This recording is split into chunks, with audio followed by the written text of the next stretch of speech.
This man's name is Peter, a top assassin in the With his exceptional talent and combat abilities, Peter became a nightmare for all his enemies. Peter's strength, sharpness, and fighting prowess made him a living legend in the world of assassins. Upon reaching the peak of his life, he decided to give it all up, surprisingly retiring at 60. He then lived a quiet life, hidden away in a small book. Just when it seemed all past grievances were over, the very organization that had raised him now wanted to eliminate. They didn't go easy on Peter just because he was old. They immediately put a 7 billion won bounty on it. This led to countless organizations worldwide competing to hunt him. Even a young girl, still a student, came to kill. Though he could have easily counterattacked, Peter decided to spare the girl's life, warning the little girl that she had failed.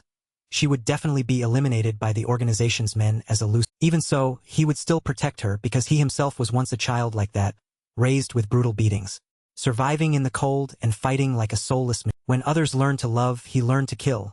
When others held books, he held guns. After dedicating his entire life to the organization, he was killed by the organization as a way of repaying him, as if a miracle had occurred. As death approached, he inadvertently woke up in the body of a 20-year-old, and so began the journey of revenge against the entire underworld organization by a legendary assassin. Alright, let's get to the main The cold voice echoed. Do you want to hear an interesting? The voice was steady, as if recounting a story. There is a person in this world whom even the world's top armed organizations tremble upon seeing. The name in the person's narrative was deliberately emphasized, but from that person's mouth, this Peter was old. It was an absurdity that made anyone who heard it for the first time gasp in disbelief. But the surprising thing was that an assassin like. For those who knew Peter's identity, the most profound impression left on them was his face, weathered by time but retaining its elegance. Again, a 60-year-old. In front of the storyteller, there was a group of people who looked like they had just been thoroughly beaten. One of them, still somewhat coherent after hearing the story, stammered. But if he had died back then, he would have been a legend. Now he is being hunted by thousands of assassins. He has lost all the assets he accumulated. The storyteller wore a mascot mask with the silly face of a man. Isn't that tragic? His loyalty to the organization, a legend like him, is now threatened by those who want to take his. The beaten man squinted and asked, "Is that?" He looked at the other person. His voice was hoarse, as if choked in his throat, but incredibly firm. Peter was a little puzzled. No matter how I think about it, it still seems absurd. Thousands of eyes are fixed on you, and they want to take your. His words were interrupted. Seems this guy is exhausted and can barely speak. But how are you still alive? And why can't anyone find you? Even if you are the legendary Peter, it's still absurd. Peter approached him holding a pistol. You want to know the answer? Even with thousands. No. Even with hundreds of thousands of eyes tracking my every move. You still want find. He knelt down and sat on him. Speak slowly. He took off the mascot mask. Unfortunately for you, the Peter you are looking. The other man was stunned when he saw his face. His eyes widened in disbelief. Impossible. Impossible. His mouth parted. He stammered, unable to form a coherent sentence. Peter casually took out a cigarette and he enjoyed watching the panic on the face of the person beneath him. His face was silhouetted, making it impossible to see. He pointed the gun at the center of the other man's forehead, preparing to finish off the one who knew his identity. 3 months ago, in an old bookstore on a deserted street, the story truly a voice like that of a doctor spoke through the phone. Mr. B. I told you, you can't continue doing. An old man with white hair stood dazed before a table, ignoring the pleas from the other end of the line. If you keep ignoring calls and don't come to the hospital for a check. That old man was Peter at 60 years old, looking down at the pile of medicine that had been dispensed on the table. In less than 3 months you will. Peter seemed tired of stuffing himself with medicine all day. He put the medicine away and continued arranging his books and newspapers, thinking to himself, I am not afraid of death. I have faced life and death situations my entire life. His expression became briefly sad. I dedicated 50 years of my life to the organization, and I have no regret. He looked down at the book in front of him, titled 10 Skills to Make Anyone a Good Photographer. He told himself, I have lived a life without regret. His face looked gaunt from illness and age. Then he turned to look at his reflection in the mirror, suddenly remembering something. Now that I think about it, I have never taken a picture of myself. Then the door to his bookstore opened. Outside, there was a note he had written, warehouse clearance. A young female student entered. She politely greeted him. Seeing Peter busy arranging books, she hesitated and then continued. I'm here to buy high school texts. Peter heard her. He didn't reply immediately but paused for a moment, as if thinking about. Then he turned around and gave a disarming smile. Hello. I sell all kinds of books except those I don't. The female student, named Zuna, slowly approached and asked Peter, "Do you sell used textbooks?" He picked up a stack of books and replied, "I have textbooks from the 1960s to the 2020s. They are also categorized by country. What kind do you want to buy? Tell me so I can." Zuna smiled and said, "The latest ones, please. I'm buying for my." Peter went to a bookshelf to find them for her. He made small talk. "Oh really? You're a high school student, right?" She followed him immediately and replied. They chatted naturally. "Looking at your name tag, you must be a senior, right?" Zuna looked at him in surprise. "Yes. How do you know so much?" Peter replied humorously. "I know everything about everyone in this neighborhood." She chuckled in agreement. Looking at the stack of books he brought, she seemed a bit flustered. "Huh?" She quickly explained. "This isn't what I wanted to." Zuna shyly told him. "I only have 1,000 yuan, so I can't buy all of this. These are unused, right?" Peter smiled slightly and said, "I don't need these anymore, so I'm giving them to you." Hearing this, Zuna hesitated to refuse his kindness. He tore off the transparent wrapping on the stack of books, and casually replied. He looked directly into Zuna's eyes. His expression was very kind and sincere. "They're old now." Zuna was very surprised by his actions. She quickly waved her hand. "You don't have to do that." Peter didn't seem bothered. "Looking at your eyes, I know how much you love your. Treat them well while you can." Those words made her a little confused. "Yes." He looked at her seriously and said, "Or you will regret." Zuna tucked her hair behind her ear. She hesitated for a long time, not knowing how to address him. "Sir." "No." "Uncle." "No." And, seeing her confusion, Peter continued arranging books and said, "Just call me Uncle." At this moment, Zuna's embarrassment lessened a bit. "Yes." She seemed to have thought it through carefully before asking, "Have you ever regretted anything?" The question made his hand freeze in mid. It was like a stone shattering the facade he had built to deceive himself. The longer you live, the more you will regret. A deeply buried memory was reopened. It was the image of a little girl, only about 5 to 6 years old, crying heartbreakingly. "We couldn't do anything else. This was the only way for both you and your daughter to." Returning to reality, his eyes darkened slightly. "You won't be able to do anything about the things you will regret in the past." His voice was hoarse but light. "You probably don't understand what I'm saying. Do you? Always treat your sister well. And don't do anything that will make you regret it." At this moment, Zuna jumped onto the table. Pointing a sharp knife, she aimed to but Peter saw it all. "Go back. I won't kill you if you go." Movements immediately froze. Her face showed extreme shock. "How did—" As if reading Zuna's thoughts, he began to explain. "I remember everyone's face at that high school, but I still have to confirm to be sure. You said you are a senior." Her lie was exposed by him, making her face pale. What a shame, that school was only built 2 years. Previous conversation flashed through Zuna's mind. "Looking at your name tag, you must be a senior, right?" "Yes." "How do you know so much?" She gritted her teeth and thought. "I've been manipulated by—" Peter lowered his head to the ground. In his hands were 2 large spools of rope. "The fact that I spent my whole life in the scent of blood has ruined that disguise. Do you think you can hide the smell of a knife with that cheap—" Seeing the situation was not good, Zuna could no longer hesitate. Her eyes held cruelty and determination as she thrust the knife towards the man in front of her. He had been playing with her from the beginning. With things having come to this, there was no other way. Suddenly she said, "Thank you watching for the hell. I'm the one holding the knife." Peter faced her with extreme calm. The veins on his arm bulged like wriggling leeches under his wrinkled skin. "But why? I feel like I'm the one who's going to—" His eyes suddenly his gaze, sharp as a blade, shot towards Zuna, making her truly terrified. She took a step back, putting herself in a defensive. Strangely, Peter did nothing. He gently pushed the stack of books towards her, then turned to finish tidying up the shelves. "Take those books and go. I know that what you said about your sister is—" Next words stunned Zuna. Her expression softened. "I've been doing this for 50 years. Looking into people's eyes, I know He seemed to have guessed everything. He asked her indifferently, "You also came from the glorious orphanage. Like me? Their script is still the same, isn't it?" Instinctively, she replied, "Yes." In her mind, she scolded herself. "Oh no, I accidentally used polite language." Peter continued, "And it seems you haven't been trained there." His voice betrayed no emotion. "In our organization, if volunteer service..." In the blink of an eye, he jumped onto the table. Raising his hand, he lunged at her. Then they switched to plan. He tightly grabbed her neck and pushed her back forcefully. Zuna, before she could understand or read, her face changed. "Plan B. What is..." Then, 2 men broke through the ceiling and jumped down. Both had guns in their hands. Peter hugged her and flew forward, protecting her from the gunfire of the 2. After escaping a dangerous situation, he seriously explained to the still confused Zuna. If Plan A fails, the volunteers will also be. She struggled to raise her head. Her eyes focused on his lower abdomen. Wait, Peter had been grazed by a bullet in the abdomen. Blood dripped onto the floor, soaking into the scattered pages of the books. He was grazed in the stomach. One of the men continued to approach. He shot wildly forward. He was getting very close, hurriedly stood up and pulled out a gun hidden in the bookshelf. Tensely waiting for the other man to get close. The two men had captured Zuna. They pointed their guns at her neck and laughed. Seeing this, his eyes widened.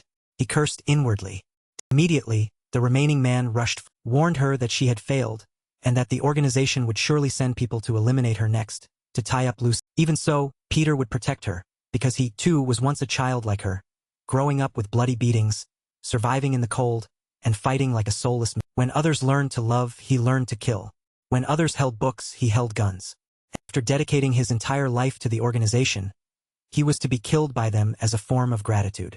Then, as if a miracle had occurred, as death approached, he unexpectedly awoke in the body of his 20-year-old son. And thus began the legendary assassin's journey to exact revenge on the entire underworld organization. Alright, let's get straight to the main. Cold voice rang out. Do you want to hear an interesting? The voice was monotonous, as if recounting a story. There's a person in this world who strikes fear into even the world's leading armed organizations at first. The name in the person's narrative was intentionally emphasized. Peter. But from that person's mouth, the Peter in question was old. It seemed absurd, making anyone who heard it for the first time utterly stunned. But the surprising thing was that an assassin like. For those who knew Peter's identity, the deepest impression left in their minds was a face weathered by time yet losing none of its charm. He was a 60-year-old. In front of the speaker, there was a group of people who looked like they had just been beaten senseless. One of them, still somewhat conscious after hearing the story, stammered, but if he had died back then, he would have been a legend. Now he's being hunted by thousands of assassins. He's lost all the assets he accumulated. The storyteller wore a mascot hat with a silly face. Isn't that tragic? His loyalty to the organization, a legend like him, now threatened by those who want to take his. The beaten man squinted and asked, He looked at the other person. His voice was hoarse as if choked, but utterly certain. Peter, he had a question. No matter how I think about it, it still feels absurd. Thousands of eyes are on you, wanting to take your. His words faltered. It seemed this man was also exhausted and nearly speechless. But how are you still alive? And why can't anyone find you? Even if you're the legendary Peter, it's truly a lot. Peter held a pistol in his hand and approached the man. You want to know the answer? Even if thousands, no, even hundreds of thousands of eyes track my every move, you still want. He knelt and sat on the man, speaking slowly. He took off his mascot mask. Unfortunately, the Peter you're looking. The man saw Peter's face and was utterly stunned. His eyes widened in disbelief. No way. It can't. His mouth hung open, mumbling, unable to utter a coherent sentence. Peter. Peter nonchalantly pulled out a cigarette and he enjoyed the panicked expression of the man beneath him. His face was backlit, making it impossible to see. He pointed the gun at the man's forehead, preparing to finish off the one who had discovered his identity. 3 months ago, in an old bookstore on a deserted street, the story truly. Voice, like a doctor's, came through the phone. Mr. Bay, I told you, you can't keep doing. An old man with white hair stood lost in thought before a table, while the person on the other end of the line tried to persuade him. If you keep ignoring calls and don't come to the hospital for check. The old man, who was Peter at 60, looked down at a pile of medicine spread out on the table. You'll be dead in less than 3. Peter seemed fed up with constantly having to swallow piles of medicine. He put the medicine away and continued his work of arranging stacks of books and newspapers, thinking to himself, I'm not afraid of death. I've dealt with life-or-death situations my whole life. His face showed a hint of sadness. I've dedicated 50 years of my life to the organization, and I have no regrets. He looked down at the book in front of him, titled 10 Skills to Become a Good Photographer for Anyone. He mused, I've lived a life with no regrets. His face looked very gaunt from illness and age. Then he turned to look at his reflection in the mirror, suddenly remembering something. Now that I think about it, I've never taken a picture of myself before. Just then, the door to his bookstore opened. Outside, there was a note he had written, warehouse sale. Discount. A young female student entered from outside. She politely greeted him. Seeing Peter busy arranging stacks of books, she hesitated slightly, then continued, I came to buy high school text. Peter heard her. He didn't respond immediately but pondered for a moment as if. Then he turned around, flashing a radiant smile. Hello. I sell all kinds of books here except the ones I don't. Female student's name was Zuna. She slowly approached Peter and asked, Do you sell used textbooks, sir? He lifted a stack of books and replied, I have textbooks from the 1960s to 2020. Classified by country, too. What kind do you want to buy? Tell me so I can. Zuna smiled and said, the newest kind, please. I'm buying them for my younger. Peter went to a bookshelf to find them for her. He casually started a conversation. Is that so? You're a high school senior, right? She followed closely behind him and immediately replied, yes. The two chatted quite naturally. Looking at your name tag, I guess you're in your final year, right? Zuna looked at him in surprise. Yes. How do you know so much, sir? Peter wittily replied, I know everything about everyone in this neighborhood. She laughed in agreement. Looking at the stack of books he brought over, she seemed a little flustered. Huh? She quickly explained, that's not what I intended to. Zuna awkwardly told him, I only have 1,001, so I can't buy all of these. These haven't been used, right? Peter smiled gently and said, I don't need these anymore, so I'm giving them to you. Hearing this, Zuna still wanted to refuse his kindness. He tore off the transparent wrapping on the stack of books and nonchalantly replied, He looked up, meeting Zuna's eyes, his expression utterly gentle and sincere. Now they're used. Zuna was utterly surprised by his actions. She quickly waved her hands. You don't have to do that, sir. Peter paid no attention to it. I can tell from your eyes how much you love your younger, so treat them well while you still can. Those words made her a little confused. Yes? He looked at her seriously and said, otherwise you'll regret. Zuna tucked her hair behind her ear. She hesitated, unsure how to address him. Old man. No, sir. Uncle. No, sir. Seeing her flustered, Peter continued arranging books and said, just call me sir. All right?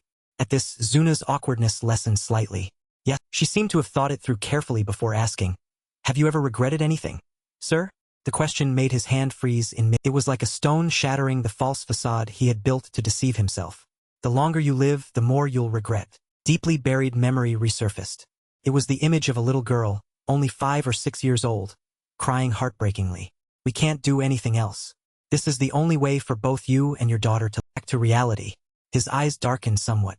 You won't be able to do anything about the things you'll regret in the past. His voice was hoarse but soft. You probably don't understand what I'm talking about. Do you? Always treat your younger sibling well. And don't do anything you'll regret. At this moment, Zuna leaped onto the table, aiming a sharp dagger straight. But Peter had already seen everything. Go back. I won't kill you if you go. Her movements instantly froze. Her face showed extreme astonishment. If reading Zuna's thoughts, he began to explain. I remember every face in that high school, but I still had to confirm to be sure. You said you were in your final year. Her eye had been exposed, making her complexion not so good. Too bad, that school was only built 2 years. Their earlier conversation flashed through Zuna's mind. Looking at your name tag, I guess you're in your final year, right? Yes. How do you know so much, sir? She gritted her teeth, thinking he manipulated. Peter lowered his face to the ground. In his hands were 2 large spools of rope. My life's work of only smelling blood has already ruined that disguise plan. Do you think you can hide the smell of a knife just with that cheap? Seeing the situation turn bad, Zuna could no longer hesitate. Her eyes held a cruel determination as she decisively lunged the knife toward the man in front of her. He's been playing with me from the start. Things have come to this, so there's no other way. Suddenly, she said, thank you watching for vid. What the hell? I'm the one holding the knife. Peter faced her with extreme veins bulged on her arms, looking like leeches writhing under her rapidly wrinkling skin. But why? Why do I feel like I'm the one who's going to? His eyes suddenly cold, sharp gaze, like a thrown blade, struck Zuna. Genuinely terrified, she stepped back slightly, assuming a defensive. The strange thing was that Peter did nothing. He just gently pushed the stack of books towards her, then turned around to finish cleaning the shelf. Take those books. I know what you said about your younger is true. His next words stunned Zuna. Her expression softened. I've been doing this for 50 years. I know everything just by looking into people's. Seemed to have guessed everything. He asked her nonchalantly, you also came from the Glory Orphanage, like me, right? Their script is still the same, isn't it? She instinctively replied, yes, then internally chastised herself. Damn it. I accidentally used polite language. Peter continued, and it seems you haven't been trained there yet. His voice showed no emotion. In our organization, if the volunteer service flash, he leaped onto the table, raising his hand and lunging towards her. Then they switched to plan. He gripped her neck tightly and pushed her hard backward. Zuna didn't have time to understand or react. Her face changed. Plan B. That very moment, 2 men broke through the ceiling and jumped down. Both had guns in their hands. Peter embraced her and flew forward, shielding her from the bullets of the two attacks. After escaping, he seriously explained to Zuna, who was still bewildered. If Plan A fails, the volunteer will also be. She struggled to lift her head, her gaze drawn to his lower abdomen. Wait, Peter had been grazed in the abdomen by a bullet. Blood streamed onto the floor, soaking the scattered pages of books. It grazed his stomach. One man continued to press forward, firing wildly, getting very close. He quickly stood up and pulled out a gun hidden on a bookshelf, tensely waiting for the man to advance a little. The two men had grabbed Zuna. They held guns to her neck and smiled. Seeing this, Peter's eyes widened. He cursed under his breath. Immediately, the other man charged, punching him directly in the face. He couldn't do anything but take the blow. My body isn't moving as I want. Man sneered at him. What's this? This guy is. Another appeared. The first man threw Peter backward. Oh dear. Sorry, senior. Your goal was to surpass everyone and be number one. Your reputation was also the great. He smiled an enigmatic smile. But it seems when it comes to illness, the legendary Peter is nothing. Alias, Octopus. Information on specialized superior. He struggled to sit up, his voice hoarse as he questioned the man. Stop spouting nonsense. What's the reason? Why do you want to kill? Baldy stepped in front of him and replied, the superiors don't like you. Cold sweat dripped down Peter's face. He was utterly astonished, as if he couldn't believe what he had just heard. Me? Baldy smiled an enigmatic smile. If you step outside, there will be thousands of people following, wanting. From his words, one could imagine the entire assassin world aiming their cold guns at Peter. The secret has been revealed because the bounty on your head is 7.6 billion. Peter lay on the floor and sneered. 7.6 billion won. How funny. Because that's exactly how much money I have in my bank account. Baldy indifferently confirmed. Yes. The money you saved your entire life by risking your life on the battle. He looked down at Peter from above and continued. But now that money will fall into someone else's. Suddenly, Baldy's face contorted. He let out a crazy, grotesque laugh. They're lucky, aren't they? So, senior, please die by my hand. Hearing those words, Peter felt as if he had fallen into an ice pit. His whole body froze, unable to. Immediately after, one of Baldy's henchmen rushed forward from behind, landing a straight punch to Peter's.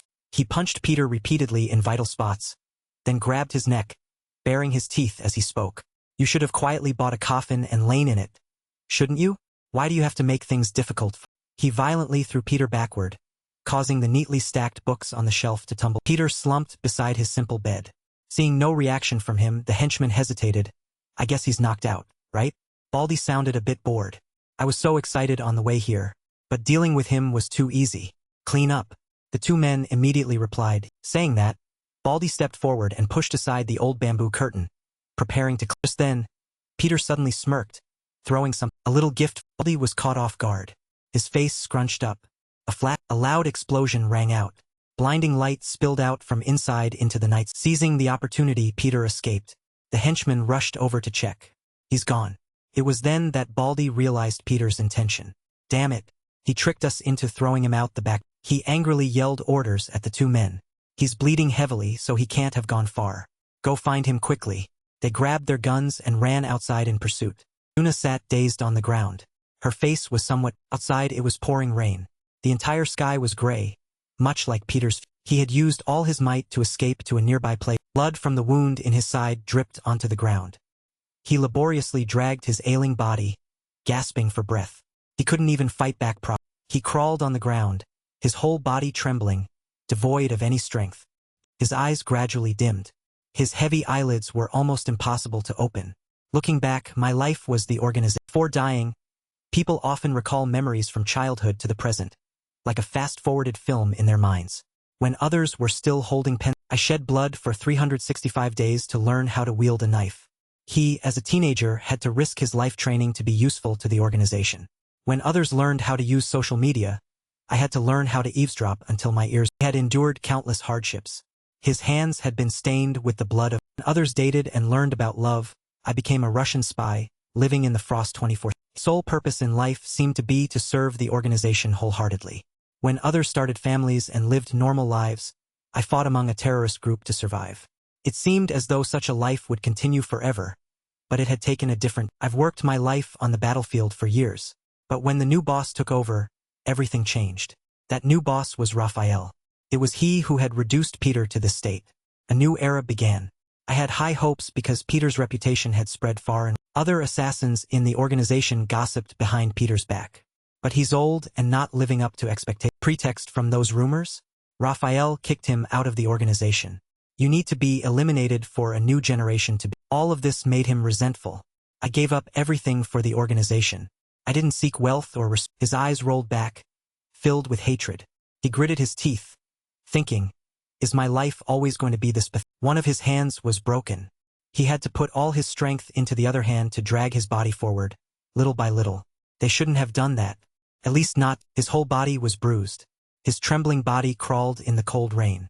I can't die like this. I can't let them take my... Bit his lower lip tightly.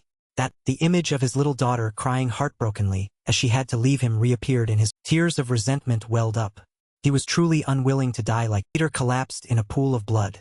The torrential rain poured down as if weeping for his unjust... That very rain prevented Baldy's henchmen from tracking him, saving his... Meanwhile, the hideout of the octopus was a restaurant built in Chinese. Baldy's two henchmen were busily cooking in the kitchen. They whispered to each other. Damn it.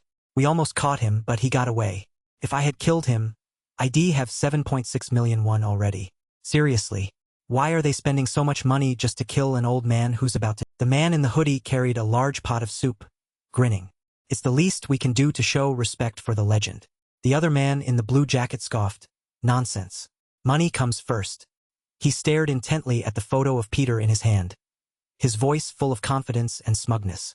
They'll kill that old man myself, and become successful and... Suddenly, a cold voice rang out.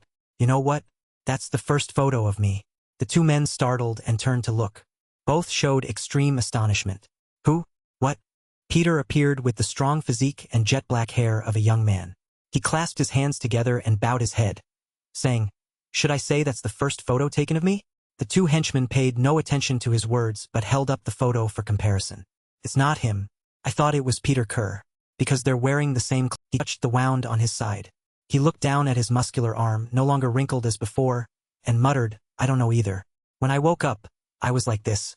The two men were still bewildered, not understanding what was happening. Huh? What are you mumbling? The man in the blue jacket approached Peter and clapped him on the shoulder. Sorry, but you're in the wrong place. This isn't somewhere a student like you should be. So, before he could finish his sentence, Peter scowled at him. Hey punk. He grabbed the man's arm that was on his shoulder. I came here because I already know everything. Don't waste my time. Take me to Octopus. Two men exchanged glances, signaling. After that, the man in the blue jacket turned to Peter and gave a bright smile. Oh, a colleague. I don't care why you're here. But if someone from the same line of work comes... Squeezed Peter's shoulder tightly, using it as leverage to jump up, aiming a punch straight at Peter's face. Then you have to... Suddenly, his whole body froze. What? His punch had been easily blocked by Peter's hand. What's wrong with this bat? Man glared at him, his face disbelieving. What kind of strength? He blocked the blow with his bare hand. Peter still didn't lift his head. It seemed he was thinking about... He recalled how, just a few hours ago, this man had punched him in the face. The man had even arrogantly said, this guy is... A muffled sound came from Peter's throat. Immediately after, he forcefully squeezed the blue-jacketed man's fist, breaking his hand just as the man had done. The man in the hoodie saw his comrade defeated. He immediately pulled out a dagger from behind and lunged, stabbing towards Peter. You bet. But before he could touch Peter, he was punched hard in his mouth. The man in the blue jacket turned around, holding a small knife aimed at Peter, standing in a defensive stance. What the hell? Who sent you? Peter didn't answer him. He muttered, as if to himself, those proficient in using knives are rank. The man stared blankly at Peter. What are you talking about? But Peter continued to speak about it. Those proficient in weapons. He surveyed the items on the table. Rank 2. And rank. After a moment of consideration, he picked up an octopus tentacle, gripping it tightly as if it were an ordinary rope. Is to use anything as a... The blue-jacketed man pursed his lips, thinking, octopus tentacle. His voice hissed through gritted teeth. He charged at Peter with his knife, shouting, what nonsense are you talking? Peter was extremely calm. He whipped the tentacle in his hand, easily knocking the knife out of the man's... The man's eyes widened. His pupils contracted. Two people entered. A cold voice rang out. So, all the cameras were destroyed, and no weapons were found at the scene? The other person replied, yes, sir. Hearing this, the first person spoke again. Then there was only one. Those two were Bald Head and Juana. Bald Head said with an emotionless face, it's Peter. What tricks is that old man playing that he's still alive and kicking? He even managed to kill our... He clenched his fist. And the bounty on Peter is about to drop. I have to get it first, no matter the... He walked ahead, with Juana following like a doll. As for you, once Peter's location is confirmed, report it immediately. Scenes from the previous day flashed through her, when Peter had risked everything to save her and gently replied, "Yeah, thank you watching for vid." The door to the private room was respectfully opened by us. Upon arriving, he first reacted with a surprised gasp. Huh? What's going on? Today isn't a working... Seeing a man enjoying a meal in front of him, he asked, "May I ask why you've come here? You did make a private appointment with us beforehand." The man slightly bowed his head. A cold voice echoed, "I didn't make a reservation. But it's true I have a debt to..." Bald head, hands in his pockets, asked in confusion, "A debt? I didn't force you to take any bill, did I?" The man at the table replied, "That's right. But you see, my bill is quite low." That man was none other than Peter. He stared at Bald Head and continued, "About 7.6 billion or..." Bald Head suddenly showed a friendly, yet completely fake. Then his expression darkened. He forcefully ordered, "Lock the..." He put his hands on his hips and blandly told Peter, "You seem to be connected to Peter. But whether that's true or not, you won't be leaving here alone." He gave Peter a probing look. He thought to himself, what began to sprout in his mind. Who is this bastard? How does he know about Peter? He's definitely not one of the guild's people. I know nothing about him. What is he? The server nearby pulled out a hidden gun. Meanwhile, Bald Head stood still, speculating. Is he Peter's secret son? No. A disciple, perhaps? No, that's not right either. Peter always works. Bald Head stared intently at Peter, as if trying to see through his eyes. Peter met his gaze without faltering. No emotion could be discerned in his eyes. After a moment of silence, Bald Head raised 2 fingers, offering Peter a deal. "He'll give you a chance to live. You have 2 choices." He said coldly, "First, tell me Peter's whereabouts and walk away alive. Second, you resist and die with a bullet in your..." Peter closed his eyes and nonchalantly replied, "What should I do? I don't need either." His arrogant attitude piqued Bald Head's interest. Peter calmly folded a piece of octopus on his plate. "I haven't seen anyone alive after hearing." And he looked up, met Bald Head's gaze and smirked. "Or how about this? The third option. I am..." Peter admitted, "And I was the one who killed your subordinate." Hearing this, Bald Head asked blankly, "Huh? What are you..." Peter scoffed, young, yet already hard of hearing. "I was the one who killed those..." He thought to himself, what is he saying? It wasn't Peter who did it? Is this complicated? If what he says is true, Peter didn't kill. Additionally, Bald Head also wondered, then why is this guy targeted? After a moment of thought, he began to threaten, "Young man, you should know this is a real gun. So, tell me straight. What's your relationship with..." Peter stared intently at Juana. Also heightened her vigilance. Peter asked blandly, "I want to know." Then he said blandly, "There's only one way then." Bald Head impatiently asked, "What?" Peter replied, "You'll have to kill me first." Bald Head scoffed. "Oh, really? That makes things..." He further taunted, "That just happens to be my specialty." And he instructed his subordinate, "Just keep him breathing." The man immediately, before the man could fire his bullet, he was struck. He died before he could even get... Juana thought in fright, no way. Chopsticks pierced his vitals. Meanwhile, Peter calmly picked up another pair of chopsticks and continued his... Bald Head muttered to himself, "He seems to be about my age. No one in the Glory Guild can do that. No, that's not right. No one in this entire country has this ability." Complimented, truly impressed. Bald Head tried to recruit him, even if it was luck. "That was magnificent. I'm starting to like you. Which guild are you from? There's no way someone like you exists without me knowing about it. How about you join our..." Unexpectedly, he was just pretending to distract Peter. Bald Head aimed his gun at Peter and cursed, "You son of a..." Peter quickly flipped the table to avoid the hail of... Seeing this, he sneered, "I guess you're still just a kid. Don't..." Not content with just that, Bald Head further taunted, "This isn't a movie. You can't block bullets with a table like..." He declared with relish, "He'll give you one more chance to reveal Peter. It would be a shame if you died right now. Come here to Big Brother. Here all..." Bald Head added, "Help clean up." But the sight behind the table confused him. "What is..." Bald Head was stunned, thinking it's chili oil. Not, frantically looked around, cursing to himself. "Damn it, where is he? Not behind the..." Bald Head muttered to himself. "Then where did that brat go? He's not a..." He kept cursing under his breath. "Damn it." Bald Head shifted his face contorted with rage. "You goddamn son of a..." While Bald Head was momentarily blinded, Peter quickly knocked the gun, and didn't forget to land a punch on his, followed by a knockout blow straight to the Bald Head. Dazed, thought to himself, "I didn't see anything. He's too fast. Is he really just a..." Before he could recover, Peter was already in front. Peter gently twisted Bald Head. He immediately collapsed to the ground. Peter coldly glanced at his opponent, then indifferently walked. Gasping for air, Bald Head was unwilling to accept it. How could this be? He recalled, I've fought countless opponents over the years, but this is the first time I've met someone so skilled at that. Bald Head also remembered being taught during his childhood training special instruction. You will always encounter strong opponents, so you must take down your target when they lose focus. At that time, he muttered special instruction. Back then, I created a technique that only I could. During training, Bald Head was provoked by an opponent.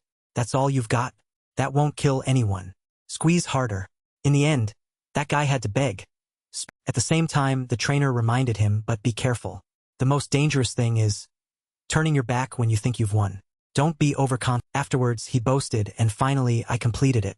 Now I'm confident I won't lose to with that strong will. Bald Head surged with intense vitality. He then grabbed Peter's and wrapped himself around Peter's. Finally, he tightly bound himself to Peter's. Bald Head sneered. I've been in this business since you were born, you punk. My experience is completely different from Greenhorn's. Got it, you dog? And he roared. Bald Head was suddenly startled when he heard I wonder how long it's been. He was bewildered. How is he there? So this. Bald Head looked back in shock. My subordinate? I didn't notice because I couldn't see any. He told himself, I've been doing this job for decades. 100%. Seeing Peter's aura, Bald Head knew. I will die by this man's. Additionally, he speculated, even the 12 apostles. No, he's even stronger than. Bald Head frantically pleaded for peace. Wait, hold on. Let's talk. Peter replied. Seeing this, he immediately made an offer. I'll give you this girl. Even though she doesn't have much experience, she's still very useful. Una quickly objected. No. He can't go. Bald Head yelled. Shut up. I'm negotiating. And Peter, I agree. At the same time, Peter praised, indeed, a member of the Glory Guild. You're quite quick-witted. Bald Head excitedly said, good, so you agree? Smart move. Deal successfully. Before leaving, Bald Head instructed, take the girl with you. They'll pretend nothing happened today, all right? You can do whatever you want with her. In his heart, he thought, this dog. He'll find out who you are and chop you to pieces. But when Peter uttered a single word, it was enough to make Bald Head freeze. Special instruction. Peter continued, if you turn your back when you think the moment you think you've won, your head will fly off. Hearing this, he was. In the past, his trainer had taught him, you will always encounter strong opponents. You need to take them down when they lose focus. Your subordinate? I killed him. For about 7.6. Stringing those things together, Bald Head stammered, no way. It can't. He tried to recall his trainers. Their two faces. He blurted out. It's. Peter twisted his words. Do you still remember what I just. Bald Head panicked. No one who knows Peter is still alive. Peter agreed that, like a flash of light, Peter attacked his arm, his stomach, and in an instant, Bald Head stopped, and as night fell over a skyscraper, a subordinate reported, it's confirmed that the 8 stars have died. The surveillance cameras in the store were destroyed. When we arrived, everything was empty. Raphael was skeptical. Strange. An old man on the verge of death was shot. Yet he returned just 1 day later and killed 4 professional assassins without leaving any. He muttered, bounty, 7.6 billion. SSS rank mission. Notify all glorious. And Raphael ordered, from now on they are allowed to hunt. Amidst the bustling night, suddenly, a child cried out, Dad. Oh, the public was also drawn. Peter also paid close attention. On the news board, there was an appeal to provide warm meals for the elderly, accompanied by a picture of an older. He understood implicitly they're spreading. They also distributed flyers. We are the Glory Non-Profit Corporation. Please donate 20,001 per. Holding the flyer in his hand, Peter thought to himself, no need to. He crumpled the paper and told him, come find you my. Peter quietly pondered, to dismantle the Glory Guild, you'll need assistance. And I've thought of. However, he hesitated, thinking, but that bastard, he's a bit strange. That's why Peter was slightly. Afterwards, he went to an abandoned public bath. He gently pushed the door open and stepped in. Seeing piles of corpses, Peter was dismayed. Why are there more and more bodies like? He muttered to himself. I passed by the house. Looking at the flyers, Peter, let's see. Between organ trafficking and prostitution, he touched an empty square. He secretly rejoiced, here, secret staircase. When he saw the room, Peter was over. He softly exclaimed, this room is still as magnificent as. Peter was astonished. It's truly overflowing with. While he was still enjoying the sight, a needle pricked his. Peter calmly said, whether it's brocade clothes or jade plates, it wouldn't make a difference to you. He even poked at her pain by saying, because you're blue, and sneered, oh my, I've been a bit bored lately. But I guess he'll have to dispose of more bodies. She subtly sniffed and quietly assessed, this one's young. No smell of alcohol. Not a beggar from around. Yun felt strange, thinking, but a thief of material things, without any nervousness. Yet with a murderous. After a moment, she spoke, I get it.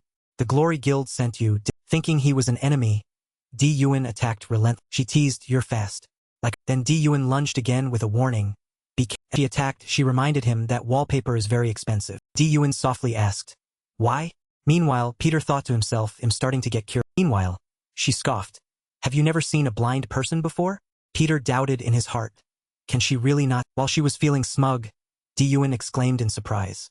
As Peter had grabbed gently through her, Di-Yuan praised, "I'm genuinely surprised. I didn't think the Glory Guild had someone as skilled as you. I'm all wet now." She remarked, "There's no murderous aura." At the same time, she provoked, "Do you find it too cruel to kill a disabled person? But what other choice do you have? This will only end when one of us—" And Di-Yuan called out Alexander Macon. A fierce dog, but the sight before her astonished. Di-Yuan's eyes widened as she called out, "Macon," while the dog happily played with. A moment later, the two of them drank alcohol. He still hadn't fully recovered from what had just happened. Now Di-Yuan even shrieked in terror, "Young again?" Peter was annoyed. Ignoring his attitude, she continued to touch him. "Your skin is incredibly soft. Your old man smell is gone too." "Really?" Peter was helpless. "It's been 30 minutes. Suddenly, Di-Yuan threw herself to the ground. Peter was suspicious. "What are you doing?" She said eagerly, "You died like this? Quick, tell me. I want to." Not stopping there, Di-Yuan bombarded him with questions. "Or is it not like that? Is the way you die more important than the posture? Why did you die? Bullet, blade, poison. How do I have to die to become young?" After listening to his story, she took a deep breath and said, "You have to fight the Glory Guild alone?" Peter admitted, "Yes." Di-Yuan wondered. Explained, "I will infiltrate using the eye of the..." She was curious, "What is the eye of the..." Peter explained, "They want to catch me. It's a way for me to control and disrupt them within the palm of my..." Not only that, he confidently stated, "I will become an assassin within the Glory..." Di-Yuan teased, "You're talking nonsense." Peter repeated, "Nonsense. Huh? It does sound..." Suddenly, a thought flashed through her. He quickly said, "No. Wait." Di-Yuan analyzed, "You've become young again. So no one can recognize you anymore.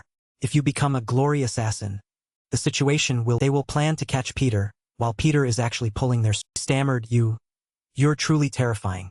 But Peter retorted, "You're much more terrifying. Let go." Knowing the plan, Di-Yuan also objected, "But senior, that's impossible. You know it too. To become a glory assassin, you must come from the glory or..." She clarified, "Even though the old Peter came from there, now you're just an outsider. So how can you become an assassin for..." He countered, "Wrong. There is a way." And that way, the scene shifted to a school. Students were whispering, "You know what? The female students vied to talk. Finally, our school is getting better. I thought you weren't wearing makeup, girl. Are you crazy? Are you not wearing..." The center of their attention. And that was when a guy like this transferred to our school. Enrolling in New Glory High, the female students gasped in awe. "It's crazy. They say the new student's name is Kim Sung-gu. Even his name is sexy. Oh my, what should we do? His jawline is sharper than my..." A girl bravely initiated a conversation. "Sung-gu, we have to go to the assembly hall." Peter replied, "All right." The surroundings became noisy again. Oh my, oh my. His voice, brief introduction. The school was founded by the Glory Guild. Private school. New Glory High. On the surface, it seemed like an ordinary school. Walking beside him, Ms. Lai probed, "Sung-gu, what kind of girls do you like?" Peter reminded her. Ms. Lai snapped out of it. "You're a teacher." She shyly replied, "I was just asking for..." However, this school, its purpose was to train assassins. Here, a class of assassins was secretly taught. Because it was the only way to become an assassin for the glory. It was to enter the assassin class. Meanwhile, Ms. Lai curiously asked, "Sung-gu, what's your MBTI?" Peter blandly replied, "No." At the assembly hall for the traditional women's ballet, all the students were gathered. Ji-won chatted from afar. "I already told you. Only those from the orphanage can enter the assassin class. Do you have a way to..." He thought to himself, only one way. And Peter observed his surroundings. He speculated, it's very rare. But it will get their attention. She was suspicious, senior. "Dont elle me?" Peter confirmed. "That's right." And the method he spoke. Peter walked onto the stage and introduced himself. "My name is Kim Sung-gu. And today I just transferred here." The students were curious, what's going on? What is he? Ignoring them, he continued, "My hobby is fighting. My specialty is also fighting." And Peter emphasized, "I am an assassin." Everyone was stunned upon hearing, and just like that, he truly gained it. Assassins in the shadows were intrigued. Who is that guy? Meanwhile, Peter was determined. He'll make them let me. The students exclaimed in shock. An assassin? Become an assassin? Ji-won was flustered. This guy's crazy. What the hell is he saying? Not stopping there, Peter further declared, to be more precise, I will become the assassin with the best academic. He appealed. Everyone, Please cheer me on. Someone sneered, what's an academically excellent assassin? Another joked, it's fine. Isn't it? Confidence is a good. Right then, G1 aggressively stepped forward. Move as he and his companions approached. Peter thought to himself, the prey comes. G1 called out, hey, he questioned, you've been seducing Yejin, haven't you? Peter was bewildered, what are you talking about? I don't understand. He wondered to himself, I wonder what this is. Seeing G1, with tears streaming down his face. Curse you dog. Peter thought in confusion, it seems he's deliberately trying to pick a brief introduction to him. He was Lee and Isoun. He only had eyes for one. That was Yejin, Isoun's girlfriend for 22, the ideal school sweetheart. Now he had lost his girlfriend to. For that reason, Isoun raised his fist and roared, I'll get my revenge on you. Peter was puzzled, why when we just. Lee and Isoun, the one who took down Mapogu with just one punch. This would be the first. Peter quickly dodged and immediately counterattacked. He would let him feel something he had never experienced before. Meanwhile, he thought to himself, sorry for not being able to protect you. As Isoun was waiting for the punch to land, Peter unexpectedly flicked his forehead with a sharp. He still hadn't fully recovered. His companions softly called out to Isoun. At the same time, a noisy voice ran. Jiu ran over, yelling, what are you doing in this rule-abiding school? Huh? Fighting? He scolded. Hey, what is your father doing? Huh? He died so he couldn't teach you properly. Peter was flustered, sorry. Gongxiu grabbed Peter. Come with me right now. Do you think him not here? Seeing Peter being dragged away, Isoun fumed. You should have let go of me just now so I could beat him.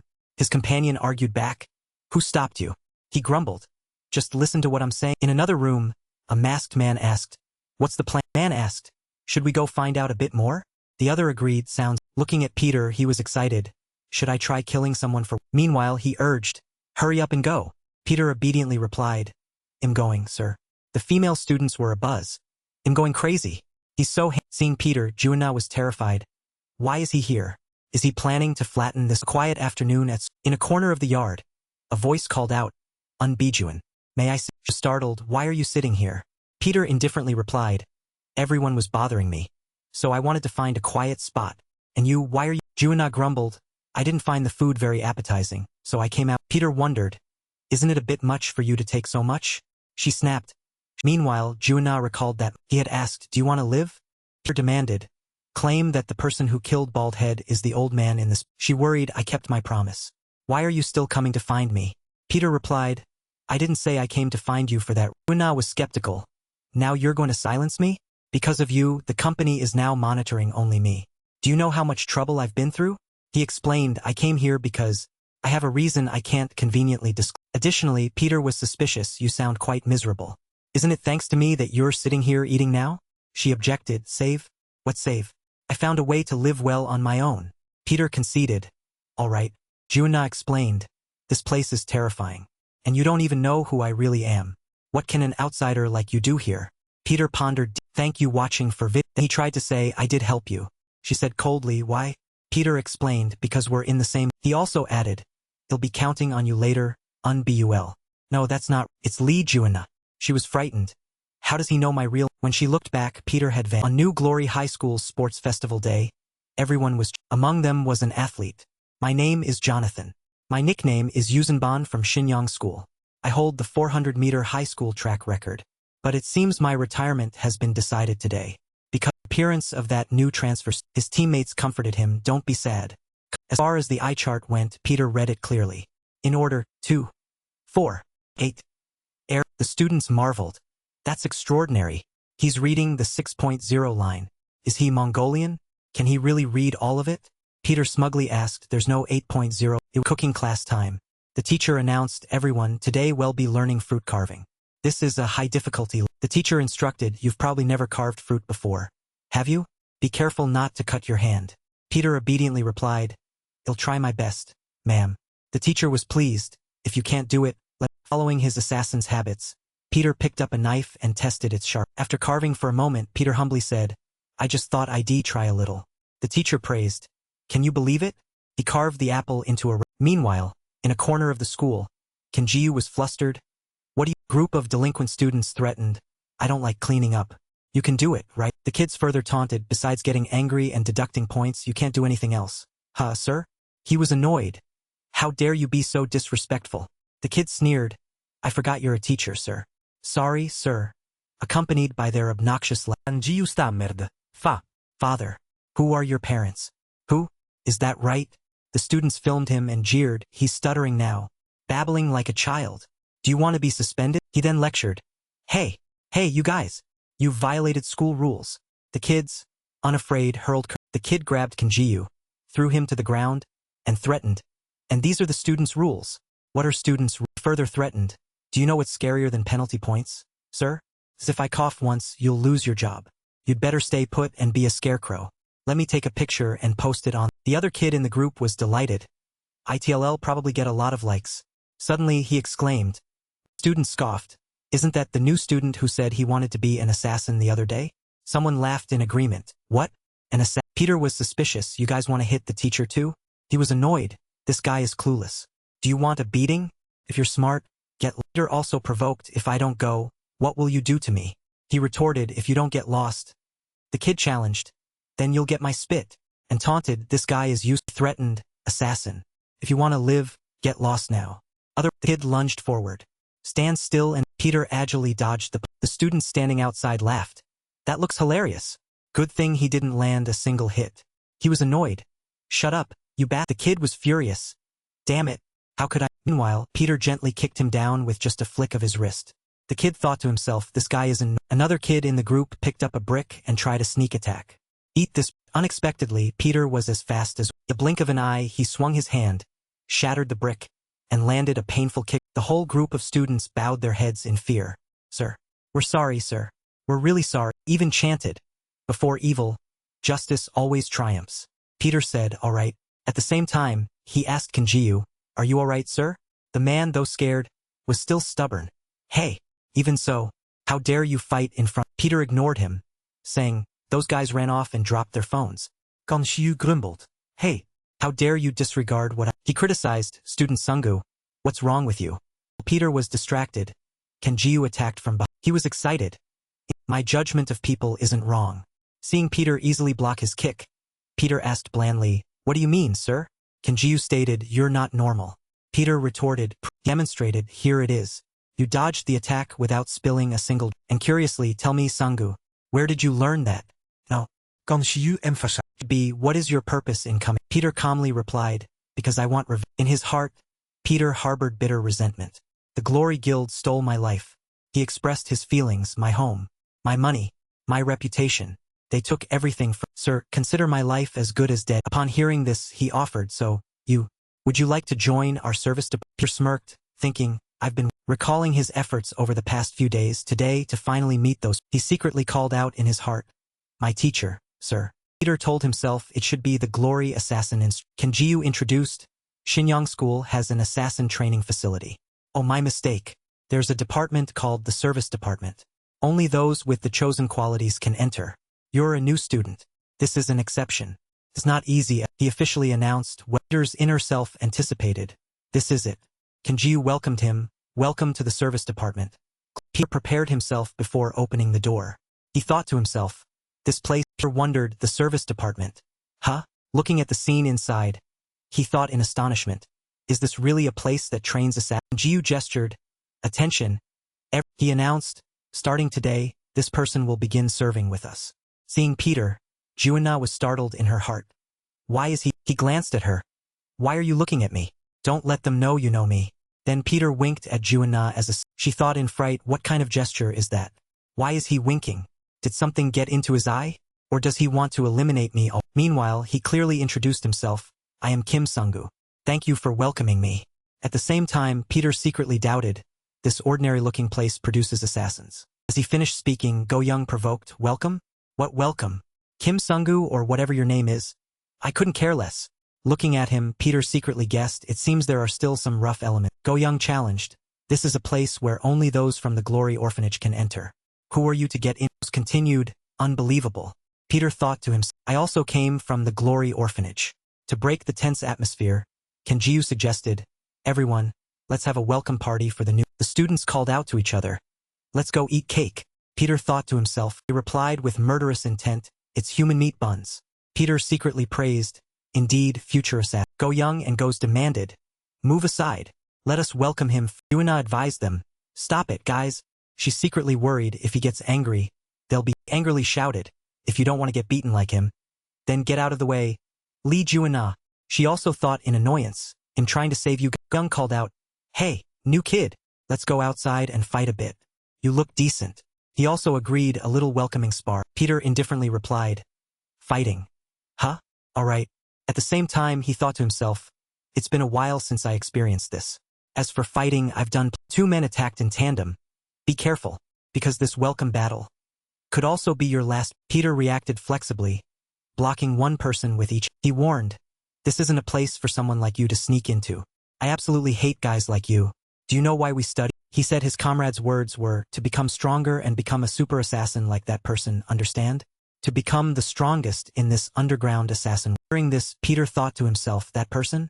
The two men said in unison, "Apostle." Go Young continued to drive him away. "That's why there's no place for someone like you here." As soon as the two men finished speaking, they were pushed far. Peter complained and challenged, "Talking so much is annoying as hell. Both of you, come at me." Was stunned. "How can that be?" Goes was also confused. "Both of us were pushed." The two men were enraged. "Do you know how much we've suffered here over the past 18 years? They kept criticizing, what would a bastard like you who just showed up and gets preferential treatment, understand?" Peter also secretly sighed. "As for me, I've been through 65 years, not." A moment later, the students flattered. "Amazing. The Go brothers are truly different. Incredible." He replied smugly, "That's my brother and I not even showing our full." The students gossiped. That new transfer student couldn't do anything against the Go brothers. He must be really scared. What's that guy good for? In the dim light along the corridor, a voice called out, "Hey, Kim." Juana was suspicious. "Are you looking down on the service department?" Peter replied, "What are you talking about?" She retorted, "You can't." Juana revealed, "I saw everything." She recalled the recent fight. Peter only focused on observing his opponent's moves. Juana affirmed, "Those punches had no power." He still didn't admit it. "What are you saying?" "I tried my best." She was annoyed. "You're lying again. You're different from them." She remembered the image of the two brothers drenched in. Juana became even more certain. "You fought them without shedding a single drop of." She lost her composure and stopped. Juana was suspicious. "What's your reason for doing this? Your enrollment in this school is already suspicious. But what do you want that you're not showing your full abilities?" She questioned, "What scheme are you planning?" He replied, "Do you want to know?" Juana demanded. Peter hesitated. "Well, that." He fell silent there. Then he squatted, escaping her grasp. He then joked, "Sorry, I need to go eat first." Juana snapped. "It's already." At the same time, at a bus stop, a driver was happily. As night fell, footsteps walked. He was cheerful. "One taxi ride and I made $1,000,001. So, however, the driver was puzzled. "Huh? I thought a group was." He wondered, "Why is there only one person?" Sang-do politely said. Driver was suspicious. "What about the other customers?" The man replied, "It's just me." Sang-do awkwardly explained, "I have quite a lot of luggage." Warmly said, "Oh, a lot of luggage. Let me help you put it in the car." The driver muttered to himself, "What kind of luggage is so?" Suddenly, he flinched. "What?" The man unexpectedly proposed. "Do you want to make to see what's inside this suitcase?" After a while, while driving, the driver felt He kept observing Sang-do, thinking to himself, even though I didn't take. As he was thinking, the man also stared intently. The driver, distracted, continued to think. But I wasn't mistaken. Clearly, at this thought with certainty Meanwhile, at the service department, Kanjiu announced the mission. "Attention, we have received a commission. The commissioner is Chairman Choi Eun-jang of Dahar Corporation. You've all heard of him, haven't you? He's the one who sponsored." He stated, "The action team that succeeds in this commission will be nominated by the chairman and will immediately receive a service department certificate." They'll say it again so everyone. Kanjiu emphasized, "Success means immediate certification as an assassin." Everyone was excited. The student was curious, so, "Sir, what's the content of the commission?" He revealed the content is to retrieve the specific situation. Recently, there have been many kidnappings of young people around 10 years old. The problem with these kidnapped children, among them is Chairman Choi. Girl was suspicious. "You mean we have to find him? So why not call the police?" "Exactly. Wouldn't that be Kanjiu explained. "Chairman, he wants revenge. That's why he has to turn to." He presented, "We just need to find his son. Afterwards, there will be reinforcements if the opponents are too new." The students buzzed. "So that's the mission, huh? If we succeed, we become assassins immediately. It saves 2 years of studying here. Success means instant promotion, but it probably won't be easy. Why isn't this dangerous mission given to the seniors?" Go spoke up. "That's right, sir. So, it's decided, proposed, well, take this mission. Go Young also agreed. Ghost chuckled. But hey, it seems it's not just us. He laughed in reply. The new guy and that foolish girl are here too. Juana raised her hand. I'm going. Peter added, I'm going. She fumed. Why are you raising your hand after me? Peter argued back, I raised my hand first, right from the start. Juana was annoyed. If you get in my way, you'll regret it. Peter also argued back, don't say that in advance. Let's see who gets in whose way. The students were curious. We're ready. Are we moving there now to? Unexpectedly, Kang Hyu replied, no. He thought to himself, the time has come.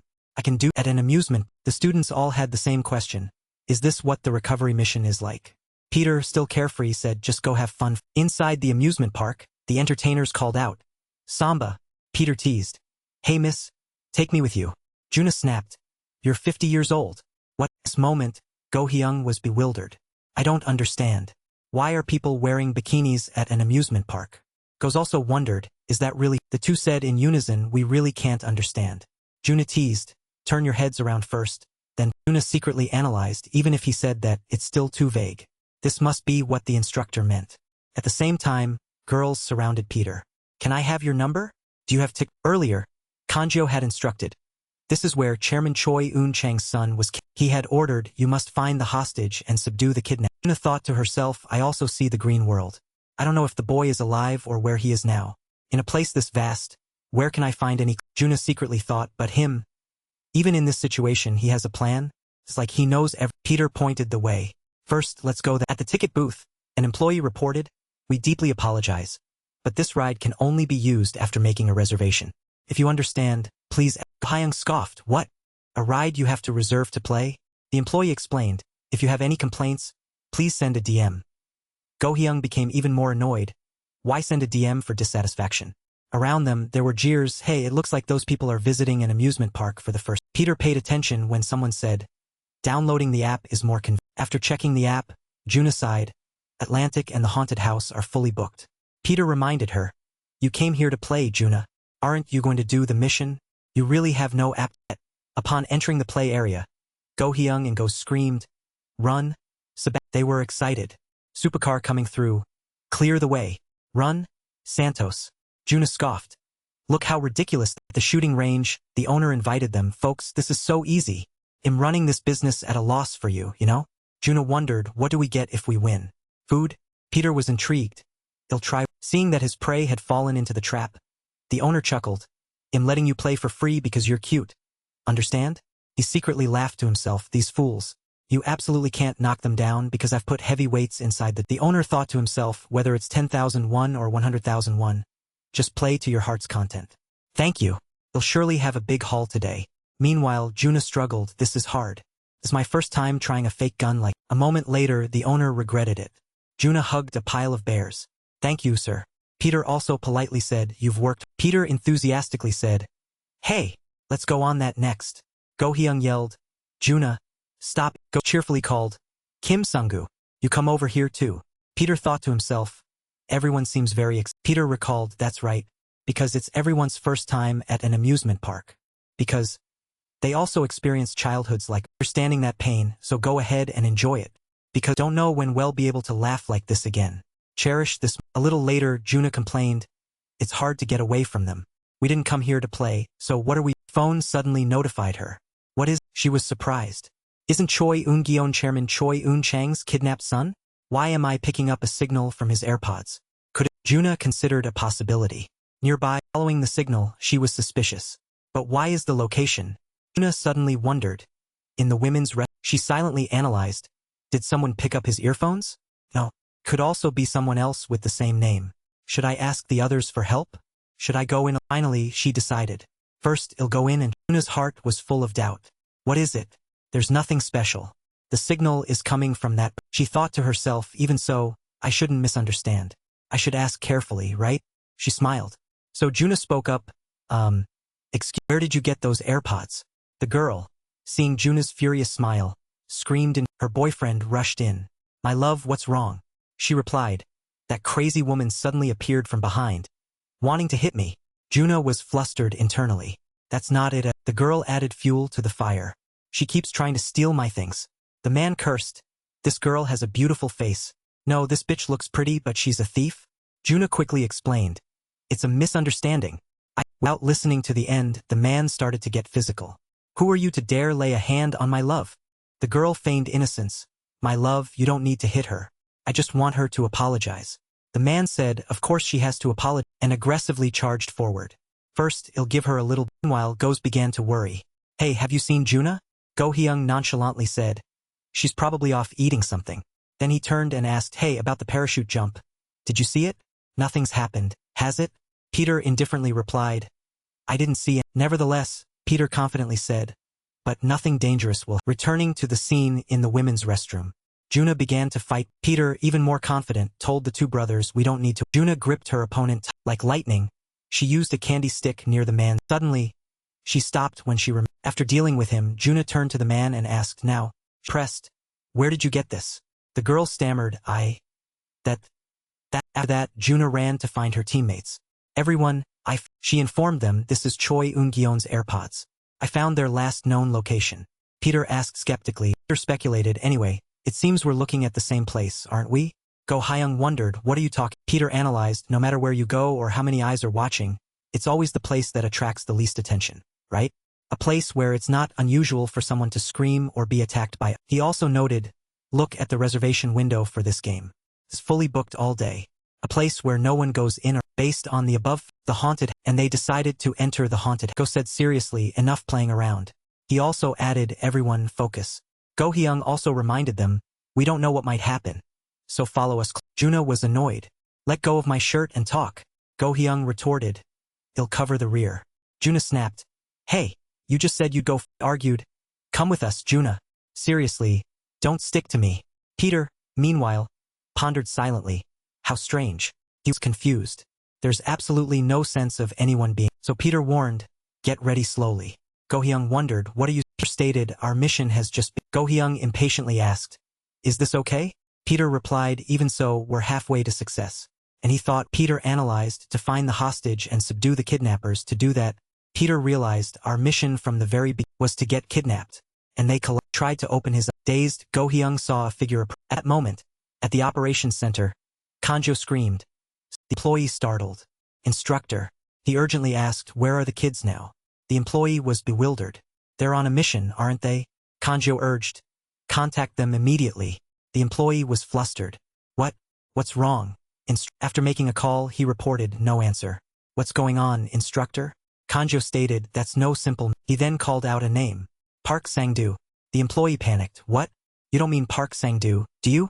Kanjo affirmed, that's right. Park Sang. He recalled he was once nominated to be an apostle. But Glory couldn't tolerate him and expelled. Unaware of the danger, the employee chuckled. But instructor, they're not fools. They've learned everything they need to. What could possibly happen?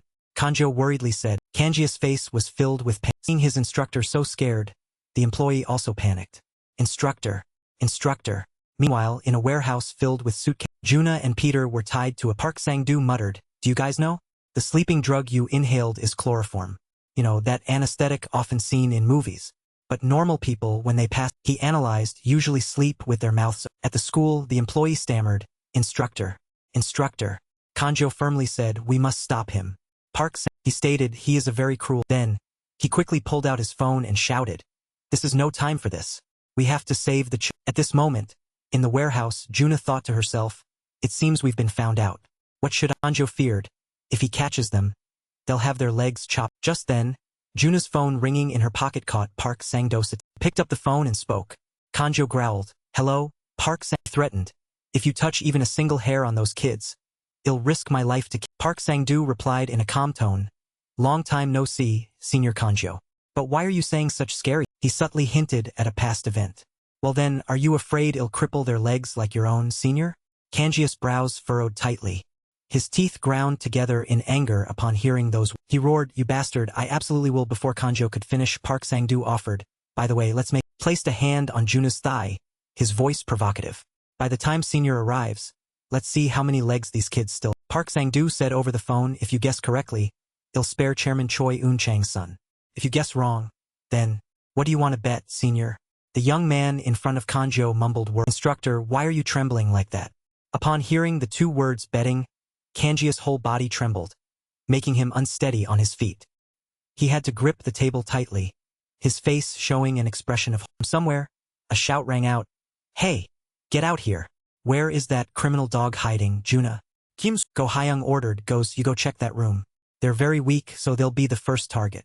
Park Sang-doo, noticing this, stood up and coldly urged Juna, while Park Sang-doo wasn't paying attention, quietly called out, "Sunggu." "Hey, Kim Sunggu." She worriedly thought, he's sleeping with his mouth open, so he's really asleep? Being calm is one thing, but how can he sleep? Juna skillfully used her foot to untie her shoelaces. "What should I do? There's no other." As her foot came close to Peter's face, he unexpectedly spoke. "What are you?" Juna startled, exclaiming, "You're awake?" He glanced at her and said, "I was never asleep to begin with." She quickly pulled her foot back, stammering, "Don't misunderstand. I was just trying to wake you up." Peter curiously asked, "By smell?" Juna immediately retorted loudly, "By p." He hit her tied hands against her thigh, saying, "This is how we use what we learned in training. Come on, you do it." He raised his untied hands and asked, "Do what?" Juna exclaimed in shock. "What? How? When did you untie yourself?" Peter casually replied, "Quite a while." Going back to earlier, while Park Sang-doo was on the phone, Peter had already untied his hands and thought of a way, because he intended to intervene if anything. Peter seriously announced, "Listen, Juna, this isn't a simple kidnapping. That man just now belongs to Glory. You know that." After he had untied himself, he suddenly asked, "So, Juna, do you like to gamble?" She wondered. "What do you—" Go Hyung rubbed his neck, his face disdainful as he spoke. "What? Compared to an ordinary office worker, you're quite daring. It'd be fine to end it here, but we're on a mission." He threatened, "If you don't want to die, then speak up." Both of them asked in unison, "Where is Choi Eun-chang?" He flashed a sinister smile and said, "You young students certainly have sharp tongues. I like it very much. So, with that in mind, let's make goes." Finding it amusing, smiled and looked at Go Hyung. "A bet." Go Hyung understood and sneered in response. Park Sang-doo offered a deal. "If you two win, he'll do everything you want. He'll also release Choi Eun-chang's son." In another development, Kanjo was speeding there, his heart pounding. "No. If you bet with that bastard, you absolutely cannot win his." He reached behind his vest as if taking something out. Park Sang-doo pulled out 2 knives and smiled wickedly. "If you two lose, you'll each have to leave a leg behind." Go Hyung stuck out his tongue and licked his lips excitedly. "I thought he was just an ordinary office worker. But he's an unexpectedly sexy office worker." Goes looked with cold eyes. "But are you all right?" Both of them tore their shirts, revealing their bulging muscles. Go Hyung exclaimed with extreme excitement, "Because from tomorrow you'll be using a wheel." Suddenly, he threw a knife at Go Hyung's. Park Sang-doo flashed a friendly smile and extended his hand towards the two, saying, "A bet is only fun if it's—" Go Hyung grabbed the knife and charged forward swiftly, smiling triumphantly. "You'll regret this. I'm very good with a knife." Go Hyung of Glory Orphanage, Class 58. Specialty: superfast movement and knife. Go Hyung swung his knife powerfully at Park Sang-doo, but Park Sang-doo casually parried. During the knife fight, Go Hyung secretly analyzed, "What is this? There's nothing special about him. We're both using knives, but he's slower than me. So even if I don't land the final blow, damage will accumulate. If this is a long fight, Go Hyung unexpectedly received a cut across his chin. But what is— At this moment, he looked at the knife blade and began to wonder. How strange, it's clearly the same kind of— Go Hyung wondered. Why? The clashing sound of the 2 knives rang out, accompanied by fast and decisive attacks. After seeing Go Hyung retreat, Park Sang-doo stopped and asked, "What's wrong, student? Is something a—" Go Hyung examined the knife, his face furious, and cursed, "That filthy dog." Goes, not understanding what was happening, asked, "What's wrong?" Go Hyung replied, "This knife has no blade." Park Sang-doo pushed up his glasses and gave a slice. At the same time, Peter and Juna ran over, calling out, "Go Hyung, Goes, we're here." He raised his hand, signaling them to stop. Then Go Hyung shouted loud, "Don't get involved, because this is our—" He assessed their strength and said, "If we can't do it, neither can you. So just stand there and—" Upon hearing this, the two, though a little worried, silently complied. Go Hyung rested his knife on his shoulder, glared, and growled, "Isn't that right, Goes?" Goes stroked his chin in agreement. "That's right, that's—" With determined eyes, both implied, "You don't know what we've been aiming." The final door to complete Glory Orphanage. 1 month in a place without water and food. The only supplies received were a gun and one. The place was filled with thousands of savage beasts. We had to survive. The bullet was used in every way imaginable. betraying friends, or self-termination. Thank you watching for vid. We became fiercely competitive. Compared to dying like this, we had to survive at all costs. Saved the bullet until the very end. We had a premonition that this one bullet would decide our. Thank you watching for vid. After Hell Week ended, we learned that out of 181 orphanage residents in Class 58, only 2 of us. I heard a shocking story about an apostle. Peter, as a teenager like us, had set a unique. In 58 years, he was the only one who didn't use his. Under the shining lights in the darkness, Go-hyung calmly stated, "It's been 10." He proudly said, "The time spent striving to become like." This moment, Peter only observed inside. Go-hyung and Go's, brimming with fighting spirit, quickly charged towards Park Sang. "You're just a staircase for us to tread." Go-hyung lunged and tightly embraced Park Sang-do's lower. Go's quickly shouted. Go-hyung used Park Sang-do's back as a springboard, launching himself into the air. Go-hyung swung his knife forcefully, his face cold. "You'll regret giving me an." Park Sang-do looked up with disdain. "This is truly not a." Without any wasted movement, Park Sang-do seized Go-hyung's hand and the knife. "I guess I'll have to chop off your." Before this, Go-hyung had thought of a way and immediately released the knife. "No, if I can't cut, it'll just." Goes, from below, caught the knife, preparing to stab Park Sang. The knife was brought up to Park Sang-do's face. He said coolly, without a hint of fear, "You want to be like Peter." Under Go-hyung's astonished gaze, fragments of the knife flew before his eyes. The knife fragments slowly fell, and Park Sang-do sneered. "Sure, right?" Go's was shocked. He shattered the uniquely shaped kukri knife from. Juna, worried, was about to run to help, but Peter stopped her. Park Sang-do proudly boasted, "Its mass and weight are 3 times that of a regular knife. I've trained with this my whole." He grinned triumphantly. "Faster than a knife and heavier than an." Park Sang-do adopted a professional knife-wielding stance and declared, "This boy is a killing machine." Former glory assassin Park Sang-do. Spécialité, Knif Combat. Estimated past level. Both Go-hyung and Go's, upon hearing this, became enraged and shouted, "Stop rambling." As he charged forward, Go-hyung wondered, can he really control such a heavy knife? Looking at Park Sang-do's confident demeanor and currents, an instant, Park Sang-do struck all the joints in both Go-hyung and Go's arms and making Go-hyung silently admit, this guy is no ordinary officer. He's a complete monster. With the last bit of consciousness remaining, both warned, "Get away, Juna." Kim Sung-go. Seeing both of them defeated and lying on the ground, Juna screamed, "Go-hyung, Go's." Park Sang-do found it annoying. What a loudmouthed girl. "They're not dead yet, don't make a fuss. Fighting against kids, how could I possibly?" Park Sang-do smiled victoriously and said, "Even so, a bet is a bet, and payment must be." Swung his knife up with satisfaction. One leg at a time. In another development, Kanjo was speeding in his car, his heart aching as he yelled, "No, don't touch the children, Sang-do. Please, I'll give you my remaining." Juna frantically screamed, "Wait, wait."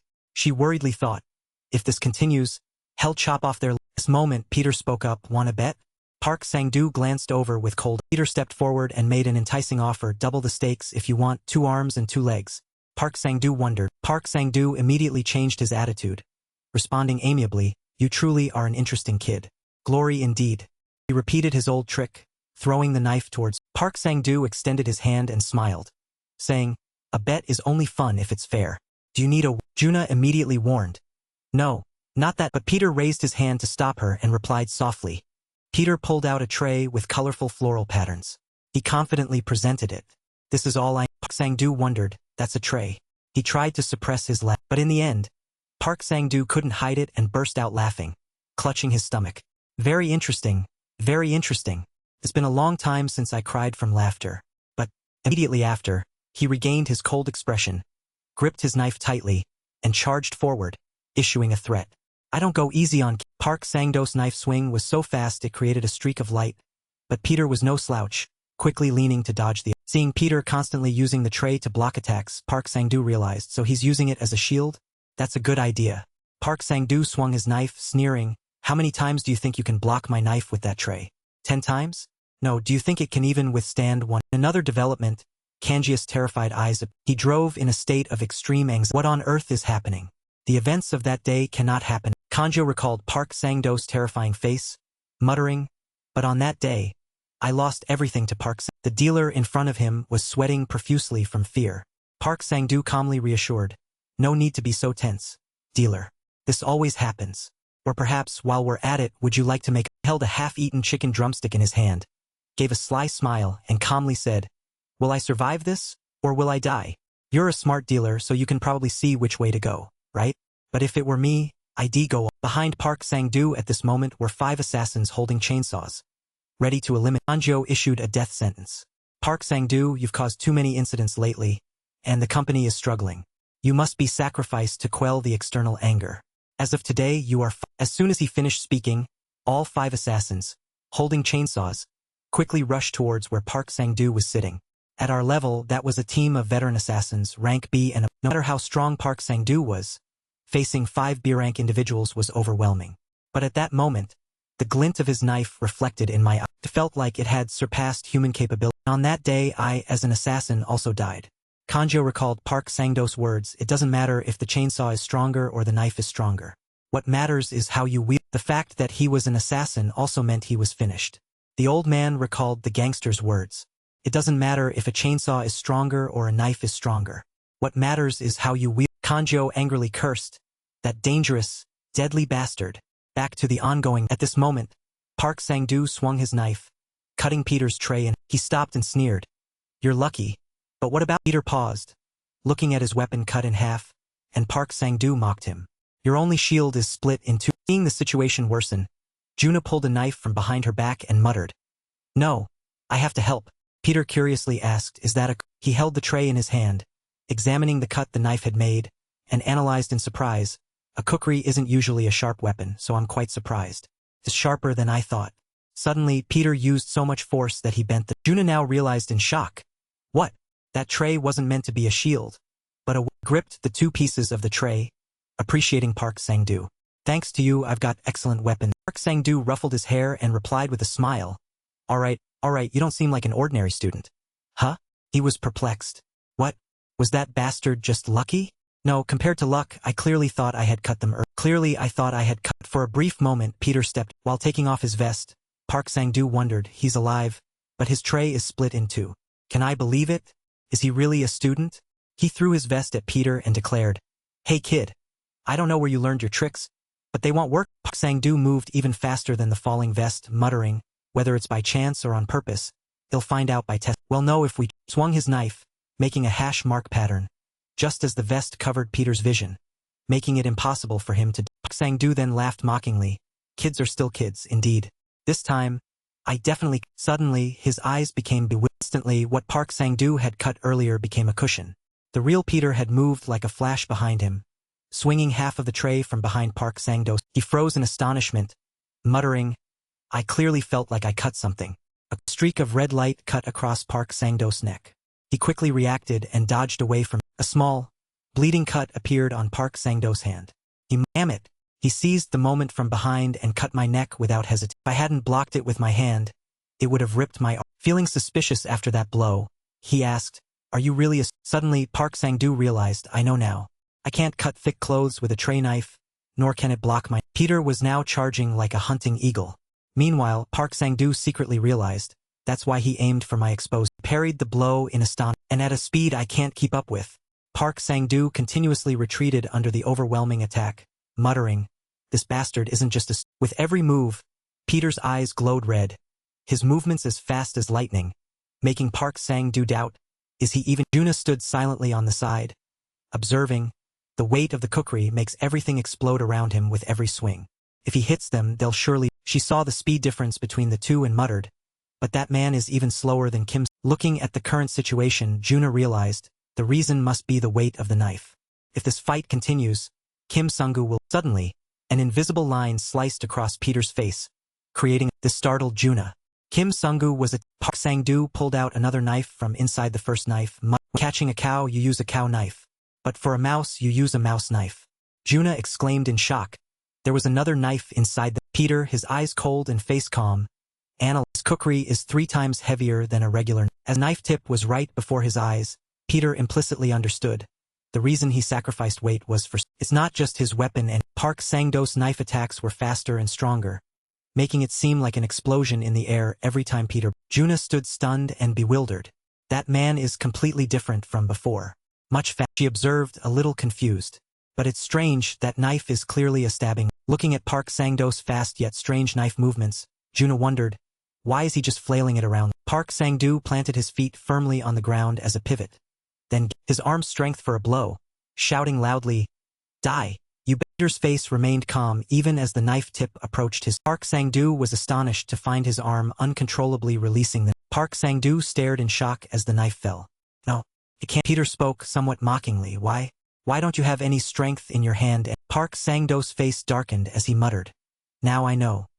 Park Sang-doo recalled Peter's previous actions and realized that he hadn't intended to cut his. From the very beginning he had aimed for his. With cuts all over his arm, Park Sang-doo asked, "Kid, what did you do to my?" Peter replied coldly. Looking at the bloodstains on the ground, Peter explained the extensor muscles, flexor muscles, median nerve, sciatic nerve, and spinal nerve.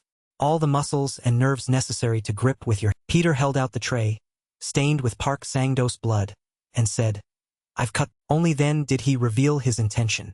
From the beginning, didn't intend to kill. Park Sang-doo trembled, muttering, "I can't understand." Park Sang-doo stared in horror at the giant shadow that appeared before him. "This isn't a student in front of me, right?" His face was terrified, his eyes filled with doubt. "What on earth have you been doing all this?" Park Sang-doo saw a fragment of a tiger. Peter and exclaimed in panic, "How many humans have you?" Peter used his hand to bend the tray into a glove, saying, "It was the same earlier. A silver tray absolutely cannot defeat a." He rolled up his sleeves, his eyes resolute, and made an announcement. "Now it ends. They'll show you how to smash a rock with." Flashback to Park Sang-doo's past. At this time, a kid in the bullying group spoke up. "Hey, look, so funny." He burst out laughing, mocking, "This kid's drinking." Young Park Sang-doo was hanging upside down from a tree, his body covered in urine. They giggled and asked, "Hey, is it good? What does it taste like? Want some more?" So much fun. That memory dominated most of my childhood. Every day I fantasized about killing that bastard. The kid waved goodbye after being satisfied. "That was fun, Park Sang-doo. See you again." I didn't have the courage to resist, and that event completely awakened. Another scene. Two fierce dogs opened their mouths wide, revealing sharp fangs, and charged wildly as if to tear everything. He fell backward in panic, crawling away and screaming loudly, "Don't come near me." The other boy pulled the two fierce dogs back, holding the chains tightly and sneering, "If you beat them, I won't bully you anymore. How about it?" At that moment I preferred. The boy's voice was full of provocation. "Want to bet?" Those words made my heart. My shaky legs led me on. As I hung precariously from a though I didn't know why, this much was clear. Betting my you watching for would make me strong. Dopamine, serotonin, adrenaline, pleasure, and power came every time I risked my. Betting was my drug. I always won those bets. I am the strong. Back to the present. Just then, Peter delivered a powerful uppercut that completely disfigured Park Sang-doo. He was sent flying far away, muttering. After punching Park Sang-doo, the tray glove also flew. Yuna startled. She quickly covered her shocked face with her hand. Peter's face was cold. His red eyes were as sharp as knife blades. His right hand clenched into a fist, and he charged forward with fierce momentum. Park Sang-doo screamed in fear, "Don't come near me, you bet." At this moment, with a trembling hand, Park Sang-doo pulled out a grenade and shouted, "Kneel, you bat." Pointed the grenade towards the suitcases behind them, loudly warning, "Before I blow every." Peter's face remained calm even as Park Sang-doo said, "Do you know what these are? These are the children you're looking." The camera cut to children tied up and stuffed into suitcases. Park Sang-doo roared, "Chairman Choi Eun-chang's son is in there." Upon hearing this, Juna's face was utterly terrified as she exclaimed, "That madman stuffed people into suitcases? No, if this explodes, we'll all." At this moment, Peter looked down, saying nothing. Park Sang-doo continued his aggressive threats. "See the gas pipes on the ceiling? If this explodes, everyone will." He roared, his eyes wide and crazed. "If you don't want to die, kneel down quickly." In a flash, Peter saw an opening, snatched the grenade from Park Sang-doo's hand, and stuffed it straight into his mouth, his voice provocative. "Do it. If you." Peter squeezed Park Sang-doo's mouth shut, pulled the grenade pin, and gently reminded him, "If you use a grenade, you probably know, right? I already pulled the pin, so if you don't want to die, clench your jaw tightly." Park Sang-doo stammered in fear. This. Peter clenched his fist, the pin between his teeth, and with sharp eyes he said, "This is how you threaten." Park Sang-doo muttered, "This bastard." Immediately after, he took a full, powerful punch to the. His whole body bent, but he still held the grenade tightly in his mouth. Another blow rained down from above, straight to the back of his neck. Park Sang-doo's eyes were blood splattered, and his body was no longer able to. A horizontal punch landed squarely on Park Sang-doo. Peter delivered the final blow, sending Park Sang-doo crashing to the... Despite being beaten to a pulp, Park Sang-doo still held the grenade tightly in his mouth. Peter even praised him. "Look at that. You're holding on tight." He bent down, reinserted the pin, and said, "I've put the pin back in, so stop pretending. Get up." Peter's handsome face now had a few streaks of blood. His eyes glowed red. He took the grenade out of Park Sang-doo's mouth and growled. "It's not over." Park Sang-doo slowly got up, stammering, I didn't mean to go this." She muttered, "No, what's he going to do now?" She felt something was wrong and shouted loudly. Park Sang-doo knelt, his hands clasped together. Tears streamed down his face as he pleaded. "Let's call it a..." He wept and begged. "They'll pretend there was no fight with these kids. They'll release the children too. So please..." Hearing this, Peter's face was confused, and Juna was surprised. When everything was over, Kanjo finally arrived, screaming, "Kids, where are you?" Park Sang-doo immediately called out, "Senior Kanjo." Kanjo was startled. "Park Sang-doo." Kanjo looked at Park Sang-doo weeping and crawling to his feet, and wondered, "Is this the Park Sang-doo?" Park Sang-doo, eyes filled with tears, hugged Kanji's legs and pleaded, "Please." Peter pulled the other two over and called, "Instructor." Go Hyung and Go's involuntarily called out, "Sister Samba," in a confused manner. Kanjo replied, and so the case concluded.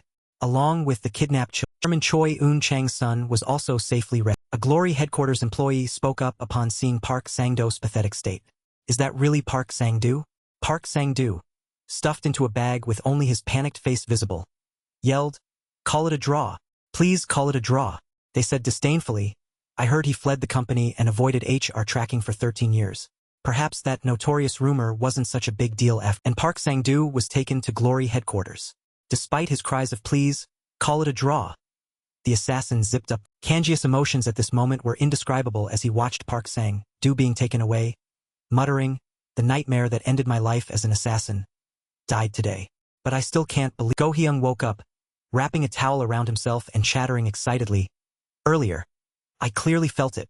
Our synchronized attack clearly worked." Go's, also wrapped in a similar towel, excitedly replied, "You felt it too?" Kanjo looked at them skeptically, muttering, "Did those kids really deal?" Kanji's gaze fell on Peter, and he thought to himself, although there are many unclear parts. He turned to Juna and said softly, "Cover yourself properly. You'll catch a cold like that." Kanjo had to admit, "Well, since it wasn't me, I have nothing." After that, we officially became assassins. Go Hyung held the card in his hand, asking in disbelief, "Is this it?" He excitedly shouted, "We're a rank. No, we even caught an SU rank assassin." Peter signaled Go Hyung to lower his voice. The girl turned to scold them, "So embarrassing. Quiet down." He still didn't believe it and asked again, "But we're D rank?" Watching the elevator descend, Zuna kept wondering, "But why are they calling us to this place? Where is this going? We're not going to die." When the elevator opened, he went silent. Zuna's eyes widened, and "Are we really going to die?" All four were startled when they saw two muscular women waiting at the elevator. Go Hyung broke out in a cold sweat, repeatedly pressing the elevator button, exclaiming, "Wrong floor. Close the door." "I'm sorry. Well, come back later." Go Hyung was sweating profusely, repeatedly banging his head against the elevator. The two muscular women moved aside. The secretary appeared and said, "Please come in, we've been..." Both immediately blushed. This time, he also pressed the buttons repeatedly, but with an excited tone. "Open up. It's the allies. We're the..." The girl gently said, "This." After guiding everyone upstairs, the secretary said, "Our chairman is very interested in you all, because you saved Eun Gyeon, the heir of DA." She led them to the dining room and continued, "The chairman issued a special directive. Everyone must be entertained without any shortcomings." Go Hyung and Go Zae eagerly exclaimed at the tempting dishes. "My stomach is so..." The whole group enthusiastically went to the fitting room. Super luxurious. He adjusted his tie and said, "I get to eat well with the chairman, and even have clothes to wear. Even though we didn't meet him, everything's been taken care of." Standing before a large door, Go Hyung excitedly shouted, "What else are they going to give us? This is so thrilling." The secretary walked over, opened the door and said, "Well, I'm sure you're all curious." The large door was opened by her as if an announcement. "Today's main course is right." Dazzling light emanated from inside the door, causing him and Go Zae to gape in astonishment. As they entered, they saw that the entire room was filled with Vipro-class heavyweight. The secretary introduced, "Our DH Group is a world-leading military supplies company with top-tier technology. We are responsible for supporting all types of combat for Glory assassins. She offered her congratulations. Congratulations on being appointed official assassin. Looking at the weapons in the room, the secretary relayed the message. The chairman said to take as many as you. Go Hyung, standing behind, brandished a gun and gestured, we don't use guns in fights, do we? He quickly agreed, of course not. In a blink of an eye, the two had stuffed themselves full of weapons, politely saying, we've taken enough.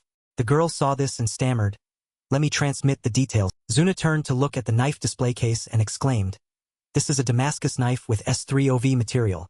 Is it okay to take such expensive items? She reached out her hand and muttered, then he'll take one. Zuna suddenly remembered, no, I didn't do anything that day. I don't have the right to accept. The secretary walked behind Peter and asked, Kim Sung-gu, have you chosen yet? She was curious, what will this student? He picked up a pen and turned back, replying, this is all I need. The secretary was stunned and muttered, just a fountain pen. Not greedy because he's young? Peter thought to himself, because these are all weapons I've already used. He suddenly received an order through her earpiece. Yes, Chairman. Yes, I understand. The secretary announced, now I will take you to the chairman's office. He shrugged and said, why such a hassle? All right, we have to go. Small Mouth said. Looking at him, the secretary said, only Kim Sung-gu. Peter was confused. Me? Go Hyung heard this and yelled, no, wait, Chairman. We've built up such strong feelings over time. And the elevator displayed floor 4. In the elevator, she praised, the fountain pen truly is an excellent choice. He calmly replied, well, it's also a model I like to use. The secretary was curious. But aren't you from an orphanage? Peter immediately cut her off and asked back, why is the chairman looking for me? She stammered, I don't know, you can ask him directly. He replied coolly, thank you. The elevator announced, door opening at the PH. The secretary led Peter to the end of the hall and replied, Chairman, I've brought Kim Sung-gu here. Choi Un-chong said, you've worked hard. You obeyed, yes. Looking at him, the chairman spoke, I've wanted to meet you for a long. Choi Un-chong smiled politely and invited Peter. Please sit, student Kim Sung-gu. The chairman of DH Group, the world's leading military supply company, Choi Un leaned on the table and asked, was the meal to your liking? He replied, yes, I enjoyed it very much. Choi Un-chong added, how were the clothes? Peter said, the clothes fit very well. As he poured coffee, he was curious, what's the reason the chairman is looking for me? He chuckled naturally and said, didn't I tell you? I wanted to meet you, there's no other reason. So you don't need to be so Suddenly, Choi Un-chong stepped closer to Peter, his voice deepening. No, being rigid is understandable. And he looked into Peter's cold eyes and called his name. Student Kim. Leaning close to Peter, Choi Un-chong whispered, I know who you are. Choi Un-chong whispered, you're Peter. Peter was stunned to hear this. But then, a smile touched the corner of his. December 24th, 1978. Namsan. A chilling current like death itself. The man's entire body convulsed violently. His eyes rolled back. Tears streamed uncontrollably down his cheeks. His mouth was bound. Only muffled groans could be. The thin man slammed the table and yelled, speak, you bastard. Where is Choi Un-chong now? He gritted his teeth. Damn. So tight. Despite all kinds of torture, the Soviet man opened his mouth and laughed gleefully. He sneered, I've already told you. You only have one way to say. The Soviet man loudly demanded, hand over the missiles that South Korea developed with the US to us. The Soviet threatened, if you refuse, the son of DH Group will also. On the other side of the glass, an employee frantically reassured, Chairman, calm down, Chairman. He suggested you should make a request to the US and send the most elite forces, including Delta Force, to Manga. We'll definitely find him. The man on the phone's expression changed and he stammered, Section Chief O. In front of a man was aiming at a helicopter. Suddenly, a loud explosion tore through the air. The helicopter exploded into many pieces mid-air. An announcement blared, Delta Force has been completely annihilated. Dage had no other choice and ordered, Section Chief O. Section Chief O hesitated. Chairman, are you perhaps referring to that place? He replied, that's right. Go to the Glory Sanctuary. The scene shifted to the outside of a church. Repeatedly knocked loudly on the door, shouting, Father, Father, it's urgent. Please open the door. Deha is. The priest stepped out, his voice calm. Calm down. Coming to confess at this late hour? What's wrong? He impatiently yelled. My son, Un-chong, has been kidnapped by the Soviet. Gripped the door bar tightly, his face panicked. The support that DH Group offers that you desire. I agree to all of it. Any amount. 10 years later. Even 100 years. The priest placed his rosary beads on the Bible as DH mentioned. Among your 12 apostles, please send the best. Replied flatly, I don't know what you're talking about. DH was stunned. He pleaded desperately, this person. My son has been kidnapped. Please, please, I'll do anything. The priest reassured, you don't need to worry. Everything will be according to God. Calmly said, so, pray. Dach couldn't calm down and frantically shouted. Not prayer. What good is prayer in this situation? The priest said, God's missile has already reached Manga. The scene shifted. At this moment, Peter's face was expressionless. He gripped the handlebars tightly, speeding off on his motorcycle. Dach was still uneasy and asked again, anyway, Father, will it be okay? The 3 special forces teams that left earlier were annihilated. Even if he's an apostle, can he really go? The priest replied without hesitation, that person will be able to do it. The scene shifted. Behind the train, a person was knocked unconscious. As Peter appeared on the train, the chairman's confident voice resonated. Even if he's alone, hell handle it. My son is the strong. The people in the carriage stood up, their eyes fixed. How did you get in here? But you came. Peter exhaled lightly, his breath visible in the cold air. The man was confused. Before he could understand, the bearded man collapsed after a fatal gun. He moved to the side and fired shot after. In an instant, Peter moved in a zigzag, neatly taking down the small fries on the, leaving no chance for resist. The bullet pierced the head of the last. Now he explained, I said, the number of your heads and my bullets were just. Unfortunately, the group didn't even get to hear these words before Peter took them. Another carriage, Lieutenant Colonel Eugene stepped out, warning loudly, drop your weapon. He pointed a gun at young Unchang's head, threatening, if you don't want a hole in this kid's head, drop your weapon. Train sped through the blizzard. Inside the compartment, Lieutenant Colonel Eugene said, that's right, I've heard rumors. He recounted the rumors he knew. I heard there's a monster of an Asian man. He can survive alone anywhere, but you're younger than I thought. Lieutenant Colonel Eugene was curious. Is that you? Apostle, thank you watching for vid. At this moment, he had followed the man's words, dropped his weapons, and raised both hands above it. Peter approached and spoke in Korean, Hey Choi Unchong. Unchong was surprised. A Korean? He gave instructions, I'll count to 3, so when I reach 3, bow your head. The boy's face was confused, and he stammered. Peter began counting in Korean, 1. The man, not understanding Korean, yelled, what are you saying? You dog. Speak in Russian. His hands slowly came together as he counted, 2. Lieutenant Colonel Eugene angrily shouted, stop talking nonsense, you dog. Get on your knees. At this moment, a coin appeared in Peter's hand as he counted, the man threatened, I'll really kill this. Chong immediately ducked down. Seizing the opportunity, Peter forcefully threw the coin, sending it flying directly at Lieutenant Colonel Eugene's head, making him fall back. His cold eyes watched the Lieutenant Colonel fall, and he said, my apologies. Now we'll say it again in Russian. Goodbye, Lieutenant Colonel Eugene Andreev of the KGB intelligence. After escaping danger, Unchong stammered, thank you for saving. After completing the mission, Peter lit a cigarette for himself. The boy spoke up, you're also Korean, right? Unchong gratefully said, thank you, I won't forget this. He calmly smoked, ignoring the boy's loud shouts. I will definitely Peter picked up a hat and put it on Unchong, saying, hey Choi Unchong, I didn't come here to save. Turned and replied coolly, but to save the future of DH Group. Understand? Now Peter reminded him, the way home is long. The boy stood up and followed behind, muttering, he's so back to the present. Choi Unchong said, thanks to that I've lived until now. Even though 40 years have passed, I've never forgotten the face of my benefactor. He stood before Peter and asked, Kim Sung-gu. Choi Unchong observed Peter, that person's grandson. This remark made Peter break out in a cold sweat. Good thing I wasn't found out. Choi Unchong exclaimed, you really resemble him, but I've never heard that Peter had a family?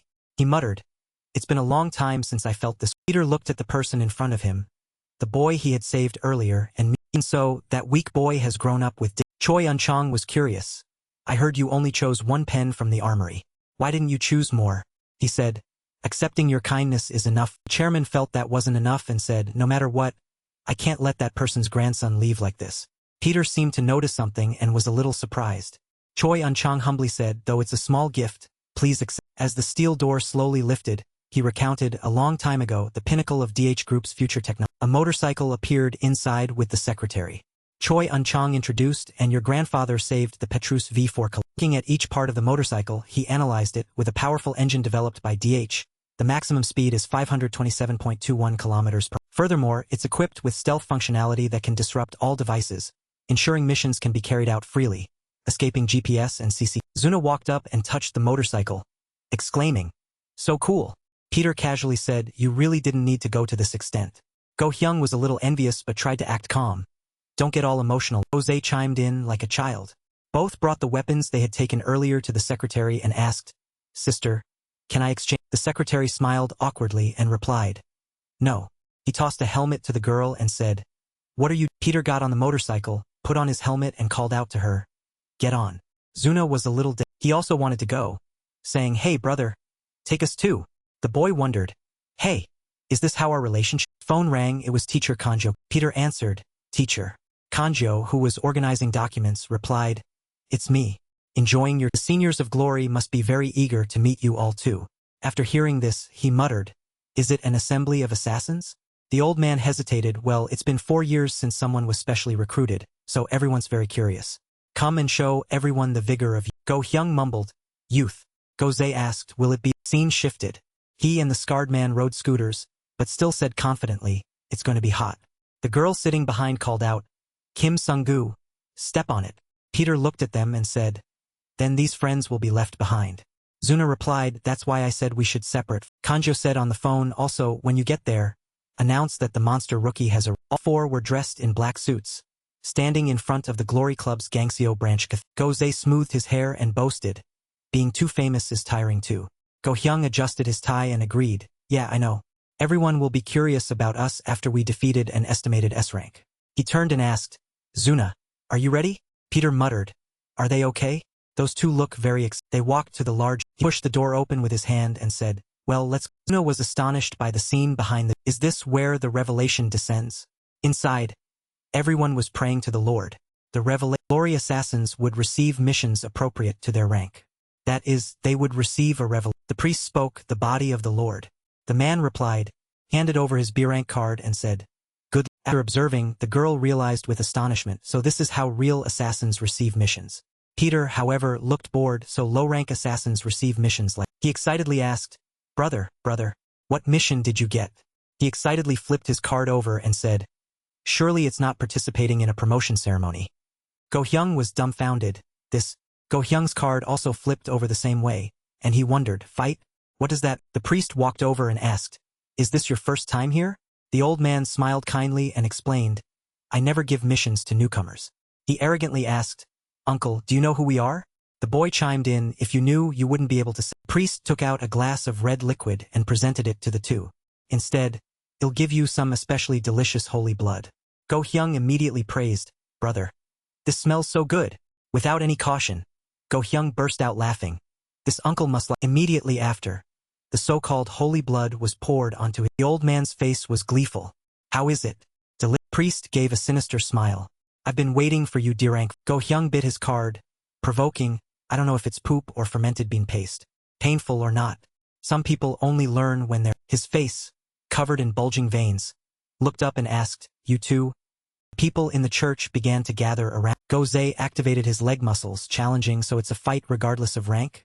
We don't spare the elderly." Go Hyung twisted his body to warm up, saying, "It seems like we're campaigning to become B rank." The world outside is— Scarred man with the long scar near his eye sneered, "These fools are laughing." Guanjiang mocked, "Even if I don't know what D rank means, I haven't understood it for a—" The old man's eyes widened when he heard the boy say, "Of course you would." Go Hyung rushed forward with an arrogant kick, announcing, "We weren't born to be D rank." The scarred man just dodged his— Immediately followed by Goze's powerful punch, descending, reminding, "We are the Go brothers, who will become S rank apostles." Seeing the old man dodge his attack, he growled, "This uncle is a troublesome B rank, isn't he? Well, we won't be messing around now." Those observing from outside watched their attacks and felt skeptical. "Hey, those kids are really good, aren't they? Are they really just children? They're not scared at all." Zuna was surprised. The Go brothers are so good. They seem more confident now. Much stronger than when they met Park Sang. The scarred man, after retreating to a chair, was confused. The old man only saw Goze and muttered, "Where did the younger one?" Suddenly, 2 hands reached out from under the chair and grabbed the scarred man's legs. Go Hyung emerged from behind and asked, "Look." The old man jumped, turning back in surprise. The boy immediately yelled. Goze appeared like a giant, clenching his fists and leaping, bringing a powerful blow down from— Blood splattered onto Go Hyung's face in his daze. The scarred man mockingly said, "Can you mimic?" The old man, holding a blood-stained cane, turned and smiled. "When I was your age, I was like this too. We need to give these youngsters some practical training." The scarred man blocked his attack. His face serious, he declared, "I'm not playing around now." Zuna was startled to hear Goze's desperate cry. Peter's face, however, remained. He reached out his hand and yelled. Go! The old man delivered a punch so strong it deformed his. Her face panicked, and she rushed out, yelling, "We have to stop." Zuna was stopped by Guanjiang. He draped his arm over the two and sneered. "How about that? How does it feel to see the truth?" Glory Assassin, Guanjiang. Rank B, 33rd.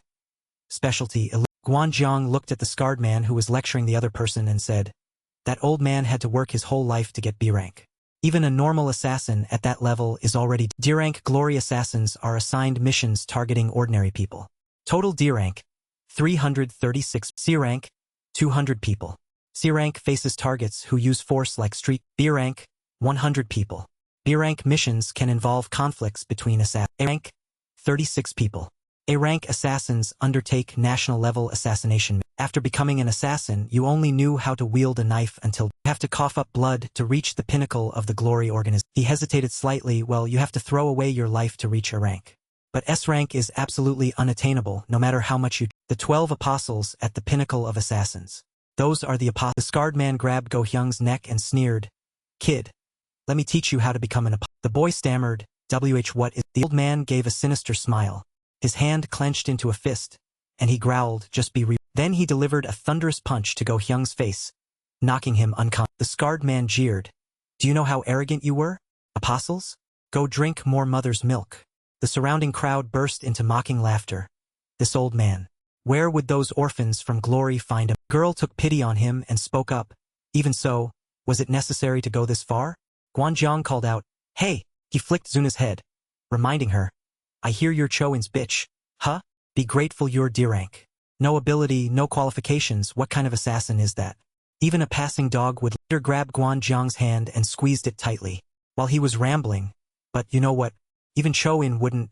Guanjiang realized and muttered. He stepped forward to protect Zuna. "Senior, don't cross the line." He wondered what. As soon as Guanjiang swore, "Your mother." Peter's grip tightened. He remained calm in the face of the man's challenge. "You want to fight?" The scene shifted. Ji-won grabbed Peter's collar and yelled at his face. "No, Senior, you shouldn't draw attention. Look, the crazy killer Kim Sung-gu took down A-rank Park Sang-do. And he was even trusted by A-rank." She explained, Senior's strength, it's only a matter of time before glory gets suspicious. Any plans will become dangerous. No matter what happens to the kids' lives, don't care about it. Back to now, I know if I want to attack them from behind, I have to hide myself well at dear." Guanjiang slapped Peter across the face and yelled, "Speak! You glory!" At this moment, she could only cover her terrified face with her hands, while he spewed insults at him, looking like a bunch of whores, putting on airs in front of a girl. Peter calmly said, "Go ahead," and Guanjiang heard this and stopped, curious. He lowered his face inside. Peter changed his attitude and gently said, "Let me take him to the hospital. One person is severely injured, and another is unconscious. If we don't go now, it will be very dangerous." Just then, Go Zae, who had just woken up, anxiously rushed to Go Hyung's side. He said, "I won't dare to mention apostles again. We won't forget what the seniors taught us." With cold eyes, Peter bowed, "Please." He wiped the blood from his hand and sneered, "You bastard, making me waste my energy. Fine, stopping here is good." Suddenly, Guanjiang reached out his hand and said, "Made a demand. Give me your volunteer qualification certificate." His face showed a hint of displeasure upon hearing that request. Guanjiang sneered, "Grow up fast and come find me." All four walked out of the Glory Cathedral.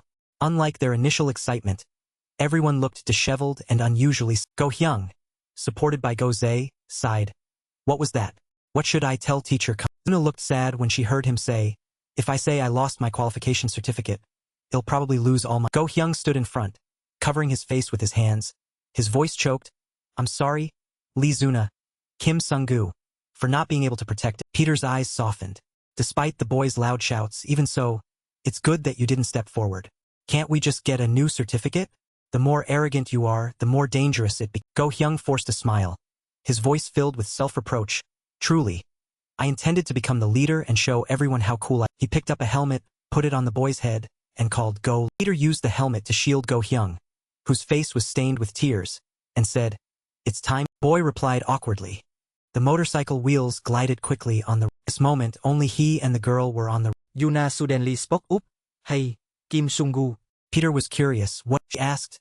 "How do I become strong?" Scoffed. You're asking such a useless question, aren't you? Peter wondered, why are you asking that? Zuna hesitated. Don't you see anything? He asked, puzzled. She remembered and said, we were robbed. Like Peter replied, if you're weak, of course you'll be robbed.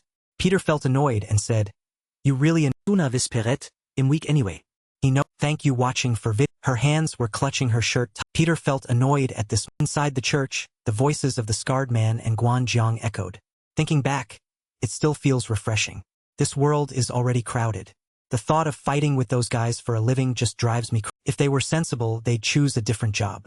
That's right. Walking to the door, he suddenly remembered. Oh, but that kid the old man asked, who? The pretty girl or the one without eyebrows? Guanzhong said, no, the effeminate one. Is it because he commented, such cruel eyes for a Guanzhong was surprised to see someone still in the church that night and exclaimed, this won't do. He burst into derisive laughter. Did he come to be beaten again? Or to repent for being arrogant today? Peter remained seated, praying, not uttering a word in reply. Guanzhong saw him and loudly asked, an adult is speaking. Why aren't you Peter suddenly spoke. Must you go to that The man was a little confused and asked, this guy hasn't been beaten enough. Guanzhong threatened, today will make you. Before he could finish, Peter stood up and cut him off. That's why I came to show you something. Something you've never seen in your life and never will again. As Peter held the rosary beads in his hand, a pale blue light shining like a saint as he growled, the battle of the apostles. After hearing that declaration, both men, the scarred man unexpectedly spoke up, asking, what battle of apostles? The old man clutched his stomach and burst out laughing, what battle of apostles? Anything can happen in this world. Huh? Son, I've worked here for 14 years and never met an apostle. The scarred man laughed until tears streamed down his face. The old man sneered, this young man knows nothing about life. Just toy with him for a bit and let him go. The scarred man called again, Guanzhong. The old man glanced over and muttered, wait, what's... The scarred man called with a hint of worry, Guanzhong, why are you standing? Guanzhong's entire face darkened. The Dirang, thank you watching for vid. With he and only a rosary in hand. Clearly he has too many short. He was sweating in fear, muttering, but how? Guanzhong looked into Peter's cruel eyes, his face cold as ice, and exclaimed in disbelief, how can those be the eyes of a Dirang? The old man asked puzzled, hey Guanzhong, why are you standing there? Are you scared of that Dirang kid? He forced a laugh and retorted, what are you talking? Guanzhong clutched his head, reassuring himself. That's right. He's just a kid with ordinary eyes. I've overestimated. He held a Bible in his hand and called out, hey kid, there's an unwritten rule accepted in this world. Guanzhong forcefully threw the book at him and said, if an assassin revolts against a higher-ranked senior, then at that, the senior can deal with that assassin on the... I throw this book, Hell raise his hand to blow. At that moment, his hip will be exposed. That's the instinct to protect the hit area will make him bend. What I was aiming for from the beginning wasn't his. He moved quickly in front of Peter. Guanzhong's two fingers aimed. But it's over. Suddenly, extreme fear appeared in his. Used the rosary string to swiftly attack Guan. All Guanzhong saw were the beads, mixed with his own blood, scattering every. Guanzhong froze, muttering, what is this? It's not an ordinary rope. Just as he was in a daze, the string was manipulated by Peter and wrapped around Guanzhong's neck. A terrifying sight. Thank you watching for vid. With a crash, all the doors in the church were felt a chill. His pupils contract. The single pull, Peter sent Guanzhong's head flying into the. He gasped, waking up with a start. Guanzhong frantically clutched his neck. His whole body trembled violently. The scarred man yelled loudly, Guanzhong, what are you standing there for? At this moment, he still hadn't escaped the chilling sensation he had just experienced. Guanzhong looked at him with extreme fear, muttering, the image of himself being defeated every time he fought Peter made him even more. Because I've experienced the feeling of dying 1,000 times. I learned from hundreds of battles over decades. Is the intuition of who I will lose to, even without directly. But what is this? It's not at such a basic. I never imagined there could be someone this terrified. What should I do? They'll surely die if I go. His face was terrifyingly calm. His eyes were cold and sharp. He said nothing, just stood there, looking at Guan. Peter stepped closer, raising his hand. Before he could do anything, the man panicked and screamed. Guanzhong squeezed his eyes shut. His face was covered in cold sweat as he yelled, if you overlook today's incident. He raised his hand to his face, frightening him into silence. Peter, here the ability to sense death is a basic skill for an assassin.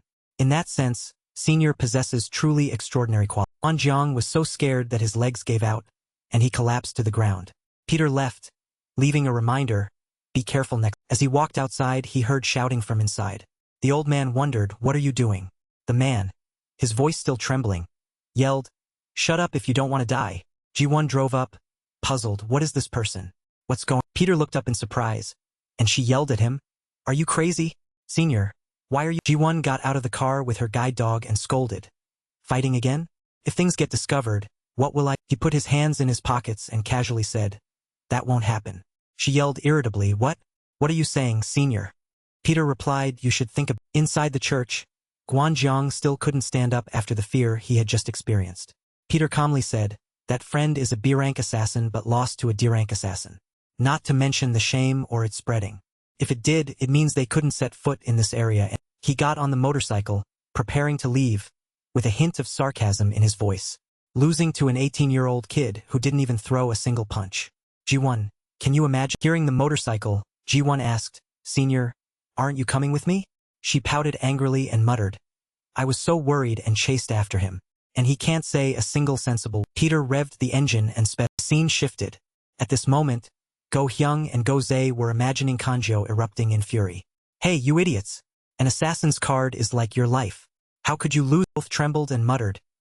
Both broke out in a cold sweat, racking their brains to figure out how to escape. Both jumped when they heard Guanjiang's voice. The man's thuggish face. Thank you watching for vid. Both panicked and screamed. We totally deserve to die. You fools.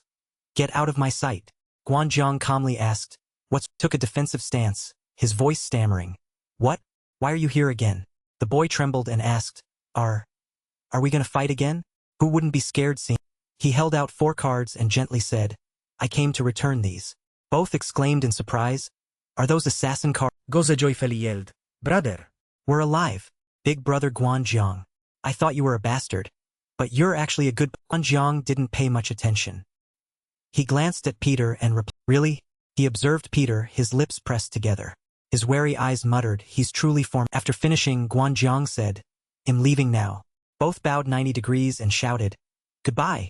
Big. Looking at Zuna's card in his hand, Peter thought, I need to return this to her soon.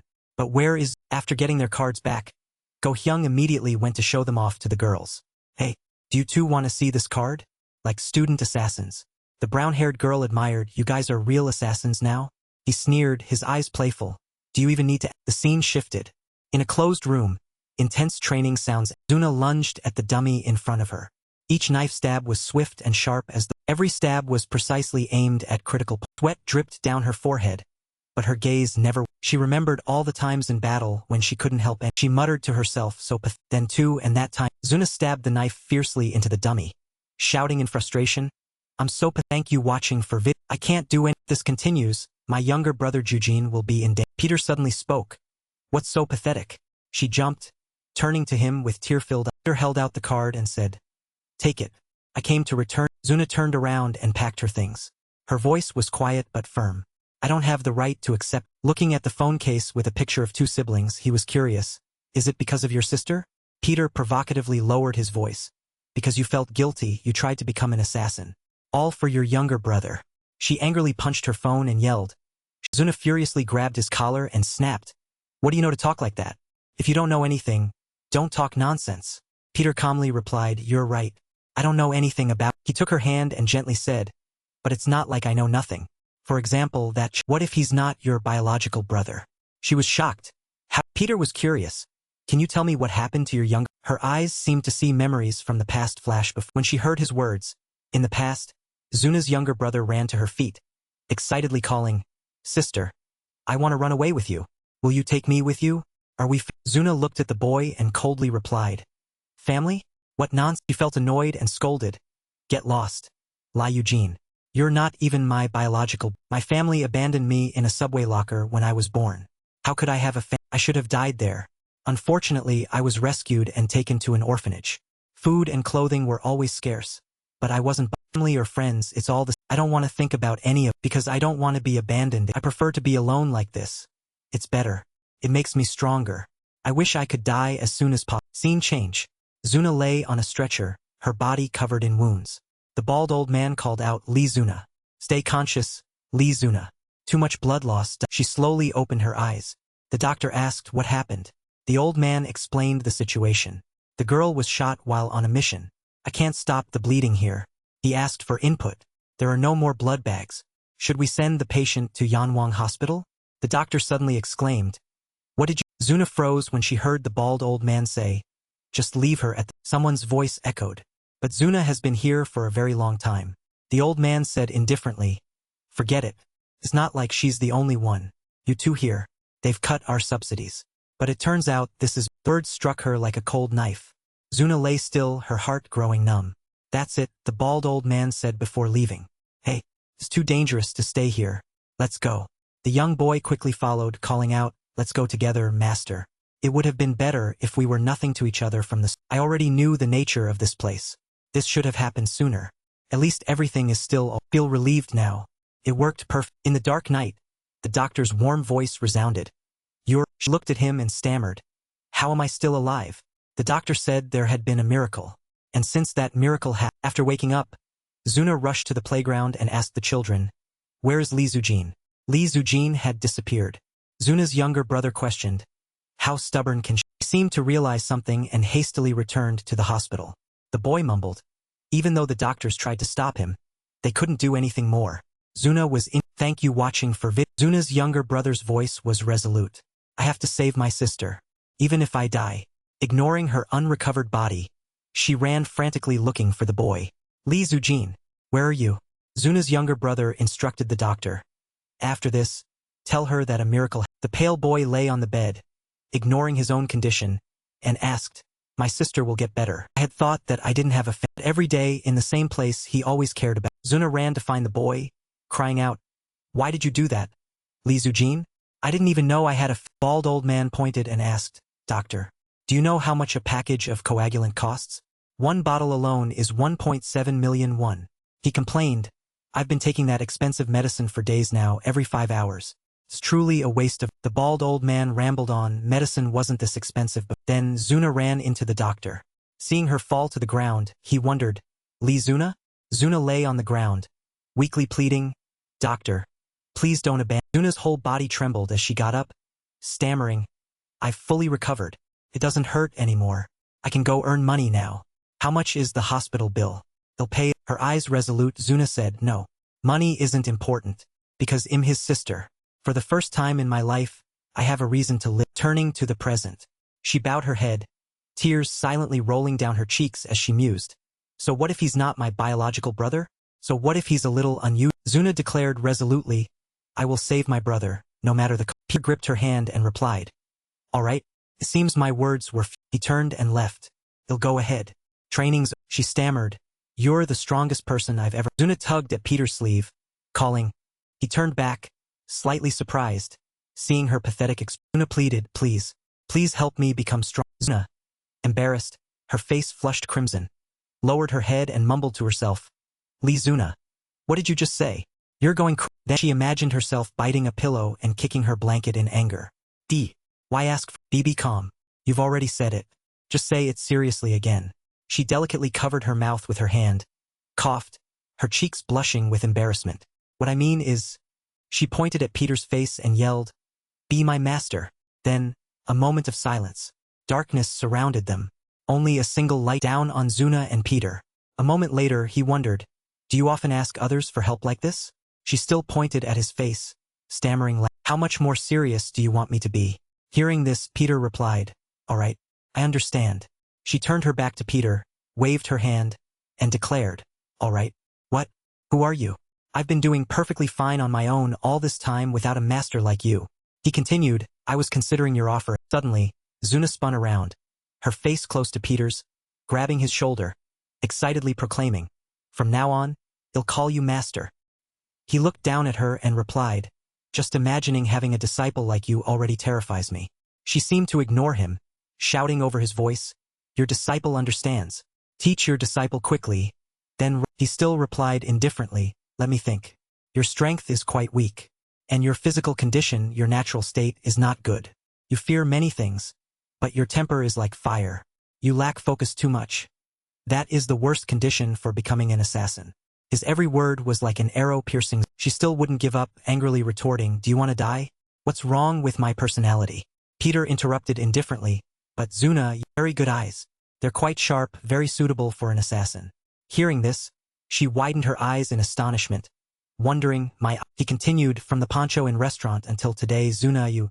As he answered her, he also understood himself the reason he had noticed Lee. In just a moment, he recalled Zuna covering one eye yet still noticing the person who had, or when he was brawling with two men charging at him.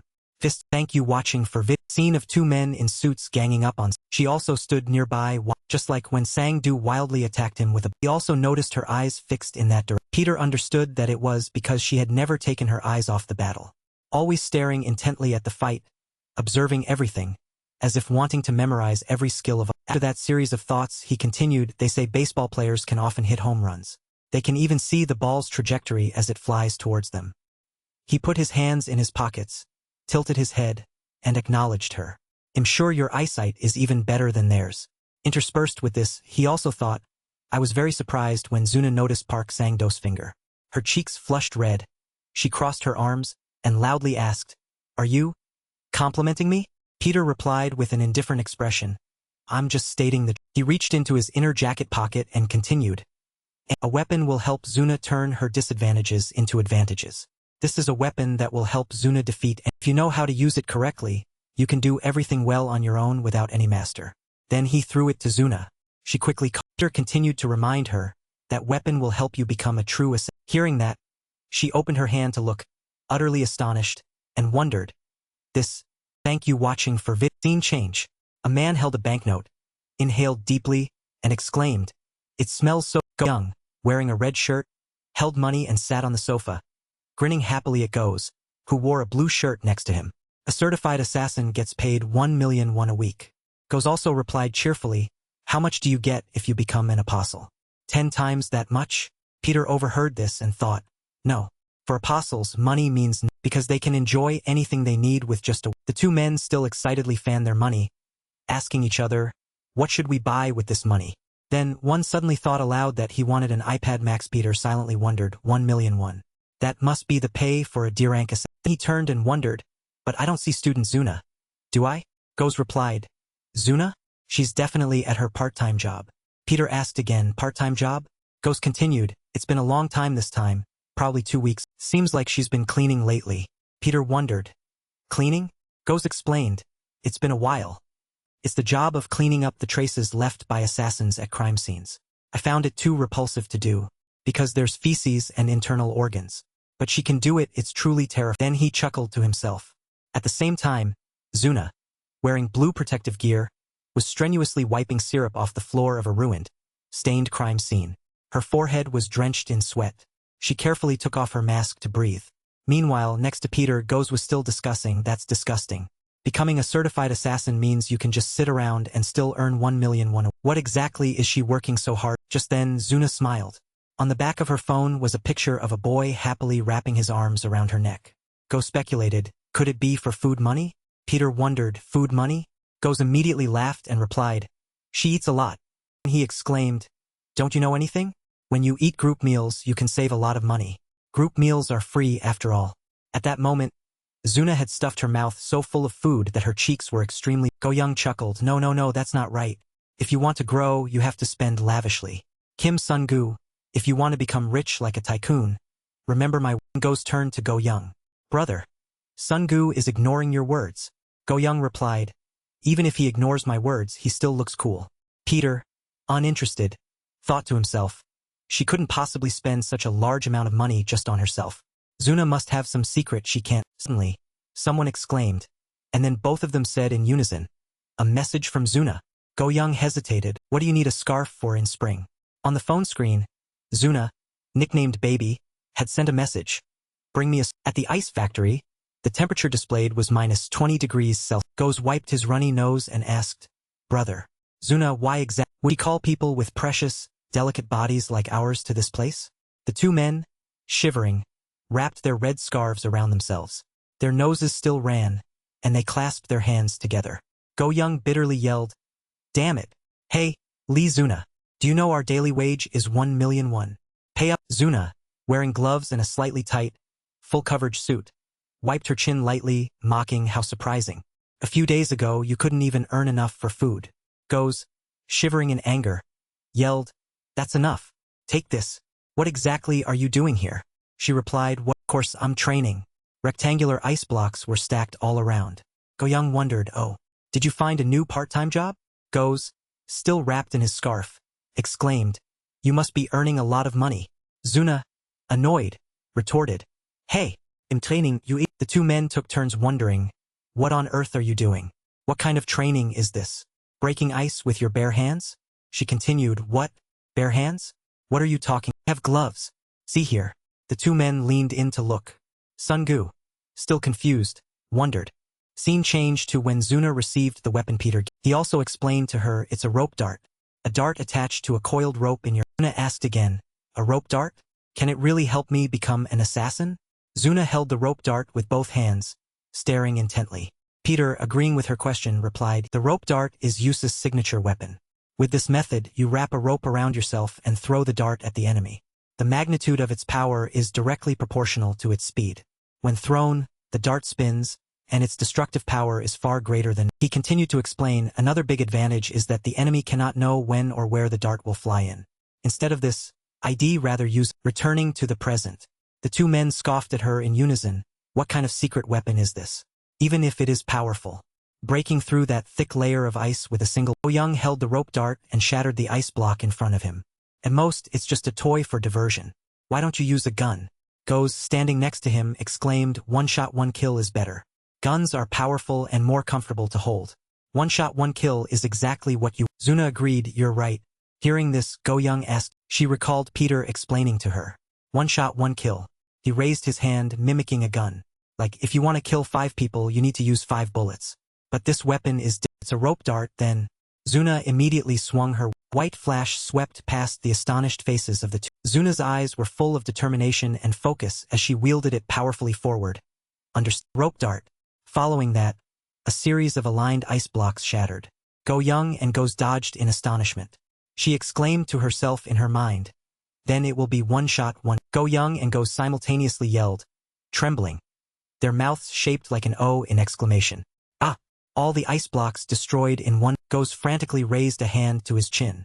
"How is that possible?" Then the two turned and whispered, "Brother, what's it called? What kind of dart? A rope dart? How much does it cost?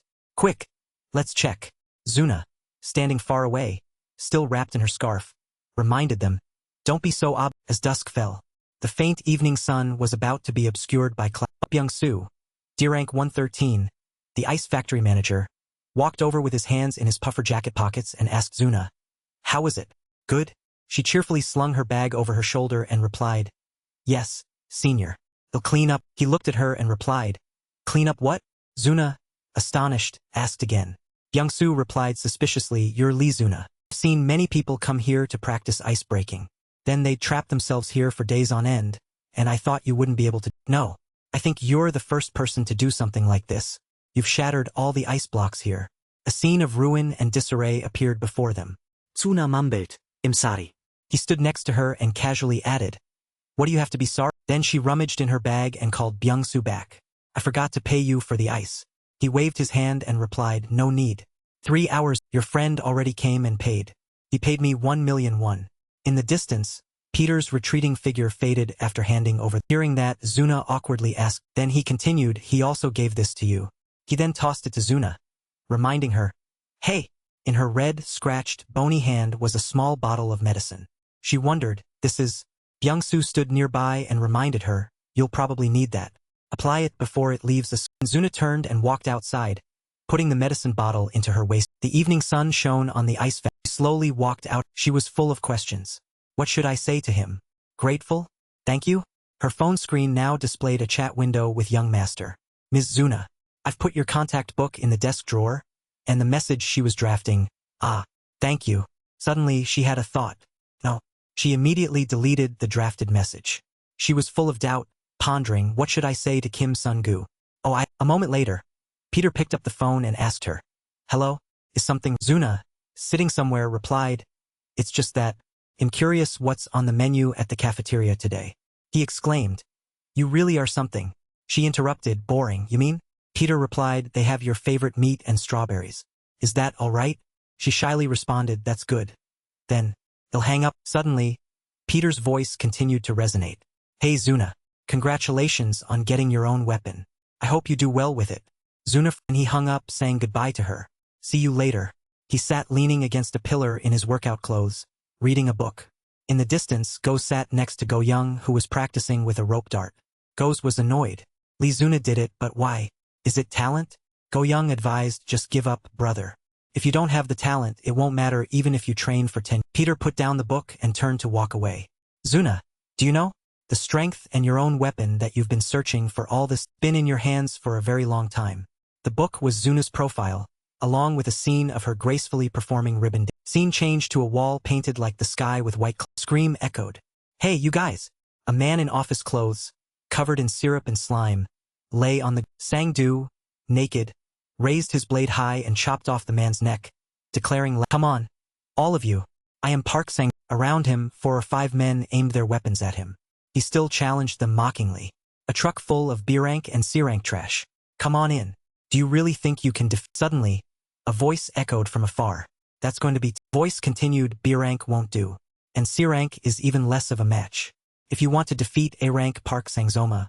He paused, then spoke with, could it only be an apostle? The person in a white coat walked. The 2 rows of people around him bowed in respectful. Sang-do's eyes were wide with astonishment. Then he dropped the blade to the ground, right next to a pair of blue Crocs with cute stickers. He bent down to pick up the blade and continued, I heard you like to gamble a lot, so bet a rank, isn't that right, Assassin Park Sang-jo, who's about to become an S-rank apostle. Then he put the blade into Sang-do's. Then, with a challenging tone, he exclaimed, can you win this fight against a true apostle? Dan stammered, unable to speak, as a savage smile from the other person was reflected in his glasses. A apostle a loud, annoyed scream rang out. No, no. A little girl with orange hair was throwing a tantrum, even flinging her shoe. I won't get a shot. Danby doesn't want a Goes, wearing a patient's gown, chuckled. That girl really is the weakest. It's just a shot. Why make such a fuss?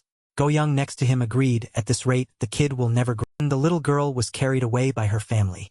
The 2 shivering men turned to look at the nurse. Go Young pleaded, sister, can you give us a dose of anesthetic?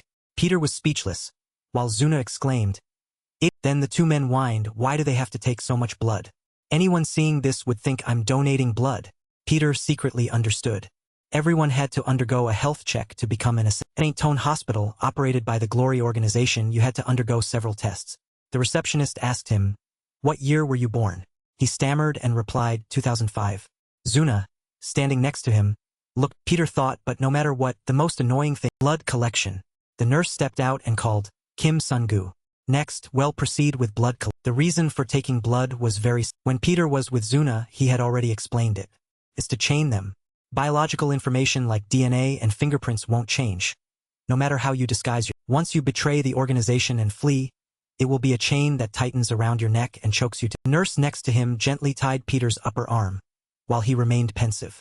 And then, it would only be a matter of time before Peter's old DNA was recognized. That the young man who just had his blood drawn today had DNA identical to Peter's.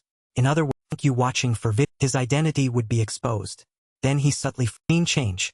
Jaiwin and her dog, with cucumber slices on their faces, frowned suspiciously. Wait, senior. Say that again. Why are you? Peter replied helplessly, I already told you. They took my. She angrily slapped his back. The puppy snapped at a few cucumber slices, sending them flying. Hey, you're really an idiot. You won't survive like last time you picked a fight with B-rank assassins. Now what? Blood? They took your blood. You might as well put up a billboard saying I am Peter already. His hand had a cute cartoon bandage. He replied, resting his chin on his hand. A billboard? That's a good idea. Jaiwin frowned and yelled at him. What did you say? Senior, do you really want to die? Then the 2 sat down. Peter continued, all right. I won't let them find out that easily. I'm thinking of a way to avoid their control. She, still in that tone, asked again. He chuckled in reply, that hospital? I'm going to blow it up. With Jaiwin sighed in annoyance and slapped his back. This damn old man. He let out a small cry and reminded her. That hurts, Jaiwin. She yelled. Say something loud. He suspiciously removed the cucumber slices. Are you really younger? Don't you know where? Peter interrupted. How could I not? That's Glory's favorite place, after all. Shaun. St. Tone General Hospital is the largest hospital in South Korea, operated by. From the outside, it seems like an ordinary place. But we know the secrets hidden, murders disguised as medical accidents. eliminating injured assassins. A place where you can easily hide dead bodies. An assassin's hospital. For assassins and by assassins. He continued, my DNA must be managed by the hospital's data. Shaun shrugged, loosely wrapping her robe around herself. So, we have no choice but to make that data center disappear, right? Geez, Senior. You're always like this. But do you know who's managing that hospital? She put her glasses back on and frowned. This Apostle Nathan. Then she yelled, that bastard isn't human. Hearing this, Peter remained silent. In the hallway. A door was where a doctor was intently sitting at a computer. Intertwined with that was Cyan's narration. Codename, Nathaniel. Main occupation. Praised as a gift from God. A medical prodigy. 1 year later, he was involved in a medical accident and disappeared. What the hell? 4 years ago in Brazil.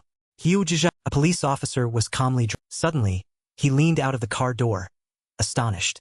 Who is it this time? What lunatic dares to mess around right in front of the police station?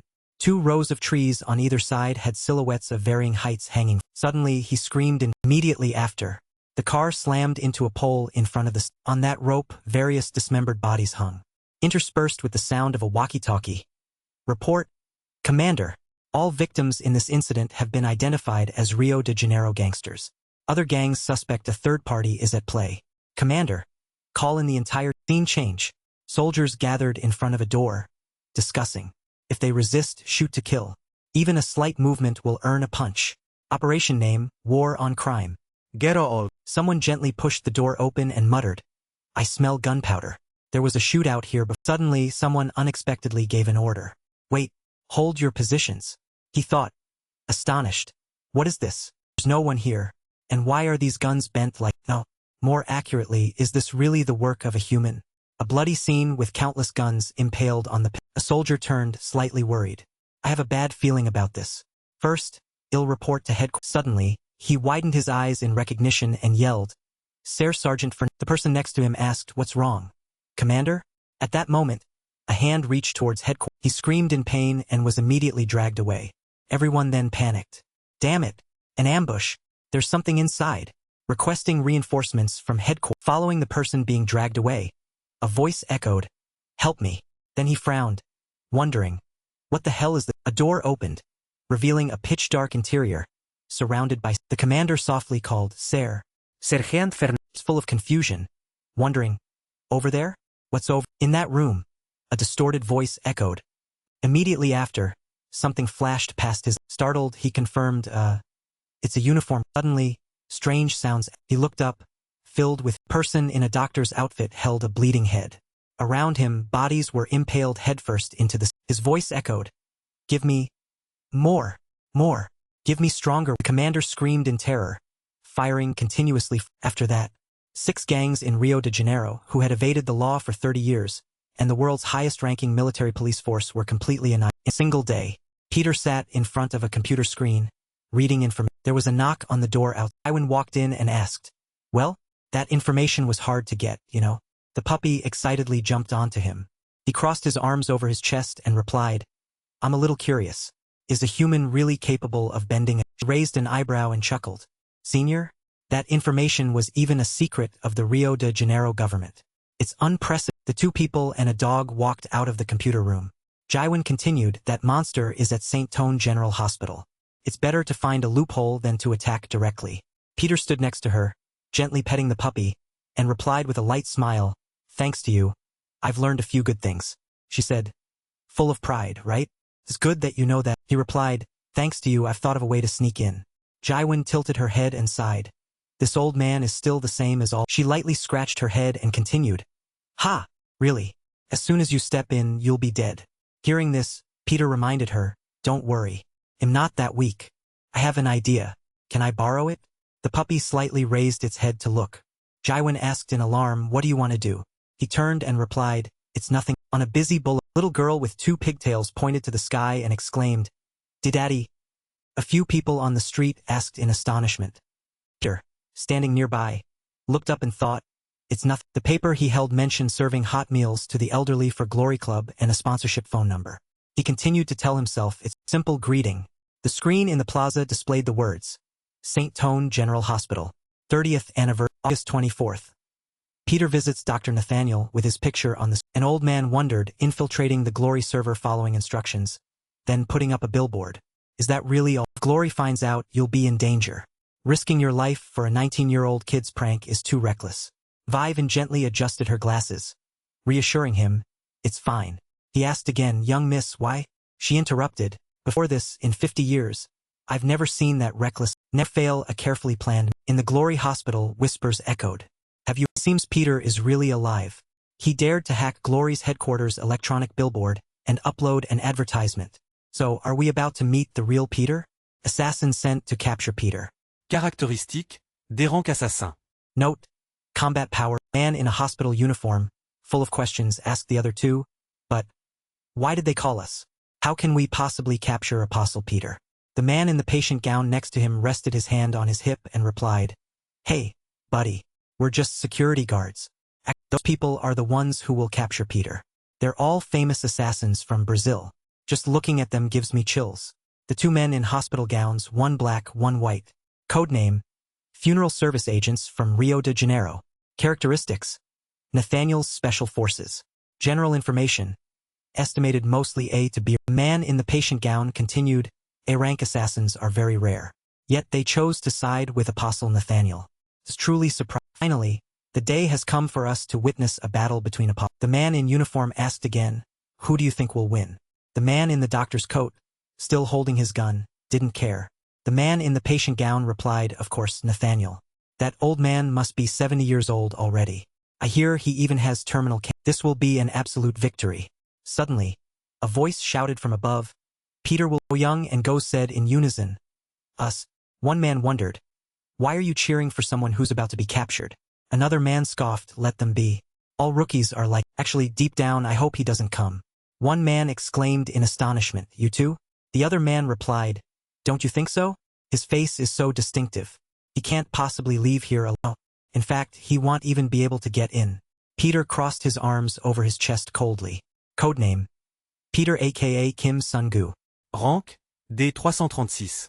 Status, former. Suddenly, someone in the crowd shouted, everyone, pay attention. If anyone encounters Peter, do not engage. Instead, pretend to obey him and use the tranquilizer gun provided beforehand. He is not someone to be underestimated.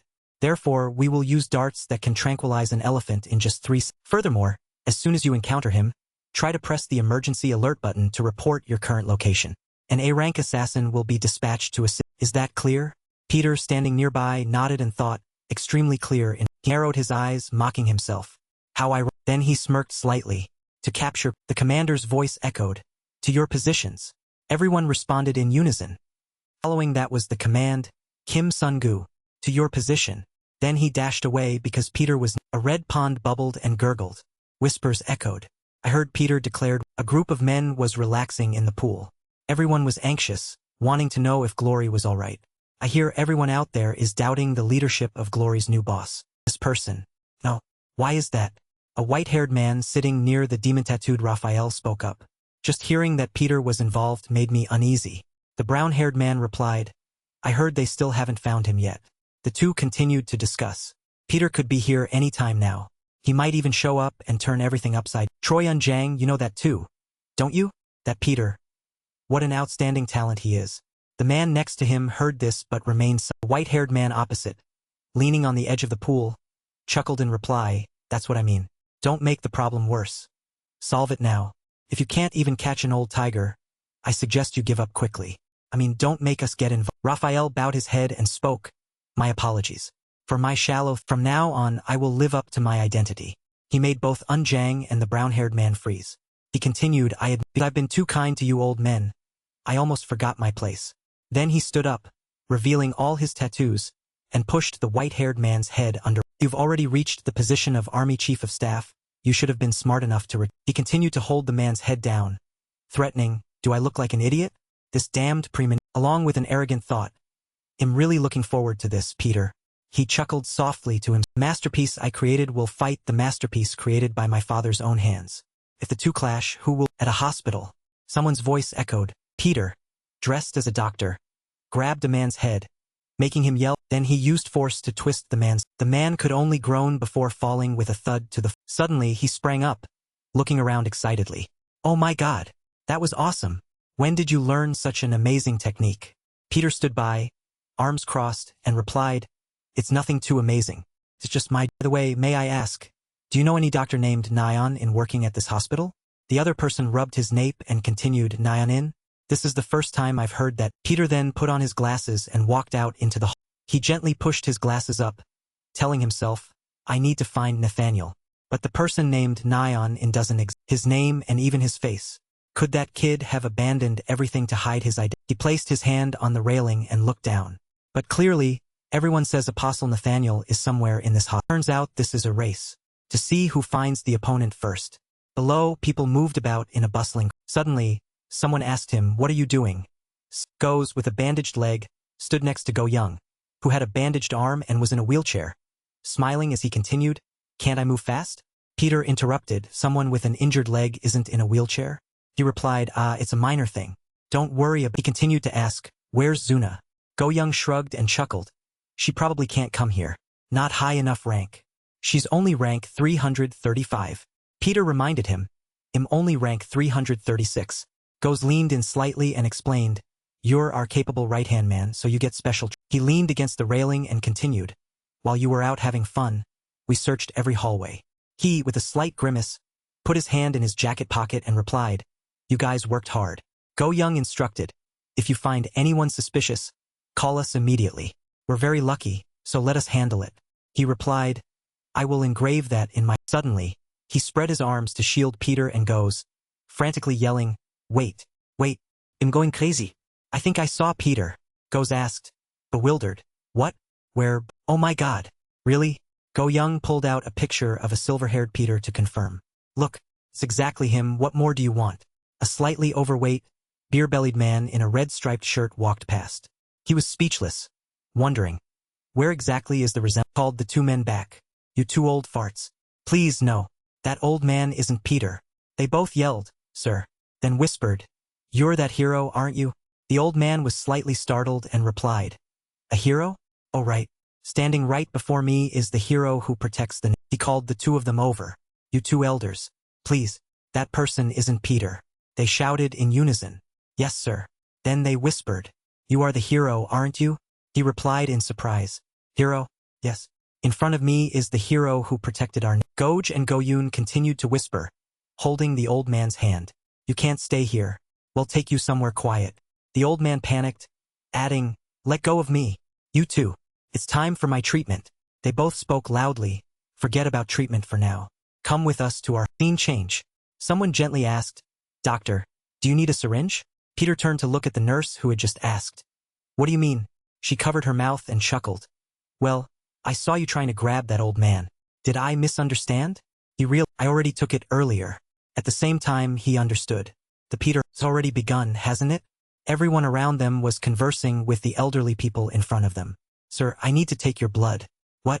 Why suddenly take blood? Whose blood? They'll give you a free checkup. No, Oj and Goyun were still holding the old man's arms, making him shout in explanation. No, you too. I'm here for treatment. Let me go now. They both made a shushing gesture with their index fingers. Shoo, we told you to leave quiet. Suddenly, a girl walked past and bumped into Goyun, making him cry. He frowned and rubbed his shoulder, annoyed. Who was that? Can't you see where you're going? The other person quickly replied. Oh dear. Ims recognized her in surprise. Lee Juna? Why are you here again? Rank 335 can't enter here. She looked over wearing a business. She stammered in confusion. I only came because my sister is also here. Go Hyung asked again.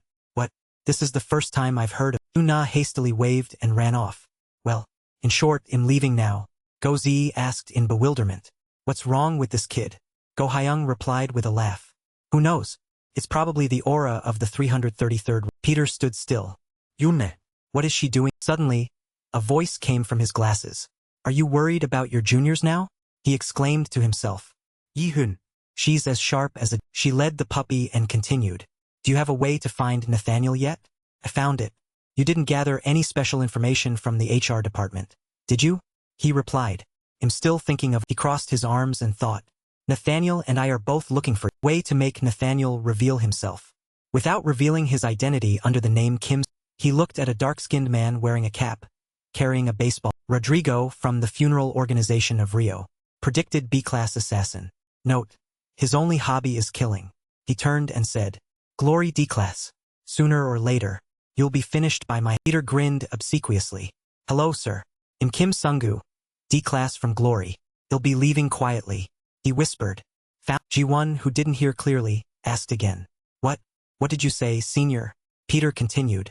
Since the fish couldn't see the fisherman, it had to bite the one. I think it's time to use it. She pushed her lips up slightly in curiosity. So soon? He reminded her. He'll be going into the room. She smiled wryly and replied. Okay. Remember to go easy on our kids. Peter washed his hands thoroughly with... He stood in front of the operator. Wearing a green gown, he pushed the door open with it. Rodrigo asked from the bed. What is it? Thank you watching for Peter replied, covering himself. I am Kim Sungu, a D-class assassin assigned to wield the scalpel. He slung the baseball bat over his shoulder. D-class. Is that the Glory assassin I met earlier? Go find Peter. He explained. But the person I'm looking for is not but the disciple Nathaniel. Where is he now? Rodrigo asked again. He tapped the bat against the side of the bed. Annoyed. Why would a D-class like you ask about him? He smiled faintly and replied. I don't expect an answer. But there is only one reason for an assassin to ask about. He lowered his voice and lunged. He chuckled, gathering his strength to swing the bat. Just as I'm bored. Scene change. A man holding a tablet ran over in a panic. Professor, I have something to Nathaniel turned and asked. What is it?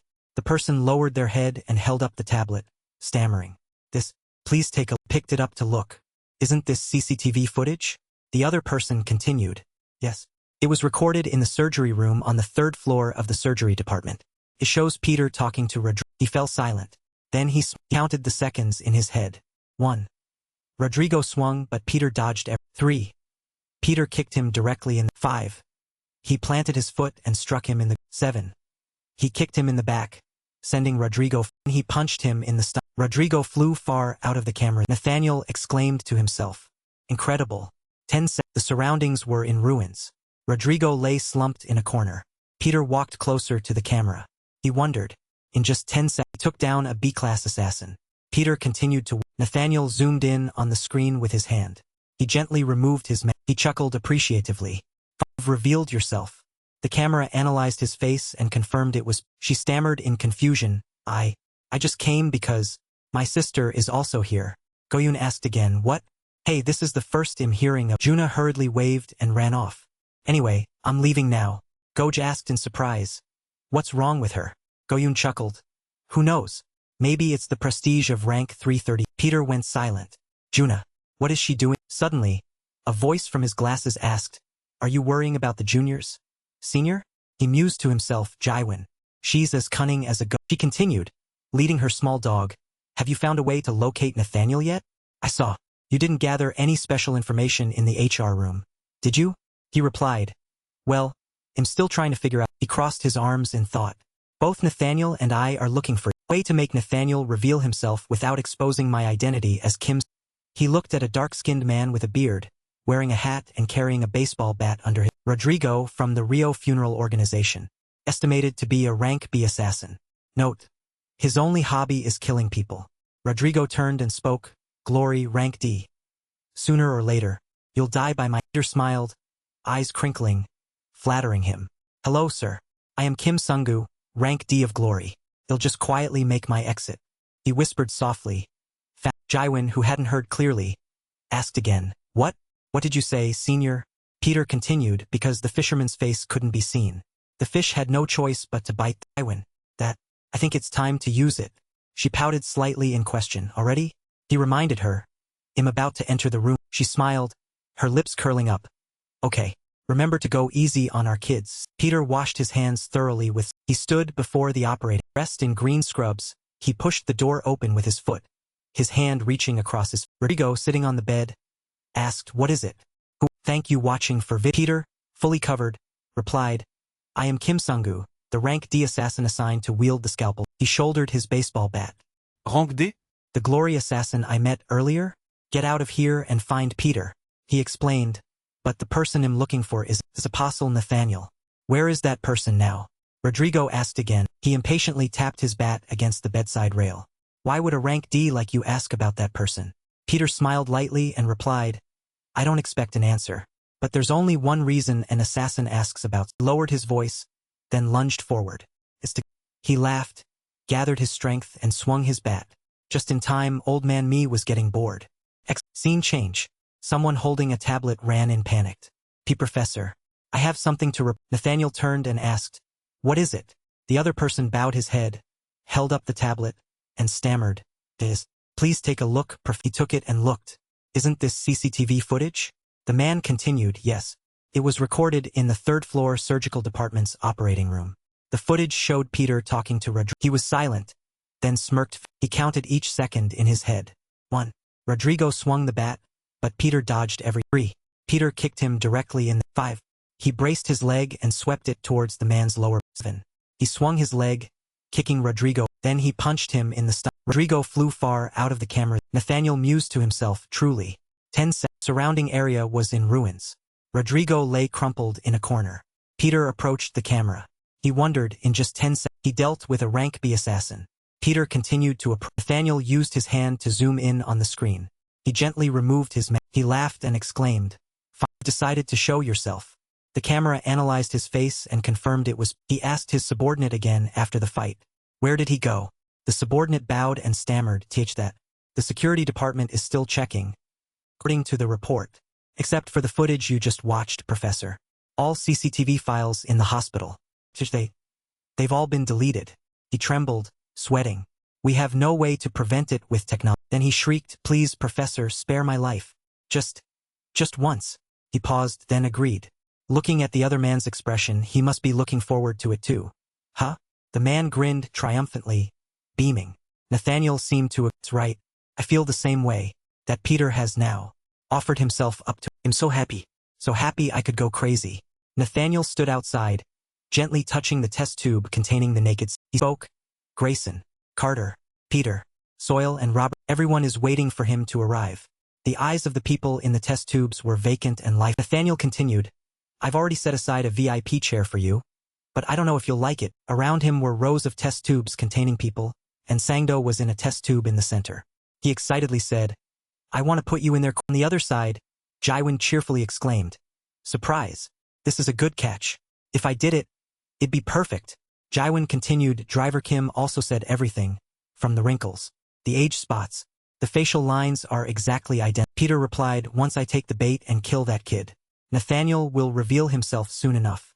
Jaiwin sneered, will it be a surprise? I bet it will be. So careless, only to meet a tragic. Oh my, I'm dying to see that bastard's expression, senior.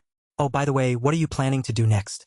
Peter, on his side, threw the surgical tools into the trash and replied, this time I'm throwing the bait. The hunter is the has to set a trap and ambush. Juna, sitting far away, was eating a pastry and using her screen displayed a message from New Glory General Hospital. She replied in confusion, yes. Hello. Is this about me not paying Eugenie's hospital bill this month? Sad face, I'm sorry. They'll pay it this week. The other side quickly replied, I'm not contacting you about that. Our professor wants to meet you, Juna. We'll arrange a private car to pick you up at the school gate. They'll confirm the time later. She read it and confirmed to herself only one person is called Professor by assassins. That is Apostle Nathaniel. Why would he want to find me?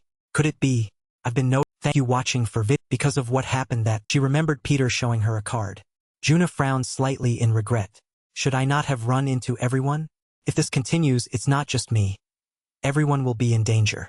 Suddenly, she blurted out, especially that Kim Sungu. Absolutely. A voice suddenly echoed behind her. Peter stood behind her, patted Juna's shoulder, and asked, why shouldn't you run into me? She jumped, looked up, and put down the pastry she was holding. He questioned her, it's me, she stammered, avoiding him. Mom told me to come home for dinner, so we'll head back now. He pressed on her shoulder and continued, don't say such strange things. Sit, raised her voice, looking at him. You, what are you doing? Really? Peter, holding a food box, chuckled slightly, being Kim Sungu, a rank D assassin who bought food to eat here. Juna continued, then you can sit here and eat alone. He held up the food box. I can't eat it all. I accidentally ordered 2 portions. She pouted, reminding him, well, basically, a box that big is too poor. He sat down and replied, anyway, let's spend a little time together. I arrived a bit early for our appointment. Juna asked in confusion, appointment? What appointment? She suddenly felt something was wrong and thought to herself, no, what does that matter to me? If you're caught sitting with me, we'll both be in danger for sure. Peter ate a piece of fried chicken with one hand. With the other, he offered some to Juna. Here, take it. My hand is about to fall off. She thought, no matter what, I have to Then she took a plate of fried chicken and a portion of food, replying, I told you I wasn't eating with you. Go somewhere else. He mocked her, putting down the chicken box and then saying that would be more in con. She bit into the chicken, her cheeks full, and continued, I'm only going to eat one piece. Peter chewed and replied, eat as much as you like. A moment later, he asked in surprise, you said you'd only eat one piece, but the table is full of chicken bones. Juna continued to eat, saying, then just one more piece. Okay? He teased, your mouth wins over your will. He put the plate down and asked, what are you waiting for? Peter reminded her, you know you'll get hurt if you don't. Just finish your chicken. She was annoyed. I finished it already. Stop beating around the bush. Juna became serious. The real reason you came to this hospital. I know it will be hard for you to accept, but there's something I want to tell you. When we first met, I was already working for Ponch. She mentioned Peter when he was old. I noticed and knew that you had a connection with that old man. Although I can't help you find him, but I can tell you one thing. I'm sorry, Kim Jong-gu. Thank you watching for He wanted to protect me, so he sacrificed himself by taking a bullet. The old man named Peter. He might really be gone. Suddenly, he interrupted. I'm looking for... She asked in surprise. Someone? Who? Peter replied, I don't want to drag you, Juna, into this, but if you came to the hospital for that thing, then you must have seen that person at least once. He held up his phone, displaying a picture of a black-haired doctor, and continued, it's Apostle Nathaniel. You've met him before. Don't tell me you don't know. Juna frowned slightly, awkwardly. He questioned, Lee Juna, the one who wasn't summoned for this Peter hunt. Isn't it because this person specifically called you? She hesitated, refusing, no. Are you crazy? He sounded suspicious. She continued, this person isn't the real Nathaniel is... Suddenly, a voice interrupted. Lee. Few people approached. Jeff Croft, dressed in blue, led the way and continued, I told you to come alone, and not to bring anyone with you. But if this man is already here, come into the patient room as well. Juna turned in surprise to look, while Peter remained silent as Juna frowned slightly. He understood silently. He's revealed himself. Nathaniel wore the exact same badge as in Peter's phone picture, but his hair was curlier now. His face was much more angular, and he coldly Cite properly. Codename Nathaniel. Head of New Glory General Hospital. Special ability. Stared, demanding answer. Rank. Apostle. Nathaniel glanced at Peter and who is this? Juna watched anxiously as he clenched his fist and stood up, muttering, no. If these two meet now, they'll definitely punch each. Peter did something that surprised her. He stood up, shook hands and bowed. Hello, He laughed, looking like an idiot, and introduced himself. I am Kim Jong-gu, the rank D assassin sent to assist with this operation. Peter put on a fawning expression.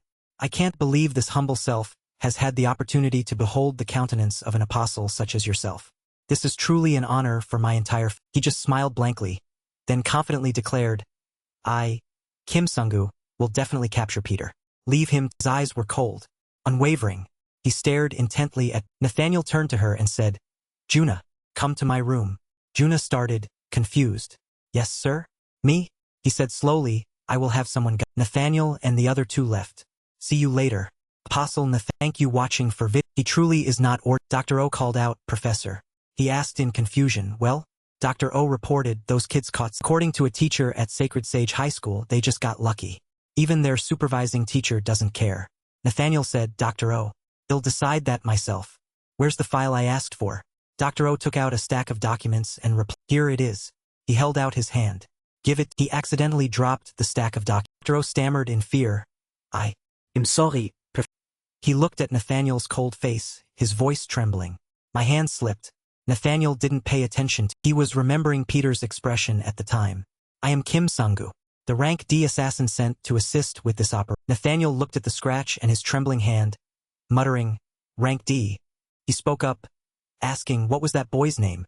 Dr. O, his face covered in sweat, replied, if it's the kid you just met, Lee Juna and Kim.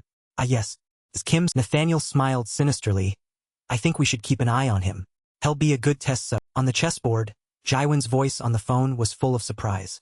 Nathaniel's assistant Peter sat calmly, drinking water and playing chess with the children, ignoring her shouts.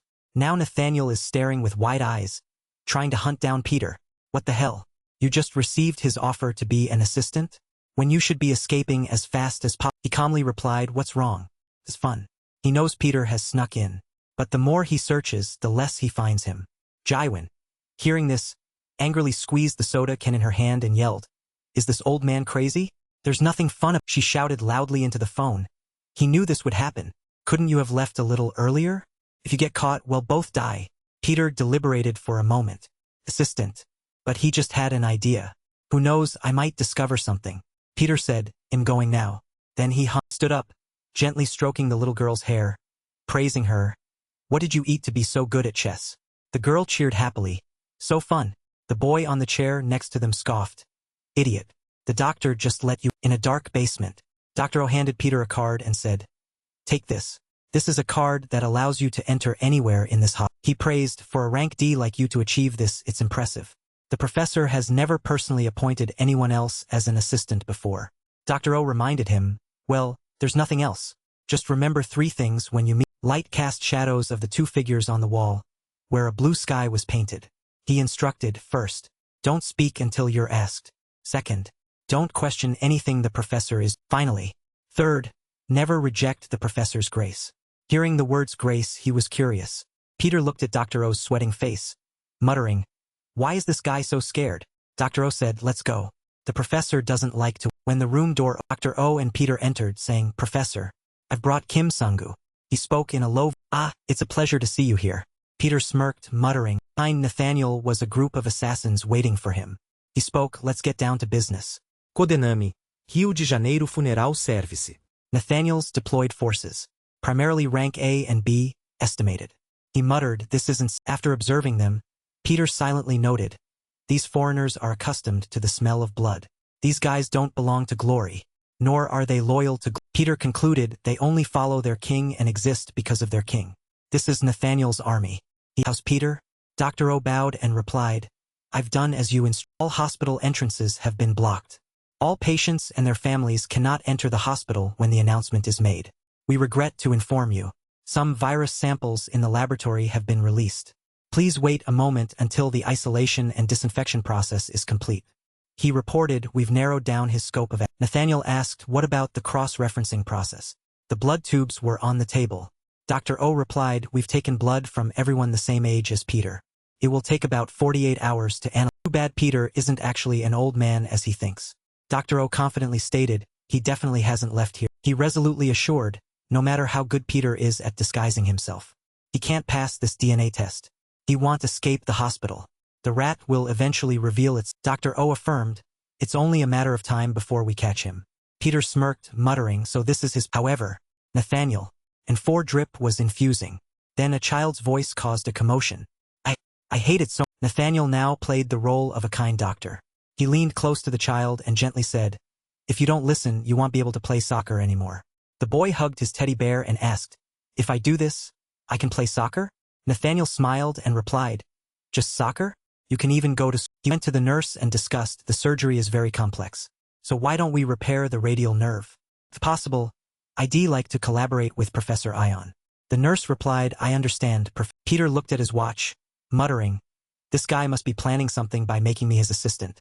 Why is he doing such trivial? Suddenly, Nathaniel spoke up, asking, disappointed, are you? He startled, looking over. Nathaniel said, I made you my assistant but didn't tell you to do anything. Isn't that? The child ran and hugged Nathaniel affectionately. He hugged the boy with one arm and turned to Peter, asking, or is it because I'm not an apostle? He calmly replied, I don't think so, sir. Nathaniel looked suspicious and said, not at all. I can tell by your face. Follow me. There's something I want to show. He led Peter down many flights of place not marked on the hospital. Which floor is this? Where does this stairwell end? Below that, I can't see it. Just keep going down. And down again. I simply followed him silently. What does this Nathaniel want to show? Nathaniel swiped his card at the and asked, what do you think? When the door opened, the sight that met his eyes made him furious. This He stood amidst the tubes containing human bodies, proudly declaring, "This is where I realize my ideals." Peter felt disgusted, muttering, "What kind of monstrous, cruel hobby is—" Nathaniel led him to a containment tube. Looking at the naked human body inside, he asked, "Are you interested in biology?" Peter replied indifferently, "I only know the basics, sir." He chuckled, "Basics?" Nathaniel quoted Sock Lee Darwin once said, "All living creatures evolve through natural selection." Correct? Because evolution happens by chance. There's no reason to judge something as superior or inferior. He suddenly rasped, "But Darwin was wrong. Evolution is not selection or God. It's not natural, nor is it Nathaniel leaned close to Peter's ear, revealing the face of a madman, and whispered, "It's by one's observed life," then questioned himself, "Discard weakness.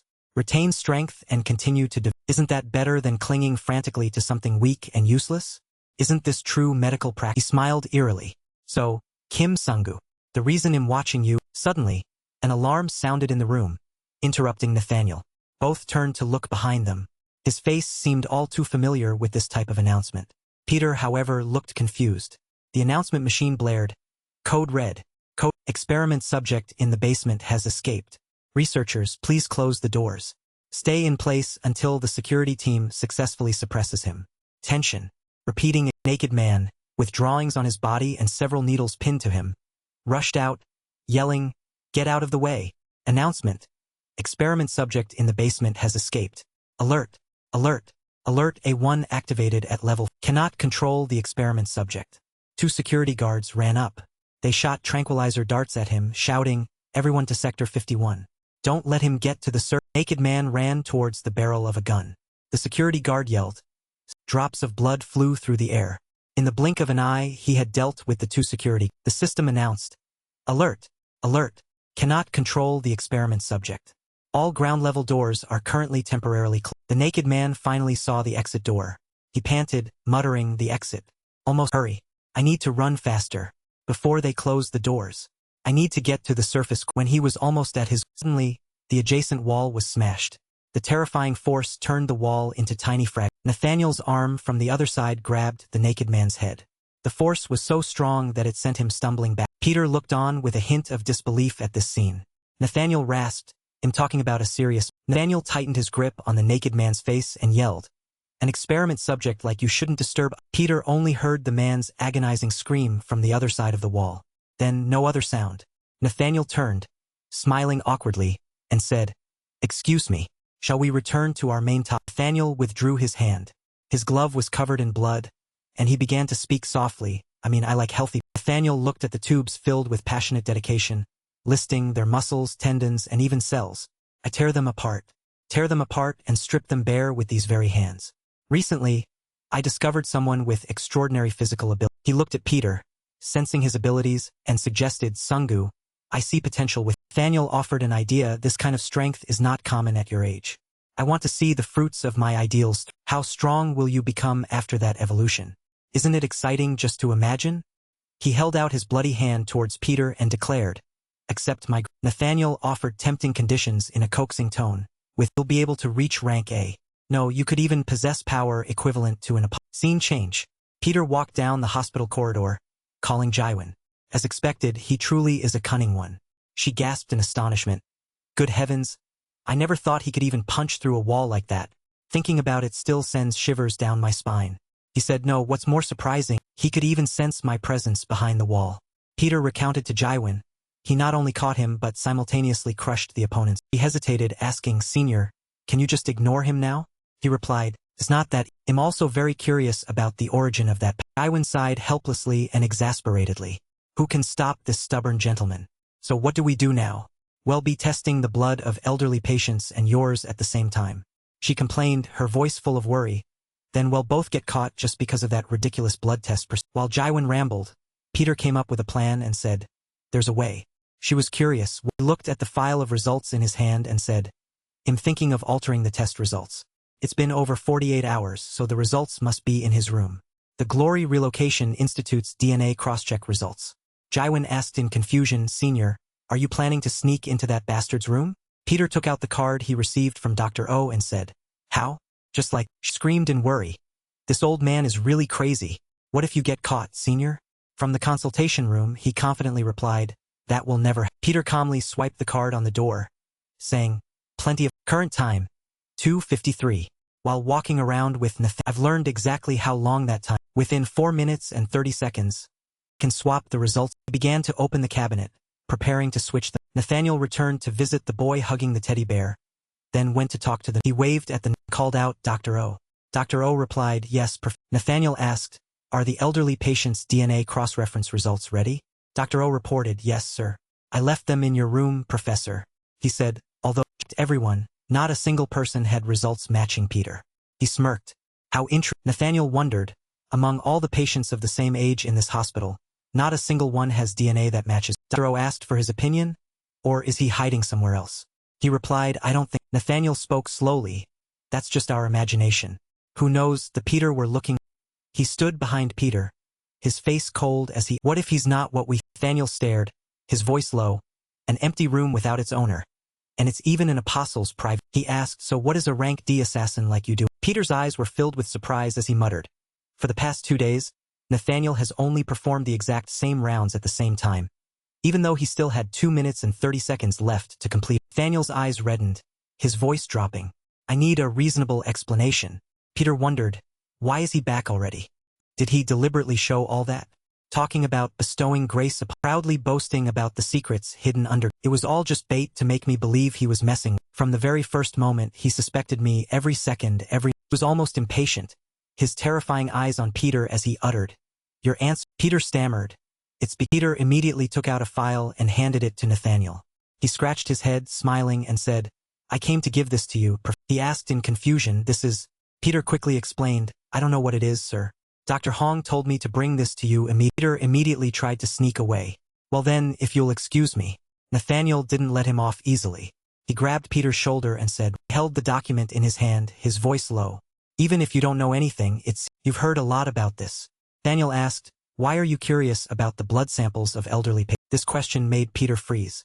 Nathaniel yelled, "Kim Sungu, applying your..." His eyes seemed to want to devour Peter. He asked curiously, "Which part of this document made you so curious?" Nathaniel asked in a low voice, "What did you sneak into my room?" The atmosphere was tense. He speculated, "If you can't reply, then there's only one answer." "Kim Sungu, you..." Peter replied, He showed no fear, instead asking, "Even if you change your words, your behavior, your face, and your expression, do you know what cannot be?" Peter confidently said, "It's DNA." Peter hasn't been caught yet. He speculated, that means Peter isn't the fake old man we thought. "I think there's a possibility he doesn't have an aged appearance." Peter showed Nathaniel his phone with an image on it, then said, "So I went looking for people. Those who had recently undergone plastic surgery, then cross-referenced with this image, but I didn't find anyone like." His voice dropped. "I'm thinking I might have to search again. If you suspect..." Suddenly, Peter realized and bowed low. I apologis, Professor. "I acted on my own without your permission. It seems my desire to capture Peter is too intense. I should have asked for your permission first. Please forgive. He'll use it to turn the tables on you." He pondered for a moment. Then Nathaniel coldly said.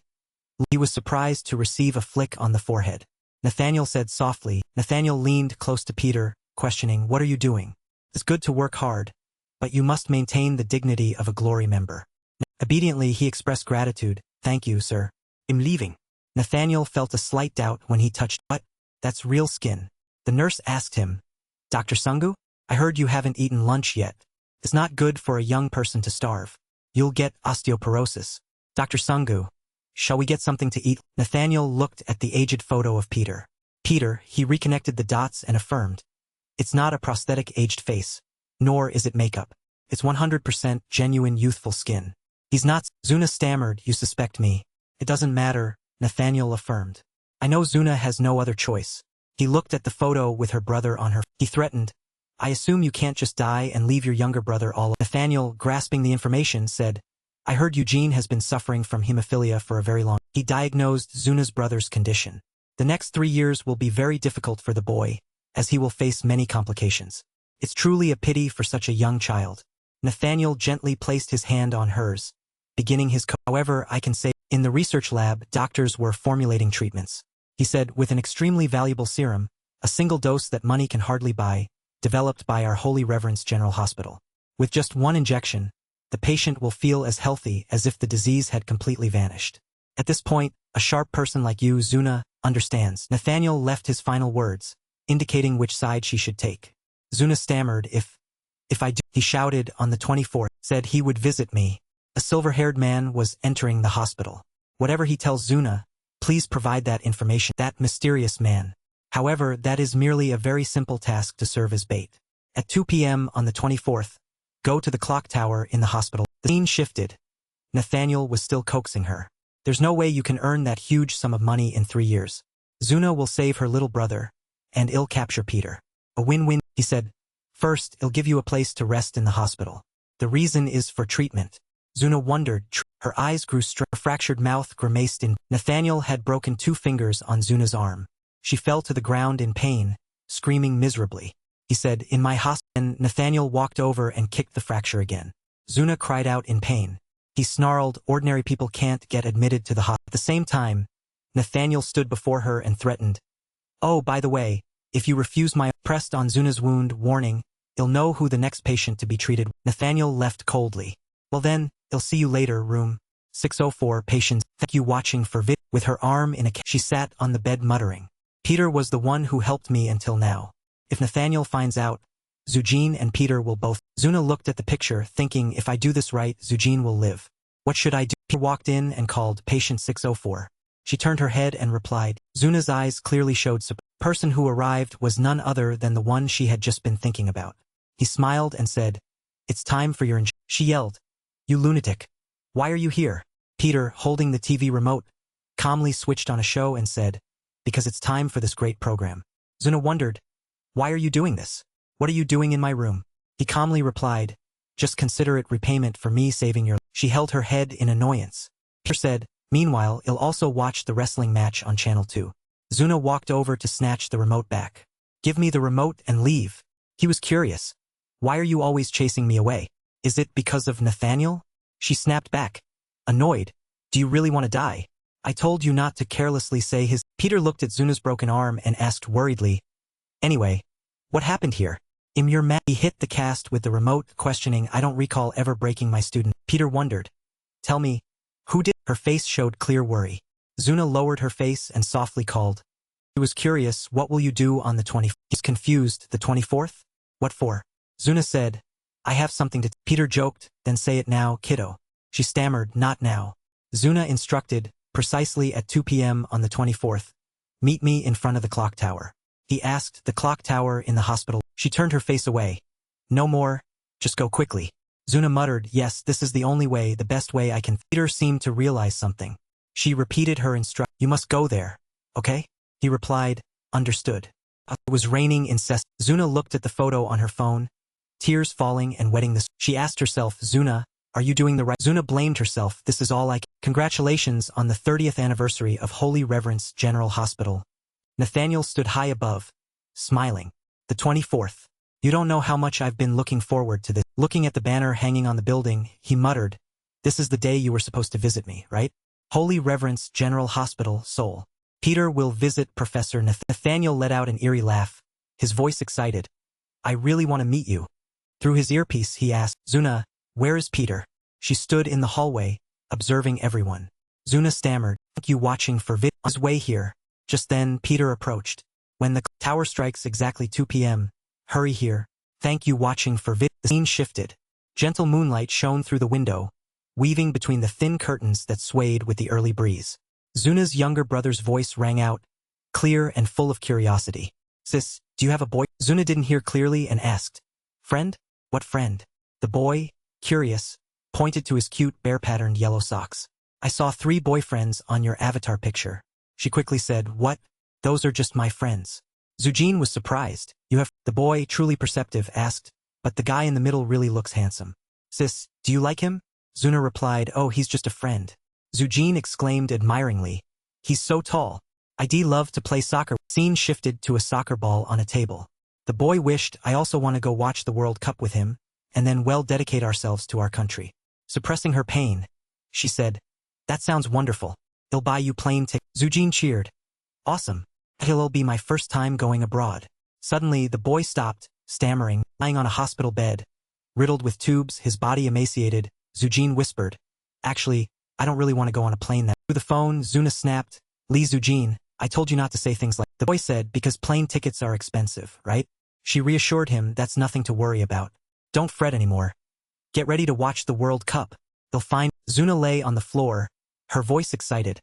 The professor said the recently developed treatment method has miraculous effects. They say just one injection can cure all kinds of diseases. Zujin exclaimed, really? She comforted him, it's true, so stop saying things like that. The boy affectionately called, Sis. Zuna wondered, what is it? Zujin's voice was full of warmth and love. I'm so happy to have you in my life. She sighed dramatically. Oh gosh, that's too much. I'm suddenly so sleepy. I'm gonna sleep now, okay? The boy obediently replied, yes, sis. Sleep well, let's talk again next time. Zuna chuckled in response and she clenched her teeth, suppressing the pain until the boy. Scene shifted. Zuna was now standing under the clock tower, waiting for. She bowed her head, muttering, I can't avoid this. This is the best I can do. Nathaniel urged, Zuna, where is. Zuna hesitated. He's on his way here. Peter was still on his way as he had promised her, pausing to greet two nurses as he passed. Zuna waited at the clock tower, muttering, so, Peter, you must. Your promise to me. Peter's face was very tense at this. When the clock struck exactly 2 o'clock, stood on the upper floor, an eerie smile spreading across his face, excitedly waiting to see who Peter truly. But when the clock showed 2:01 p.m., Nathaniel's smile and excitement vanished. He snarled, you watching for vid. Why isn't Peter here? She also muttered, confused, what's going on? You haven't forgotten your promise, have you? He stood looking at the clock at 2 o'clock. Exactly. Standing next to the courtyard clock tower, Peter muttered, she told me we'd meet in front of the courtyard clock tower. He recalled their conversation from yesterday. The 24th, what are you doing? Precisely at 2 p.m. on the 20th. Meet me in front of the clock tower. The clock tower in the hospital. No, it's the courtyard clock tower. You must go to the courtyard clock tower. If you go anywhere else, you will see. Okay, understood. That. Peter had been waiting at the clock tower in the park, and having waited for so long, he kept looking at his watch. Zuna noticed 3 people wearing black masks looking at her. She thought the person who killed Cho-in wasn't Peter, but Peter. If Nathaniel finds Peter might die. In the corridor, at the reception desk, in the station, outside the lobby, Nathaniel's subordinates were everywhere. Even if were strong, it would be too dangerous. She closed her eyes and prayed, please, Peter, run. You who suddenly appeared, the one I always harbored doubts about. Yet it was the first time the happiness of eating with, joy of enjoying every moment with, the worry of depending on someone, and someone who seriously felt what was good. And Peter, you were therefore I can't betray you. Zuna's entire body was because she was confronting Nathaniel. He radiated murderous intent, his face darkening, making the 2 people behind him break out in a cold sweat. Zuna, why is this happening? Zuna Clutching her sikirtem, stammering. Actually, I haven't seen him since that day, nor have I contacted him at all. Zuna's voice trembled. I lied because you said you would. My brother. I am truly sorry. Zuna stammered, but, Professor. His eyes were full of rage, almost devouring her. As Zuna said, even if he knew I was here, he still wouldn't come. Continuation of 1920. Thank you watching for vid. She knelt to the ground, stammering. So, Zuna pleaded desperately, I beg you, please give me a task I can do. I will truly do everything. She listed her strengths. I'm very good at cleaning, and am also training diligently. I will work very well. Zuna burst into miserable tears. Please don't touch my. Nathaniel snarled, Zuna. In the end, you couldn't bring Peter. It's a pity. But there's nothing you. He was so furious that he crushed the railing with his cold eyes narrowed. You will die. Nathaniel's subordinates began to approach her. His voice rang out like a death sentence. Cleaning? Training? From the moment you failed to lure Peter here, you became useless. I should have warned you, you'd be next. Take her away. Suddenly, a fire alarm blared. Fire alarm. Fire alarm. There is a fire in the hospital. Attention, everyone, medical staff and patients. Do not panic and evacuate quickly. We repeat, there is a fire in the hospital. Medical staff and patients. Attention. Go Yeweri asked what about Peter? Go Hyung. In his wheelchair. Pushed with all his might and yelled, does it matter? The announcement continued. Please evacuate. Something made him stop and turn his head to look. All the exits were closed. Both men were by the sight, exclaiming. All of Nathaniel's subordinates gathered. He wondered, a fire? I don't smell anything burning. Nathaniel commanded, find out what's happening. His subordinates obeyed, understood. Zuna was confused, muttering, a fire? A coincidence? Peter suddenly called, Zuna, her, turned in one direction, astonished. Could it be? He slowly walked forward. Peter stood before her like a hero appearing to rescue. He spoke into his walkie-talkie. "I'm here." Zuna looked up and asked, "Peter, why are you here?" He softly replied, He promised, didn't he? "Peter, red meet in front of the clock tower." Peter stepped forward and spoke into his walkie-talkie. "If there's a fire in a hospital, normal person would run to a safe place." After observing everything, he analyzed, "But you all are still standing. Reason you're standing here is because you're real doctors, nor are you patients." Peter looked at the armed group. He looked directly at Nathaniel and concluded, "So, that means the assassins gathered here to kill me?" Peter, you? Why are you? Nathaniel touched his chin, wondering, "Me? What about me? What are you talking about? You came here to save." He recalled their first, knew something was, but can Peter hand gravediggers from Rio de Janeiro. The scene shifted to Funeral City. Suddenly, someone's cry for help. "Please, please save me." Huslungs. The lifespan of children born here is only 16 years. A bearded man held a child tightly in his arms. With a gun barrel pointed at him, he begged, "Please, they'll give you spare our lives." Two kids with guns exclaimed, "Really? But it's more fun to shoot people and get paid for it." The reason is most people here die before the age of 10, because it's a place where countless corpses gather. Also known as Funeral City. It's where the weak deserve to, and if you can survive, it means you're strong. Continuation of 1960s. Thank you watching for kidnapping, drugs, prostitution. Those gravediggers dominated all black industries and became the most powerful organization in Rio de Janeiro Funeral Services. The scene shifted. Nathaniel announced the 100 strongest individuals. "Whoever survived there are all here." He sneered. "Tell me, how can you win this 100 on 1? Thank you watching for Nathaniel chuckled. "Peter, as I see the potential within you. You could say you're a tiger." He offered, "If you develop well under my care, you'll become an invincible, supreme." He compared those from Funeral City to hyenas. "But currently, you can't defeat the adults." Nathaniel extended an invitation. "Stop playing friendship games. Why not come with me? I'll take good care." And Peter shrugged, appearing in. Nathaniel saw his expression and said, "I understand. Your point of view." Just a glance. Two armed men immediately lunged down. He said, "Is this what you—" Two bloodthirsty men exclaimed, "Your luck has run out." Rafael, Rio de Janeiro Funeral Services. Assassin Class B, estimated. São Paulo, Rio de Janeiro Funeral Services. Assassin Class B, Sao Paulo let out a crazed laugh, yelling, "A D-rank tiger." Blood splattered everywhere. He was seen holding something very small and quickly dealt with both. Everyone who witnessed it gasped in astonishment. Nathaniel silently assessed. He killed opponents jumping from above without looking. He even attacked their precise weak. Peter, having dealt with the two men using only a pen, asked coldly, "How?" He capped the pen and blood splattered. His eyes sharp and cold. "Do I still look like a tiger cub?" Nathaniel spoke up. "Do you know how long it takes for a person to die?" Looking at the two fallen men on the ground, he answered himself, "If you cut an artery, it's 1 minute and 12 seconds. If you cut a vein, 40 seconds. And if you cut the jugular vein, it only takes 12 seconds. Nathaniel rubbed his chin. "Let's say he can kill 1 person per minute. Young Sungu has to fight 100 assassins." He laughed with amusement. "I'm very curious." The funeral services team charged aggressively. Nathaniel wondered, can he survive the next 100? The leader, San Ping, shouted, "Damn, this country stinks. It's too." He looked at Peter's innocent, naive face and yelled, "Violence is the only thing that makes us feel alive." Pulled one of them by the arm. His attack was as fast as lightning. The punch sent blood splattering. The man's face was completely Immediately after, Peter spun and delivered a kick, sending the long-haired man flying back. One of the thugs rushed forward, yelling, "I'll remember my brother's sacrifice until I die. An Asian punk like you can't kill all of us. Everyone, charge it." Witnessing the 1 versus 100 situation, Zuna became extremely worried. "Wait, if this continues, Peter will be in danger." They were gradually cornering him. Peter now had nowhere left to run. Pushed into a corner by the... She looked at Peter worriedly, thinking, no matter how many comrades die, they don't lose momentum. They just keep... The scorpion-faced man sneered, "Your choice surprises me, my Asian friend. We've been side by side since birth." The bald man said, "You probably wouldn't know since you grew up in... But for us, life and death are just trivial things." The two men attacked decisively, but their speed was still immature and raw. With just one dodge, Peter was able to avoid their... Watching Peter dodge the attacks, Nathaniel assessed, "Peter, you're good at dodging. And fast too. But if you keep this up, you won't have the strength to..." Wondered, what will he do now?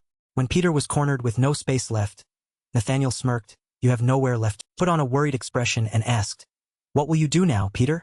There is noise. Nathaniel watched the entire funeral services gang about to pounce on him. He was curious, with dozens of people surrounding you. How do you plan to handle this situation? Peter calmly said, "It's quite a lively crowd here." Suddenly, he flashed a cunning smile. "What am I going to do, you?" Peter reached out and opened the fire hose cap. The bald man saw this and wondered. What are you doing?" Hey. He gripped the water pipe tightly. Then he pointed it directly at their faces were blank with confusion. A powerful stream of water shot out from the fire hydrant, ripping through it swept them away like trash before. Peter asked with a smug smile, "Why are you so surprised? I haven't even started my full activation." The stream of water continued to blow them. Suddenly, his eyes flickered. The water hose in his hand stopped. Peter tilted the hose up with a frustrated sigh. Out of water, Nathaniel, observing from above, mocked. "Young Suingua, you're quick-witted. But how can a water hose kill people?" One of the attackers yelled. "Who do you think you are, you?" He looked at the defibrillator. "Gentlemen, I've already gotten serious, and I haven't even fully activated." Peter activated the machine. He held the defibrillator paddles close together, generating electric. This is the first. Immediately after, he applied the current to the wet. Instantly, the entire group was electrocuted by the conductive, screaming in extreme. After the electricity stopped, the smell of roasted human flesh filled the air. But it was not. He clapped his hands. With a look of delight, he exclaimed, "Young Sungu, you're truly surprising. How much more astonishment do you plan to inflict on me?" Nathaniel muttered. The reason he allowed himself to be surrounded was to lure them to the water, and the water pipe was combined with a handheld defibrillator. He chuckled with delight. "The more I look, the more I'm impressed." Nathaniel announced, "Young Sungu, allow me to adjust the rules slightly. 100 minutes reduced to about half. You have just under an hour left. It will probably take you almost 2 hours to deal with all." Peter dropped the defibrillator and confidently replied. Bent down, picked up a green file and said, "This will probably be you." Peter started writing something in the file, piquing his curiosity. What is he? After finishing, he forcefully threw the file to the ground, leaving the Undertaker's. Looking at the drawing of a person with red ink, the group wondered. "What is?" Peter stepped forward and questioned. "You wear doctor's robes but don't even know this? That is severe blood loss due to a cut." He pointed the blood-stained pen at them. His face was cold as he declared, "This will be the cause of death for all." Dark-skinned man fearfully realized. The moment Peter's predatory gaze ignited, he muttered, "This is not someone I can." In an instant, he delivered precise strikes, cutting the carotid arteries of each. After this group, another one rushed. Peter incinerated the moths with a. They piled on top of each other, like a. But with a single spin, he blew them all. Zuna was astonished. "I've heard of the strongest man in the. Scene change. At this moment, she went to a bookstore. The old man there greeted her. "Hello. I sell all kinds of books except those I don't. A legend. The people around me talk about him all day. But, unlike the heroic epics that legend was more ordinary than I imagined. He was resilient and persistent, but he couldn't do much. He didn't resemble a hero who had defeated 1,000 men. In the end, I still couldn't believe the rumors. But, thank you watching for vid. What if the rumors about Peter were completely. In front of Zuna was a scene of Peter facing hundreds of Undertakers alone. A chaotic scene that she couldn't believe. Would that be someone like. A moment of silence. The floor was smeared with. Nathaniel clutched his face and burst into laughter. He couldn't hide his delight and exclaimed, "Young Sungu, just as I chose him. In just 13 minutes, you took down 100 people." He looked down at all the fallen Undertakers. "Only you and I stand proudly." Peter spoke. "I'm sorry. But this isn't over yet." Nathaniel was curious. "What do you?" He looked at him and said, "Because I'm still alive, right?" Peter asked. "Now choose. Do you want me to come up there? Or will you come down?" His eyes held no fear. Instead, they seemed to hunger to devour Nathaniel. He jumped down, creating a powerful shockwave that cracked the floor where Nathaniel. He looked at him with dark, his face contorted like a monstrous clown, exclaiming, "Young Sungu, do you see? Is this answer satisfactory?" Nathaniel panted, standing before Peter. "Young Sungu, I have a question." Felt it was strange. "Why is your skill already at the highest level at such a young age? I really can't understand. The fact that you're only a low-class assassin is even strange." Nathaniel pressed. "What are you really? An active assassin abroad? No, you're still too young or..." Suddenly, Peter interrupted him.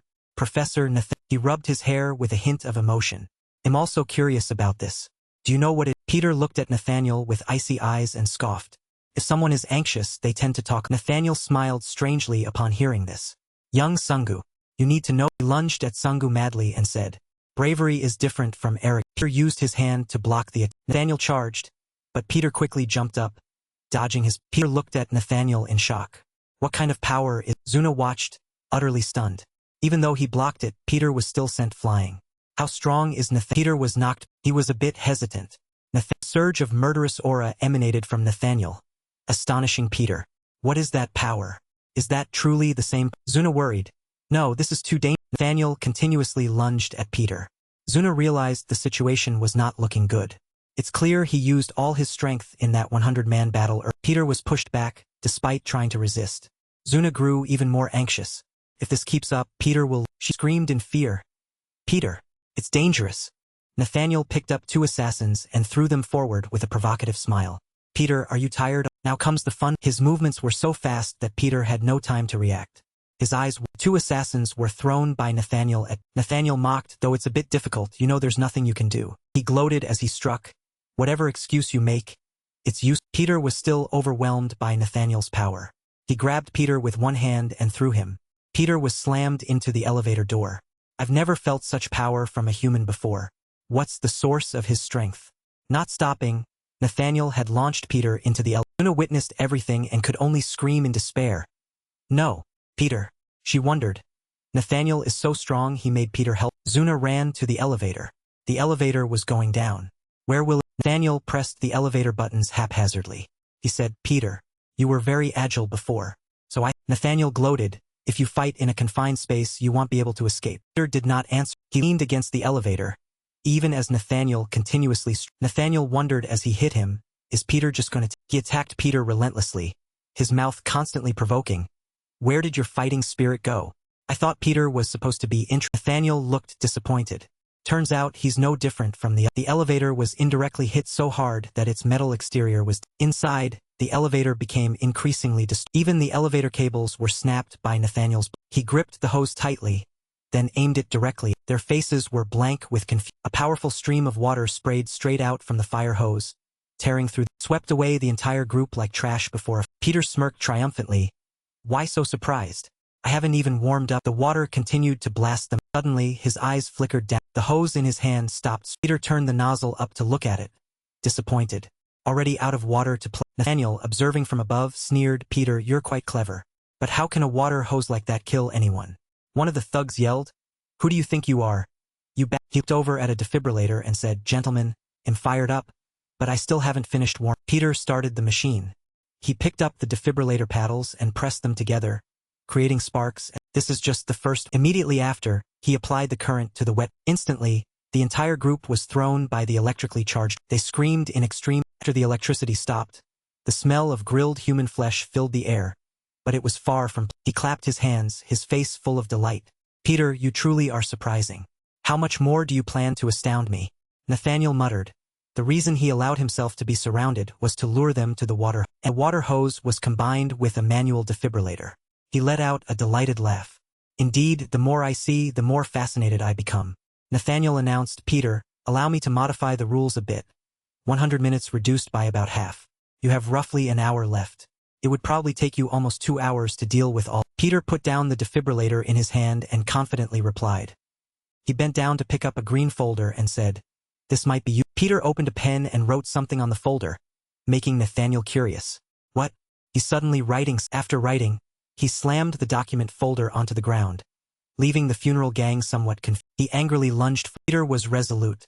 This time I won't hold back. 2 fists collided, tearing the air. The camera inside the operating room was also recording this. Ji-won observed the fight on a small screen. She asked the uncle beside her, Are you sure he's gaining the upper hand? The uncle replied, Yes, Peter is being pushed back. Aren't you worried? Hearing that, Ji-won chuckled softly. Worried? I once heard a very interesting story. The uncle wondered, is it about that man? 50 years ago, when Peter was little, his teacher asked the class a question.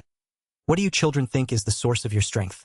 A quick-witted kid replied, It's making logical decisions. Another kid gave a different answer. The ability to utilize what kids argued about their answers. Only Peter said nothing.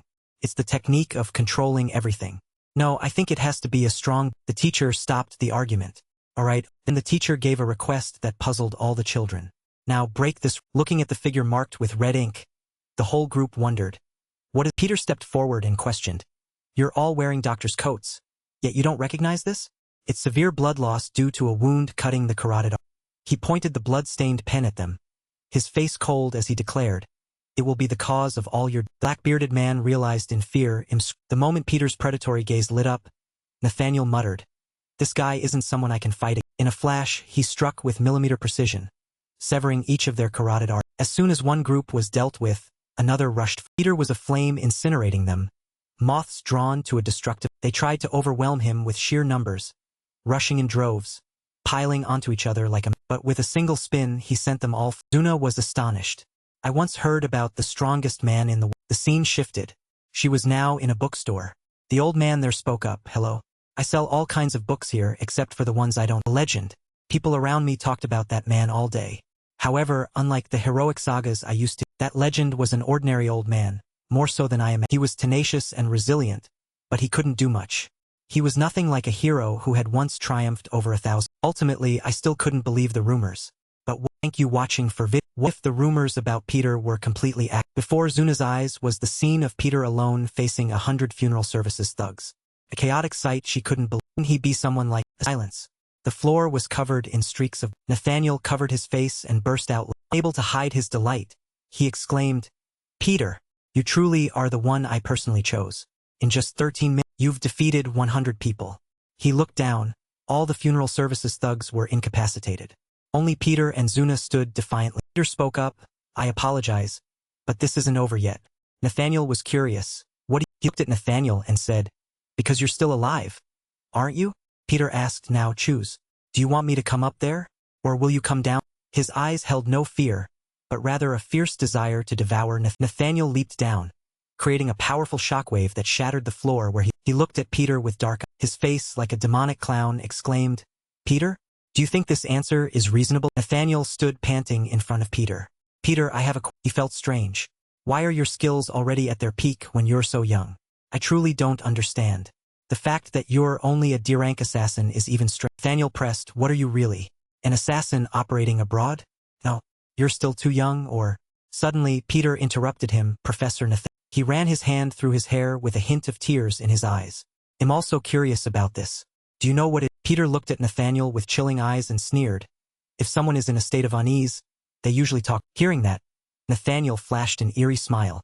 "Peter, you need to know." He lunged at Peter furiously and said, "Bravery is different from arrogance." He warned, "If you can't kill me, the pain you inflict will only make me strong." Nathaniel explained, "When muscles tear, they are strengthened and grow during recovery. I've developed a type of medicine to minimize that recovery." The more he listened, the more Peter was shocked.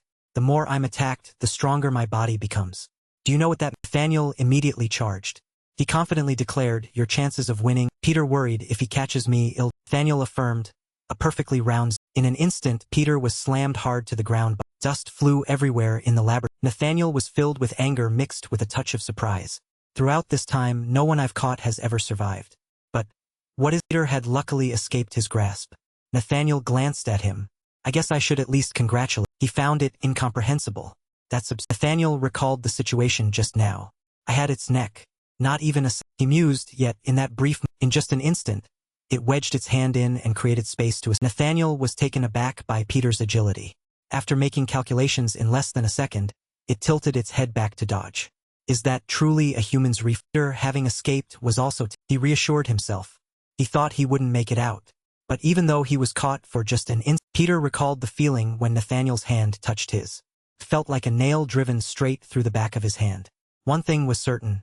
Power of that hand had punched through a wall to grab a test. Wall had cracked and shattered right before Peter's. Nathaniel's hand mercilessly squeezed the test subjects. Peter worried internally. If those hands caught him, he would surely die. Nathaniel, on the other hand, was more excited than before. More. Show me. Peter's power chart appeared. Kim Sung-gu, D-rank, strength, durability, speed, intellect, spirit, offensive skills. Nathaniel had read it. I've read your chart, Sung-gu. Based on your performance and the skills you just displayed, you should be A-rank. No, you're stronger than most A-rank assassins. Yet he was still arrogant. But even so, you'll never defeat me because I'm still evolved. Nathaniel pointed down at the polished floor with a challenging look. Now Sung-gu, kneel and beg like a dog immediately. You can do it. He laughed madly. They'll treat your body very... Peter didn't bother to he just gently raised his hand. Nathaniel's face lit up with delight. It seems you understand. My man in the camera room was extremely anxious. It looks like Sungu surrendered. If so, we'll be discovered too. I need to abandon Sungu and run. Nathaniel prattled on. From the first time we met, I realized you were very different from others. Just forget all the trivial things and walk a new path. Before he finished speaking, Peter suddenly swung his arm forward. I will fulfill all your desires for strength. Nathaniel was confused by his action. What are you doing?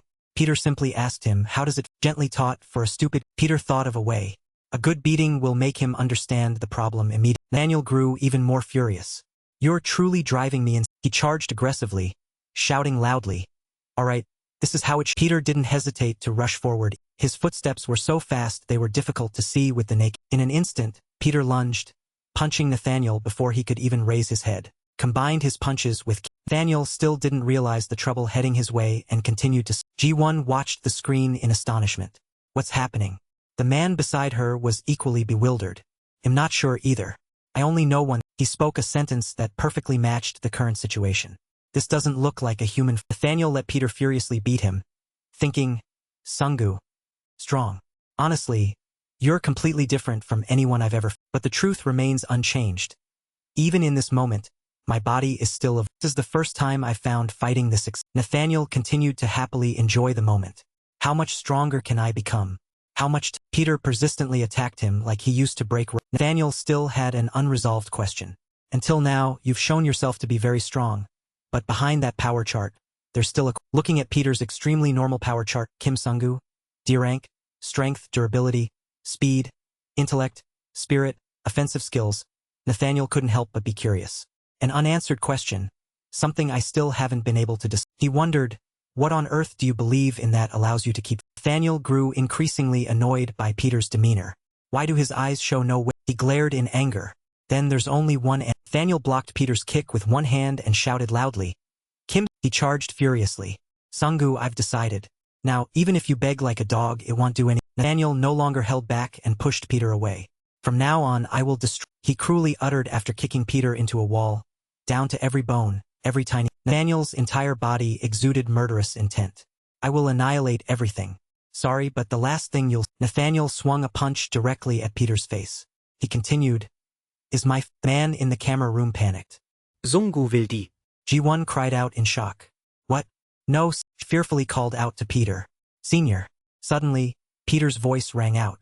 He said, the more punches I take, the stronger my fists become. Peter had discovered Nathaniel's weakness. After being hit, muscles will grow bigger and stronger. And the reason I'm so strong is because I've accelerated the muscle recovery process by shortening the recovery. Peter calmly looked at Nathaniel's terrified face. So, I'm still waiting. Nathaniel's eyes widened in horror. Peter continued, now I'm stronger than ever. Nathaniel was scared. Nonsense. Is he? Peter informed him of the current situation. And the swelling muscles gradually harden, overloading the bones and nerves throughout the body. And finally, can't move a single finger. Only then did Nathaniel realize. I can't. He gradually regretted it. I didn't realize in time. I was too excited to notice that my body was getting. Nathaniel couldn't understand. But this guy. He recognized the side effects of grace on my own body, which I didn't even know. His eyes turned bloodshot thinking about it. And he knew it all in less than 10 minutes. Peter spoke. Apostle Nathaniel. He smiled. Thank you watching for vid. Peter gently said his name. You've lost. Hearing this, Nathaniel felt even more he questioned himself. How long did it take to gain this power? Impossible. Shouldn't be happening. I endured so much pain for this, all for a perfect human being. Thank you watching for vid. To be killed by such a young. Nathaniel seemed to have one last weapon. I never thought I'd have to use. He bent down to retrieve a capsule attached to his. Put the capsule in his mouth and grinned sinisterly. This drug has a side effect of melting muscles, but it will transform me into the ultimate. Nathaniel's muscles gradually atrophied. He proudly boasted, Sungu, you deserve to witness the final version of this evolution. Nathaniel's eyes were bloodshot. It seemed he was determined to drag Peter down to hell with him. 3 minutes later, I will no longer be in this. Nathaniel coughed up strawberry syrup. He declared, and Sungu. Drug's effects caused Nathaniel agonizing. At the same time, Peter charged toward, maintained his usual calm. Nathaniel, however, was like a madman who had lost all. He felt the bone-piercing pain caused by the drug. My body feels like this is the final stage of evolution. My current punch is the highest level I can. However, he reads all my. Even though I'm fighting one person, he's so fast it's as if I'm fighting a. That's right, the uncomfortable feeling I had from the. This person called Kim Sung-gu far surpasses the narrow D-rank hexagonal. He possesses something that even I cannot overcome in this life. Value of real combat experience. That wall. The experience of that kid, Kim Sung-gu, is like someone I've spent my whole life. Peter's eyes seemed to spark with fire. Nathaniel now understood that the person who surpassed even the sky, somewhere far, had reached the level of a deity. The man I've always envisioned. This man, but Nathaniel realized too late. This person is. 2003, a hand was raised in an oath. At the 2003 Holy Exalt University Medical Faculty Matriculation Ceremony. Location: first floor auditorium, Holy Exalt University Medical Faculty. The voice earlier echoed. I pledge to dedicate my entire life to serving humanity's volunteer activity. Everyone on stage listened to the speech. In the practice of medicine, I will maintain a clear conscience and dignity. No matter what happens, I will not use my medical knowledge on. Those in the auditorium looked surprised. Hey, that's him. Amazing. Is this really possible? I'm seeing it with my own eyes.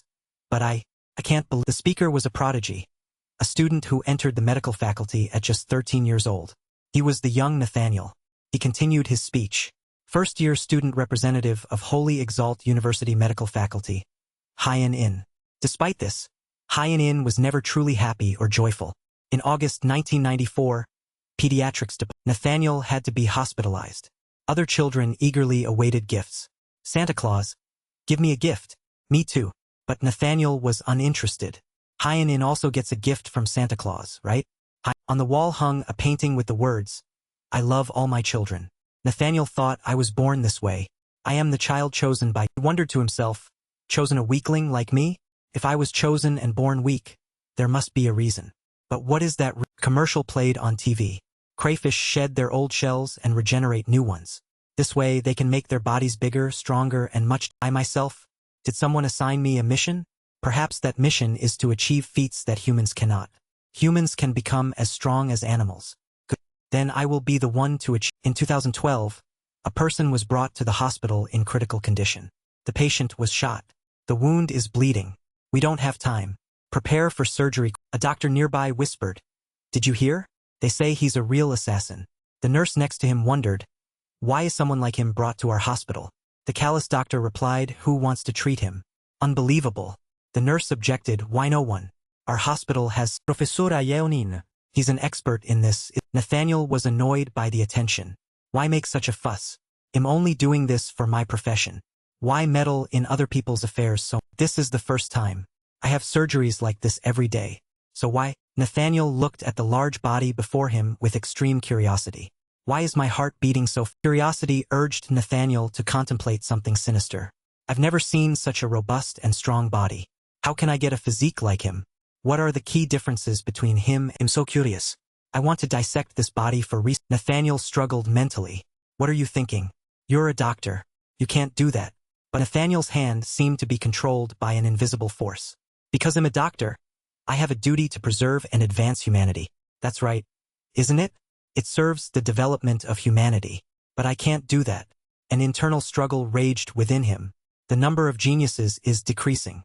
It's a blessing for humanity that people like me dare to express themselves. No, but I shouldn't do that. No, imagine a scenario where everyone becomes stronger. You'll become like that too, right? Absurd speeches about human rights are hindering the evolution of humankind. Yes, you are human. You must be a pioneer. You must take the first steps and find solutions. I must calm down. How long will you live in this weak body? If you don't want to surrender to nature, you must be stronger. After all, this world is divided into the strong and the weak. I wonder what it feels like to be strong. Nathaniel panicked. I'm performing internal organ suit. When reason returned, this person's brain was no longer in. He fled the operating room with nothing left to lose. I fled to a city in South America. The reason I'm hiding is probably because there are so many test subjects for me to observe specimens, continue and test my strength and progress by killing other strong individuals. Overcome weakness. Thank you watching for without my father's help, without my mother's compassion. And so I became back in reality. Nathaniel was beaten to a pulp. But he was satisfied. At least it should have been like Nathaniel was flung far. His body crashed into the test tubes he had created. The entire laboratory was engulfed in dust and everything was hazy. The dust gradually cleared, revealing Nathaniel weakly leaning against a test. He knew what was happening inside his body. My life is completely destroyed. All my muscles are melting. I truly can't lift a. Peter walked closer. You shouldn't move. Anything you do is useless if it only hastens. Nathaniel struggled to say. He was unwilling to accept defeat. I spent 30 years researching, only thinking about how to make myself stronger, persisting day after. Nathaniel now looked pathetic. Kim Sungo. How did you manage to become so strong? I simply can't understand. I can't accept. Peter looked up at the ceiling. I don't know if you'll believe it if I tell you. The reason, he gently said, I can see that you put in a lot of effort. However, I also tried very. Peter uttered a sentence, then left Nathaniel amidst the 65 years of. Nathaniel was astonished. 65 years. Peter's retreating figure lingered in his. Nathaniel chuckled softly. Even as a doctor, there's much I can't understand. But his mouth twitched. Before I die, Nathaniel passed away with his final pride. And so, the battle at Holy Exalt Hospital came to an. All the Brazilian assassins and Nathaniel and they had also destroyed all information about Glory's assassins stored at the hospital. The last thing remaining was sunset. Thank you watching for vid. Everyone was brought back to the academy. The twins wondered, teacher, we want to ask something. Kanjio replied, what? Go-young and Go-Z said in unison, we should be C rank by now. Shouldn't we? Kanjio chuckled. Who do you think you are to demand C? The old man requested, take off the powder. The brothers refused. This is called getting into character, teacher. Don't you know? Kanjio was helpless. Alright then. Just stay in character until you. Go-young excitedly recounted. But teacher, you didn't see the scene where we fought the Brazilian assassins. You should have witnessed it. Go-Z turned back and called out to Zuna. Say something you. We were all. They called again. Lee Zuna. But she only looked tiredly out the window and replied with a single. Go-Z worried, what's wrong? What are you looking at? Go-young cheerfully said. It's nothing. Finally, Lee Zuna has acknowledged us. Only Peter had noticed Zuna's. She pondered, that's right. I should be happy that everything ended well. My heart feels so. She recalled Nathaniel's words, Zuna, I can save your younger. He had promised to cure Zuna's younger brother. With a 4.5 billion serum developed by our Holy Exalt General Hospital. With just a single injection, the patient will be as healthy as if the illness had completely vanished. Peter spoke, interrupting Zuna's thoughts. It's because of your younger brother. Zuna tried to act normal. What about my younger brother? I was just thinking I shouldn't eat uncooked food at school anymore. Peter didn't press further. It's okay. I understand. Zuna was saddened by the lost hope. In the end, Nathaniel. The serum is gone too. It was all for nothing. Peter casually read a book and replied. That still comforted her. Even so, Zuna, I think you can find another. Zuna was silent, unable to say anything but. Later, the car arrived back at. Young got out of the car, feigning emotion. The smell of home is truly the best. Go-Z scolded, we've been in Korea all this time. Don't you know that? Go-young smiled and asked, you mean my acting is a bit over the top, right? Go-Z immediately replied. Exaggerated to the Kanjio instructed, alright, stop chatting and remember to be at school on time tomorrow. The twins loudly replied, yes, teacher. Goodbye, teacher. Have a good. Suddenly Peter noticed. He turned to Zuna and asked, Zuna, aren't you carrying that bag? She didn't recognize the bag. It's not mine. Did you forget it? But Peter handed the bag to Zuna. I wonder if Zujin will like it. Zuna was surprised. Zujin? How do you know Zujin? Zuna opened the bag to look inside. What is? She gasped when she saw what was inside. Tears welled up in Zuna's eyes. Sungu. She emotionally looked at the serum vials inside the box. How did you? Peter gently said. He left her with a sentence and walked away. Nathaniel hadn't thrown it away. Zuna cried. Overwhelmed with she hugged the box that could save her younger brothers. At the same time, at Holy Exalt Hospital, the assistant reported the situation. Sir, we've transferred all patients to other hospitals. The outside world still doesn't know about this. Even now, I still can't believe the entire hospital was in ruin. The assistant couldn't believe his eyes that those marks were caused by. He reported, first of all, the media has been blocked, so we can rest assured. But he was interrupted. Was Peter respond? The assistant still didn't understand. Yes. His boss asked again, was it really Peter? The assistant replied, his boss recounted, he was clearly recorded by the hospital security cameras. But no one saw Peter here? There isn't even a single photo of him entering or leaving this hospital. The assistant worriedly said, yes. It's as if he's a ghost. His boss irritably asked. Suddenly, two figures in black hoods appeared, frightening the assistant. No, it's not like that. They asked, you just said go. The assistant screamed in terror. I didn't mean it that way. A assistant, scared, fell to the sword slashes cut. Hooded figure asked, a ghost? Peter is a ghost. He angrily retracted his sword. How dare you use the word ghost in front of me? Then he told the boss, I forgot. Because of my anger and frustration, I already killed your subordinate. Boss spoke up. The hooded figure looked disappointed. Nathaniel. He died even before the new apostle joined training. How shame. He angrily retracted his sword. The hooded figure made a decision. It seems they'll have to face you in. Joe was chatting with his students. Listen carefully. His eyebrows were tightly furrowed, his gaze piercing into the hearts of each student sitting below. From now on, you all will have to do volunteer. Go Young leaned on the table, exhausted from constant assignments. After completing the assigned task, this awesome guy is always ready for a new challenge. Gozi seemed calmer, as if this was nothing new. He sighed, always doing missions, no time to rest. He continued to ask, so what's this mission? Dark Knight Spirit Killer? Or reconnaissance? Peter stood still, too bored to even speak. His eyes were vacant, as if lost in thought. Beside him, Zuna turned her face away, muttering to herself, when will someone sew his mouth? Anjo spoke again, still in his characteristic deep, muffled voice, but this time with a hint of uncertainty. Actually, I don't know either. I don't understand why they trusted you all with this mission. He looked at them all, his face still serious as if about to pronounce a death sentence. Then he continued to instruct his students like a dying wish. But that's precisely why this service department exists. Make sure to do a good job. Zuna, Go Young, and Gozi were brought to a small island in the middle of the vast ocean. As soon as they set foot on land, the scent of sea breeze mixed with the gentle sound of waves seemed pleasant. But this tranquility was quickly shattered. The two looked at each other, utterly confused. What is this? Go Young complained, I thought it was for volunteers. Gozi added, feeling wronged, I didn't know. She approached them with her belongings. She just caught sight of the three fools being swarmed by a group of children like flies to sugar. One jumped onto Go Young's back. Another tugged at Go's shirt. Are you deaf? Teacher said you're here for volunteer work.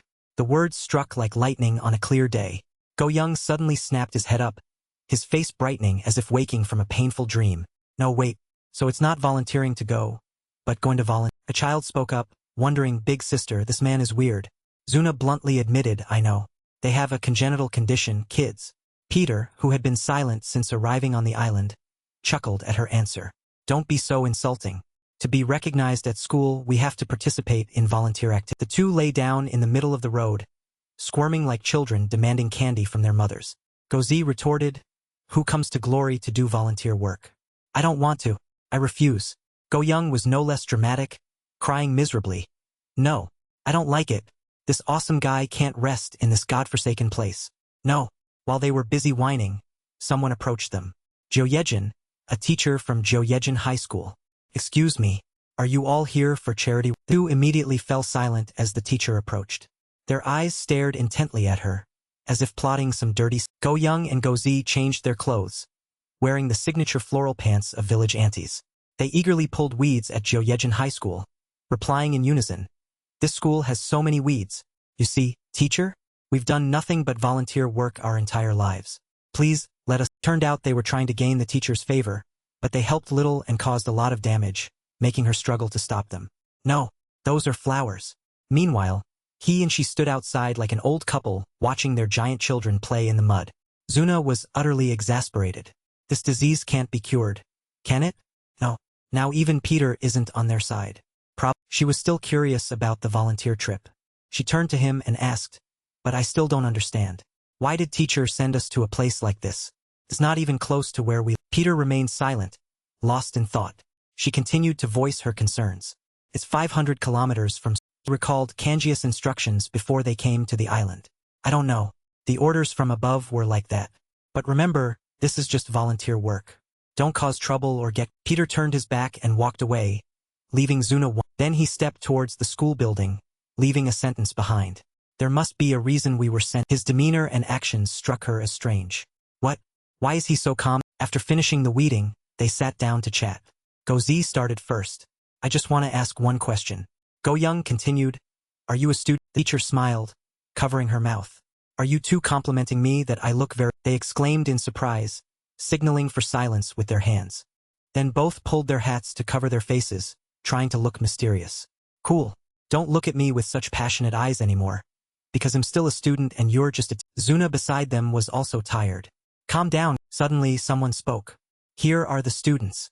Welcome to Jill School. The teacher introduced him. This is the school's security guard. All three greeted in unison. Hello, the humorous security guard chuckled. You all know our school is the only school on this island. Jill. Although there's nothing to laugh about, which made both the teacher and him laugh. She interrupted, please sir. Don't do that. Zuna continued to ask about the work that needed to be done. But, I think it's very clean already. Is there anything else for us to do? The security guard happily replied, still laughing, alright. If you go around back, there's even a pig farm there. No, since people use it, it should be called a human farm. Peter, standing behind, didn't know what to say. The guard chuckled, frowned, feeling something was off. She thought a bit suspicious. Did they call us here just to do this? Suddenly, a loud shout came from behind. Get out here. It turned out to be debt collectors. They loudly boasted, hey, when are you going to pay the rent? You only live comfortably because of us, don't you know? The security guard spoke first. Here you are, gentlemen. Excuse me. This school is so poor it doesn't even have a heating system. The brown-haired man retorted, we're poor too. Since we don't have a heater, we have to use newspapers to... The security guard stepped forward, carrying a cloth-covered basket. He enthusiastically replied, in that case, I'll give you this. They thought it was something valuable. The black-haired man stepped forward to take it. Why prepare so much? Luckily, both of us are... Smiles froze when they realized it was a basket of potatoes. The security guard chuckled, we grew them ourselves. The brown-haired man sarcastically said. So then, unexpectedly, they threw the basket of potatoes at the guard, making him fall backward. Everyone cried out in surprise. Sir, they said contemptuously, unbelievable. Coming all this way just to get this... Teacher stepped forward to help him up. She retorted, no, you can't just hit people like that. The brown-haired man replied, we're businessmen here. It's no fun to keep breaking the rules. Zuna stepped in front of Peter, fearing he would act. Kim Singu, dont intervenez. Peter calmly replied, I wasn't going to. She interjected. Teacher Kanjo told us not to Teacher replied indignantly, anyone with eyes can see there's no money here. We're just trying to survive on subs. Brown-haired man bent down, a cigarette in his mouth, smiling sinisterly. Teacher, there's another way. The teacher was confused. Way? What are you talking? The brown-haired man grabbed the teacher's chin, his eyes lecherous, and spewed crude words. There are many ways to make money. Even if you're not a teacher, you know what I mean? I think you could earn quite a... Suddenly, a hand came between the two of them. The man's hand said, a man's hand is not meant to strike. Go Young coolly appeared in his floral pants. I'm here to protect... Brown-haired man tried to justify himself but was struck directly in the face by Go Young's hand. I wasn't... Go Young continued. Therefore, I want for... Still showing off, he took a punch from the black-haired man. The black-haired man stood looking at Go Young sitting on the ground. I think my hand was made to punch you. The teacher spoke up to stop them. Please stop. He's just a student here for volunteer. Became serious again after being punched. All right. Don't worry, teacher. His seriousness lasted less than 3 seconds. Go Young looked up, nose bleeding like a waterfall. That last punch was just a mosquito bite. The teacher worriedly asked, but you're bleeding so much. He replied, don't worry about the small details. The sun had set behind the mountains, accompanied by the sounds of... Go Young and Go Z were severely beaten, their faces swollen beyond recognition, and were lying in the schools. The teacher was taking out a first aid kit to treat Go Young's wounds. She asked worriedly, does it hurt? You must be very surprised, right? I'm sorry. Go Z still had the strength to speak. The most worrying thing now isn't that. Is that fat guy's security guard, looking in a mirror to put a pain patch on his bruised back, explained, oh, poor kids. They're just some thugs from this area. I don't know where they suddenly came from, demanding protection money and all. It's true that every generation has guys like... The teacher smiled after treating their wounds. Thanks to you, the children were very happy. And this place is very clean now. For now, just rest. We'll talk more. Peter still calmly leaned against the table, smiling evenly. Captain, feeling better now? Our captain has grown up. Go Young irritably said, what are you talking? He recalled moments when he met the two of them. At school, they were arrogant, wanting to strike first to assert their authority. When they encountered those who hid their strength, they would boast and look down. With other enemies, they weren't afraid to show their strength, rushing into fights without knowing their... But today he looked at them with different eyes. A true strong person can yield when necessary. You did well, Young proudly spoke. A woman's tears are for a man. But before he could finish boasting, Peter turned his back and left. Get some rest. Go Young called out again. Hey! The teacher thought he was calling her. Is something wrong? They both replied in unison, oh, no, not Teacher Yejin but that other. The night sky on the island was full of stars. Zuna sat alone on her face was filled with sadness, as if she was thinking or worrying about. Her mind was troubled, quietly alone, bothering. Zuna remembered the past. When she got out of the car, someone said, Zuna, aren't you carrying that bag? She noticed the bag in the corner of the. Zuna picked up the bag. This isn't. When she opened it, inside was a briefcase containing 5 test tubes of yellow and red. Seeing them, she burst into tears. Sangu, how could it be? Then she hugged the briefcase and leaned against the car. Back in the present. Zuna still wondered how to thank him. I have to thank him, but I can't. What should I? Peter suddenly appeared. Seeing those kids reminds you of your younger brother, doesn't it? She gasped in surprise when she saw him suddenly. Peter asked, do I look like a ghost or something? Zuna replied, why are you always like this? He continued to ask, what am I doing? She replied, well, the things you always. Zuna glanced at the swing Peter was sitting on. She wondered, it seems this is the moment. Should I? He hesitantly spoke, hey Kim Sangu. He replied, what's up? She stammered, well it's. He frankly replied, just say it. Come on. Zuna was nervous. I don't know how to thank you. I want to say. Suddenly Peter answered for her. Thank you for that day, right? Zuna exclaimed in surprise. Huh? As for him, the one who had just answered, he turned to gaze at the starry. Peter recalled an old memory. When he pretended to be a doctor and Zuna broke her arm, needing a cast. She told him, please come to the front of the clock tower. Peter asked, the clock tower in the hospital. Zuna seriously replied, no. The clock tower in the courtyard out. A while later, he didn't know what she had gone through, but she knelt in the hospital courtyard, crying. In the present, he smiled and turned to Zuna. You must have been scared too. But you protect. He complimented her, which surprised her. Very going to die at the hands of someone so. The scenery at this moment was truly beautiful, making one easily open their heart. She spoke, I have a question. He replied, speak. Zuna asked, are you related to Peter? Or something similar? No, that's not it. Until the light from the stars and moon shone down on the 2 people sitting on the swing, sharing their thoughts. I've met many assassins, but I've never met anyone as strong as you. You even defeated Nathaniel. How can you only be a Dirankus? Peter closed his eyes, facing the moonlight. He smiled and replied, just wait a little longer. Then I'll tell you everything. Zuna, however, lowered her head. Looking as if gathering more courage, she spoke, pretended not to hear. Huh? What did you say? She shyly replied, oh, so annoying. I can't say it. She quietly said, thank you. Peter continued to pretend. What? Zuna turned to him and spoke directly. Oh, Kim Sangu, really? Thank you. Peter continued his joke. Sorry, but I really didn't hear anything. She said helplessly, oh. She screamed loudly, thank you, startling him. Surprised by her shout, he replied, all right, calm. Zuna ran away in embarrassment. As she ran, she looked back, pointing at Peter and shouting, hey, you're trying too hard. Turns out you have a weird side too. I need to be careful. Leaving him with a speechless expression. Peter sighed helplessly. Her voice still echoed in his ears. That's why I can't comfortably think. He stood up, his expression like an old father looking at his young children. Both those 2 go-brothers and Zuna have grown. Both left, leaving the scene as it was. Peter said, more or less, things have been resolved.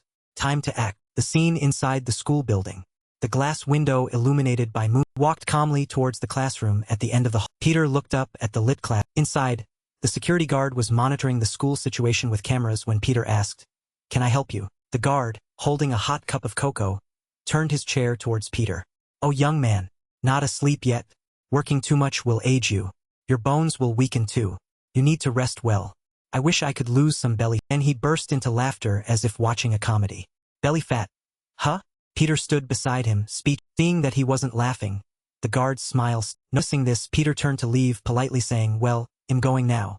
Please get some rest. The security guard spoke up, fool, which made him stop in his Then the guard slowly stood up. He said, I've lived in the stench of blood for decades. Do you think you can hide the smell of blood with that fake? He took off his baseball cap, revealing his shoulder-length hair. But there's something very special about you. I smell a lot of. Looking at his solitary but powerful back, Peter replied, the only way to get here unnoticed was to do volunteer work. I came here with only one Then Peter turned to look at the security guard with sharp eyes. Answer, Peter said. And it's him. Peter turned back. He saw the guard had changed out of his uniform, revealing a toned body. His hand was pulling a sword from the broom he usually carried. Peter continued, revealing his identity. Apostle. Peter looked at him with sharp, piercing eyes. In this country, no, I heard you are the greatest sword master on the planet, the top swordsman of. Then he appeared as a swordsman, grim-faced, brandishing his blade. His name was Seltrid Greenshorts. He wielded the sacred revolving. The command was given. 1/anyone who wields a sword. The man lowered his blade. The quote continued, every move reveals a flaw. And within that tiny, the assassin swiftly takes advantage. There will be an opening for the opponent to seize the moment and counter. Then Peter thought to himself, but Simon's face appeared. This person seemed able to read others' minds. Peter asserted there isn't a single. Simon's blade was sharp. No matter how powerful the weapon, even if it were a bullet, it could not stand against or dodge that. Rows of bamboo were cleanly sliced in. At this moment, Peter thought to himself in just a brief moment, I've been cornered. He blocked all my movements with these bamboos. Peter conceded, as expected. He truly lives up to his reputation as the planet's greatest. Peter called out, sacred revolving blade. Apostles, it was Simon Fleck's turn. There are only two things I cannot seize in a few moves. You can be grateful. Simon swung his sword. Because one of them is you. Peter skillfully dodged. Simon sneered, humans cannot hide their head. His eyes darkened. The way you walk, talk, and even your scent. Even each person's breathing sounds. Simon was puzzled. Initially, I was suspicious because it was impossible, yet it still seemed illogical. Simon was unwilling to accept it. But I have confirmed it through this. He plunged his sword into the. Peter called out, apostles witnessed by the clouds, and Simon knelt down. Greetings, elder brother. Made an unexpected move. It's a pleasure to see you, big. After some conversation, Simon was surprised. You're young again? Peter replied, yes, that's how. Simon continued, but seeing you like this, I'm happy for you. I really thought you were dead, big brother. Peter was overjoyed. I couldn't believe it either. Simon asked, didn't you notice the playground where big brother awakened? Peter showed annoyance. Are you trying to pick at my painful. At this, Simon became excited again. But it's truly great to see you again, big brother. Now you can freely do all the things you've never done before. Peter was confused. What do you mean? Simon explained, like, for instance, cutting your hair. Peter refused. I just awakened, and my hair looks good like. Peter sighed in relief. Anyway, thank God. The sword plunged into the ground. They exclaimed. Isn't it a waste for the peerless swordsman known as the sacred revolving? Peter teased, you almost killed me, you know. Simon replied, I knew it was you. Big brother, how could I? Peter countered. You pointed that sword right at my throat. Simon pouted playfully, big brother, you're so. Peter praised him, speaking of which, after all these years, your skills are still as formidable as they were in your prime. Aren't they? Simon said shyly, I've been holding a broom for so many years that holding a sword still feels a bit off. Simon recalled, and isn't it thanks to big brother's teaching that I am who I am today? By the way, why did you come to this place? Peter replied, have you about Nathaniel of Saintly General Hospital? Simon nodded. Yes. I heard there was some chaos there. Simon flinched. That was you, big brother? Peter confirmed, yes, it was. Simon was surprised. I thought it was some lunatic. Peter pressed. A lunatic? Simon realized his slip of the tongue and quickly replied, oh no. You're amazing, big. At this, Simon grew curious. But why did you do that? Could it? He voiced his speculation. You want to destroy. Simon urged, big brother, no matter how strong you are, it's very dangerous. Don't you know what glory is like now? So please. Simon suddenly became agitated. Please let me come with you, big brother. They'll take care of all those damn people. Peter said indifferently, just go to school as you. Simon was stubborn. No, big brother. I really must go. Peter interrupted. Simon, are you going to let all these long years of living in hiding be for? Simon explained, even now, that night's dreams still often. He reminisced, if big brother hadn't stopped me, I probably wouldn't even be alive. Simon was indignant. It's all because of that damn brat. Even if I had my head shot off, I would gladly kill that bat. Isn't that right, big brother? Father.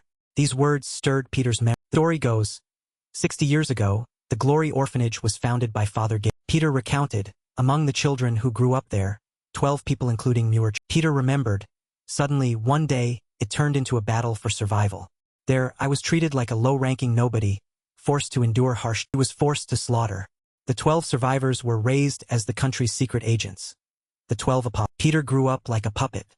Before he realized it, Glory had already sent 2 apostles to fight wars. Then, suddenly one day, the orphanage had a new member for some reason.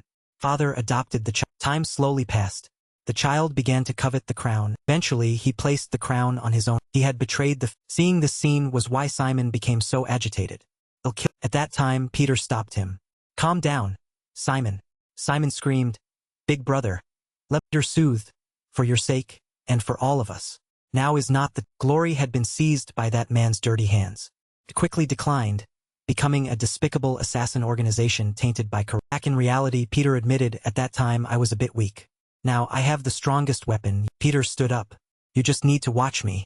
I will be the..." To destroy his fortress. Peter leisurely walked. The next day at Go Hyung threatened, "Anyone," Go Hee continued, "who gives some..." Spoke in unison, "will receive something in return." Clearly, these guys handled all sorts of tasks. So why were they only clinging to Kim's? The teacher smiled. "I was worried today would be eventful. It's a relief those ruffians didn't come." Go Hyung and Go Hee spoke up. "Oh, they won't ever come back again." The teacher looked puzzled. A man clapped his hands and asked, "Do you have to..." The two gagged ruffians tried to speak. "We won't do it again. Please forgive us this one time." Go Hyung and Go Hee warned them, "You won't ever face Ms. Yejin again." The two ruffians affirmed, "Yes, of course. From now on, we'll live like..." Go Hyung and Go Hee even took them to the boat net and threatened, "If you come back, you'll pay a very high price. Because your opponent then would be a future S-class assassin. Whether he will be or not, we don't know yet." The two ruffians obediently replied, "Yes, we understand." Go Hyung sniffed. "It's nothing special, really. But it's embarrassing. We just gave them some souvenir gifts." The teacher became even more confused after hearing the explanation. In flash, they had reached the pier. "It's done. Thank you for Simon interjected. "Thank you, young ladies and gentlemen, for creating so many beautiful memories for the children." Peter politely replied, "No, it's the other way around. We should be thanking you." Simon chuckled with satisfaction. "The only thing worth mentioning is that thanks to these unique young people visiting this unique school on this unique island. Truly you..." Go Hyung and Goes called out. Said happily, "From now on, they'll come back every year to see you." The teacher replied, "That would be wonderful." Go Hyung excitedly asked, "Teacher, you want us to come back to see you?" The teacher confirmed. At this, Simon called out, "Big..." He shook Peter's hand. "Feel free to contact me anytime.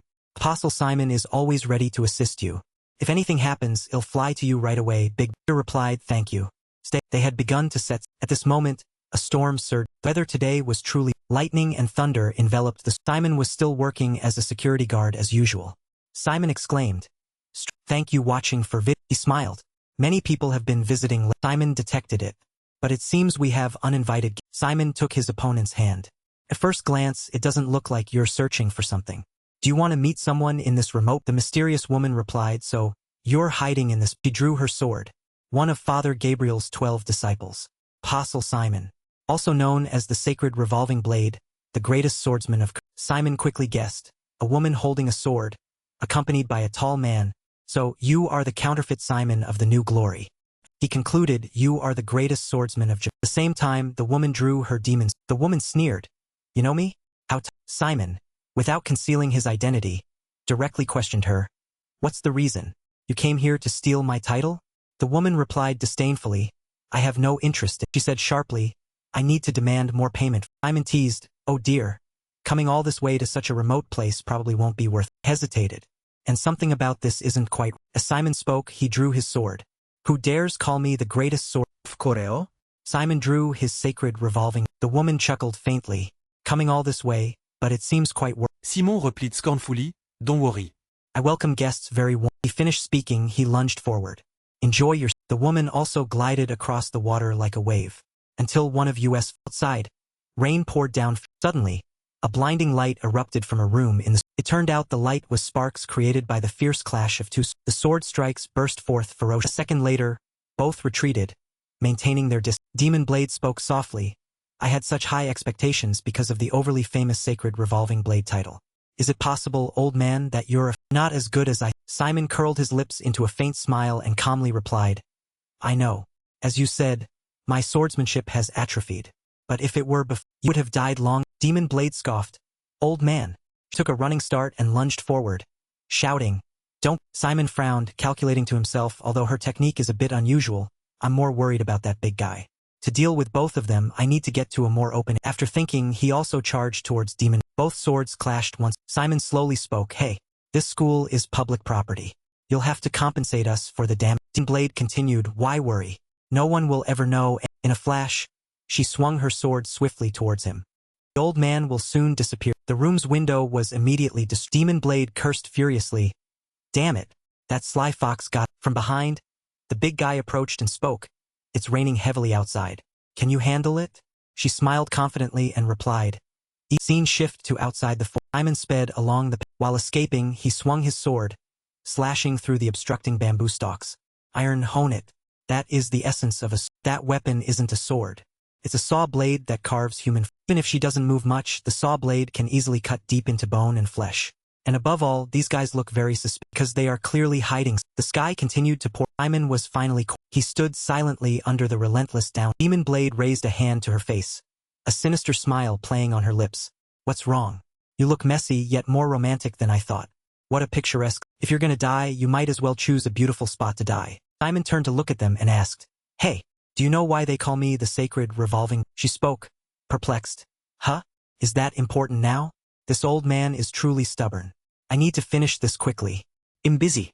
Suddenly, the big guy spoke up to stop her. He is very dangerous. Simon curved his lips into a smile and said, Right? I prefer practical action over a lot of meaningless. Tone was firm. Sacred revolving. Simon remained with his head bowed under the rain, without a single air, the sea, even the falling raindrops. All of them suffocate me. A second later, Simon lunged quickly towards them. Around him, currents of water swirled like a vortex. At this moment, both were startled and panicked. Damn it! He's too fast. Thank you watching for kept charging and attacking her repeatedly. I can't react immediately. The attacks don't stop even for a big guy watched from the side and secretly remarked, that is a skill one must cultivate through millions of practices spanning decades. With this skill, he has struck fear into every swordsman in the. Finally, he delivered a finishing blow. Celestial Demon Blade, immediately after taking the full force of the attack, collapsed to the ground, crying out in. After defeating her, Simon turned to the big guy and spoke, the greatest swordsman of Japan? Ridiculous. It's been a long time since I've fought like this. Now then, who's pointed his sword directly at him and continued, Big friend. It's your big guy calmly said, the former apostle Simon was a great swordsman. If he hadn't put down his sword for so long, he would have been a formidable opponent. But it's too late. His words made Simon frown in confusion. What are you saying? You're the one who just lost. Second later, Simon looked down at his stomach and saw a huge slash across it. Blood flowed freely. What is? He widened his eyes, seemingly unable to believe what he saw. Since when? Absurd. This is impossible. The big guy continued to speak. What's wrong? Did the old man think he won? Just then, a familiar voice rang. Funny. Look at his expression. What's wrong, old man? Simon's eyes widened in surprise. I clearly slashed her. It's like she's possessed. Could she? The embodiment of a. Now Simon's mind became frantic. No, it's just an illusion. What the hell? Since, at this moment he suddenly realized the image of Demon Blade spraying perfume flashed in his mind. That's it. That perfume is a hallucination. Simon looked up at the sky and muttered. How much for this? Huh? Hallucinations. Fine. It's just a tiny pebble on a vast road. Do you think I didn't foresee this situation? And he closed his eyes, frowning. I have been slashed hundreds of thousands of times. If I see the demon within you, then closing my eyes will make everything. Once again, he stood motionless under the rain. I've used this method millions of times, because for me, sight means in a flash, he was face to face with the big. Simon used the same move from Earth. Seeing this, the big guy couldn't help but exclaim. Looking at it again, it's still a terrifying skill. The renowned sacred revolving blade. Apostle turned out that all this time, he had been deep in a true hallucination. The real Simon was like a clown wildly swinging his sword everywhere. Yet he could still unaware, speaking wildly. Come here, you demon. Do you know who? Demon Blade couldn't help but laugh loudly. The old man's lost his mind. Well, he probably can't hear anything anyway. It'll teach him a lesson too. Do you know why they call me demon? Eyes filled with murderous intent as she continued. Then she swung her sword and charged. Scene shift to the next morning at a voice rang out. Hey, listen. I want to ask you too. Zuna, carrying a box, softly asked. What is it? Go-hyung despondently replied. Is love really this painful? Ms. Yejin isn't replying to my message. He, teary-eyed, held out his phone showing his chat with Yejin. Look, seeing this, someone exclaimed. Who could possibly handle what you sent? Go-hyung denied. No. Ms. Yejin replied at first. He then showed another conversation to everyone. Read this. A friend spoke up. What? It's true. Teacher Yejin is truly an angel. She even replied to these guys' mess. After that, Go Hyung presented a piece of paper. On it was written, a woman with a sword, a man as tall as a bear. But yesterday Ms. Yejin sent me this photo. And after that I haven't heard. Go-hee teased. So what should we do with a woman's fragile heart now? Go Hyung chimed in, sorry. I forgot. You're still just a child. Seeing herself being teased by the two, Zuna immediately rolled up her sleeves. If you want to fight, just say. Peter remained silent, saying he then left to make a call to someone, ignoring the three who were about to start bickering. Hey Kim Sung-gu, where are you going? Don't just stand there. Come save us. Sit down, have some tea, a piece of cake, and cool down. Okay? Alright. Don't worry. They'll cool down after you guys all die. The other end of the line spoke up, Senior. What is it? Peter asked, are you? Scene shift to a cliff by the gently placed a photo down onto a cardboard. Seeing this, Ji-won wondered, Senior. Hey Mark King. Why are you reacting like that? She pressed, Senior. What is it? Please answer. However, at this moment Peter's expression darkened. He frowned, asking himself. Peter recalled the conversation he had with Simon that night. Simon had pleaded, please let me come with you, big brother. He'll take care of all those damn people. Peter blamed himself. If only I had let him come along. Next was the image of Simon saying goodbye before leaving. Feel free to contact me anytime, big brother. Apostle Simon is always ready to assist you. If anything happens, he'll fly to you right away, big brother. If only I had stayed by his side then. Inside the cardboard box was Simon's arm, with a message written for Peter. This wouldn't have happened. Peter was so enraged that veins bulged on his forehead. His entire body trembled. From a distance, someone was observing them. A familiar voice rang out. How? Man observing with binoculars replied, yes. Reporting. The target has confirmed the gift. The other end of the line confirmed. Are you sure it's? He replied confidently, yes, I'm sure. It's an old man. But he's not alone. The other end asked, you said he's not. The man immediately turned his binoculars towards Ji-won and Mark King. He's with a woman, a dog, and a kid. Then he suddenly realized something was wrong. He let out a huh? Hearing this, the other end wondered what's. The man continued, where did that kid go? But before he could finish, Peter snatched the phone from behind him. Give me that. The man's eyes widened in shock. What? So far away, yet here in an instant. And how did he know I was here? Damn it. All right. Peter raised the phone and asked, are you the new Simon of? It turned out the person on the other end was Demon Blade. She curled the corner of her lips into a slight smile and said, am I speaking with Peter? How truly? Peter asked bluntly. Are you a? Continued coldly, listen, demon. I don't know how confident you are to be so arrogant as to pull a stunt like. He warned her while bending the man's fingers. But I hope you're prepared. Otherwise, thank you watching for used more force, making the man scream in agony. Peter's eyes were bloodshot with fury as he growled. Will experience the greatest pain at the hands of a true Scene shift to a yacht speeding across. A voice came from Peter's phone. Is everything all right, Senior? You know where she is, right? He answered without hesitation of, isn't that woman's home? The other end side. You're already out there, still wanting to take big risks. Juan, with a piece of cake in her mouth, typed on a keyboard and said, I've scoured all 5 oceans and 6 continents. Names, ID numbers, even personal data of the crew members.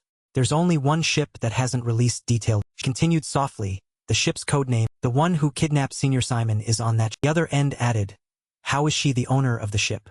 Who is she? Everything is hidden behind a veil. However, before Ji-won could finish, Peter interrupted. The only thing I know for certain is their origin. If Korea has glory, then Japan has. From the Kamakura shogunate to the present, they are a group of assassins who have supported Japan for 1,000 years. The Demon Blades. Most famous legend of the Demon Blade involves the greatest yakuza of Kanto, the mass disappearance of the Yamato Gumi. The incident occurred at the leader's 60th birthday banquet. 2,000 people gathered there were massacred. The culprits were those. Ji-won rested her hand on her chin and said, everyone knows about this incident. Uncle. But why call it a disappearance? A massacre or genocide would be more accurate. The voice on the other end replied, that's right, 2 people against 2,000. A place where such a huge battle took place, not a single person could be. Japanese police immediately issued arrest warrants for them. But true to their name, they vanished like. After a few years, they suddenly reappeared in Korea, becoming the new Simon of. Juan added, if that's the case, a person as knowledgeable about them as you are is going to attack that place alone? That's quite something. Taking Senior Simon's arm and out at sea no less. If you go alone and something happens, no one can save you. Do you really not need my? Peter said in a low voice, I don't care how dangerous it is. Even I have to fight countless enemies or die countless times. I will make every single one of them pay for every drop of my brother's blood. Besides, I have subordinates now. His words made Jiwon exclaim in surprise. At the same time, a voice rang out. Hey, what did you just say? Why do you look so OJE? And Go Hyung yelled in dissatisfaction. What the hell? Why do we always have to dress like this? We want to be bodyguards too. Peter replied nonchalantly, all jobs are the same. That's why I told you guys not to come. The two continued to shout. Again, you always go alone. He stated bluntly, this is not a... Peter reminded them you could really die. The two, on the contrary, didn't care. You don't... Go Hyung, with a lollipop in his mouth, said, for a true killer, death is just the final... Suddenly, another voice rang out from behind Peter. Kim Sung-gu. Do you like the... Peter immediately greeted him. Good morning, Chairman. This refined and elegant man was John Unchang, Chairman of Dahar Corporation, the world's largest military conglomerate. Peter spoke with concern. Chairman, it's getting cold. Why don't you go inside and rest? Go Jae and Go Hyung stood behind, demanding, Chairman, we want to be bodyguards too. Do you think we were assassins in glory just to clean? Seeing Unchang wipe drops of sweat from his face with a handkerchief, they softly asked, huh? Why do you seem so tense? He replied, that's unavoidable. Drug and weapon trafficking. Precious works of art have disappeared from this world. Even living ship sells everything one can imagine and desire. No matter how rich or powerful, you cannot enter without that person's permission. Peter bowed and said, I owe you this time. Chang turned to look at the sea and said, no debt. It's over. Fossil Simon's ghost. Peter's eyes turned icy cold as he thought to himself, Demon Blade. What kind of person is... I'm very eager to meet such a cruel person. To judge you accurately. The unofficial base of the Glory Organization, the sanctuary of the ghost. Piercing, shouting voice rang out. You, call your boss here. A fat, arrogant uncle was yelling at the staff member. Hurry, call your boss. Don't you understand what I'm... Just then, the figure of a woman approached. Director, are you here? Don't you get tired of calling the wrong... That woman was Demon Blade. Following behind her was the masked big guy. Not the boss, but the ship's... This was the true appearance of the two who kidnapped. She approached and sat next to the fat uncle, suggesting, let's go to my room and have a heart-to-heart talk. He refused in a low voice. No. Have you forgotten who... I can drown you with just one word. I am the CEO of Dusang Corporation. Demon Blade moved even closer to him, even putting her leg over his as if seducing him. If you don't like my room, should we just do it right here? The fat uncle was still angry and shouted, what are you trying to do? Do you think a man is that simple? She stroked him and continued, do you like this? And Demon Blade used both hands to squeeze his face. Since you're already drunk, it'll make you even more intoxicated. Suddenly, a second later, his trembling hands wouldn't stop, causing him to panic. The hell is... Demon Blade's lips curled into a smile as she watched the fat uncle fall to the... Her voice was full of sarcasm. Goodness gracious. Look at you, sir. I didn't mean any... She watched him writhe on the ground in pain. Amused. Everyone has their own taste, you know. This is interesting to... Then Demon Blade, holding a wine glass, flatly ordered, throw him into the... Guard heard this and immediately accepted the order. Demon Blade turned and asked, what do you think of Peter? He asked back, do you think he'll come? This is the first auction since that. She smiled and continued, after receiving such an interesting gift, he's sure to come.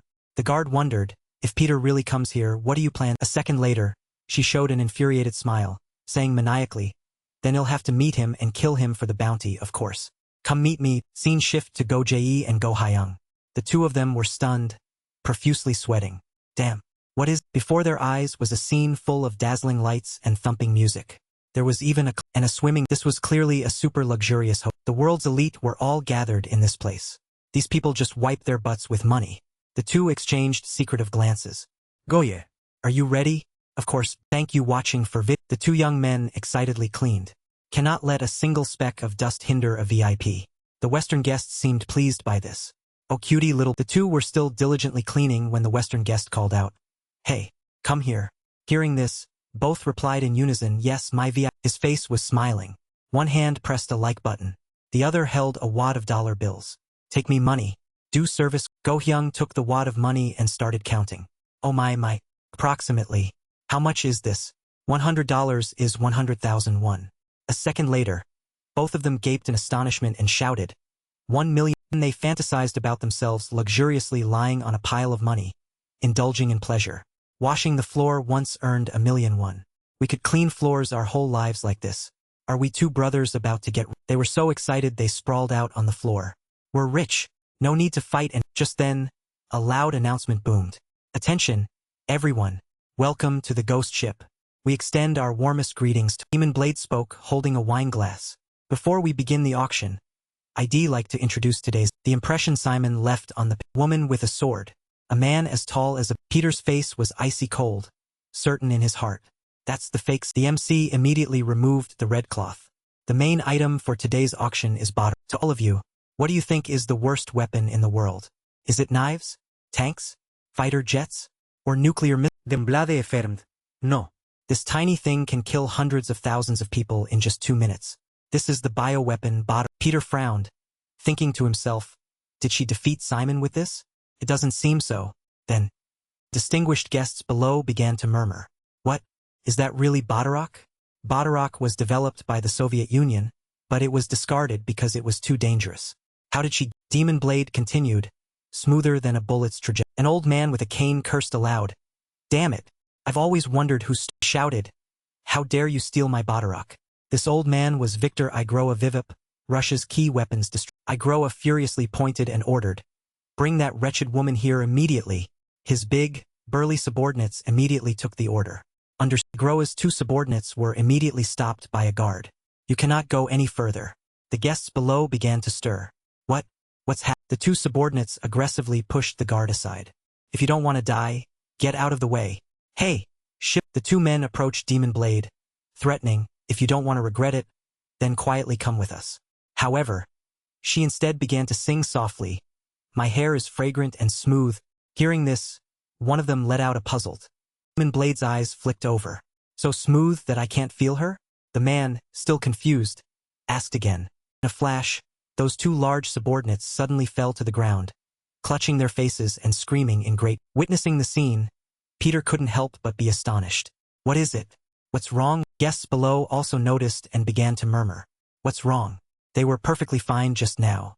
Did anyone do it? He stared, exclaiming, those people are. Thank you watching for vid. Peter remembered the guard touching their faces earlier. It's because of. He pressed his hand against their face. Program had to be temporarily halted. My apologies. It'll resume. Badarok auction will begin tomorrow evening. The starting price is $200 million. I wasn't planning on revealing it now, but I'll specially disclose this to you all. Actually, there's one more item in this special auction. This is an item so formidable that no one can imagine. The guests below were again curious. Is it a weapon, or a rare holy relic? So curious. Show it to us. What? You have to show us everything. Suddenly, Demon Blade gently raised a hand to her mouth, signaling for silence. She spoke, I will announce the special item. Due to curiosity, everyone continued to chat. What could it be? Could it be even better than Badarok? I'm already feeling rest. At this moment, Peter's heart burned intensely. Simon, where guard and Demon Blade stood above, observing he spoke, Peter is over there. Demon Blade replied, I don't know, but just wait until tomorrow and you'll find out. Because if not, he won't be able to see his beloved subordinate. Chang and Peter walked down the hallway, talking. Kim Sung-gu. The situation is tense, so I'm hungry. Let's go to the banquet hall and have some wine. Understood. Chang turned and reminded him. Oh, and you've seen it yourself. We must be very careful with that. Politicians, businessmen, and all influential figures in the world heed that woman's. She is the most patient person I have ever. He continued, and the man beside her. Just then, a voice rang out. Chairman John. Demon Blade cheerfully approached. Oh my, why is it so hard just to see your face? Last time I invited you, you didn't come. Perhaps you like Badr. Demon Blade moved closer to Chang and grabbed his lapel. Darling, it's been so long. Let's have dinner together. I've already prepared Chang awkwardly smiled and refused. I apologize, Mississippi, but I was planning to skip dinner tonight because the champagne is too strong.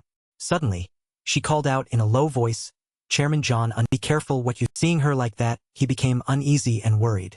She is too dangerous. Suddenly, a hand pushed Demon Blade. One who pushed her away was none other than Peter. He said coldly, he will eat later. The chairman is not feeling well. Peter leaned closer to Demon Blade and spoke softly. If you need someone, I can. The atmosphere between the two suddenly became tense. Then Peter escorted Chang away from the place. Chairman, leaving Demon Blade behind with an extremely terrifying expression. That kid is cute, too. Well, you'll have to show him who's. Thinking it, she spoke. Demon Blade strode forward, spraying perfume. Right. I need a companion for dinner tonight. Go on a date, and when you arrive, it's best to have your belt loosened. She stood close to Peter, grabbing his lapel. Darling, it's been so long. Let's have dinner together. I've already prepared Peter frowned as he looked at her. He secretly evaluated this scent. I don't know what this feeling. She looked at his wide pupils and made a comment to herself.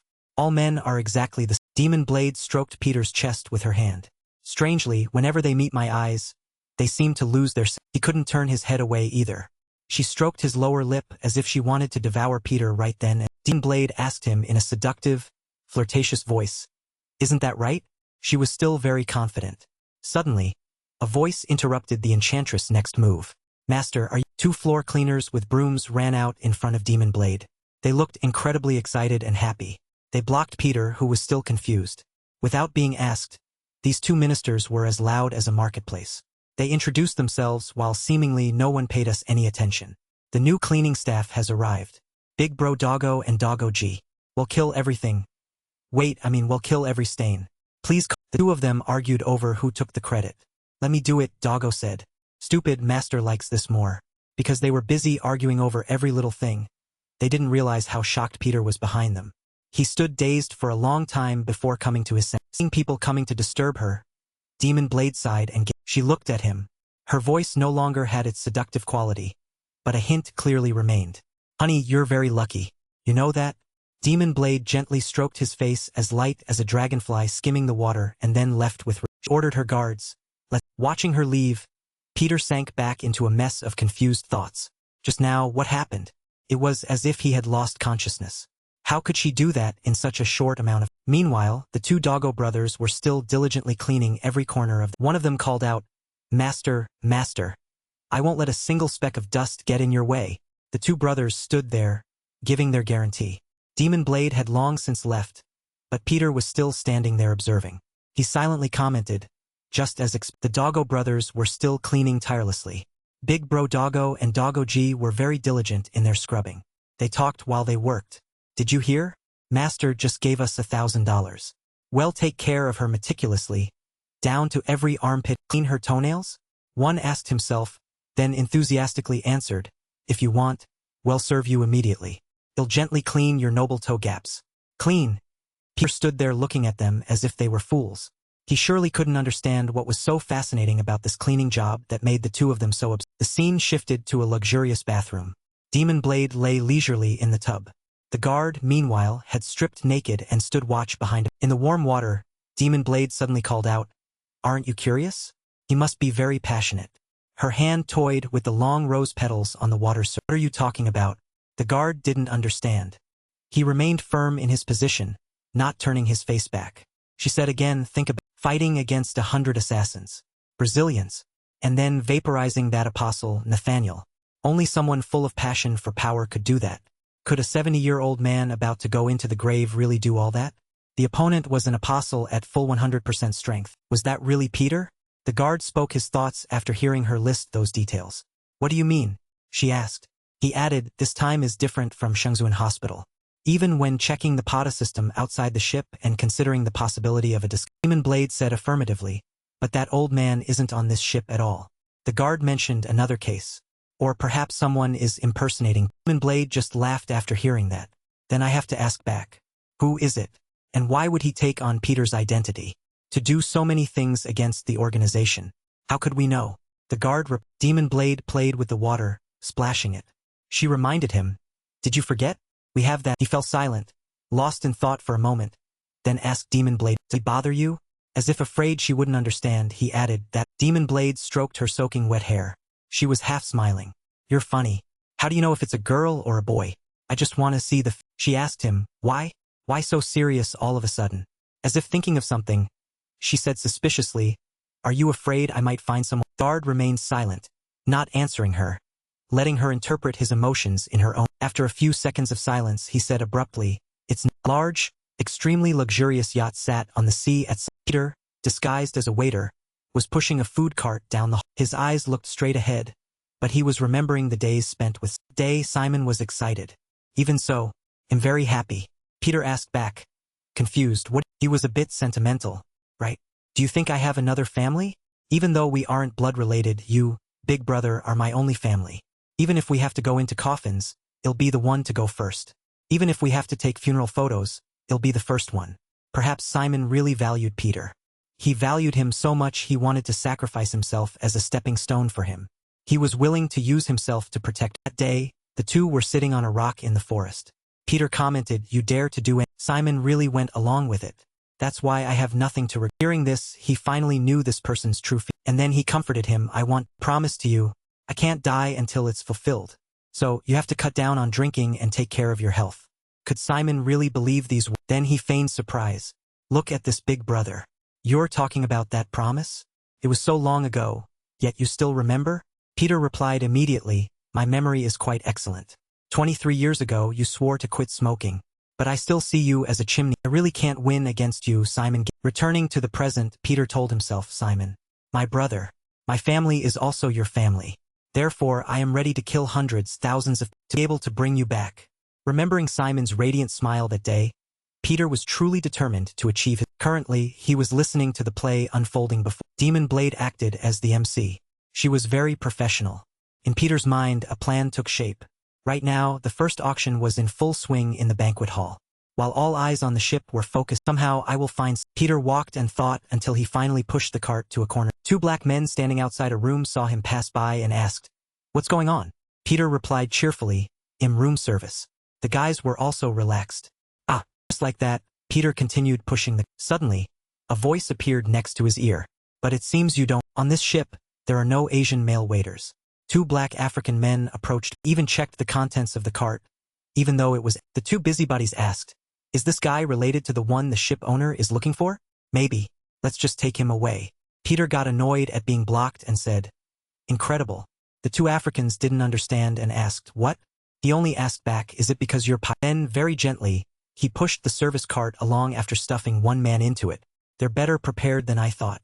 The kitchen, thank you watching for the boiler room, scoured the entire ship, but still haven't found a trace of. Then, there's only one place. Everywhere he went, he wiped out the black men while keeping himself clean.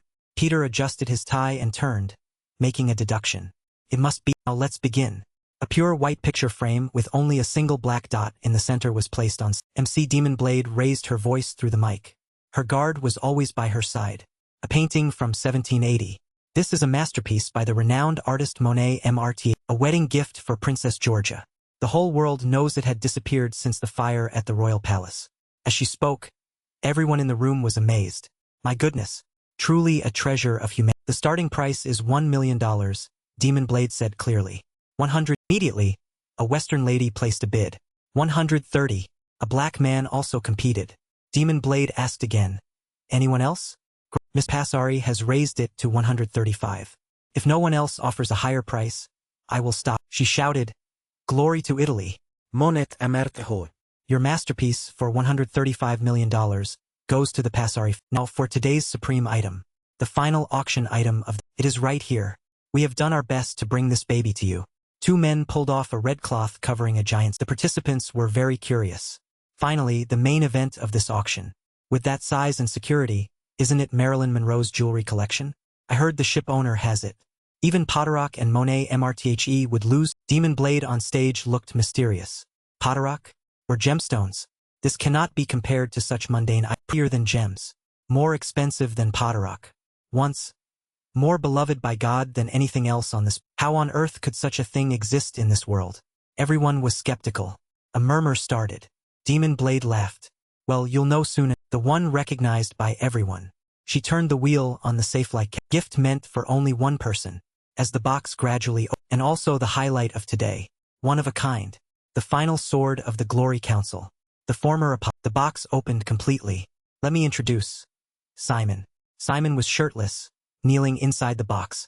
One hand had been severed, but both arms were still tied to the top of the. Demon Blade continued the introduction with a laugh. In his prime, he was considered the best swordsman in the world. And his alias was, what? The Astral Sword. Everyone started talking. The Astral Sword. Is it really the person we know? Isn't that just a corpse?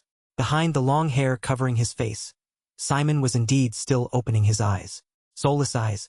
Demon Blade thought triumphantly, "How about that? Are you watching? Is your blood boiling?"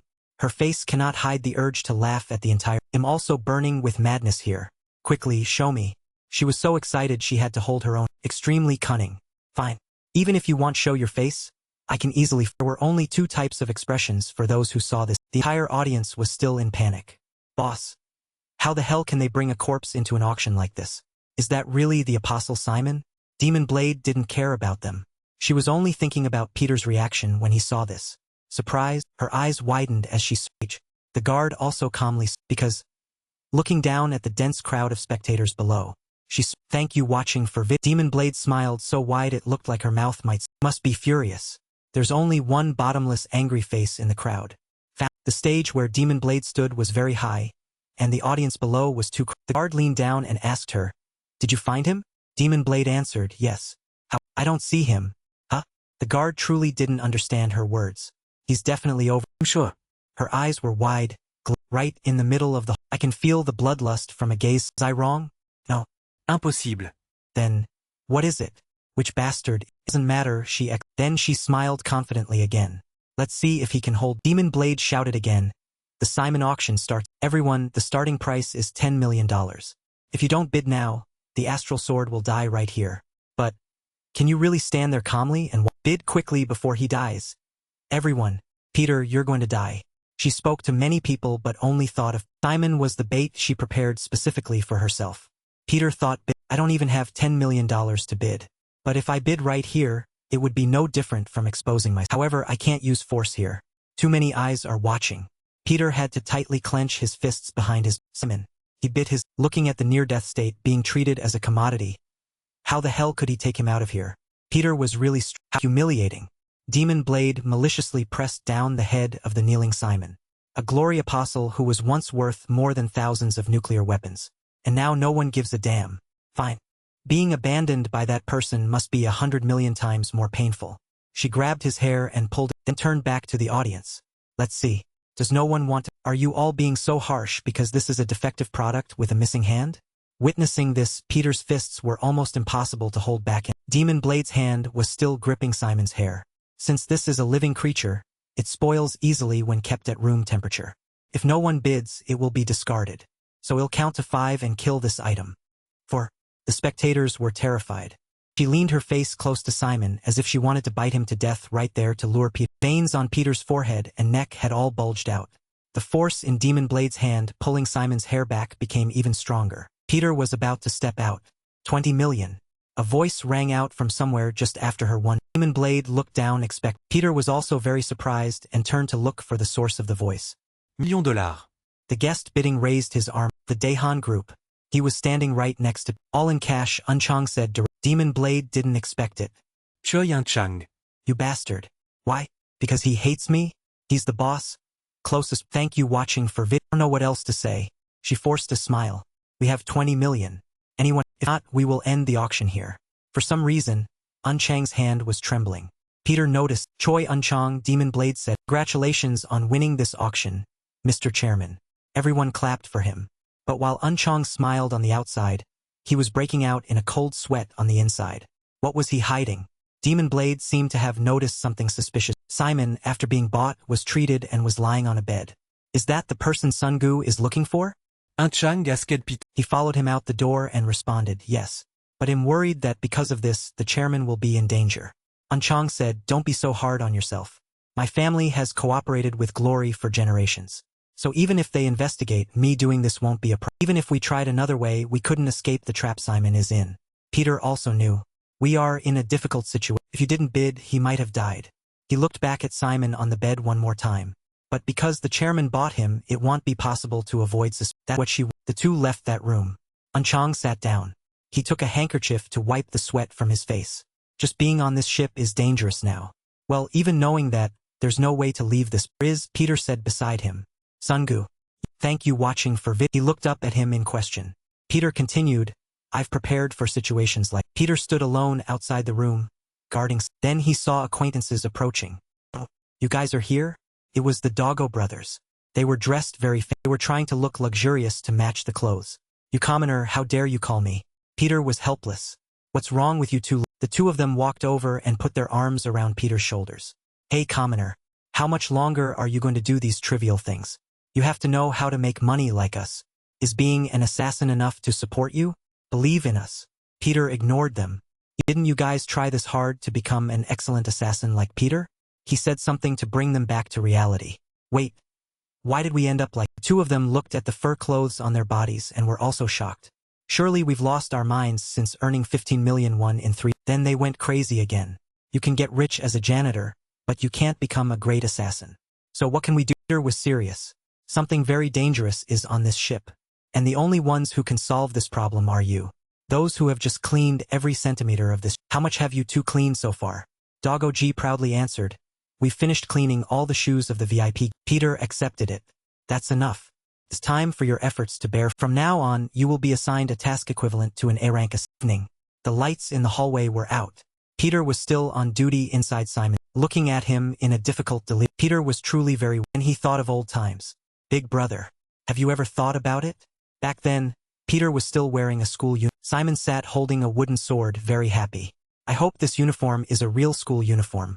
Eating mother's home-cooked meals and bringing a backpack to school, instead of holding guns or daggers, along with a PE uniform soaked in sweat next. Those kids. The two of them looked down at the carefree crowd below. Each group of boys had a story. Did Bam Gun win yet? The girls from the other school said they'd go to the bakery. Simon was very hopeful. If I could go to school like those kids, it would be one. What do you think? Peter dismissed that thought. I bother going to school. Simon laughed. I'm just saying. How would I dare hold a pen with these blood-stained hands? Seems autumn makes me feel wavering. You're not listening to me at all, big brother. Then Peter gave a different answer. I'd prefer this instead. Huh? Simon was too surprised and looked. You and I, we will take in poor children together. No parents. No place to live.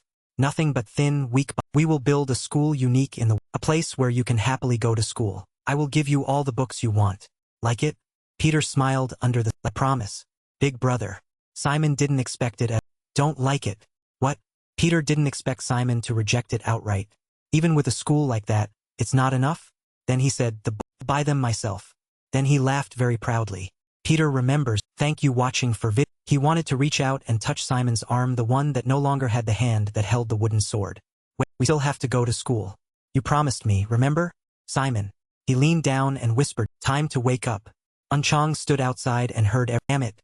Demon Blade was absolutely livid. She walked barefoot. The guard followed closely. Wherever she went, the staff bowed. She kept walking and swearing. Choi Chang. That old bastard.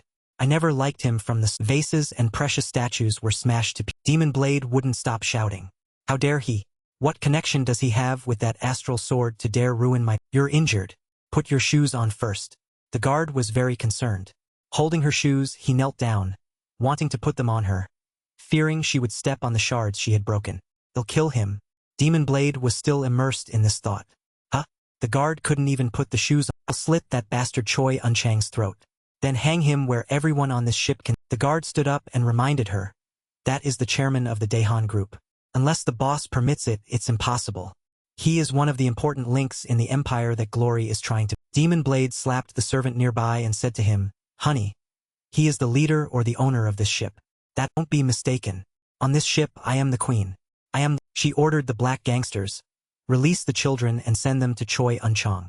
Tell them they must kill Choi Unchong and the astrals. That way, Peter will have to crawl. Knock came at the door. Knock. Unchong, who was reading a book, wondered. Who is it? I don't have guests. Peter, standing guard, said, probably room service. I requested dinner. Mr. Chairman, please wait. Outside the room, it was pitch. Unchong put down the book and said to Peter, Sungu, thank you very much. I don't know what you ordered, but let's eat together. And he was disappointed. Only tea? Peter brought in the tea tray. I had to return the tea.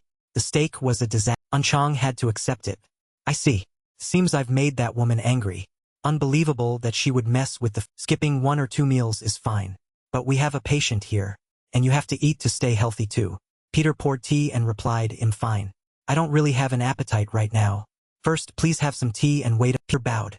Chrysanthemum tea is very good for both body and mind. I will return before the tea cools. Unchong said. He closed the door, then opened the door to the opposite room. Thank you watching for vid. Sanitation here isn't very good. He looked at several black men who were unconscious, gagged with towels and scattered around the room. Even though no one was conscious, he still talked to himself. Know what this— Peter pulled out 2 jars. 60 degrees. Is the perfect temperature to enjoy, but the tea here easily exceeds 75 degrees. This is officially removed from the list of luxury yachts. Outside the room it was the Fauci bared his teeth and cocked his gun. What the hell are you talking about, you Asian kid? I bet you still don't understand your situation. The 10 men right in front of you are all armed. How do you plan to play with that pepper jar? Are you hand over that VIP guest before? You people are still very ignorant. He didn't let the guy finish. He raised the 2 jars. I will personally show you how terrifying a pepper jar can be as a black man. Fauci mocked him again. You're going to risk your life against 10 gunmen just to fulfill your duty as a bodyguard? So confident, Asian. He also thought there are 10 gunmen surrounding him. In this situation, he has no safe place to hide. No armdal. So what are you going to do with that pepper jar, kid? Of course, he couldn't do anything against overwhelming the opponent with momentum. This is a basic combat technique. But what is this? This is wrong. Peter saw the guy's fearful expression and, you're standing this close and don't dare to shoot? He smirked. He really sees right through all of us, the black guy thought to him. This guy, what the hell is he doing? Peter, holding a pepper jar in each hand, jumped from side to side so they couldn't easily aim. He even said, if you only know how to use heat, one day you'll run out of breath. You must remember this. Sometimes a pepper jar is harder than a bullet. Peter rushed in like a nonsense. Is he really not afraid of being shot? Even when being attacked unexpectedly, the man didn't dare to shoot but kept thinking nonsense. He still rushed into the enemy circle. The attacks were perfect without a single redundant move. Punching the temple and killing the opponent is this guy. Hey pirate, the reason you can't pull the trigger is very simple. The enemy is in the center. Guns are pointed from both front and the guys cursed each other. Damn it, just shoot. But he told him to just, and if the enemy keeps moving constantly, like this, you'll never be able to pull the trigger. Because the moment you will hit your allies in front. Now I'll show you. Seeing the 2 sides accidentally shooting each other, he finally released his, how terrifying a weapon a pepper jar can be. Both pepper jars flew out at, they exploded loudly in the air. Pepper dust flew everywhere. They clutched their eyes in pain. I can't see anything. Stop shooting. We have to see him. Taking the opportunity, Peter rushed in and grabbed each person. He is this bad. Peter used the pepper jars to take down one after. What a pity. Instead of using heat, if you were capable of using melee weapons as well, you might have lived a few seconds. Fortunate for you. He ran off, leaving behind the corpses of the poor staff member reported to Demon Blade in a panicked voice. We're in big trouble. Ship owner. Just now, all those sent to Choi Unchong. Demon Blade was sitting leisurely on the sofa smoking a cigarette. He wiped them all out. After hearing those words, she was no longer leisurely. The ones I sent to Choi Unchong were all specialists I chose from Somalia. And now there was only one on the other side. The guy continued. Demon Blade flicked her cigarette into the ashtray that another man had to kneel and hold with both hands to. Demon Blade made a deduction. That old fogey is hiding like a coward mouse. Is hiding behind Choi Unchang's back. Ship owner. Now, in the restaurant, the informer stammered. If there's something, say it quickly. She couldn't be patient. Peter has a thank you watching for the restaurant? Isn't he in Choi Unchang's room? At this moment. Yes, that's right. Similar information immediately came through the ship owner. Can you hear me? Peter has appeared near the pool. Can you hear? Peter has appeared in the control. A few more shouted. Ship owner. Peter is at the casino. He's in the engine room. That Peter guy. Peter has appeared in the East Wing lobby. Report to the ship owner immediately. Huge amount of information came all at once. She finished her cigarette to think. Peter appeared in the control room, casino, and pool at the same time. What the hell are you trying to do? Only then did she give the order. You guys quickly, go find out what he's thinking. Brawls were happening everywhere on the yacht. By the lounge. There was no shortage of guns and blood. Tourists were being beaten for no. Go now. Find him. Demon Blades. Those madmen are bothering me. Find them for me right now. The people naturally had to obey. Looking down from above, 2 people were commenting. Good. Very well done. Everyone's running well. They can't find. Ago was overconfident with this fun. Remembering then, Peter only taught, I ask you, what is a VIP to you? The 2 guys answered nonsense. Someone as handsome as me. Someone who wants privacy like. Peter knew they'd be like that. He got straight to the point. Anyway, the distinguished guests are facing a crisis. The Doggo brothers panicked. What? Why? We still have to make. Peter now spoke clearly. Remember? Yesterday, that woman's subordinates killed 2 bodyguards of a VIP. That VIP guest was dragged away, and his whereabouts are still That woman is planning to massacre all the VIP guests on the. The 2 brothers wished they were deaf. Kill all our precious VIP guests? How could she do? Peter was serious. That's why I know it's time for your efforts to bear fruit. He put his hands on their shoulders to motivate them. From now on, you will be assigned a task equivalent to an A rank. The two brothers were naturally very excited and replied immediately, "What should?" Peter explained, "Listen carefully. Since you handle room cleaning, you can move freely on the ship. Continue cleaning as before. And from now on, spread a rumor on this ship." What? A rumor? Did they hear wrong? But Peter didn't let them think much. He said immediately, Two began the plan. Returning to work as cleaning staff, Doggo G whispered into the other's ear, "Hey Doggo, have you heard? That ship says shall kill all the VIP guests." He said this loudly on purpose. Tourists passing by heard and took note. They tended to sweep half-heartedly and kept talking like, "We have to tell the guests right now, bro. Forget it. If we're caught, we'll be the ones in." The guests heard and got scared. So they ordered Hamia, "Bring all the bodyguards here." The two guys were now wondering, "But why do we only need to spread rumors? You're so dim."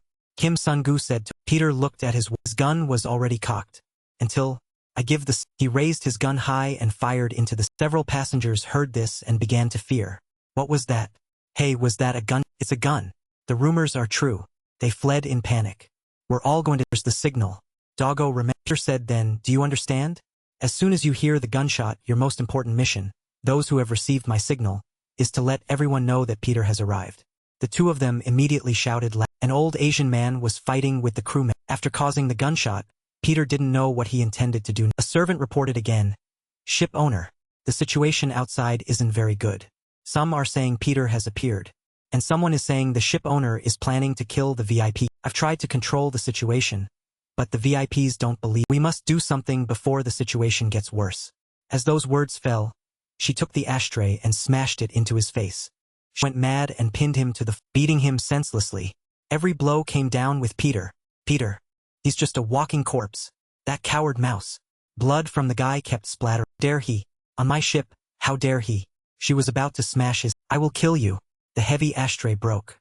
Drenched in blood, it was thrown, rolling to the guards. "I'll kill." Demon Blade was still holding the other half of the ashtray, ready to strike the final blow. He had approached from behind. "I will capture him. Please leave that task to me. I will surely bring him before..." Demon Blade's entire body was covered in blood. She laughed. Demon Blade stood up. She brushed the blood off herself, though she knew it wouldn't come out. "But honey, you don't need to go out there. Since he's a mouse, he must be in the sewer. If you reach your hand down there to find it, you won't be able to do anything. It just needs to go to another sewer to..." The guard tried to finish. Demon Blade clung to him again. "I know, I can do it very well, in fact. You know what I can do. All you need to do is believe in me and follow me. Promise. I guarantee you that we will end this. I will do it very well. Now I just need..." She smashed the glass case. "I said a mouse must live in the sewer, right? So what would you do in this? Then we must disinfect it." Demon Blade pulled out a suspicious chemistry box. "Just one of these bottles can send 200,000 people to hell." She held the bottle and lit. Poisonous smoke poured out the door. It was released from the vents of all the compartments. Every room was now filled with poisonous smoke. Peter's eyes... Thank you watching for Demon Blade. I can't believe that crazy... Use Potarock. All the passengers who inhaled this gas had to clutch their blood from noses and mouths flowed down their bodies. He ran to places where the poison gas hadn't reached yet. No.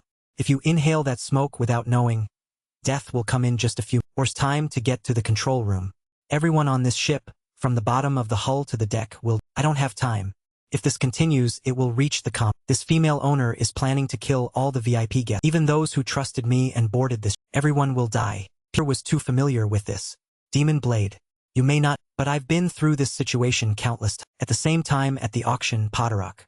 Just a few drops can send hundreds of thousands of people to their eternal rest. The worst invention of the former Soviet regime. A weapon that has been used on this. Peter observed the symptoms. Black hair suddenly turning white. Eyes gradually turning bloodshot. And death after vomiting blood. Those are the symptoms of Potarock poison. But according to him, that wasn't at all the reason why Potarock became an auction item today. He thought to himself, however, the reason Potarock is so terrifying isn't because of its destructive power. What happens afterward is the real... The passengers on the ship were panicking. Run. The poison gas is coming. Thousands of passengers scrambled to... Contrary to the commotion out there, Peter was sitting in a corner observing everything. He thought to himself, the chaotic crowd. Hallways. Casino. Lobby. Pool. The gates of hell have been opened everywhere on this ship. People driven into a corner are completely losing their... Peter said to himself, to save this panicking crowd, I need to find a way to get them onto the deck. Right now, the fastest and safest way to choose an alarm bell or an emergency announcement. And then he realized something. While searching throughout this ship, I've realized one. In this ghost ship, there are no alarm bells or communication devices, but I can't go around shouting and calling for each person individually. Furthermore, there are people who are unconscious and don't know what's happening. Peter thought of Simon, who was lying unconscious in bed. He realized an urgent situation. He is currently in danger. Yes, my Simon is also on this. Peter runs against the flow of the crowd. His mind is a chaotic mess of jealousy regarding Simon. Oh no, this isn't good. There is only one Roan returning to her. I can't get through this crowd. What should I do now? Wait. Amidst the chaotic noise, Peter hears a voice that makes him suddenly freeze. He stops, shouts loudly, Mr. Chairman, Yun Chong has carried Simon out already. Hearing his voice, the chairman responds reassuringly, Mr. Jin Chingu. I'm glad to see you. Peter reaches out to help with Simon. Let me carry him, Mr. Chairman. Please evacuate to safety. The chairman doesn't hand him over, nor does he rush to safety. Yun Chong only asks him, Mr. Jin Chingu, do you know how my corporation achieved the #1 position in the world? Whether through technology or once you have it in your hands, never let it go. That is our business principle. Chairman states his group's business principle. The tea hasn't even cooled yet. So leave him to me. Jin Chingu, go do your job. Even though he is drenched in sweat, he still wears a reassuring smile. Mr. Chairman. He falls into a pensive silence. Life is sometimes astonishing.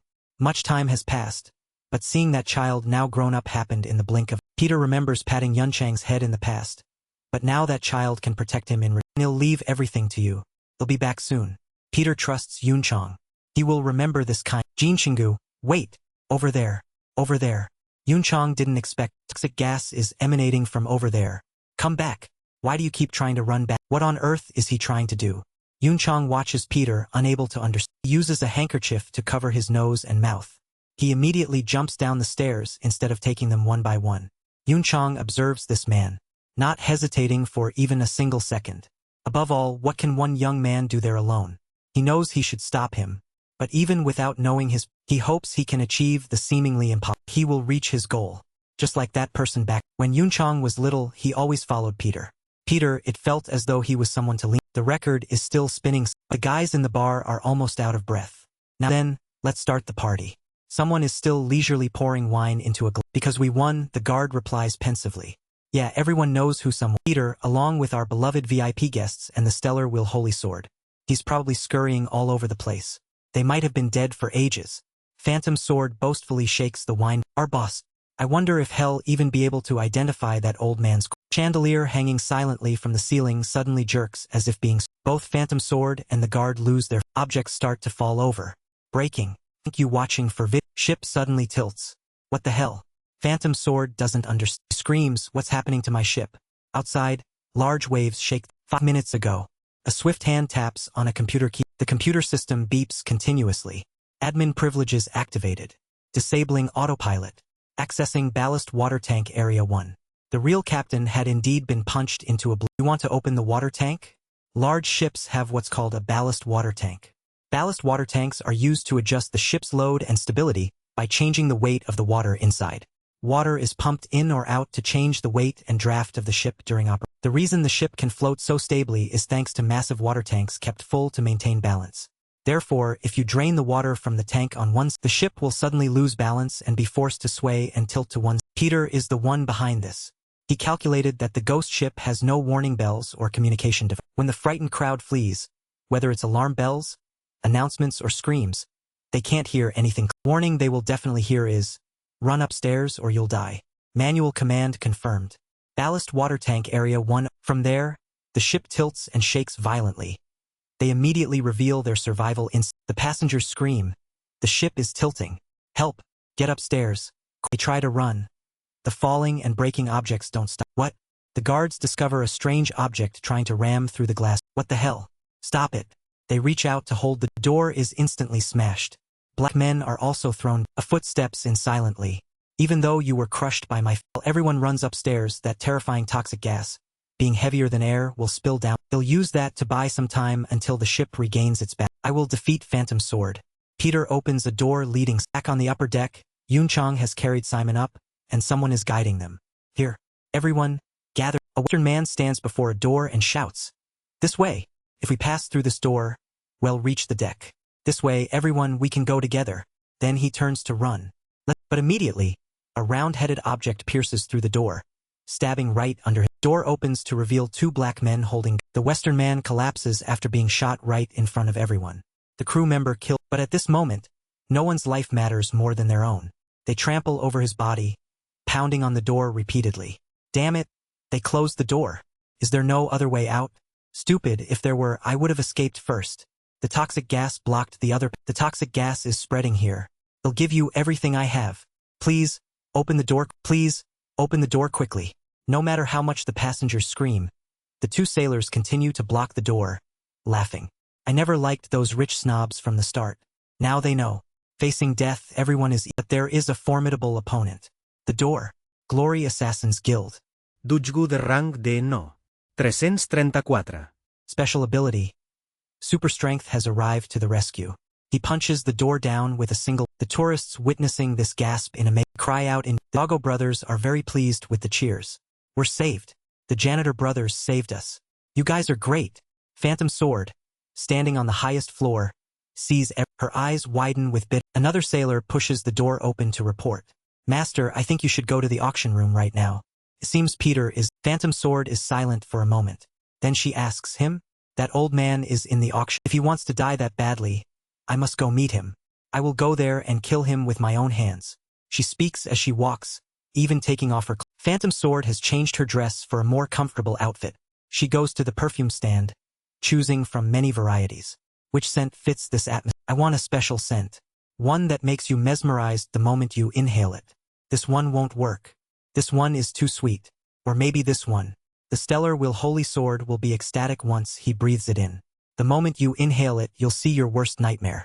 Will this work? She keeps choosing back and forth. The guard standing beside her is a bit concerned. The two walk over the corpses of the sailors to find Peter. I'm looking forward to your arrival. I wonder what that old man will dream of with this. It doesn't really matter who he won't be able to escape. In one hand she holds a katana. In the other, she drags a whole bag of perfumes because she couldn't. Peter is standing on the auction floor. Phantom Sword and the guard arrive. She laughs immediately. I knew it. Peter has a connection with Choi Yunchong. But, then she thank you watching for vid. Why are you here instead of Peter? Seeing Jean Chingu alone holding the mic, she is extremely disappointed. Just stands still and looks down. Phantom Sword is impatient. Hey, don't you plan on answering? Where is, you thick-skinned bastard? When an adult asks, you should answer. She's irritated and wants to draw her. Then he continues to tease her, speaking into the mic. Hello. From now on, I'd like to begin the final auction of the ghost. Today's item is a new apostle personally selected by the new boss of the Glory Guild. No, it's the group that dares to call themselves apostles. One of the 11 fragments, Phantoms. You bastard. Get down here right now. Being teased. She curses but then has to. Peter continues. Her other name is Japan's best swordsman. The female swordmaster of the Phantom Sword style. Soon, she will become the Glory Guild's scabbard. Starting price is 101. You brat. Phantom Sword has drawn her blade. The guard immediately holds her back. 101. Does anyone want to make? Peter rambles on. The guard is also very annoyed, glaring at him.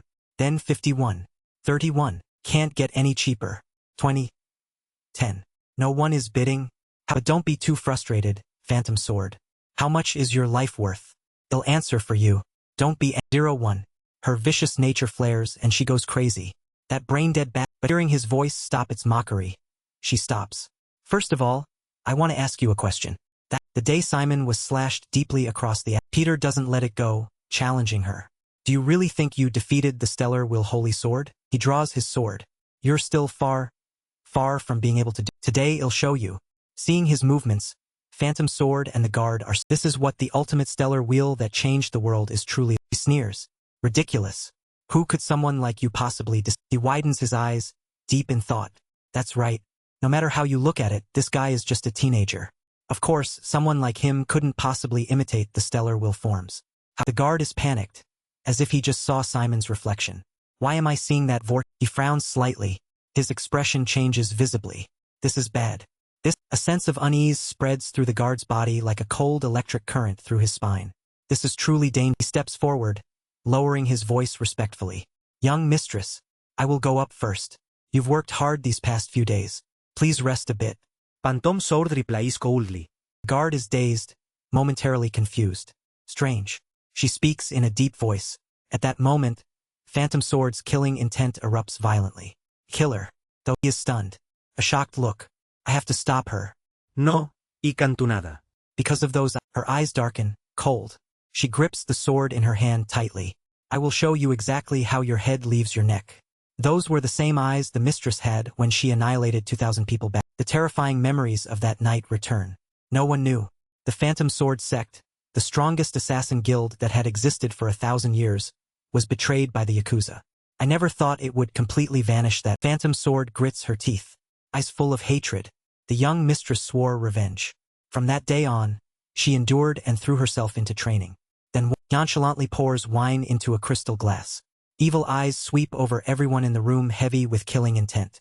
Those old men kept saying you die unconsciously, without realizing your neck had been cut, as if struck by a ghost. That's why they call you the Phantom Sword, right? He tilts his head.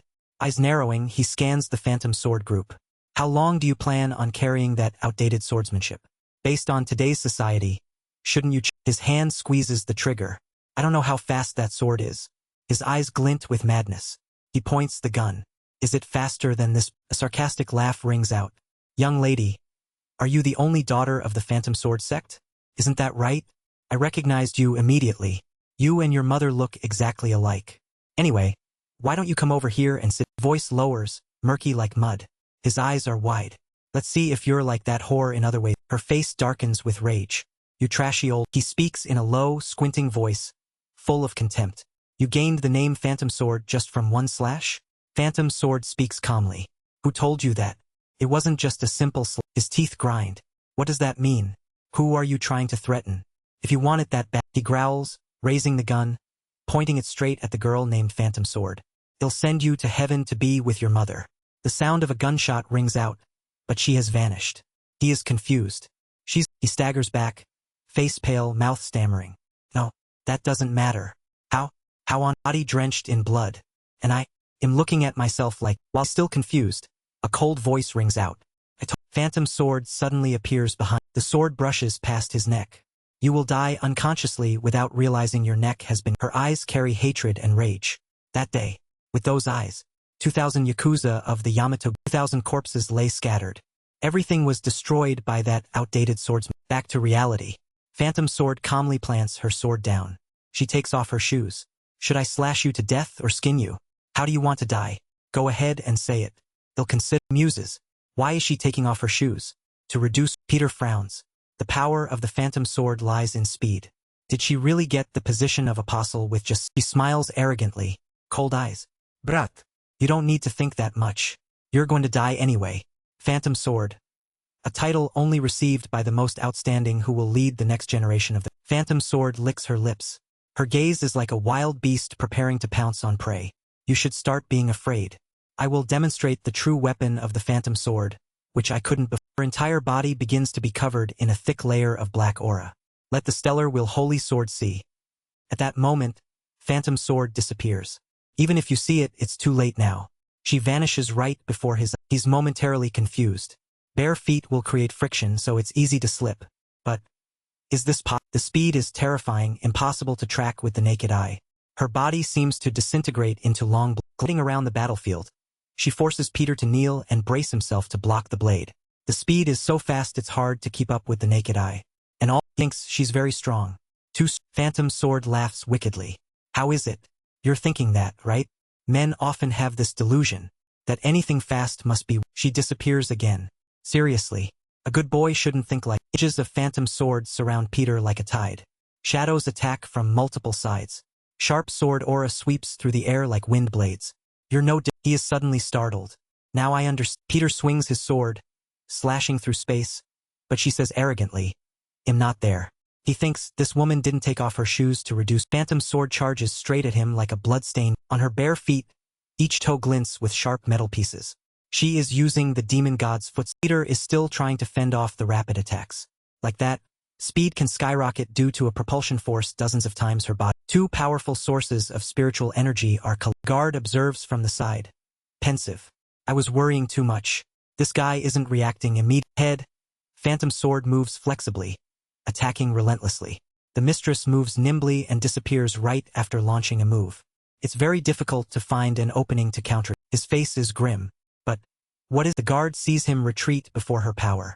Even though he is clearly on the defensive, why does that person? Peter's face shows an air of nonchalance. Sharp eyes. It doesn't look like he's going to lose. A phantom sword charges in rage. Hey, you said you'd show me the ultimate stellar. She swings her sword down. So what? When are you going to show your? He stands still, calculating, moving so fast that only blurred figures are visible. Like that. Thank you watching for vid. Is surprised. This guy. It's clear he can't even defend himself. But why hasn't the battle? Guard watches in confusion. I can see the mistress attacks. And the battle just keeps stops. Wait. He can. The guard squints. He sees the mistress. Stands stunned. Mind in chaos. If that guy can see through it but doesn't counterattack. Could it be? Something is. At that moment, the guard quickly reaches out his hand, blocking her. Young mistress. Please stop. There's definitely something strange here. From now on, Phantom sword frowns. Shakes hard, forcing him. Her eyes are full of rage. Told. A cold voice rings out. Don't touch. Says contemptuously, you're out of breath, aren't you? Are you sure you can win against me alone? It's about time you saw it. Peter speaks provocatively. Brat. You just said. Unbelievable. The phantom sword is indeed fast. But it can't be compared to the stellar will holy sword I won. He sneers. Have you ever heard this? Your sword. No, the phantom sword. Compared to the stellar will holy. The voice rings out, making her turn pale. Stunned. It's just an imitation. Phantom sword is furious. She charges with terrifying speed. It'll rip your mouth off. Phantom sword roars. Come on. Dodge this move if you're so. The guard rushes in. Peter's eyes are cold. Anyway, a bug like you could never touch me. There are many truly strong. Voice rings out. What do you mean, uncle? He smiles. You know, once you're out in the world, you'll realize you're just a frog in a well. Or something like. Peter speaks in a low voice. One day I'll be as strong as you. And become the strongest swordsman in the world. He laughs heartily. You can do it. The sunset that day was beautiful. Simon, now you're strong enough. Because you have something no one else. Peter's gaze changes. You're dead. She frowns. Her expression. He charges at terrifying speed. Peter is determined. Thank you watching for Phantom sword stares. Two turn their. He speaks slowly. Aren't you curious how I was able to block all your attacks? He speaks slowly. You launched yourself from the ground. Because of that, you fly at me with extraordinary speed and he stands with her back turned. You are very strong. Peter's voice makes Phantom sword turn around. But you left a fatal weak. He continues softly. You always have to start at a certain point. When you take a step forward, you reveal the direction of your. A deep voice rings out. Because of that, I only need position my sword to block in that direction. The guard is stunned. Phantom sword loses and helplessly collapsing. That is the style of the stellar will holy. A cry of pain pierces the air, carrying hatred and despair. No, no. He rushes over, holding the kneeling phantom sword. Young mistress, are you okay? That tears stream down. She grabs the guard's collar tightly. Her whole body shakes as if with a fever. She screams frantically, detonate that thing. Make it explode. The scream echoes. Peter says coldly, you are more agile and stronger than I thought. It seems that's why you were so confident. But the stellar will holy sword is not like. He speaks indifferently. In other words, he's not someone you can look down. Phantom sword is furious. I will definitely kill. She looks at Peter with hatred. I will kill. Strange gas makes him cover his mouth. Phantom sword steps forward seductively, just like before. Her voice makes Peter stunned. Hey, don't try those cheap tricks. She sneers. He frowns. Is it Peter? Tell him to hurry up. I can't wait any longer. He stands tall. Even if it's Peter, he won't be able to stop. She laughs mockingly. How funny. Are you He swings his sword wildly. No matter how cool you act, it's useless. In the end, both you and that stellar will holy sword won't be able to do anything against this. Peter is still trembling. Phantom sword says arrogantly, what are you going to do? Want to punch through the wall and jump into the sea? You can't, honey. You can't do it. His eyes darken. Even if Peter were here, standing right before. Phantom sword's eyes are wide. She licks her lips. He would still faint before this heady. Suddenly, her eyes widen. What Peter is hidden within the thick purple fray. He grips the sword tight. Inside the mist, Peter slowly removes his tie. Then he wraps it tightly around the sword. The guard is stunned, confused. Wasn't he just shaking from the scent? And yet he's planning a trick with that. Phantom sword grits her teeth. You're holding your breath. Aren't you? Fine. She charges frantically with her sword. How long you can hold. He pours a bottle of wine onto the sword. The hallucinogenic perfume has covered this whole place. In other words, there is no phantom sword roars. You know it. Peter nonchalantly throws the bottle away. Already. No. Thank you watching for sword bursts into flames. To make you rely on your prized weapon. That hallucinogenic eyes are. Peter raises the flaming sword. And to show you just how helpless you. Phantom sword stands. The guard is shocked. Hallucinogenic perfume is a flammable compound. In other words, an inner voice cries out in alarm. It's highly frowns. But when did he realize the properties of this? The guard remembers the moment she approached him. It was then. He had recognized the mistress' perfume since. Phantom sword grits her teeth. Her eyes widen. She laughs maniacally. Anyway, my perfume has surrounded this entire place. If you're so good, try burning it all with that tiny. Phantom sword's eyes are wide. In the end, I know very. Her gaze is suddenly stunned. How can this? Peter's face turns cold. That swings the sword, making the flames spread. I will burn this whole place. She panics. What the hell? Why would he do? The guard stands dazed. What on earth are you doing? I just realized. This guy was creating a smokescreen from the memories return. Peter smashed the glass bottle. He didn't throw the glass bottles to stop the mist. Wine bottles were scattered all over. His true intention was to pour wine onto the phantom sword roars, her face distorted. You son of a. He charges with terrifying. He resists strongly. Two arms play a vital role in keeping the body back. Peter observes silently. This person isn't completely ready to fight with only one. Watching phantom sword slash frantically, her body is gradually losing back. He resists strongly. Not just speed, but even her strength has significantly decreased. Looking at her crazed face, Peter muses. She's reached her. Phantom sword's eyes crack with. Suddenly, the roar falls. He frowns. Truly surprising. How the guard from behind strikes a blow, making her go. Was a smart. Peter sees his eyes have darkened. If the blood pressure keeps rising, phantom sword has collapsed on the ground. Blood will flow endlessly, and her life will be in danger. He stands tall. So you're my next opponent. The guard grits his teeth. He leans down to pick her up. You've made a big mistake. The guard immediately runs off. Peter stands. Thank you watching for The fire is. Carries phantom sword and dashes. His eyes are dark. Do you plan to return that fleeting memory? He wears a black cloak and speaks. Yes. A cold voice rings out. The guard's eyes darken. When this is over, the mistress and I will go home. The dark-faced person speaks in a deep voice. Going back? He pushes himself up from his knees. How ridiculous. Speaks in a deep voice. After returning there, what will you do? Do you want to revive the phantom sword sect? Or create a new? He stands still, face sneers. An arrogant voice rings out. It seems you won't even open your mouth. Actually, the phantom sword sect has many twists. It's very, very interesting. Peter walks up the stairs. Everything is going according to plan. But there are still a few unsolved. He holds his forehead. The phantom sword sect. I never thought this mess would be so convoluted. Ziyuan leisurely types on the computer.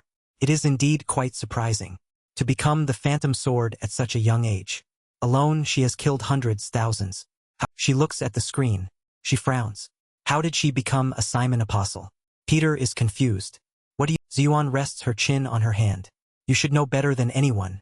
A mysterious group of people appears. Apostles are those chosen by the Glory Guild from the Glory Orphan. Afterward, they become irreplaceable core agents. In fact, many countries value them more than nuclear weapons. He answers the phone.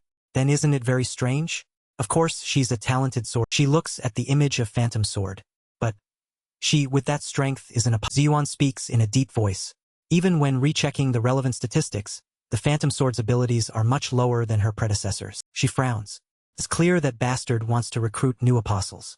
But these guys are all weaker than the former ones. It's so pointless, I don't believe. Ziyuan frowns. He must be hiding something else. But what could it be? Why did he recruit that woman as the Simon Apostle? Peter is slowly walking up. Ziyuan. He opens the door. You were. She quickly presses the keys. Ziyuan is excited. I found it. This is the most likely reason why Phantom Sword became a. She is alarmed. But, wait, could it be? Ziyuan looks at her background image. What on earth did the Phantom Sword say? He stands tall amidst the sea of. Peter mutters. I kept wondering why. Why do you live like a meaningless shadow beside Phantom Sword? He speaks in a deep voice. I don't know your circumstances. You don't have to do. Peter speaks. Isn't that? Voice rings out, making the guard's expression turn cold. The true Simon Apostle. Green Bile. Ghost Simon. Kage. Former member of Japan's largest assassin guild, the Phantom Sword Sect. Underling of Phantom Sword within the Phantom Sword Sect. Special ability. He frowns. The guard speaks deeply. There's a saying that has been ingrained in my consciousness since speaks deeply. In this profession, curiosity is what harms. Peter sneers. He muses. Anyway, besides the fact that this guy is a real apostle, I can't find out anything more about Panicked. If only he had as much information as Apostle Nathaniel, that would be good. I don't know how to fight him in this situation. Peter faces the guard. But one thing is for sure. This guy just finished his role as a shadow, and now he will become a true assassin. Explosion rings out. The fire is spreading. He watches the guard approaching. The pressure I'm feeling now is immense. The guard frowns. You aren't Choi Yunchang's bodyguard, are you? What is your true identity? How are you related to Peter sighs? Let's talk. His eyes are sharp. What a curious person. The guard's gaze is also determined. Just stay calm and sneers. But you know, Peter charges forward. In this profession, curiosity is what harms. The two start fighting. No one. Thank you watching for Peter is hit and forced. His face is grim. What's this? This guy is a complete unknown. Peter looks at the guard, secretly worried. He practices karate. No, karate doesn't have a stance like that. I've never seen those movements before. He raises his hands in defense. Guessing. Is he trying to hide his trump card? Or does the Phantom Sword sect still hide a secret? I don't know. No, I don't think. Peter stares at the guard, secretly glad. There are too many openings. He's leaving his weaknesses exposed as if there's no one or no defense. Peter's eyes are sharp. There's plenty of space. His posture is clumsy. It makes no sense. The two charge at each other again. Peter calculates in his head. This movement, it seems he wasn't formally trained, but it naturally flows in his. Peter suspects. It's almost like the instinct of a beast. While fighting the guard, he secretly admires him. He dodges my attacks absurdly. Peter scans with his special red eyes. No need to look, think, or decide. Looking at the guard, he thinks of a possibility. Is a natural-born genius. Puts one hand in his pocket, feeling suspicious. But there are still a few doubts. A genius like him doesn't have any special skill. Throws out many things, secretly contemptuous. No special ability, and yet he's called an apostle. He looks ahead suspiciously. Could it be? He looks at the guard in front of him, feeling surprised. Incredible flexibility. He charges in, thinking more. Flexible, unpredictable move. He fights the guard while admiring him. With an unusual way of striking. To fight intensely. Peter secretly judges. Both are hit and forced back to a considerable distance. Peter meets his eyes, calculating. This man is also very strong. But that's all. I don't need to use that. Now he speaks up. Peter slowly continues. Neither your attack nor defense is effective compared to your natural talent. Has no one ever taught you how to fight? No, not exactly, asks the guard. You can't learn how to fight, right? The guard is surprised. How? Peter speaks. It's quite confusing. Even though your skills are so, asks the guard. But until now, you've still been hiding behind the Phantom Sword. Peter finds it baffling. In the end, what on earth are you trying to suppress? The guard doesn't and remembers the past. Team 1, are you done? On a deserted road, a response rings out. Yes, sir. It's all the 23rd generation head of the Phantom Sword sect, Yusuji Hideki. He stands with arms crossed, staring. Bodyguard steps up to report. As expected. I'm very relieved because this was a group mission after all. To destroy the glorious Sakino form. So, if you want to deceive me, you have to do it properly. Hideki asks. Invisible swordsmanship that leaves no trace is the tenet of the Phantom Sword sect. Look at this battlefield. This is not the Phantom Sword. Looks at the scene before him and continues. It's a wild, as if an angry beast mauled everything in its. The bodyguard bows and answers. I'm sorry, master. Actually, he asks with a grim face. The bodyguard replies. Our people didn't do this. Hideki exclaims angrily. What? Are you saying this is the work of another gang? The bodyguard stammers. Seems so. Inside a convenience, a hand drops some. He walks away, leaving behind a word. Take care. The shopkeeper answers somewhat worriedly. Thank you, bodyguard bows to report. Even for Team 1, this mission was too difficult. Kage handled it himself. Someone calls his name. Deki, sitting comfortably wiping his sword, speaks slowly. Boundless talent. But at the same time very he meticulously wipes the sword, muttering. I hope Kage can inherit the Phantom Sword sect's bloodline. Among the children I've met, Deki remembers his appearance and admires him. Is a natural-born assassin genius. The bodyguard asks Hideki. Sir, are we just going to leave him be? We should decisively eliminate him before it's too. He looks at the shining sword in front of him and answers. Have you ever heard of fleas? Are you talking about? He explains. Fleas can naturally jump more than a meter. That's 200 times their body. However, if you lock them in a jar for 3 days, when you open his voice continues to ring out. From that moment on, the fleas can't jump higher than the jar. Because they've forgotten their true His face looked sinister as he continued. That brat. Kageo. He has been in that jar for a very long. Hideki's voice continued to resonate. No matter how high he jumps, he has already reached his. The guard outside covered the little girl's ears before Hideki's words could echo from within, so that he could not jump over the head of his own. Flashback ended. The guard and Peter were still sitting there, staring at each other. Peter spoke. You have been oppressed your entire life. You can't do anything for your mistress. Peter continued. You should have obeyed your mistress absolutely. The guard hesitated, raised his head and spoke. You're too Quickly the guard rushed. Fought Peter while wondering. You've been fighting with just your head and your mouth this whole time. Aren't you Peter thought as he countered the moves. This man is no ordinary person. The more I look, the more astonished I secretly admired him. Every movement is reckless, yet at the same time incredibly Peter secretly speculated, perhaps. Until he has had no need to. Peter thought intently, no matter who the opponent is, he never feels his life is threatened. He is not just a. He looked at the person in front of him, who used instinct to seize and tear at his. His face remained expressionless as he thought further. He is a true monster. But even that isn't enough to explain everything. The two separate. Thank you watching for vid. Guard kept staring ahead, thinking incessantly, he is still hiding something. I'm worried because this man is quite. Finally, he'll have to reveal his tricks. His striking style is monotonous. He closely observed Peter's strikes and thought to himself, he keeps aiming for one. He secretly speculated, my legs. He's aiming to attack my. While focusing on avoiding Peter's blows, the guard thought, he is tirelessly trying to set a trap. If I can avoid all his schemes. Just like the fight with the guard used his sharp eyes to look ahead and continued to speculate. This time he is also planning to play a trick with my legs. Do you think he'll fall for such an obvious? Seeing Peter rush in, the guard calculated, he'll use it to counter. He secretly decided, when you aim for my legs again, he'll pretend to fall into the. A chain shot out from behind. The guard intended to use his knee to strike Peter's eye. He planned in his heart, and when you let your guard, will attack you directly. Looking at the empty space in front of him, the guard thought in surprise.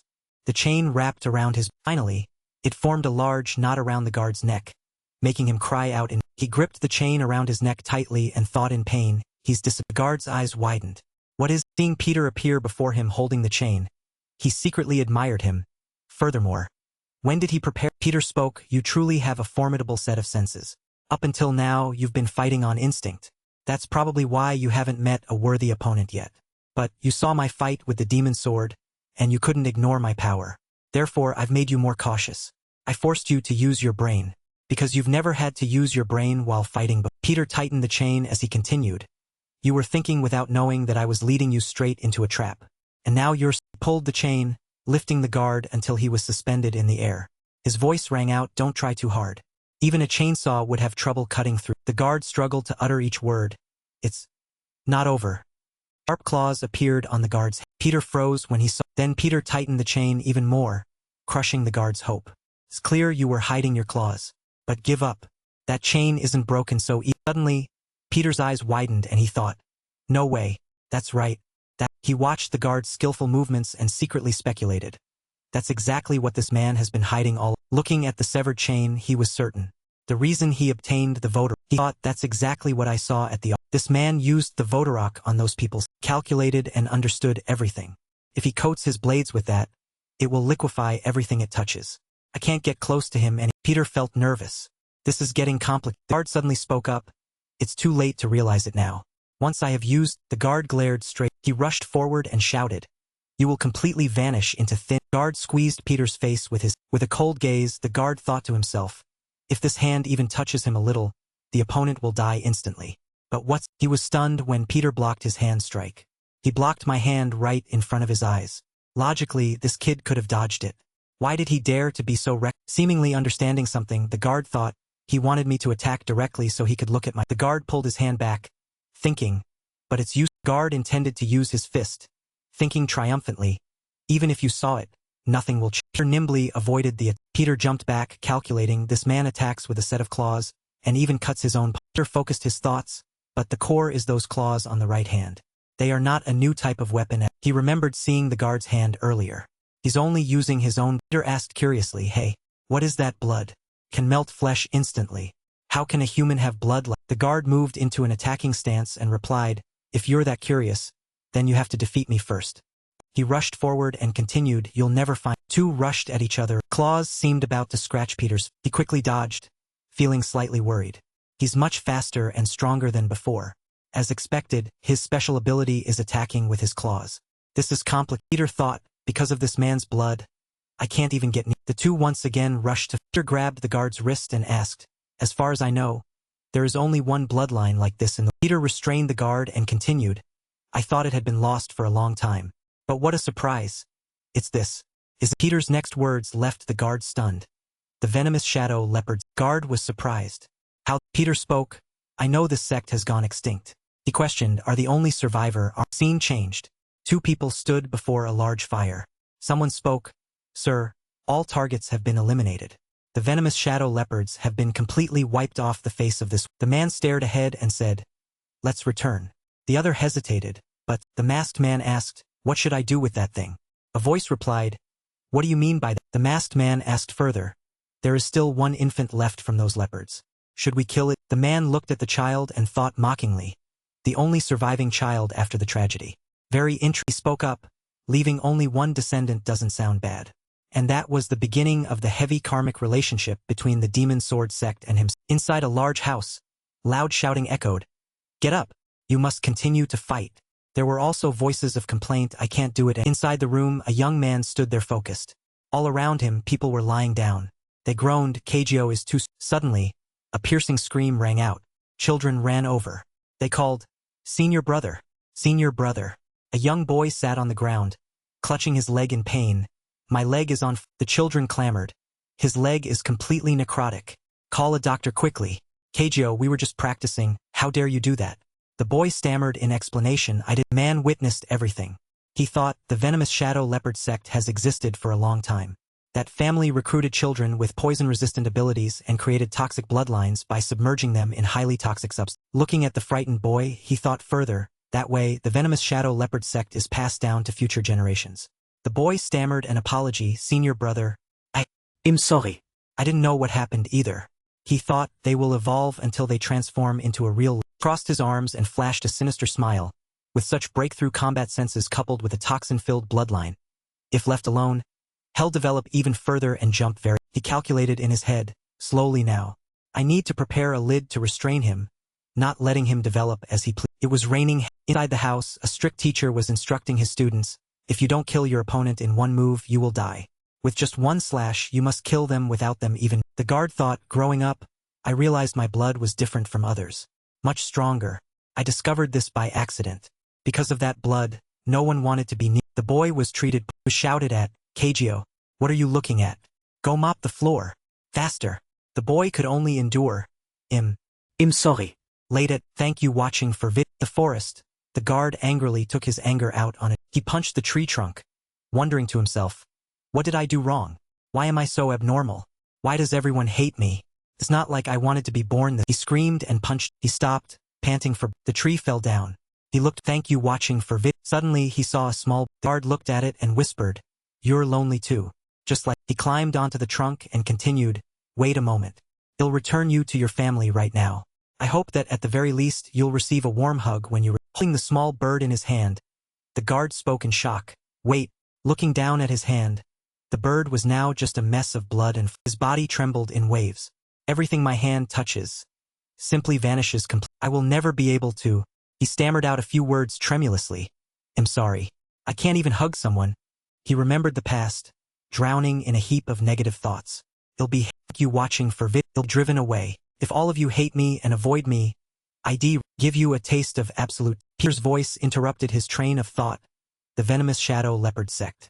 After the demon sword sect trampled your clan like that, what the hell did you do? Do you want to rebuild the venomous shadow leopards? The guard shouted angrily. He growled questioning, who do you think you are to talk about? He continued, who are you? Everyone associated with Apostle Peter comes from the Glory Association. If you were a swordsman who triumphed over my mistress blade, there's no way I wouldn't. Peter replied, you want to know that? He threw a powerful punch and continued, if you want an answer, you have to defeat me. The guard was hit and fell. Gaining momentum, he rushed forward. Peter calculated in his head, that was a punch aimed straight at his head. I didn't use much force, so the damage was almost zero. Just as I thought, those attacks are ineffective. He fought back, still thinking, but even if I could land a blow strong enough to wound him, this man would use his blood as a weapon. Peter dodged the blows, racking his brain. Unless this toxin is neutralized, he'll have no way. Fought and dodged with a cluttered mind. He asked himself, how can I defeat this? Peter was knocked back.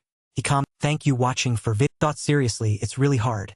What the hell should I do? Peter noticed a pile of things in the corner of the guard spoke up. Stepped out, you have nowhere else to. He stepped forward boldly, his voice low. If you surrender obediently, you will die without pain. Where is? Peter rolled his shoulders and said, you're quite something. Looking at the way you fight, I'm pretty sure you're incredibly powerful. The guard was stunned as Peter continued. Guard stammered in disbelief. Are you joking? Your life is on the line. Peter replied, joking? Not at all. You'll be fighting seriously. He thought to himself with him. The guard asked, you've given up, haven't you? Peter replied smugly, you're wrong. From now, Peter continued, I will also create my own weapon. The guard looked at Peter and mocked. Are you really brain-dead, or do you just refuse to understand? Attacks, whether melee or ranged, have no effect on me. You have no way to win again. Peter smirked, right? That's true. But you can't imagine it. He stood ready with the mop and continued triumphantly. Is the most terrifying weapon again. Bodyguard standing opposite asked suspiciously. Could it be that you chose a long-handled mop to beat my short claws? Peter gripped the mop tightly and replied, come at me and you'll find out. Hearing this, the bodyguard was even more contemptuous. Surprising. I've already told you you won't achieve anything with that. His words didn't make Peter flinch. On the contrary, he became even more interested. You talk too much. Are you Seeing him still so confident, the bodyguard couldn't help but feel suspicious. What now? What does he want to do with that mop? But one thing's for sure. He began to remember Peter's fighting style. From the way he broke the wine bottle, he thought to the time Peter precisely caused the explosion. He calculated every movement during. The bodyguard began to sink into thought, so there must be some trick behind that ordinary stick. Seeing him just standing there without attacking, Peter spoke up. His voice successfully pulled the bodyguard out of his train of. Less than a second later, Peter began attacking repeatedly with the mop. I've been waiting until but they were all dodged by At this point, the bodyguard no longer looked down on Peter but seriously considered the situation. I can't get close.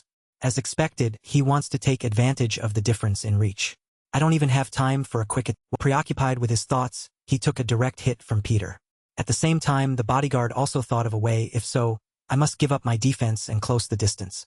I'm not afraid of getting, he thought as he swung his fist at Peter. But one touch from me will definitely mean. Seeing him dodge easily, the bodyguard was truly panicked. Peter gave a playful smile. Finally, he surprised the bodyguard. Peter continued speaking to the horrified bodyguard. With those words, the mop was precisely placed on his. Peter suddenly twisted his wrist, leaving the bodyguard confused about what was happening. What the hell is he? Only then did he realize what Peter was doing. He's wrapping the mop head around my. Ignoring the bodyguard's wide-eyed shock, Peter spoke calmly. Now you're in my head. Trying to resist is futile. The fish is already caught in the. He was completely enraged and growled. Something like. The bodyguard added angrily, they'll just slice it through. Saying this, he used his sharp weapon to cut the mop into small pieces. The bodyguard threw a powerful kick with a disappointed tone. A hook? Turns out you're just playing around. He watched Peter retreat and quickly judged. I overestimated you. In the end, someone like you is only good at playing. Peter didn't back down and replied. Sorry. You've been underestimating me all along. As if he couldn't believe his ears, the bodyguard asked again. Then he looked at Peter with a deadly gaze. Anyway, you're about to go into the. Bodyguard rushed in at full speed, saying, that foul mouth of yours is still immortal. Abruptly, something astonished him to the. Then he immediately fell to the floor, asking suspiciously, what? Peter replied with a cold face. Slipped. The bodyguard questioned loudly, you? What the hell? Screamed in pain. Why?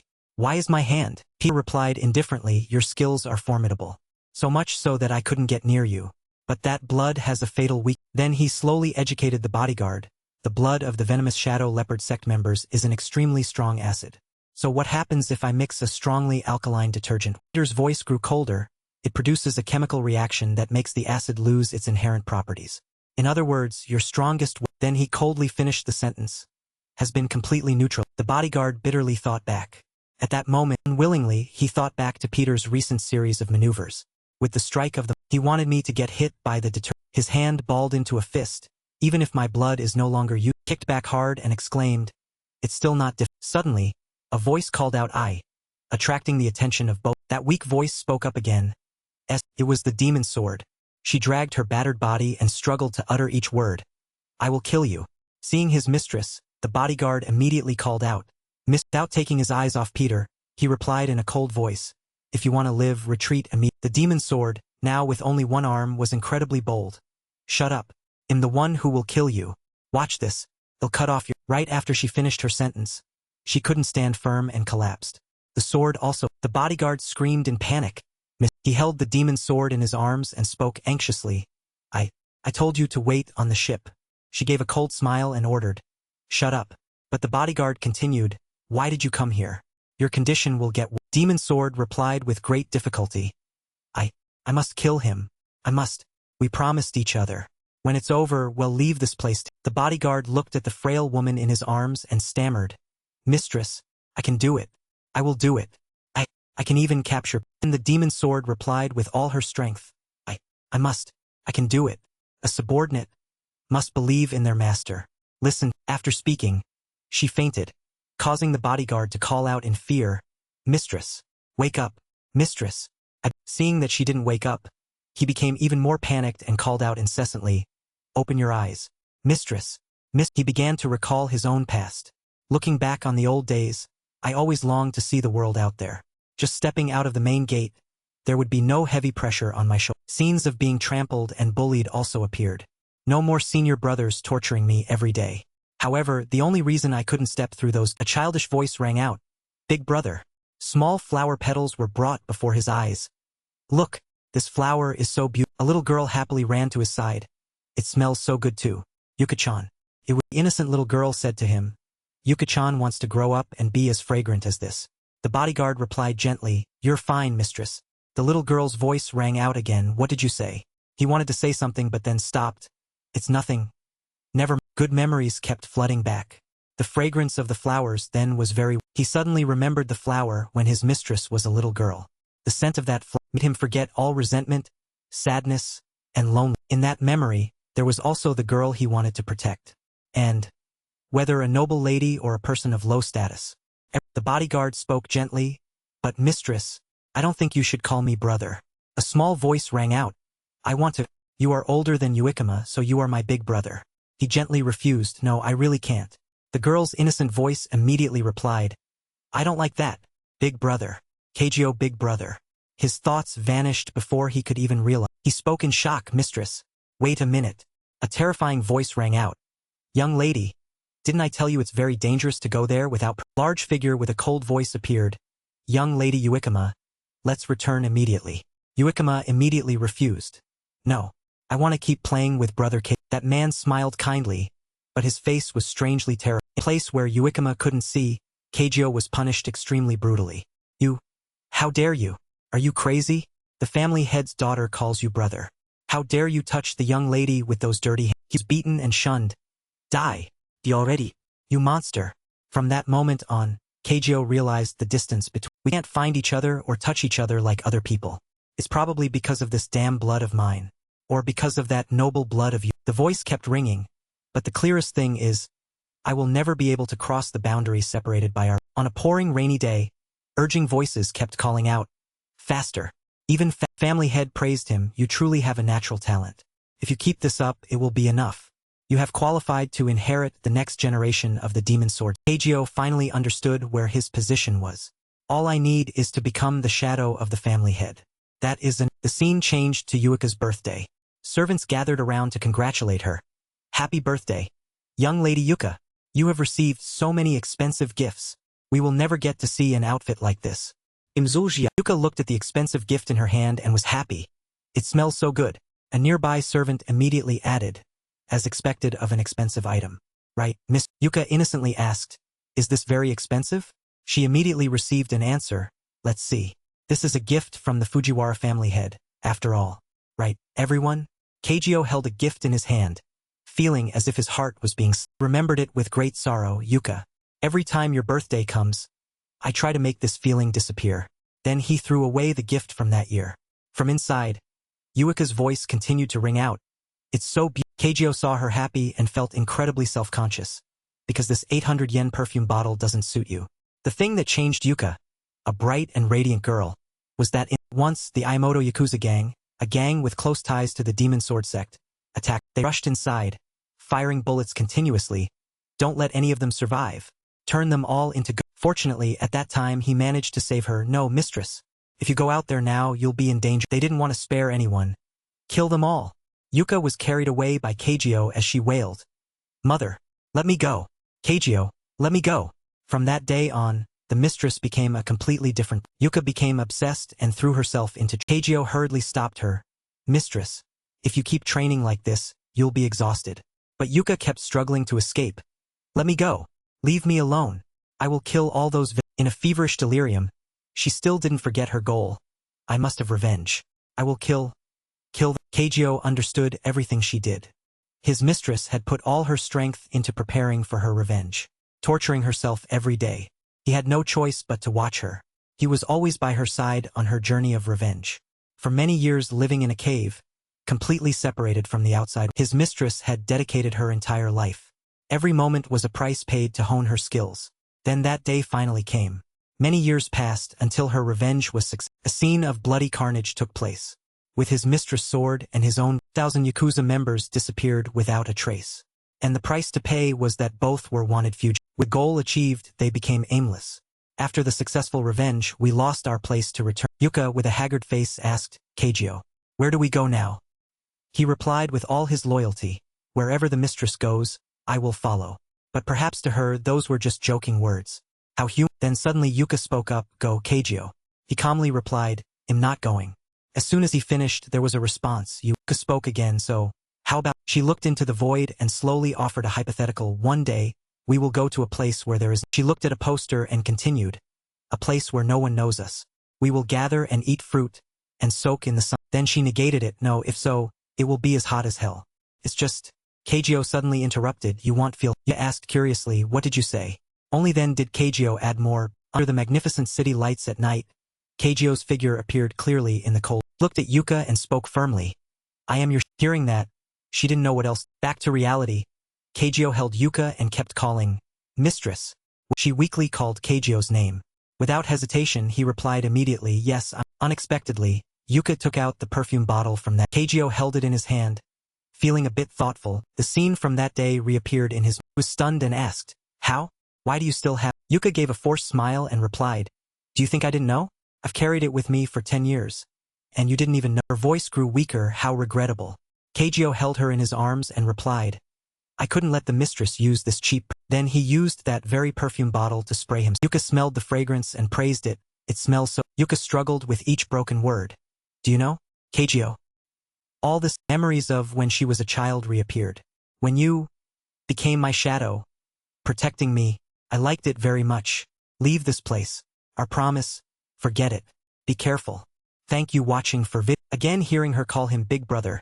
Keijio's eyes widened as if he couldn't believe his. Yuka reached out to pull his face down and placed a kiss on Keijio's lips as a thank you for the past 10. He also kissed her, and both shed tears of happiness. At this moment, they were no longer bound by the chains of Suddenly Keijio felt something was. He became panicked when he realized she had bitten his lip. Wait, mistress. My blood. No. Spit it out. Yuka's eyes slowly closed. Have done many bad things. I want. She used her last bit of strength to speak her final words, you can live on. So, after her words, Yuka's eyes also closed tight. This time, for Keijio couldn't accept the truth and wailed. No, wait, Yuka, no, you can't do this, please. But the only response he received was a terrifyingly still void. Keijio screamed in pain. The fire outside accidentally burned everything it passed. Keijio was still inside. He held her in his arms, whispering to the one who could no longer breathe, Yuka, if that is your wish, I am willing to follow it with all my. After he finished crying, Keijio turned to Peter and repeated what he had promised. I promised Yuka, and I will keep that promise. Only then will the mistress be proud. Set Yuka's body aside, stood up, made a long scratch on his body, and affirmed, I will kill you. And Peter, entering combat mode, Keijio lunged at Peter. Both crashed straight into the wall, causing the door to collapse. Fragments were scattered everywhere by the imp. Keijio rushed forward, wanting to crush Peter's face, forcing him to lean. Peter fell, causing a shockwave. As soon as he touched the ground, he immediately jumped to another side to avoid the. Peter covered his face with his hand to avoid being injured by the fragments. He looked ahead and thought to himself, this man doesn't want to fight. Kagyo jumped down right after Peter's fall. Looking at his current state, Peter could immediately understand. As soon as he enters that state, he'll be in danger. In other words, his face clearly showed a desire to end his life. Peter concluded in his head, currently, he doesn't even care about. He stepped back into a defensive stance, evaluating the reality in his mind, so the situation is becoming even more complex. He remembered an image of a man touching the faces of two others. Then Peter recalled, anyway, if I come into contact with that blood, what to do now? How to approach him? How to neutralize that damn blood? He remembered the scene of that man screaming in pain in confusion. Kagyo didn't give Peter time to think. He rushed forward with eyes full of hate. Suddenly, something appeared in his sight, making Kagyo wonder. 3 objects appeared and rushed toward him. Kagyo realized, fire extinguisher. After throwing the fire extinguishers at him, Peter immediately launched cards at high speed to cause the gas inside to leak. Impacted, the fire extinguishers burst, releasing white gas into the Kagyo only then knew his intention. What is he using the fire extinguishers for? Certainly not as a weapon. Is he planning to narrowing the vision? Kagyo looked at his body covered in the substance from the fire extinguishers. Finally, he knew no. His purpose, Kagyo concluded, to stop the bleeding. Temporarily moving away from the intense, turning to his memories. For a long time Kagyo had assumed, the outcome for everyone I've ever met is the same. His eyes gradually lost the will to fight. It's obvious. The skills I've practiced for so long, even secret martial arts techniques or the most meticulous, all are useless before me. Kagyo appeared, having defeated everyone who ever opposed. Once confident in his own abilities, perhaps now he had to accept the truth. He watched Peter rush in and use his hands to attack him. Unintentionally, he saw the shadow of his past self inside his opponent.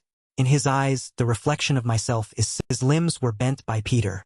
This time he had to lose to the fire still crackled around, creating an unpleasant. After being defeated, Kagyo couldn't move, only lying flat on the ground groaning. Cough, mistress. Cough, mistress. He looked up at Peter weakly. If you are related to Peter, a member of the Glory Association, you must be at least rank A. No, you must be an apostle. Stood over Kagyo coldly. Kagyo desperately wanted to know the identity of the person who had defeated him. But there is absolutely no way I wouldn't know a talent like you. You? Who are you exactly? It was time for this life to end. Kagyo suddenly realized his question was meaningless. Now that no longer mattered, he begged the enemy to end his life that was slowly fading in pain.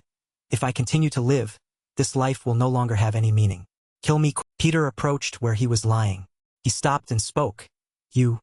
Have you never thought? He squatted down and asked, why did the Imoto Yakuza attack the demon sword? Hearing about the Yakuza attacking the demon sword sect, Kagyo asked in surprise, what did you say?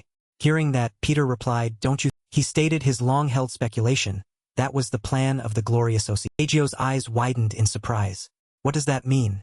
Peter went straight to the story, new wine in new skins. Old skins are often torn and can no longer hold new wine. Similarly, old things must be removed to make room for new things. In his mind, the image of Raphael appeared, turning his back to reveal a large tattoo on his back. 10 years ago, the current Master of Glory was selecting new apostles. Thinking of this, Peter couldn't forget the residents of the Demon Sword sect among the candidates. The Japanese Demon Sword sect accidentally caught his eye.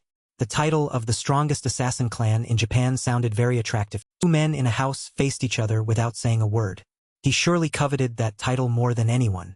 However, the Demon Sword sect, with its high ego, did not succumb to that sweet temptation. Even though he was repeatedly rejected by the family head, he still made The man in the suit smiled slyly and turned his back, using a superior tone. It doesn't matter.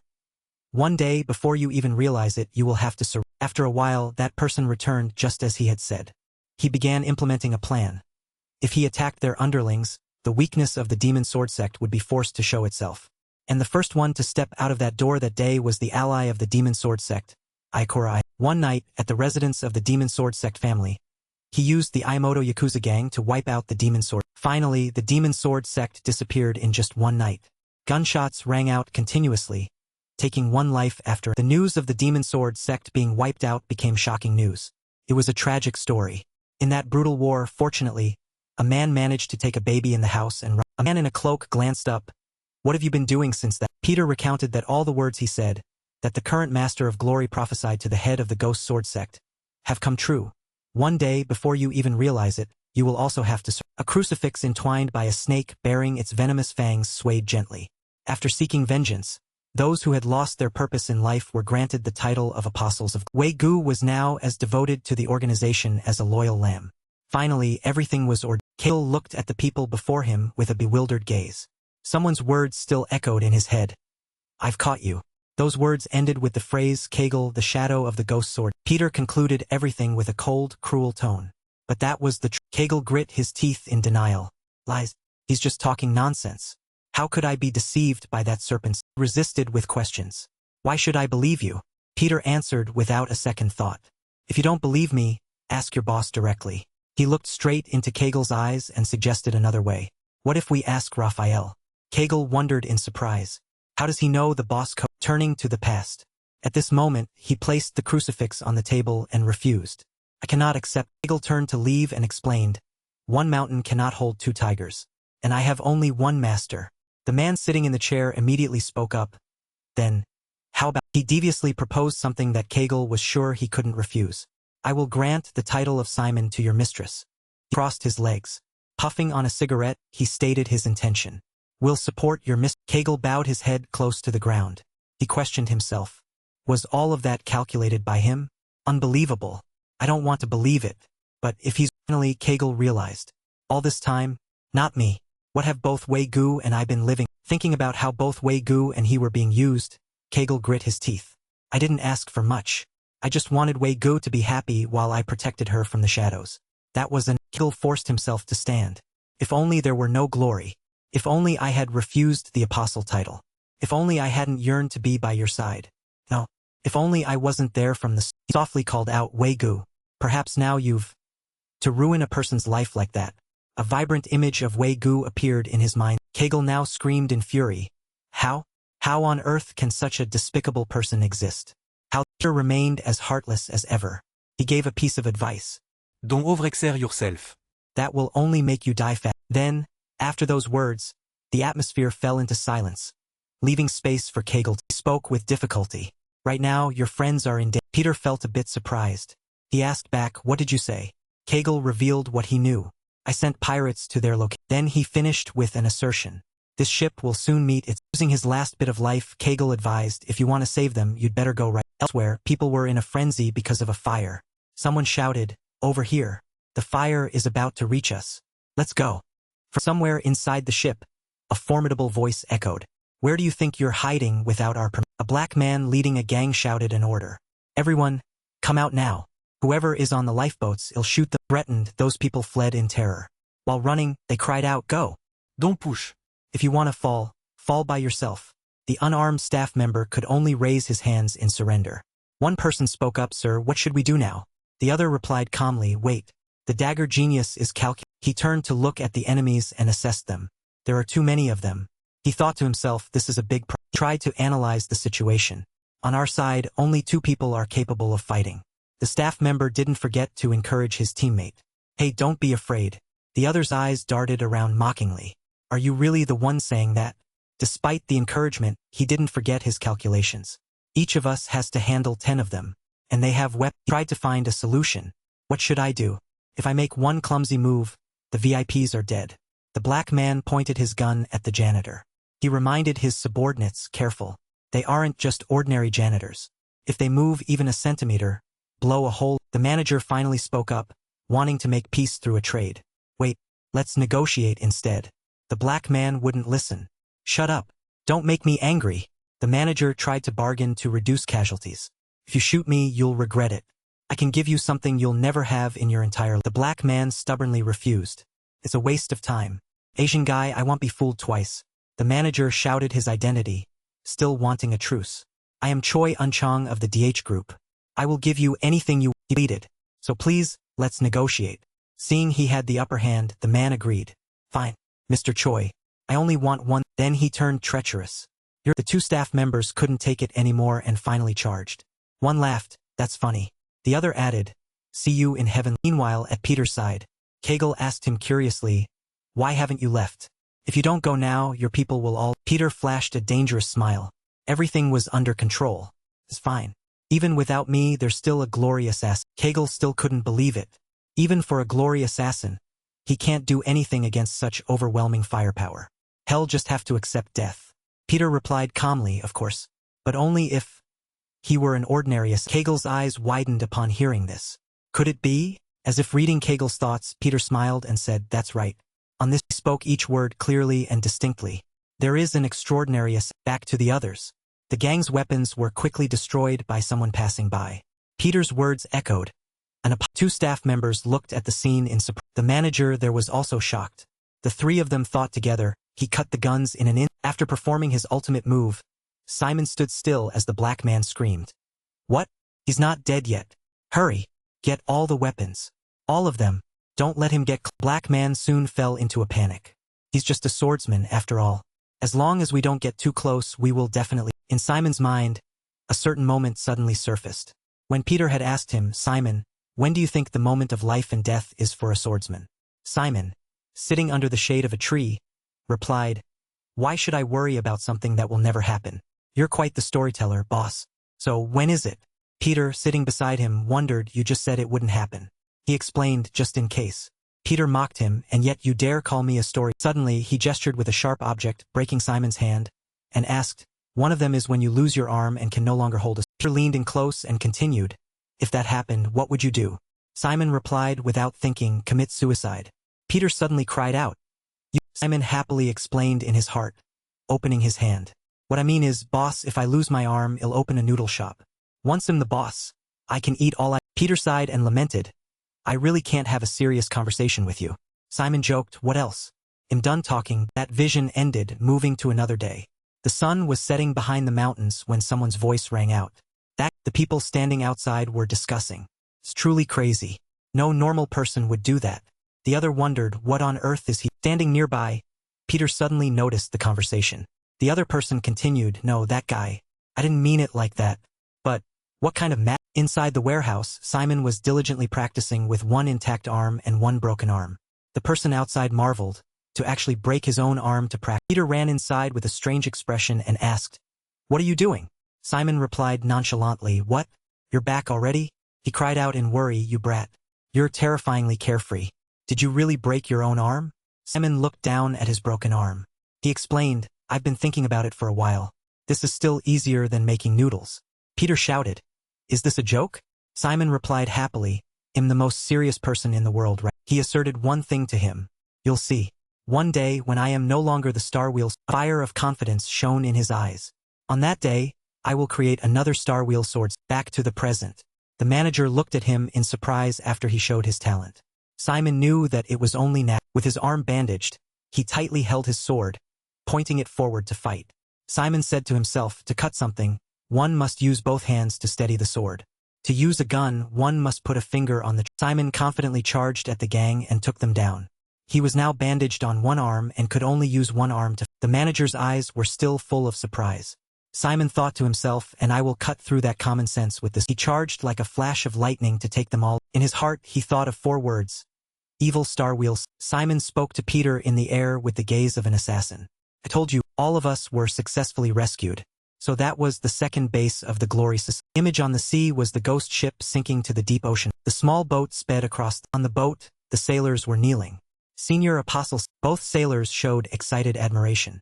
It's an honor to meet you. One day we too will also become apostles. We never thought we'd meet a senior apostle in real life. Simon stood watching the scene. Peter whispered next to him, ignore them, they're always putting on a show like. Burly sailor gave a thumbs up. Senior swordsmanship is so cool. The other immediately joined in, dancing around. It's the first time I've seen someone better at the sword than me, right, senior? Simon turned to Peter. Did I dance with the sword like that? He whispered in frustration, I told you, they're just good at making things. The two leaned in close. Full of energy, they competed to speak. Senior, have you met the legendary Apostle Peter? I heard he destroyed an entire country, right? Is that? Simon's voice rang out. Destroyed a country? He looked serious. You guys are underestimating Apostle Peter way too much. Both sailors said in unison, we didn't mean that. Simon continued, if it's Peter we're talking. The two sailors spoke up. Does Senior mean he did even more than that? He replied, exactly, what's one country? After speaking, he clutched his stomach and laughed. The two sailors also rolled around laughing. Peter watched from the side. They weren't this happy before. Simon stood between the two sailors, arms around their shoulders. Ah, that's right. I've mentioned you guys to Peter before. Hearing that, both were excited, their joy evident. Lord Peter knows us? What did he? Peter raised an eyebrow and pouted upon hearing Simon's tall tales. Did I say something? I said that you guys have grown up and will do great things in the future. You might all become apostles in the future. After finishing his sentence, he even turned back and gave him a wink. Peter was helpless. On the sky welcomed warm rays of sunlight. The boat was still bustling. I'm going to be an apostle? We love you, Lord. Suddenly, a voice said, Mr. Sun Gu should go rest. Peter was startled, placing a hand on his chest. Chairman, I am a bodyguard. How can I rest? You should be the one resting. Un Chong, standing next to him, glanced at him. I know how to protect myself too. Don't you know how many life and death situations I've been through in this business? Between the two of them stood. The wind blew, making Simon's long hair flutter. He said seriously, Thank you for saving my life, Chairman. But this will make Glory suspicious. Un Chong turned and replied nonchalantly, Don't worry about that. Glory only knows that I'm on a business trip. Stood on the boat, greeting the dawn and the wind. Peter's gaze was. An image of an island appeared. 3,348 islands. That's the number of islands in South. A person was being tortured and tied up. But they had found the location where Simon was hiding on a remote, deserted island. Peter stood in the crowd, pondering. With what kind of information are they so confident in it? Could it be that they really know he and I were there? A face of resentment appeared. Now Raphael is probably gritting his teeth in anger because of the humiliation he received from me. Returning to the present. He looked ahead calmly and thought, Better not grit your teeth too. The boat continued toward the sun. Because the real battle was only just beginning. Suddenly, there was a shout. Who is this? This girl hasn't changed at all. Still so many wrinkles and just as ugly as before. Peter, Simon, and G1 were together.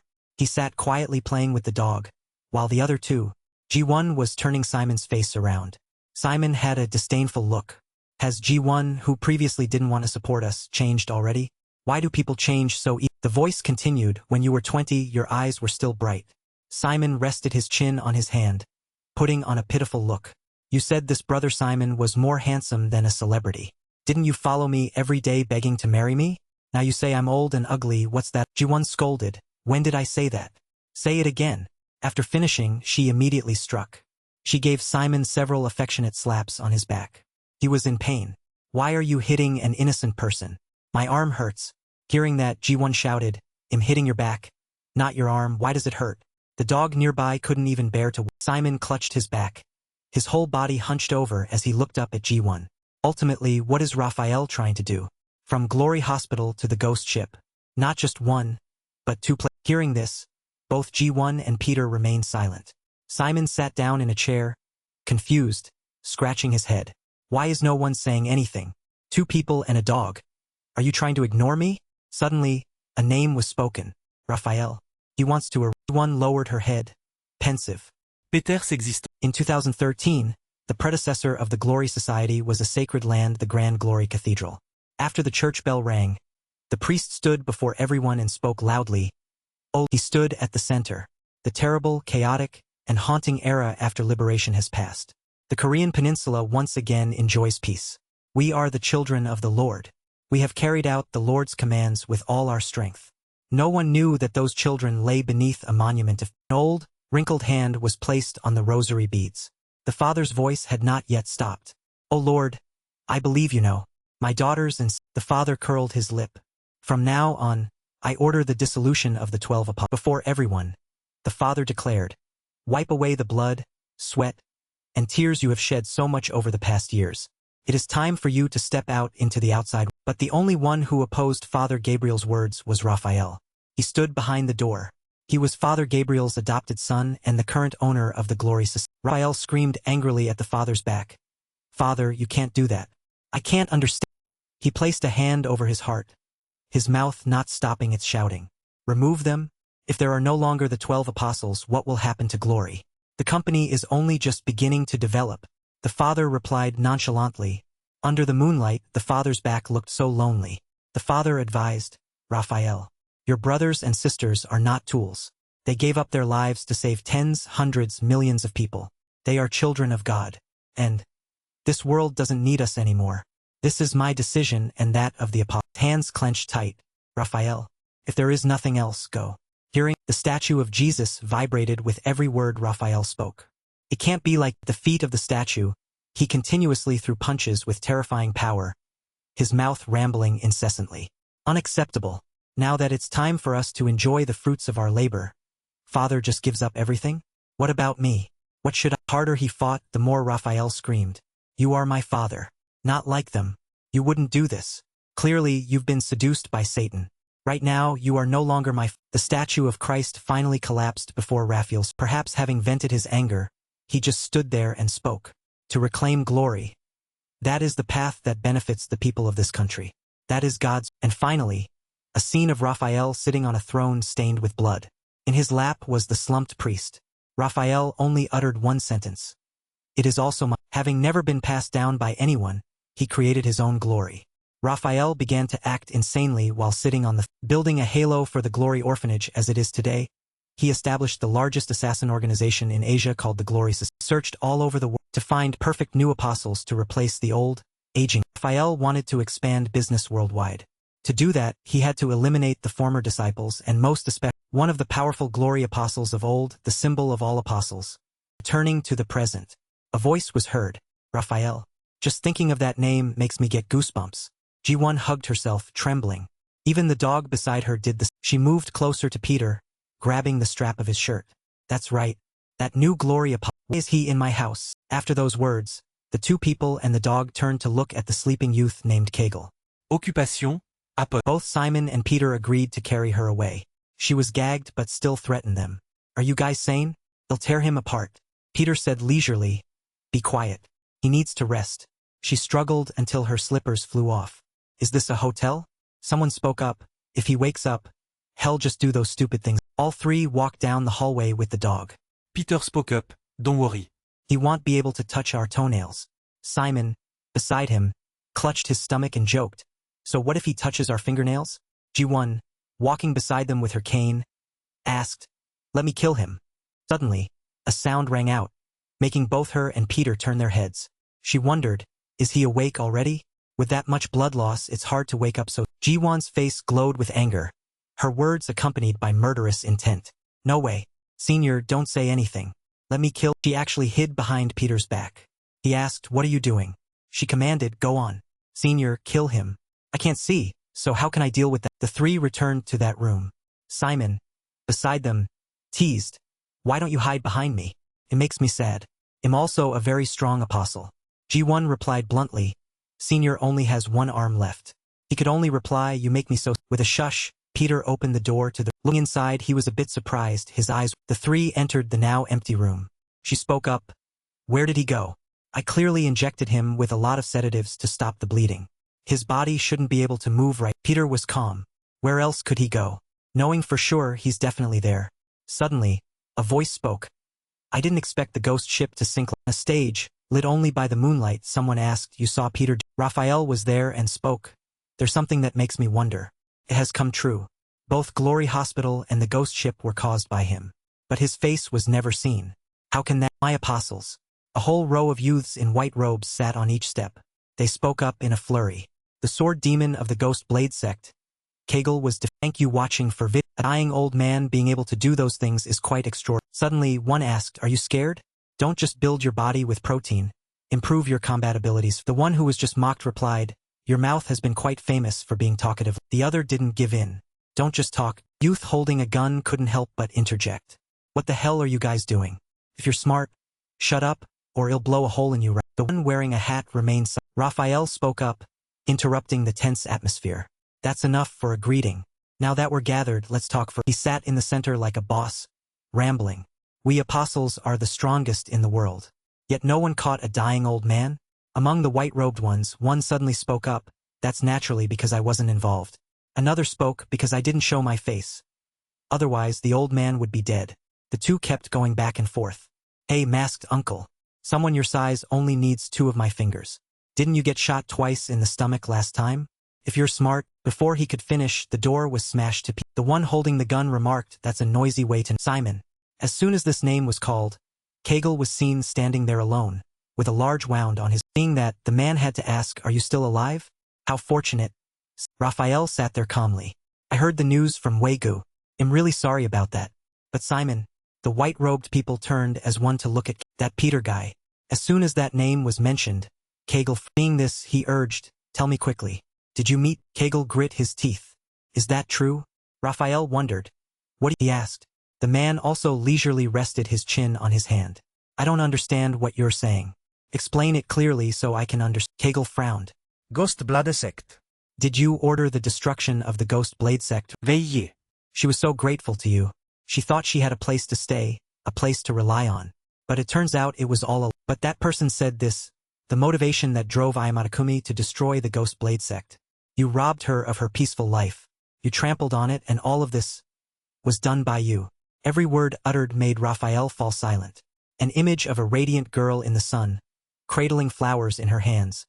He growled, I'll ask one more time. Was your plan to destroy the Ghost Blade? Hearing this, Raphael just scratched his head. Simon, I've said it already. What are you getting? He replied nonchalantly, the Sword Demon and the Ghost Blade sect being destroyed was because of you. You are the one responsible. Why vent your frustrations? Raphael's smile became increasingly terrifying as he let out the sentence. Are you trying to trap me? Every word spoken seemed to stab at Kegel. But Kegel, as much as I regret having to do this, think about it. With Wei Guest's personality as an apostle, everything would have been smooth. From the beginning, if you had agreed to be an apostle, this wouldn't have happened. Isn't that right? At these words, memories of the time he flatly refused and walked away flooded. Raphael rambled on. I had hoped this wouldn't happen. He stuttered. No, it was you. Turning his eyes to all the others, he called out, all apostles, listen from now on, leave this place one by one. After those words, a fist with sharp claws charged. He entered a combat-ready stance. After 10 seconds, whoever doesn't, his face, streaming with blood, glowed with anger. He growled, I will kill. Raphael, sitting below, spoke up. Kegel, do you know what the current situation is? A whole row of people didn't budge after Kegel's. He was confident. I don't think anyone here wants to. The biggest man spoke up.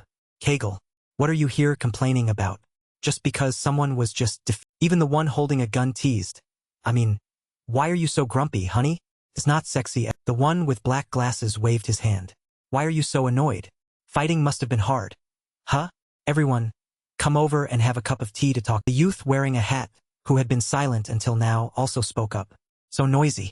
2, 3 tobacco pipes. I don't drink tea with someone like... Kegel still had that fierce face. So, no one wants to go, huh? Fine. All of you must... After speaking, Kegel charged forward like an... With a flash, someone struck to block. It was the man in the hat. He threw a kick straight at his face, but fortunately, he dodged it. I told you it was no... He mocked, you're angry so your mouth is blabbering.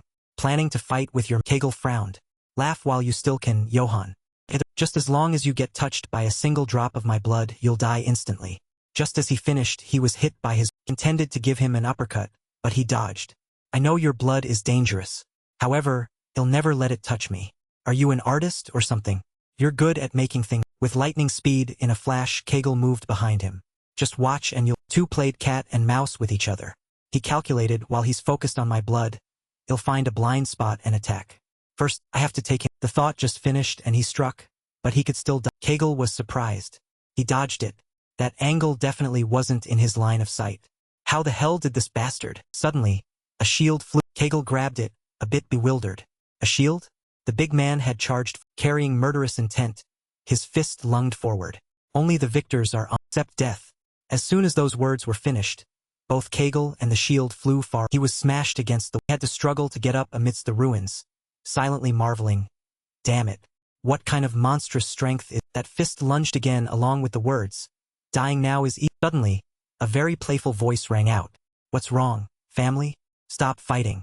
Did you make Appa here so angry that he has to use his fists to resolve this? The man wearing glasses stood with his legs apart, blocking both their attacks. The big man immediately wondered, what are you doing, Tadeo? Get that disgusting leg off my arm, right? The man wearing glasses gave a mocking smile. Doesn't my dear family realize yet? You can tell just by looking. This dear one is tired. So please watch more closely. Don't you see he's half dead from exhaustion and still dragged himself all the way here to take revenge for his... Kegel was in a wretched state, but his eyes still hadn't cooled with anger. He knew he couldn't continue fighting. I've lost too much blood. But one thing's for sure. After I stabilize myself, it'll come back. For Wei Gu. Outside that, thank you watching for vid. Kegel smashed through the window and bolted like a wild beast, returning to the one wearing glasses teased, "Philip, it's because you were so annoying." The huge man said, "Shut up. You can't just let traitors be. We have to pursue them to the end and kill." Raphael sat there leisurely. "It's fine. Let him go. I understand. That's just how the rebellious age." Placing a hand on his face, he said, "Anyway, we will meet again." Suddenly, someone spoke up. "There's something I really still don't understand." Raphael stood before the shattered window, rambling. Clearly Kegel met Peter. Yet why is there still no information? From Nathaniel to the ghost ship and even the past of the ghost sword sect. Peter knows everything. Every gust of wind that blew in brought more voices. It seems what I thought is true. Peter's assistant must be a significant. Someone immediately asked, "Who is it?" Raphael replied, "We'll find out. Not on the passenger list, but rumors say so." On the ghost ship, they saw the owner of the DH group. An image of Unchong waving appeared in his. Wondered why. Why would Choi Unchong appear on a boat he had little interest in? He once refused to meet me because he was busy with business. Raphael's smile became a bit more eerie. Could it be? After he finished, Peter's silhouette appeared beside Unchong. He guessed. To help dismissing that surge of interest, he said, "Fine. Anyway, for also need an arsenal." He looked toward the DH. Raphael turned back and asked, "What do you think? Can you?" Apostle Johann, the man in the hat, still sat there when his name was. The man in the hat said slowly, "You mean?" He continued, "You mean for who once killed one of Father Gabriel's apostles like you? Choi Unchong isn't a big problem." As these words were uttered, a scene of him in a skin-tight suit with a corpse at his feet. Raphael reminded him, "But let me know if you need anything. The DH group possesses a security system famous for being strict even among other major corporations." He could answer precisely 372. He curled his lip in a smile. Special Forces troops. Spain's top security squadron, SQD, is planned to participate in this battle. Do you think they can stop? Raphael also smiled. "Look at that. You look indifferent, but you've already prepared. All right, let H group send Choi Unchong to hell." A sentence deciding a life was declared. The next news report. People on the street were looking at the red letters on the building. This morning, a mysterious symbol was left on the wall at the DH group headquarters. It is unclear who did this, when, or why. Citizens expressed concern. Simon, G1, and Peter were watching the news. Simon spoke up, "That's intense. Isn't that building super tall? How could they paint a picture way up?" G1 rested her chin on her hand. "This guy is still active after Senior retired. Currently an S-rank assassin of the Glory Society." Apostle Johann. Simon was astonished. "Wait." Then Peter replied nonchalantly, "That's right. Years ago, the one who killed the former Apostle Johann. His other name is Ali." Warehouse, someone spoke up. "What should?" Conversation was in a flurry. "What should we do? I just received a warning from Ali Pet. I'm going to die soon." 3 people in military uniforms were surrounding a small child. They reassured him, "Please don't worry, Prince. Besides us, an Apostle of Glory will also come as reinforcement." Suddenly, someone spoke up. "An Apostle of Glory." A man stepped forward. "Prince, so that you can return safe." Codename, Johann. 59 years old. Rank, Apostle 9. Specialty, assassination. Record, 359 missions. Success rate, 100%. He said, "I will do my." The dagger in his hand. He stepped up beside the child. "This might end much sooner than you think." The prince, trembling, asked, "What did you say?" Johann replied, "Why? Because the wicked Alipet chose you as his He's already right here." Before he could finish, someone had already jerked to us. The attack was blocked. The other guy wondered, "How did you know I was Ruan Zhuang?" Johann replied. The two faced each other. He was still relaxed. "Your military uniform emits a scent unique to your." A frantic scream. "He's running away. Catch him." He jumped far away, only uttering running. He wondered, why should I run away? Then he took out a grenade. With a loud explosion, the whole room went dark. People began to panic. "What's that? Why did it suddenly go black?" "Headquarters, do you hear me? Activate the emergency power system." "Damn it, the flashlights aren't working." "Everyone, stay calm. Use your bodies to shield the prince. Do not get close. Prince, stay calm." In that darkness, a terrifying scream was accompanied by the smell of. A gunshot rang out. From that shot, a bit of light. Looking at the warehouse filled with corpses, the other guy spoke up, "Finding my position using the flash from the gun? Only those with high-level skills have that ability. Our glory apostles." Johann in the darkness also responded quickly. "I don't know what you're talking about. I've performed missions like this hundreds of times." He put on a pair of binoculars with 4 lenses. "I'm still too young to listen to concerns." The other guy spoke again. You even took off your shoes? Even in the dark, Johann was seen running and taking off his shoes. It's not because of you. So wipe your heart wavered. Looking through the binoculars, Johann was confused. How strange. Except for a strange, gradual sense. The warehouse was pitch black. Johann thought not a single sign or sound. Not even a scent. Before he disappeared, there was definitely nothing. Looking elsewhere, he wondered, I don't feel it. Suddenly, Johann's eyes were looking at the glowing knife in his pupils and his bewildered expression. What is that? In that darkness, a knife was actually floating. Johann was stunned. A knife is floating in the air. He sank into his thoughts. If that's a person. No. If it's a living creature with blood flowing through its veins, this camera should have been able to detect its temperature. But this, distracted by his gaze, he started firing his gun, his heart in a panic. This time I can't feel him. He fired blindly but saw no one. Damn it. I don't see anything. He's definitely here. I don't feel any. Johann looked around, suspicious. Where is he? Where is he? Terrifyingly silent atmosphere was interrupted by the other guy. I've always been curious. Johann was startled, raising his gun. The voice? But, ignoring what the other guy said, what does a glory apostle's blood? He turned elsewhere, thinking over taste like? As soon as the words left his mouth, he lunged down from back to Peter. All three were still focused on the news. Simon spoke up, isn't that quite absurd? You're saying he couldn't be detected. He and G1 began to argue. He waved his stump. If he shows himself, the camera would record it anyway, right? Johann, your brother-in-arms was killed like a fool? She pointed and gestured from the side. That's exactly right. That's why it's mysterious. It's hard to understand. He replied hesitantly, Don't act like you know everything. Simon pointed toward Peter. Big brother. You should say something too. Is Johann really someone who dies that easily? Closing the laptop, he replied, Aliped. The reason he leaves such terrifyingly horrific marks is because every mission is pre-calculated. Looking at the building covered in those letters, Peter said, if that mark really belongs to Aliped, then he has chosen his target this time. Hearing this, Simon hurriedly grabbed Ziyuan's hand. How can such a shameless bastard exist? I volunteer to settle the score with him. She wondered, where are you going? Do you even know where he is? He replied, if we look, we'll find him. Peter spoke up, Simon. You don't need to do. With a pensive look, he spoke solemnly. Though we don't know when, Aliped always leaves a direct. It's always present, he said as the scene shifted. A wall had the name Aliped written on it in. The assassin stood there, staring intently at the oblivious, sleeping when Peter added right next to his. The demon clutched his cane and sighed. I don't have much time left. So, I want to ask you one last question. Junior Z. He waved his hand up and down in front of Ziyuan's face. Can you really see nothing? How can you type so fast without seeing the screen? Peter watched helplessly from the side. Demon, you're missing an arm, yet your mouth is still. Ziyuan frowned in frustration. This is truly an. Tucked her hair behind her ear to reveal a support device. This is a screen reader. Provides me with all the information I. Hearing this, the demon excitedly raised a finger to provoke Ziyuan. Then why do you even bother looking at the screen? She typed irritably. Even if a blind person can't see, their other senses are more developed than others. The demon teased her playfully. Amazing. So this is how you support us. Ziyuan warned him, wait until I'm finished. I'll cut off your finger. The demon replied jokingly, one day, I'll need Ziyuan's help to carry out a mission. Annoyed, Ziyuan struck the demon's back hard with both hands. This old man, always so quick to talk. The demon screamed loudly. My hand hurts. She grumbled while hitting him. I hit your back. And you dare say your hand? Peter spoke coldly from the side.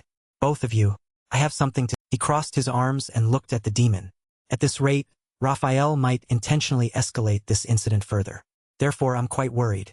Not just for us, but for the lives of the former apostles. An image of someone lying in the rain appeared in his mind. They will find them somehow and eliminate. An image appeared of the demon with his hands tied and his head down. A figure appeared lying on the ground in a pool of blood.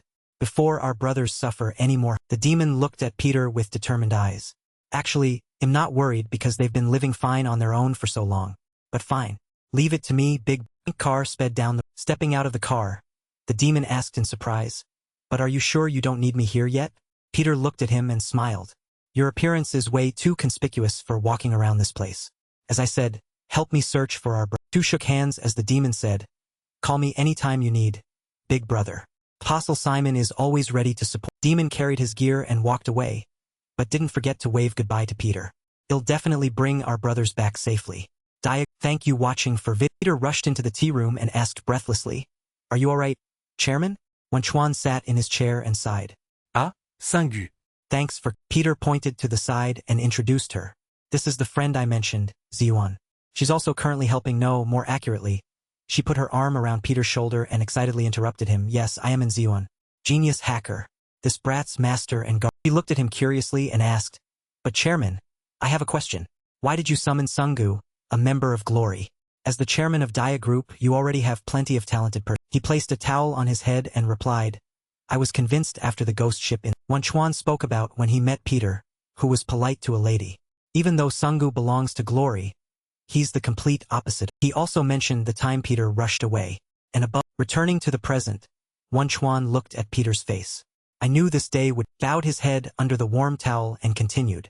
Raphael, the current chairman of Glory. He dislikes those who have deep ties to Father Gabriel. He recalled Raphael's terrifying image and trembled. That's why he wants to eliminate me and seize Dia Group. It's a completely predictable. When Chuan hesitated, but Aliped, the secretary standing behind him, tended to him caringly. Don't overexert yourself, Sherman. Peter and Ziyuan bowed in unison. Please rest. Well, leave. Walking down a deserted hallway, there were whispering voices. Chairman, Sungu is a talent who once handled Piao Xanadu. But even so, he should be careful. Walking through a hallway displaying various guns, the secretary beside him warned him carefully. I heard he is the most skilled assassin on the planet. Not only has he never failed a mission, but he's also known for his cruelty in eliminating He shared the rumors. They say even Father Gabriel's apostle, Jan, also fell before him. Peter turned to look at the secretary with determined eyes. The group situation cannot be exposed to the world. Cannot leave it to Secretary pointed toward a dark hallway. Therefore, we have invited people who will carry out this mission alongside. A group of aggressive people approached as she introduced them. Esquildo, the strongest security squad in Europe. Europe's #1 security team. Esquildo, their nickname. The Shield. The secretary led him to a large man and introduced them. You can trust and collaborate with them. They are the strongest squad against Glory. The man stepped toward Peter and asked contemptuously, This kid is a Glory assassin? Is he the chairman's man? Codenamed Costa. Esquildo's security team A leader. Special ability, combat style case. He reached into his inner pocket. Fine. Either way, destiny has pushed the two of us onto this. Costa threw a weapon at Peter. I should give you a gift too. Peter raised his hand to block Costa's, gripped a pen tightly in his hand. Why did you do that? I'm just an ordinary bodyguard for the chairman. We can speak Peter wondered curiously about him. Who is this guy? Costa said to himself while looking at him. It seems you really love him. Peter replied quickly, it's not like. Turned and walked away, throwing a warning. I don't care where you came from, but don't get in Esquildo. At the same time, at Dia Group's security controls, Ziyuan and her pet dog watched the screen intently.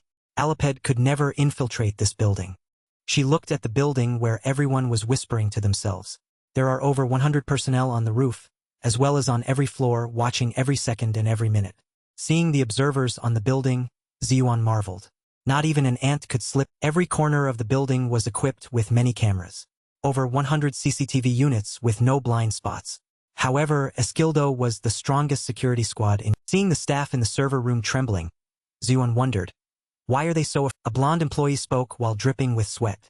I heard Aliped destroys both the target and those escorting the target. The employee next to him pulled his collar and sighed. The security team and everyone. We're all going to die. Suddenly, an innocent question rang out. A man wearing sunglasses, codenamed Marco, Esquildo's security team B. The enthusiastic Marco pressed down the heads of the two employees. Why is Europe's strongest shield trembling so? Marco went over to Ziyuan, bowed, and asked, They're letting this young lady observe everything? She spun the pen in her hand and replied irritably, That's right. Please stay out of my sight. Marco laughed. The young lady has a sharp tongue. Everything is safe. Miss, I don't know how talented that Aliped is, but he can never get past Esquildo's shield. Ziyuan looked at Marco with disdain. Do you want me to smash that shield into your face? It might hurt a bit, don't. Ziyuan rested her hand on her chin, annoyed by his boasting. Even that trait of yours is quite charming. If possible, can I escort you to an Italian restaurant later? A nearby employee joked, Captain, you don't even like that food. Marco laughed loudly. For this lady I can do it. Standing in the office, Marco raised both hands and shouted. Everyone, stay alert. Who are we? The best security experts. Esquildo, I repeat, we can do. The ponytailed guy behind him whispered into Marco's ear. Captain Marco, you should leave immediately.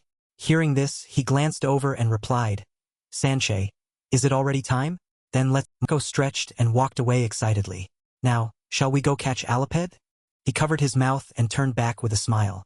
Miss, once you're finished, let's go on it. Dion looked at the screen and sighed to her dog. He really doesn't know when to shut his mouth. She adjusted her glasses shyly. I actually like other Suddenly, a voice called out, making Peter turn around.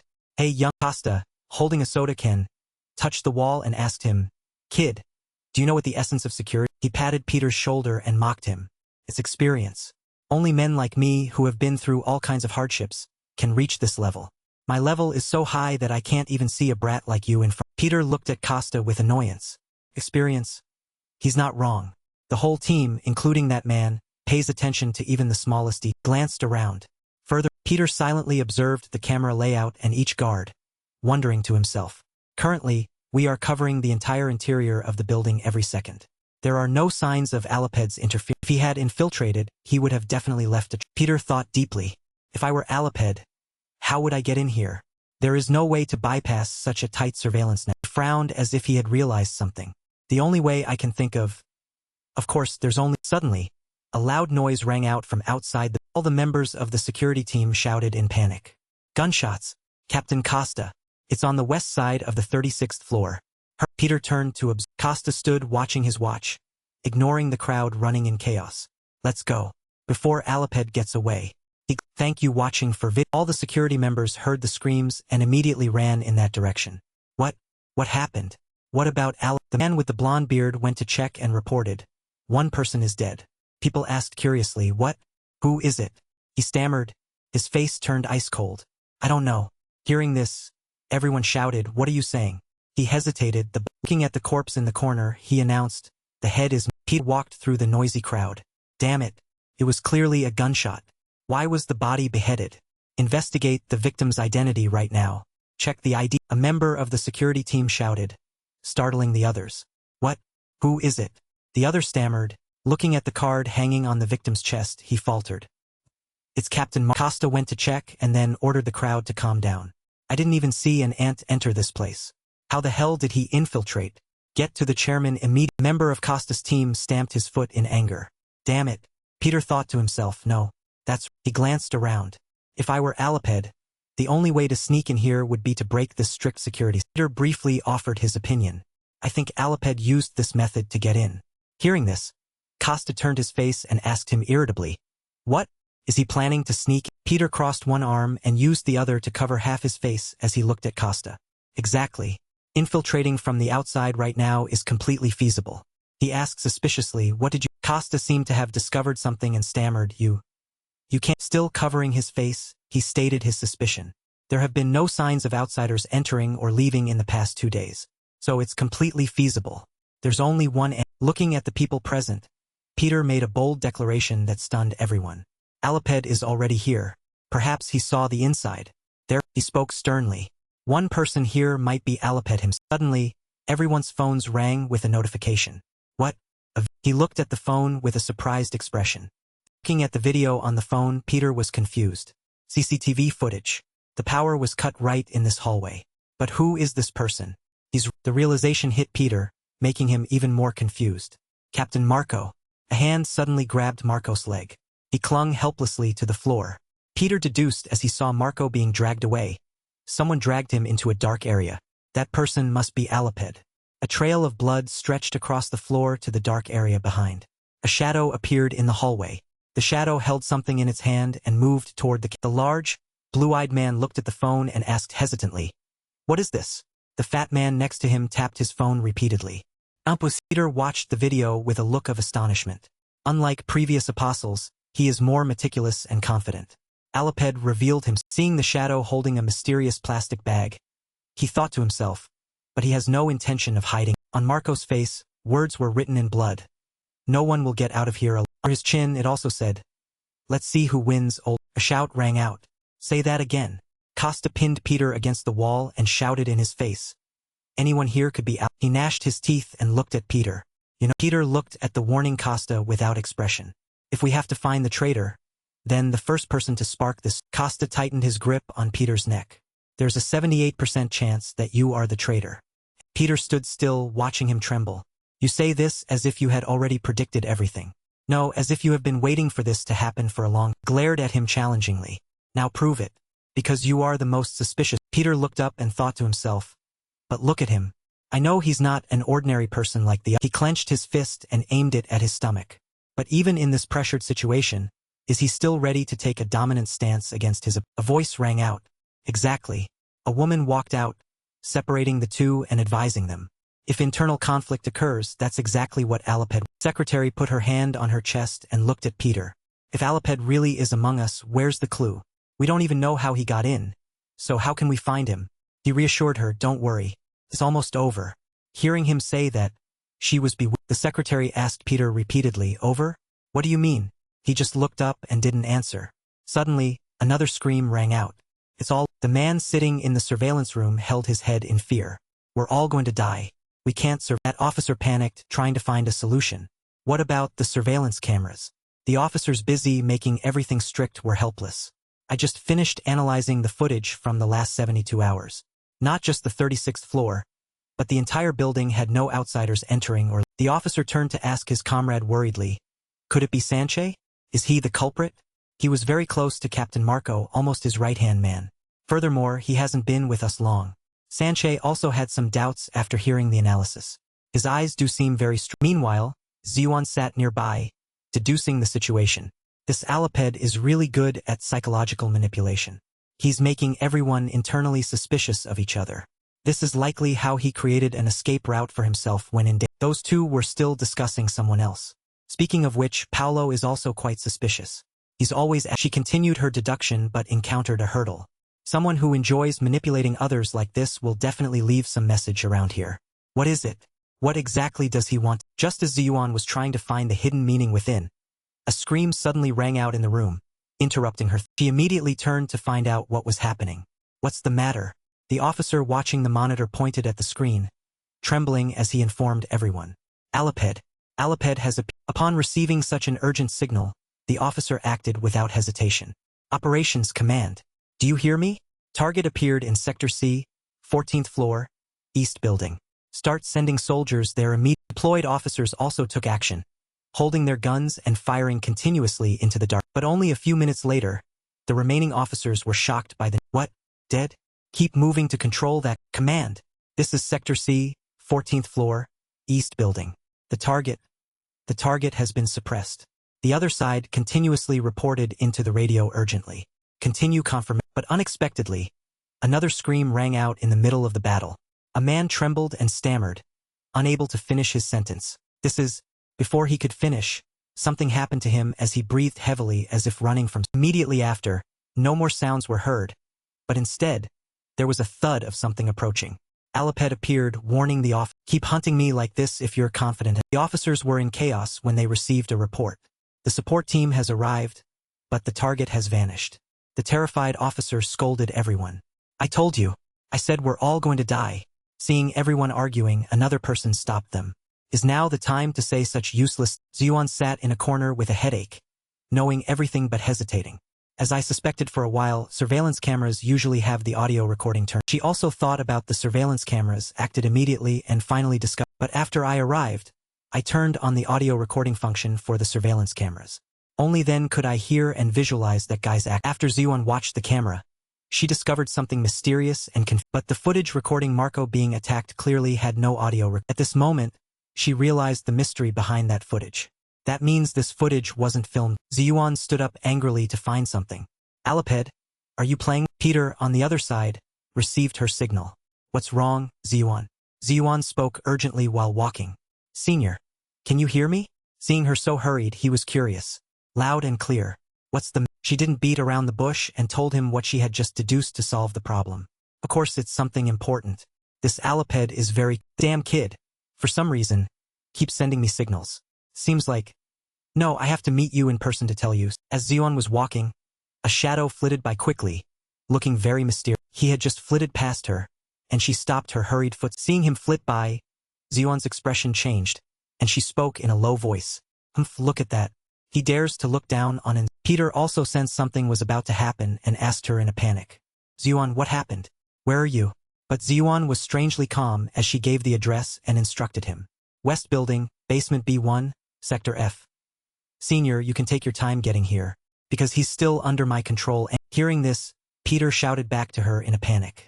Ziyuan, wait a moment, it'll be there right. As soon as he hung up, he stood up without hesitation, wanting to find her and help immediately. Costa noticed and blocked Peter's way to stop him. Where do you think you're going? Is there some fun game you haven't played yet? Don't you know your thoughtless actions right now will make others more suspicious? Peter was held tight but was still arguing and looking for a way. The fact that the surveillance camera's audio was turned on and off. Even if I explain, it'll be hard for anyone to believe. But if I don't get there quickly, Ziyuan will be in danger. In the end, he still chose to save Ziyuan. But he was blocked and looked annoyed. Please get out of the way. I'm in a big hurry. I'll explain. Costa heard his annoyance and saw his urgency, so he said. Just as it seemed he agreed. He unexpectedly called more men to prevent him from leaving. Then I definitely can't let you go. Don't be arrogant. Go back to your... Another person also strictly warned Peter. Peter, you are not to move a single step from here until all suspicion is completely... Peter's face immediately darkened, and he didn't back down. If you still block my way, you'll have no choice but to break your... Costa heard this warning but wasn't afraid at all, standing tall and challenging him. Try it if you're so confident. At this moment, on the other side, Ziyuan had followed that Aliped to the where. She walked and tapped the storage cabinets with her cane, purposely speaking loudly. Aliped. Everyone knows Aliped is extraordinary. Yet no one can find. She also recounted the story of her past deduction errors. But luckily you chose the wrong opponent. The first thing I did after arriving here was turn on the audio for all the cameras. He intentionally exposed that pre-recorded assassination, and then he planned to approach me with some objection. What is it? Why me? There are countless people here he wants to kill. At this point, she finally understood the meaning behind it all. The reason he intentionally showed a weakness and lured me here. Before Ziyuan could finish her sentence, he spoke from the shadows. Truly intelligent. Your keen sense of smell as a blind person.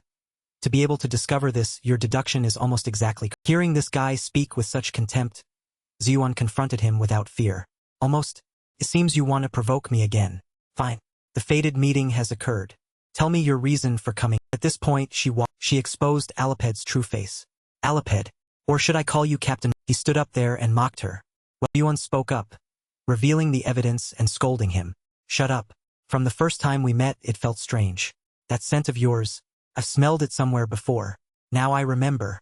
That unpleasant scent coming from you isn't perfume. It's not the scent of a living body either, but the smell of special effects. He stood there smiling smugly at Ziyuan's sharp deduction. She also bluntly demanded, don't you find it suffocating? Take it off. I can't see anything anyway? Or are you just not confident in your true appearance? Aliped, thank you watching for vid. Yen thought about this for a moment. She saw herself as the one being looked at but had no reason to be mocked. Oh, what an honor. I get to witness Aliped's true face. Well, it's lucky I can't see since assassins like you are usually quite... He tore off his mask, revealing that he was Johann, a high-ranking George Vossap. After he was done, he had something to ask. Do you know why I wore the skin of the man I killed and appeared before? Ziyuan was wary and confused. Interesting. Were you planning to flirt with me from our first meeting? He immediately stepped forward and spoke mockingly. Only one reason. I really wanted to see you again. Ziyuan stood before those boastful words and still looked disgusted. Good grief. Can you stop talking nonsense? Just so you know, I really don't like that face of you. Johann finally asked directly. Do you think it's okay for a blind person like you to meet me alone? Ziyuan remained tough in the face of this question. We'll see about that. But he still looked down on her and teased her. A blind person like you will have a hard time dealing with. He heard this contempt and responded firmly. How funny. Worry about yourself. Despite that, Ziyuan still felt a bit fearful, but her eyes were sharp. However, from the moment I stepped in here, I felt the atmosphere is a bit strange. Did he do something here? But it doesn't matter. I have that thing anyway.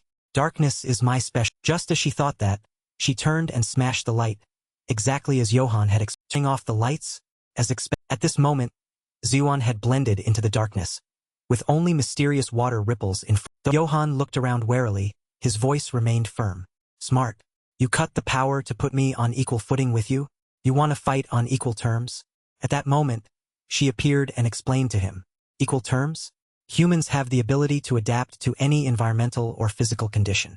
When one sense is lost, the other senses are enhanced. Ziyuan appeared like a storm and continued talking about her past.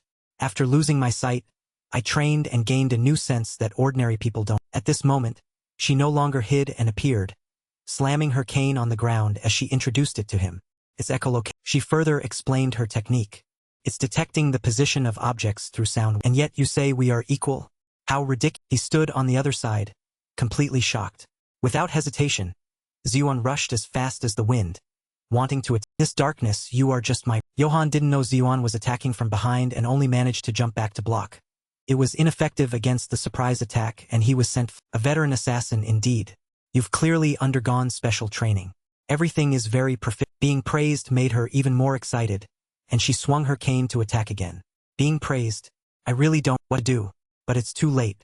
Whether god or demon, without light, you're no different from an ordinary. As she spoke, Ziyuan threw all her strength into Johan's position, causing a large explosion. Immediately after, that area burst into flames. Meanwhile, Ziyuan was analyzing the situation, which felt slightly off.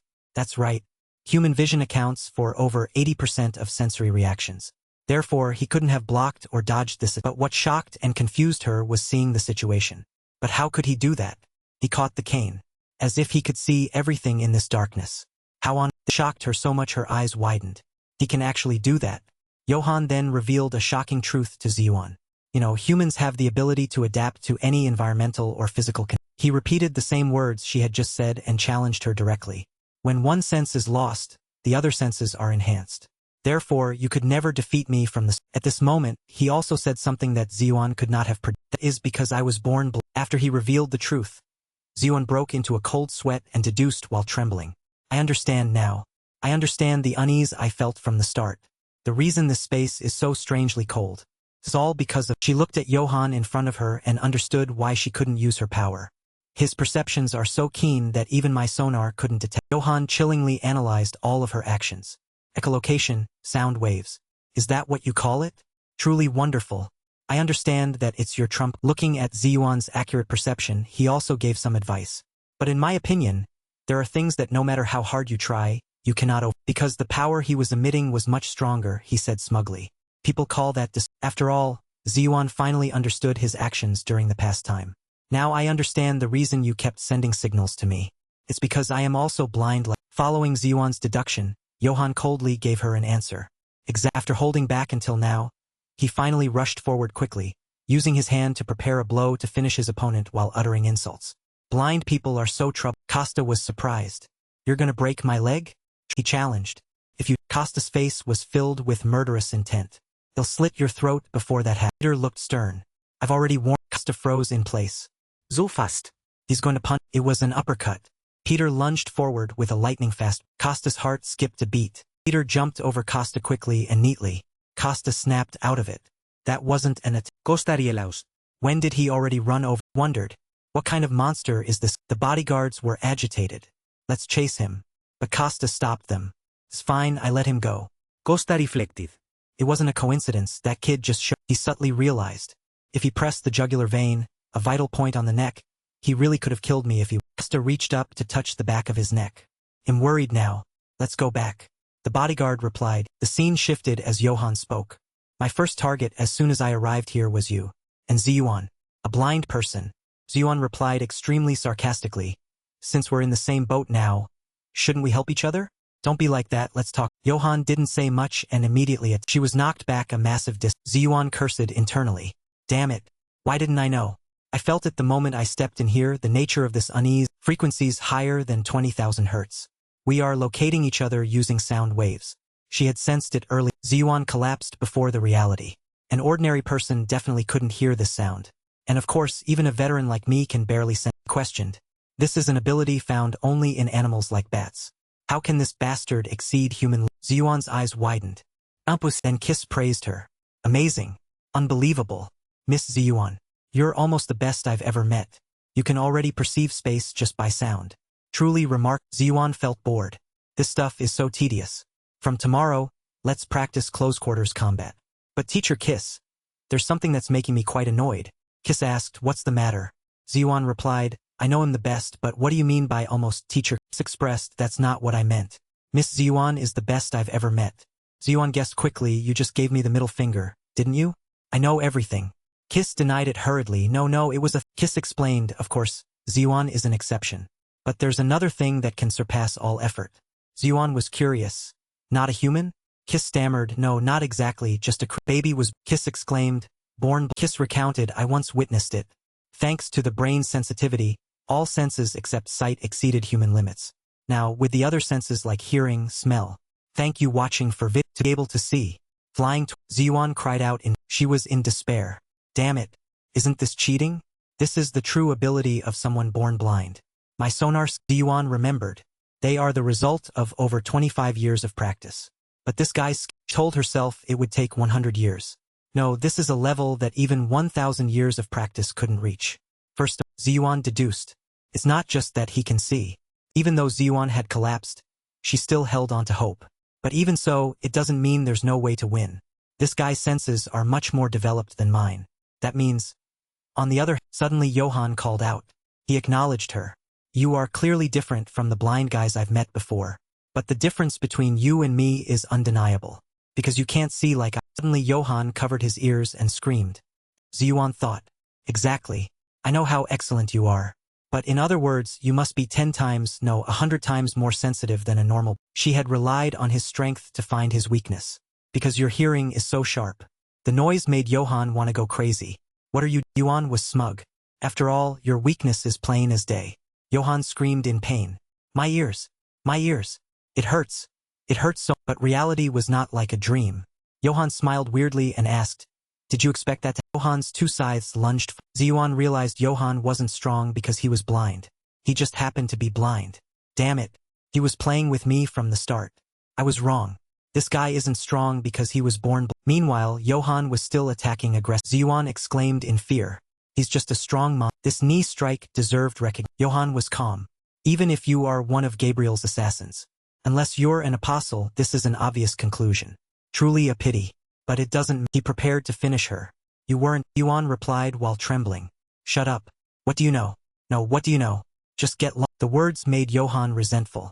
To the end, that mouth of yours doesn't know how to stay shut. Does it? Even so, you're an excellent bait.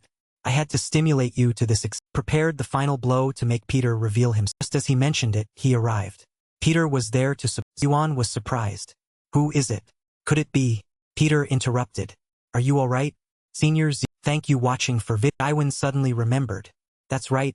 I'm the senior. Iwan instructed. Be careful. That guy is Alipet. A blind bastard. Peter was curious. Is that guy bullying my senior? Peter wondered. He's as blind as a... He was amazed. Did he just block a surprise? Jaiwan thought. That's really Peter. This guy is still so... At the same time, backup arrived. Where is he? Over here. Let's go. Hurry up. Get him. Jaiwan replied. Thank you watching for vid. He declared. You will die by my... Peter quickly caught the blade. Peter memorized. I'll thank you watching for vid. Backup outside asked. How is Alipet? Peter replied. He's gone. They were in a hurry. Chief. Alipet escaped from there. Find another way. They'll follow this direct. They decided to go up but couldn't track Johan. I think he ran that way. Request Team BS support in the basement. Well, definitely catch Ali. Johan reflected. No matter how much I think about it. Truly is extraordinary. He was unwilling to accept it. I clearly blocked it. No, I couldn't completely block. Johan scratched his head. He mocked me. Later, at the hospital, Iwan was frustrated. She cursed. That bastard. How many times did he stab me? God, it hurts like... Peter comforted her. Don't worry. If you have the energy to scream at the top of your lungs like this, you won't die. Jaiwan was furious. Senior, is this the real you? Someone who's about to die is lying right here. And you don't even bother to say a word of comfort. Peter asked. What's that supposed to... Jaiwan whined. Senior, it hurts so much. It really hurts. Wait, are you gonna have an inner monologue? That's exactly the look. I'm sick and tired here, don't have an inner monologue. Peter was actually having an inner monologue. However, putting his excellent fighting ability aside. How could a blind man disguise himself as Marco so perfectly? If he's blind, there's only one. This time, Peter reported. Security team leader. Costa, we went looking, but he disappeared. Leaving no Costa asked. Where could that guy have gone? Continue the patrol from now. Suddenly Jaiwan spoke up. Senior, I just thought of it. Can't we kill him? If we tighten security and reveal his true... She was determined. That bastard will definitely speed up the assassination of Chairman Choi Un-chang. However, in such a strict space, how will he kill Choi Un? Costa's side urged. Move quickly, wait for Alpha to get to the roof of Area A. Team Bravo, go to the roof of area. He was impatient. Alipet just showed himself. Hell aimed directly for Chairman Choi. Everyone stay alert. Tighten security at Chairman Choi's. Secretary seemed Wasta gave the order. Be careful. Don't let even an ant through. Everyone must be on guard for all possible. Peter thought, that's right. If he wants to carry out an assassination in a place with such tight security, there's only one. Looked serious. That Wasta side was in chaos. If anyone is suspicious, report immediately. I'm going to see Chairman Choi. The bodyguard replied. Peter speculated. He will again. Costa, thank you watching for vid. The same time Peter said, disguise once more. And Johan has disguised himself as Jivan jumped up and called out loudly. Senior, now's not the time to dawdle.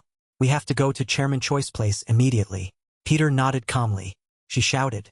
Now that you know, get ready. While Jivan was frantically getting ready, Peter calmly said, the current situation is still. After handling everything, he reported, I've treated the chairman's room with temporary preventive medicine. She was panicked. Medicine? What medicine? Peter was mysterious. I can't. Elsewhere, while Johan was pretending to be Costa, he shouted irritably. The bodyguard standing in front said, no one is allowed into the chairman's room. Johan's face was grumpy. He said, this is going to be difficult. I'm Costa, leader of Team A from SQ2. This is an emergency. I need to see the chairman. Despite hearing that, the brown-haired man replied firmly. Even so, you are not allowed in. The bodyguard looked at the furious Johan and mumbled. I was tasked to be alert of everything regardless of who it is, even if it's SQ2. First, block anyone from entering the chairman. Serious. Move aside. The situation is very urgent. So step back so I can do my duty quickly. The brown-haired man still kept that attitude and replied. Yes. Since the situation is very urgent, please turn around and go straight back to your room and Johan almost lost all patience. He clenched his fist. Suddenly he heard the secretary's voice calling. Team leader. She stepped forward and asked. What's the matter? Tell me. He'll pass the word to the At this moment Johan silently. Then he handed the suitcase to the secretary and said. There are important documents inside that need to be sent to the chairman. She took it and replied. Yes, I understand. He'll deliver them. Johan brought his face close to the secretary and whispered. Absolutely. Absolutely do not open. The bodyguard standing behind asked. Should we deal with that guy? She looked at him walking away and stuttered. No, it's fine. Obviously someone is helping him. He couldn't possibly receive a disguise brought from the outside. There's definitely an insider passed by her soldier and replied. Currently, no other bodies have been found, so it's unclear who Alipet has disguised himself as. Like you said, there's also someone helping. The blonde-haired man's eyes looked at him coldly. Somewhat walking to the elevator. Peter worriedly reminded. Be careful anyway, Jihan. He's clearly still watching us. She immediately replied. Senior, be careful with your words. That guy is like a ghost. He can hear everything. Elevator stopped at the 58th floor and the doors entering the elevator. He encountered her who was being impersonated by Johan. Peter reassured Jihan. Don't worry, it'll be fine. She said confidently. Of course I trust you. His face looked at him coldly. In the earpiece, Jihan's worried voice echoed. But that bastard Alipet. He's a monster in the shadows. Remember, if you run into him, senior, don't fight. Run to a bright place immediately. Peter replied with guarded eyes. Understood. He'll contact you. Looking into the eyes of the person in front of him and smelling his body, he recalled the previous fight with Johan and mumbled. The smell of that guy just. Peter observed her hand touching the braille on a water. After entering the elevator, they both stood next to each other. His eyes seemed to have discovered. He mumbled with a serious face. He doesn't know anything about my real identity. Now it's Choi Un-chang's turn. Fortunately, he'll deal with you. Peter suddenly asked. You came down from the chairman's room. It seems you have some business with him?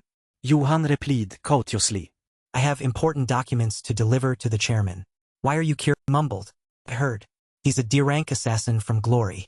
His strength is one. Johan reflected. But what bothers me more is the feeling he gives off that makes me secretly analyzed. Based on the scent and movement, clearly a young man. But he gives off a feeling that isn't like one. Why? What's the Johan's eyes were like a scanner, scanning over Peter and giving the results. About 1m85 tall. Weight 84 kilograms. Solide physique. Even his breathing is perfectly controlled. With that speed and sharpness, there's no way he's just a D-rank assassin. He must be at least B-rank, A-rank, or he secretly made a guess. Could it be? Johan suddenly called out. Hearing his name called made him start, but actually he just wanted to ask. Do you know him? I heard he's the legendary assassin of glory. Everyone wants to catch. Johann was curious. I wonder if he's here? I also want to meet him. Peter looked down at his feet and replied. I heard he's a figure that a mediocre assassin like me has no chance of meeting. By the way, I'm also curious about. Called out the name Alipet. Hearing his name called, he froze for. Peter was curious. I heard he mainly operates in Europe and is the sworn enemy of Eskildo. So why did he come to South Korea? He recalled the previous battle and wondered. Why does he only fight in the shadows? If he's that strong, why not fight in a bright? Peter speculated. Or is it that he can't see? Johann was hit right on the mark. His face was full of amazement. He offered a provocation. No matter how strong Alipet is, he can't possibly beat Peter. Hearing himself being underestimated, he bit his lip angrily. Blue veins popped out on his fist clenched tightly in response. Suddenly, Peter changed direction and said, he took out a pen and held it in front of Johann, saying, return this to you. You once said this was your favorite pen. I'm embarrassed to. Last time Costa threw the pen at. He took it and put it in his pocket, asking, why did you give me this? He had said, it's a precious thing, so keep it carefully. He held the pen in his hand, smiled perfunctorily, and replied, this is a very rare type of pen. Even in Europe it's hard to find. That suddenly Johann heard Peter say. He hurriedly took out another pen and exclaimed, I think I gave you the wrong pen. What a big mistake. The pen you gave me was this. Peter pretended to be confused. But hey, it's clearly your favorite pen. Why didn't you recognize it? That's really strange. He realized and mumbled. Is this bastard testing me? He pointed the pen at his eye, turned his head to look at Costa in front and growled. Or is your eyesight getting? Johann immediately shouted. Speak so people can understand you. Peter put the pen in his pocket and said, you know, everyone has habits they can't. Gave some examples. Like a detention center employee who can't ignore any object that isn't close, or firefighters who always overreact to small alarm. Peter recalled the act of touching the braille earlier and said, so what about blind people? I heard they have a habit of using their fingertips to check braille just like you did just. He recalled the real Costa's appearance and because yesterday's Costa never touched the braille on the water. Johann knew he had been exposed. His face, he knew he couldn't hide it anymore and exclaimed. The lights in the elevator went out. Everything around was pitch black. Peter mumbled in amazement. Lights out. How is that possible? In the dark, Johann took out a knife and quickly rushed to attack. He was repeatedly cut by the knife. Peter only managed to avoid being stabbed in vital spots. Gritted his teeth and endured the blows, mumbling. It's pitch black. I can't see it. Johann kept rushing in to stab repeatedly. Keep struggling. The more you resist, the more painful your death. Peter was amazed at the speed of his strikes and exclaimed. He's too fast. There's no way to predict where the attacks are coming. His eyes flashed in the dark. He observed and realized. Furthermore, every attack is fatal. Enough to finish off the opponent in just one blow. Outside the elevator. Thank you watching for vid. Stopped at the 20th. The elevator opened. Johann dashed out like a gust of blood was smeared on the floor. A voice called out on the phone. Senior and Peter leaned against the elevator wall in silence with numerous wounds on his body. She also asked, what's happening? Why are you calling so much? Did you die? If you're dead, speak up. He spoke up. Why are you talking so coldly? Little Jane shouted. Damn it. I was startled, thinking you really died. Peter calmly brushed the dust off himself and said, just now I had a private meeting with Alipet. She was confused. What? What do you mean? He said. Just like what you said. Peter stepped out of the elevator and ordered. Report to the staff to find Costa's body first and find the person who helped Alipet. Jihan was a bit surprised. This time he disguised as Costa? Got it, I'll prepare right. He looked at his wound-covered arm and mumbled. But man, that was scary. He fights in the dark as if he can see. Alipet really is a dangerous guy. Above the thank you watching for vid. Johann took off his disguise and thought. No way. No matter how many times I replay the situation just now, it's impossible. His body was sweating after the fight with Peter. Johann sat and reflected. A total of 52 stabs. All aimed at weaknesses. No matter how fast a human's reaction, it would be impossible to block my attacks in the dark. He was amazed at his intelligence. But he created light using friction in that. He saw by creating a small light source by scratching the inside of the elevator. Even when the knife tip reached his eye, he didn't show any fear. This made Johann feel a sense of dread. Mumbling. This is the first time I've felt this kind of fear. Besides the mission, I really want to defeat that. Resting in the pipe, he made a decision. Alright, change of plan. Use it now. I'm really looking forward to what happens next. The game really starts from. Peter rushed to the chairman's place and instructed. Jivan, listen carefully. He explained while running. Alipet created a smokescreen to distract us, to make us think the person approaching Chairman Choi is Ji-won. Lying on the bed, jumped up and shouted, "Did you find the accomplice?" Peter replied, "Yes." She urged, "Who is it?" "You know who it is, right, Senior?" Peter asked. "Throughout this time, there haven't been few emergency situations." He offered analysis. "And there's always one person who doesn't fit those situations. Someone who's always around at critical moments and can control everything in this building, as well as having free access to the chairman." At this time, in the chairman's room, Chang was sitting at the desk looking worried. Behind him was a silhouette. Ji-won seemed to have guessed and exclaimed, "Could it?" Peter replied, "Yes, it can only be someone close to Choi." On this side, he still didn't know about the mole behind him. Chang just sat there with a worried face, clutching his hat tightly in his. On this side, both he and she had realized. The secretary. She is the. Peter rushed over and exclaimed, "Must." The secretary called to report. Curiously, she wondered, "What's going on?" She announced, "I'm on my way to you. Things are getting quite trouble." Blonde-haired man led his teammates and rushed over, shouting fiercely, "Ali Pet detected at Area C, Floor E. I will avenge team leader Marco." "Ali Pet," the secretary worriedly said. "Leave there quickly before you're He asked nonchalantly, "Who is Sanche?" You mean team leader Marco's subordinate? Even if they come, it's useless." She was confused. Johan was sitting on the looking at the cold corpses in a pool of blood, he said. "He's already." Johan asked, "How are things over?" The secretary held the suitcase and stood in front of the door, replying, "I've handled it. Everything on this side is fine now." He praised. "Good. Next is that young." Suddenly, Johan heard something and asked, "What's the matter?" She stuttered. "No, that." The secretary was confused. "Why is everyone?" The bodyguard blocked her and growled, "What's in the briefcase? Tell the truth." She broke into a sweat and mumbled, "Ariana and." The secretary tried to remain calm and said, "There are important documents to send to the chairman. You all saw it earlier." "Why the sudden stop?" The brown-haired man said.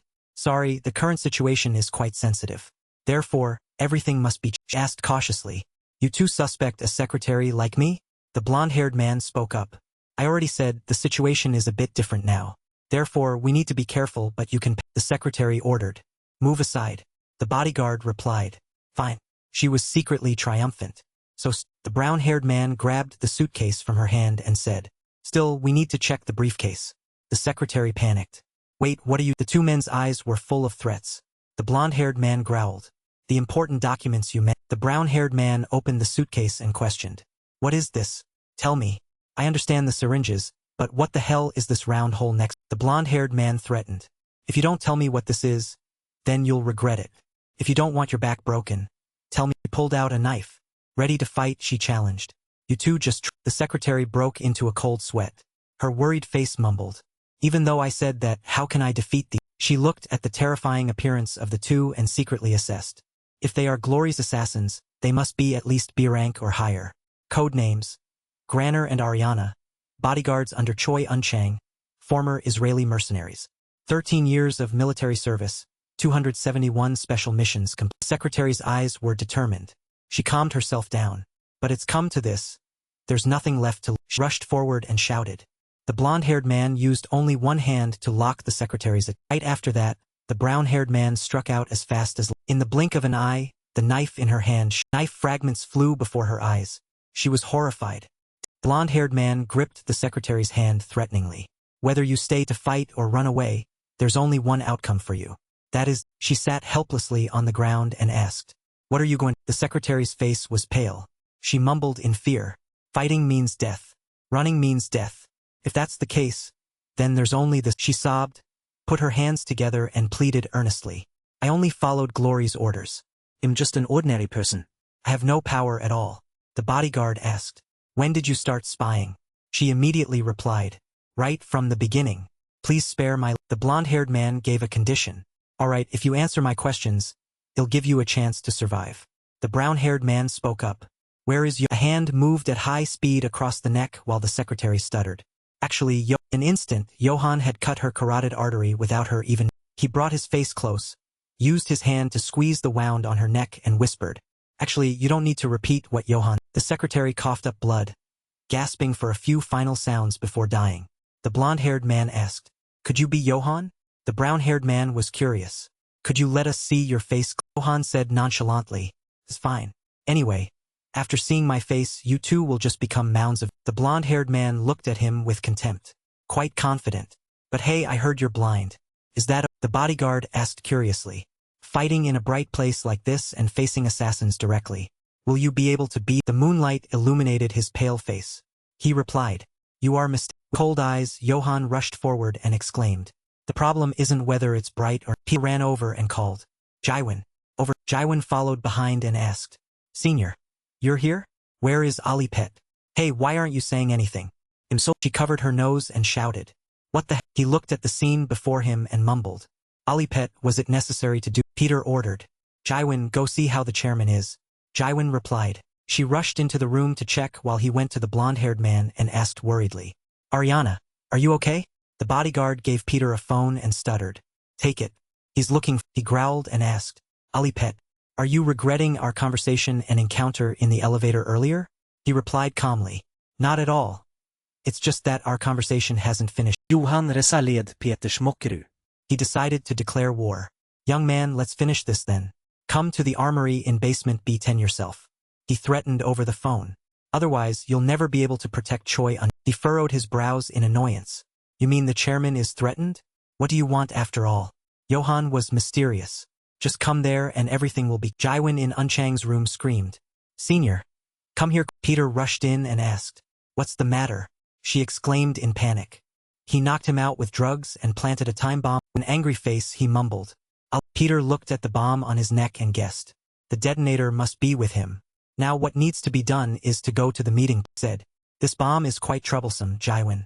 Move him into the elevator. Jaiwin stuttered. Senior. Could it be? She asked in panic. No. Where are you going? Peter quickly turned to leave. He reminded Jaiwin. Call the medical team and the bomb disposal squad immediately. She shouted. No. I mean, where the hell are you? Peter replied nonchalantly. Where? I have someone who invited me to a party. How could I not go? Jaiwin said worriedly. What are you saying? Don't go. That's not an invitation, but a... She immediately spoke up to stop him. He wants to lure you into the dark. You've seen how he fights in the dark, haven't you? Even if it's you, senior. He replied calmly. So what? Who do you think? Jaiwin stuttered. You're... Peter said confidently. Then is that and after that, he headed towards the meeting place with you. She mumbled with a bit of disbelief. Even so, you still can't resist the trap. Outside the city, dark room, the bodyguard next to him spoke up. Chairman, will it be okay?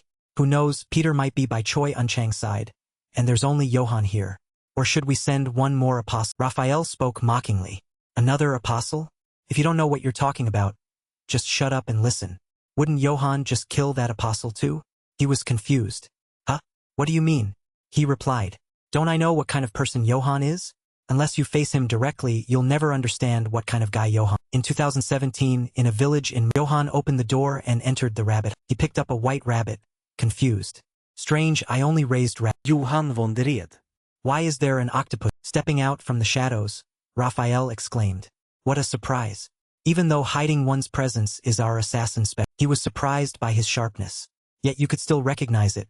Truly impressive. Johan closed his eyes and said, your question was wrong.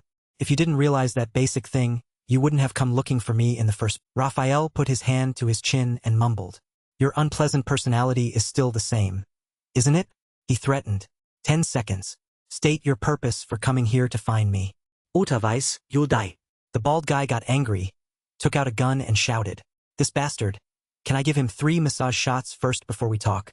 Johan said contemptuously, your gun might be fully equipped. But from the moment you only brought 1 magazine here, you already lost. You octopus. You've underestimated me a bit. Do you understand? He stood still, not understanding what Johan was bragging about. He offered a threat. Of course, that underestimation will have its... Bald guy got angry and pointed the gun at him, shouting. What? 1 magazine is more than enough. Johan replied confidently. Wrong, it's not enough. He moved so fast that the bald guy had to exclaim. Where did he? In an instant, he suffered a series of punches from Johan. Even the gun was smashed by the impact. He whispered. From the moment you said that, you should have pulled the Johan with sharp eyes growled. If you were holding a knife, you would have died 13 times. The bald guy shouted in frustration. Raphael ran over and clapped his hands in praise. Alipet, you're really good, subduing a person with disabilities so easily. He mocked. Besides having a somewhat special body, he has nothing else that I should... Johan wondered. By the way, expensive suit, old prayer beads, a characteristic scent of Asians, specifically South Koreans. What is the reason Glory came looking for me? He laughed loudly and said, really, it's impossible not to. Raphael took something out of his pocket. But you were wrong about one thing. He was confused. What thing? He said. It's not the Glory Society anymore, it's Raphael threw a piece of paper pinned to the map where Johan stood and ordered. Take it. See you in South Korea. There's someone there with strength you can't even imagine. He asked hoarsely. South Korea? You mean? He turned his back towards the door and gave a provocation. Even though he's old now, he's probably still a better assassin than you. If you're curious about him, contact me. Raphael finished with a final sentence that made Johan's face change. To see whether Alipet is better than Peter or back to the present. Peter was standing in the elevator on his way to the meeting. His eyes were calm. Elevator stopped at the 10th. Peter stepped out of the elevator, observed his surroundings and this thing is a bit much for an interrogation. He wondered. So what is the reason you asked to meet me? He spoke up. First, I want to confirm one thing. Peter was confused. Johan stood on high and rambled. From the first time I met you, I've always felt something very strange and I've been pondering. He stepped up and scolded. What are you talking? He was curious. Clearly you are a young man, but it seems the presence you give off is not. Peter shouted grumpily. If you have something to say, get straight to the. Johan was confused. You are at a quite high level that young people could never reach. It's strange. This is the first time I've felt this way about a. He lost patience and growled. So whatever you want to say it directly. He went behind Peter's back and said. Then I'll speak plainly. I have no bias against any. Johan offered his speculation. So I think you might be. He glanced at him and exclaimed. Look at that. Everything here is so interesting. He took out a control button with a half-mocking smile. What do you think of the arrangement here? You probably checked the chairman's situation before coming here. Just one small button press can blow everything up within a 20-meter radius, leaving no. Peter asked with a dark face. Do you want to kill everyone? He looked at Johan with sharp eyes and growled. If you press that button, both you and I and the chairman, everything will disappear without leaving a trace. Do you understand? On the other hand, Peter secretly speculated. He won't press that button anyway. He smiled triumphantly and pressed the button. It's wonderful. You probably thought I wouldn't dare to press. His face immediately changed. Scene change. At this time, everyone was horrified when they saw the bomb on Unchang's neck emit something and exclaimed. What's happening? What's going on? Joan seemed to have realized and stuttered. This. With eyes full of excitement, Johan exclaimed. Now let's. The building immediately exploded. He laughed gleefully and said loudly. Johan was frustrated, one hand on his hip and one hand supporting his forehead. Turns out I misjudged you. You aren't Peter. If it were him, in this situation, the doctor would still remain. Johan's voice still echoed above Peter's head. It's true that everything cannot be speculated according to common sense. While he couldn't control his body, one leg buckled and his body trembled and Peter lowered his head and thought to himself. I knew he was cold-blooded, but I didn't expect it to be to this extent. He spoke heavily. Do you know what you just did? Johan replied lasurely. Of course I know. In the building that had just been bombed was incredibly chaotic. Everyone was rushing to rescue. 2 bodyguards carried an injured person outside while the other 2 continued searching in the rubble. Everything around was red fire burning. A pair of someone's glasses shattered on the floor. But through Johan's tone it seemed like nothing big.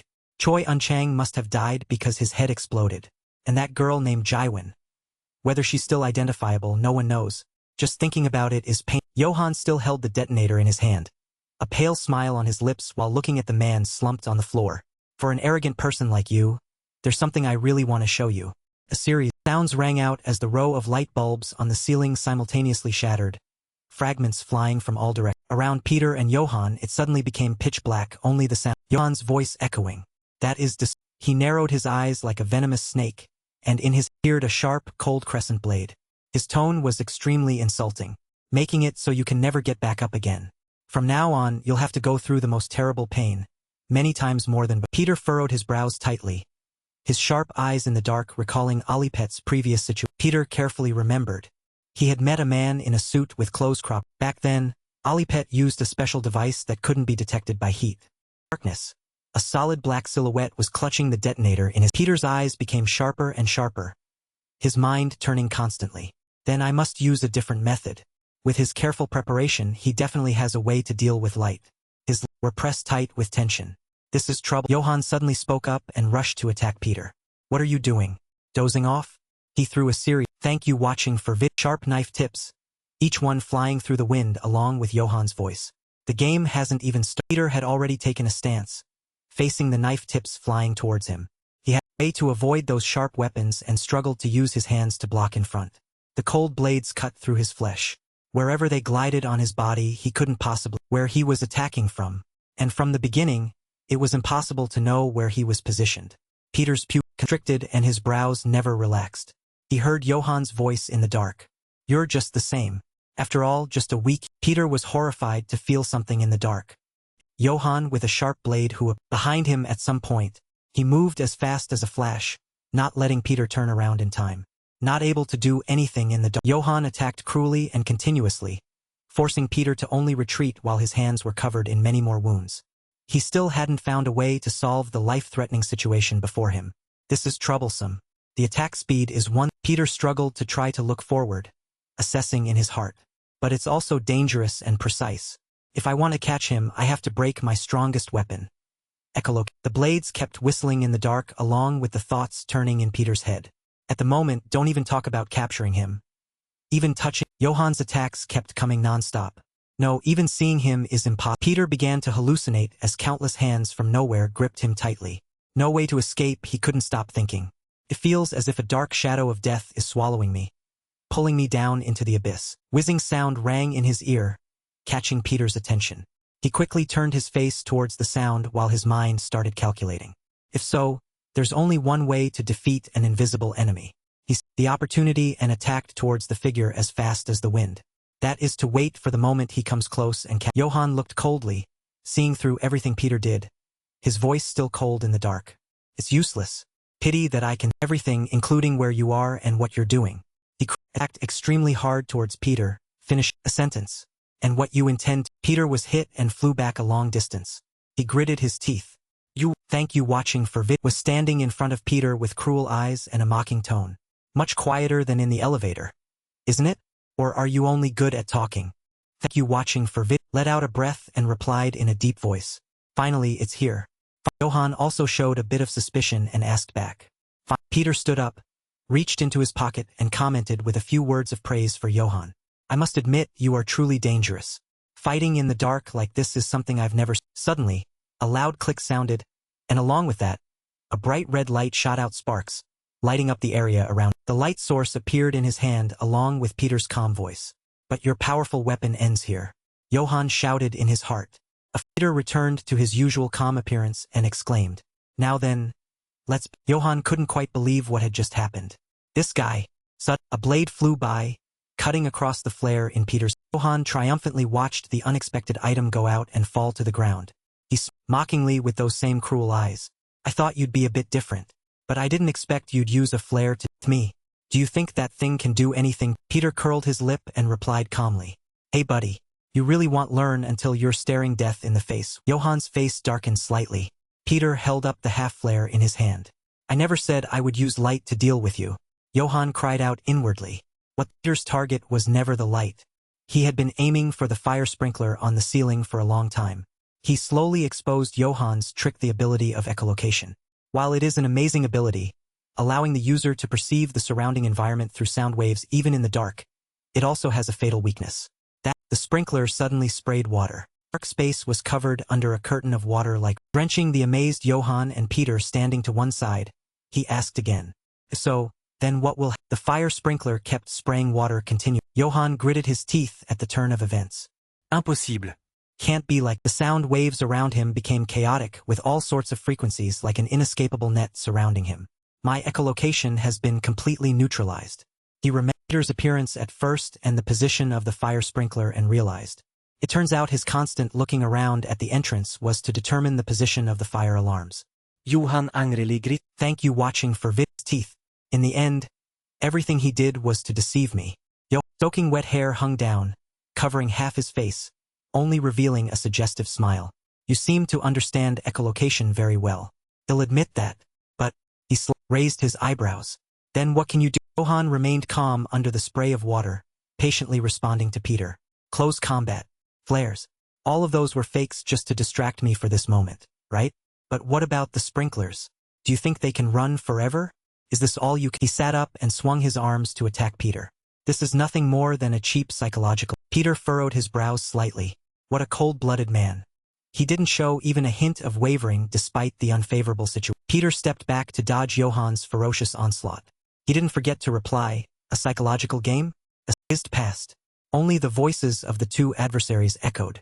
If that's what you think, then you've already lost. What is it now? I've known for a long... Johann's eyes suddenly widened. He couldn't help but shoot back a question. No. Peter frowned as he answered, that my comrades are all still alive. Peter began to reconstruct the events of the past. An unconscious man sitting in a chair, a metal collar around his neck, being rescued. This made Peter even more certain of his deduction. Someone obsessed with the perfect assassination, to the point of sending a prior notice to the victim, would never just blow up the target. That simply wouldn't happen. Johann was shocked by Peter's words. His heart raced. How? How did he know? No, more importantly, Johann recalled Peter's struggling appearance from moments ago. His thoughts became incomprehensible. Had he been pretending until now? Why? Why would he do? Peter calmly held the crescent knife in his hand. He asked the question that had baffled him from the start. You definitely detonated a bomb somewhere else. Why did you have to lie like that? You felt frustrated because you couldn't kill me back then. Johann's grip tightened further. After hearing Peter's final words, he began to tremble. Am I right? Just because are a man full of insecurity. Johann stood silently under the pouring water. He hung his head low, refusing to. Peter raised an eyebrow. He continued to provoke the man who had been so arrogant just moments ago. Where did your confidence go? Come on, smile. That gloomy expression doesn't suit your beautiful. Johann's pupils contracted. His face contorted with extreme rage. He screamed. What the hell do you know that gives you the right to talk? Johann could never forget those past days. He remembered the days that perhaps a normal person would never understand. The words he found most confusing. Pure white rabbit. Its eyes were red like rubies, standing out on its adorable face. Voices twittered around the rabbit. Oh wow, it's pure white. So pretty. Hey, this rabbit looks exactly like you. Johann couldn't stop remembering those words. Pretty, white, alike. What did they mean? The young Johann, with gray hair and red eyes, was holding a white-furred, red-eyed rabbit in his arms. Beside him was a pretty little blonde girl. On the other side, a foreign blonde boy leaned against the rabbit hutch. He reached out toward Johann and suggested, "Can I borrow it?" Johann hugged the trembling, terrified little rabbit tightly. His tone was firm. No, it's mine. The blonde boy, whose hand had been scratched a few times, snapped irritably. It's not like it's fragile. Why are you so evil? Memories gradually surfaced. Johann realized it probably started from then. The foreign boys laughed at young Johann, who was angry because his food tray had been turned into a pile of trash. The blonde boy even held a fish bone to mock him.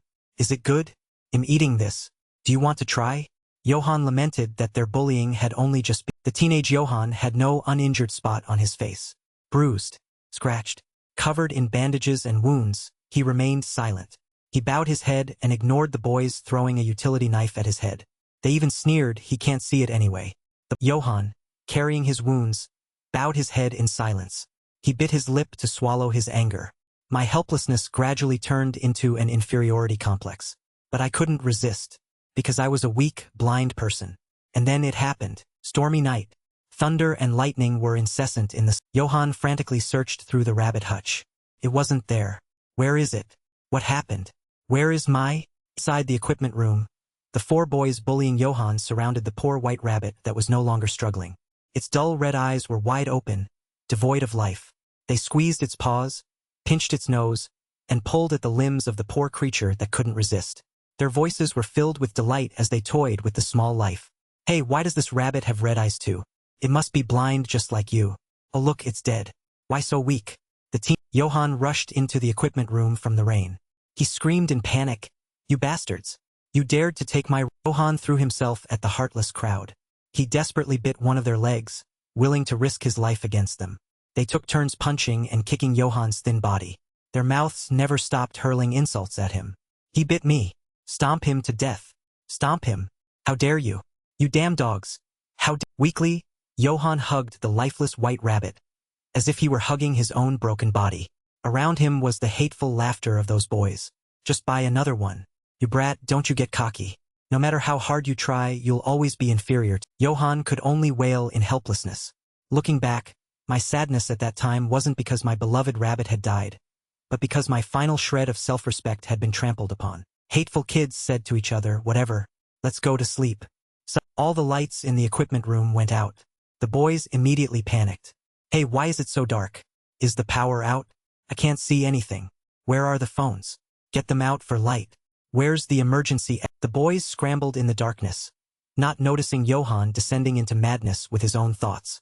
What's this? Why are they so panicked? Why are they screaming and rushing? These people can't see anything. Johan lay on the ground, his red eyes wide. I can see everything. Scrambled to his feet.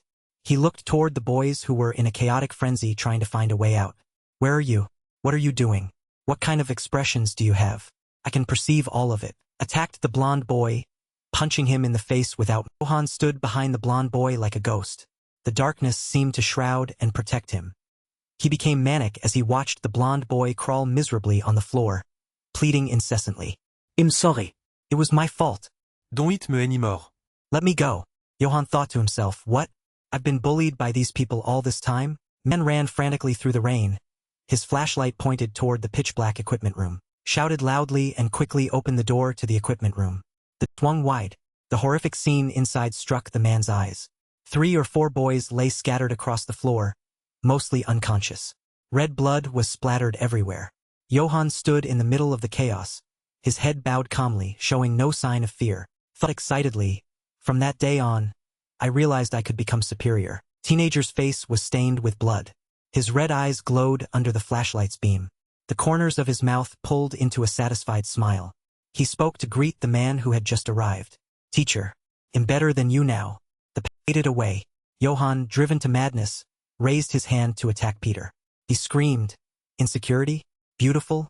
Just because of those cheap sprinklers you think you're better? Johan frantically swung his knife at Peter. Peter blocked the attacks while stripping away Johan's arrogant mask. You're like a dung beetle, protecting your weak body with a hard shell. Arrogant people are usually terrified of being broken. Words drove Johan into a frenzy. The shining blade constantly lunged at Peter's life. He roared, you dare. Peter quickly realized something was wrong behind him. He warned himself, there's a sound. Very close. Right behind me. Instantly, Peter subdued Johan. Smiled with relief. I've wanted to catch you for a long time, but if I did it while the others were here, they would all escape. I wouldn't have another chance. That's why I thought I had to capture you here at all. Johan's eyes widened. He couldn't believe what was happening. What the hell is this? Handcuffs? He looked in shock at his hands, bound by handcuffs. In front of him, Peter explained triumphantly, I was waiting for you to become reactive due to my provocations. If you were your normal self, it wouldn't have been this easy to catch. Peter looked directly at Johan and added with a light chuckle, now I've touched you. I caught you. And I can see you now. Johan was frozen in shock. How many of his weaknesses had this man realized? Peter used his strength to push Johan against the wall, whispering softly, 34. That is the number of weaknesses on the human. Red pupils in Johan's eyes contracted to the limit. Before was a cold, with a ruthless gaze, Peter raised his hand, preparing to strike. He hissed, brace yourself. I really want to see how long you can. With one hand, he pinned both of Johan's heads. With the other, he aimed directly at Johan's stomach and struck. It was both fast and powerful. Peter looked at the man who had just taken his strike. He subconsciously frowned, thinking this weakness is at the liver. It's a fatal spot. It should be excruciating, to the point of making breathing difficult. Johan bit his lower lip without making a sound. One detail caught Peter off guard. He can still endure. He raised his hand again, preparing for the next attack. His wet hair hung down, obscuring half of his ruthless face. Next is the rhythmic sequence. A series of storm-like blows landed on various parts of Johan's body. The throat, the solar plexus, the lower abdomen, the spleen. Peter had absolutely no intention of stopping now. The techniques continued to pour. He felt a hint of admiration for Johan's attitude. I have to admit, your spirit is very strong. But no matter how strong a spirit, Johan gritted his teeth as he took another ferocious punch to the gut. Beside his ear was Peter's voice, sounding like a final judgment. Eventually, you will collapse. Peter looked at Johan in surprise. He heard Johan reply with a hint of mockery. I collapse? The one who will collapse isn't me. Johan's brows furrowed tightly. His eyes were bloodshot. His tone remained as mocking as before. How stupid. You've already played your hand like... Suddenly, Johan raised a leg as fast as a flash, using his knee to strike Peter's stomach. He growled, why didn't you tie my legs too? Peter looked at what had just happened in shock. Thoughts began to race through his mind. Impossible. This guy is much stronger than Johan's frown deepened. His malicious gaze was as red as a wild beast's. He spoke, "What's wrong? Starting to feel regret? Don't be surprised. The game has only just begun." Two stood facing each other. Peter constantly attacked and defended with his left hand while his right hand still held Johan firmly. Meanwhile, Johan incessantly used his legs to counterattack. Peter narrowed his eyes, reevaluating in his head. I was wrong.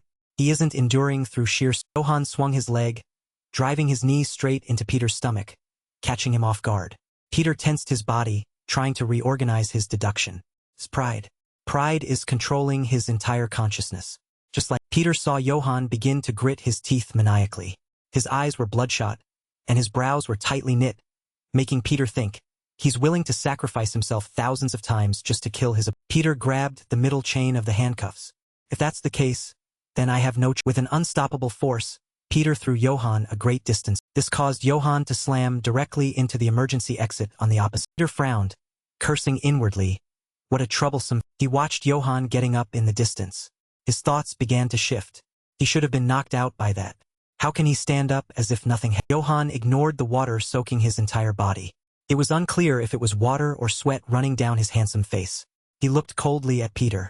Countering your disadvantage in the dark with handcuffs. Not a bad idea, but that's as far as it goes. If you intended to bind me, you should have bound our hands tightly. Johan became manic. With an unexpected surge of strength, his hands tore the limiting chain of the handcuffs. So that I can never escape from you. Peter, on the opposite side, lightly brushed his shirt. His tone was nonchalant. What a shame. But what will you do now? The sprinklers are still running. You can't see anything. Johan glanced at the digital keypad on the emergency exit, calculating. The water certainly won't stop flowing anytime soon. Because of the different sound waves, I can't use echolocation. Quickly typed a series of numbers onto the keypad. Let's change the location. Door swung open. Johan immediately leaped backward. He decided in his mind to a place where the sprinklers can't. He looked forward in surprise, hearing Peter's voice chasing after him. Are you? Peter had been following him closely for a long. Almost immediately, Peter attacked with both hands and feet. He didn't forget to inform him. It's very bright here. Johan used almost all his strength to spring away and avoid Peter's attacks. His whole body leaned back, his foot blocking a kick from. Peter judged Johan's situation. It was very unexpected. I clearly hit him at that distance. His split-second judgment is incredible. Johan spoke from above. Why the surprise? Seems you've made a mistake. Used his toes to step on Peter's knee. If you don't have light, you'll become weak. But for me, whether there's light or... Johan, from above, swung his leg to attack Peter in front of him. He concluded triumphantly. I remain the... Peter looked at what was happening and flipped himself back. Before him was Johan, desperately attacked. For a moment, he was truly so surprised he couldn't utter a... Johan looked at the man before him and began to provoke him. Silent again? Or has your plan failed so you're starting to get discouraged? No need for that. Now it's my... Johan narrowed his eyes dangerously and raised the familiar object in his hand. A detonator. He concluded triumphantly. We start again from... Long rows of light bulbs on the ceiling shattered once more after Johan pressed the button, leaving Peter unable to anticipate it.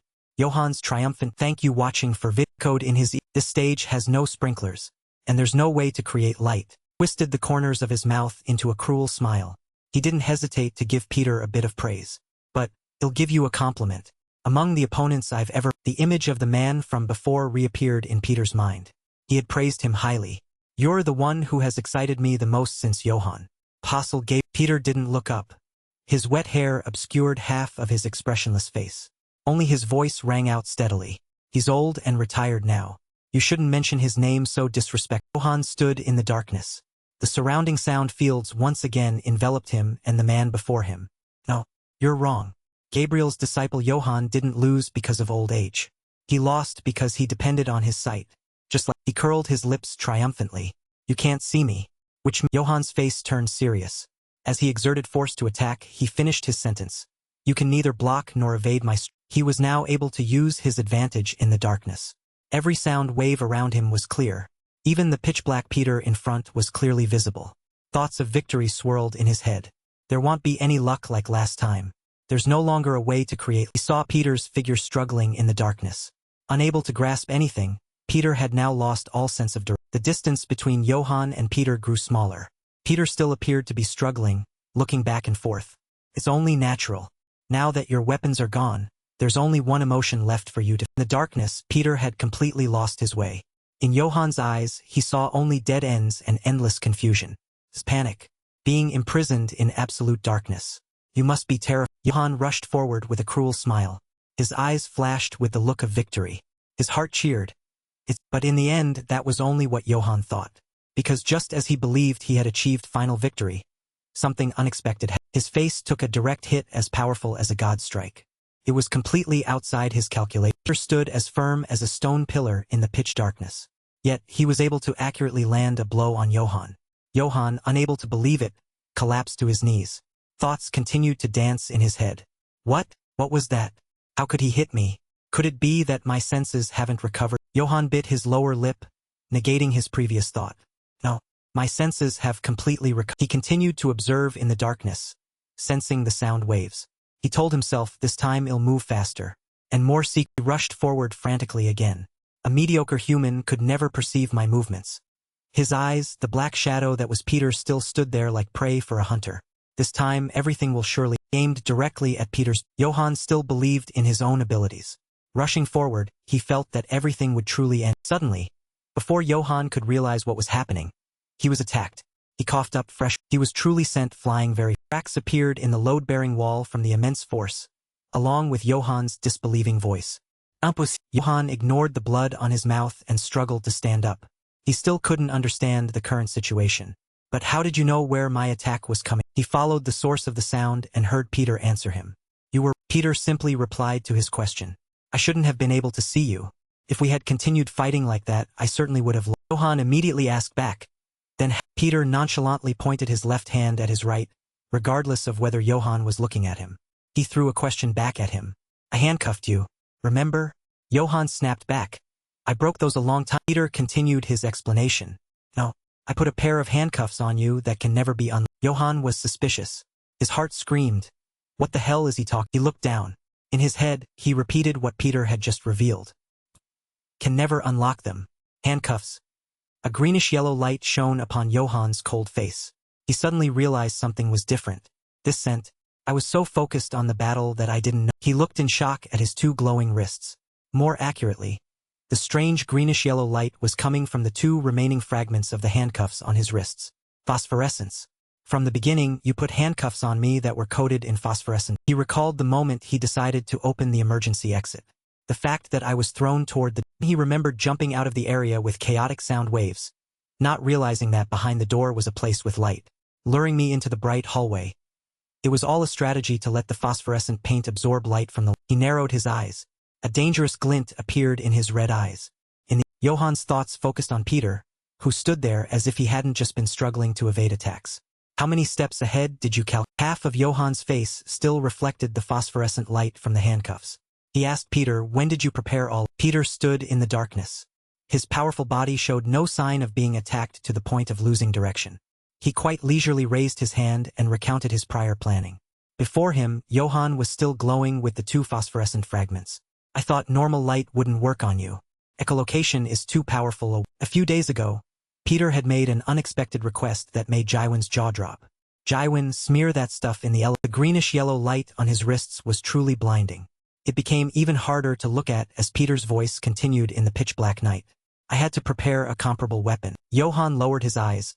One hand splayed forward to show the phosphorescent light, the other reaching behind into his pants pocket. He regained his leisurely tone. Yes, I was mistaken from the beginning. I shouldn't have fought you this. Peter narrowed his eyes, watching Johan's movements. He raised his guard, wondering what weapon was. Peter felt a surge of praise. Truly a formidable. A red flare ignited. The familiar red light once again illuminated the length of the hallway. Peter silently evaluated.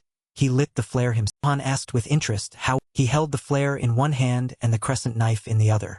Can you see better now? Peter asked a question. Dispelling the darkness yourself. Johan mounted the flare onto the wall.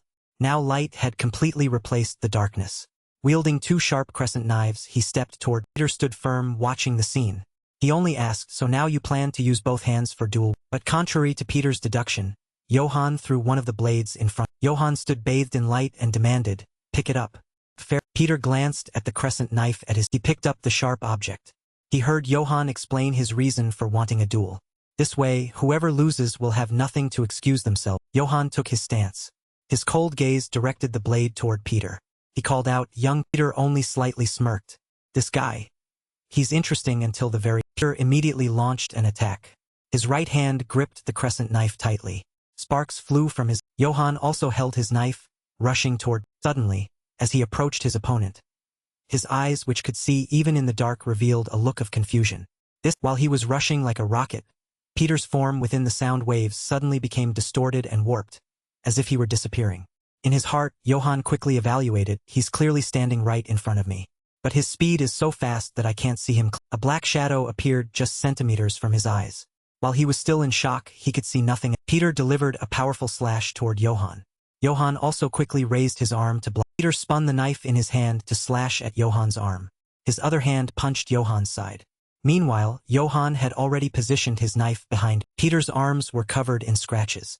Blood splattered everywhere. Facing him was Johann, still relentlessly and manically at. Peter lowered his face, his brows knitted tight. A scratch had appeared on his cheek at some point. Johann grimaced. Thank you watching for vid. He saw the orientation of Peter's knife grip change. He began to deduce the tiger claw grip has changed. Is he planning a downward strike? In that, Johann immediately grabbed Peter's wrist. His other hand swung his knife toward Peter. He'll trap and finish him before he can bring the blade. But under Peter's gaze, which was sharper than a knife, all of Johann's actions were intercepted. Peter even had enough leisure to land another attack on him. So fast. I can't react and the tiger blade dangled from Peter's. Johann crossed his arms in front to block Peter's continuous strikes. He couldn't help but acknowledge. He gritted his teeth. Before him, red drops of blood flew incessantly. This entire fight, I didn't want to admit what Raphael. Johann had been very sure of victory. But Raphael had only laughed mockingly and countered his thoughts. Even if it's Peter, he can't defeat me when I have a knife. What? Unless Peter is terminally ill, maybe. But then again, he doesn't usually use weapons to fight. How about... Johann stood arrogantly to the side with his hands in his pockets while Raphael shrugged and talked about Peter. Sounds ridiculous, right? Oh, but... Someone once said what Raphael had warned Johann about seemed to become a vivid image before his eyes. Peter looked coldly at in his hand was the shining knife. His entire blood-soaked arm was raised high. It seems that if he uses a weapon, his opponent will be defeated all too easily. Johann roared. His hand holding the knife struck out again at Peter, who was swinging his own blade toward him. Stop! The two collided directly. The two knives clashed, emitting sparks. Peter landed lightly on the ground. Johann, however, was bleeding incessantly. He glanced behind him, where the sound waves marked Peter rushing toward him. Impossible. This is the first time I've encountered this kind of... He slashed his knife backward. But there was only empty space. The target seemed to have never appeared. Panic surged in his heart like an undertow. Even Aliped can't capture him. No, forget capturing. Peter's blurred image appeared again in Johann's eyes. I can't even touch or see him. How is this possible? Peter got closer to Johann by the second. Why can't I see him? Why? This shouldn't be happening. Could it be? Because he's holding a knife I can't... Johann's vision suddenly flashed. His face showed a hint of shock. Ah, I see it now. Wait, what is... Peter, in Johann's eyes now, was no longer a black shadow with sound waves. Instead, it was truly his illuminated form, holding a knife and rushing toward him. I can see him. Peter swung the knife in his hand down. Johann's eyes were full of shock and surprise. That he raised the knife in his hand to block Peter's strike. And yet, his knife was sliced clean through. This makes no sense. He was pushed back. He knelt on the floor to stop his momentum. Is this kid another wall I can't... He furrowed his brows and closed his eyes tightly, groaning softly. Then he heard Peter. The more you move, the more it will... Peter stood powerfully under the light, his hand holding the bloody knife. He suggested coldly, your pectoralis minor is likely torn. So it's best to just surrender. Johann struggled to stand. His body was covered in countless bleeding wounds. His left arm hung powerless. But he still spoke defiantly. Shut up. He absolutely didn't want to admit it, but Peter was right. After Peter's brutal and fierce assault, Johann was too heavily injured. His strength was gradually draining. After that last attack, my left arm has no strength left. But what I can't understand... He looked at the remains of the knife that had been chopped in half in his hand. Is his knife fighting style? Even an expert like me took years to master this kind of blade. So how is this possible? Johann's memory of the confrontation flashed back. Peter hadn't hesitated for a moment when using the blade to attack him. Doubt grew large in Johan's heart. He's just an adolescent kid. How can he be so proficient with a character? The red light from the flare continued to illuminate the hallway. It cast Peter's shadow as he slowly walked toward Johan, who was struggling on the other side. He spoke calmly, "If you want, I can turn off the lights again. And my next strike will be for real. You can't possibly use just your right hand to block all my attacks." Peter attacked again, this time at the crown of Johan's head. "When both my hands are..." Peter's eyes widened in surprise. He heard Johan's voice. "You think I can only use one hand? How's this? How about this?" Johan had lost his initial relaxed and mocking demeanor. His eyes were wide. His face was covered in blood. His teeth were biting down hard on Peter's hand. "You can only use one hand." He manically swung the remaining part of his knife at Peter. His mouth still wouldn't release Peter's hand. "There is no wall I can't climb. I will never let go until I can." Just as he finished his sentence, his right cheek took a thunderous strike from Peter. He had no choice but to release the hand he had bitten until it bled. His own face was caved in on one side due to the brutal force of... Peter simply asked, "Never let it." Johan, in a daze, used his hand to hold his jaw. His mouth seemed unable to close. His whole body began to tremble. Facing him, Peter continued calmly, "In the human jaw, there is a type of muscle called the masseter. One only needs to apply enough force to the masseter." Peter looked down at Johan. "And even a gorilla would have to open its mouth. Well, do you understand?" Johan collapsed onto the floor. His still-functioning right hand covered his bleeding mouth. He bowed his head as he heard Peter say, "There are some things that neither pride nor your weapons can." Sound waves continuously reached Johan's. He spoke in his miserable state. "Kim Sang-woo, was it? I will remember that name for the rest of my..." Peter's face suddenly turned serious. What's this? What's happening?" Johan swung his hand and severed the flare on the wall, putting Peter on high alert. Could it be? Darkness enveloped Peter. He hurried to look at his surroundings. He cut the fire alarm wire. "This is bad. It's pitch black, I can't see." A loud shout made Johan freeze. Light suddenly appeared at the end of the hallway. A group of armed people in protective gear appeared, shouting loudly, "Terrorist suspect detected. Subdue that silver-haired man." Peter was also surprised by their appearance. Special Forces? Did he hear them coming before? 3 members of the Special Forces aimed their guns at Peter, leaving him with no choice but to raise his hands. The others chased after Johan. Peter lamented, "The more I learn about him, the more formidable he seems." The voices of the Special Forces echoed through the hallway. "Chase him. The terrorist ran that way. Sergeant Kim, take the left. Sergeant Choi, take..." Peter stood with his hands up, looking in the direction the Special Forces had chased Johan. "I can't harm innocent people. But if this continues, I'll let Johan..." Peter looked on coldly. Beside his ear were the chaotic voices of the Special Forces. "Where is he?" "Nowhere to be found. He's disappeared." The entire Grand Hall was surrounded by Special Forces. "Go outside and block all exits. He definitely hasn't made it out." Suddenly, a girl rushed in and shouted. Iwan, with a worried face behind her glasses, urgently asked a Special Forces soldier, "What happened? You didn't catch Aliped? Then what about Kim Sang-woo?" Soldier asked back, making Jaiwan almost lose her temper. Kim Sang-woo? "Who's that? It's dangerous here. Ma'am, please step back." "Ma'am! You..." No one paid attention to another soldier hurriedly running away. The ponytail visible at the back of the neck was silver. Suddenly, Jaiwan, "Thank you watching for vid..." turned her head. Her gaze was suspicious.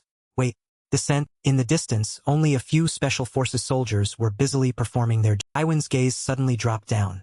"What is..." A strange piece of paper had appeared in her coat pocket at some point. "Who hid something in my..." She picked up the strange paper to examine it. It was a letter in Braille. "Let's save the echolocation practice for..." The content of the paper made Jaiwan frown. "Aliped. What is this guy plotting?" Inside the hospital. "Thank you watching for vid..." Hospital beds were filled with people lying down. Among them was Chairman Choi's secretary, with one hand handcuffed to the bed. Peter looked around and asked Jaiwan, who was standing with her arms crossed staring at the secretary, "How is everyone?" "As you can see. Luckily, there are survivors.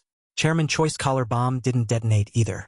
Very fortunate." A doctor wearing glasses reported the situation to Peter. "It seems he didn't manage to strike a vital point." "Didn't manage to?" "Impossible." He lowered his gaze toward the secretary's hospital. Peter asked directly, "Since when have you been a spy for glory?" "Since the very beginning. Actually, people like me are planted everywhere.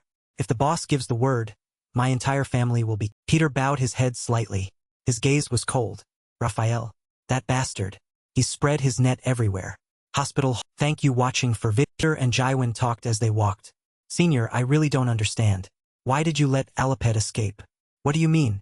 I mean, if Peter himself made a move, how could he? Peter glanced at Jaiwin mysteriously as he replied, while she looked at him suspiciously. Don't worry. Sooner or later, he will become a useful card for us. What on earth are you talking? Peter didn't explain much. He only curled the corner of his mouth triumphantly. Just wait. An upturned bottle of liquor was spilling onto the A tall man was using one hand to balance on the liquor bottle while doing a hand. He spoke to the man sitting silently in the corner of the room, whose head was covered by a coat. Hey, Johan. You've taken care of Choi Eun-jang, haven't you? Thinking about the news reports tomorrow gets me so excited. Johan's answer made the tall man, who was drinking from a bottle, stop. I haven't killed Choi Eun-jang yet. What? Could it be that even you were tricked by Peter? In the end, that old man. Johan coldly cut off the tall man's words. Peter was not. Another voice caught Johan's attention. Another person stepped forward. See that? See? The newcomer's mocking tone made Johan, who was already annoyed, even more irritated. I clearly see a loser defeated by Peter trying to pretend as if nothing happened. Shut your mouth right now, or I'll put you in a coffin for. The newcomer had reddish-brown hair and wore gold earrings. He wasn't very old, but his tongue was annoyingly flippant. Why so serious? No fun at all. I was just joking. Just a joke. His code name was Thaddeus. He was in general charge. Other information remained Suddenly, Thaddeus was attacked out of. Johan sat in the distance. His hand was still raised, a sign of the previous attack. A threat. They'll say it one more time. Be careful or I'll drill 72 holes in your. Thaddeus smirked, catching a blade between two fingers. His rank was apostle. 72? My face only has 7. Person who hadn't spoken until now thought with interest, this is getting interesting. The world's top assassin, He then looked at the young man dressed in Chinese-style clothing and a man believed to have reached the ultimate realm of martial arts. A man said to possess divine tech. Thaddeus still hadn't dropped his flippant tone. Fine, I'll stop talking. But if this keeps up, there won't be a 100% assassination success rate. As soon as those words were out, Johan flew into a rage and lunged at Thaddeus. Casually tossed the blade. Thaddeus crossed his arms. He skillfully used his legs to block Johan's hand attacks. While engaging him, he prattled on. The more I look, the more miraculous it seems. Can our little friend really see nothing? I feel sorry for your innate talent. Thaddeus fought with his arms crossed, blocking another move from Johan. If you could see, you would have fought much better. Johan ruthlessly directed his blade at the nonchalant Thaddeus. You dare to stand before me and your arms crossed like that? He suddenly launched a kick toward Johan. If I let go, our little friend will. Johan's knife attacks kept coming at Thaddeus. Thaddeus didn't stop provoking him. That's not going to work. Oh God, no. I'm the one who's going to. Johan's face turned cold. Then just die. Thaddeus finally let go. His legs swept through with a powerful. Johan jumped to avoid. Two faced off directly. Each launched kicks with lethal in. Thaddeus crossed his arms over his chest. He landed in an Eastern martial arts sitting. Meanwhile, Johan used his hands to steady himself as he touched the. The tall man spoke up. Hey Johan. Thaddeus, stop playing. We need. Before he could finish, Johan, who was pulling back his hood, interrupted him. Stop looking for that kid. Johan's face was completely filled with a bloodthirsty madness. Because I'm definitely going to kill. Having finished his sentence, Johan turned and walked away. He didn't care that the tall man was handing a bottle of wine to a bodyguard or that Thaddeus was still talking to him. Kid, who are you talking about? Ah, little friend. Why did you suddenly leave? Johan shrugged and gave the tall man a mocking smile. He didn't know what he was saying anymore. Exactly. What an unapproachable. Thaddeus smirked and pointed his index finger at himself. So, boss, what do we do now? Should I go kidnap Chui Enzwang? The tall man with the buzz cut rejected Thaddeus' offer. No, there's a more effective way to verify. Thaddeus asked back in surprise. The tall man answered while getting dressed. What way? Could it be that what I'm thinking is right? Yes. Exact. The tall man chuckled softly. Have someone prepare the car immediately. He stood against the light. The inverted demon tattoo covering his entire back seemed to glow under the lights. I'll go meet him myself. The lights came back on in the Twin Towers, where the bombing had just occurred. There was 3 Special Forces soldiers blocked the tall man's group outside the building. The chairman of Glory is here to see the chairman of Daya. Well, even then, you can't. The Special Forces soldier still tried to explain the situation inside to the man in the suit outside. This place is under lockdown due to terrorism. Even the president can't enter. Is that so? That's a pity. Then, the chaotic sounds outside drew the attention of those inside. Wait, who are you? What's that noise outside? Huh, Captain? Look, the people at the door seemed to be jumping around as if something happened. What? The tall man, the chairman of Glory, had no trouble taking down 2 or 3 Special Forces soldiers at. The captain nervously gave an order. Quick, request backup immediately. Just then, the tall man's voice could be heard. So even the president can't enter. He stepped inside after taking down the Special Forces soldiers at the door. He spoke up with great pride. And yet, here I am inside. By the way, doesn't that... He tilted his face up triumphantly, showing off his bright white teeth. I'm even greater than the president. He walked inside leisurely with his hands in his pockets. All right, let's see. Chui Enzhuang must be somewhere in here. And maybe Peter is here. Everyone who was in the hospital room just now. Peter. Even the chairman would be here. The chairman of Glory was excited. He was triumphant. A light flashed in his eyes. First, let's go meet Chui, and Chairman Chui was in his room when he received an urgent internal call. What's going on? There's a guest storming up here right now. We can't stop him. A guest at a time like this? Who is it? Chairman Chui was completely stunned when he heard the bodyguard's report. The chairman of Glory. He was so shocked he broke into a sweat. Raphael. He came in person. The other end of the phone seemed very chaotic. Wait, you can't... A desperate scream rang out from outside the chairman's office, sending Chui Enzhuang into a panic. The sounds of constant groaning continued. He felt frozen as he heard the bodyguard's frantic attempt to stop the person outside. Hey, wait. Don't come any closer. Chui Enzhuang looked at the person who just spoke in stunned silence. Chairman Cui. You're still alive. Raphael strode in confidence. The massive figure was carrying an unconscious Special Forces soldier in his hand. He exclaimed, how for... Cui Enzhuang asked nervously. Raphael. Why is he? The chairman of Glory replied as if it were the most natural thing in the world. I just came here. But hey, I'm a bit sad. He rubbed the back of his neck and looked around with a reproachful tone. What? Why is it like this? When a guest arrives, Chairman... As soon as Raphael stepped into the room, a squad of Special Forces soldiers pointed their guns directly at him. They were ready to fire at any moment. He simply shrugged, still holding the unfortunate soldier. Is this the kind of welcome I... Chui Enzhuang sat on the sofa in the middle of the room, looking uneasily at the tall man approaching him. The current situation is exceptional, so I hope you understand. Raphael finally let go of the soldier in his hand. He walked casually toward Chairman Chui with his hands in his pockets. I heard you were in danger, so I rushed over. Chui Enzhuang couldn't stop the sweat on his temples.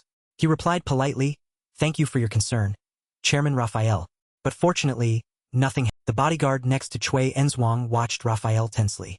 Sweat poured down his forehead. This guy? Who is he exactly? He managed to break through the Dia Group security perimeter and get here all by himself? Further, the situation in Chairman Cui's office was truly strange. The soldier silently evaluated the scene. Clearly, we have the upper hand, both in position and numbers. The Special Forces soldier gripped his gun tightly. For some reason, he was trembling. His face contorted with tension, and thoughts raced through his mind. My whole body is stiff. I can't pull the trigger. It feels like if I move even a little, I'll die Raphael walked past the soldier. He didn't even acknowledge him, yet the soldier was left gasping for breath. His body trembled even more, and his thoughts were in chaos. Wait, this person... No. Is he really human? Why? Raphael was now in front of Chairman Chui. His massive frame made him even more terrifying. He spoke calmly to Chui Enzhuang, as if he truly cared for his friend.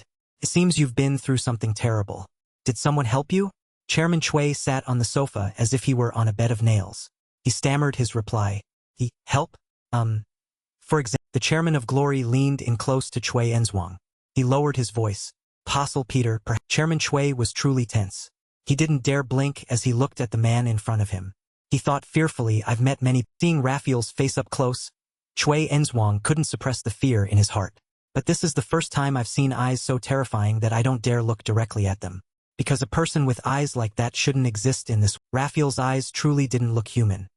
His pupils were vertical slits amidst a reddish-gold hue, as cold and sharp as a predatory beast ready to strike at any moment. He asked gloomily, why aren't you saying it? Chairman Chui forced a distorted smile, trying to act as if nothing were wrong. Oh, who? Peter? If he had come here, we would have captured him immediately. Raphael naturally sat down on the chair next to Chui Enzhuang.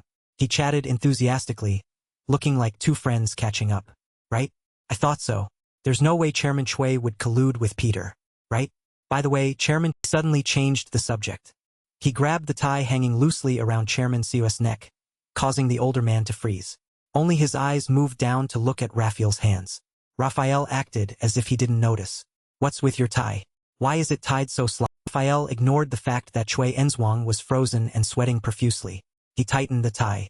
If you continue to be this unsettled, it'll be hard to stay alive, even if you are the chairman of. Cui Enzhuang was facing a situation so dangerous and bizarre that his facial muscles were completely stiff. Actually, I've never met Peter before, but in front of this man I don't dare lie, because if I. Cui Enzhuang's thoughts were completely overwhelmed by Raphael's beast-like face. He will kill me instantly. Without hesitation, Raphael opened his mouth slightly. Good. I understand. Cui Enzhuang subconsciously gasped for air as Raphael continued. It seems Chairman Cui isn't lying. So, is there anything else interesting you'd like to tell me? Cui Enzhuang's lips quivered. Beth. Not. Raphael fixed his eyes intensely on the man opposite him. Not. Cui Enzhuang continued his words. But an assassin from memories of when he met Peter in the form of Jin Shangyu, standing with the demon, when he and Peter sat together drinking, or when he was in the hotel room checking, and even when something happened, it was Peter who ran back to help. The handsome young man with a calm smile on his face flashed through Chairman Siwas. Raphael seemed skeptical and asked back.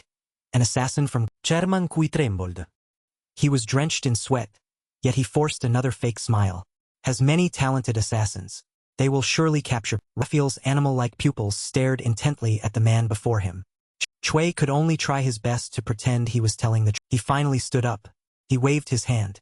The change is not interesting at all. So I'm leaving. I was just worried about you, so I had to come and check the situation myself. Let's go eat some. He turned and walked away. The black bean noodles you had last night didn't seem very good. That seemingly random remark made Chairman Cui tense up. What? How did you know that?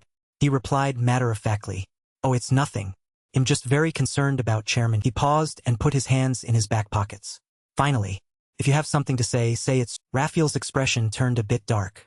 If you dare to secretly collude with Peter. And turned his head back with a cold smile on his terrifying eyes seemed to spark. Then everyone will be torn to pieces. Doctors and nurses rushed down the hallway. Their shouting drew the attention of Peter and Ji-yoon. Doctor, is anyone there? Hurry, hurry. It's an emergency. Peter and Ji-yoon immediately followed. What's going on?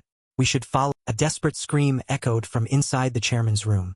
Am I dead? Peter looked inside with a serious expression. Chairman Cui had nearly suffered a mental breakdown. One hand clutched his head while the other gripped the table. His entire body trembled uncontrollably. He kept screaming, ignoring the doctor's attempts to calm him down. Raphael will kill me. Chairman, calm down. Everything is fine. Get a sedative, quickly. Liar. You're also a spy planted by Raphael, aren't you?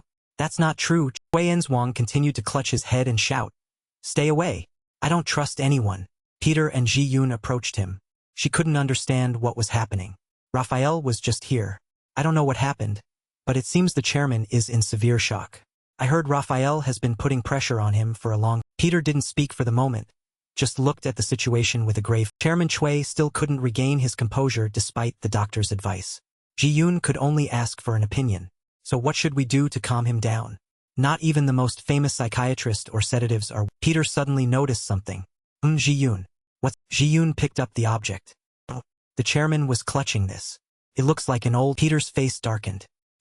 He made a request to the surprise of the doctor, the orderly and his partner. Go outside. You and the medical team. The others were stunned. What? All of a sudden? Only Ji-yoon accepted the request. Okay, I understand. The doctor, who was pushed out by Ji-yoon, still didn't understand. Hey, what the hell is he doing? We're doctors. Ji-yoon replied simply, if he says go out, go out. He's a better doctor. The door to the chairman's office closed. Peter stood before the chairman's desk. He spoke calmly to the distraught Cui Enzhuang. Chairman, I am Jean. Please calm down and talk. Peter's eyes filled with compassion. There are no more spies planted by Raphael. So please rest assured. Cui Enzhuang shouted, interrupting Peter. He clutched his head even tighter, trembling more violently. No, don't lie to me. It's too late. Daya is already in Glory's hands. Raphael has been targeting Daya from the beginning. I'm a dead man. Raphael will kill me himself. He can kill me at any time. It's meaningless. All of it is meaningless. Peter shouted, cutting off Chairman Siwa's panicked words. Cui Enzhuang Yelled. Why are you disappointing me like? Peter's next sentence left Cui Enzhuang dazed. Did you forget the promise from all those years? Chui Enzhuang thought for a moment. The promise from years. A snowy night in Moscow, 1970. Train moved through the night under a blanket of white. Young Peter walked through a train car filled with blood. He leisurely spoke to a boy of about 10 or so who was kneeling behind him. His face flushed and his eyes filled with admiration. Get up. It's a long way back to. The boy immediately ran after the tall man toward the light of the car. Big brother. Wait. Suddenly, a flash of vigilance appeared in Peter's eye. He stopped the boy. Wait. Peter pressed the boy down into a seat. Before the boy could process what was happening, he quickly held onto the Russian winter hat on his head. Sit here, and cover your ears and count out loud from 1 to 10. The boy was confused. Why? Peter replied briefly, just do as I. Young Chui Enzhuang obediently followed instructions. He covered his ears, closed his eyes tight, and began to count. 1. Peter looked at Chui Enzhuang sitting nearby. He spoke up leisurely again. Should I come over? He looked toward the next car. Will you two come to me? Two strangers were hiding on both sides of the aisle. They were holding guns. How? How did he know? Shoot. The one on the left analyzed the situation. Anyway, he's already put down his gun. We have the advantage. The other agreed. So when should I give the signal? When Chui Enzhuang's counting reached 5, the other yelled, now. Both men simultaneously pointed their guns at the compartment where Peter and the boy had just. But to their surprise, only the boy's Russian hat was faintly visible inside. What? No one's. While they were still confused, Peter's voice rang out. If you guys were. Two gunmen were still striking a menacing pose at the door, unaware that Peter had been leaning against the side for some time. He spoke leisurely. You would have jumped off the train long ago. By this point, Chui Enzhuang had. With unbelievable speed, Peter took down the two men in the blink of an eye. The boy's counting echoed. Peter stood calmly lighting a cigarette in the passageway between the cars. Two guns lay scattered at the. Along with the two men who had been holding them, now unconscious at his feet. Peter called out, Chui, and he glanced at the boy who was clinging to the chair and looking at him with admiration. I told you to count. Cui Enzhuang stammeret, imsari. Peter didn't scold him for long, simply saying, now, prepare yourself. The boy was confused. Peter steadily drove a large displacement motorcycle across the snowy road. On the back, a terrified Chui Enzhuang screamed, you didn't tell me it would be like this. He only called out, Chui, and Peter patiently explained to the boy on the back. There will be many challenges waiting for you ahead, and dangerous things like today might happen again. The boy replied thoughtfully, I'm so scared. I want to stay with you for. Peter replied coldly, we will never see each other. Chui Enzhuang was disappointed and fell silent. Chui Enzhuang's eyes welled with tears. He thought to himself as expected, I can't be close to anyone. While the boy was still sad, he suddenly heard Peter continue. Instead, keep this hat. Consider it as me, and promise me one. Peter seemed to have high expectations for young Chui Enzhuang. His gaze was incredibly firm. If we ever meet again in the future, don't become someone who disappoints. At that moment, Chui Enzhuang was able to smile happily. He quickly replied, I promise.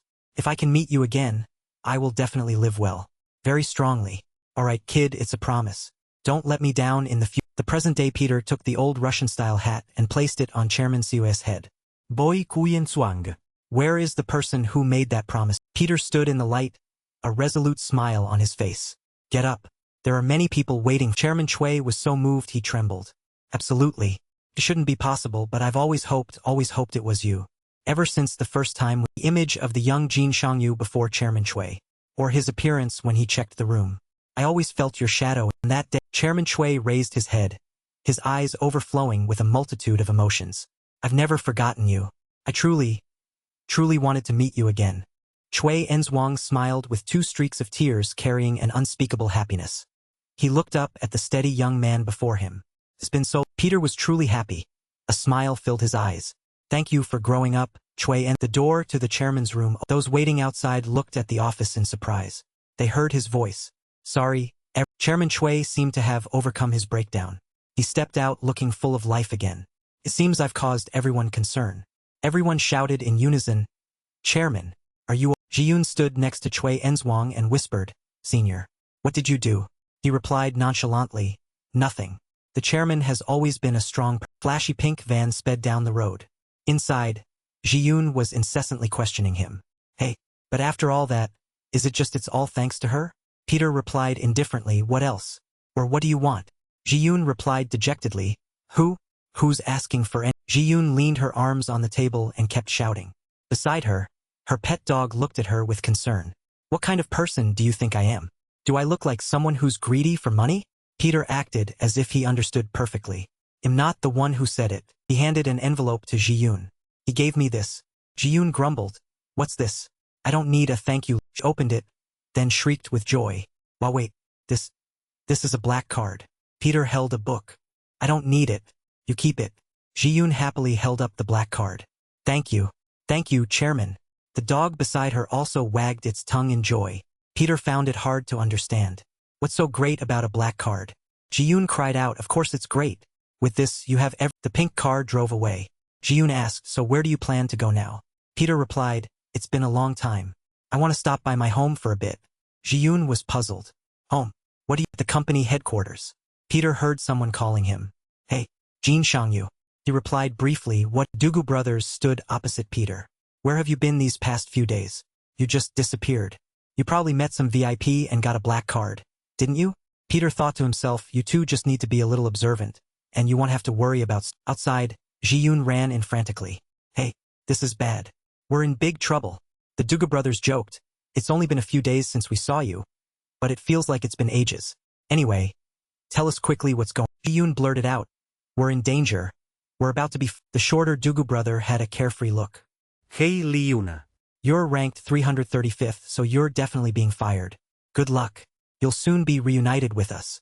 Liuna stomped her foot in anger. Oh my god. You idiots. That's She clenched her fists and shouted at the oblivious guys.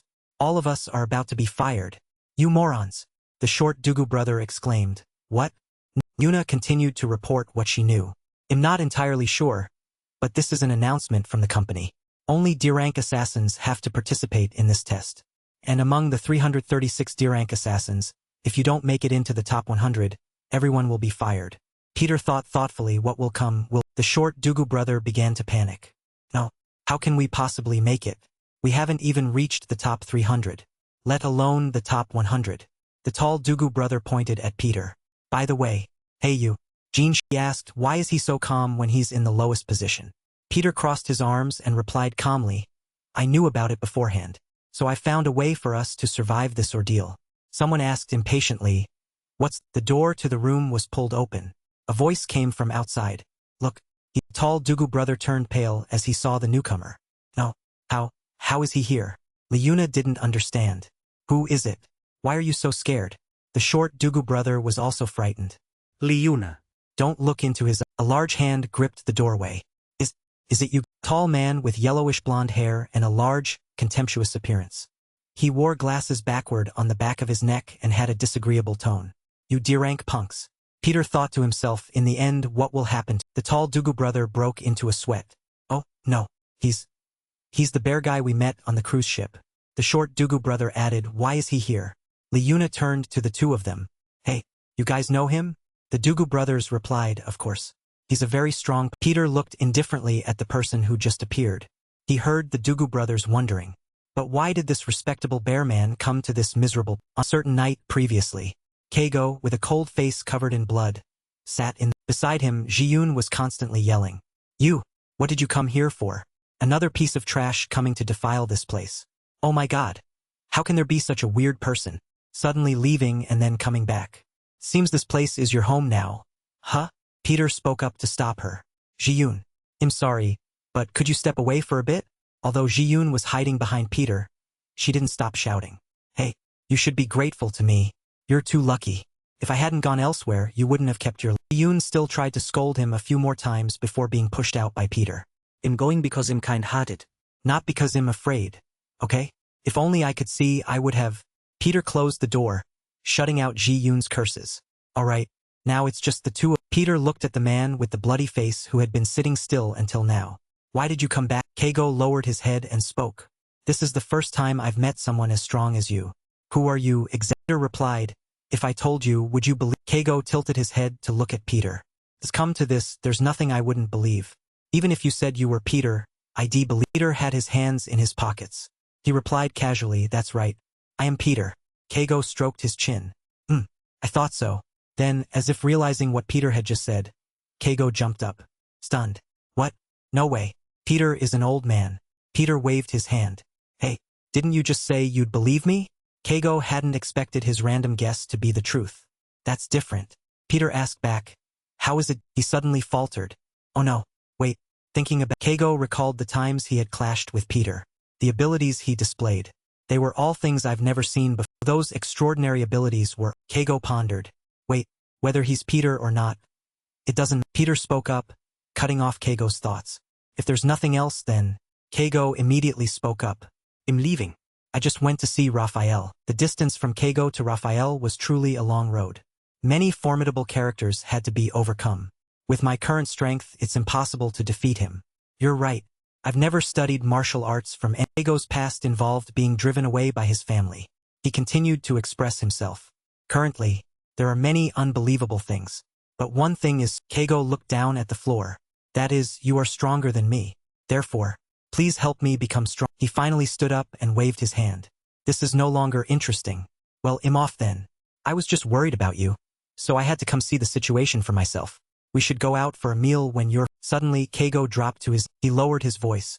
Please help. He remembered the beautiful girl in a green kimono. In her hand were blooming daisies. Her smile was as bright as the sun, beautiful as a princess.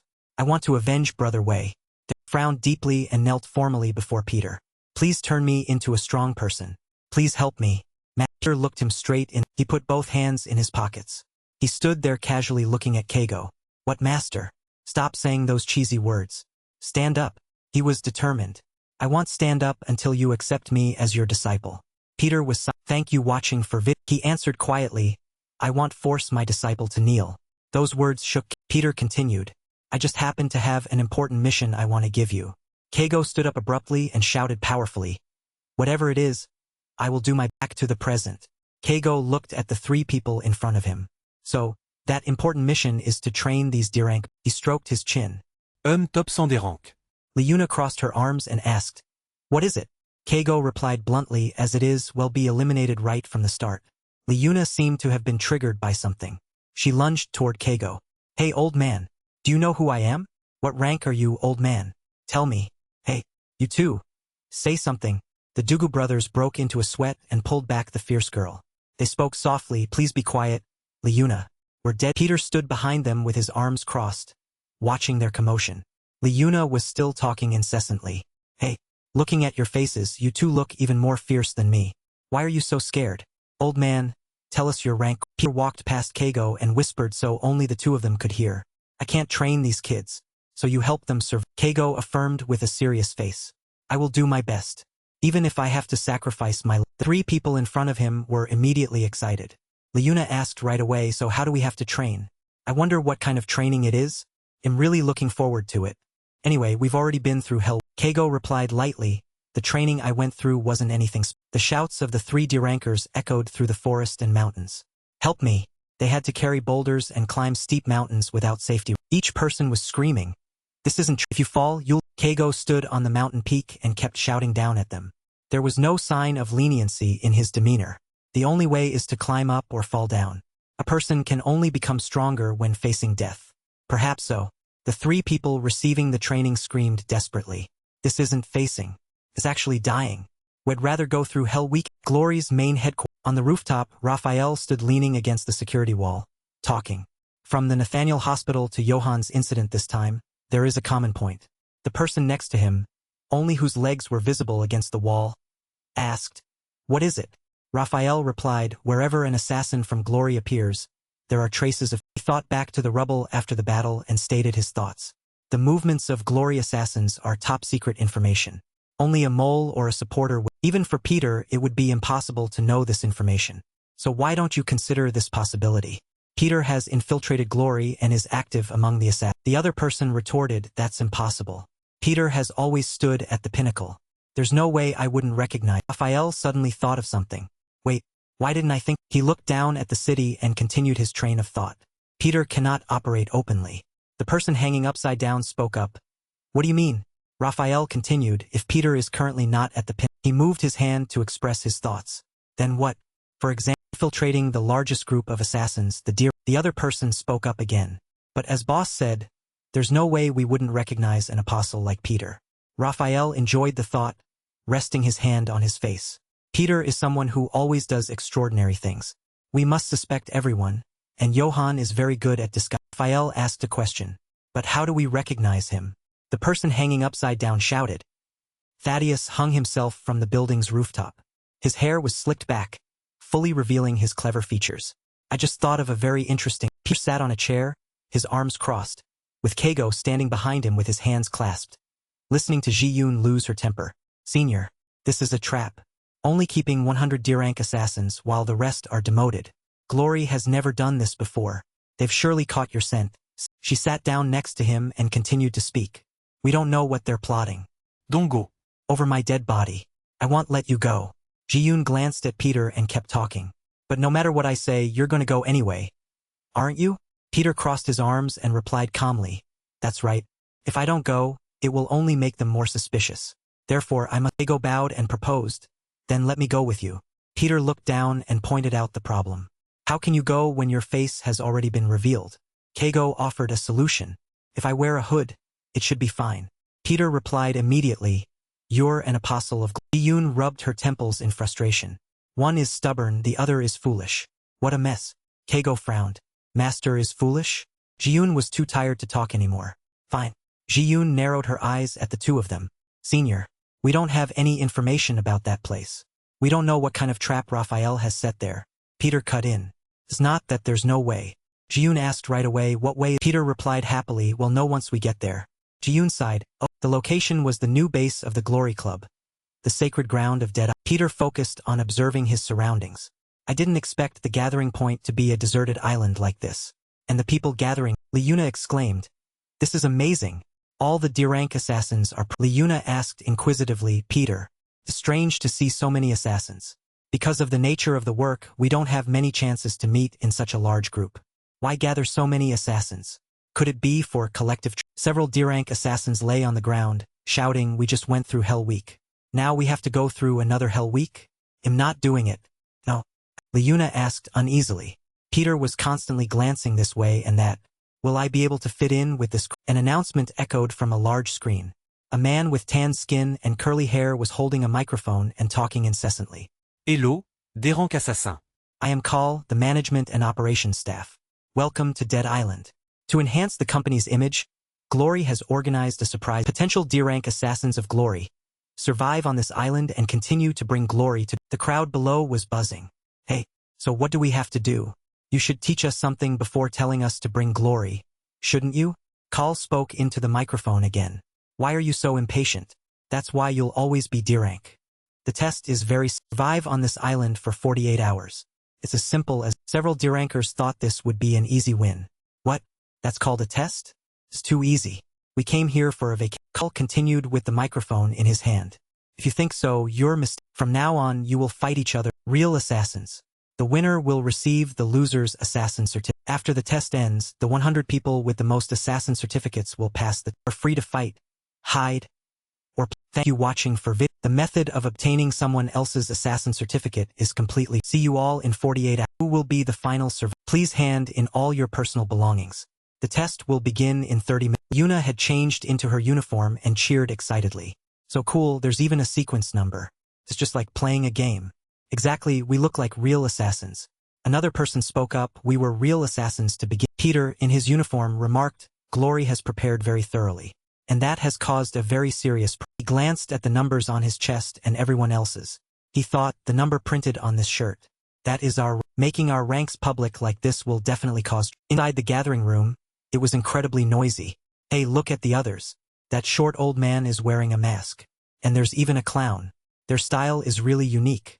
The orange-masked man and the green-haired clown stood next to each other, observing their surroundings. Someone else shouted excitedly as a beautiful woman with a stunning figure appeared. That sister is so beautiful. She doesn't look like an assassin at all. Hey, why are you guys staring at her like? A guy with a buzz cut pointed forward. Well, what? They're looking at Kai. Peter, with no enthusiasm, stood next to an old man.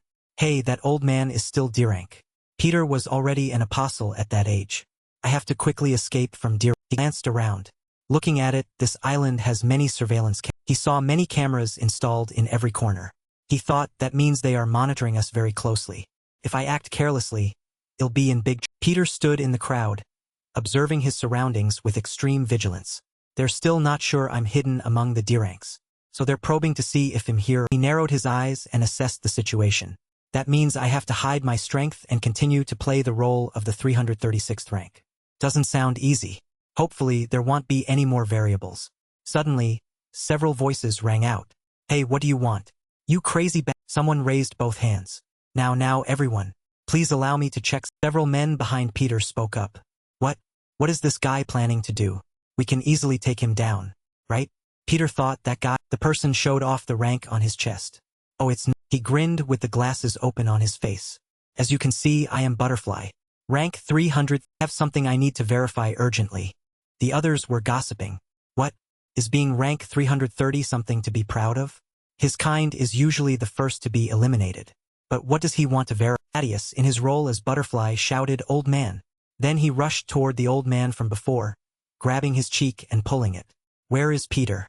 Speak up. The old man cried out in pain. You impudent brat. Let go of me. Butterfly replied, my mistake. I heard Peter was here. The crowd grew even more critical. What's wrong with this guy? Looking for Peter here? Why look for Peter in a place like this?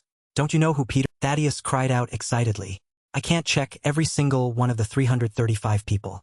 What should I do? I have an idea. Peter was among the crowd, narrowing his eyes as he watched Thaddeus perform. He suggested, well then, come on, let's make this quick. And Peter's face darkened as he calculated. It's definitely him, the variable of this exam. Let's see what he's brought. Thaddeus raised his hand, adjusting his glasses. He shouted excitedly, come on, everyone, focus. Who here is Peter? Raise your. Crowd didn't understand. They scoffed. Is this bastard crazy? Should we eliminate him right now? Hey, calm down.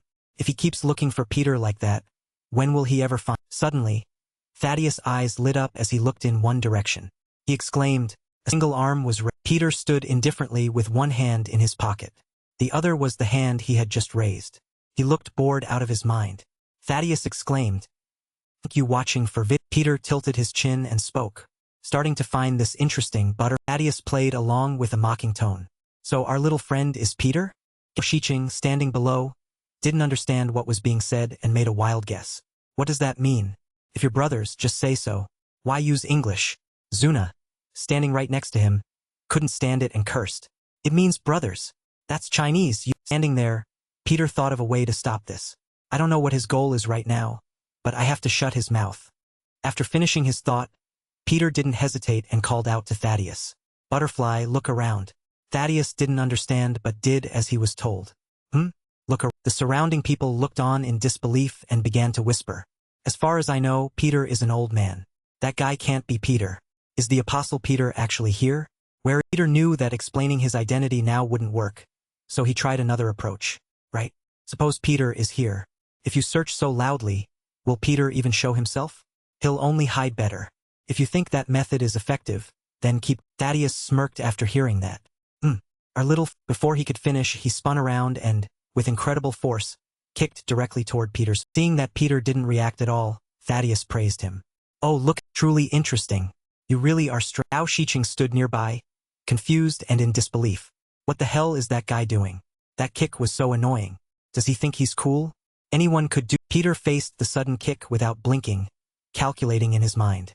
No, not everyone can pull off this kick. To the people around us, it's just an ordinary. He recalled every movement and analyzed it. But a middle kick, a Brazilian kick, and finally a side. Peter watched each movement in detail, knowing it wasn't normal.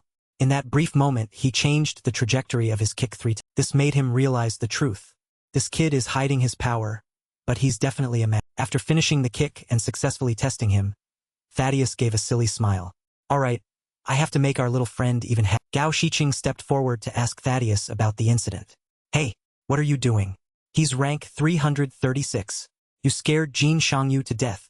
You dare bully the weak? You're a coward. Another teammate also spoke to Thaddeus. Hey, Butterfly, don't do that. Fight a real man like. Hearing all that, Thaddeus smirked and stepped away from the two to explain. Why are you so serious? Smile. I was just joking. He then went over and touched Peter's face teasingly. You're so young. Your skin is so smooth. See you later, little rank 336. Zhao Shiqing added from behind. Hey, Jin Shangyu, don't be afraid. Relax. Were you so scared by that kick that you The two went over and put their arms around Peter to support him. Don't worry. Big brother will protect you for life. People who mix in English like that are usually terrible at fighting. Don't worry, be happy. Okay. Don't be afraid. Don't be Thaddeus, walking ahead, heard the two of them and couldn't believe Peter's situation. Froze up? What are those two kids? He recalled Peter's gaze during the kick and understood.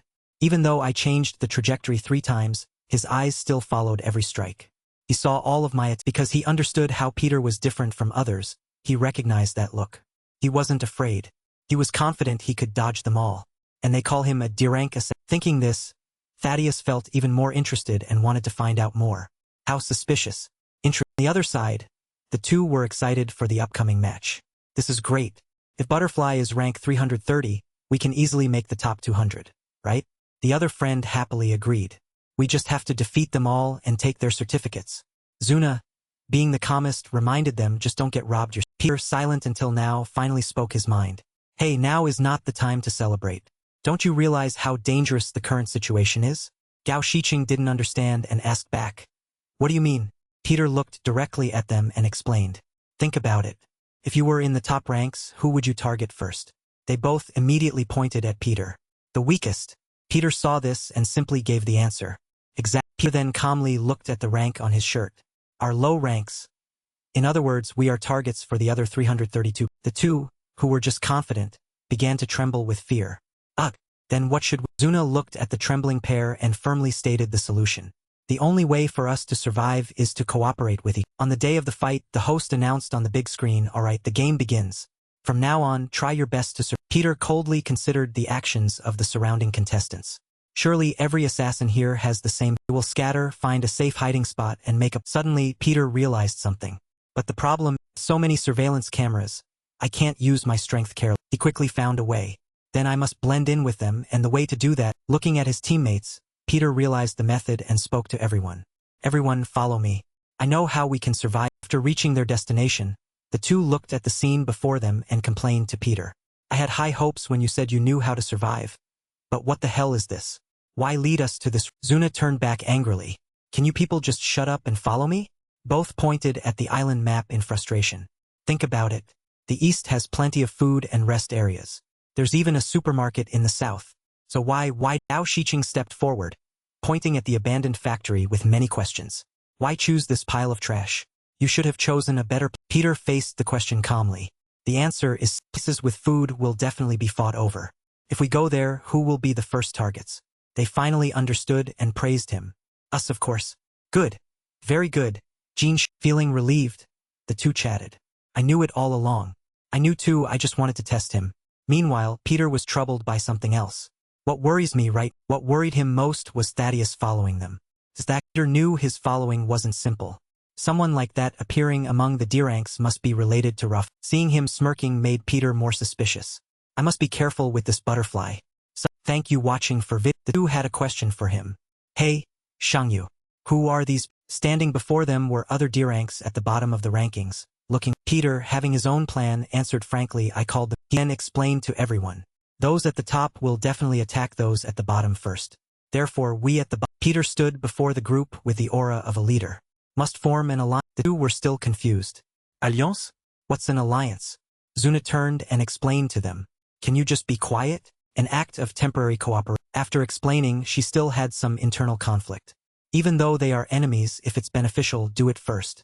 As expected, Shangyu is very wise. If we were alone, we would be in big trouble. But if we want to survive, we have to steal others' certificates. Zuna looked at Peter standing firmly in front. What do you plan to do next? He pulled out a card and gave firm instructions. Alright, next is how to break into the top 100. Before coming here, Peter had carefully researched the battles outside. While we are hiding, other assassins are fighting fiercely. No matter how strong the top ranks are, if 10 of us attack one person who is exhausted, Zuna got an idea.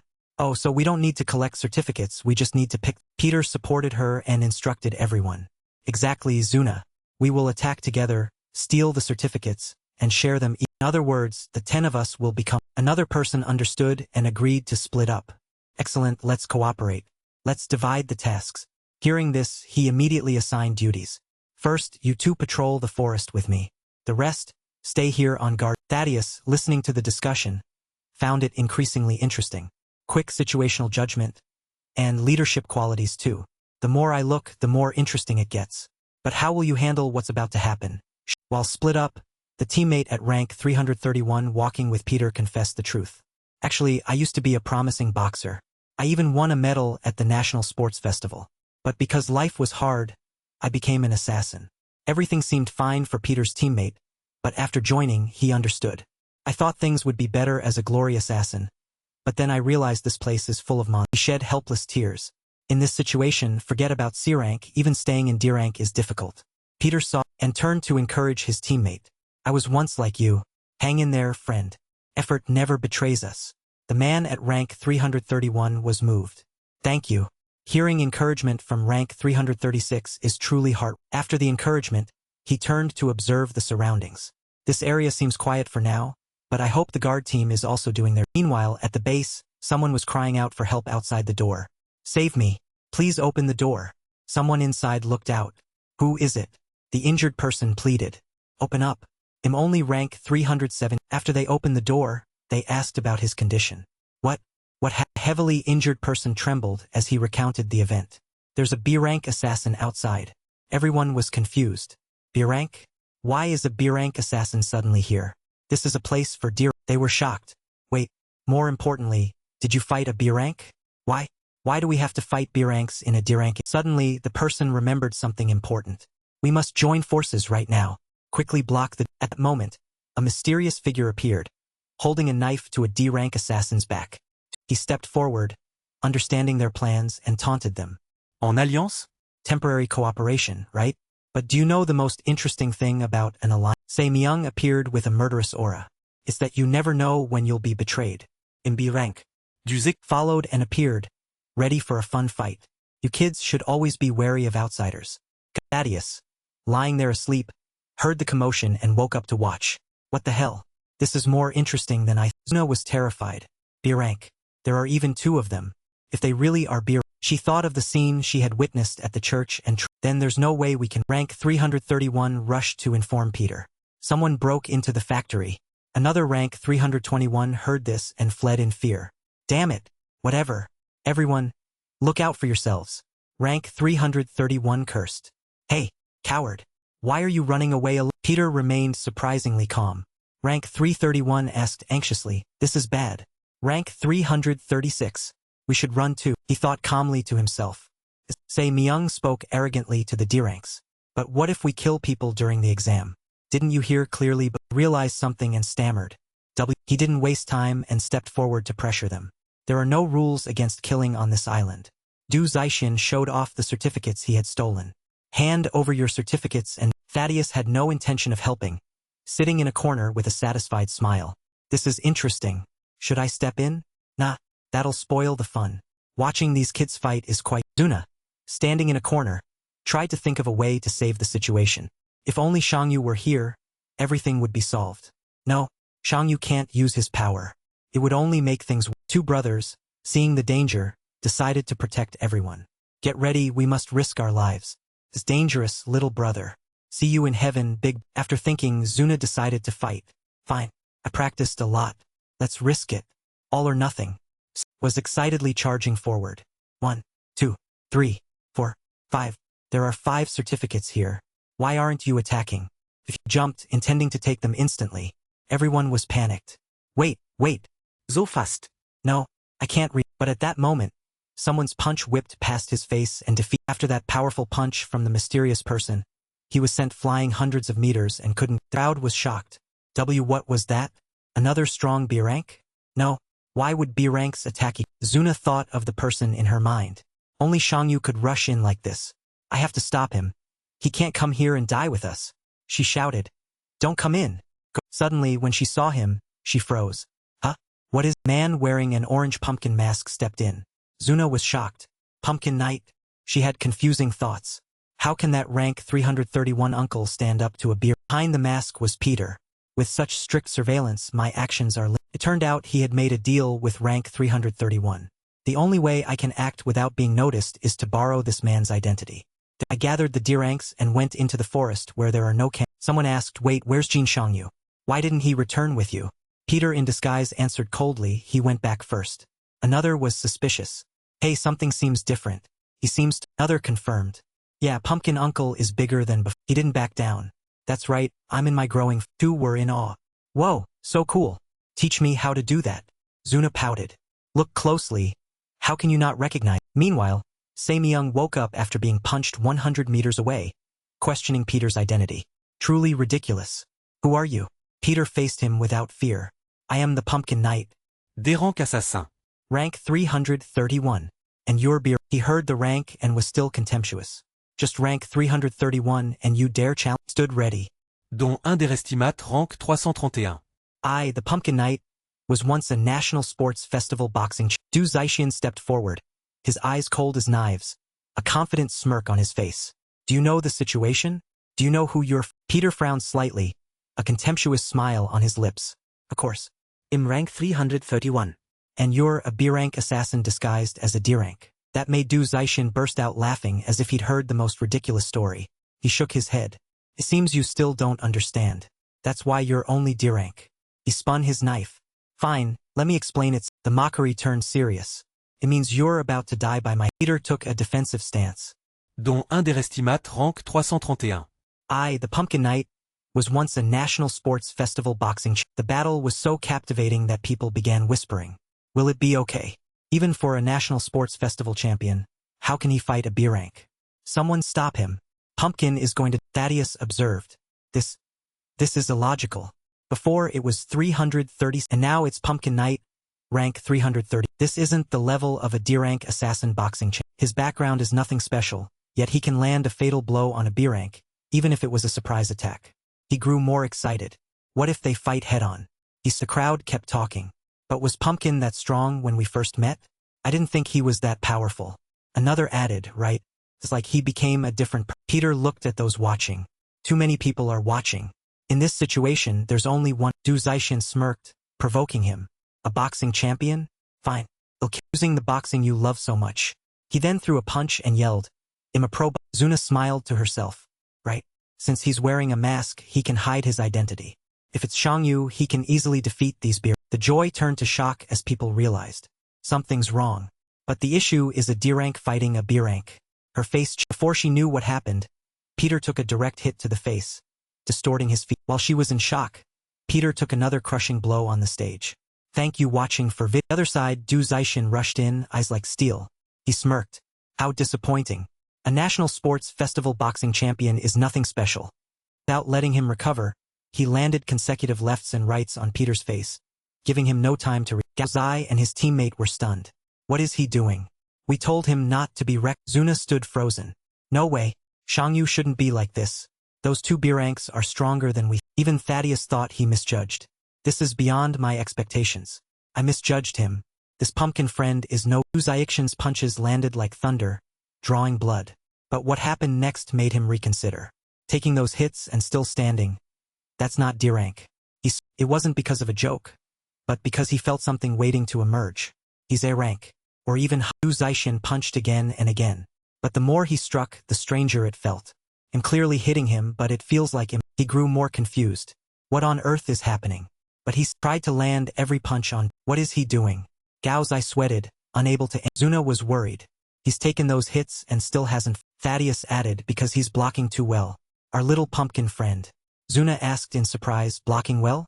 What do you? He smirked, not answering immediately, just looking at. Look closely. He's only pretending to take the hits. When the punches land, he delays the timing to the last second and moves in the direction of the attack at the moment of impact. That way he takes almost no damage. He reached a conclusion. A boxing technique of dodging by pretending to be hit, also known as the head. Fight continued, but now the viewers noticed something different. What is this? How strange. Yeah, really strange. Is Pumpkin Knight the one being beaten? Why does that B-rank assassin look so tired? He was losing steam, panting and drenched in. That guy is just lucky. This time, ill-fit. He swung his arm to build momentum for the final. Thank you watching for vid. Suddenly, Peter stepped on his. He then pretended to fall, creating a fake scene to look like an ant. Then he spun and used his elbow to strike Du Zaixian hard in the temple, making him. After that impact, the audience reacted wildly, discussing it first. Peter sat on the ground, acting naive as if he'd won by accident. The other guy lay sprawled on the ground, face covered in blood. What happened? I slipped. Luckily, Asuna watched the scene. What? Did he hit him? At the same time, Gao Zai and Gao Shiqing both gawked. That uncle is so lucky. Did he win the national championship? Thaddeus was now very interested in Peter. Interesting. Though the acting is seeing him dodge in an instant, he thought, did he dodge all those attacks using the head zone? He thought about even a world champion couldn't do. Most didn't notice, but our pumpkin friend hit his temple. That strike held immense power. Precise and Thaddeus smirked with delight. I can't stand this, and Liu Zixin struggled to stand. Damn it. Losing to a D rank? I have to He ran for his life. Someone shouted, that B rank is running away. Another replied, let him go. We can't beat him, and the crowd saw an opportunity. Whoa, Pumpkin Uncle actually beat a B rank. Amazing. Let's pick up the certificates. Peter sat there, thinking about the victims Du Zixin left behind. It's not the problem. It's only just started. He searched the bag Du Zixin left. They stole this many certificates already? How? They are definitely hiding something. He looked in the direction Du Zixin. Gao Zai acted sad. Pumpkin Uncle is done. So jealous. Gao Shiqing added, we only have one certificate. Maybe we should prepare to go home? Gao Zai sighed. Yeah, what can... Hearing them, he shared the certificates. Well, divide them equally. We're a team, after all. The two were moved to tears. Thank you, Jin Shangyu. Thank you, Uncle. No, Peter went to Thaddeus. Do you want to share? Thaddeus wanted a fight. I don't need that. I want something else. Peter asked, what do you mean? Thaddeus waved it off. Then he smiled dangerously. I want to fight. Zuna urgently stopped them. Hey, it's over. We have to work together. Don't fight. Gao Shiqing was excited. What? We're not going to kill each other. What's there to fear? Gao Zai added. Pumpkin versus butterfly. So seeing Peter hesitate, he raised an eyebrow and smirked. How about this? We bet our certificates on this match. Sound interesting? Besides, my certificate is easy to... Peter raised an eyebrow in question. Before he could speak, Thaddeus added, as long as our little pumpkin... With a provocative look, he held out his hand. Touch a single hair on my head, and I'll give it to you. Then just give it to me, Peter interrupted in different... Thaddeus froze. Peter continued with confidence, you won't be able to touch me. And amidst the tension, the audience grew noisy. Gao Hong said, hey, what's with this atmosphere? Are they really going to... Gao Shiqing replied, this is exciting. Zuna kept trying to stop them. Pumpkin. Don't... Peter was silent for a long time, thinking, wait. Since we met, he hasn't used his hands. Remembering how Thaddeus always kept his arms crossed, he wondered if he was hiding something. He made a... Being no answer, he provoked Peter. Use whatever you're confident in, Pumpkin. Boxing or even weapons. Suddenly, a warning siren blared. The factory area will be locked down in 5 minutes. Anyone remaining will be eliminated. Please leave immediately. Thaddeus looked disappointed. Who's ruining our... Gao Shiqing was dissatisfied. What? Lockdown just when it was getting good. Gao Zai was disappointed. Then Thaddeus' phone rang. He answered. Boss? What is it? Allricht, I'm coming. He smiled and walked out. The three shouted, Butterfly, where are you going? He replied, see you later. Outside was a ruined warehouse. They wondered about Peter. Where did Pumpkin go? Damn it, we have to move. But Jin Shangyu should be with us. Then the outer gate creaked open. Peter now as Jin Shangyu returned with a backpack. Hey, Jin Shangyu. Where? Gao Shiqing acted angry. Hiding again? Do you know who we fought? 2 B ranks. Zuna was fed up. Let's just go. She thought you guys just Jin Shangyu stopped them. Wait, we shouldn't go together. They were helpless. Now what? In this emergency, you're making things. Zuna noticed the bag. What's this? He replied, bonus items. Gao Zai looked inside. I get the flashlight, but why is there a... He replied calmly, the organizers hid bonus items on the island. If we stay together, they're harder to find. Let's split into 2 groups. Gao Shiqing. I was just about to suggest that. Gao Zai, me too. I thought of it an hour. Finally, the Gao brothers were in one group, and he and Zuna were in... While walking in the forest, Zuna said, do items differ by person? Won't people fight over them? He replied, possible, but the bigger problem is... Zuna grew curious. Thought while scouting. The organizers will keep expanding the forbidden zones. They're shrinking the space to force... His gaze grew serious. If so, sooner or later it'll have to... Zuna shouted, Jin Shangyu. Stop. Shangyu, don't you feel it? Peter asked what she meant. Zuna. Don't you smell that strong... Zuna cheered and pulled food from behind a rock. There's so much food here. Let's take it for the... was helpless. How can you smell sealed food? You must be very... They wondered about the other group. I wonder how the others are doing. Probably found something good. The Gao brothers were wearing princess dresses they found. What the hell? Bonus items? Peter and Zuna trusted them too. Then a gunshot rang. Zuna was shocked. A gunshot? There shouldn't be guns. Jin Shangyu. Seems others found items too. Hide. They'll be right back. He ran toward the had to surrender all weapons. If B ranks have guns, anything could. He ran. I knew this wasn't a simple test. I must stop this before it's too. I wonder what that guy Raphael is. He stopped. Someone was lying in a pool of. He checked the confirming death. This D rank test isn't what I thought. His face grew dangerous. A black shadow from the tallest. Thaddeus was there reporting. Yes, boss. No old man looks like. He thought, though there are two interesting people. Remembering his encounters with him as Jin Shangyu and Pumpkin. Maybe I should return. Boss. Will you regret it? Thaddeus. Boss. It gets more interesting from here. What do you... Boss. You'll see when you get there, he said with a mysterious, cruel smile. Me thank you watching for vid. Zuna was waiting for Shangyu when she saw an administrator. Who's there? Who? Thank you watching for vid. She was stunned. You're the examiner of the thank you watching for vid. Why are you? The examiner was struggling to speak. This isn't a demotion. Zuna. What are you talking about? Examiner.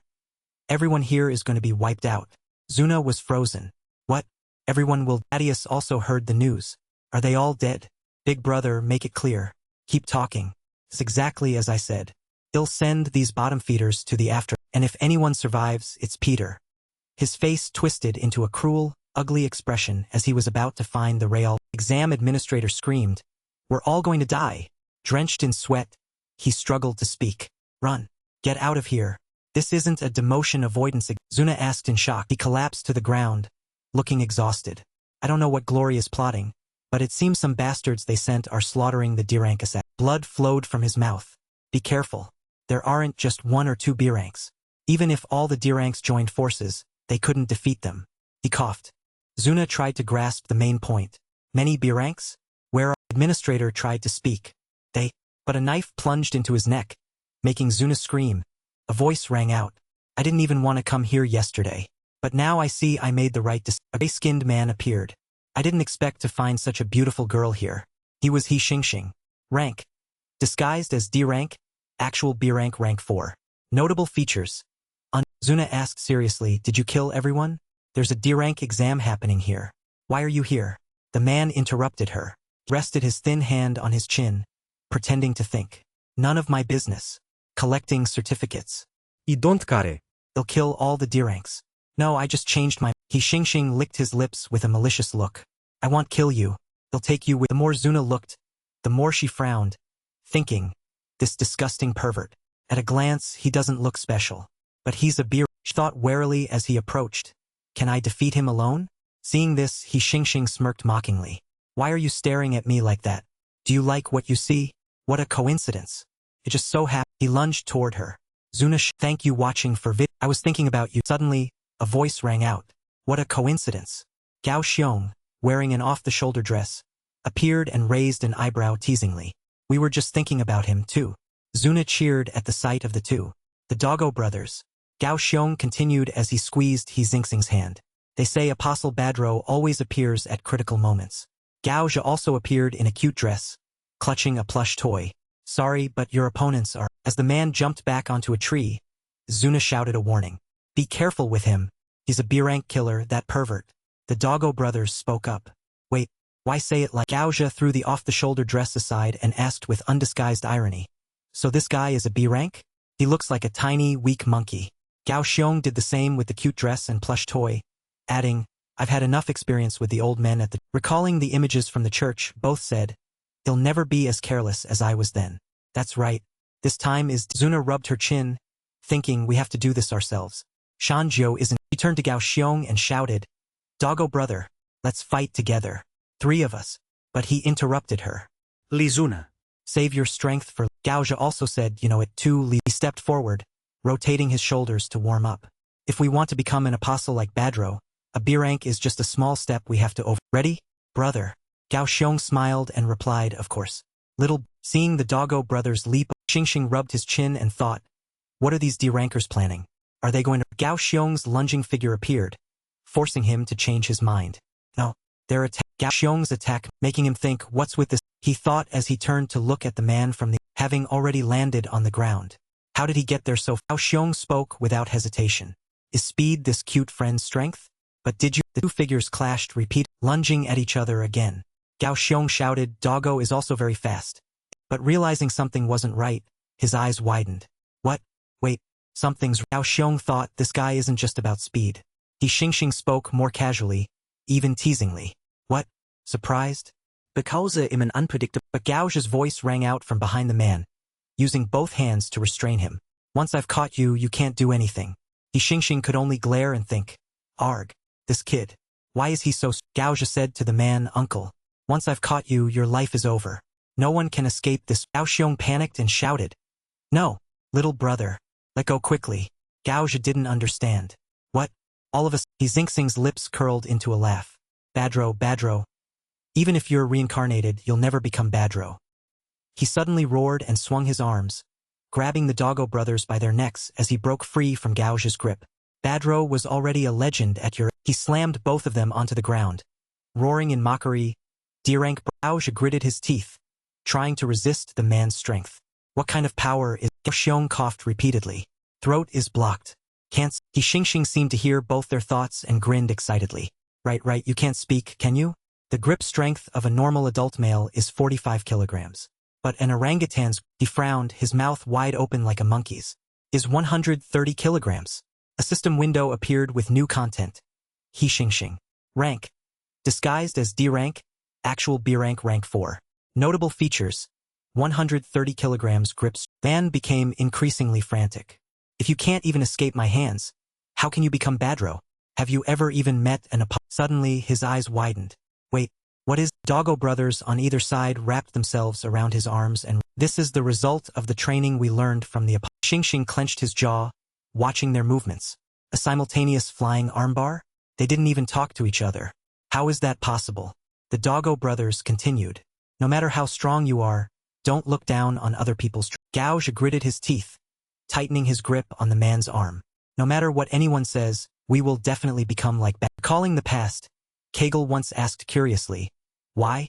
Why do you want to become like Badro so? Both Doggo brothers answered simultaneously, because it's our death. Returning to 11 years ago, a voice echoed from inside an abandoned shop. Whispers from children rose up. Even orphans have ranks. What? I heard they were abandoned from. They don't even have money. There were even some mocking laughs. Then what should we call them? And so they were called. A voice rang out in the library. It's strange, isn't it? Gaoja, covered in wounds, leaned against a bookshelf. Why are we locked up while those guys were fighting too? Clearly, they started it first. Gao Xiong was in no better shape, stuffing tissues into his nose. I heard that back in the day when Father Gabriel was alive, everyone was. Gaoja turned to him and asked curiously, But maybe one day Mom will come looking for us? Gao Xiong spoke in a cold, judgmental voice. Stupid. That will never happen. Hearing Gao Xiong say that, he felt a sting in his wound and shouted. Gao Xiong didn't even look at Gaoja.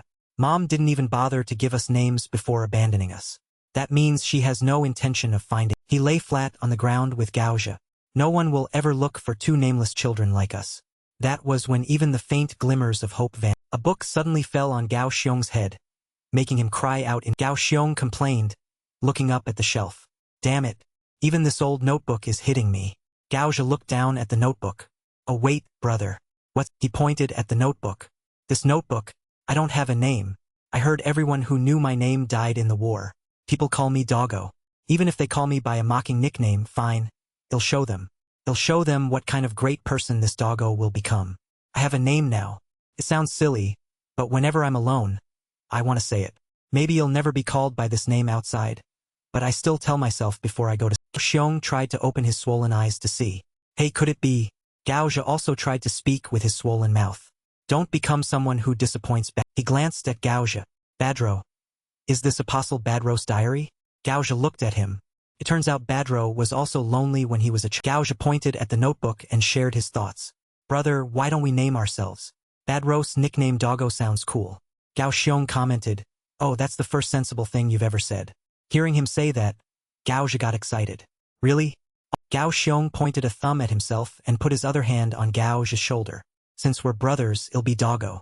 And you'll be After finishing the story, both shouted at Kegel. That's why we want to be like Badro. Kegel said thoughtfully, yeah, I understand your touching. Kegel added, but you'll never be like Badro. Hearing that, both became gloomy. Don't. Kegel continued, making them stop. Be so sad. But who? Kegel glanced at them. If the two of you become one, it might be possible. Hearing him, both Gao Zhe and Gao Xiong were confused. Huh? What do you? In the next scene, their hands were tied together, causing constant dissatisfaction. Hey, Master Bear. Tying our hands and feet. How does that relate to becoming one? This is more torture. These have been nothing but nonsense training sessions. Kegel stood behind them, radiating a murderous aura. Then just die already. As if trying to survive, they both quickly changed their attitude and flashed bright smiles. Okay. Actually, I've wanted to do this for a long... A loud scream rang out. Dog Ozha. Gao Xiong flailed in mid-air, panicking. I'm falling. Don't let go of my hand. Gao Zhe tried to cling to the cliff with one hand. Brother. Don't move. Kegel watched from somewhere and said, you two aren't separate individuals. Unite both body and... Next exercise happened quickly. Gao Xiong kept shouting, you have to go right. Gao Zhe also blocked and yelled, no, you go left. Kegel kept throwing strikes at them. Trying to dodge like soldiers? If you don't dodge in the same direction, you'll get... By nightfall, they were locked in the same bathroom, protesting. Even going to the bathroom, we have to go together? There's only one toilet. Kegel didn't care and leaned against the wall. Sink your bathroom ×2.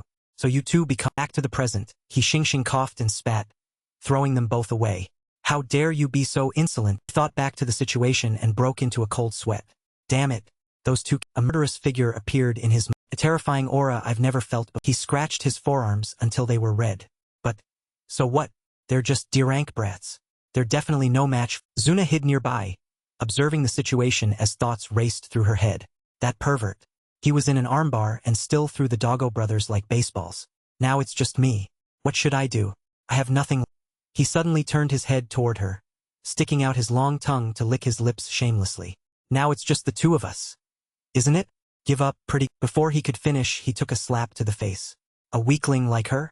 This made him panic. What? Why was there an attack from the right? He Xingxing clutched his right cheek and thought in shock. How could she attack me from a distance like that?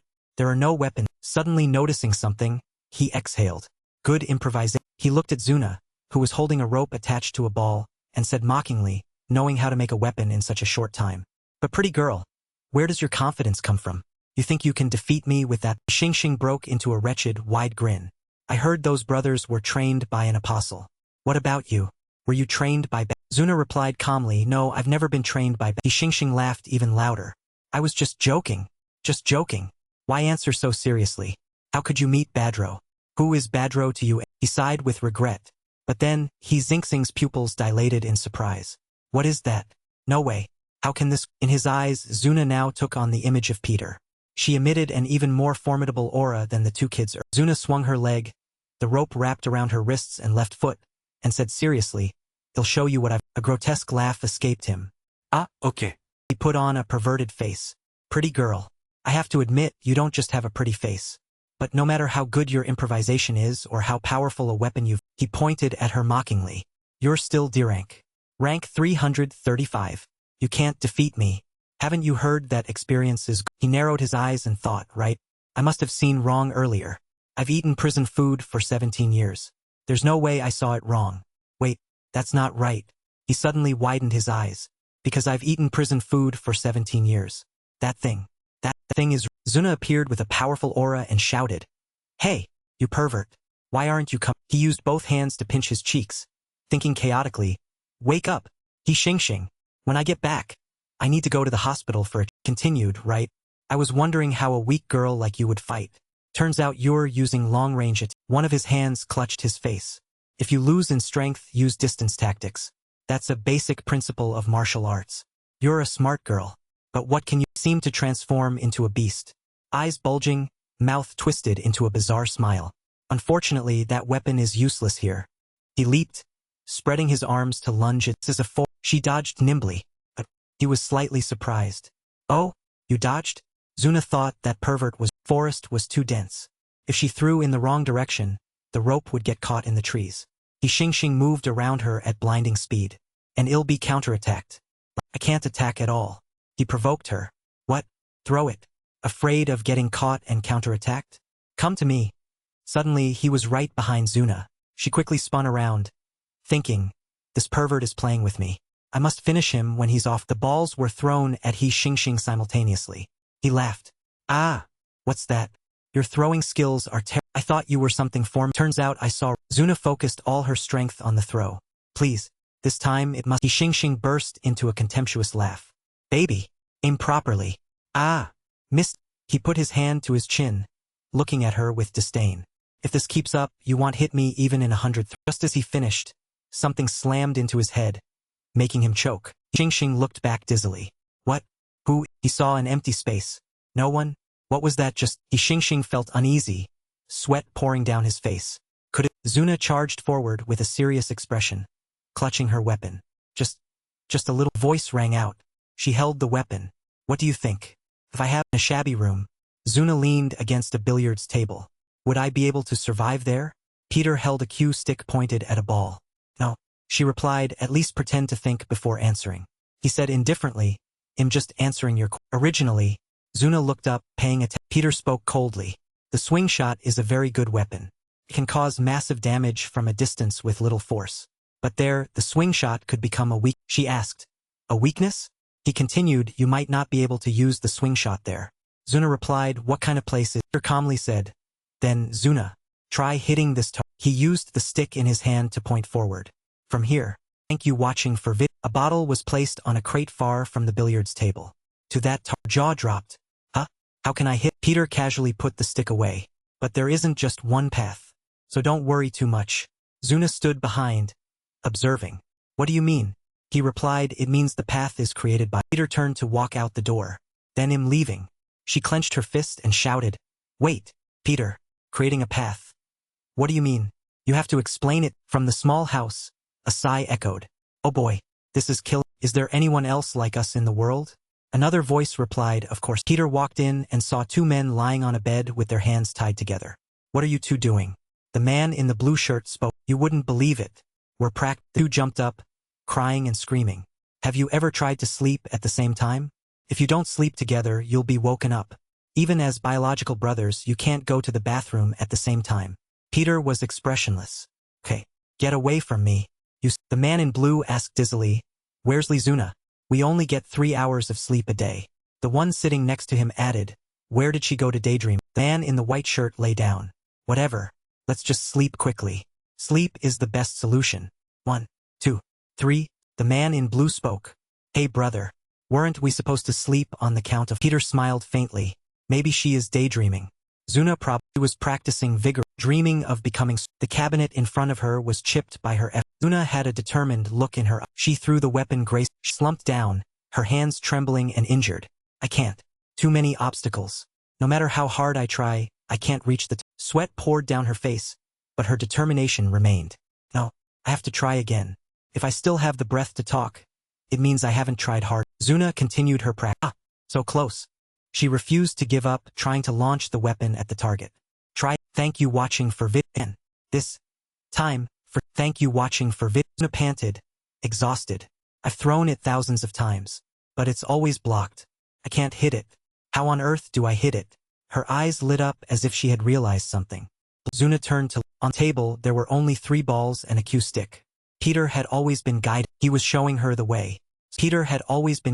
He was showing her the way so she could realize it herself. She stood there observing. Xingxing clutched the back of his head where he was injured and cursed. Damn it. You bitch. I don't know what happened, but I've changed my. He gritted his teeth in fury, his face like a demon's. I'm done playing with you. I'm going to kill. Zuna gripped the rope. Peter's voice echoed. It's like a maze. First you'll get lost, and when the location changes, a new maze will appear. But don't be discouraged. It's an important process to be able to hit the target. Because the obstacles are complex, you won't hit it at first, but trust your. She listened intently. Keep eliminating the wrong answers, and the time will come when you see the correct. Zuna, with all her will and threw the rope toward the bottle, and in that moment, swung the rope with all her might toward the battlefield will become your. The ball weaved through the trees at high speed, straight for He Xing. He was struck by the attack and collapsed to the. He Xingxing's face was distorted and bleeding as he thought. I was wrong. She hasn't been missing all this time. She was adjusting the trajectory to. 2 sets of eyes widened in shock. One man praised her. Zuna is incredible. The other standing next to him admired. It must be luck. But it's still incredible. Xingxing wouldn't submit. crawling on the ground and shouting, "You're just D-rankers. He was suddenly cut. Two men behind him grabbed He Xingxing's arms. Thank you watching for vid. Struggled against them. How long do you think you can hold me? If I get out, it'll tear you up. The man taking He Xingxing's punch thought, he's too strong. I can't take it anymore. When will it be done? Now, leave. She charged forward with a burning. The weapon was thrown behind her. He laughed. Ah. See? You were just lucky. Xingxing looked up. He'll tear these two apart and then catch that pretty girl. A voice answered back, you think so? He froze. Her feet leaped off the ground. Xingxing thought in shock, what? No way. A powerful current of air radiated around Zuna, her face cold and sharp. Have you ever heard of it? An attack accelerated from above. She lunged down and kicked. Thank you watching for vid. It has the power equivalent to a car crash. Explosion occurred in an instant, sending debris flying It was over. Xingxing lay unconscious. Oh, is he? The man cheered. Hey, did we just defeat a B rank? The other shouted. Then doesn't that mean we'll be promoted to B rank? She said, will they acknowledge the victory of the three? Zuna rested her hand on her chin calmly. There's no reason for them to promote us for this. First, let's find. A voice rang out, no need to look. She stopped and turned her eyes to Weizu sat on a tree trunk and declared gloomily, because you're all going to die here. Weizu. Origin, Black Snake Sect. Rank, disguised as D rank, actual B rank, rank 27. Notable feature, marksman. The man worried the B rank from the factory earlier. The other was drenched in sweat. I can't even sense his aura. He thought, damn it, he looks even stronger than that. The thin man spoke up, no, it's okay. We just defeated that gorilla. Zuna added, if we work together, we can defeat. Weizu laughed sinisterly. It seems you're mistaken. I have no intention of. The two men were relieved. Oh, that's great. This uncle wants. Suddenly, her weapon He raised his gun and pointed it at them. He'll shoot you dead. I can hit anything I want. Now, your heads are. The man quickly replied, hey, using a gun is cheating. The other panicked. What do we do? Zuna thought uneasily, was that gunshot earlier from this guy? We can't defeat him. What should we? The thin man shouted. It looks like someone is. Zuna turned around joyfully. Peter is here. She suddenly stopped. Thank you watching for vid. A smiling man waved and walked over. Oh, welcome, my bro. Weizu spoke. Who are you? He replied. Who am I? What am I? Well, as you can see, im D-rank butter. He crossed his arms. I heard a gunshot and came to see. Where's my little friend Pumpkin? Why are only you guys here? Weizu laughed. Fantastic. Just walking right. He pointed the gun at Butterfly's head. Oh, a gun? Sounds interesting. Try shooting. Let's see if the gun is faster or Weizu sneered. About to die and still acting. Zuna turned and said, this butterfly uncle is smart. The man replied, what are you saying? The situation is very dangerous. When facing an enemy with a gun at close range, one can grab the gun and control, or find an opportunity to turn and dodge calmly grabbed the barrel of the gun. Right? This way I can gain the advantage. Butterfly said without any worry. So how can we make things more interesting? Okay, then, how about this? More interesting. Weizu thought in shock, this madman. Interesting? You call this interesting? He moved the barrel of the gun into his own mouth without any fear. Go ahead. Shoot. This way I can't dodge it. The scene seemed frozen. Everyone there was stunned into silence by the madman's words. Gao Xiong realized it after a few seconds of being motionless. Wait, he put the gun in his mouth. That way he can't dodge it. Gaozha added, so that butterfly uncle has completely given. Zuna stammered and trembled. They're right. There's no way to dodge the bullet like that. What is he? Weizu thought, if I pull the trigger, this guy will definitely die. But the reason I can't shoot is because of what I saw in that brief. In the middle of the mess, Thaddeus urged him. Why haven't you shot yet? He even confirmed if you pull the trigger, he sneered playfully. Oh dear, scarred friend. What's wrong? Why are you backing away? Scared to shoot? But you have to decide, Thaddeus asserted while swinging his leg. If you don't shoot, you're the one who will die, scarred. Weizu panicked. He reminded himself, no, calm down. I'm the one in control. If I shoot, he's the one who dies. Not me. I'm just slightly overwhelmed by his. He growled, refusing to believe it. Stop lying. How could you block a... He kicked his elbow, distorting it. Weizu screamed in pain. He trembled along with his broken arm. He broke into a terrified cold. Zuna's eyes looked as if she had seen a ghost. She stammered, what was that? Just, Thaddeus said in a voice that looked down on everyone. It's okay. It's okay, friend. It's just one broken arm. Why make such a... His face became increasingly terrifying as he spoke. Your left arm is still in... Suddenly, A bullet grazed his head and slammed into it. Si Weizu fired frantically in his direction. D. I was the top marksman of the Black Snakes. Zuna spoke in indignation. It's too close.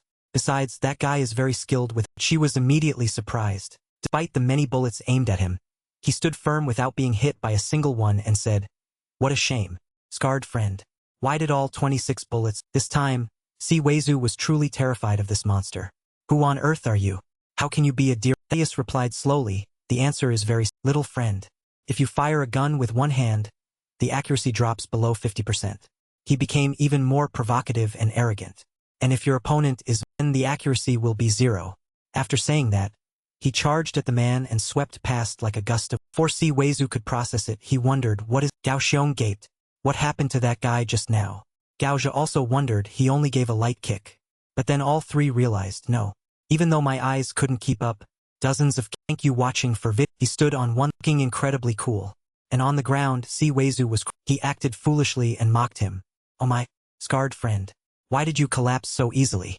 You probably need to drink more." Gao Xiong gaped as he heard Zuna stammer. "This person is like Shanjiu. He's definitely not a D rank.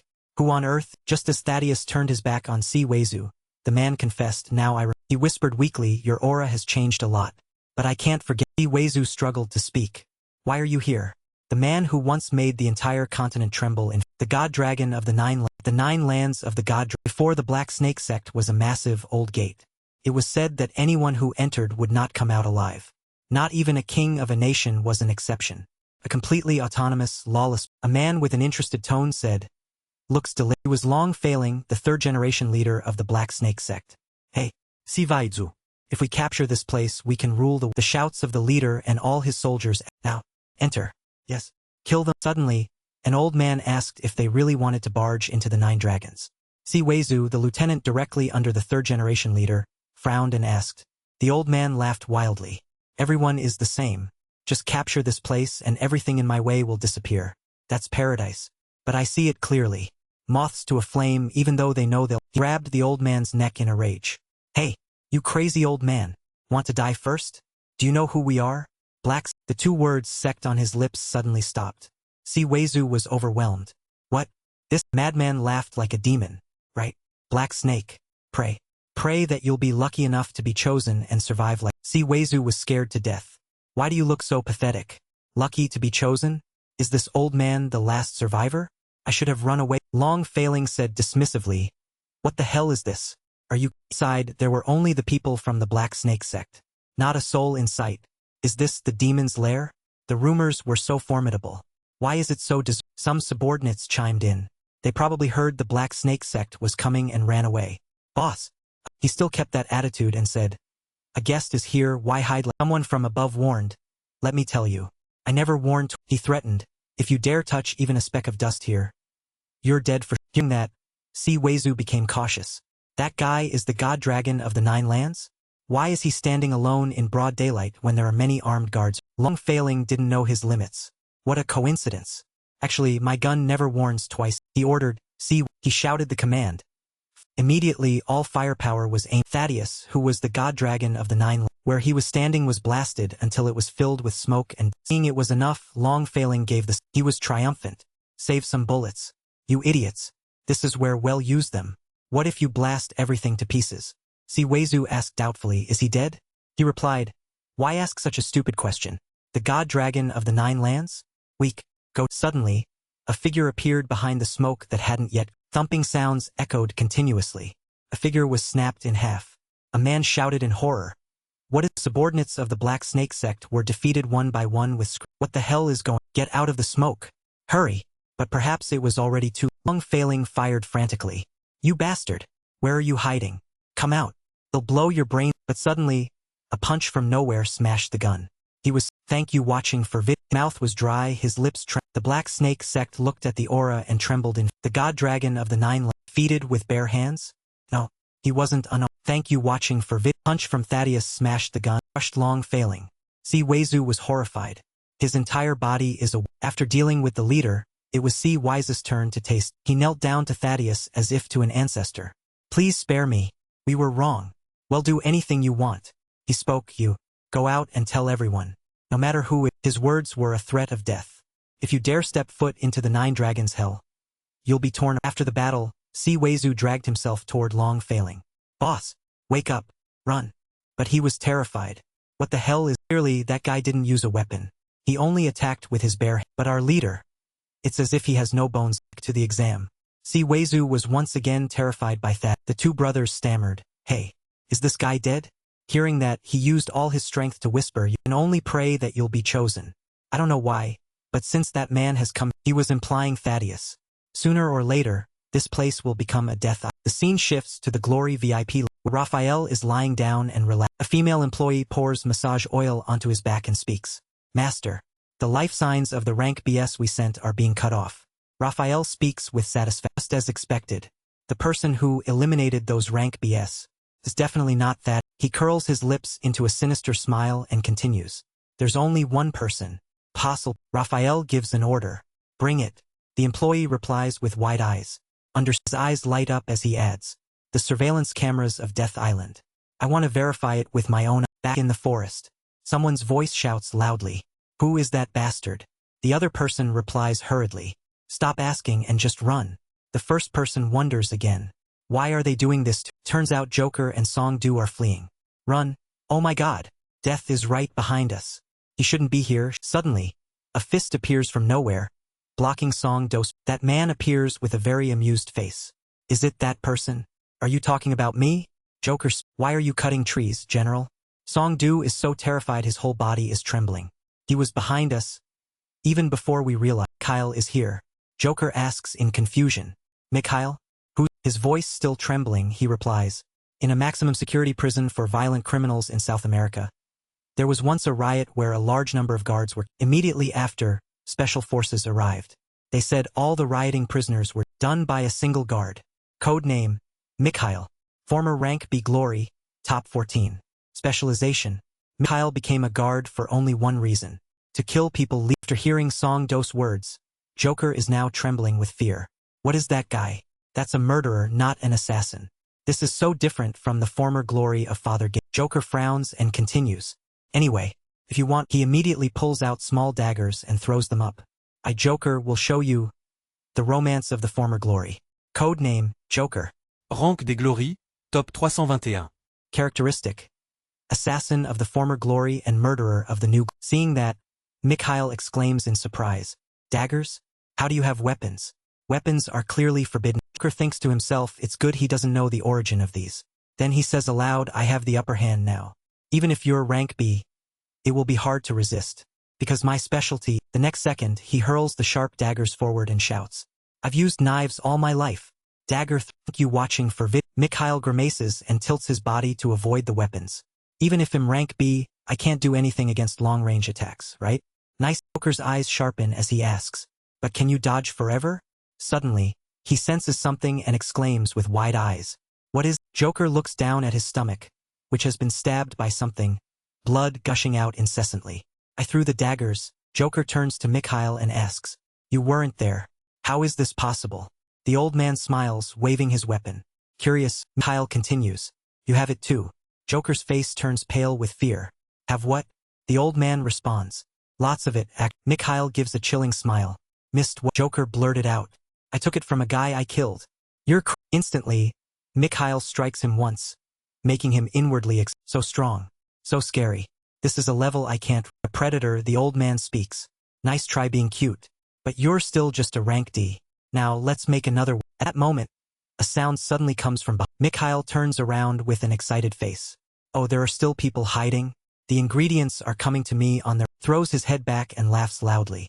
"Today is truly my lucky day. Come here, you rank D brat. Come and entertain." Peter calmly appears and speaks. The sky is clear. Warm sunlight shines through the forest. Thaddeus, hands in his pockets, walks ahead of the three of them. "Twins, what's the matter? The weather is so nice.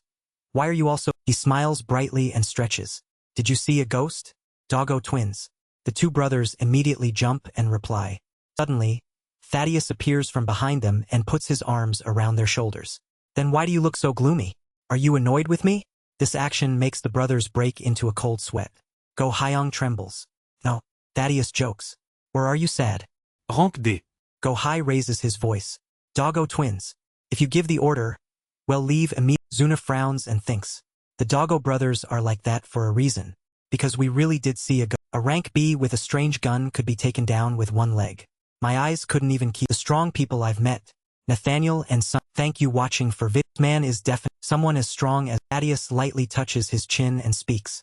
Anyway, I still can't see him. Where is our Suddenly, the brothers see something and their jaws drop. Go High points forward and shouts. God, what is Thaddeus walks over with interest. Why do you guys look so surprised? Zuna screams. Someone. At this time, Go High suddenly realizes something and blurts out. It's the number 1. How is the number 1? Zuna thinks with wide eyes. Meaning this person too. Almost everyone at the top is at rank, and that person must also be a rank BS, and the person who can take down someone like can only be Sungu.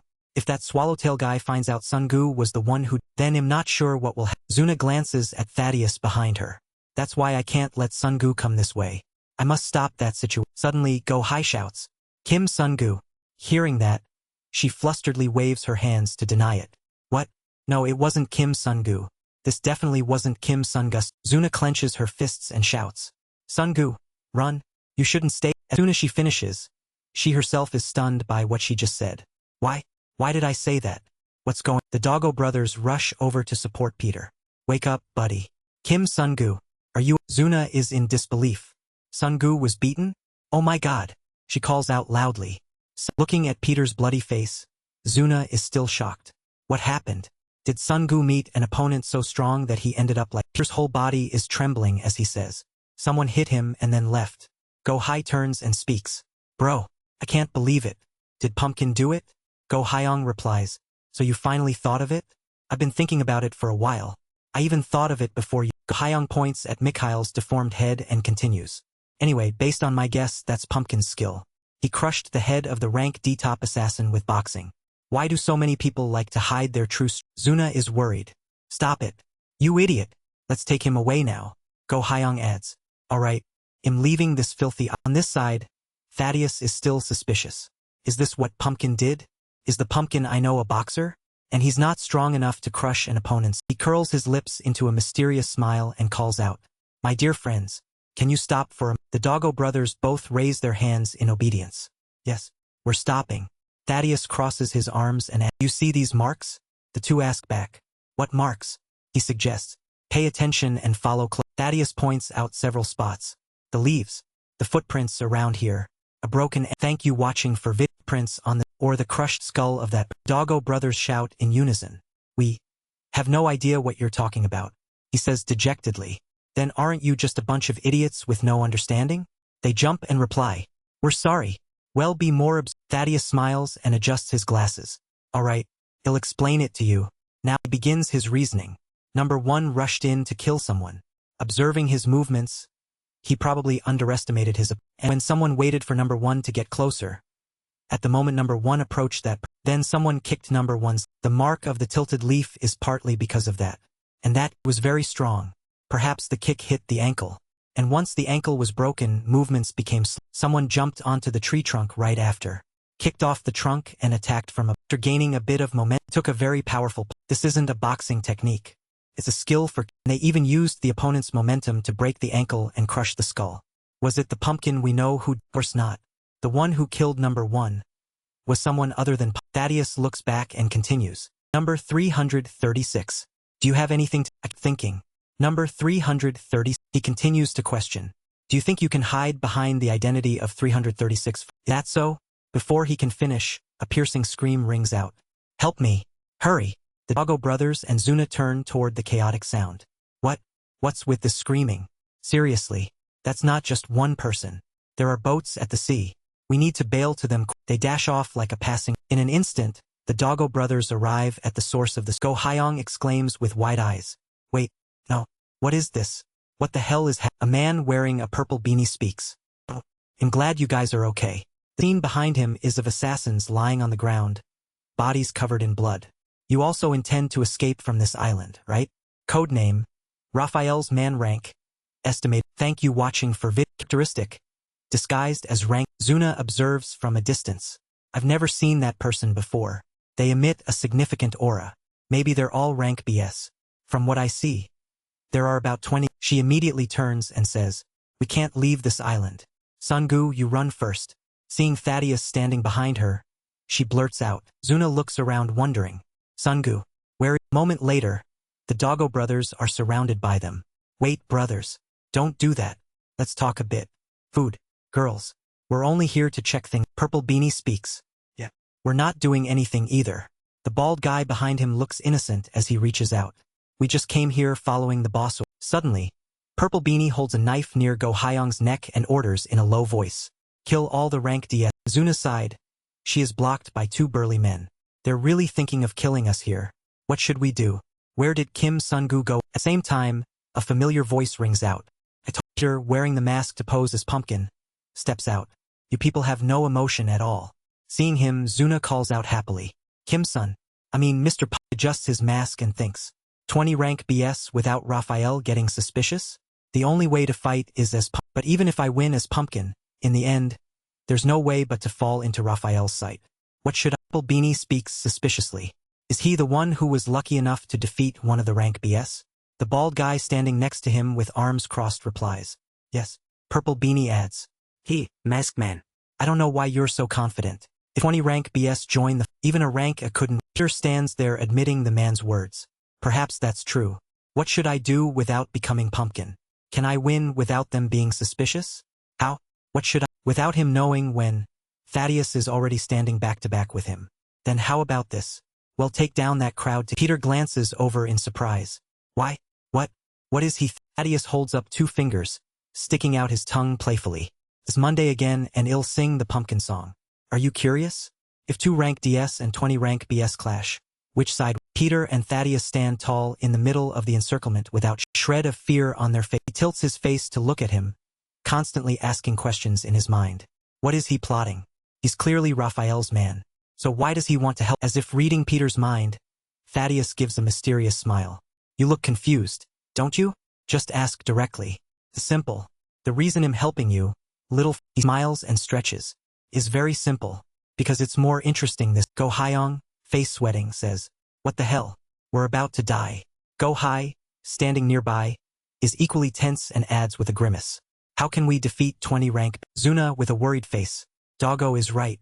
There are 20 rank B. Even though this butterfly uncle isn't ordinary, this is a matter of life and because of the surveillance cameras, Sungu can't use his full Then the butterfly uncle almost has to face 20 rank BS alone. This is ridiculous. Purple Beanie contemptuously lights a cigarette. Hey, wake up. I don't know what you two are confident about, but do you know where you are? Look at the ground. This is a sandy. The Doggo brothers are frustrated. We have eyes too. We know what a beach is. Zuna frowns and reminds them. Peter observes. They're right. The problem is bigger than the number of opponents. Mobility on sand is only 50% compared to normal ground.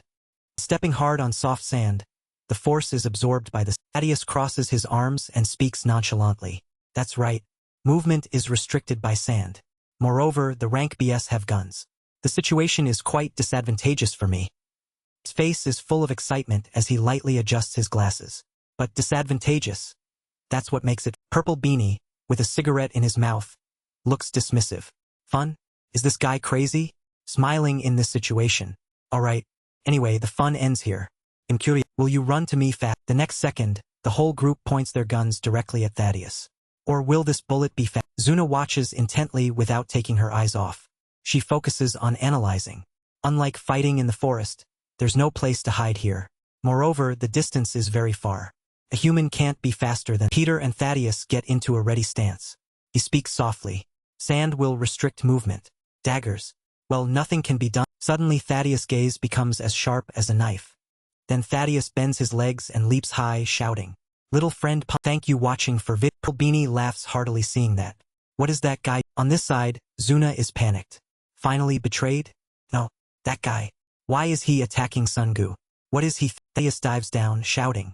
You. At this moment, Peter's legs sink into the sand. Realizing Thaddeus' plan, he immediately coordinates. Peter crosses his hands in front of his chest as a cushion for Thaddeus to gain momentum to dash forward. Instantly, he lunges forward with incredible. In the blink of an eye, one man's neck is snapped to the other is hit in the throat, spitting out. The next is hit from behind through the throat to the. Another is hit directly in the. Thaddeus, like a bird spreading its wings in the sky, takes down those men one by. Movement is restricted by. Smiles and continues. Then just don't step on the sand, right? The next thank you watching for vid. Man is thank you watching for vid. Doggo brothers watch from the side and can't help but marvel. What just happened? Zof. Peter agrees. Not only fast, but in that short he broke the arms of everyone. All those rank BS with nearby one man suddenly struggles up. Holding a knife, he aims for him. Damn it. First, I have to deal with the one who looks weak. Ending his thought, he swings his knife and lunges at. He calculates worriedly. Raphael must be watching from somewhere. I can't reveal my identity. What to do? Suddenly he thinks of something and glances over, inwardly exclaiming. The Doggo brothers jump in shock. Wait, why are you looking at us? Mr. Pumpkin, you're good at fighting. No, don't come here. Please. Then he leaps like a flight past the brothers. They scream loudly. Oh my God. Damn it. He's coming here. Mr. Pumpkin, you. The two of them hold their fists up in a fighting stance. Go Hyung says. It's been fun, brother. Go Hai replies. See you in heaven, brother. Zuna hears and says. These two talk too much nonsense. Man is arrogant and dismissive. Running away and hiding behind rank D. Fine. They'll just kill all three of you at. Suddenly his eyes widen in surprise. Seeing Peter right behind those two, he only then realizes. They weren't running. One of his legs steps on the man's. Peter throws a punch lunging toward. Immediately, he is hit by a flurry of punches until his body is his eyes are bloodshot. Blood flows incessantly from his nose and mouth. What is this? This mask? Seeing him defeated and lying sprawled on the sand, the Doggo brothers exclaim in surprise. What? A rank B was taken down? How can a high rank be so weak? No. Mr. Pumpkin, are you okay? Luckily we were. Thaddeus immediately realized Peter's intention behind that action. He found a blind spot, the camera's view, and pretended to slip so he could give the credit for the victory to this little friend Pumpkin. Just as I predicted. Zuna quickly goes to her bag holding a flare gun. Now is not the time to stand here. If this continues, we'll all die. We must gather the others and escape. They'll fire the next second, the signal flare is fired into the scene shifts to Raphael's room. An employee hurriedly opens the door and runs in to report. Boss, for some reason Thaddeus defeated all the rank BS. Should we inform the other apostles? Raphael asks calmly. Besides Thaddeus was no one else. The employee replies. One rank B was defeated by another. Seems he slipped on the sand and lost. And they fired a signal flare. It looks like they're gathering the surviving rank DS and planning to escape. Could Thaddeus betrayed us? Just as the employee asks that, Raphael stabs a knife in his hand hard into a piece of. He says in a low voice, Betrayal? If it were someone else, I wouldn't be. Raphael has a terrifying look on his face. He brings the knife with the meat close, speaking each word slowly. But Thaddeus absolutely cannot. Thaddeus, divine dragon of the 9 lands. The man who once ruled the entire continent. Images of past memories suddenly flash through his. Raphael affirms. He will never betray me. Absolutely. Curls his lips and orders. So just keep watching. Scene shifts back to Peter. People outside are gathering and buzzing. What the hell is going on? Is everyone okay? Really? That was a close call. There are strange people on the island. Zuna shouts the announcement. The test is over. We must leave this island immediately. Peter, still wearing the mask to play Pumpkin, agrees. She's right. We should leave here as soon as possible before something worse happens. Zuna puts her hand to her mouth and continues shouting. Everyone, return to the ship from earlier. Suddenly, a familiar voice rings out from behind. Wait. Seeing Thaddeus, she calls out in surprise. Butterfly lowers his head and speaks deeply. I must find Peter before leaving here. Someone speaks up. What's wrong with that guy still looking for Peter? Still acting in this situation? Thaddeus smiles and walks away, thinking to himself. Where could Peter be? Since stepping in here, I still haven't found any old man who looks like. Of course, Peter would have to hide his identity, so it's impossible to recognize him by appearance. Then who is the person who can hide their identity? But how can they hide their true strength? I've already targeted a few candidates. Little friends with superior strength. They can't possibly be rank. Why would such experts mix into rank D? Could it be related to? Thaddeus pretends to look around. And the most interesting thing is, because I didn't pay attention to little friend Pumpkin, it's a bit confusing. Oh, where did he go? Everyone around hears his words and doesn't understand. Feeling confused. What is he? Suddenly Thaddeus' gaze becomes sinister. The more I think about it, the stranger it gets.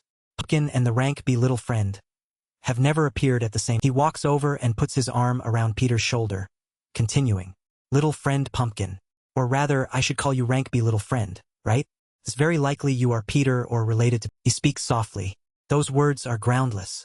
But before he can finish, he is interrupted. Is that? Thaddeus leans close to his ear and whispers, "It's easy. Take off the mask." Peter brushes Thaddeus' hand off his shoulder. "What if I?" He crosses his arms. But he smiles and replies, "Then you'll just have to do it myself." Next second, his expression changes. His eyes are as sharp as knives as he reaches forward. "I will take it off myself." Seeing he has started to act, he also quickly thinks of escape strategies. Though I say that, the current situation is very difficult. Earlier, everyone was attracted here. In other words, I am surrounded by everyone. Everyone is staring at me. Peter looks up at a nearby tree where a camera appears. There's also Raphael's surveillance camera. Everything is against me. What should I do? Thaddeus smirks. "Little friend Pumpkin. If you keep spacing out in front." He lunges forward like a bullet cutting through throwing a side kick at Peter's head. "Then you're dead." While he calmly tilts his head back to dodge the Thaddeus' kick is powerful and decisive, as if fitted with a rocket. But Peter is no pushover, having successfully dodged Thaddeus. He smirks with interest. "I'm sure I hit him." Yet he managed to dodge in an instant. His excitement rises like a primal instinct. As expected. "Buddy Pumpkin. You never disappoint." Thaddeus leaps into the air. His body curves in the air like a sharp blade ready to strike down. Peter quickly retreats. He just escaped the first kick and hasn't regained his stance yet before having to prepare to block his next. Someone adds, "Is that the sound of a?" He knows he's at a disadvantage and is calculating his next moves. With just one attack, he changed the entire atmosphere. If this continues, it will be bad for my pumpkin identity. Because of that, I can't fight with full strength. Unexpectedly, Peter lunges while he is still calmly commenting on his attack. "Hey, little friend. That attack is way too obvious." Peter's kick lands exactly where Thaddeus was just standing. A dull explosion rings out. The ground shatters. Dust flies everywhere. Pebbles are swept. Seeing that the blow didn't cause him damage, he thinks, "What? Interesting. That attack wasn't aimed at." Moment of silence. Peter has vanished like an illusion. Thaddeus stands in the dust. His eyes strain, scanning all four directions. He's using the dust to block my vision. What now? Where will he attack from? Left? Suddenly, he rushes out from the thick dust. Attacking. Thank you watching for Each punch makes the ground shake.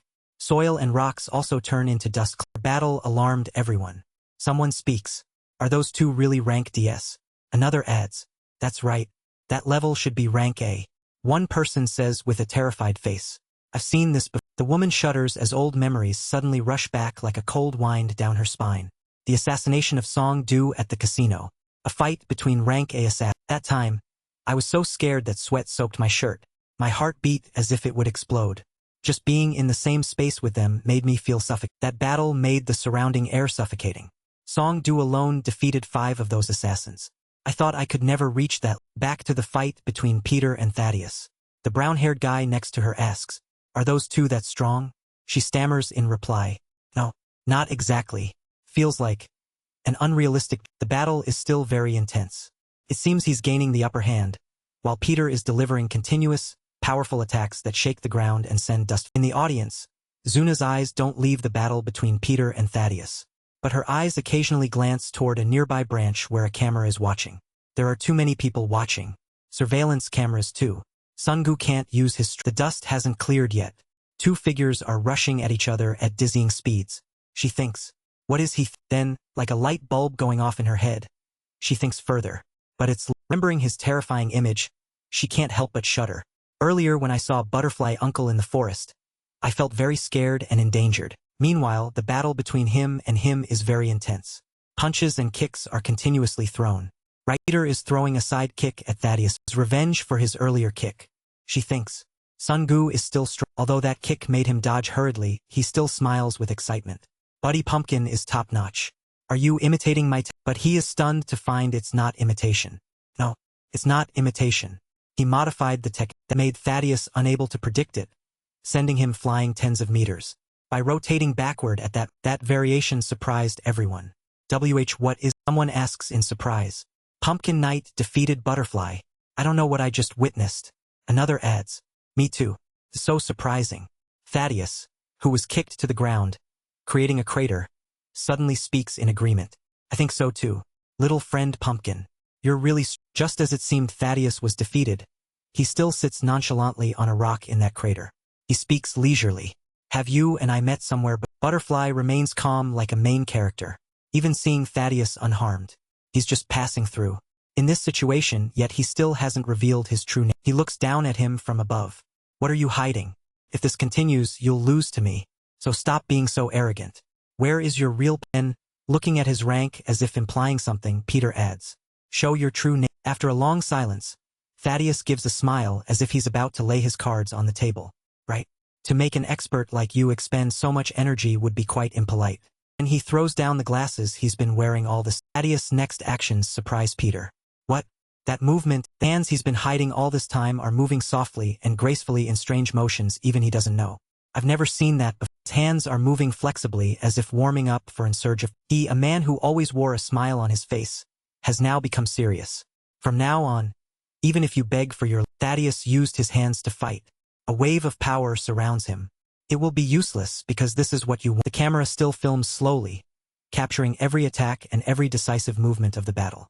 Behind the small screen of the surveillance device, a mysterious man, Raphael, with cold eyes and a calculating smile. I told you he was here.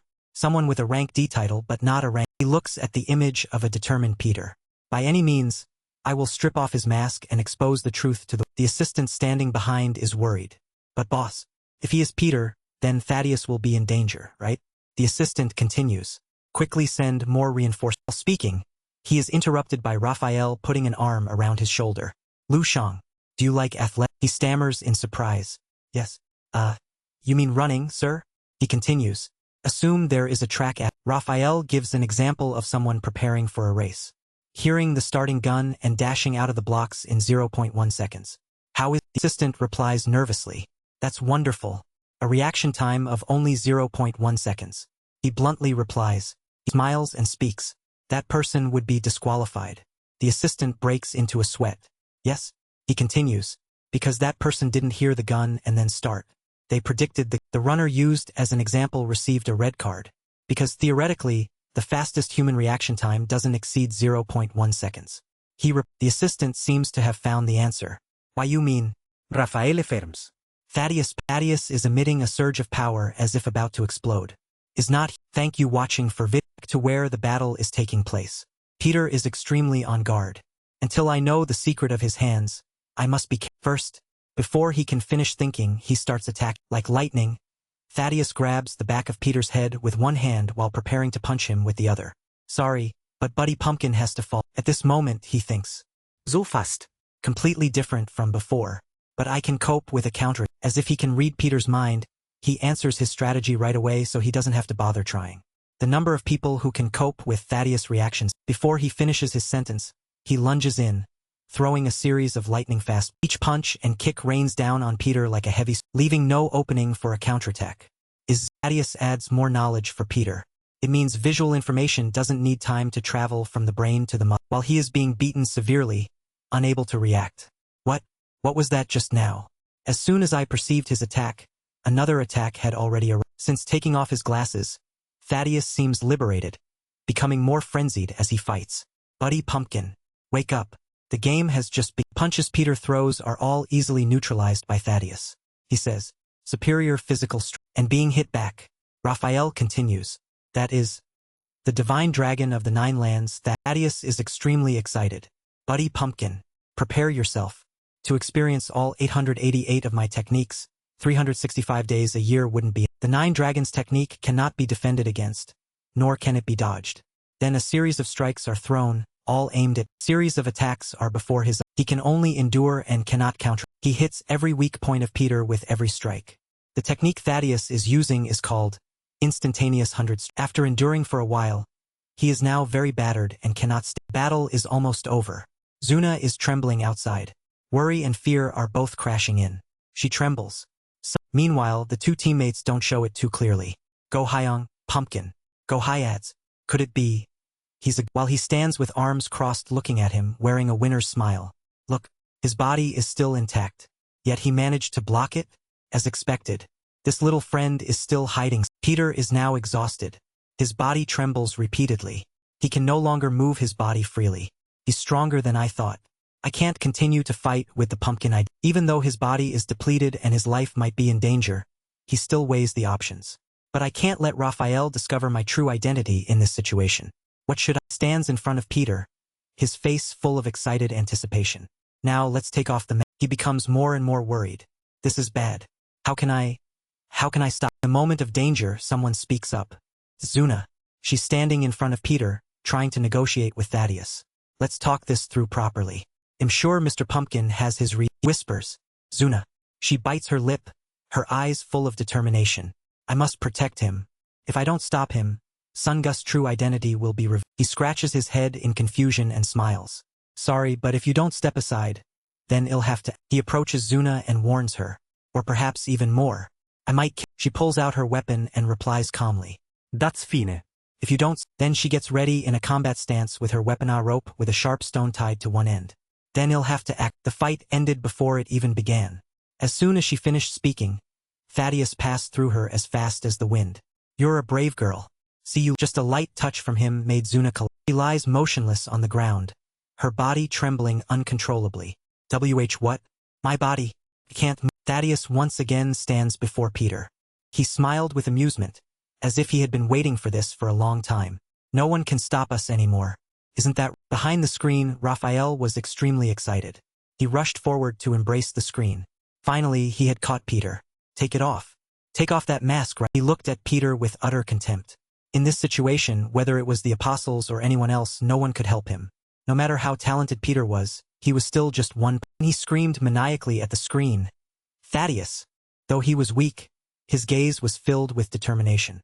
No. Meanwhile, Thaddeus smiled with amusement, as if he were about to expose he had been struggling to strip off the orange. The moment of truth. Thaddeus yanked the hat. Peter's face was revealed. Come out, apostle. Juana remained motionless on the ground, screaming in despair. No. When the thank you watching for behind the cloth was clearly seen, everyone was thank you watching for Raphael was the quickest to react. What is this? Why is it? To everyone's surprise, behind that mask was not Peter, but he suddenly backed away. No, my friend. Why are you? Raphael was also frozen for 3 seconds. What? Why Kegel? What's going on? It was supposed to be Peter. Why? While he was drowning in 1,000 questions, a subordinate rushed in to report. It's a disaster. Raphael turned back with a lethal glare, as if wanting to eliminate him. What is it? The subordinate stammered. It's. Raphael gritted his teeth. The subordinate said, Peter. Hearing that name, Raphael felt like destroying everything. At this moment, Simon was impersonating Peter and attacking the glory sect. The subordinate continued, Peter is attacking. Flashing back to the days before arriving on the island, Kegel was very worried that Peter's identity might be exposed when he wanted to go to the island. What if your identity as Peter is uncovered? Master? Master, please reconsider. Going to that island is no different from seeking a path to the underworld. While Kegel was anxious, Peter remained extremely. Kegel approached him and spoke with total sincerity. Assuming there really are apostles on that island, your identity will surely be exposed. So please let me go with you. I beg of you, Master. Seeing Kegel's sincerity, Peter decided that since he had said so, he spoke firmly. Kegel, you become me. Kegel was surprised and stammered, Master. What do you mean? Kegel still couldn't believe what Peter had just requested. Peter remained composed, eyes closed to rest his spirit. That is exactly what I mean. Now we know why, when the match ended, the person behind the orange mask was. Peter continued, disguise yourself as a D-rank assassin. At the right moment, I will give you a signal. And now, we also know that the dark shadow appearing in chapter 51 was Kegel before he switched places with Peter. At that time, you just needed to act as a D-rank assassin in my place. I will use another way to distract Raphael. When mentioning that Kegel might have to fight, Peter became much more serious. If you can avoid direct conflict with other apostles. Mentioning combat, Kegel became much more confident. He drew his weapons, a set of metal claws, very sharp, ready to fight at any moment. Master, I am Kegel. No matter who they are, I will definitely win. They only need to touch this cursed blood. Peter cut him off. That won't. Kegel was completely surprised and asked loudly, Master. What do you mean? Peter replied, if you do that while fighting, it's the same as announcing, hey, I am the Apostle Kegel of Glory. Isn't that right? Kegel seemed enlightened. My thinking was too shallow. So, Master? Even looking from behind, one could see the confidence of a capable man radiating from Peter. Kegel stood beside him. Stay on that island even if we switch places, so those people will always be anxious and suspicious of Peter's. Peter said firmly, no. As I said before, another way. Kegel asked hesitantly, could it be? Peter turned his head. His gaze was as sharp as a blade cutting through the sea breeze. This time, the way is to make their suspicions about D-rank Jin Shangu completely Back at the match, Thaddeus was shocked that the person behind the hat was not Peter but Kegel. How is this flustered? He asked Kegel, who was sitting exhausted on the ground. Where's Peter? Brother Simon, why are you? Kegel smirked as if to say, surprise. Peter suddenly appeared out of nowhere. Who are you looking for so urgently? His appearance startled Thaddeus. Brother 330. Thaddeus looked back and forth between Peter and Kegel. He thought in confusion, wait, this is getting messy. Aren't Pumpkin Brother and Brother 336 the same? Then he stood frozen for a long. Suddenly, he gave an awkward laugh and bent down to where Kegel was sitting. He patted Kegel's shoulder in apology while scratching his head, pretending nothing had happened after wounding him. I must have the wrong person. Oh my goodness. Sorry. But Brother Simon, were you planning to start over from D-rank? You should have told me. And he took the opportunity to fish for more information. Meanwhile, Peter stood in the distance, casting a sharp, murderous gaze at Thaddeus, who was trying to salvage the situation. Don't be like that. Just apologize to Dagger and come back. They'll talk to Philip. Thaddeus turned and gave a small laugh. He felt the situation was extremely strange. Very strange. He covered his mouth and laughed with amusement, his eyes bright like a primate's. So then, who exactly is Brother 336? There was blood on his face earlier. I'm sure I didn't see wrong. How on earth did he? Looking at Peter, who was smirking provocatively, he thought, thinking this hard is so exhausting. Regarding Peter's face being smeared with blood and his body trembling as if seriously, Kegel explained silently in his mind. Too bad you don't have telepathy. Master smeared the blood just to deceive you. This was followed by the smile of someone who had achieved their. Kegel took off his tattered shirt, revealing a muscular upper body, and then left. Thaddeus ran after Kegel like a sycophant. Brother Simon, wait for me. Hey, what's wrong? Did I hit you too hard so you're sulking? Where are you going? Let's go to. Gauching and Gaozha were helping Juana up, who was still immobilized from the pressure point strike. They stared wide-eyed at Thaddeus and Kegel's retreating figures. In unison, they said, what did we just see? Gauching replied, our Master Bear and that stubborn uncle friends? Gaozha added, this isn't a joke. Peter walked toward the three of them and asked, are you all okay? Juana spoke with difficulty. Jin Shangu. Yeah, we're fine. But Gauching shouted, Kim Jin Shangu, you directionless fool. You should have stayed close to us. Gaozha added, pick up the pace. Let's leave this boring island. Their attitude made Juana think resentfully. One day, Jin Shangu is going to knock some sense into you. They left the island together during a beautiful sunset. Finally, the test on Chit Island was. On surface, the D-rank test ended due to an outside attack. The survivors would be considered as having passed. The remaining D-rank assassins would likely escape the islands. The real person who wore the orange hat had been knocked unconscious by Peter to borrow his identity. After the orange-hatted man woke up, he was dazed. What? Since when did I fall asleep? To thank Orange Head for the identity loan, Peter had left a stack of certification cards. But Orange Head didn't know and thought he was just lucky. What are all these? Certification cards? Did I actually pass the? Peter said to himself, I have repaid my benefactor, the one who helped them clear their suspicions about me. For now, no one will suspect me. I am Peter. On the speedboat at sea, Gauching and Gaozha were still bragging about their non-existent achievements. Kim Jin Shangu, it's a pity you didn't see it. We defeated a B-rank. A real B-rank. Juana looked at them with a look of hopelessness. Jin Shangu, just ignore them. But don't eliminate them.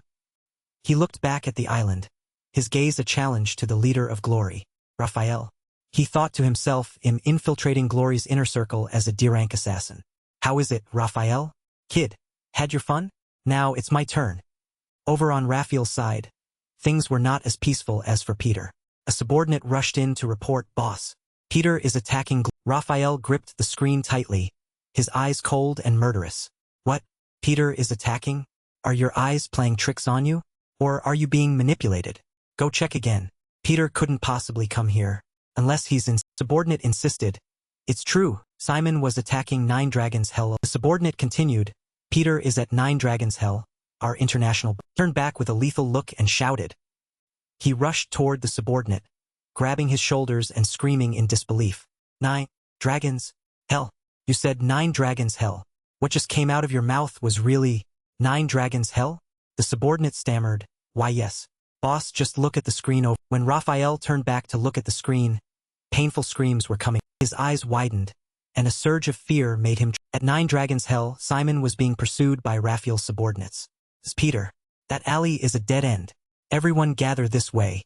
You old fool, let's see where else you can. They reached the dead end.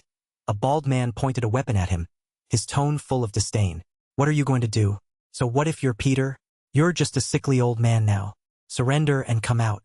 Well, spare you. As the bald man spoke, Simon interrupted. Have you people ever thought what stood against the light? His expression couldn't be seen, but his words conveyed deep calm and confidence. Why would I dive headfirst into a dead? A foolish subordinate spoke up. Stop barking. You're trapped. Sensing something was wrong, another one stopped him. Wait.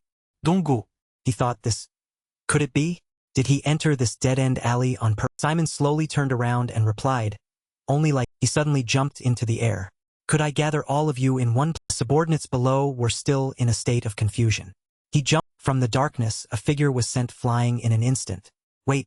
Then Simon suddenly attacked from below, wielding a blade stolen from the subordinates. He spared no one. His speed was so fast they were stunned. He's not a He didn't stop. He swung the blade wildly. Every slash was like a declaration of war.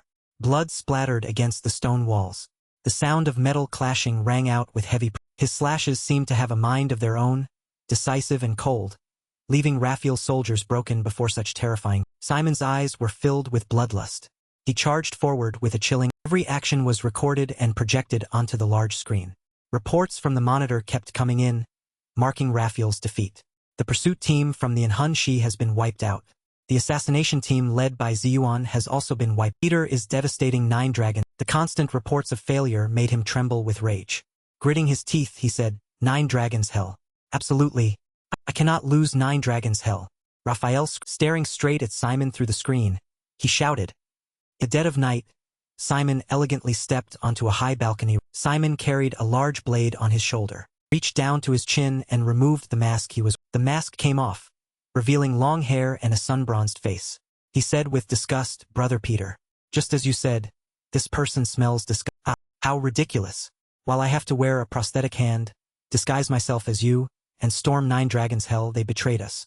If not, Simon spoke with total He stood facing Kegel, speaking as if questioning him. Why is this guy still here? Seeing this brat's face makes my right arm. Ziyuan spoke in shock. Wait. Then she rushed up to stop him. Listen to me first. I hate this guy too. But Simon interrupted. Simon decisively drew his sword in front of Ziyuan. He said, I don't care about his reasons. She called out to him again. From his demeanor to the aura he radiated, he was a true swordsman. He shouted angrily, I cannot accept him as a Simon got into a fighting stance and challenged him. Come here, ghost of the widow. I'll cut your throat before your blood can touch the Up until now, Kegel had remained motionless. Suddenly, he rushed forward towards Simon, his gaze icy and filled with seriousness. Simon was no less intense, stepping forward to meet Simon's eyes widened in astonishment. Kegel stopped abruptly. He stood before Simon and bowed his head in a sincere apology, leaving Simon unsure how to react. I am truly, even though this is unforgivable, this shocked. Thank you watching for vid. Kegel remained bowed in all seriousness, extending his arm forward. But I will prove my loyalty through my act. Simon was still furious and replied to Kegel, coming from a Yakuza background, you're used to bargaining, aren't you? Peter, the leader of the group, remained calm. It was as if he had anticipated this and already knew the outcome. Simon roared and slashed hard at Kegel's arm. You think I want? Ziyuan, standing nearby, raised her hand to stop him. No, Simon.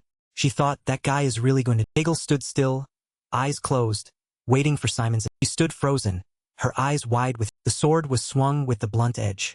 Simon timed it perfectly and Simon was also very surprised to see that Kegel just stood there to be slashed. He thought this. He had no intention of dodging. He looked toward. Simon stood there looking at him for a long. Finally he said, take your hand back. Kegel quickly replied, no, I truly. Before he could finish, Simon cut him off. Remember this until you die. That arm no longer belongs to you. This left Kegel. Simon elegantly sheathed his sword with his one remaining arm. It belongs to Brother Peter. Kegel was deeply moved and replied sincerely, I will be loyal to you for the rest of my life, Master. Simon replied arrogantly, what loyal? Meanwhile, Ji-hun, who had been watching from the sidelines, was exhausted and sighed. That was almost a bloodbath. If his blood had stained my expensive furniture. Before she could finish, Kegel interrupted. Please Please accept me as your This turn of events left her mouth agape. Now, Kegel was bowing to ask to learn the craft. I will consider you my senior brother. Meanwhile, Simon puffed out his chest with pride. What senior brother? With the gap in our skills, you should call me master uncle. She thought to herself, are these guys acting out a martial arts? The little dog lay there wagging its tail happily, watching the two of them perform. Simon gave a subtle hint. By the way, master uncle doesn't have an arm, so I can't scratch my own back. Kegel stepped forward eagerly. Let me scratch your back, master uncle. Master uncle, does that feel good? Simon replied, oh. As expected of brother Peter's hand. That feels great. Ji-won stood aside, completely fed up. These two are ridiculous. In a luxurious, elegant room, she spoke with amazement. Is that really? She asked while gesturing to illustrate. That cunning guy is the Apostle Thaddeus? Peter nodded firmly. Yeah, that's me. One turned and shouted at Peter. Why aren't you surprised? He flicked his lighter and lit a cigarette. Of course, I already guessed it. Raphael definitely planted at least one apostle in glory. And with that kind of strength, it would be strange if he wasn't an apostle. Ji-won sat down, crossed her legs, and asked further. Then why did you send Simon to 9 Dragons? Simon added more information after his trip. While searching, I discovered Raphael was hiding something. It was 9 Dragons. Peter naturally continued the analysis. Just as Simon said, the fact that Raphael is hiding something in 9 Dragons' Hellon anarchic zone means he's concealing a secret that cannot be explained. One stroked the dog and asked curiously, like Raphael's weakness? Peter replied, probably. She continued, but if that's the case, this is an all-out war. Even Peter would find it hard to win an all-out. Glory is now far different from Father Gabriel's time. They will tighten the net around you. Ji-won was worried. Peter was still savoring his cigarette. I know. That. He laughed heartily. From the beginning, I had no intention of fighting alone. She asked, what do you? Peter remembered the opponents he had faced in the Glory sect. He continued, Ji-won, as you said, the current Glory has many even power. In reality, I cannot possibly win. Then Peter slammed a wine bottle on the table. He smiled with confidence. I will gather my One replied despondently, where are you going to find comrades now? The 9 apostles are lost. No one knows if they're alive or dead. Peter stood up and reminded her, brother, aren't they right here? Then he pointed toward Simon said humorously, even if I don't have an arm, you'll still accept me, right? Kegel quickly added, I will be loyal to you for life, master. Ji-won added, well, so what? What does that mean? Peter opened a bottle of wine. Ji-won gave a cynical smile. You mean you're going to gather more apostles of Peter? Wow, you're quite a cunning old man. He replied, thanks for the compliment. She continued, but then, why did you kill Nathaniel? He was a very useful person. Peter smirked. Thank you watching for He turned his back. More importantly, after this, Raphael will be even more. Over at Glory, Raphael was beyond furious. He slammed his fist onto the table, shattered into pieces. He angrily ordered, tell Thaddeus to return immediately. Peter is at 9 Dragons. He gritted his teeth, his eyes full of murderous, and behind him Simon's image was on the screen. This time I will kill. On this side, Ji-won was still questioning him. You know it well. How can we win when the other side has hundreds or even thousands of people? The wine glass in Peter's hand shimmered with. He smirked, revealing his white teeth. Thousands of people? It's a simple calculation. She asked curiously, what calculation? What are you saying, you crazy man? He interrupted. Isn't it very simple? Each needs to deal with 1,000. Then, each holding a glass of wine, they elegantly stepped. On the other hand, over at Raphael's side, get ready. The Diamond Brothers will be arriving. His subordinate standing next to him trembled with fear. Boss, do you mean the Diamond Brothers from 9 Dragons Hell? But why would they? Raphael just smirked and replied, against an apostle, of course. Huh? The subordinate was confused. Raphael acted amused.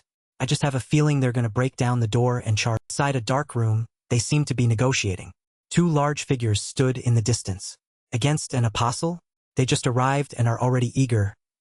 Thank you watching for Sitting in a chair with a composed manner, he lightly touched his chin as if thinking.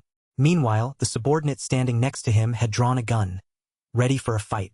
I have to break Barrow's neck. Just as he finished speaking, a green shadow suddenly flashed by, surprising even Raph. Ignoring the trembling fear of the subordinate, 2 large, muscular men jumped onto the table, looking murderous. This time you must keep your boss. That position was ours to begin. The subordinate who had prepared his gun earlier pointed it and shouted, do you know where you are? Get away from the. Not only was he not afraid, he was incredibly relaxed. I don't understand. Why do you need to use a gun? Hearing this, the subordinate became even more panicked. What are you talking? Without a word, the big man quickly the barrel of the gun, to the subordinate's amazement. The fact that you carry this weapon proves you are very... Immediately after, he crushed the gun in his hand, leaving the subordinate's What? Bending a gun with bare hands? Impossible. Even Nathaniel couldn't do. Both of them turned to leave, not forgetting to leave a message for their boss. They'll be back soon, boss. Along with Peter hearing that, Raphael became amused and smiled. Come back then. You won't be able to imagine what will happen when you set foot in Nine Dragons. Hegel and Ziyuan were on the phone talking to Peter. Hey, exactly what is he hiding in Nine Dragons hell that requires such a strict lockdown? There's a story that Raphael only tells the apostles. Ziyuan sat nearby, curious. Responding to her curiosity, he recounted. He said that the most important plan for world domination is hidden in Nine Dragons. If we destroy that important plan, it will surely deal a heavy blow to Raphael. Hearing that, Ziyuan was a bit cautious. A plan? Then Xianbai must be doing well. Ziyuan's voice came through the phone. Did you hear that, senior? First, go meet. He replied, all right, he'll go see him. She continued, and senior. You know well that anything can happen. Ziyuan reminded Peter, you can't reveal that you're an outsider. We have to blend in naturally. On the other end, he replied, I do that all the... No need to remind me. By the way, it seems like that person doesn't know. Ziyuan asked back, what is it now? Peter had only just replied. Looking to the other side, he saw Simon appear right before his eyes with an excited face to greet him. Sitting at the table, looking at the man eagerly sitting down in front of him. Are you planning to announce that I'm a foreigner here? Hearing that, Simon got excited. What are you saying, big brother? Do I look that much like a foreigner? Peter refused to answer the question. All right, from now on, stay away. He leaned toward Peter. But big brother, the situation has turned a bit bad. You mean the defensive perimeter of Nine Dragons? Suddenly, his face darkened. Yes. After I left, the security was tightened significantly. And that, Simon reminisced. While I was searching for news of our brothers, I sensed something. Over there, people are very wary of outsiders. At that moment, I had a premonition. This is Then the image of an old Peter appeared again. And just as you instructed, I announced Peter's appearance. Everything became chaotic. There's definitely something. Returning to Simon's serious face. And the most important thing is the Inhun. Peter asked suspiciously, the messengers of the continent? The Inhunshi? He replied, that's right. The same Inhunshi that, a group of large, muscular men with bald heads.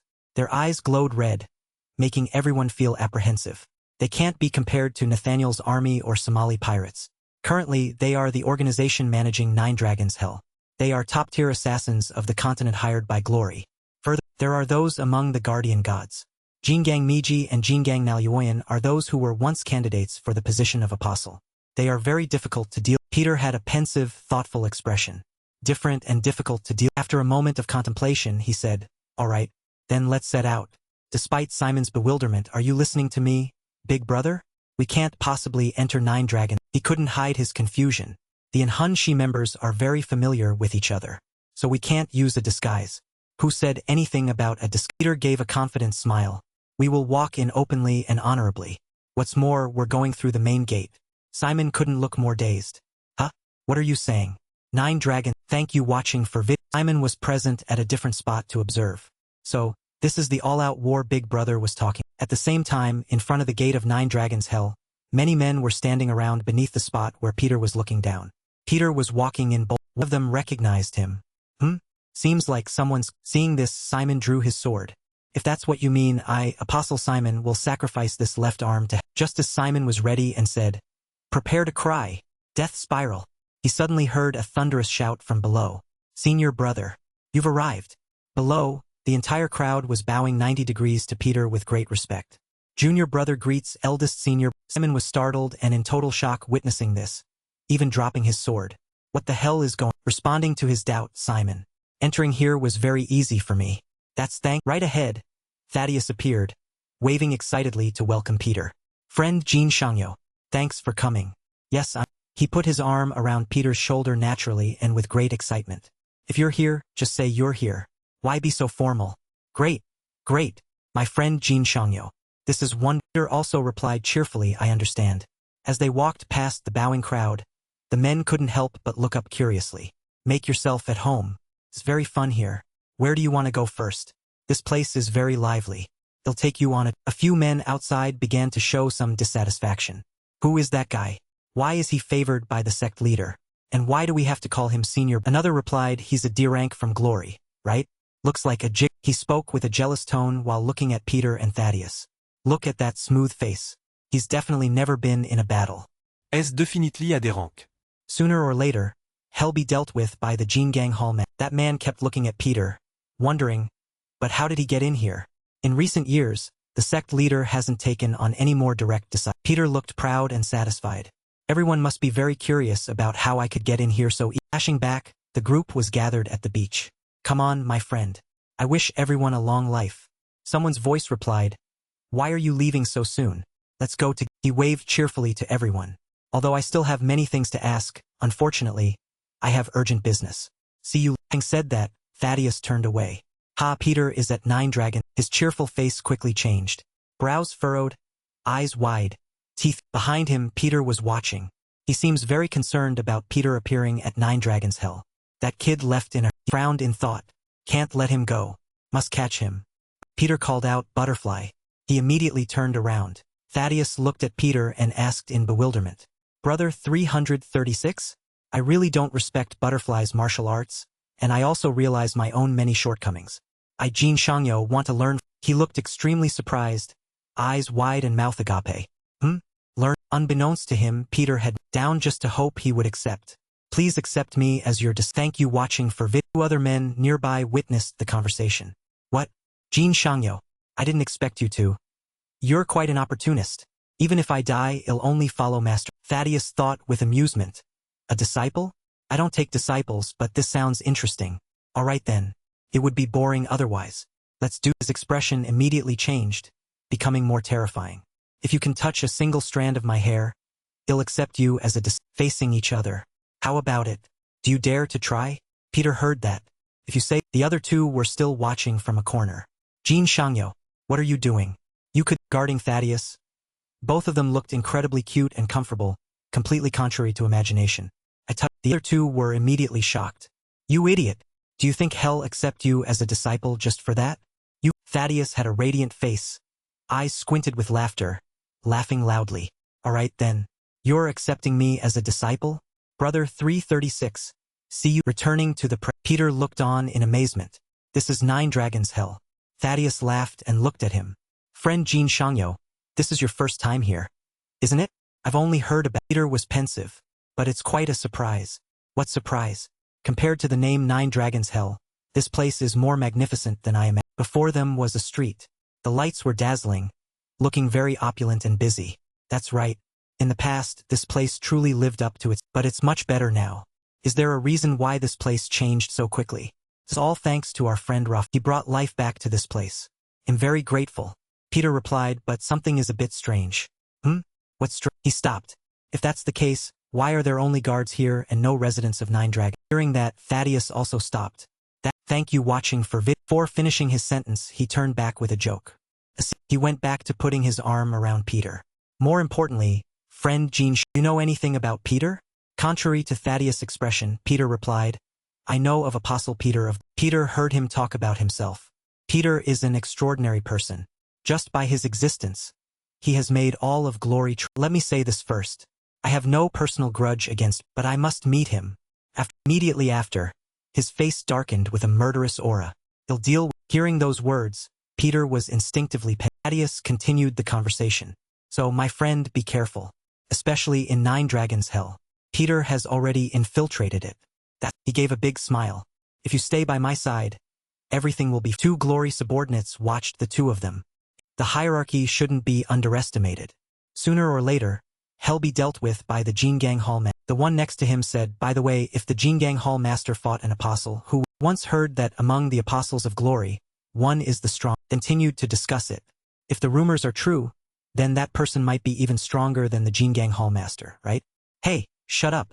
What if... They were in the middle of talking when suddenly shattered and flew The two men were surprised when two large men appear. Ye. Jingang Hall Man with the long beard was Jingang Naluoyan, the Hall Master of the Enhun Shi. He looked extremely terrified. The shorter one with the shorter beard was Jingang Miji, the Hall Master of the Enhun Shi. He was no less terrifying. The two men begged, Jingang Hall Master. Before he could finish, the long-bearded man grabbed, pinning his head to the ground and squeezing it. In the eyes of the pinned man, extreme fear could not be hidden. If you're curious, just ask directly. He quickly defeated them with just a strong squeeze of his hand. Such a simple matter. If you have doubts, just experience it for yourself. Under his hand drenched in fresh blood. I've wanted to show you this for a long time. There is an existence stronger than the current apostle. Powerful and terrifying aura radiating from both of them made anyone who saw them feel apprehensive. We will prove it with Peter's head rough. Scene change. A voice came through. Brother, the situation right now isn't good. The Enhunshi members outside Nine Dragons are desperately looking for Pedro. Simon asked, "Are you okay?" The person on the other side replied, "Who do you think I—" He continued, "If it's about a disguise, that's not me." Simon? He replied, "Of course I know." They continued, "You're always the most perfect beggar." He complained, "What kind of unpleasant compliment is—" Simon ducked his head, clutching a food tray. "But thinking back, it's really sad. Isn't that right?" The other replied, "What exactly isn't?" He frowned sadly. "I came here and didn't get to travel but have to suffer like this, while you're just sitting there comfortably." So on. In the room, Peter spoke up. "What are you— I'm also in a very difficult situation." Simon grumbled. "Difficult? I can hear and feel it." Peter sat leaning back, looking outside, while Simon continued. "You're sitting by the window, leisurely smoking under the moonlight. I can see it clearly." Hearing this, Peter asked, "Are you monitored?" Simon complained, "One person arrives and immediately becomes the eldest senior brother, while another just competes with rats for food. That's not easy." He continued, "Actually, to find Raphael's weakness, you have to be the eldest senior brother to operate without being noticed. But at least you had dozens of Enhunshi subordinates as soon as you arrived. Isn't that good?" Peter puffed on his cigarette. "You don't know. Becoming the eldest senior brother also creates many problems." Simon wondered what Peter asked back, "If you were a new employee who just joined a company and you were their superior, how would that—" Simon shouted excitedly, "That would be a disrespectful brat. I'd have to cut off the arm of someone like—" Peter said, "Exactly. I've become the target of dozens of Enhunshi subordinates. How about—" And then Peter said something that made the Enhunshi members hiding behind the wall freeze. "Am I right, senior brother?" They were confused. How did he know? "I completely hid my presence," he sneered. "It's not surprising at all. From the moment I stepped into this house, it was too—" Looking at the tidy room, neatly prepared to welcome not even a dish left, as if weapons were cleared without leaving a trace. Two bald men from earlier were no longer hiding. "Look at that. This paratrooper is quick to catch on. It's a pity we haven't been able to throw a welcome party for the eldest senior brother." Peter still maintained his composure. "I also regret not being able to introduce myself directly to the senior brother." One of the bald men spoke. "Ah, do you think clinging to the sect leader's rope makes you something?" Peter replied, "Is the sect leader of the Enhunshi Thaddeus? So? Is that not a—" The two bald men were smug. "Soon you'll know. That rope you're clinging is a rotten rope." Saying that, both bald men rushed toward. "Thank you watching for vid—" The bald man shouted. "Everything that could be used as a weapon has been removed, so just stay still and be a—" Suddenly he was confused, unable to process what was happening. "What the hell is this? Why am I floating in the air like—" The bald guy was caught by Peter's iron wires around his neck and tossed into— "You guys need to learn from the—" Saying that, he threw him into a corner with great force and the tablecloth and rushed toward the bald guy. Just how terrifying was that table? He shouted, "What?" Peter used the cloth to wrap him up, but it was too— When it was over, he laid both of them on the bed and tied them down securely. "Wait, you just sleep on this bed. There you go, Simon. Do you still crave the position of eldest senior?" Witnessing everything over the phone, Simon looked apologetic and feigned a cough. "He'll continue to live a leisurely life as a—" The bald guy was beaten senseless. "Oh my God, I'm so hungry." Meanwhile, Peter was lost in thought. The Black Soul Envoys and the Diamond Hall Masters, no matter what, someone who entered here through a connection with the sect, looking down at the pile of weapons. And yet, they intend to kill me so— His face was pensive. "In the end, what are they plotting? Is everyone like—" A subordinate ran in. Hall Master. Something big has— Two Hall Masters, who were carving wood, asked back. "What's the matter that you're reporting in such a panic?" The subordinate replied, "Sir, the assassins we sent have been but the assassins weren't killed." Upon hearing this, one of them lost his composure and stabbed through the nose of the long-bearded man, furrowed his brows and growled. The subordinate bowed his head in fear. "I am sorry, Hallmaster. Please give us another Thought in fear. What? The assassins survived? Why is he angry? Why? Am I going to be executed? What should I do?" The subordinate trembled violently. His teeth were chattering. Two Hall Masters burst out laughing. "Only that much. Ha ha ha. Just as expected, short-bearded man said sarcastically. The sect leader never gives his affection to anyone but himself. Would a person like that really bring a friend and put him in the position of eldest senior? The long-bearded man added with a crafty face. Clearly, there must be something he's aiming for. We will take advantage of this. Thaddeus shouted. Great. This is really. He cheerfully handed a candy skewer to Peter. It's delicious. Kim Sung-gu, my junior, do you want some? Peter refused. I don't like sweets very much. He continued, but this is Tonghulu. He ignored him. Thaddeus asked while eating. How is your place? Is it okay? It's quite all. Peter suddenly thought. Everything is clear, observed the boy. This person has no idea that I was attacked. Killing the sect leader's guest without his orders? That means there's another force behind. The group of subordinates bowed to him. Thaddeus asked happily, how about the people of the Black Soul Abode? Are they treating you? Peter looked at him pensively. They welcomed me so enthusiastically that I don't know what else to say. Thaddeus was delighted to hear that. Haha, impao too. Kim Sung-gu, my junior, stay for a long. Peter asked curiously, by the way, sect leader, I have a question. He replied, feel free to speak. What's your question? Peter continued, why do you only call me Why? Why don't the people from the Black Soul Abode call me junior? Thaddeus was suddenly speechless. He froze for a moment, then laughed loudly in response. Haha, as expected of Kim Sung-gu, my junior. You're really sharp. Just like an old. He spoke his mind. Except for you, everyone else here is an outsider, am I right? Thaddeus said with interest, oh Kim Sung-gu.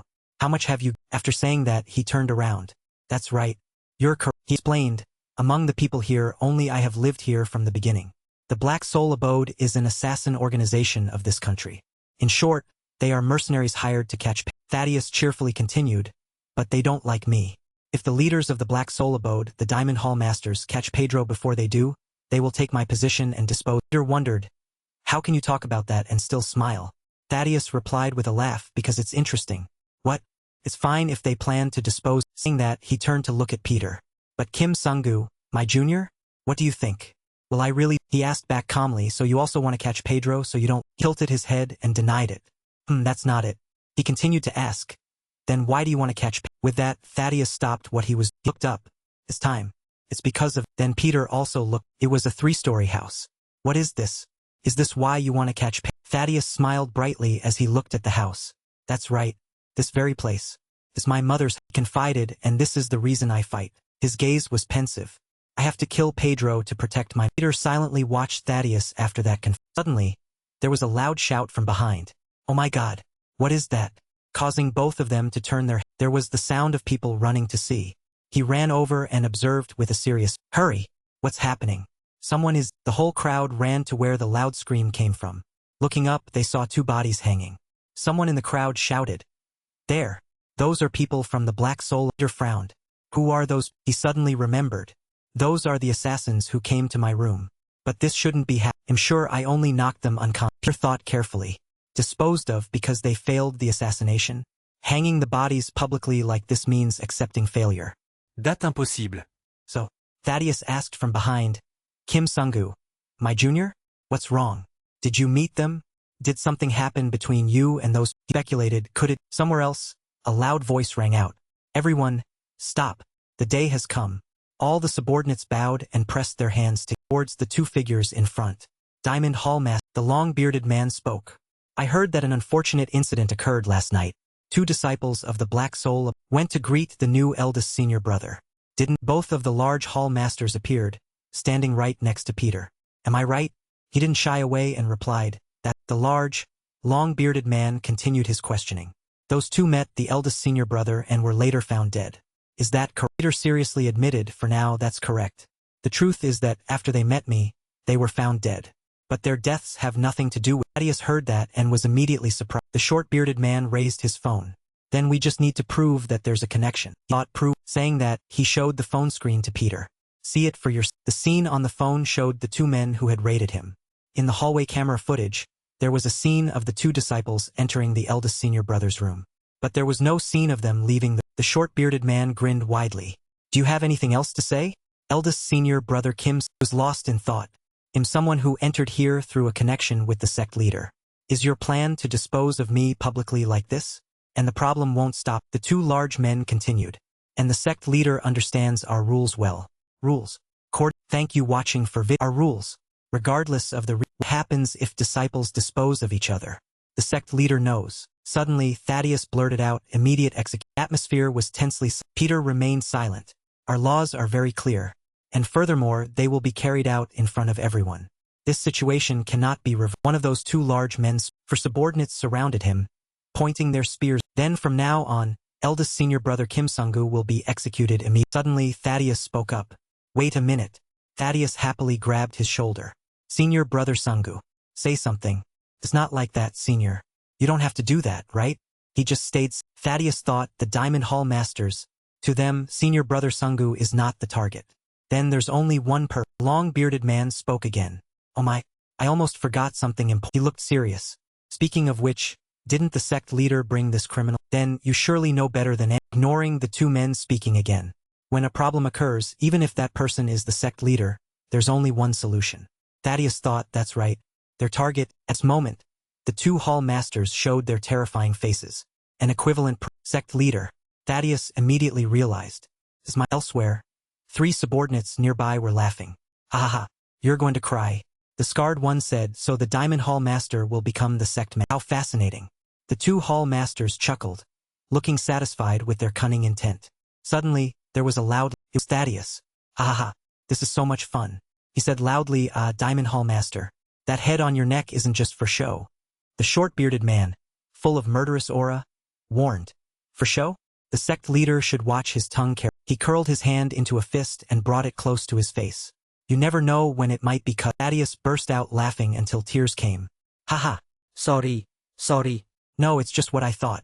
Diamond Hall Man. Suddenly, he gave him a provocative smile. Your efforts are quite. Go ahead, anytime. The two large hall masters overwhelmed Thaddeus. Doesn't the sect leader have no regrets about this life? The short-bearded man laughed with a hint of anger. You don't have a family to worry about. In an instant, a strong gust of wind suddenly arose. Thaddeus used his leg to deliver a kick to that large. Everyone around was surprised. Peter watched him intently. The subordinates around were all shocked. What is this? Is this really a human? One of them turned pale. What was that? Unbelievable. More surprisingly, the short-bearded man blocked Thaddeus. He blocked the. Peter was pensive. Diamond Hall Master. Even if it wasn't full strength to block Thaddeus' kick with just his palm. Looking at how he blocked the kick. The rumors about you being a candidate for the Great Way aren't an exaggeration. He spoke up.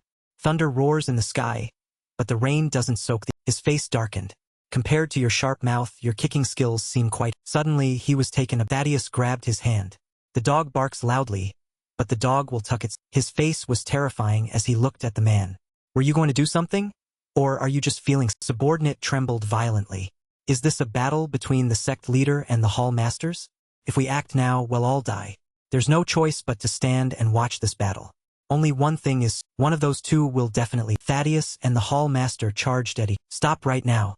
Peter stepped in between to stop the actions of both. At that, the short-bearded man ignored him and still charged. You, who dares? Peter was calm. Don't be in such a hurry. The eldest senior brother's head will come to you on its own. Just wait. Continued, hall masters, don't be so hasty. Upon hearing that, he froze. What is? Peter held out his phone. Well, this should be enough to clear up the misunderstanding about me, right? The large man was confused. He spoke. It wasn't difficult at recalling. The room was neatly cleaned to welcome guests. I excitedly thought about preparing a wonderful party in there. My God, there wasn't a single kitchen utensil. He continued, I felt very sorry. Because although I really wanted to cook, those items could also be used as weapons if needed. This is a dangerous world, after all. So just in case. The phone was set to record secretly beforehand. I took out a little insurance. Just drunk man stepped into the room by mistake.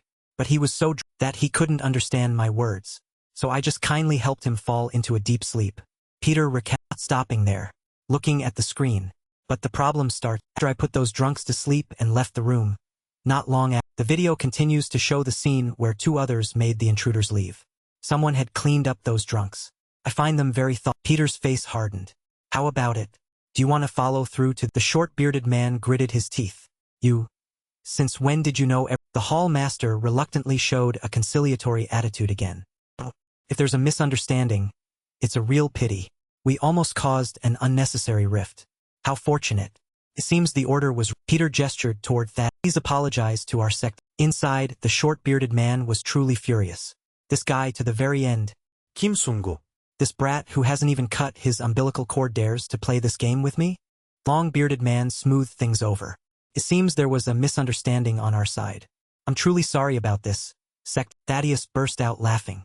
He laughed so hard he said he was going crazy. It's fine, it's fine. He waved his hand. The Diamond Hall Masters can make mistakes too. Oh my, I almost disposed of the Hall Masters myself. They walked away together cheerfully, leaving the two Hall Masters in a rage. Let's go back, senior brother Sungu. Come on, it was just a misunderstanding. Forget about the Hall Master thought to himself. The wind blew soft. Thaddeus was sitting, staring at a picture on the rooftop. Why are you looking so intently? He suddenly turned around. Oh, senior brother Sungu. He replied to Peter.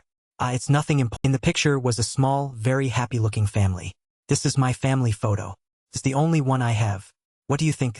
He stared at the photo, smiled, and commented, it looks like a happy family. Everyone seems very joyful. Yeah. Thaddeus began to tell his story.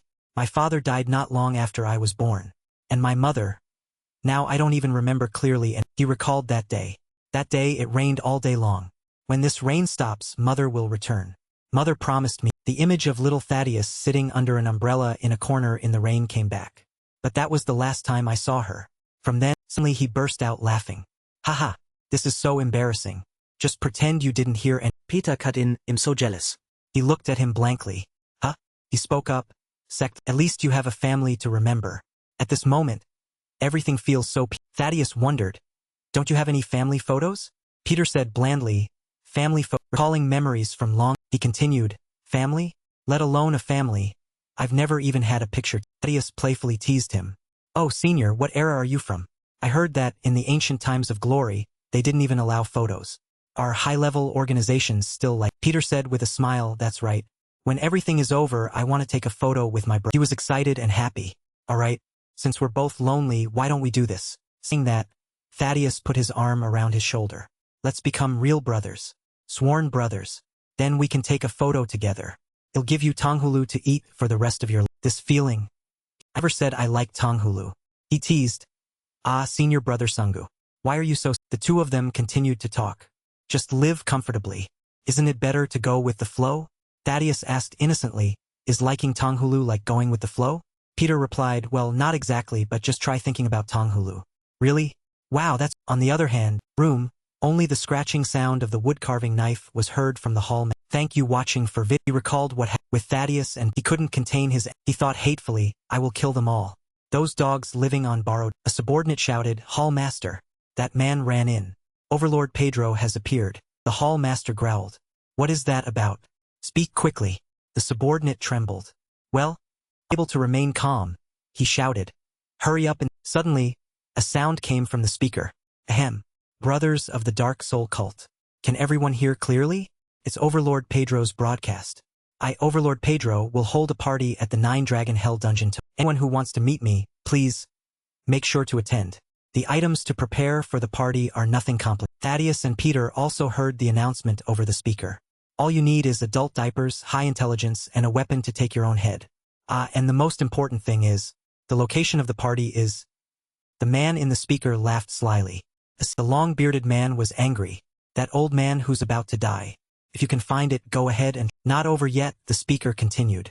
And now, the final invitation to end the broadcast. Suddenly, a loud sound of breaking. Someone had smashed through the... Bald guy panicked. No, absolutely not. His junior brother suddenly stuttered. What's going on? We need to report urgently to the Diamond Hall Masters. He hurriedly broke into a sweat. You can't. Don't go in. The junior brother replied with wide eyes and a pale face. I understand. I see.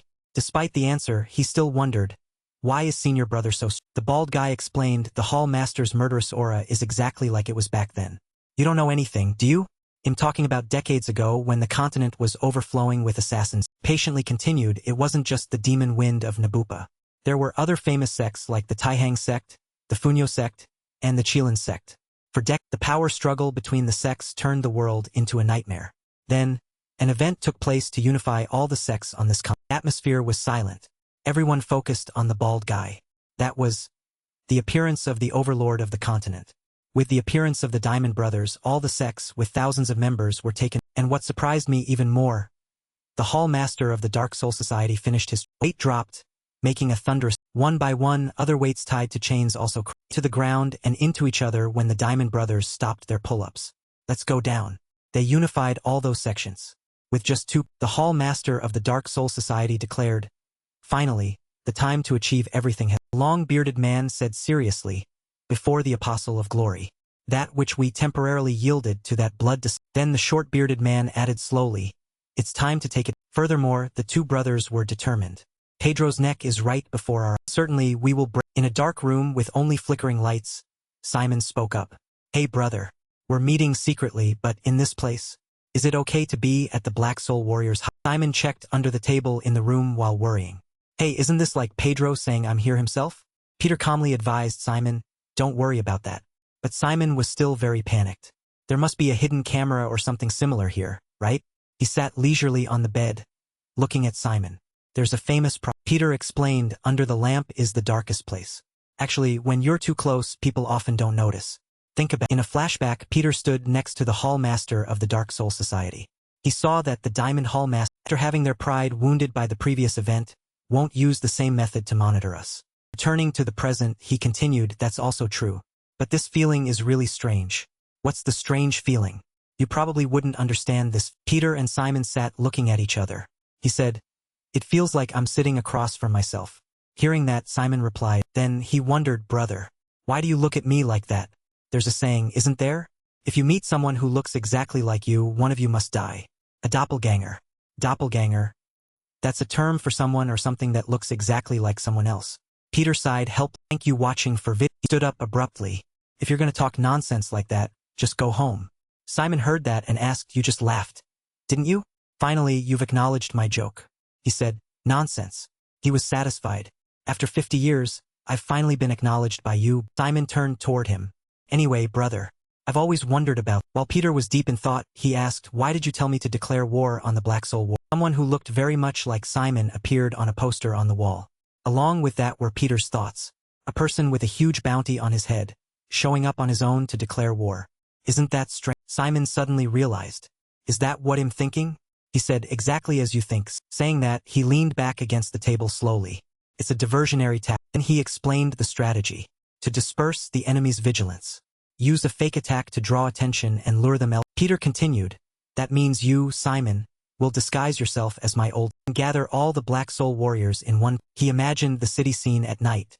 "As for me, as the eldest senior brother, I will search for Raphael's weakness inside the empty Nine Dragon held." Simon was impressed. He knelt on one knee next to him and nodded. "You always have a plan, brother." Peter crossed his arms and looked away. "Please don't act like that while looking like." Not long after, Simon said to him, "Well, I'm going now, brother." Seeing him jump on the table ready to go out, he warned, "Be careful, Simon. The Diamond Hall Masters don't seem like ordinary people. If you're careless and they assassinate." Simon was confident. "Do you think I could die at their hands, brother?" Don't worry. "I won't let myself lose." The houses in the city were all. Peter walked between the houses and thought. So far, the plan has progressed smoothly. But there's still one problem left unsolved. He pondered. So, where is Raphael's weak? At the Nine Dragon dungeon, there were soldiers standing guard. He knew that normally, the place with the weakness would easily attract attention. Important things would be very strictly protected. But in this Nine Dragon held dungeon, Peter was still reasoning. There is no such place. So where on earth? He was pensive. If I were Raphael, where would I hide my weakness? A place too far or invisible. Calling what he had said in the room with, like the saying, under the lamp is the darkest place. Usually, when people are too close, they don't realize. Peter suddenly discovered it. He started running in the opposite direction because he thought the safest place. It doesn't need to be strictly protected from the. Peter's conclusion. The safest place in the Nine Dragon held. As expected, there was a place in the dungeon with someone there. It was a place where the strongest person would react sensitively and protect. No, that was the place that person would protect with their. Looked up. The weakness is right. Before Peter were tall buildings. He affirmed it's at Thaddeus' family. And he continued walking. It seems this place has no security or anti-intrusion. Peter put on black gloves and speculated. Is it true that that thing is hidden in this place? If it's here, then how is it? Suddenly someone's voice rang out. What are you doing? Kim Sung-gu, Thaddeus appeared behind Peter, arms crossed, and questioned him. At my mother's house. What do you intend to do? He leaned close to him and continued. Well, can't you say it? Peter opened his eyes wide in panic and thought to himself. What a sharp reaction. Just now, that situation would seem suspicious to anyone. What should I? He calmly thought of an excuse. The last time I came here, I noticed that the stone floor in front of the door was cracked. When I was a child, my house was like that. So when I see things like this, I usually take notice.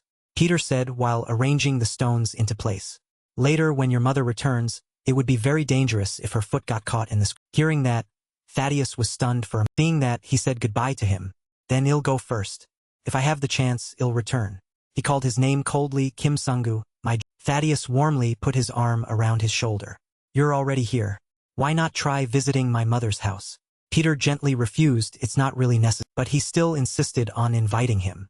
If you go without entering, my mother will be sad. With no other choice, he agreed. Well then. Following behind Thaddeus, he secretly rejoiced. How fortunate. Everything seems easier than I. As he pushed the door open, he was surprised. He crossed his arms and smiled. Welcome to my mother's house. Kim Sungu, my. Peter went to a table in the house. It's really surprising. To say this is an abandoned house. It's too clean and tidy to be called abandoned. Right in this place is Raphael's week. Thaddeus turned away hesitantly. Does senior brother know? This is the first time. Hearing him say that, he was surprised. The first time for what? He said slowly until then he laughed and turned to look at him. The only guest to come to my mother's house is Kim Sungu. My. Peter was surprised. Hey. Then he thought, the divine dragon. Seems to be too. Seeing something, he immediately asked. But what is standing next to a wardrobe full of patterns? Peter expressed his wonder. This mother-of-pearl inlaid wardrobe. Isn't this the type of wardrobe I often saw in my hometown? Thaddeus explained. This was a gift my father gave my mother. She kept it her whole life. He placed his hand on the cabinet. His voice tinged with regret. But it can't be opened. Peter didn't understand. Why can't it? He hesitated. Thaddeus' fingers touched the patterns on the cabinet to answer his question. Now I don't clearly remember my mother's warmth or voice anymore. The only trace she left behind is her scent that still remains in this. He bowed his head and touched it with both hands, choking up. Every time I miss my mother, I go into this wardrobe. Even the remaining scent will vanish. Peter felt sorry. I'm sorry. He was surprised. Why apologize? He said frankly, I suspected you for no reason. Thaddeus was confused. Suspected me of what? What are you talking? Suddenly, loud noises occurred outside. Badiro. Badiro has appeared. He looked outside and said, Badiro. Finally, he has shown him. When Peter was about to rush out, Thaddeus grabbed his shirt and held him back. He was aggressive. Hurry up. We have to go catch him. He stopped him. He placed his hand on his chest with determination. I will follow you too. But Thaddeus still stopped him. Absolutely not, Kim Sungu, my junior. Badiro is an extremely dangerous person. He pointed at him and ordered, Kim Sungu, my junior. You stay here. Let me take care of catching Badiro. On a deserted street, someone's voice rang out. Diversionary tack. It was Simon walking and muttering. Now just use the water scooping bear and it's done, right? Hey, water scooping bear. That really is a big joke.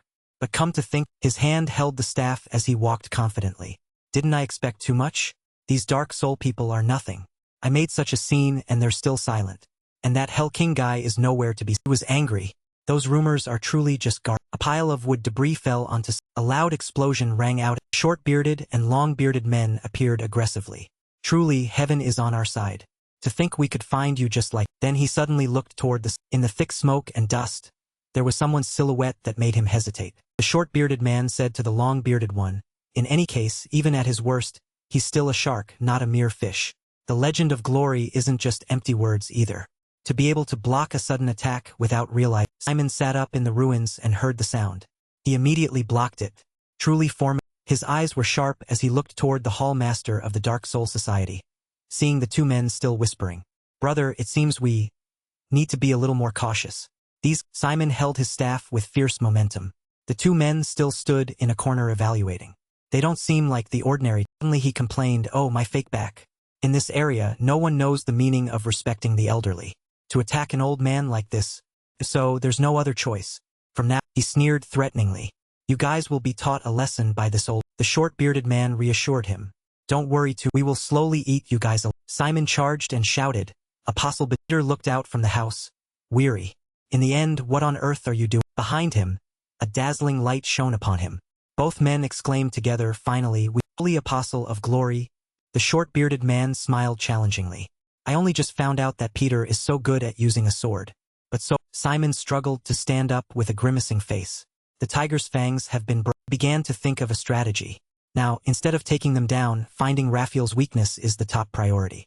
Pretending to be Peter to buy time. Before he could process it, the short-bearded man threw at Simon's face, making him startle. Can I really buy more? Thanks to his quick reaction, he dodged to the side, causing the man to punch the wall, making a large shattering. He exclaimed, incredible power. Even stronger than the rumors. Just one hit would be the end. These people are the masters of the Diamond Sect, the ones who unified the entire After punching the wall, the hall master turned back to look at Simon and exclaimed, truly amazing. To be able to move like that at that age. But a tiger without, after saying that, he flew towards Simon again, roaring, is no different from a cat. He was startled, continuously dodged the man's attack. Thank you watching for vid. The short-bearded man was also incredibly astonished. Touched his cheek and saw a bloodstain, muttering, I was cut? How is that possible? The sword blade was definitely broken.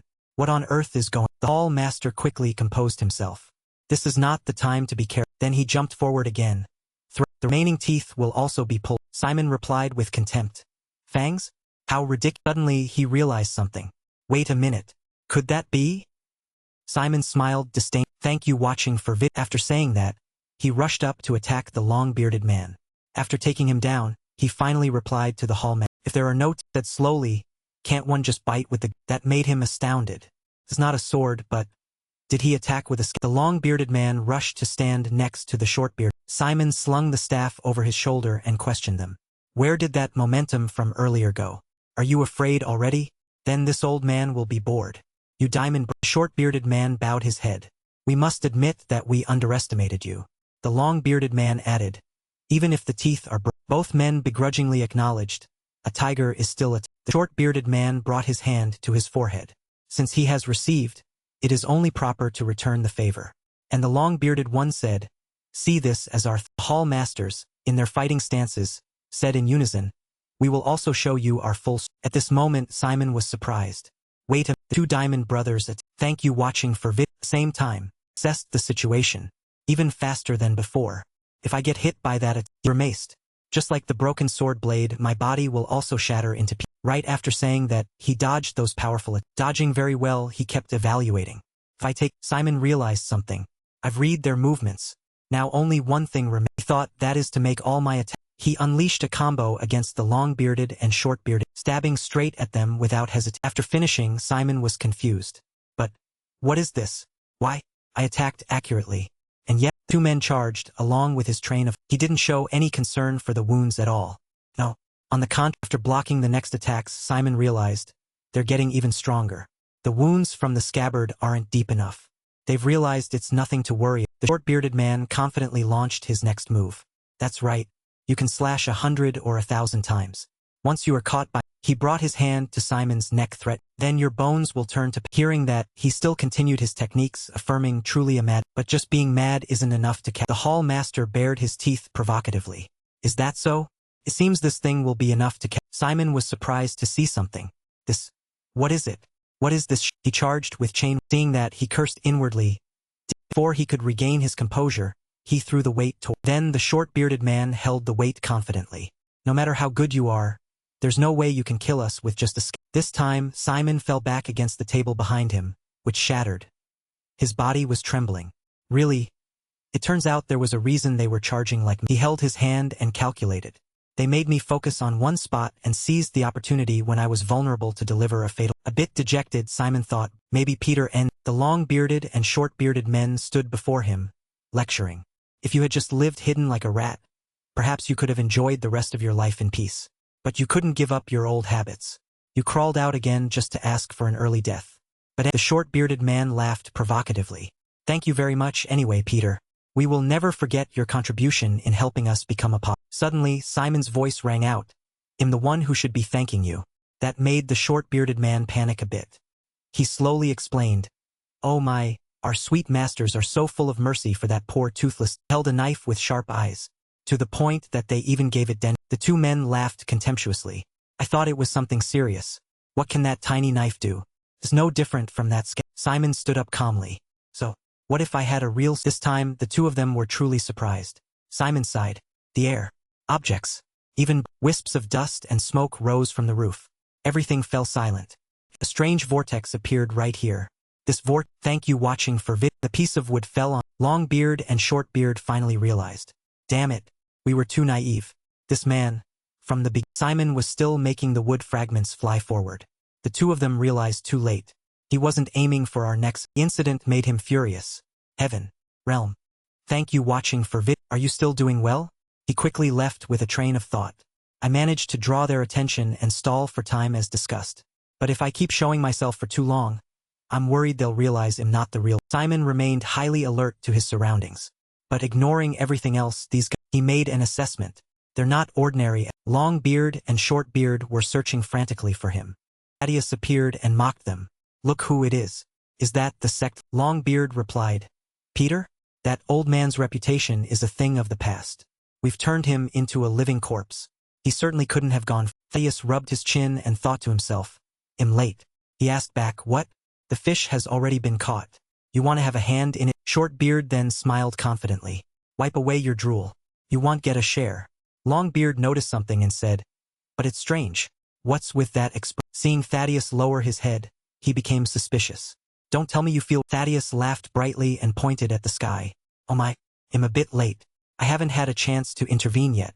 So don't. The entire city had entered the. Standing amidst the rubble, Thaddeus crossed his arms and remarked.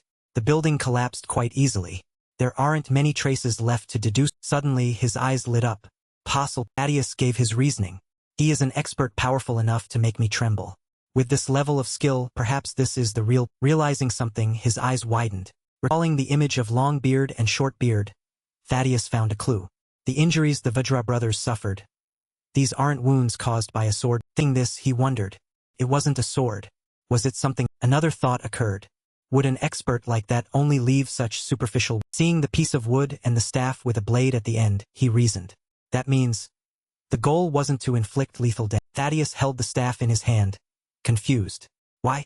What was his intention? Peter? Who are you really? What is your purpose for coming to this nine-dragon? He held the staff and faced outward. Thaddeus, thank you watching for Peter was still standing by that cabinet, whispering. Thaddeus is the strongest person in this nine-dragon hell. Everyone has to do their best to protect people like that. Noticed. It must be this house. And what's inside? He reached out to touch the cabinet lock and continued thinking.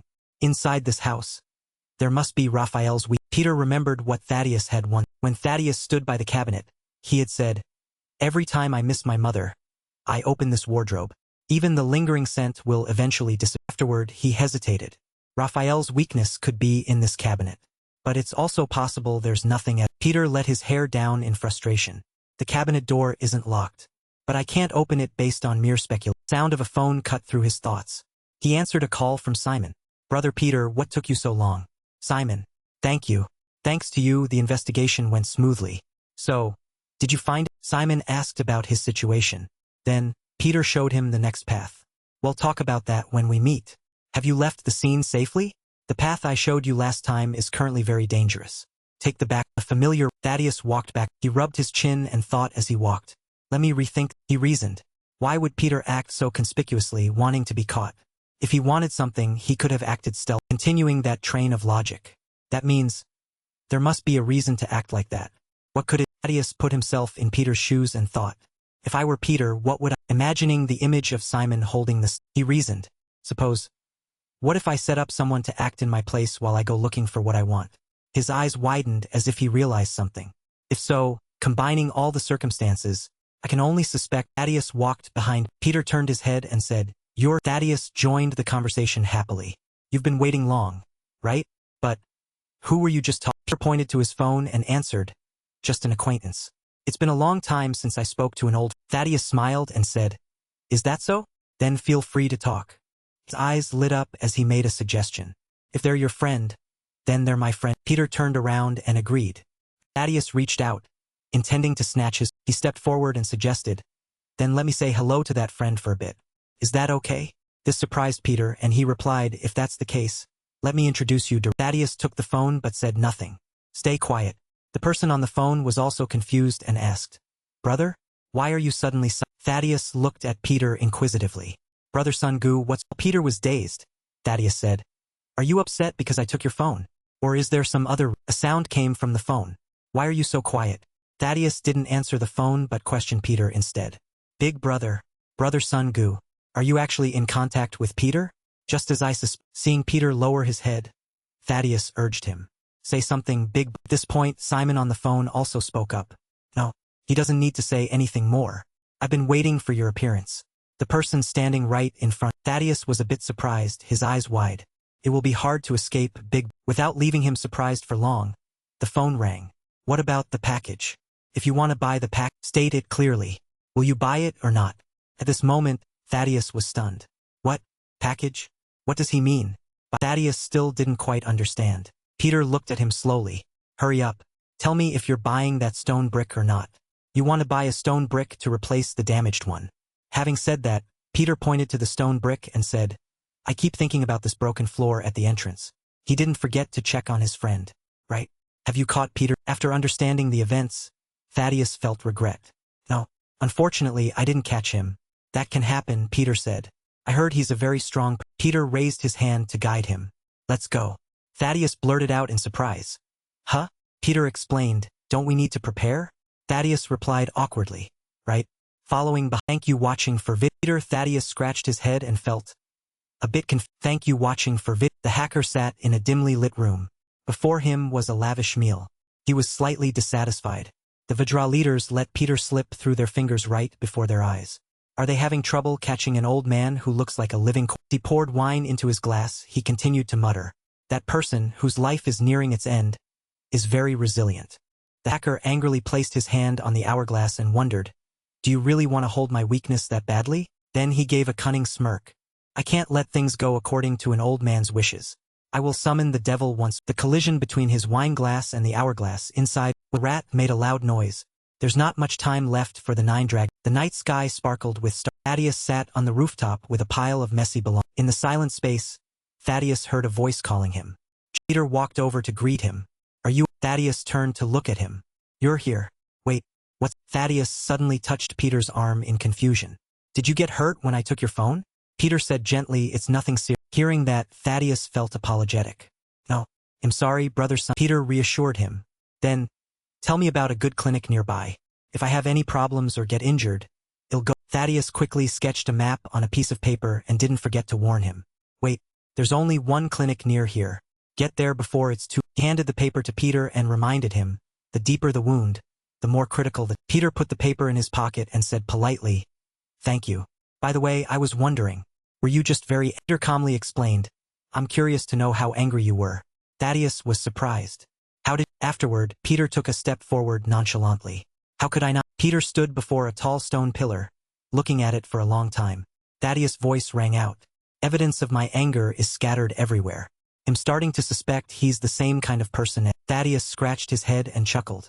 He said unexpectedly, actually, I went looking for the Vidra leaders. This time it was Peter's turn to be stunned. The Vidra leaders? What did you hear? Thaddeus reminisced. Thank you watching for vid. He recounted the image of Thaddeus with a fierce face. Say it again. Is there no more time? 2 Vidra brothers sat on a rock, looking at him in confusion. What should we do? It seems the boss didn't tell this to the sect. The All Master said excitedly. That means the 9 dragon hell is about to be destroyed. Thaddeus was shocked to hear that. No way. He was supposed to stop the government. Thaddeus continued. The government is determined to destroy this place, to the point where even glory can hardly stop them. He believes that if you want to stop the destruction, Lord Raphael needs a worthy compensation. Thaddeus crossed his arms and lowered his head in thought as the Hall Master plotted. You still haven't caught Peter, have you? But don't worry. After you catch Peter, we'll take care of the 9 dragons. Seeing the Hall Master smile sinisterly, Thaddeus wondered. So what if the sect leader escapes from the back to the present? Thaddeus continued to express himself. The shadow of the Vidra leaders has obstructed the deal between me and Raphael. That's strange. I can't understand you. If it's because of your mother's traces, couldn't you find another? Thaddeus said slowly, that's because of that bastard. Peter wondered. Hearing that, Thaddeus raised his hand to explain. The one called the 9 dragon devil. The leaders aren't the problem. I have to protect that place from that person who could return at any time. And you're uncomfortable, you don't have to tell me. No. I hope Brother Sun Gu can hear everything about. At this moment, Thaddeus' emotions were extremely furious. The person who turned my home into flat ground. The person I want to kill the most. decades. Dark buildings were built close to each other. The 9 dragons had never been affected by government management. A desolate the scene was a bustling market. Crowded shops along with everyone's joy. Here, naturally, refugees without homes gathered. And we lived together in Thaddeus remembered when he was a child. His mother bought him candy. His mother watched him eat happily. Labelle, is it that delicious? He puffed his cheeks and replied, yes, my mother and I used to be very. The shopkeeper asked warmly, Labelle, do you like the candy skewers at my shop? Thaddeus said refreshingly, yes, it's delicious. He exclaimed, look at the people. Suddenly his eyes widened.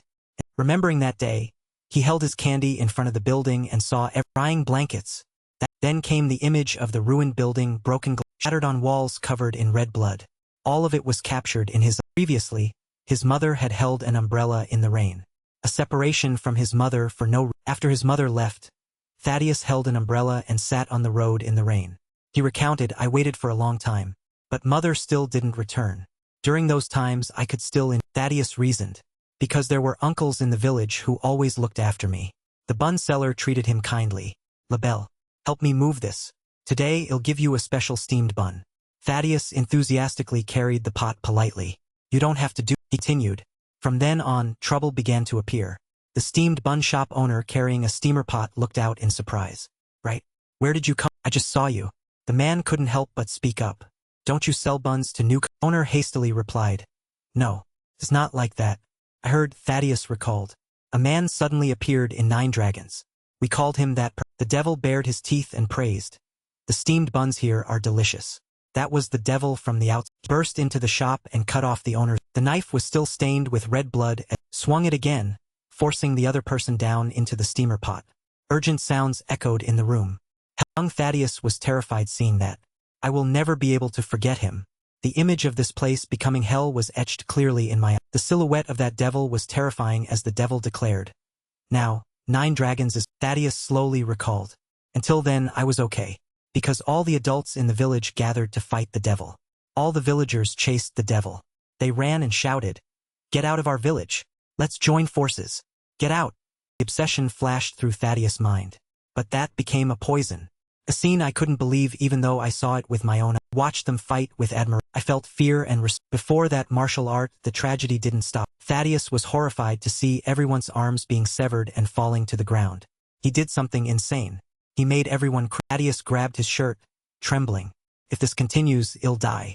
If I want to reverse the situation here, I must be stronger. He held a family photo of 3 people with determination. For my mother, who will return one day. If that's possible, I will do anything I. Thaddeus stood in a room with many bookshelves and thought. There's no way that devil, who looks like a living corpse, could suddenly become so strong. There must be a secret. After a while he realized. Right? It's the devil carried a book tucked under his arm and walked away leaving. Everyone wondered about the mysterious book he always carried. Thaddeus rummaged through the cabinets, searching and muttering. There's definitely a secret in there. Where is it? If I had that skill. The devil suddenly appeared behind him, crossing his arms and speaking loud. What are you doing, kid? What are you looking for in my life? The devil looked at the book and asked, my secret martial arts book? You want to learn martial arts? Thaddeus patted his chest resolutely. Yes. I also want to become a strong person like you. If I want to protect this place, this is the only way. He thought he would become stronger by secretly learning his tech. Thaddeus pointed his index finger at himself and looked at the devil. Please take me as your disciple. My father was also considered strong. So I will also. The devil wondered. Devil calmly stated, you don't have a father. Thaddeus was stunned. How can that? Devil laughed and asked back. How? Training began. The devil unleashed a move, raising his leg and sending Thaddeus high, making his sandals fall. Devil lowered his leg, making him fall to the ground, and didn't forget to taunt him. How does someone like you dare think about learning my? Thaddeus remained highly determined. Just let me try to learn. Let me try. Afterward, the devil looked him in the face and said bluntly, useless kid. A thief. From the start, you'll never be able to do it in your whole life. Because you have no. Having said that, the devil turned to leave, leaving behind one sentence. Go away. If you come back, it'll really kill you, leaving Thaddeus vomiting blood, his whole body trembling on the. Thaddeus held the book and looked at it, saying to himself, mother, they'll prove it. After stealing that devil's secret martial arts book, without wasting a single second, He persistently practiced those martial arts techniques. Didn't care if his blood dried up or his bones shattered. Thaddeus practiced day and night with extremely high intensity. He unleashed continuous moves, creating a loud noise. Can make me after successful training, through a process of grueling discipline, Thaddeus believed. Finally, I found the right time to take revenge on the devil who turned 9 dragons in. Regret appeared when he recounted. But, when I returned after a few years, Thaddeus opened the large door, letting the evening light shine inside, where only a few books remained. He had disappeared. In that place, only a single piece of paper remained. Thaddeus knelt down, trembling as he held the paper and remembered. Reading that paper, he couldn't control himself. Content written on the paper was an order to destroy 9 dragons. Seeing everyone being tied up and taken away one by one, he was confused. What did they intend to achieve with that? Until now, the government has never touched this area. Do they enjoy making this wasteland even more ruinous? He realized. So that was it. The reason he came here and turned this place into hell. Everyone was arrested. On the ground, there were red bloodstains everywhere. Thaddeus made an assessment. He wanted to sell 9 dragon hell to the government. I realized that after those frantic battles. Not only that, he also shed tears while wearing a mask. Remembering that moment, when I felt like everything was over. No more need to. Thaddeus collapsed and felt broken. I've lost everything. Then I have no more reason to live. But then, a ray of hope came. A question echoed in the darkness. Do you want to take back 9 dragon hell? The man in the blue suit leaned in and said solemnly, I'll give it back to you. I have connections with your government. If we can talk nicely, it won't be hard to get 9 dragons. Thaddeus was tied up and hung, full of suspicion upon hearing that. How can I believe that? The man advised him, faith becomes stronger when in despair. I can see. 2 put their heads close together. The man whispered, your strong trust. Of course, there are conditions. The man calmly discussed with Thaddeus. I have a big plan. Your task is very simple. You just need to lend me your strength. Hearing that, Thaddeus thought to himself. The position of apostle. I was never interested in it. If I wanted, I could achieve it 100, even 1,000 times. His eyes lit up with a ray of hope. If I can get my home back, use it as you. Back to the present, Peter and Thaddeus were still sitting on the rooftop looking in 2 different directions. Peter turned and asked a series of rapid-fire questions. Now everything makes sense. The reason why you have no time? And the reason why you must catch Peter? Thaddeus chuckled softly. Thank you watching for vid. Thaddeus placed his hand on Peter's shoulder and gave it a firm pat. That's right, brother Sungu. And Thaddeus confidently declared, I already know where Peter will appear. Now all of this will truly. In the city under the night sky with tall buildings, a voice called out. Peter leaned against the wall, listening to the phone. On the other end, Simon was delighted. Brother, my performance just now was peak, wasn't it? My intuition was so strong that my tongue just reacted. What do you think? That's enough praise, though. MSHY. Peter asked concernedly, how is your body? Simon, completely hooded, felt along the wall with one hand to find a path. With the other hand supporting his injured waist, he explained, aside from a broken rib, nothing is wrong. Seeing this, Peter said, listen, I found the doctor's location. Simon hastily refused. Oh my, just 1 or 2 broken ribs and you say I have to see a doctor. In the past, we just needed to reset the ribs and we'd be fine immediately. Peter was patient. Now is not like the past, and Peter insisted on Simon getting proper treatment. Anyway, I've sent the address now. Go to the doctor to treat the wound. And hide in a safe place for now. Simon nodded and replied, I understand. Brother, they'll contact you when I arrive. Simon tried to move through the night with the injuries on his. After walking for a bit, he saw 2 ancient trees and wondered. What is. Simon looked up and muttered. Clearly, the address is right here. Surely this is the right place. Just what kind of famous doctor? Simon stood under a tightly closed door. In front were trees and signs. This made him wonder, opening a clinic in a place like. Suddenly the door. Simon heard the noise and was surprised. What is this? This is. Stepping into the room, it was a chaotic scene of beds, tables, and chairs. Everything was a mess, making Simon exclaim, is this? Simon looked around and then called Peter.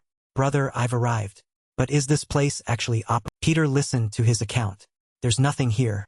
It looks like a clinic just for me. Peter was also a bit. Realizing something, Peter shouted, Simon, get out of there immediately. Hurry. Simon was panicked. What are you saying? Since I'm already here, at least let me check a bit first. This place. Someone saw Simon and spoke up.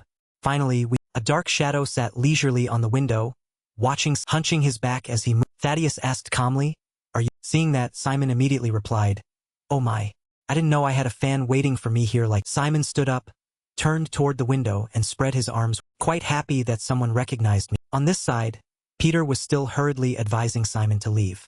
Simon, get out of there right now. Simon laughed and replied, brother, sorry that only I get to fight here. Peter tried hard to dissuade him. Simon, Don't fight anymore. get out of there. Simon crushed the communication earpiece between them. The last sound heard was Peter calling his name. Simon, see you afterward. Simon turned to speak with Thaddeus. By the way, I'm really curious. How did our young man know I would come to this? Thaddeus turned his face to one side and said gently, it wasn't hard. Thaddeus remembered when he was in the house with the Vajra brothers. Peter, I think you were injured in the battle, the two Vajra brothers.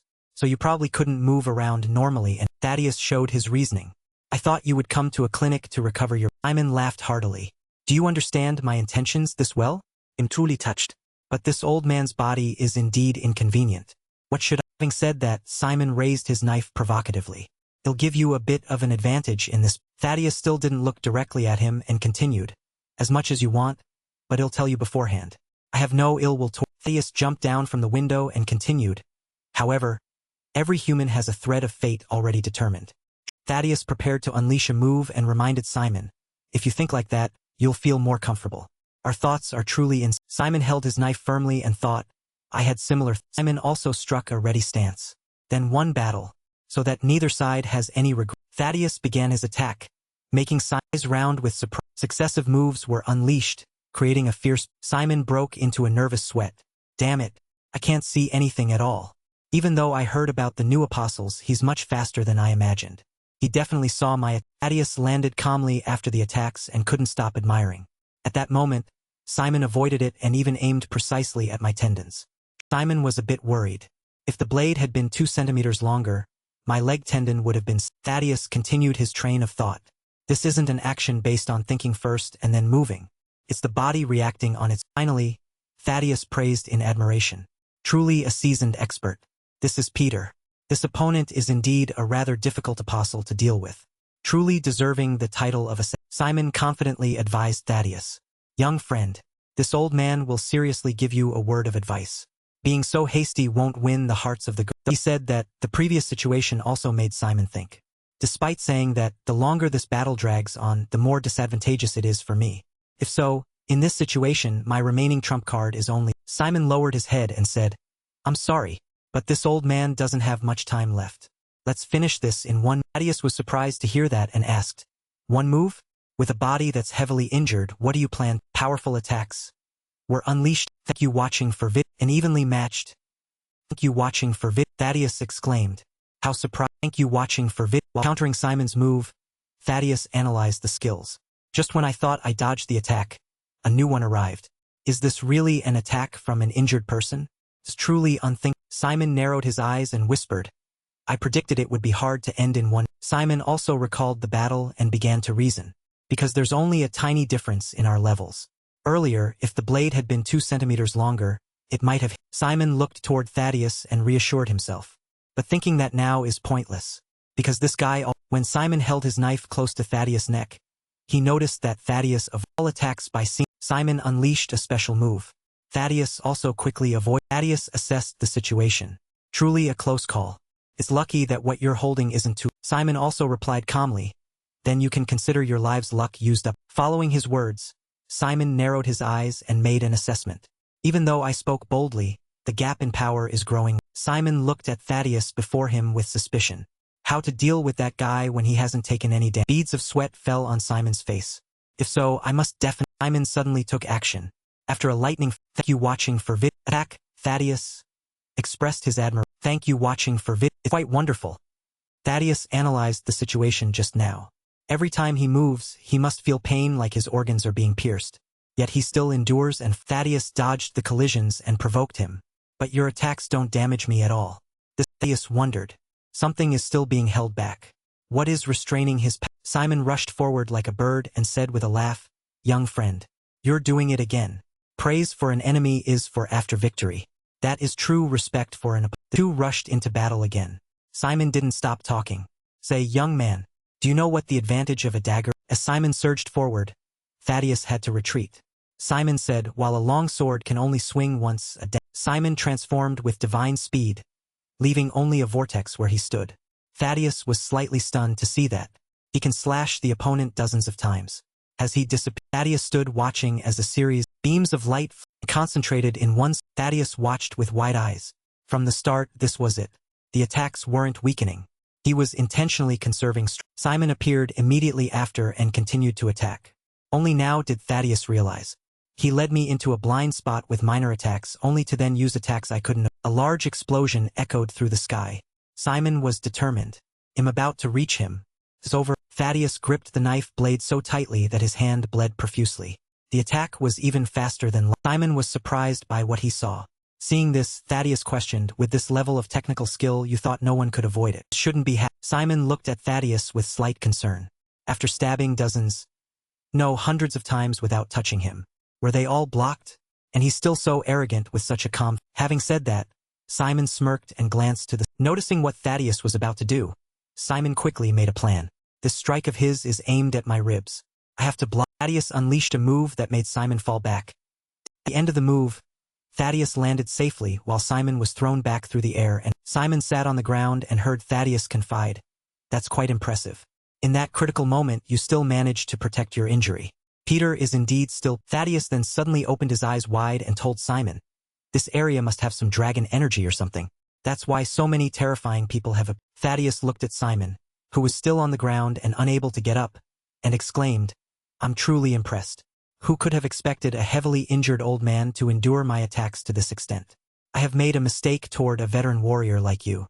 I have acted disrespect. Thaddeus began to concentrate his power and said in a deep voice, Now, I will send you off with the highest. Suddenly, a flash of golden light sparkled in Thaddeus' eyes. Every attack was toward Simon, who was sitting on the ground. Simon gritted his teeth disdainfully. This is ridiculous. Simon gritted his teeth. Thaddeus declared, But I'm glad I replaced you when facing such a strong enemy. Simon started the fight again, making Thaddeus shout. Seeing Peter appear, Thaddeus showed surprise. Huh? Why are you here? Peter stood next to Simon and said, I'll explain everything. The reason I came here and. Thaddeus wondered. Sun Gu, what are you? Thaddeus turned his back, understanding the situation. I see. It's truly wonderful. Thaddeus remembered every moment spent with. In this 9-dragon hell, a place filled with people who want to drive me. First time I felt like I had a real. Suddenly Thaddeus stopped, troubled. But did you know, son? Thaddeus recalled meeting Peter holding a stone, who said, You were worried about the stone steps at my mother's house because they were old. It's not that I didn't want to fix those. While Peter frowned, Thaddeus continued, It's because they couldn't be fixed. Thaddeus expressed his feelings. There's nowhere in this area to repair those stone. Peter heard that and questioned. Since when? You started to suspect me, Thaddeus said. The battle between the Vajra brothers and Peter. Do you remember? Thaddeus recounted what he found at the Vajra brothers' place. That day, Peter used a certain weapon to slay. Thaddeus looked at the wounds of the Vajra brothers. At that time, Peter only used his left hand. Of course, I also thought of the possibility that Peter was left-handed. But he's. Continuing that emotion, Thaddeus stated, It's a type of swordsmanship that completely avoids using the right arm. Peter's closest person, Mizuka, said he only has one arm. Perhaps with such outstanding swordsmanship talent, you are apostles. Looking at Simon with a resentful face, Thaddeus gave his opinion. And finally, I needed definitive confirmation. Thaddeus turned his back to walk away but still communicated with Peter. Safety rules shouldn't just rely on superficial suspicions, but they. Peter also turned away and looked down, hearing Thaddeus say, Convincing Thaddeus continued to analyze. Injured Peter came to this. Thaddeus remembered when he drew a map and gave it to Peter. Thaddeus was certain. This place has a clinic. Thaddeus stated seriously. Thank you watching for vid. And only I and you, Sun Gu, knew. Thaddeus remained standing there, explaining. There were many moments when I could have suspected you, Sun Gu. However, what I haven't said until now is. Thaddeus turned to look at Peter with full trust and said, I hope you are not my. Thaddeus looked at Peter and continued to state, That's because I was hoping. I also wanted to confirm if you were on Peter's side. For what purpose did you approach me? Peter sent you to approach me, didn't he? Peter said slowly, All of that is. This made Thaddeus exclaim in surprise.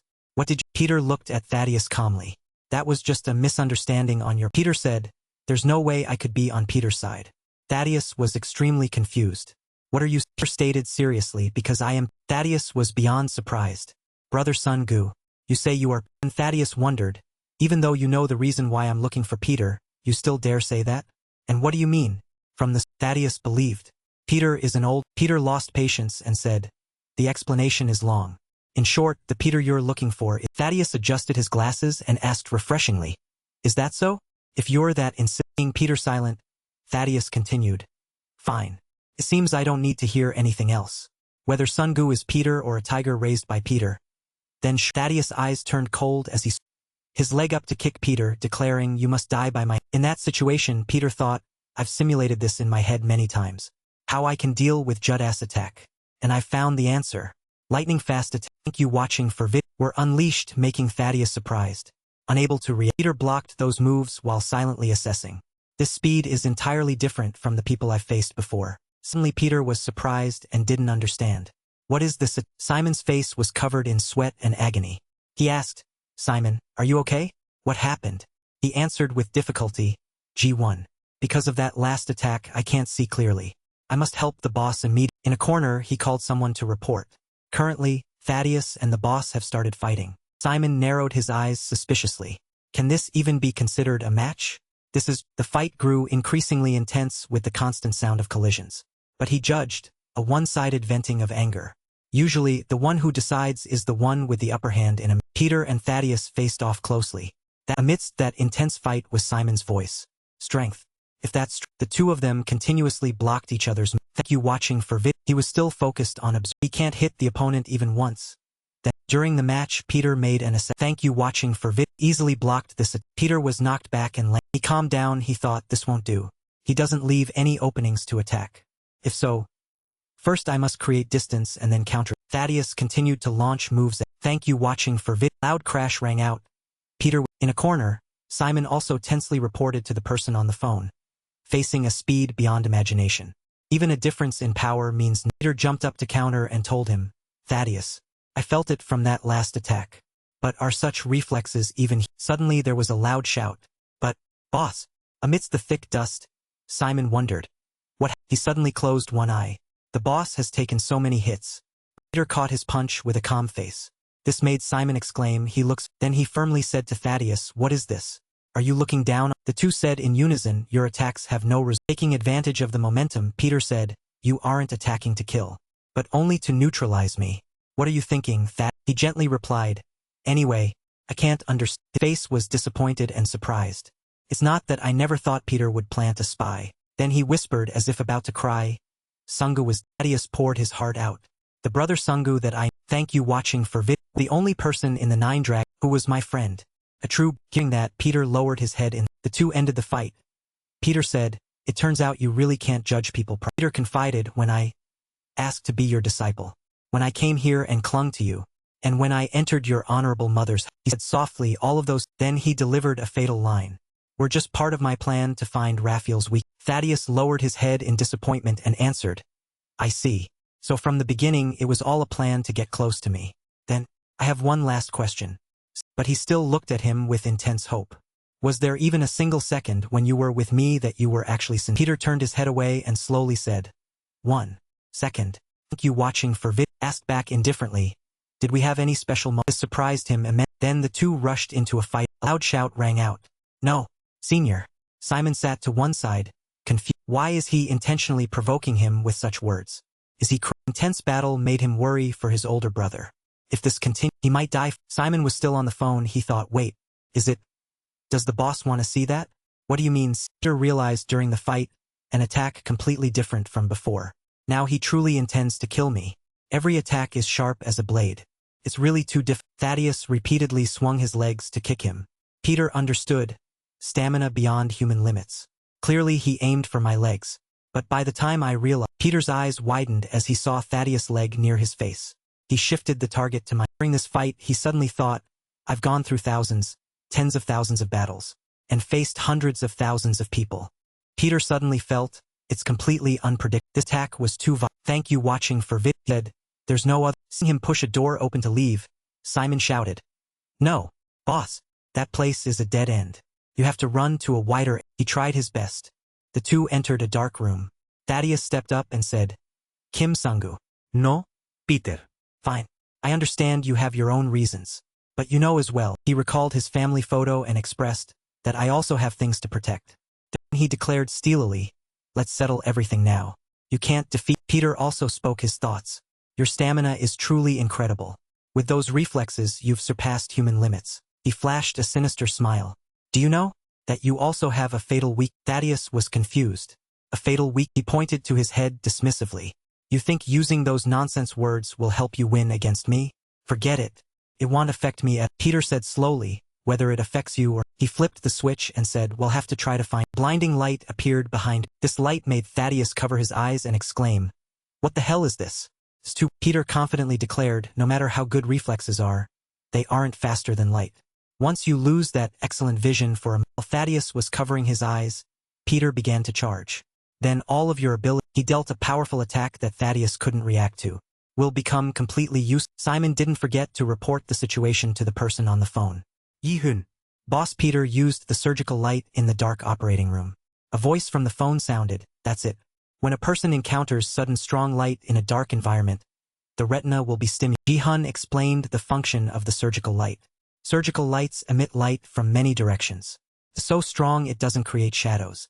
If he has to fight in those backlit conditions, then his excellent reflexes are used. Peter continued, for the next 10 seconds your eyes will be blind.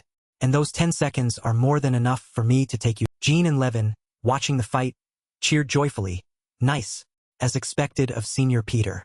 Hurry and kill. He said calmly, it won't. She shouted angrily. Hey, if you're not gonna cheer, then shut up. Why are you jinxing Senior? Levin explained, I don't think Master will lose either. He thought, the problem is that Thaddeus. Now she started to get confused. What about him? Is he as blind as Alipeta? Levin rubbed his chin, deducing. No. But from what I know of Thaddeus, he will definitely. The battle between the two remained intense. Simon suddenly exclaims confidently, great. If it keeps going like this, the boss will win. Immediately after, his face darkened with worry. Wait, something is. He began to analyze. This guy is temporarily blind. Simon observed and was surprised. He can still block all the attacks. Levin added, probably before the light turned on. He managed to react and create an. Peter complained. This guy is so annoying. How is this possible? Thaddeus caught his punch and stated firmly. He said confidently, nothing can affect. At this point, Peter also realized, so that's it. Before the light turned on, he used one eye to react. After realizing the surgical light would be switched, he closed one eye to protect. Thaddeus closed his eyes and declared, the 10 seconds are up, right? Then he opened them and said, now it's my. Thaddeus said forcefully, he'll show you. Starting now, what happens in 10 seconds. Two fought with lightning. Peter was pushed back and landed with difficulty. A light in the distance turned. He stunned and asked himself, no matter how fast a human is, they can't be faster than light. But how can a human perceive and block a could be? He suspiciously flicked the lights. Thaddeus put his hand on his hip, pointed at his eye, and knitted his brows. My right eye is still burning. Just a bit more and I'd be done for. Even when you hid the light switch behind your back, I could still tell. Peter heard this and smiled. He continued, the tiny movements of the arm muscles, the twitching of the deltoid, even the slight tension in the abductor pollicis longus. I see. Thank you watching for vid. Peter reflected, before the surgical light could even emit light. He saw my muscle movements when I pressed the switch. Then he immediately squinted his left eye to protect it from the. Then he also smiled slightly and replied, Thaddeus, you really are a monster. Thaddeus reset his hands and wondered. 10 seconds? Thinking back, 10 seconds would be very boring for me. Suddenly he flew close to Peter. His burning gaze surprised Peter, who could only wonder. When Peter tried to block but was still hit by countless consecutive punches from Thad. Peter knitted his brows and analyzed. Damage is accumulating. If this continues, I won't be able to hold out. I must force him to use. Then he was blown. He landed and knocked over a drying rack. This is troublesome. What do I do? How do I hinder his reflexes? And confirm that thing? No matter, I must make him reveal it. Thaddeus crossed his arms and landed gently nearby. Said you are. Stop with that nonsense wordplay. If you want to live, tell me. Where is the Real? Two were glimpsed between the hanging laundry. Peter replied, right now you won't believe anything I say. If you really want to know the truth. The laundry hid half his face, revealing a provocative smile. Then fight me serious. Thaddeus replied indifferently, am not in the mood for games. Suddenly, unknown objects flew. When they flew near his face, he realized with surprise. Closed, knitted his brows and crushed them, asking, you call this an. Then he looked over at Peter's spot and realized he's. Amidst the rows of hanging blankets, he continued, it seems well play hide and seek for the last. If you catch me, that will be your victory. Of course, if you can catch. Thaddeus let go, dropping the crushed clothespins in annoyance. I told you, am not in the mood for. Peter replied from afar, your reflexes are truly incredible. You don't miss even the smallest move. You react immediately. Then he immediately flew behind Thaddeus, gathering power for. Thaddeus easily blocked it and continued, so what did you come up with? A clothespin? I already. Peter asked back. Then what about this? Thaddeus took a stance and exclaims in shock. What? Then he wondered, what is this? Dark, damn it. Is this what he was aiming for? From the start, the clothespins were just to hide the fact that he was pulling the blanket. Then countless blankets fell from above his. Thank you watching for Peter explained through a gap with such excellent reflexes. The only way is to make your nerves unable to read by completely blocking your vision. The blanket covered Thaddeus' head. Peter punched. Thank you watching for ahead, tearing a piece of the blanket, sending Thaddeus. Suddenly he knitted his brows in surprise. Ridiculed himself. How funny. I thought I was. Yet, even until this moment you still blocked the attack. Thaddeus still stood firm, hands in a defensive. Simon stood on a distant railing, wondering. His vision was completely blocked. Yet he still blocked that move? Boss. What are you? On the other side, the falling blankets revealed a space between. Peter reminded him somberly. Hey, friend. Why not stop this wasteful game? I expected much from you, an apostle. But it's disappointing. Stop joking. Now bring out the real. Thaddeus replied indifferently. I wanted to know why you had to do this to me. Fine. Now I don't want to hear it anymore. Let's end. Serious. Kim Sungo. Remember this, because right now this will be the last image you see before you die. His eyes burned, and his face tensed with veins. Simon thought worriedly, no way. It can't be.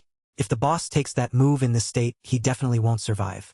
I have to stop. Thaddeus prepared his stance, lifting one leg and gathering blue. Simon realized it was a technique of the 9 dragons. It cannot be defended against or. His hands moved fluid. He stomped his foot, causing rocks and debris to fly. 100 strike. Thank you watching for That move created countless strikes aimed at. Simon panicked and screamed with his injured eye. No, Peter. On the other end of the line, the person wondered, Senior Simon? What on earth happened? He ignored it and shouted, if he's hit by that move of that. Dust flew everywhere, following the blankets and revealing Thaddeus' figure. Thank you watching for was stunned and stammers he couldn't have taken that hit. Suddenly Thaddeus was panicked and incredulous. What?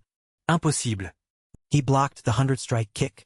Peter knelt on one knee in a perfect. Eyes were serious, staring straight. Thaddeus clenched his fist, comforting himself.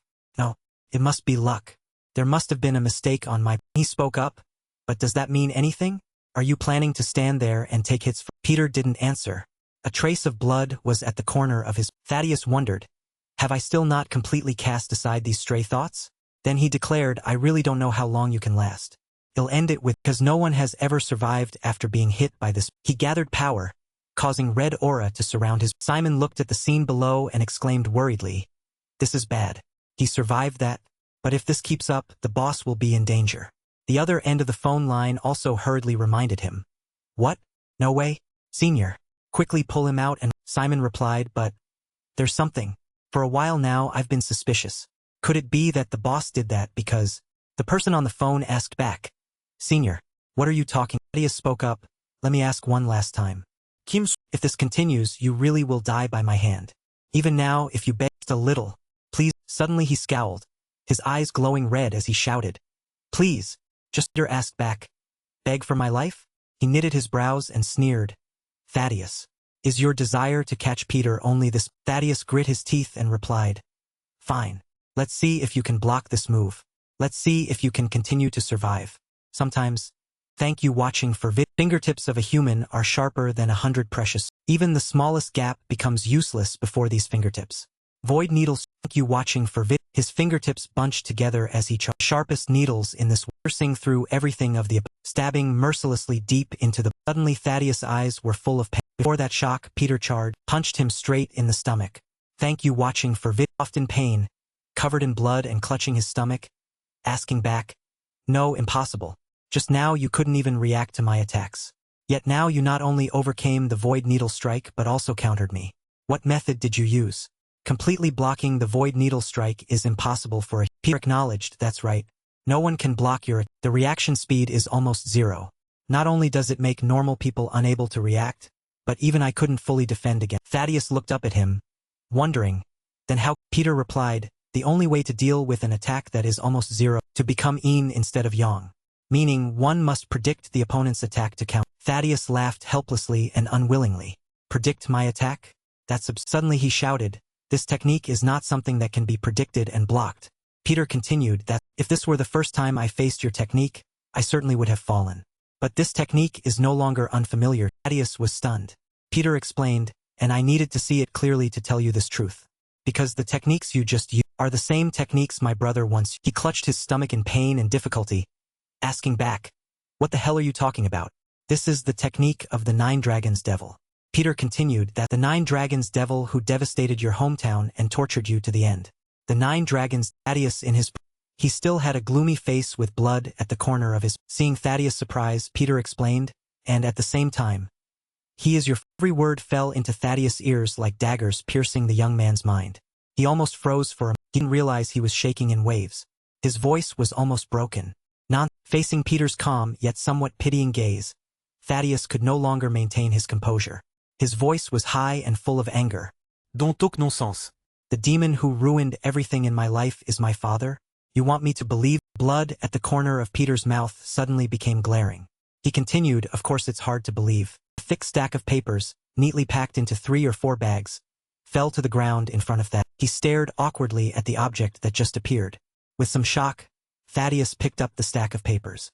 Confused, he took them out to look. His voice was skeptical. This is... Peter said calmly, read it. This is the truth. His next sentence almost broke Thaddeus' final psychological defense. About the person you've hated for so long. The 9 Dragons, winter day many years, thick snow covered the small yard in front of the... Late at night. Inside, there was only a flicker of light from an old small desk lamp. A red-haired man sat focused in a corner of the shop crowded with items. His hand held a pen, writing on paper. To my brother, Peter. Friend, how have you been lately? It's been a long time, hasn't it? Since the last time I wrote. Lines of text slowly appeared under the small pen nib. Next to the letter paper were several cold, white packets of medicine. They say no news is good news. It seems that saying isn't wrong. The man's face was clearly haggard. His hollow eyes had no light of life. Dark circles under his eyes were thick, almost spreading to his thin cheekbones. His face was so sickly that it seemed a single lingering cough would be enough to bring him down. He was the demon. The packets of medicine scattered on the table verified the words in his letter. I'm sick. They say I might not make... The demon's frail figure under the dim desk lamp became even more lonely and haggard. I used to boast that I would live a long time. Now I realize this life is... His lips pressed together. His eyes held some unwillingness. Person like me. There's nothing to regret about leaving.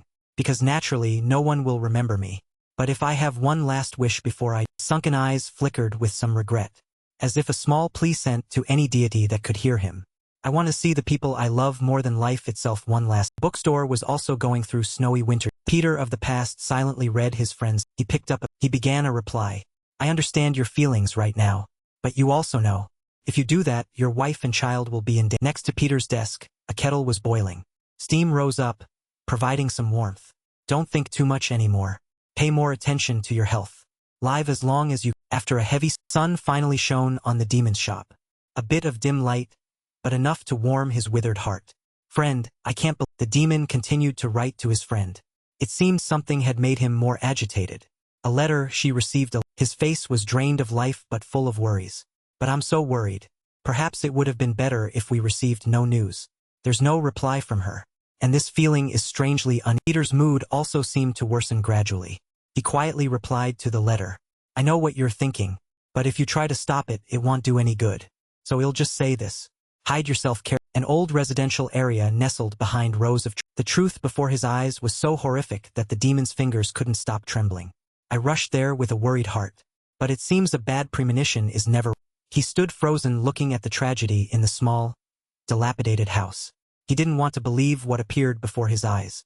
His frayed red hair had turned a mournful white in a short time. He couldn't speak. I pray it's not true. But the remaining traces... Our demon collapsed to the floor. His hands lifted a small, torn shirt in utter horror. If only I had arrived a little earlier. If only I had known everything. Image of a slender woman with tears rolling down her cheeks appeared in the demon's mind. He had completely broken down. Both hands tightly clutched the blood-stained shirt and the bright red hairpin of the wife he loved most in his wailing in despair. Tears of regret, helplessness, and anger poured out, soaking his aged face. At that moment, The demon could only blame himself. If I had arrived in time, she wouldn't have had to suffer like. His tears gradually ran dry. The man collapsed on the floor, embracing his beloved wife's memento. His thoughts gradually cleared. My mind suddenly woke up. I don't know how much time I have. His eyes gradually became sharp and cold. An air of extreme ruthlessness. But I have found the thing I must. Outside the steamed bun shop, someone called out loudly, "Steamed bun shop owner." The owner looked up blankly and spoke hesitantly. Is there something? Why did you come here? I've never seen you before." The man who just arrived stood against the light. Tall and imposing. He asked back gloomily, "If you've never seen me, do you not sell steamed?" Facing the strange customer, the people at the shop answered in confusion. No, that's the demon with a terrifyingly wrinkled face. His eyes were bloodshot. His mouth grinned exceptionally wide and horrific. He growled, "I heard. The steamed buns here are very delicious. Is that?" Bloodbath broke out, using human meat as filling, then selling opium-coated tonghulu. Those people. A sharp cleaver flashed under the cold light. Wherever it passed, screams echoed. The person standing outside lost an arm. Fresh blood splattered on the glass, but there was no way to escape the hand that was clutching his face. Cold cleaver was raised. The intent was clearly to take his trashy. The demon had lost his mind. He was filled with extreme resentment. It was those people who made my innocent wife discovered this filthy truth, and had to die unjustly. How can I forgive? He went completely insane. In his eyes, he only saw the criminal who harmed his beloved woman. His hand holding the knife was clenched until the veins showed. The blade was bright, cold and deadly. The steamed bun shop owner screamed in despair. In his madness, he suddenly saw a filthy red-haired kid standing to one side, looking at the scene in horror. The owner shouted, "Leave!" The demon stopped. His eyebrows furrowed deeply. It seemed he didn't believe his own. Who did the shop owner just call? The demon slightly turned his head. The shock in his eyes hadn't faded. His mind was almost screaming. What? The small boy with a shirt wider than his frame and unmistakable red hair was staring at the demon with eyes too terrified to move. The demon was also completely lost and thought, "I once dreamed of reuniting with my son. And now it's this scene. Heaven is truly hard." He pressed his lips together. He grit his teeth and thought decisively, "But this is actually, if they discover Libio is my son, the boy will be in even more danger. So this is." I decided I must quickly clean up this disgusting black hole. The old residential area was pitch black and deep, truly like a den of bloodthirsty, inhumane demons. Gray pieces of cloth fluttered in the wind like cold morning flies. Demons saw those brutal thugs, no different from monsters, shouting as they charged. In his heart, the flame of slaughter flared up again. These enemies turned the innocent Libio into an addict, using organ trafficking as a live. One by one, no one escaped the demon's cold. It seemed the scythe of the Grim Reaper was descending upon their just because the frightened boy was dodging in the distance. I must free Libio from them as soon as possible. A beautiful vision of a peaceful life in a sun-drenched residential, along with happy neighbors working together, seemed like the most beautiful dreams for the boy who was still growing up. I don't want Libio to suffer a harsh life like me.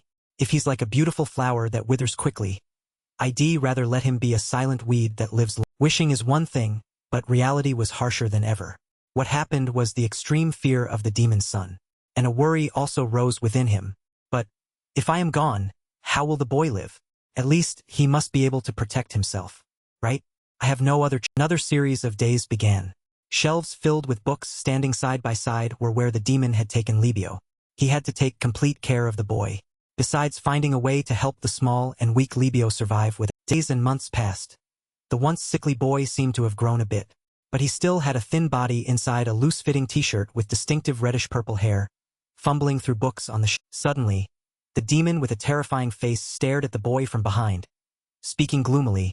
"Hey, what are you looking for in my—" He smirked, his sunken eyes full of age spots but containing an unspeakable love. "My martial arts manual? You want to learn martial arts?" Libio stood up and admitted it frankly, his face incredibly determined. "Yes, I also want to have high-level martial arts like you." The boy spoke with some tension, saying everything he thought, as if his desire was burning into bright sparks. "Please take me as your disciple. My father was also a strong man, so I also want to become strong like." The demon did nothing but sneer, secretly mocking the boy. "Naive brat," he dismissively replied to Libio, "you don't have a father." Libio answered back to the demon's unfriendly remark. "What? How do you know?" The demon silently decided, this is the only way the boy can survive with. He casually dropped a sentence. How would. Suddenly, The demon launched a surprise kick at Libio. The boy completely didn't expect this situation. For the demon, the only way was to become He crossed his arms and leisurely delivered countless kicks straight at the boy, while also unintentionally mocking him. Someone like you think you can learn my martial art? Try to learn. Let me see what you're good. His eyes were red as a demon's. The corner of his mouth curled in contempt. Trash who only knows how to pickpocket. Someone like you will never make it in your life because you have no talent. He turned away, leaving the boy who had been beaten until he was bruised and trembling. Both cheeks were swollen, and he spat out a mouthful of fresh red blood.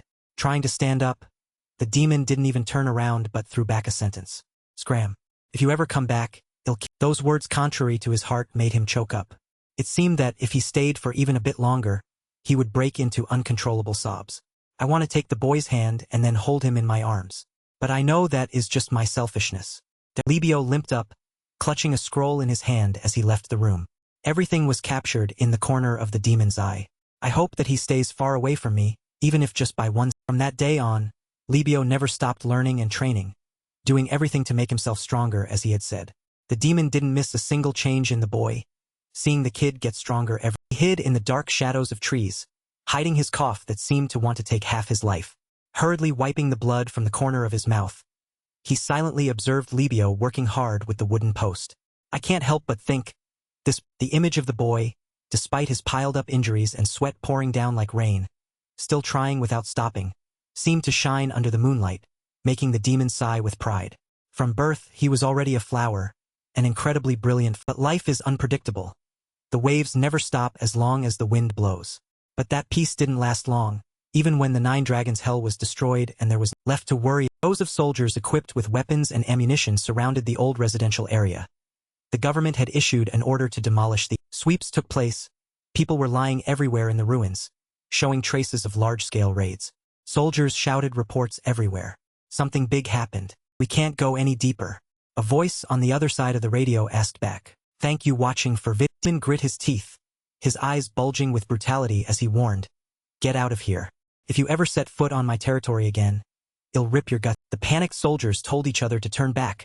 Run. Demon stood in the middle of the messy battlefield and suddenly fresh blood spilled onto the. He knelt down, his eyes wide with fear as blood continued to gush out of his mouth onto the ice-cold ground. After many years of holding on, now I think I only have a few short days left. Therefore, I must try to arrange everything. The room with gloomy yellow-green light made the space feel strangely stuffy. 3 soldiers pushed a peace treaty toward the demon. Here, 9 Dragons Devil, sign here to conclude the peace treaty. He stood tall on the other side of the table with his arms crossed, growling. This is the final. Still that aged face with sunken eyes, but his aura made others fearful. Every word was a threat. From now on, never set foot in 9 Dragons' hell again. If so, I will no longer use your lives as a. The soldiers looked at each other, seemingly exchanging something silently. They looked very suspicious. The demon had already silently pressed his thumbprint on the. It seemed he realized those opposite him had another plot. His eyes narrowed unfriendly. Suddenly, he glanced in another direction. In his eyes appeared some confusion. An unusually tall figure appeared at the door, almost completely blocking the entrance. You are the 9 Dragons Devil. Quick as a flash, the 2 soldiers turned and ran away in panic. Only the gloomy demon and the tall figure entering the room. The demon spoke leisurely as if telling a story. Bold words. It seems you are the one called the battlefield. The strange person called the battlefield demon raised 2 fingers in front of his dark face, hidden behind a thick cloak. A horrific, mechanical voice spoke. Target confirmed. Now, eliminating demon still showed no fear of death. I suspected it, but I didn't expect you guys to use such a cowardly method. Fine, let me A wave of energy fluctuated around him. He looked like he truly wanted to fight a life-or-death battle with that strange, fluctuating energy of his technique. Blood suddenly poured from his. The demon didn't seem to care that he was vomiting blood. His eyes burned as he looked straight at the. His hands began to channel to a ready state. His whole body seemed to be wrapped in a blazing red fire. He grit his teeth, seemingly having already thought of his last words. Later, if you meet that boy, please tell him these few. The demon no longer thought about death. He shouted and attacked the large figure.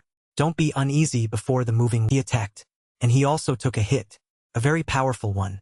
Don't be in pain before the charging. His eyes began to bleed. He could no longer open one, but it didn't make him flinch. He still grit his teeth and charged forward. I will use all my strength to become fertile ground so that in that moment, in the demon's mind, only the image of his beloved son shining under the moonlight remained. Stand on me and grow into a bright. The final attack. The demon almost used his whole life to attack. His face was extremely terrifying, yet tears rolled down his thin cheeks.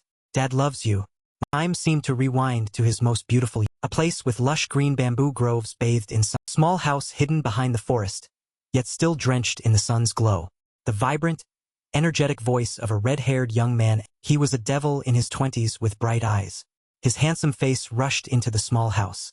Brothers, I have a son. I've become a side.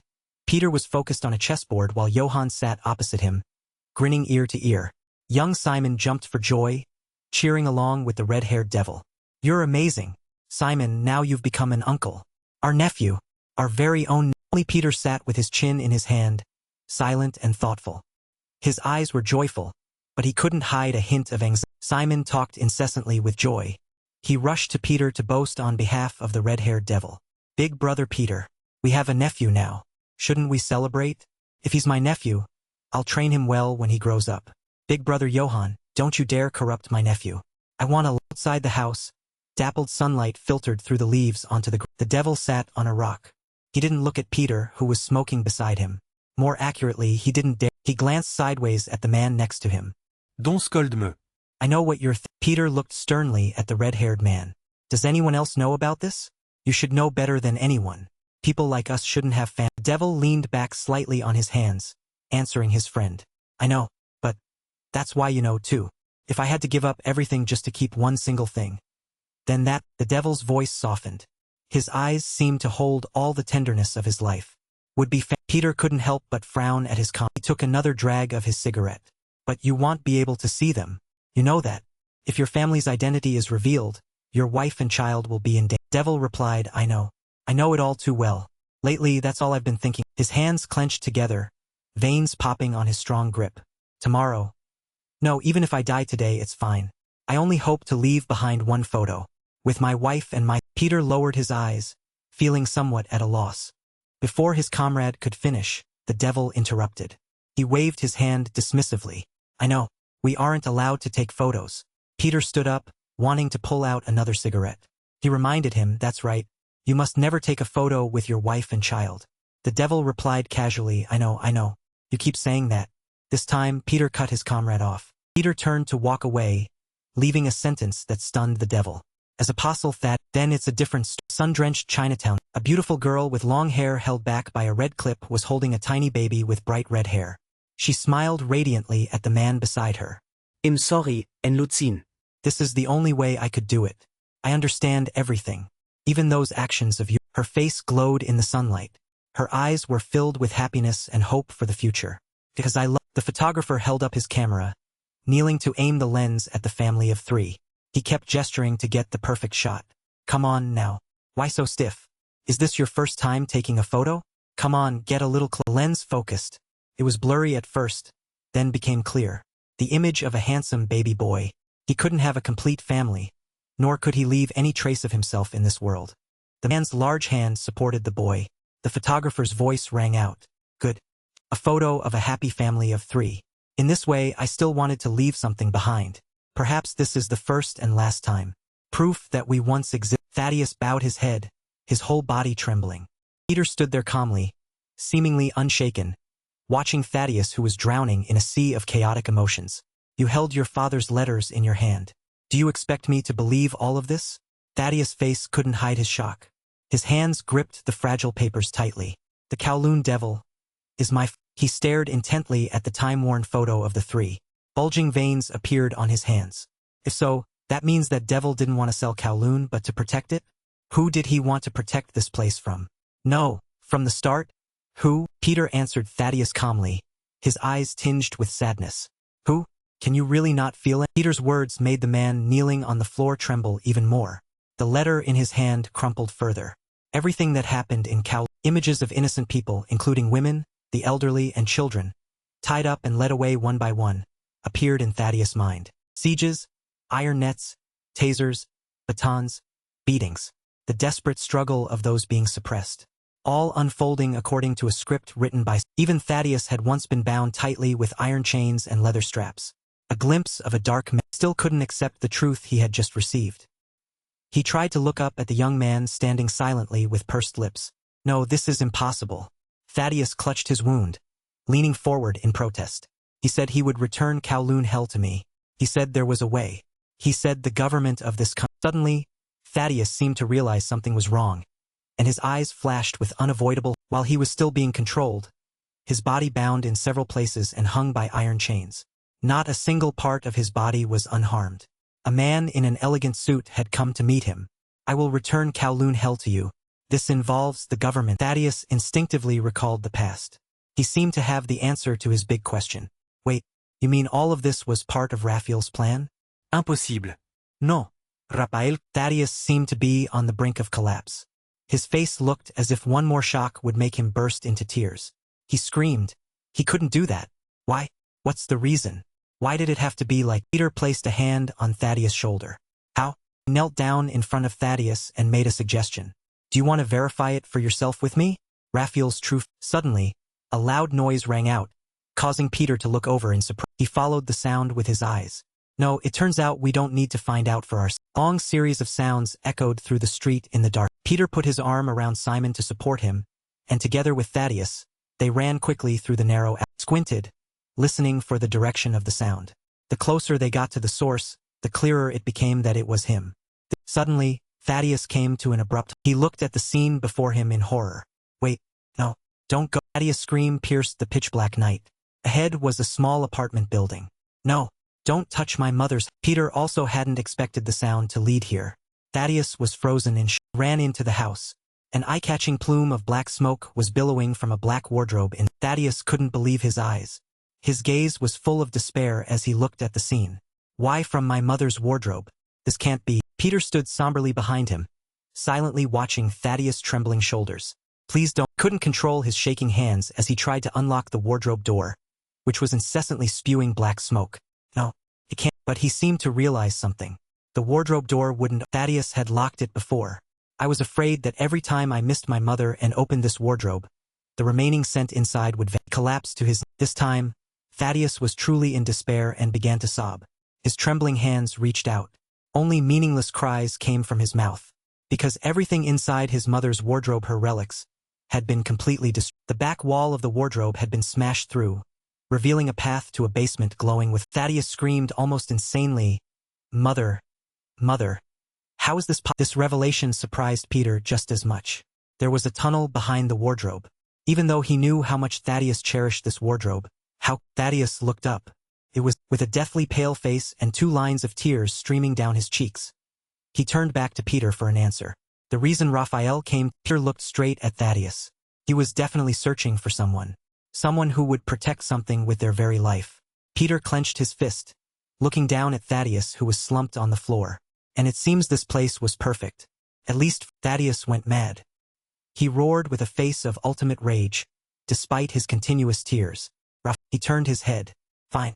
I have to see it with my own. Thaddeus glared with eyes full of hatred and led the way into the wardrobe. What is inside here? What is Raphael? Unexpectedly, inside the wardrobe was a massive tunnel leading down. Thaddeus went first, holding a flashlight. Behind him, Peter continued to support Simon as they. The scene before them was truly astonishing. Simon couldn't help but exclaim. The massive basement. But it's been engulfed and incinerated by fire. How could he do? Peter looked around, silently assessing the situation. He noticed something on the ground. Is everything destroyed? If you can't protect it, destroy it. Everything gone without a trace. What is? It was a piece of paper that hadn't completely burned. The logo was. Peter put his phone on speaker and answered an incoming call. The person on the other end was frantic, making Simon instinctively shiver. Senior, this is bad. It seems Raphael has sent mercenaries to capture you. Hide and protect yourself first. The boat we sent will arrive at the port. Simon clutched the wound on his side. Although he squinted in pain, he remained stubborn. Big brother, don't do that. Let's go destroy them immediately. I can't forgive those who did this. I, Simon, will fight to the end and kill them. Peter looked at his condition. His assessment was not optimistic at all. Now, even if Simon tried not to show it, his wounds were many and very painful. If they stayed like this, everything would become even more difficult. He glanced to the side, silently calculating. And there's a bigger After weighing the pros and cons, Peter spoke to advise him. Thaddeus, stand up. I understand how you feel right. He calmly looked at the boy who had fallen into despair, sitting on the ground. But Raphael is doing everything to catch us. If we continue like this, both you and Kowloon Hell will be in danger. Thaddeus' back was filled with silence and hurt. So, if you want proper revenge. Peter reached out toward Thaddeus, continuing his proposal. What we must do now is look at the situation and plan our next move. After a long silence, Thaddeus remained somber and said, then quickly, his veiny hand reached up and grabbed Peter. He looked at Peter softly, seemingly having made his decision. All right, the three immediately ran out of the tunnel. Even so, the person who could do such an unforgivable hurried through the night, yet they still took the chance to analyze the unfolding situation. The people in Kowloon who could do this are the Diamond Hall men. Peter supported Simon, trying to run as fast as possible, and spoke with lowered eyes. From the beginning, they didn't like Thaddeus, so it's no surprise if Raphael ordered them to do. Simon replied to him, those hall masters are no ordinary. Diamond Hall master with a broken blade can destroy an entire or a fat guy with a giant iron mace and a cruel face. With such brutal personality and extraordinary strength, we must be very careful if we. Simon replied uneasily, true, but if that's the mountain we must climb, we'd better do it sooner rather than. Suddenly, Thaddeus cried out in alarm. What is. Simon and Peter seemed only slightly surprised. Just as I thought, right, big brother? There's no mistake. In front of the three, dark shadows lay motionless. Fresh blood flowed. The Diamond Hall masters were. Simon instinctively voiced the doubt in his heart. The Diamond Hall masters are. The scene before them was extremely bizarre. The people who no longer had life were scattered on the. Their limbs seemed to have been twisted by an incredibly strong force. A tragic sight. Fresh blood was scattered everywhere. They had been wrung out like long. Peter couldn't understand how someone could turn a formidable living person into such a state. Who could turn Diamond Hall masters in? Behind them, Thaddeus' expression darkened noticeably. He recognized. Suddenly, a voice came over a loudspeaker above. Three looked up in surprise at the sound. It was an old speaker on the wall. I order all squads. Capture Peter, who is escaping to the port. Simon asked suspiciously, who is it? This voice? No one should be able to command the ammonia saw. Peter frowned at the speaker, silently calculating. Since Nathaniel is gone, there is only one person in this world who can kill Diamond Hall masters like. Thaddeus quickly turned back to urge the two behind him. We must get to the port immediately. The port was quiet, with only a few scattered. Boat was already docked. The boatman waved to Peter's approaching group. Here, over here. Hurry up, we have to leave. Peter jumped onto the boat first, then helped Simon board with difficulty. Simon, be careful. Thaddeus, he suddenly winced in. Simon quickly looked at his arm. Big brother, that wound from the battle earlier is fine. Thaddeus, get on the boat. Thaddeus, who was halfway down, suddenly stopped. Wait, I forgot my mother's. The old boatman poked his head out to stop him. What do you mean? Right now your life is the top priority. The glory team will definitely be here soon. If you die, what use are your mother's things? Get on the. Thaddeus looked at everyone in silence. His eyes were miserable, as if he were about to. Peter gave a stern order. Fine, go back. Thaddeus looked as if he had been granted a pardon. He turned back happily. He looked overjoyed despite the old boatman's loud protests. You people, they're already close. If this continues, we'll all die. 10 minutes. I can't wait any longer. Don't worry. I have another boat elsewhere. I can take that. They'll follow right behind. You guys go that. He turned and ran for his life back to the old. Peter watched Thaddeus leave. He pursed his lips in silence as the old boatman shouted. Simon and Sungu were already on board. All right, leader. We're setting off. Thaddeus' back grew more dim. The entrance was marked by two stone statues of gods wearing fierce red masks. The dim yellow-green light felt as eerie as the under. Thaddeus pushed open the door of a house. Inside was the shadow of an incredibly strange, massive. He stood backlit, wearing a hood that completely covered his head. He spoke gloomily. You're late. He stood firmly in front of the two statues. His massive body almost completely blocked the faint light from behind. I've just received new orders from the. Not a bit of his face was visible. Only a deep, low voice could be heard. Peter, whom we're looking for, has escaped by boat. The pursuit begins. Follow me. He stood before him with arms crossed. He answered casually even as the strange man walked quickly toward him. The man suddenly. Thaddeus smirked at him provocatively. I can't say it out loud, but I have my own business to settle. He raised a leg, aiming straight at the large man's face. You're not going anywhere. Just stay in. Large man remained hidden behind his cloak. I'll give you 3 seconds. Put your leg. He began the countdown. Thaddeus looked at him with an air of indifference. His foot was still aimed straight at the face under the hood. As soon as the count ended, he immediately grabbed Thaddeus. He used his massive hand to twist the leg with unimaginable. Thaddeus was forced to spin his entire body along with the. He threw Thaddeus far away. He himself also leaped in the opposite direction. Thaddeus landed steadily. The large man also quickly regained his. He spoke. I have just received a new mission. Thaddeus knew this person all too well. The battlefield devil returned from hell. Nickname: the one-man special ops commander. Rank: the large man's face emerged from the hood. It was a terrifying demon mask made of black bronze. It had blood-red, sharp fangs and a mouth that stretched to its ears. 2 pitch-black eyes were hidden. From now on he is, codename, Philip, Glory LR Commander. Nickname: Battlefield Devil. The one-man special ops commander. A ferocious apostle-ranked individual. Eliminate the A subordinate respectfully reported, Sir, Simon and Sungu are all on the boat. Ryuen smiled with satisfaction. Good. Let's set off. An unknown voice gave orders. Broadcast to the entire army. From now on, capture Peter, who is escaping to the port. Once discovered, tie him up immediately and contact me. I will come in. Hegel muttered, lowly mercenaries. Who do they think they are, giving orders? The other person's voice repeated again, repeating once more. Broadcast to the entire. In the silence, Kegel suddenly spoke, startling Ryuen. Master, we must set off immediately. Ryuen was startled by his voice. Hey, you scared me, she asked in total confusion. Oh, what's wrong? Why are you so? Hegel had made a deduction about the recent events. I know who killed the Diamond Hall Masters with that monstrous strength. Other than Nathaniel, there is only one person killed. Ryuen was puzzled. She stammered, Who? He spoke his thoughts slowly. It's a soldier who was known as the battlefield devil in the past. She was stunned. She repeated, A soldier? He replied, yes. Literally. That person died. All personal information and records were completely erased. After a pause, he continued. But for some reason, he has returned to. Kegel told of the mysterious individual's achievements.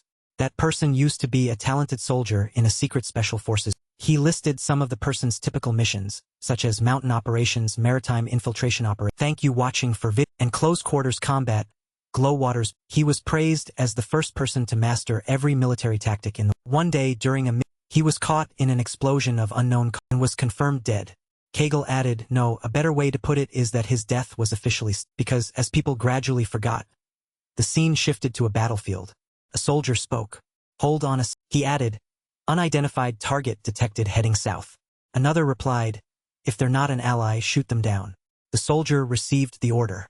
But before long, the soldier felt something was off and hesitated. It's a bit strange. The commander asked, what's strange?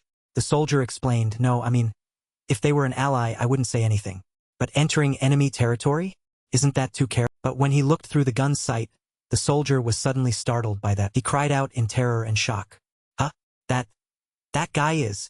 Kegel recounted, he has reappeared on the battle. Returning to the story, the soldier still hadn't overcome his shock.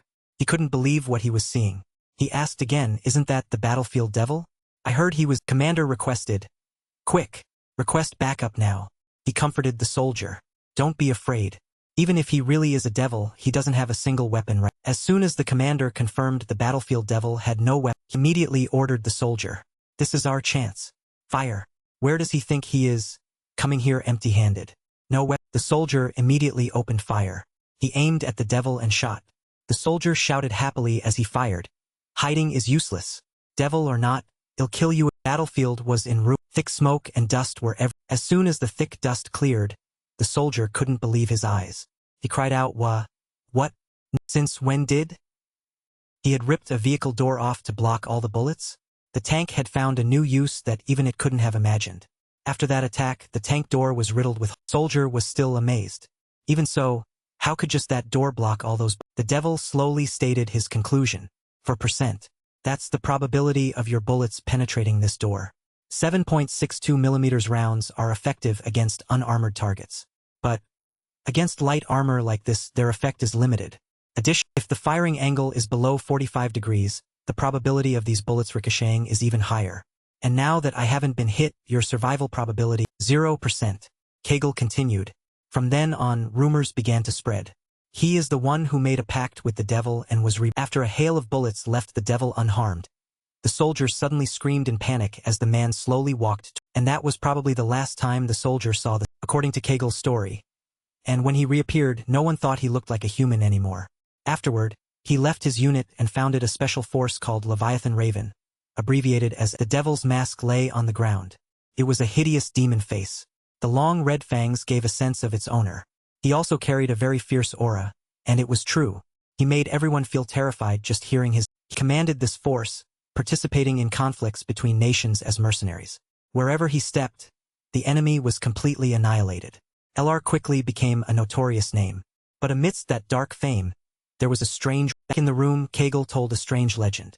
No one has ever actually seen the LR Special Ops team on the battlefield. Jiwon was surprised. Never? He replied, yes. That's obvious. Because the manpower of this unit consists of only one. Jiwon couldn't believe what she heard. She had to ask again. What? How is that possible? He replied, yes. That's exactly how the legend was created. The battlefield devil. The survivor returned from hell. Nickname, the one-man Special Ops Commander. Postle. Codename, Philip. Glory LR Commander. Nickname, Battlefield Devil. The one-man Special Ops Commander. The Battlefield Devil spoke to him in a monotonous yet heavily oppressive voice. A feeling that made one shiver even without being cold. That, you are suspected of meeting Peter. Therefore, I will eliminate you and then go catch. Thaddeus wasn't very surprised. He even replied playfully, oh, what a coincidence. Because I was just about to kill. As soon as he finished speaking, Thaddeus jumped up and kicked down with great shouted, and then catch rough, and then Thaddeus' pupils dilated, as if he were seeing something unbelievable. Wondered, what is this sound? Does this sound really come from a human body? His foot, which had kicked the ground, trembled uncontrollably, and he himself couldn't understand. Philip now stepped toward him and asked, why? Why have you suddenly become so weak? Thaddeus. And even if that's not it, don't you really? Spoke each word softly, yet it made Thaddeus freeze in place. Your attack has no meaning. Philip kindly asked for Thaddeus' thoughts. How long do you think you can continue fighting like this? With that, he swung his fist. If the man looked massive and giant, the boy looked much smaller and more agile. This discrepancy gave the impression that the battle was uneven and the winner was already decided. Thaddeus dodged his punch as fast as a flash and asked, how? Thaddeus successfully avoided the attack. Philip's strike hit only. He answered his question. Until you. Thaddeus continued. You're the meaningless one. Philip, you can't beat me. You can't even touch. Philip's expression didn't change at all. He remained calm. There's one thing you don't know. For a soul, there is no such thing as impossible. Attacked Thaddeus once. He punched the ground with great force. Thaddeus jumped up and dodged the attack. What a shame. But I can see everything. Philip, the things that are impossible are simply impossible. Wondered to himself. Strange. Isn't it? Now Philip can't even get close to me. So where does that confidence come? Philip only coldly added, if it's impossible, then make it pop. Thank you watching for vid. That, he threw out several flash. When he saw them, he said to himself, flash, to paralyze my reflexes. He has blocked my vision. Me, even that move is within. Several flashbangs exploded together, creating a thick screen of. It obscured Thaddeus. He used his arms like a shield against the mist. When the smoke saturated the air and vision was restored, Philip asked Thaddeus, isn't that your attacks are meaningless? I see everything, and I dodge easily. Only now did he state the reason why he couldn't attack him. Thaddeus was surprised. In the next, he was punched by Philip in the right ribcage, sending him flying into the and falling back down due to gravity. At this moment, Philip slowly stated with conviction, nothing is absent. Thaddeus lay on the ground, his whole body trembling. He wondered silently, what happened? Why? I saw everything and reacted. But why couldn't I dodge this? As if reading his mind, Philip spoke as if it were obvious. Of course you couldn't dodge it, because it's something that cannot be. He blurted out in shock. What? Philip explained, when a flashbang explodes, the sound reaches an average of 170 dB. This intensity destroys human auditories, leading to temporary or permanent hearing loss. That is, flash not only disable the eyes but also deafen the ears. A true military. Only now did he realize too late. Philip truly was formidable. He's Raphael's right-hand man, isn't he? Then all the more reason. I can't let him get. He thought of Peter and Simon who were hiding. Thaddeus staggered to his feet. Thanks, Philip. I learned something today. As a token of gratitude, I will use all my strength to kill. Thaddeus was currently writhing in dull pain. Damn it. In the earlier fight with Kim Sung-gu, I suffered a serious rib injury. If I don't finish this in one blow, it'll be the one who Philip could see through his injury. He was certain. As expected. You're hiding a wound. I don't know how long you intend to hide it and hold out. But with your your survival probability is 11%. Feigned exaggerated surprise. 11%? I see. Then he asked him, then what about your survival probability after taking this? He used all his remaining strength to throw a life or death. This punch would yield only one of two results. Either it would finish him or it would finish Thaddeus himself. Thaddeus told himself, I must end it. Philip stood still and assessed. That technique is folding needle empty. He was speechless, as if looking straight into the eyes of Medusa. He couldn't believe he had guessed it so easily. Philip's voice didn't change at all. Each sentence made him freeze. I've won. Thank you watching for vid. Is it possible I won't win a second? With wide eyes, Thaddeus questioned him, as if questioning himself. What the hell are you talking? Philip answered him with a punch landed exactly in the center of Thaddeus. He was sent flying far into the distance by the force of the attack. He was covered in blood. Even his ears were bleeding. Thaddeus still almost couldn't believe what had just happened. Philip told him the shock to the cochlea caused a loss of balance. Strength is severely reduced due to it. He concluded, therefore, from now on, your survival probability is 0. Thank you watching for vid. A second scenario he had predicted occurred. Looking at him lying on the ground, Philip said softly, that's it. Mission accomplished. He lay there, silently calculating. It's been more than 10 minutes. They should have left safely by now. A voice came from outside the door. Philip to pause briefly. From the doorway, the silhouette of a broad-shouldered man with long legs walked into the room. Philip looked up in confusion. A stranger? The man spoke. Aren't you all looking? My pleasure. I am the one you've worked so hard to find. Peter's face was as cold as ice. He had come to meet Philip himself. Peter, Thaddeus whispered, Why are you here? He reminded him, Go. This is my business. Peter looked at him and silently assessed. Thaddeus. His condition was already bad, but looking at him now, his ribs must be completely gone. If the ribs are broken and puncture the lungs, complications like a pneumothorax will occur immediately. If so, he only has about an hour left to. He set a goal for himself. In this short hour, I must get him onto the ship with emergency equipment immediately. And he discovered two difficult problems. But the outside is full of mercenaries. And the worst thing is standing right in front of me. Looking at him, he's definitely no ordinary. Peter stared at Philip for a long time and then came to a conclusion. Philip spoke first. I see. The reason why Glory was so reluctant to cooperate in Kowloon was because of Peter. Thaddeus whispered from the floor. That is, Philip cut him off. Don't say any more, He reminded him, you must live. You must live to return to. Only then will you receive the death penalty. In accordance with military. Philip looked at his watch and said to Peter, if you're busy, you can go first. Peter. They'll start counting now. He was setting a limit for himself. Let's see how long I need to send you on your way. Philip's defiant tone. Peter only slowly reminded him, you don't need to worry, because you will never. The two looked at each. The room gave off a strong smell of gunpowder even though neither of them had any weapons. They stood there staring at each. This was a true battle, and then both of them attacked at the same time. The tall Philip used his arm's strength to punch Peter's face. He jumped up and used his leg's strength to kick his face. After the exchange, thank you watching for vid. Both of them were forced back several steps by the opponents. Peter easily made a judgment. He doesn't intend to let me go easily. Does he? He realized. With just that punch, I clearly realized one. If I hadn't deflected it in time, my bones would have been crushed to a. He remembered the ruined scene from before, where the Diamond team lay scattered on the ground. They were all muscular people but lay motionless on the floor. Some of their body parts were even deformed. Peter noted, that truly is insane strength. Turns out this guy is the reason those Diamond Hall masters ended up in that. When he saw Peter standing still without any intention of attacking further, Philip swung his arm and rushed forward, asking, What's this? Are you giving up, old man?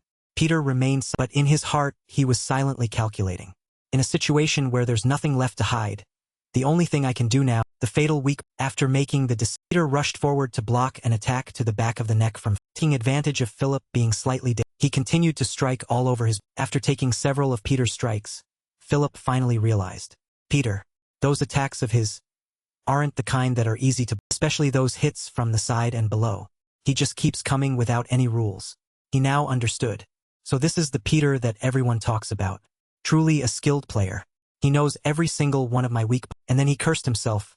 This damn with this mask, it's hard for me to see attacks from the side and below clearly. So he's taking full advantage of my limited vision to once again taking advantage of a blind spot, Peter struck Philip. This time he saw it coming, but it seemed he was a bit hurt. When Peter was about to strike his chin again, he grabbed Peter's arm. Using his strength, he threw him into a wooden window frame. Peter was thrown out. He knelt, bracing his hands on the ground to gain footing. Above, he looked down mockingly. Could it be because of your injury? He was perhaps truly impressed. I'm genuinely surprised by these movements. From someone who's seriously injured, even old men about to kick the bucket would find this hard to do. After a quick calculation, Philip stated firmly, after 5 minutes and 23 seconds of fighting, in your injured state, your survival chance is only 18%. Although 18% was a relatively low number, Peter didn't seem to care about it. He still didn't change his attitude. He even expressed his appreciation. Thanks for the detailed analysis. Well then, from now, I will raise that number. As soon as he finished, he immediately hid himself in the dark night within the dense mountain forest. Philip currently couldn't determine where he was, but he still judged that it wouldn't be advantageous for, it's no use.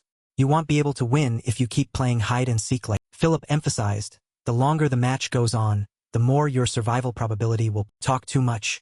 Old soldier, don't you get tired of living like that? As he spoke, he searched for Peter in the infinite void, and then Philip discovered it. It's from that fragrance.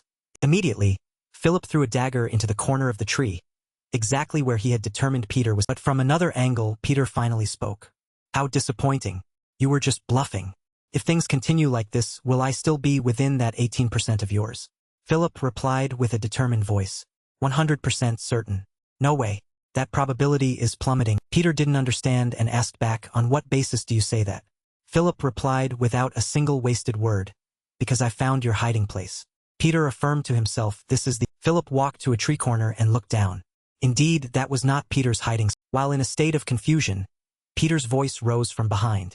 I really don't know what secrets your body holds. But will your head and neck be just as tough as your... From behind, Peter held a piece of wood and jumped to strike Philip on the back of... But that couldn't happen because Philip turned around in time and throttled. At this moment, Peter belatedly realized, did Philip throw that knife just for this? Peter now seriously re-examined the knife Philip had just thrown. Military knives usually don't reflect light to maintain... A knife Philip had thrown sparkled like a mirror.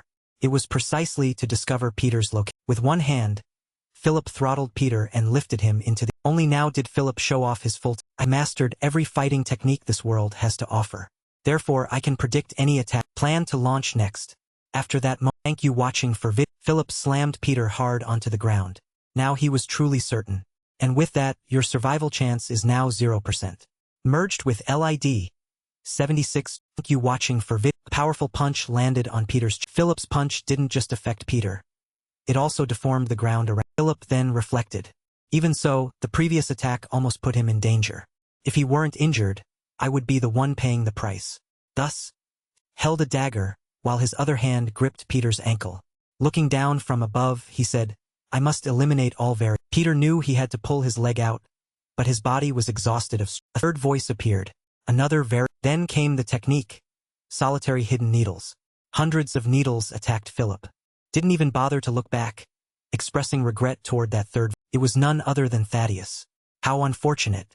Must have been your final move, but it's use... Thaddeus knelt on the ground, completely exhausted. Blood poured from his body, soaking a patch of... Looking down from above, Philip asked Thaddeus, do you think with all the blood you're losing, this counterattack would be beautiful? Philip kindly reminded him, Thaddeus, your body is already shattered. Attacks like that won't do anything. Thaddeus retorted, no, all my strikes hit their... Unable to catch Thaddeus' wavelength, Philip asked back, what do you mean? None of your attacks caused any damage. Thaddeus repeated, I told you. Thaddeus held out his hand. In it were the safety pins of all the grenades on Philip's. Seeing this, Philip was startled. Had been caught. Thaddeus had pulled all the grenade pins to create an explosion. Normally, one would choose to take off the vest. But the time from pulling the pin to the explosion was only about 1.5 seconds. That was to kill Peter. Immediately, used all his strength to run toward Peter, intending to drag Peter down. Thaddeus shouted loudly. Immediately, Thaddeus used his last bit of strength to run over. He hugged Philip around the waist to push him away from... Peter screamed in despair. And then what was meant to happen, along with all the ammunition on Philip's body, an explosion occurred. Perhaps both Philip and Thaddeus would find it hard to survive. Escaping from that forest, Peter was carrying Thaddeus on his back. Running through the street, Peter encouraged him, hang in there, just a little more and we'll be on the ship. And then we'll be safe. Thaddeus spoke his thoughts weakly. Even I've been thinking, but I still can't understand until this very moment. I have no idea when everything started to go. All things, especially, is what they call brotherhood between Jin Shengyu and me. Thaddeus was reminiscing about the days he had spent roaming everywhere with every moment of joy. Those afternoons at some. Thank you watching for videos. Gloomy, dark. Thaddeus recalled all the moments the two of them had spent and then, returning to the present, his voice was full of regret and disappointment. Though I never realized it, I think I understand now. We stopped talking a long time ago. Peter remained completely silent. He looked at Thaddeus with a gaze full of countless emotions that even Peter himself didn't seem to know how to express. Thaddeus smiled bitterly. Look, Jin Shengji's eyes cannot. Perhaps in this condition it's not suitable to talk about such things. Peter avoided the subject. Treat your wounds first, then we'll talk. Thaddeus affirmed. Thank you watching for vid. My ears do hurt, but I will still listen to every. Then there was silence. An unusual silence. Peter panicked. Hey, the hands that were tightly clutching Peter's neck slumped. Thank you watching for vid. Peter's eyes became frantic, containing a flicker of. Quickly, he still didn't forget to call out to Thaddeus. Wake up. Let's go eat the tonghulu you kept asking. And then Peter himself remembered the moment the two of them recognized each other as sworn brothers. It was a sunset afternoon. The two of them were sitting together on the rooftop of some building. Back then, Thaddeus still brought a positive end. The radiant face, Thaddeus looked at Peter and made a proposal. Sworn brothers. Here, people call brothers sworn brothers. Both of us are lonely, so why not become brothers? What do you think? From now on, we will be brothers. Thaddeus sat closer and reached out to put his arm around Peter's. That afternoon was perhaps one Peter could never. Returning to the present, while Thaddeus was unconscious, Peter finally replied. You're wrong. I mean, we can't become sworn brothers from now on or in the future because we've been sworn brothers for a long. Perhaps it was from that day, from that sunset afternoon, from the moment Thaddeus made the proposal.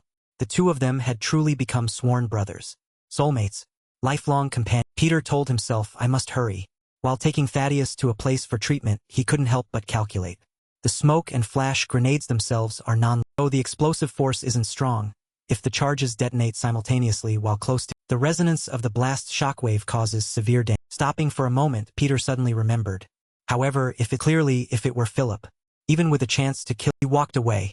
From the moment he appeared, his target was. Even in the battle just now, all his senses were focused. All his attention was directed toward that. He wasn't focused on the fight. Peter wondered, even so, how could he fight like. At the sight of the recent. Philip sat on the ground, silently assessing.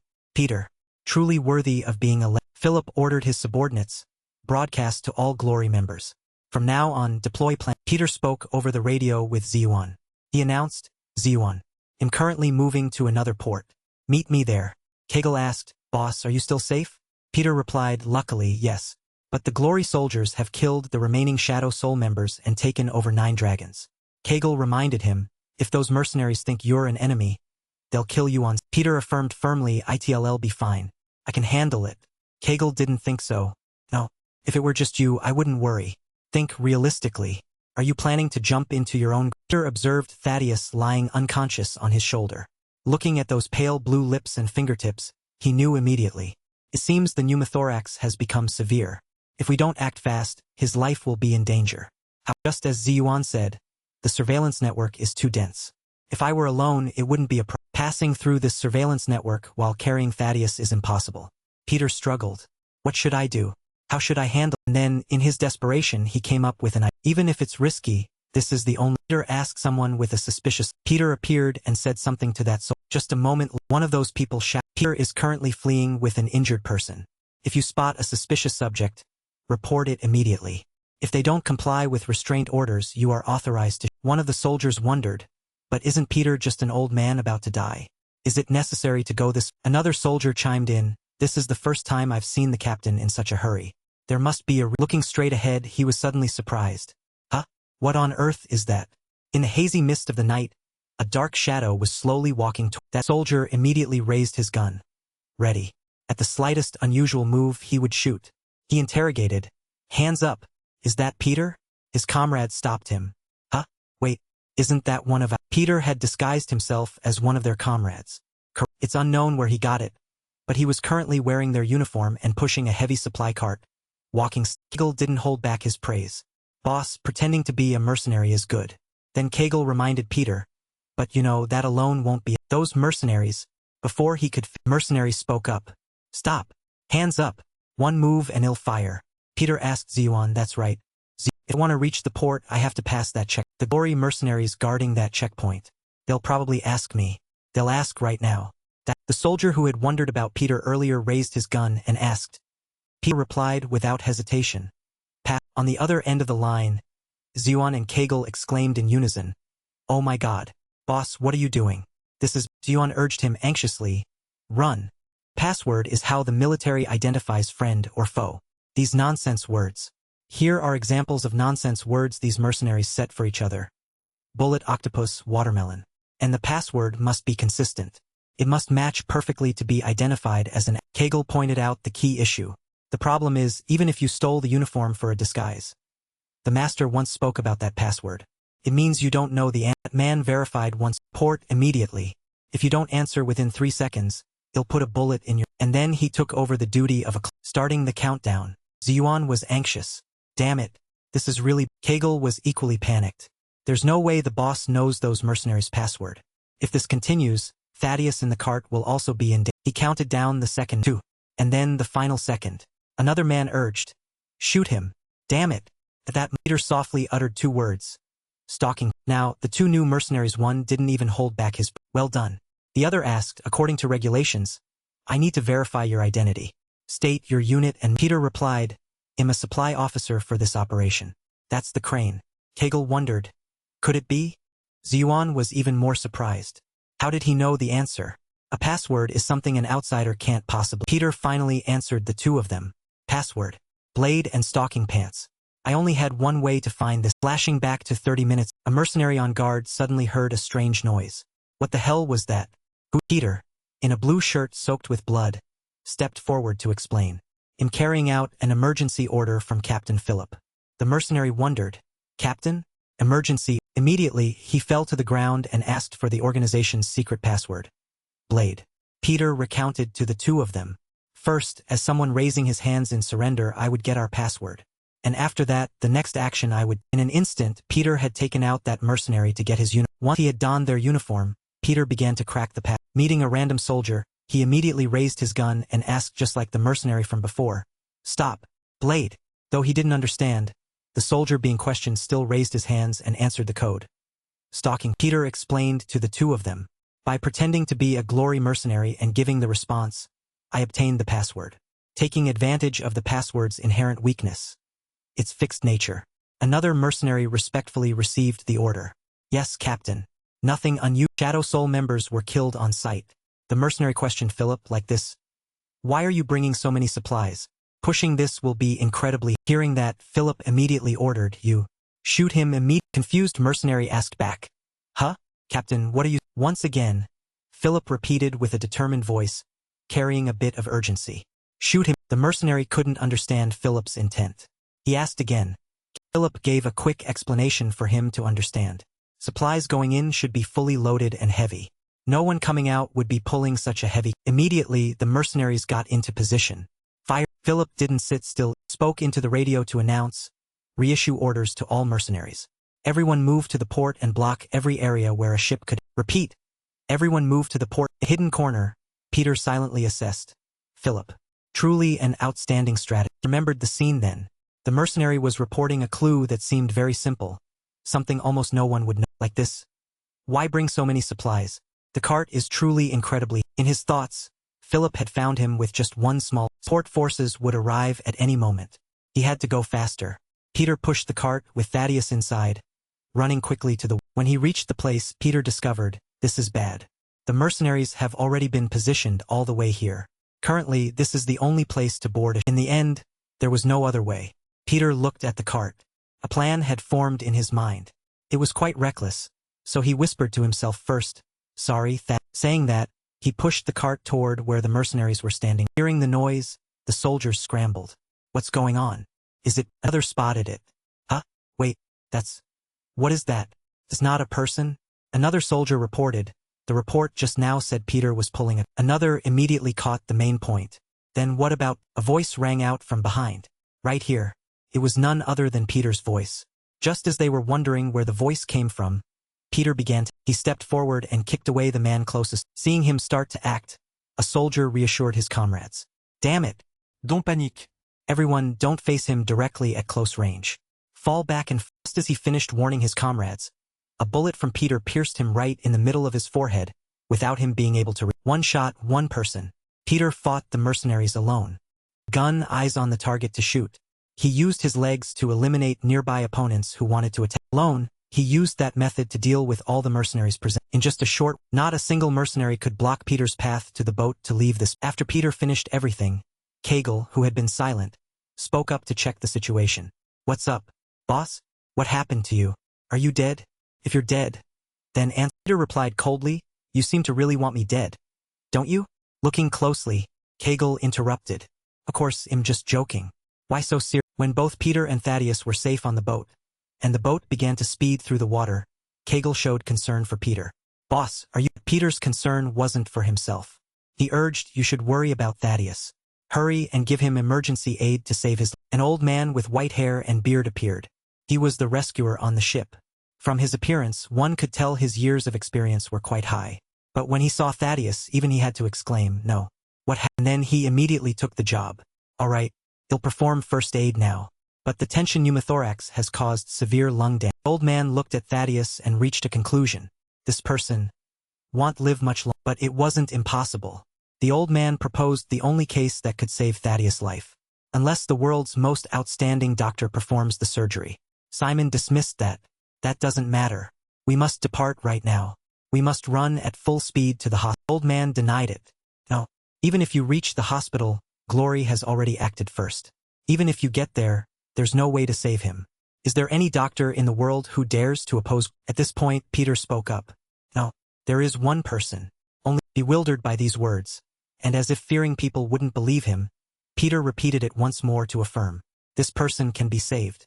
There is only one person who can. Simon asked Peter, slightly confused, are you, by any chance, looking for that? Peter stood on the ship's deck, looking far into the distance, and replied that, let's go meet her. In a different scene, Philip was connecting his radio to talk to someone. It's me. Let's meet. Matthew. This was his proposal. Behead the rebel immediately.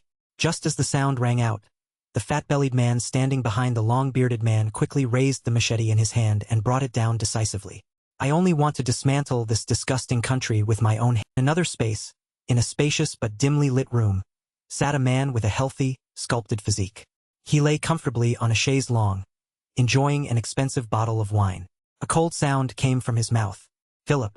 Has Philip finished dealing with the Nine Dragons area? The other end of the line replied, yes. Philip. Then the voice continued steadily. This is the mission status report. Target area. The entire Nine Dragons has been brought under control according to the. Afterward, during the execution of the mission, a clash occurred with Thaddeus, the traitor, and Peter. On the other side was a man. He stood before the port. His eyes reflected the vast but gloomy seascape. The man nonchalantly put both hands in his pocket. He raised his voice. And the result? The other side echoed steadily again. The result of the Thaddeus suffered severe bone fractures. Peter has helped him escape by. Currently, Peter is the primary target for pursuit. The mission is on. For Thaddeus, his survival is unclear. But if he survives, his injuries are also very dangerous. Peter's side might look for a hospital for treatment. However, no hospital in the country will accept. Analyzing the situation, there's only one possible destination Peter could. I will go with Matthew to carry out the pursuit mission. Hearing that, the man interrupted. No, Philippe. If it's that. He hesitated. His words were full of sinister schemes. I've already chosen the most suitable person to go with me. Really? Philip just asked back. A shocking sound rang out at the same time. The man nonchalantly looked at the bloody scene. The head had left the neck. Blood splattered everywhere. Let's count on. 3 days later, on the vast ocean, a powerful ship surged over the waves. On the two men, one standing and one sitting, were talking to each other. On the floor lay a young man on a blanket, seemingly asleep. Those two men were Simon and the ship's operator. And the boy lying there was Thaddeus. The ship operator started the conversation. But, could it be? If it's Nathaniel, isn't that the monster I know? Simon appeared thoughtful. Monster is a person who can even save the dead. What else? Hearing that, the other person was extremely surprised. He asked, what is that? Simon then recounted the legend of Nathaniel. She is a general practitioner who has mastered every field. from internal medicine and surgery to psychiatry and more. For an ordinary person, each specialty takes 3 to 5 years to complete. But she finished all of them while still in her 20s. The other person couldn't help but be impressed. Truly extraordinary. Her becoming a legend is due to another event. The ship operator was curious. What if? Simon then recounted the story. Decades ago, a massive explosion occurred in a combat. Dozens of people were seriously injured. The time for treatment was counted in seconds. Even the medical team was caught in the blast, leaving not enough doctors to handle it. What's even more terrifying, each person was injured in different places, from internal to external wounds, making emergency aid an impossible task. Then she appeared alone. The genius doctor, and from that moment on, all the dying patients there survived. Hearing the divine doctor's name for the first time, the ship operator couldn't help but exclaim in admiration. Truly extraordinary. Saving dozens of people at once alone. But isn't that just because she's a doctor that she could? As if suddenly remembering something, Simon realized. I forgot to tell one important part. The ship operator asked curiously what. Simon continued, it's true she performed the surgeries because she's a doctor. But the important thing is, there weren't any surgical instruments. Two chatted for a while before the ship docked. Peter carried Thaddeus. Simon waved a friendly goodbye to the ship operator. The three stepped ashore, entering a mountain, and climbed to the peak to reach it. Simon supported Thaddeus back and asked Peter, "But do you think everything will be okay?" Peter questioned. "What do you mean?" Simon explained, Nathaniel disappeared without a trace after retirement. Simon's eyes were clouded. "Even if we seek her out like this, will she be willing to?" Peter's face was ice cold, an expressionless face. In reality, if we want to save Thaddeus, there is no one else beside. The two stopped in front of a temple. Everyone was overwhelmed by its grand appearance. Simon hesitated. "To be honest, this whole thing is strange. Isn't it?" Simon sighed. "Is she really too suspicious? This scene is no different from a religious gathering place with many followers. Believe it or not." Peter glanced at the person on his back. "Let's meet Nathaniel." The two went inside. The sound of sweeping leaves rustled. A monk saw them and, "What business do you have here?" The monk's hands were pressed together. His face appeared friendly and Peter's face remained expressionless. Simon's eyes widened in surprise. He stepped forward to talk to the monk. "I know this question sounds weird." His voice was full of hesitation. "Is there anyone here named Nathaniel?" The monk asked back hesitantly. "Nathaniel? Perhaps you've mistaken this place?" Simon forced a laugh. "I understand that reaction. But we are in a great hurry. We're certain she's—" That monk also smiled in return. "Oh dear, this is awkward. I understand your difficult situation. But there is no such person." Hearing that, they decisively turned to leave. Simon scratched his head, looking troubled. Peter was pensive. "It seems this isn't the place we were looking for." Simon replied, "See? I told you. There's no way she'd be in a place like." There were no signs of disguise around, nor were there any security measures against strangers. It was truly a peaceful without a hint of suspicion. There were 3 monks here. One was holding a white dog in his arms. On the ground, a black dog was clinging to him. The other monk saw this and smiled. Little Baigu was scared again. The monk holding the dog replied happily. He gets startled even by falling leaves. Then he laughs all. That scene caught Peter's eye. He silently speculated, is Nathaniel really? Suddenly, there was a blood-curdling scream, attracting everyone's attention, including a person in the group of visitors sat flat on the stairs. She clutched her arm and screamed, looking in great pain. "I think my bone is dislocated. What do I do? It hurts so." The monk sweeping leaves nearby became panicked. "Oh my God! An ambulance can't get up here. The only way is to carry her down the mountain." "But how?" Hearing that, she screamed, "Then call a helicopter. Please. I'm going to die." Suddenly she fell silent. She stood up abruptly. "Huh? What's this?" Suddenly it doesn't hurt. A monk standing nearby saw this and approached. "Are you okay?" "Ah." The woman happily swung her arm. "Yes. I'm fine." The monk pressed his hands together. He looked kind-hearted. "Oh dear. Thank goodness. It seems your arm wasn't dislocated. Truly thanks to the Bodhisattva Avalokiteshvara." The woman laughed happily. "I thought my arm was really broken. It scared me to death." The people around also felt very curious. It's really strange. Her arm was clearly dangling abnormally just now. The woman smiled smugly. "It's all thanks to the protection of the Bodhisattva Avalokiteshvara." Peter's face was expressionless. "Let's go down the mountain." Simon quickly obeyed. "Yes," all rang out from behind them. Monk approached. However, that person looked very strange with their face completely covered. The person being carried looks very tired. It's also getting dark. Why not stay here for a night? Continue your journey tomorrow. The invitation surprised Simon. Peter, meanwhile, maintained his expressionless. In the evening, the rhythmic sound of a wooden fish being struck and chanting echoed inside the Maha Prajna Paramitha Heart Sutra. Avalokiteshvara Bodhis. Simon and Peter sat next to the mat where Thaddeus was. Peter looked thoughtfully at the boy lying. He made it through the dangerous phase. But if this continues, he won't be able to recover. Will my nephew be? Peter couldn't confirm anything. He was pensive for a moment, his eyes showing confusion. Peter reassured him it will be fine. We'll handle it. At that moment, the room door swung. A monk entered and offered a kind smile. I hope the resting place suits everyone.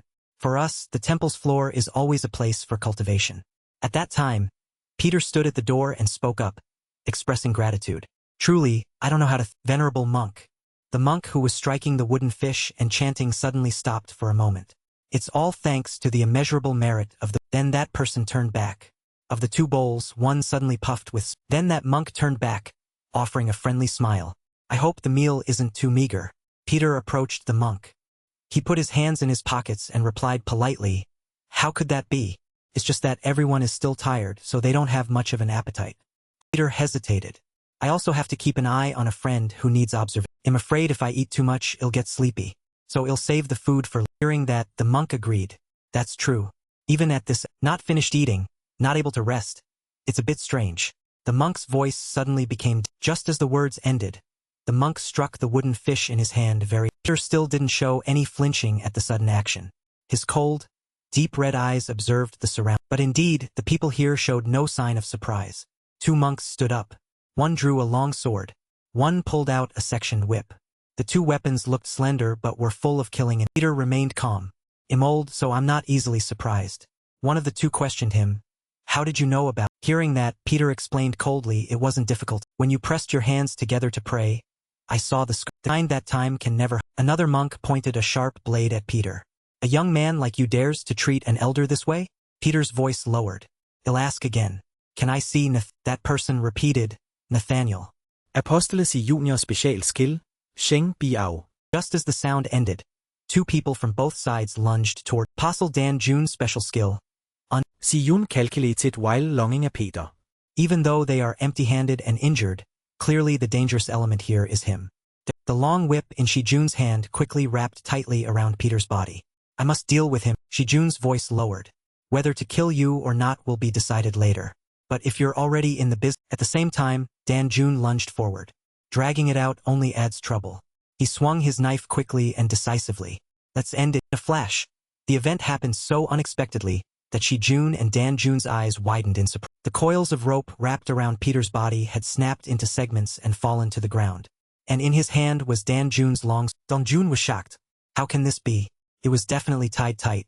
I didn't even have time to. Peter, however, didn't care about Dan June's expressive face. He glanced outside. What do you think? Do those of you outside want to try? Siyun stared at Peter. You? Who on earth? Peter turned back sharply. If you knew who I am, would you introduce Nathaniel to us? Shijun replied, of course. But on one condition, that you are still alive then. The man stood up, dropped the whip to the ground, and raised both hands in a defensive stack all at once. Just as the sound, the people outside lunged in, forming a surrounding formation around. Peter didn't flinch at all. His face was perfectly calm as he looked at the scene before. Composed voice rang out. That's enough, stop. In front of the Buddha, why are you acting so chaotically? Everyone withdraw. A masked person stepped in discreetly, possessing the steady air of have been truly impolite. There has been much unrest lately, which perhaps has made the monks more sensitive. When the sun rises, we will. Peter interrupted. Merged into 7870. Thank you watching for vid. That person appeared confused. What is the benefactor saying? Peter cut him off. This time you won't fool me. His voice calmly exposed the person in front of him. Just now, that follower had all her joints dislocated. Yet no one, not even the woman herself, realized. To reset joints without anyone noticing. I wonder how many monks in this world can do. Furthermore, even as time passes, old habits are not easily changed. Putting on gloves before treatment to maintain hygiene. That is exactly the appearance of a doctor. Isn't that right? Glory Apostle. Nathaniel, thank you watching for vid. Same time, the person in front of Peter also pulled off the layer covering her. On this end, Philip hesitated. The person you mentioned is, to eliminate both Nathaniel and Peter. Did you call that? The man on the other end of the line confirmed smugly. Of course. Just think about it. Really dramatic, isn't it? A perfect character who couldn't be more suitable for this, along with the demon bullet marksman Matthew, the best gunman on the one called a rare genius worth 150 million. Thank you watching for vid. He is another. How much longer do you intend to play dumb? Glory. Peter slowly turned his head. Nathaniel, thank you watching for vid. Voice rang out, interrupting Peter's conversation. Stop. You know Nathaniel, and you're so young. Could it be that you're also from Dan June's voice lowered, aggressively threatening. Lately, have the youngsters at Glory stopped learning how to greet their seniors? June was no less as he issued a warning. If you're smart, go back. You can't touch even a finger of Nathaniel's. Peter heard this and asked back. However, there was no intent to ask, only a suffocating sense of oppression. Touch even if Nathaniel was startled. She had covered her face as before. Nathaniel walked past Dan June and June, then spoke slowly. We can't even see each other's faces often, let alone have an outsider recognize us. Dan June didn't understand Nathaniel's intent. Huh? What do you? Nathaniel said nonchalantly, the 12 apostles who once led, among them the one who stood at the highest position. Then she raised her head to look at the tall young man in front. Peter was pensive. Whispers broke out all around. Could it be? Then suddenly the people standing near Peter knelt down. The others gradually knelt as well.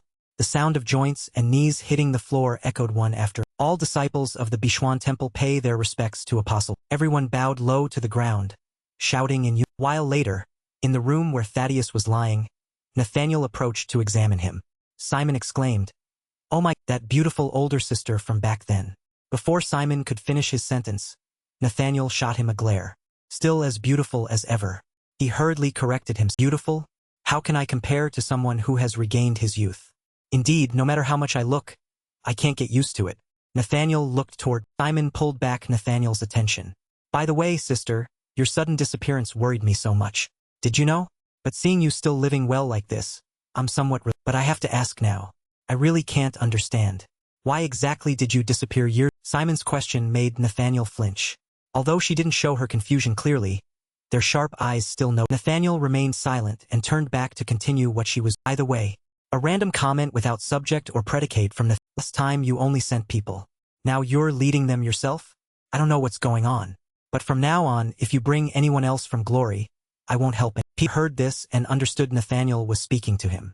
He immediately agreed. By the way, Nathaniel hesitated. This person. What on earth is wrong with his body? Simon heard this and appeared confused. What are you? This mangled body. And yet, he is still breathing. It is truly surprising. As the blanket was removed, Thaddeus' body was revealed clearly. It was covered in large patches of bruises, with various tubes running along its length. He should have died at least 100 times already. Nathaniel's Peter began to sweat. Tell me the truth. Nathaniel looked. She looked directly into Peter's eyes. Who is this? Peter remained silent. A flash of confusion flickered in his eyes. Peter slowly replied, he is truly strange. Suddenly, Simon stood up and laughed joyfully. Oh my God. As expected, our beautiful sister has always been sharp. This guy is Big Brother Thaddeus' son. No need to wait for Peter to reveal his identity. Simon spoke quickly. He even inherited the name Thad. Peter couldn't stop Simon in time. He hurriedly turned to explain. Wait, listen to me first. Nathaniel didn't bother listening to Peter. She suddenly stood up and decisively turned to leave. Simon didn't understand what was happening. He wondered, what's going on? Why the sudden silence? We have to continue the treatment. Sister. Simon called after her. You said my nephew isn't okay. He's my nephew. My nephew. The only response was a cold back. Nathaniel said indifferently, oh, so he's Thaddeus' son? If that's the case, then even more cannot treat. Peter became filled with frustration. Quickly stood up to chase her. Hey, big brother. Where are you going? Simon called. He looked left and then right. Simon couldn't fathom the current situation. What kind of situation is this? What on earth has she gone? Outside, by the Buddha statue in the middle of the courtyard, Nathaniel was kneeling and Peter followed quietly. He also knelt down and Nathaniel knew who had arrived without looking. Aren't you praying in the wrong place? Peter immediately shot back. Aren't you doing the same? Nathaniel.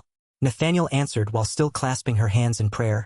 I took my vows a long time. The night air was cool. The wind rustled the leaves. Simon spoke up, breaking the silence. Is it because of that matter that you can't treat him? So don't worry. It's not about that.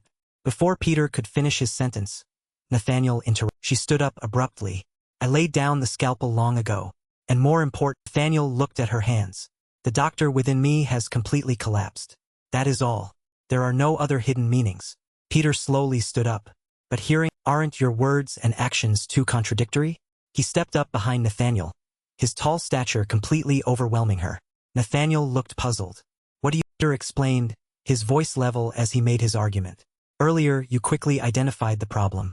You even immediately checked Thaddeus' pulse to examine his condition. If it were you, you would have surely prepared a special medicine that would be beneficial for Thaddeus. Your instinct, no matter, still yearns to save others as a doctor, right? Peter hesitated. That matter. The matter regarding Hannah. He thought to himself, there was no other choice. That was the only way for everyone to survive. Peter reassured her, it was absolutely not your fault. It was just an accident. Nathaniel turned around. Even if I have saved tens of thousands, if just one person dies because I am not worthy of being a doctor. Nathaniel then walked. A thumping sound echoed behind Nathaniel. Her eyes widened in surprise. Peter was kneeling on the ground, his hand reaching out to grab Nathaniel's. She stammered in shock, you... What are you doing? Peter bowed his head, his hair falling to hide his handsome face. Nathaniel, please save Thad. Nathaniel pursed her lips and looked. After a moment of silence, Nathaniel decisively pulled her hand. She walked away coldly without any hesitation. Peter's outstretched arm remained suspended in the... Inside the room, Simon screamed. Wake up!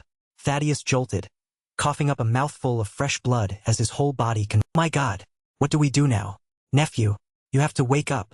Simon panicked, his hands reaching out in confusion, not knowing what... At that moment, Peter returned. Simon looked toward the door in a panic. Big brother, it's bad.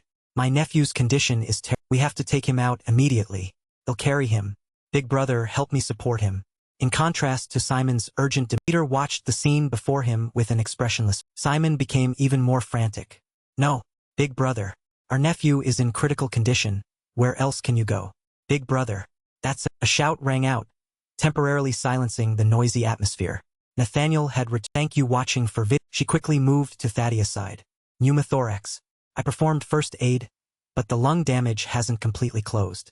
Air continues to leak, putting more pressure on the lungs, and internal pulmonary hemorrhaging is also very serious. In this state, he can't hold on much longer. Simon was terrified. Will perform a thoracotomy. Simon was confused. A thoracotomy. Anatomical images flashed clearly in Nathaniel's mind like a film. She knew exactly what she needed to do. I will open the lung directly, remove the damaged tissue, then use sutures or clamps to simultaneously stop the air leak. And hearing this, Simon breathed a sigh of relief. There's a way. Thank goodness. Before Simon could Nathaniel spoke up. If it fails, he will die. Simon and Peter were both waiting. Simon was restless, his heart burning with anxiety as he paced back and forth. Will it be okay, big brother? Peter sat hunched on an old wooden bench in the courtyard. We have to believe. Besides Nathaniel, who else can we? Simon pondered. This feels truly strange. I pray nothing happens. Peter remained silent. His dim eyes revealed a look of both anticipation and outside. The temple doors were closed. It was pitch black, and a silent, cold atmosphere enveloped the... A monk was picking up trash in the courtyard. The sound of footsteps caught his attention. He looked up to see two strangers standing before. Seeing them, the monk asked politely, what brings you? It was a man and a woman. The woman replied, I have business with the person inside. Can you get lost? Despite hearing the impolite words, the monk still wore a friendly smile. I apologize for being rude, but the people inside don't much like the smell of blood from the mundane world. He clasped his hands together. The smile faded from his face, and his eyes turned. A rustling sound echoed. For more people appeared around the couple, holding machetes, axes, swords, and man remained silent. The woman exclaimed, Oh my God, is it going to be troublesome like this? The monk silently assessed the two people in front of him. This group looks dangerous. I don't see any dangerous weapons, but I shouldn't be careless. He'll neutralize them before they can draw their weapon. His limbs moved as soon as the thought crossed his mind. A long rope with darts tied to both ends was launched. Don't give them time to... In an instant, a booming sound erupted. Blood splattered everywhere. Thank you watching for vid. A deep hole appeared in his stomach. His body couldn't react because everything happened too fast. What? A gun? He was just standing still earlier. No, more than that. There was only one gunshot. Everyone around was hit and collapsed to the ground. The monk trembled in pain. What exactly is happening? What the hell? He clearly wasn't holding anything. The woman spoke up. What? The ghost bullet marksman. Rank? Unknown. Her face showed pride. You guys have been shot. My subordinate, Matthew. Member of Glory. Specialty, Sniper. Unknown. Alias, Ghost Bullet Marksman. Dorothy turned back to the man behind her. Let's go. The man replied coldly. Rank? Unknown. Subordinate? Unknown. Specialty? Unknown. Alias? The genius among 150. The man's voice rang out. A deep sound that seemed to echo from hell. Now it's time to finish. I almost forgot. Let me ask you something. Dorothy turned her head. I heard you're another version of Peter. What does that mean? The man repeated the phrase. Another version of warned her. I'm telling you this once. If you call me Peter again, you'll. Dorothy didn't show any fear. Bang! She had pulled out a gun at some point and pressed it against the man's side. But before that, there will be a hole in your chest. The man remained calm. Empty hands are fine. A knife is fine. Even a gun is no problem. The man leaned his face close to Dorothy's and whispered, Matthew, whatever you want to use, I'll play with you. Just At the same time, a sound came from the earpiece.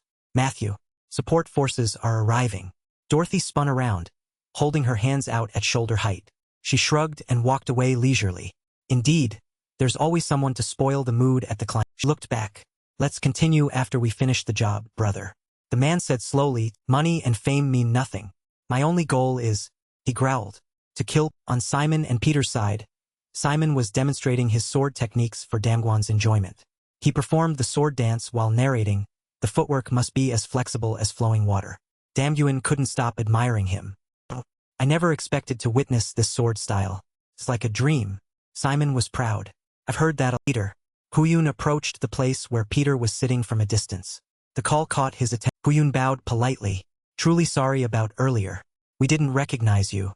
How disrespectful. Before Huyun could finish, Peter raised his hand to interrupt. Back then, even the apostles rarely met each other. It's not strange that you didn't recognize me. But I must. Your strength is not ordinary. Peter gave them a word of even though it's not the glorious era of the past, according to the current glory system, you are at least B rank. Maybe even higher. Huyun bowed humbly. You overpraise us, Peter. Peter didn't stop at praising. He continued, how, with this strength, why did you choose to leave the mortal world and live like this? That is because Huyun slowly stood up straight. His face showed comfort and satisfaction. All the monks here are people who have lived through a second life. Peter was curious. A second. Huyun calmly recounted. Everything happened over 10 years ago. At that time, we were on a mission when we were pursued by the whole group was lucky to escape death and hide in a small hut on the. Was this the end? A freezing winter. The whole group was fleeing. Sitting in a small wooden house covered in. Everyone was shivering. One person said, I don't want to die. Is there any chance support forces will? That's not right. This place is 2,000 meters above sea level. All communications have been cut. Rescue? Planes? Impossible. Falling into a dire situation, everyone couldn't help but think pessimistic thoughts. The harsh climate of the snowy mountain was even scarier than the enemy. Our physical and mental strength had hit rock bottom. We all fell into despair. And then, at that moment, in the midst of the terrifyingly silent footstep rang out clearly. The shivering people in hiding were startled by the sound. Everyone was terrified of the strange noise. One person asked, that sound, it's the enemy. One person cut him off casually. They've found our position. Everyone take out your handguns. Get into a defensive stance. All right. It seems this is the end. Everyone see you in the next. Door burst. The group couldn't believe the person who arrived was a woman. Nathaniel. The group said in unison, their voices full of One person asked, why are you here? Nathaniel said casually, let's go. I came because I want. From that moment on, I swore to be loyal to this person for life. Because, Nath smiled as she put on medical gloves, carrying out a pre-prepared plan. Are you ready? Let's begin. Her whole body was completely frozen. Nathaniel didn't care about her own state.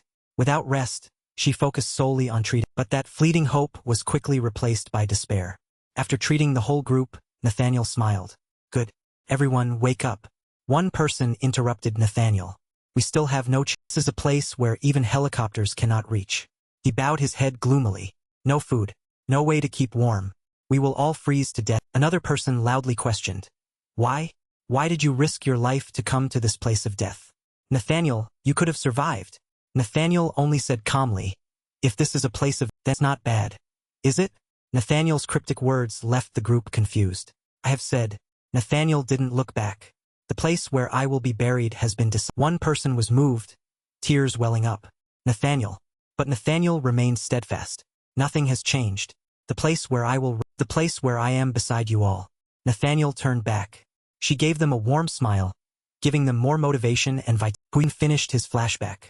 And that day she gave us a new life. Because of her, I have no regrets about this life. Peter smiled upon hearing this. Nathaniel. She's exactly the type of person to do that. Take good care of Nathaniel. Leave it to me, Huyun affirmed with certainty. The sound of a bell echoed through the air. Peter couldn't help but be curious. Huyun noticed his curiosity and quickly explained, this wind chime is a specialty of this gift that the wind brings to us. It's truly wonderful. Peter smiled softly. Huyun put his hand to his chest. Please wait a moment. I will bring a cup of hot tea. Peter replied politely, thank you, Huyun. Thank you watching for vid. Sound of rhythmic footsteps treading on the ground could be heard. Yes, we have reached. A large group of men in suits entered. Everyone's face was grim, radiating a murderous aura. Once we catch Peter, I will report. Oh, this temple has. A voice spoke up, catching the leader's attention. A bell used to signal the arrival of distinguished. In front of the group were two monks with their hands clasped. One spoke politely. In the middle of this quiet night. Where are you all going in such a... Huyun smiled friendly. This is a place that preserves the silence of the forest. The monks are all resting. Damguin, standing beside him, also smiled to drive the guests away. Why don't you all go back and save it for another occasion? The leader's face was fierce. That's not possible. I heard Peter is... Huyun repeated the name. Peter? This humble monk has never heard that name before. Could you have the wrong... As soon as the words left his mouth, the other man threw a sharp dagger at... He quickly tilted his head to avoid... Stop acting, Kang Hun warned. Codename Park Kang. B-rank. Other members of the group also drew their weapons simultaneously. Yang. B-rank. Codename Park Nam Kibunk. C'est plus rank. Codename Spin. B-rank. Kudanama Ayun Namibia. No more time. Kang Hun ordered the group. Kill. As soon as the command was given, the group lunged. But you all seem to have misunderstood a bit. Huyun Damguin also took out their weapons. We have all attended the official ordination ceremony. Huyun jumped high. The long rope in his hand shot out in all directions like it lightly touched the foreheads of the people standing. We are monks. Not the fakes you think we. One of them hadn't reacted in time. He stammered, what kind of devilish thing is... Lately, is that how juniors greet seniors? Those words seemed to hit Kang Hun's deepest spot. He was Damguin was no pushover. He swiftly glided across the ground. Spirals, why are these monks so good at... It's easy to understand. Huyun was ready in his stance with the long rope dart in his hand. Even if all of you combine, you would still be far inferior to us. Codename, Huyun. Assassin from the Glory Era. Nathaniel's closest bodyguard. Special skill, Heavenly Moon Flying. Damguin raised his long, slender sword. He also got into position, his face showing contempt. Is the current level of the glory system this bad? Can't be compared to our era. Codename, Damguin. Assassin from the Glory Era. Nathaniel's closest bodyguard. Special skill. Na seizing immortal tribulation tech. Who are those people?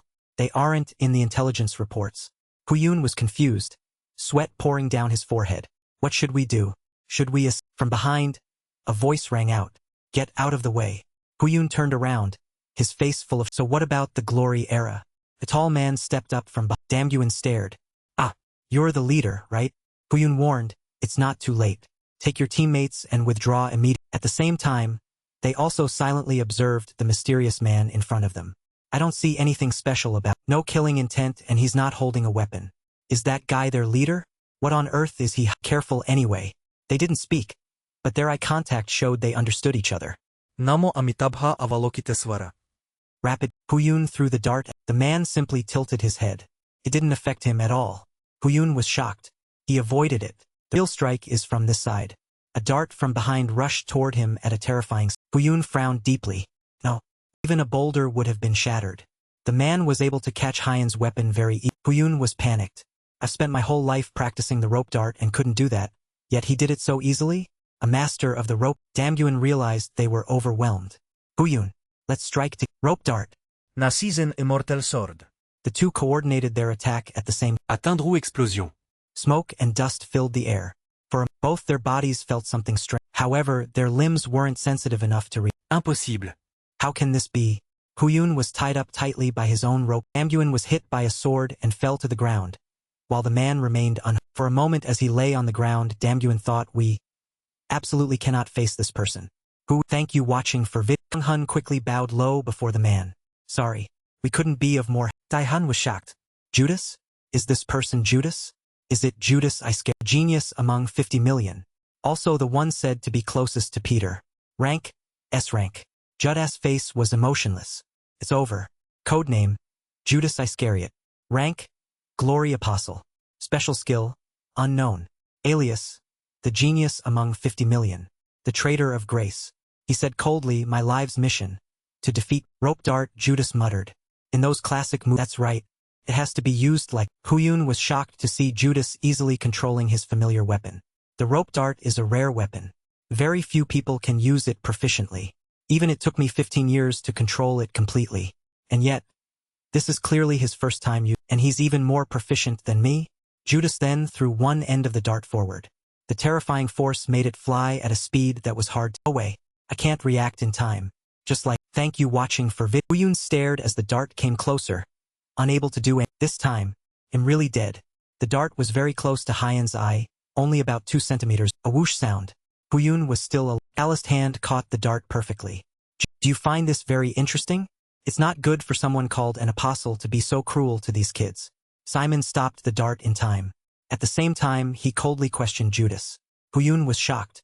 Simon, why are you? Judas smirked. Still as relaxed as ever. He put one hand in his pocket and used the other to brush back his hair. His lips curled up. Long time no see, brother Simon. Where is senior brother Peter?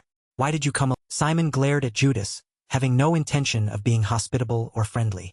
If you're planning to confess something, forget it. Peter won't meet anyone from Judas stopped his fake smile, calling it that. Whether it's Glory or Vin Quang were all in the same. Simon was silently calculating. I must stall for time. At least until Thaddeus' treatment is finished. And most important, if he sees Big Brother Peter's current condition. By the way, Brother Simon, Judas interrupted Simon's train of, it's been a while since we met. You look a lot weaker. Judas tilted his chin, likely referring to the part of Simon's arm that had been cut. Simon immediately shot back. If you're gonna say that, go get me some tonic first. And what about you? Betraying us to join that side. Is it? Judas laughed despicably. What betrayal? Finding a better home is a human instinct. Simon growled. Then you were wrong from the start. Because are human. As soon as he finished, he lunged toward Judas was also no slouch. He immediately swung his hand to throw a punch. Impatience as always. Huh? You can't even use your right. Simon caught Judas' attack. Judas likely hadn't expected this. You blocked. Judas then headbutt Simon's foot. He curled his lips in contempt. A cripple trying to play at close combat? You're quite confident. Simon gritted his teeth. You're still as annoying as. Two let go of each other. Both jumped. What if I had another arm? Simon curled the corner of his mouth. And what if I don't? Either way, without another word, both lunged at each other again. For you, thank you watching for vid is already more than an. The two went back and forth, strike and parry, attacking and defend. Thank you watching for vid. They jumped from place to place. Judas sneered. Truly ridiculous. Where is the famous spiral sword saint? Now there's only a pathetic old man. Huyun and Damguin closely observed the battle before them. Simon was no pushover. He immediately replied with a contemptuous tone. Hearing you pity me? It truly feels Huyun and Damguin widened their eyes in admiration. I can't even breathe. Is that how an apostle fights? Master Simon doesn't even have a sword, yet he completely dominates. Is it possible Master Simon will ease? Huyun hesitated.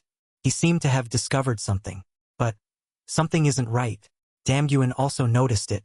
You saw it too? That Judas guy. Since Simon gritted his teeth and thought, Judas. This bastard. He's toying with far every tactic I've used he has clearly mimicked. Without a single mistake. Even his breathing rhythm has become the same as. Simon was thrown far away by Judas. He quickly landed and returned to a ready stand. He was thinking of a way to free himself. What should I do? With my current body I can't win. I must find Mr. Simon. A call rang. Damguin threw him a sword. Receiving it, Simon smirked. Ah, this, now it's like finding my code again. Simon became more confident and, is that so? Judas wasn't to be outdone. He also took out his weapons, long daggers. Finally, I get to face the real deal of the sword saint. Too bad you're missing an arm. Simon was ready in his face was serious. You'll regret saying. Judas also felt the pressure. The atmosphere completely changed. Simon lunged at Judas at extremes. Long sword swung into beautiful lines of sword energy. Left-right army. Judas showed a hint of confusion on his face. Indeed, it's completely different. It's impossible to avoid. Suddenly, Simon's sharp blade stopped. It trembled in the... Simon gritted his teeth in anger. You beast, less than a... Judas smirked victoriously. Brother Simon, we haven't met for a while. Not just your... But your will has also weakened significantly, hasn't it? Judas quickly grabbed Damguin and pulled him close, successfully stopping Simon. That was your last chance to... Simon's eyes widened. Judas, you despicable coward. It was clear he did it on purpose. Judas tossed Damguin aside. You're full of regret, aren't you? Simon's face showed worry. Damn. Judas bit his lower lip. He was vile. Watch. Judas drew two short swords. Spiral slash. Simon was... Thank you watching for vid... His eyebrows furrowed tightly. What did you say? It can't... Spiral slash. Judas attacks. The lines of sword energy were very neat and powerful. Damguin, who had fallen to the side, couldn't help but be drawn in. He's using the spiral slash? Something I've practiced for decades and still couldn't master? Impossible. It's not showing off. Simon evaluated while dodging. He has truly mastered the spiral slash. How can there be such a... Simon's long blade blocked Judas short. The two locked their weapons against each other. Judas glanced around. I guess everything is ready. Pulled both arms in close to his chest. Brother suddenly stopped the fight. Judas turned around and waved. It's a pity, but let's meet again next time. I have some business. Simon shouted, Judas, where are you going? Come back here and fight me to the... Judas didn't look back. Talking to those people won't be bad. Simon screamed helplessly. Judas. He couldn't chase after him because Judas' subordinates were still there. Surrounding Peter sighed. He pushed the door open. Can I... How is it? Is the surgery progressing well? What's the condition? Nathaniel, although busy with the surgery, didn't forget to make a sarcastic remark. Today is strange. The cold-blooded Peter is actually worried enough to ask two questions. The critical condition has passed. Nathaniel's forehead wrinkled. One could tell just by looking how hard the surgery had been. Fortunately, his body was strong to begin with, so he could endure it. If he were a normal person, he would have died long ago. How is it outside? It sounds quite chaotic. Peter looked outside. Simon is handling it, so there shouldn't be any problems. He thought to himself, it seems lucky that Simon is still doing well. I just hope everything ends without any accident. Nathaniel's forehead was drenched in sweat. Just a little more, and it's... The assistant carrying the basin of water stood up. Lord Nathaniel, let me go get more... Peter kept staring out the door. His eyes... Thank you watching for vid... Peter only had time to turn around and shout. Get... The bullet flew rapidly, piercing through the person who had just stood up and embedding itself in the wall behind. Nathaniel was... Thank you watching for vid... What was that? Thank you watching for vid... Peter stood close to the wall. He silently looked outside with vigilance. A sniper. Who? From where? And how? Peter looked at the hole in the door and deduced. To shoot into here, it must be from a higher position. It can only be the top of that mountain. Impossible. The place is at least 4 kilometers from here. At that distance, a person is only as small as a speck of... The unimaginable thing is, how did... Identify the exact position of the person in this close... How did he hit? That was it. Peter's gaze fell on the burning candle. He knew why the other side could... He used the shadow from the candlelight to identify the position. Even then, how could he guess correctly based only on that? At this distance, the time for the bullet to arrive is about seconds. Deducing accurately, Peter quickly ducked to avoid the next... First, I must block his line of sight. The candlelight was extinguished. Nathaniel said loudly, Senior brother, if the lights are off, I won't be able to complete the surgery. Peter remained... He observed the outside through the hole in the... Nathaniel suddenly remembered. There's a cave below. We can perform the surgery safely. Peter held up his phone to check. But leaving here is no different from handing over our lives. With that level of sniping, failure is not in his dictionary. The phone connected. The other side quickly answered. Senior. Peter urgently ordered. I need support. Immediately, Nathaniel crouched low, looking at Peter with confusion. What are you saying? What are you planning to do? Peter continued the exchange. I need someone's... On the top of the opposite mountain, there's a sniper aiming at us. The other side quickly understood Peter's intention. The mountaintop. Nathaniel protested. But he's hiding in the pitch-black forest. It's absolutely impossible to find him. Simon looked up. Even... Thank you watching for forest without a single ray of light. A forest completely devoid of... The perfect place for one person. On this side, the person who had just received the call quickly moved into... Johann of Glory. Nathaniel looked at Peter in... So, both sides are on the same team. How will this be resolved? Do you want to use poison to fight poison? Peter said calmly, if your eyes can't see, will you cut your own foot?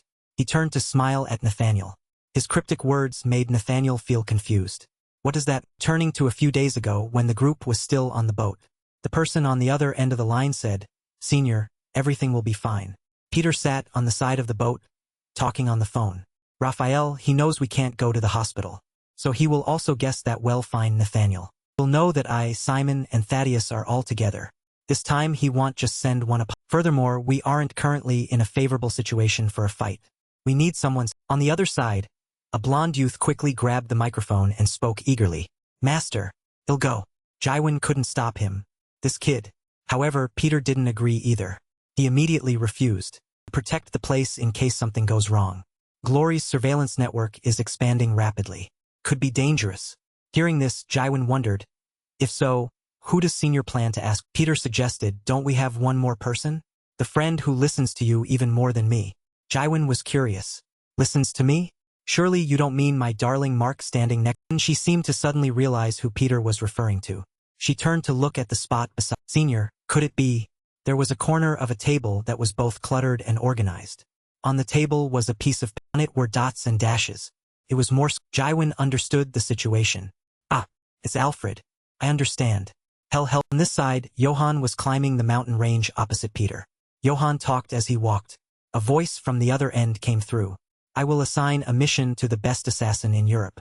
Johann was curious. Who is that? The other side replied, Glory Apostle. Johann coldly asked back, why should I do that? The other side was also unclear. I also find this strange. Anyway, to the point. They told me to pass on. Target Glory's Apostle is aiming for is Kim's. Thank you watching for vid. During this, Johann flatly refused. I told you. I want help. The one who kills Kim Sungyu must be me. Your son. Dorothy chirped as she looked through the scope and talked to herself. That Sister Suko has such talented subordinates. She knew her position based on the length of the candle's shadow. Truly surprising. Such quick judgment and good observation. It seems I've met a tough opponent. However, click adjustment complete. Density at plus 11.6. Left adjustment 3.4 millimeters. This time, I certainly won't let the prey. Isn't Raphael here? A voice suddenly rang out from behind Dorothy. How? Dorothy was shocked. She quickly looked up from her rifle. My position has been discovered. As soon as she saw the person approaching, Dorothy spoke up. Johann. How did you find me? Johann replied coldly. I followed the sound of the gunshots. Dorothy acted concerned. What's wrong? You look so gloomy. Not sexy. Did you come to help me? But you've come to the wrong place. To find the target, you have to go to the mountain over. Good luck to you. Dorothy turned back to continue her aim. The night road is very dark. Be careful not to lose your. Her heart, she was confused. But what are you doing here? This is truly confusing since the target is over. Oh, where did that young man near the candle inside go? Because of this Johann, I've missed the. Johann turned around. He took out his phone and made a call. The other end quickly picked up. Johann. Long time no see. Johann spoke calmly. Raphael, it's me. I'm calling because I feel the need to inform you. The other side was shocked. Johann called us? How touching. Johann replied with a cold voice. Prepare the death certificate. Johann growled, pulling out a sharp scythe. Matthew is going to. In a room with Peter and Nathaniel, the candlelight had been. Nathaniel asked Peter anxiously, wait, senior brother. Isn't it dangerous to light the candle now? Peter replied coldly with sigh. We can go now. He looked outside through the hole in the door. Our ally has arrived. Seeing this, Nathaniel couldn't help but admire him. As expected of senior brother Peter. Even in a situation like this, he can display such ingenuity. He realized the enemy wouldn't aim at the effigy we. Suddenly, steady footsteps were heard out. Peter got into a defensive stance. Nathaniel also sensed the intrusion. Senior brother. It seems another guest has arrived sooner than expected. Peter frowned coldly. A moment later, Nathaniel carried someone on her back. Both were covered in cloaks. She quickly ran to leave that. Before they arrive, I must find a way to get to that place. Sister, long time no see. A voice suddenly rang. Someone was standing behind Nathaniel. She was startled, sweat running down in Judas appeared with a calm demeanor. I missed you, sister. Nathaniel turned her head. I thought we would never meet, but this ill fate is truly persistent. Judas curled his lips. Ill fate? I never thought there was ill fate between us. It's sad to know you think that way. Nathaniel asked back, we aren't exactly people who can share memories with each other. Judas replied, anyway, I didn't come here. Where is senior brother Peter? Nathaniel looked up into Judas's. Nathaniel looked bewildered. Senior brother Peter? I've never met him. Judas interrupted. I know Nathaniel continued to explain. I've been here for quite a while. As you can see, I've cut off contact with the world and no longer have ties with anyone. Judas put his hands in his pockets. It seems senior sister isn't lying either. Well then, Judas drew his. This way, Peter will have to show his face. With those words, Judas rushed forward to attack Nathaniel. With a swish, a firm hand tightly gripped Judas's arm. Judas glanced at the person who had just appeared. It wasn't. Thank you watching for vid. Is this man Nathaniel's subordinate? He certainly isn't an ordinary rank. But I don't recognize him. Who is he? Is there someone like this in glory? Seeing this, Judas lowered his. He looked with contempt at the person standing behind. Are you only bringing these abandoned friends along? Who are you? If you've met a senior, you should greet them. Let me see your. The man standing in front of Judas furrowed his brows. Judas. Unlike previous enemies, this guy knows my younger face well. I must hide my face at all. Man turned his head back and signaled to Nathaniel. Nathaniel, please go ahead. Nathaniel quickly complied. Judas looked at the hand holding his arm. Let go of me.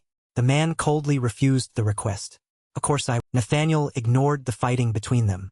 She quickly turned and continued in the previous direction to leave. Judas became angry. His face darkened. One of us must die for this to end. On that mountain range, I clearly warned you not to touch that boy. Johann held his scythe in a ready Apostle Johann. Alifex. Rank? Apostle. Master of Darkness. Zella Oscuritas. Master of Loc. Dorothy heard that and responded very flippantly. I know, you fought with Peter already. Didn't you? Why? Coming back without Peter's head. Did your pride hurt? Dorothy bit her lip, her eyes and toned. You aren't charming at all right now. She sat up. A pistol had appeared in her hand at some point. Apostle Matthew. Rank? Apostle. Sharpshooter of Matan. The Friestus. Weapon Master. Master of Farai. Johann denied it. I haven't fought Peter yet. Dorothy still laughed playfully. You sound so sweet, honey. Don't feel ashamed about those things. Whether it's a success or a failure, it's just a mission. Of course, I've never. Johann was unfazed by Dorothy's mocking attitude. He warned her sternly, you don't need to know. I'm warning you for the last time. Leave this place. Dorothy ignored. She continued to tease Johann. Could it be? I've hit a sore spot, haven't I? Dorothy stuck out her tongue and pulled down her eyelid to mock you. As soon as she finished speaking, Johann quickly advanced. He delivered a powerful blow to Dorothy. She realized it quickly but still couldn't avoid it. Hit by the attack, Dorothy skidded a long way. Dorothy raised her gun barrel toward the area. Unlike her playful demeanor earlier, a bit of worry had risen in Dorothy's heart. The forest is too dark. I can't see anything. But that can see me Matthew. A cold, resonant voice rang. Even if you're called the top sharpshooter of the sniper organization, here you're just a fool holding. Dorothy reacted upon hearing that. She looked around to find Johann's position. Hey brother, joke around a bit more. Have a little more fun. I know what your sensory ability is. You don't need to look. But you can still scan and identify objects as if you're seeing them, right? What if I do? After speaking, Dorothy quickly ran away, going deeper to hide under a tree. Johann lost his observation. He couldn't see anything. Did she realize the weakness of my senses in such a short? Over a wide distance, the waves don't reflect back clearly. Hiding behind a large, tall tree trunk, Dorothy crouched low and kept looking back. I've run far away so he can't see me clearly. Since neither side can see each other, it's a balance. Suddenly, Johann's voice became closer than ever. Matthew, if you keep hiding, do you think I want? Johann appeared from somewhere. He rushed in to attack Dorothy. She likely didn't expect to be found so quick. How did he know I was? Dorothy was confused, but her face showed no sign of wavering. No way. Is he really? People who depend on vision are often subconscious. Johann was close to Dorothy again. He delivered a knee strike. Dorothy put her hands up to She was pushed back with great force. It reached the limits of her ability. Pressing his advantage, Johann swung his scythe. He rushed toward Dorothy to finish her off. There cannot defeat me. With a bang, a hole appeared on the edge of Johann's sleeve. Dorothy said flippantly, almost. Johann opened his eyes wide in surprise. How did she hit him? Could it be a night scope? Dorothy held a pistol in one hand and a scope in the other. A very smug smile curled on her lips. Johann wondered why she was moving toward the. It turns out she was getting a scope mounted on a sniper. Sorry, but you're gonna start having some bullet wounds on your body. Dorothy seemed to become more confident. Still in that very flippant tone. But now the smile had vanished from her face. This is gonna hurt a bit. Then she fired repeatedly at Johann. The bullet paths were overlapping and Johann skillfully dodged, but he was still shaken. Johann felt something was wrong. He quickly escaped, disappearing into the forest. He hid behind a large, wide tree trunk and observed behind. Even though I knew her shooting skills are truly impressive, especially in the dark. To shoot accurately against someone like me, Dorothy grinned. Johann, be careful. If you show your face now, She leisurely walked into the forest. If you surrender, drop your gun and beg for mercy. I'll end this with just 2 shots. Think about it carefully. Johann spoke, showing no weakness. Matthew, I'll say it once more. Someone who depends on vision like you will never beat me. Dorothy quickly looked around toward the voice to find Johann's hiding spot. If you die, your pride will probably still be kicking, won't it? If I show my face, I'm dead? It seems your comprehension is a bit poor. A rustling. Johann put on a strange suit. Even if I say anything now, you won't understand. But don't worry. I'll show you how useless a night scope. Definitely no sooner. Let's tell you something first. This is an escort device. It has a thermal sensor so I can see What if you kneel down and beg now? Maybe you'll spare you. Johann responded just as sharply. Hearing you say that, I guess you haven't found me yet. What are you saying? I can see everything. Although she appeared indifferent on the outside, Dorothy knew in her heart Johann was right. As expected, he know and purposely tease me? The blind spot of night vision goggles. No matter how modern the goggle, there are still places where I can't see anything. Naturally, that's unavoidable. Dorothy fired. The bullet pierced through the foliage into the dark night. Johann groaned in pain. How did you know my position? Dorothy was smug. Curious? Want to know how I found out? This time I truly understand. What a warm person you really are. Look at, you're even dripping hot blood like that. It's like you're marking it. What should I do now? Her voice trailed off. A creepy giggle rang out. Since you've revealed yourself, you must die. With those words, Dorothy raised her gun and pulled the. She looked into the scope, seeing the tree trunks covered with bloody hands. There were clearly bloodstains. Suddenly, Dorothy realized something. Could this be? Told you. Suddenly, Johann's voice became very clear. He struck out with a lethal, intending to finish the opponent in one strike. You can't beat me. Now Dorothy realized. The blood on the tree was a trap. Realizing it too late, Dorothy couldn't do anything. She could only quickly turn her body to avoid Johann's lethal. Dorothy jumped back. She also immediately responded with a decisive shot aimed at the person standing. Johann glans, silently evaluating Dorothy. She immediately turned to avoid the fatal wound. She really is very. Dorothy looked into the scope. Despite just avoiding a lethal blow, she wasn't fazed. She still teased Johann with a giggle. What was that, brother? It makes no sense. No matter how much I look, I don't see anything. You aren't some ghost that can just Dorothy looked around. She didn't detect Johann's presence at all. She then realized, I see. That suit? An infrared thermal camouflage. Johann said nothing after being figured out by night vision goggles. Johann said coldly. Thermal sense. Even radar cannot detect this. That means, even if you die and come back to life. Suddenly, the voice coming from the front echoed from behind. You still won't be able to catch. Johann acted in an instant. Dorothy couldn't defend because she was so surprised. Splashes of blood sprayed onto Dorothy's clothes and she had stopped joking. Her face became serious. How boring. Come out already. If you just stumble once. Johann successfully attacked and gained the upper hand. Even if she struggled, it was useless. Even her breathing could be heard. Johann was right in front of Dorothy. He could even see. He delivered a final blow. It's over. An event not in Johann's plan occurred. He opened his eyes wide and Dorothy jumped up and grabbed Johann's head, her legs locking around his large. Johann gritted his teeth. He growled. What? Johann flung Dorothy. She was thrown a long distance, her back hitting a tree. You dare play? Johann looked down from above with contempt. What are you planning to do? If you can't touch me anymore. Dorothy trembled, trying to move her aching body. It hurt so. Seeing this, Johann was cold. How on earth did you become an apostle anyway? It's not important anymore. But I'll tell you one last thing. The second apostle I've killed. As soon as he finished speaking, Johann immediately attacked, but this time he didn't get his way. A bullet pierced Johann's suit, grazing his skin. Blood sprayed everywhere.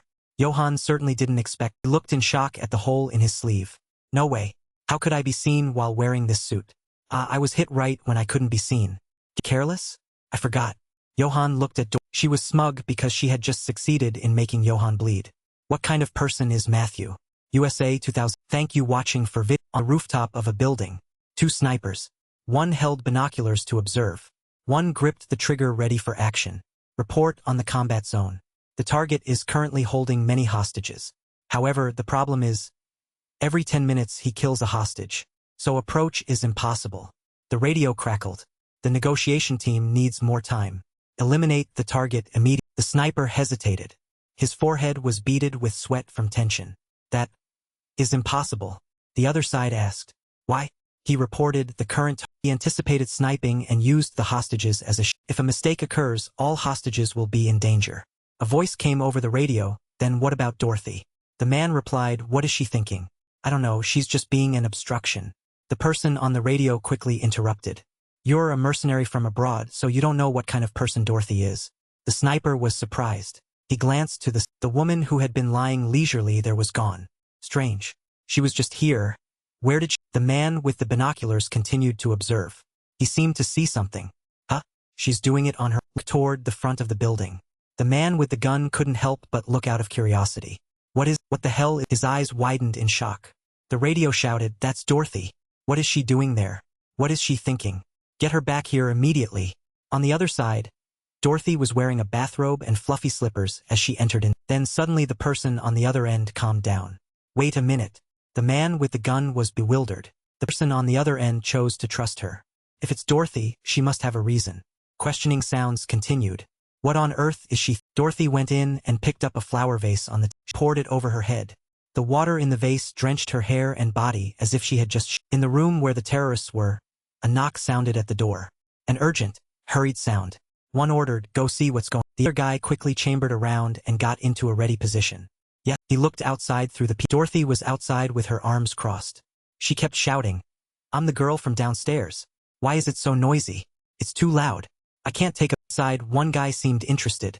A girl's voice? The guy standing near the door smirked pervertedly. It seems the bitch downstairs has really gone crazy. But she's pretty too. A guy nearby heard that and got excited.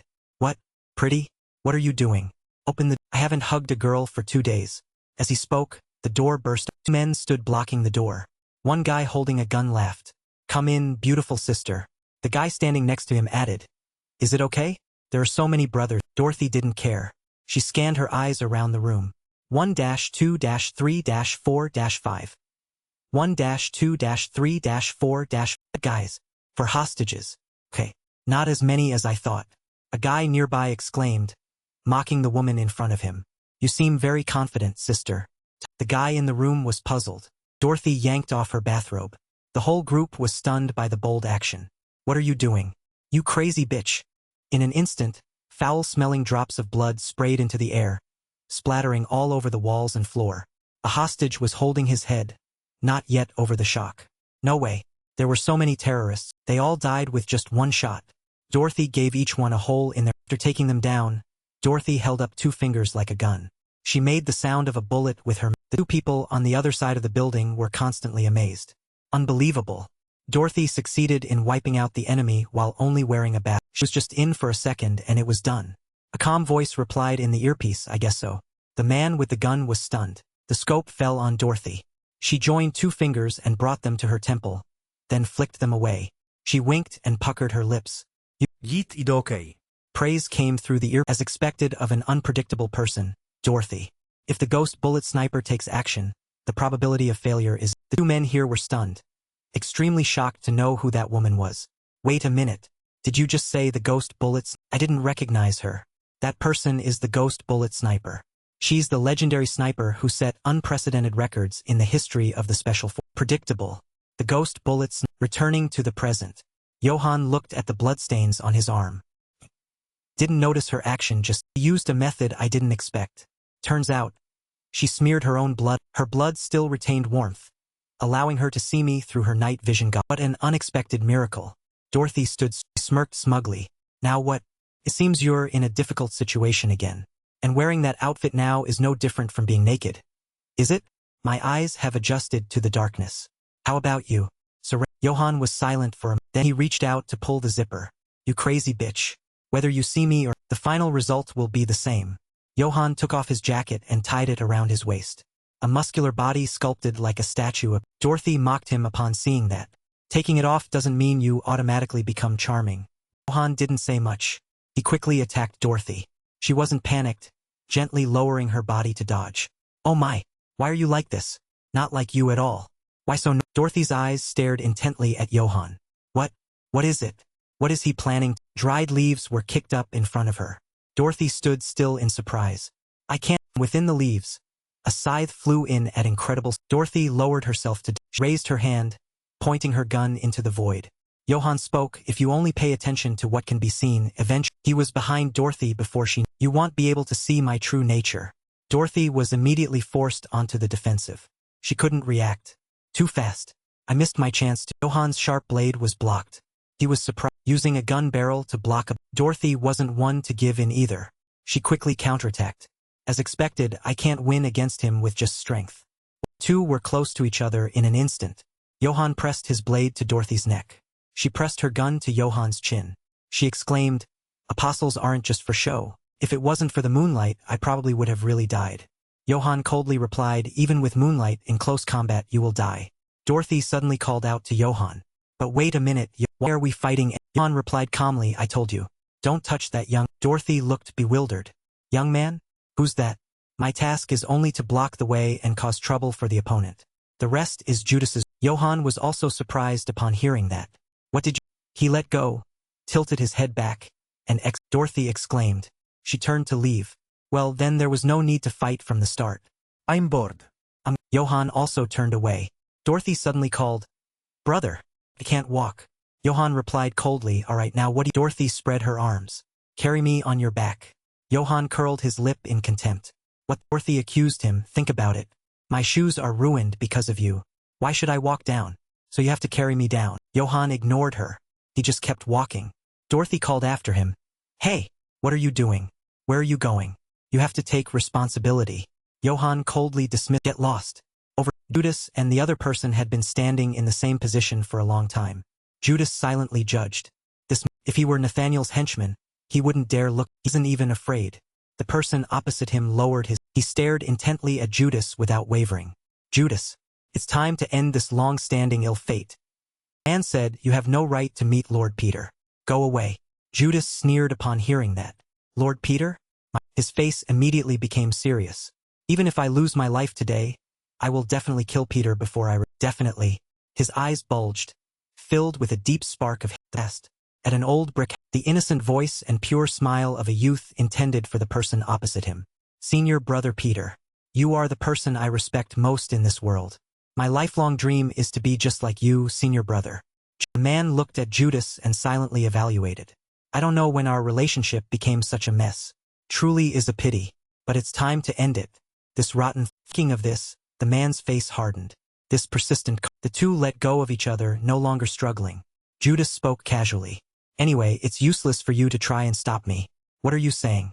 Judas said smugly, my people are chasing Nathaniel. There's no way to meaning what you're doing now is just a meaningless act. Judas laughed. That laugh was crazy and despicable. Just a pointless. The other person lowered his gaze. An indifferent tone rose. Do you really think so? Judas, what do you? Contrary to the peaceful scene on Judas's side, Nathaniel's side was noisy with the sounds of chasing and were there. At the stone a monk assisted Nathaniel by carrying a person on his back. Lady Nathaniel, they are too fast. If this continues, being caught is only a matter of time. What should we? The crowd behind seemed to chase more vigorously. They kept shouting, hurry. We've almost caught him. There's only one way down. Where can you run? It's okay. It's okay. Nathaniel reassured him. Then she turned to look in one direction. Just in time. It's time. The monk didn't seem to know Nathaniel's true intention. Huh? What did you? The worldly people out there. Nathaniel took out a small piece of. A brilliant light flared up. They will never find. The crowd behind was determined to chase to the end. They had caught up. Over here. Catch Nathaniel at all costs. So surroundings became quiet and deserted. It seemed as if no one had ever passed through here. They became confused and surprised. Huh? What? We lost the trail. He clearly went this way. The whole team spread out and searched the forest. That old woman can't be faster than us. She can't have gone far. Shouts, screams, and the sound of heavy footsteps pounded on the ground. They wanted to tear the mountain back to where the two men were preparing to fight to the masked man silently laid out a strategy. Judas, to settle this guy first, I must make sure that they are safe. To do that, I have to temporarily lose him. This dog certainly won't leave me alone. The only way is to wait for the right moment. Lord Judas, The sound in the earpiece startled Judas. The other side continued. We lost Nathaniel. Sorry. Judas flew into a rage. What? There's only one road. You say you lost an old woman carrying an injured person?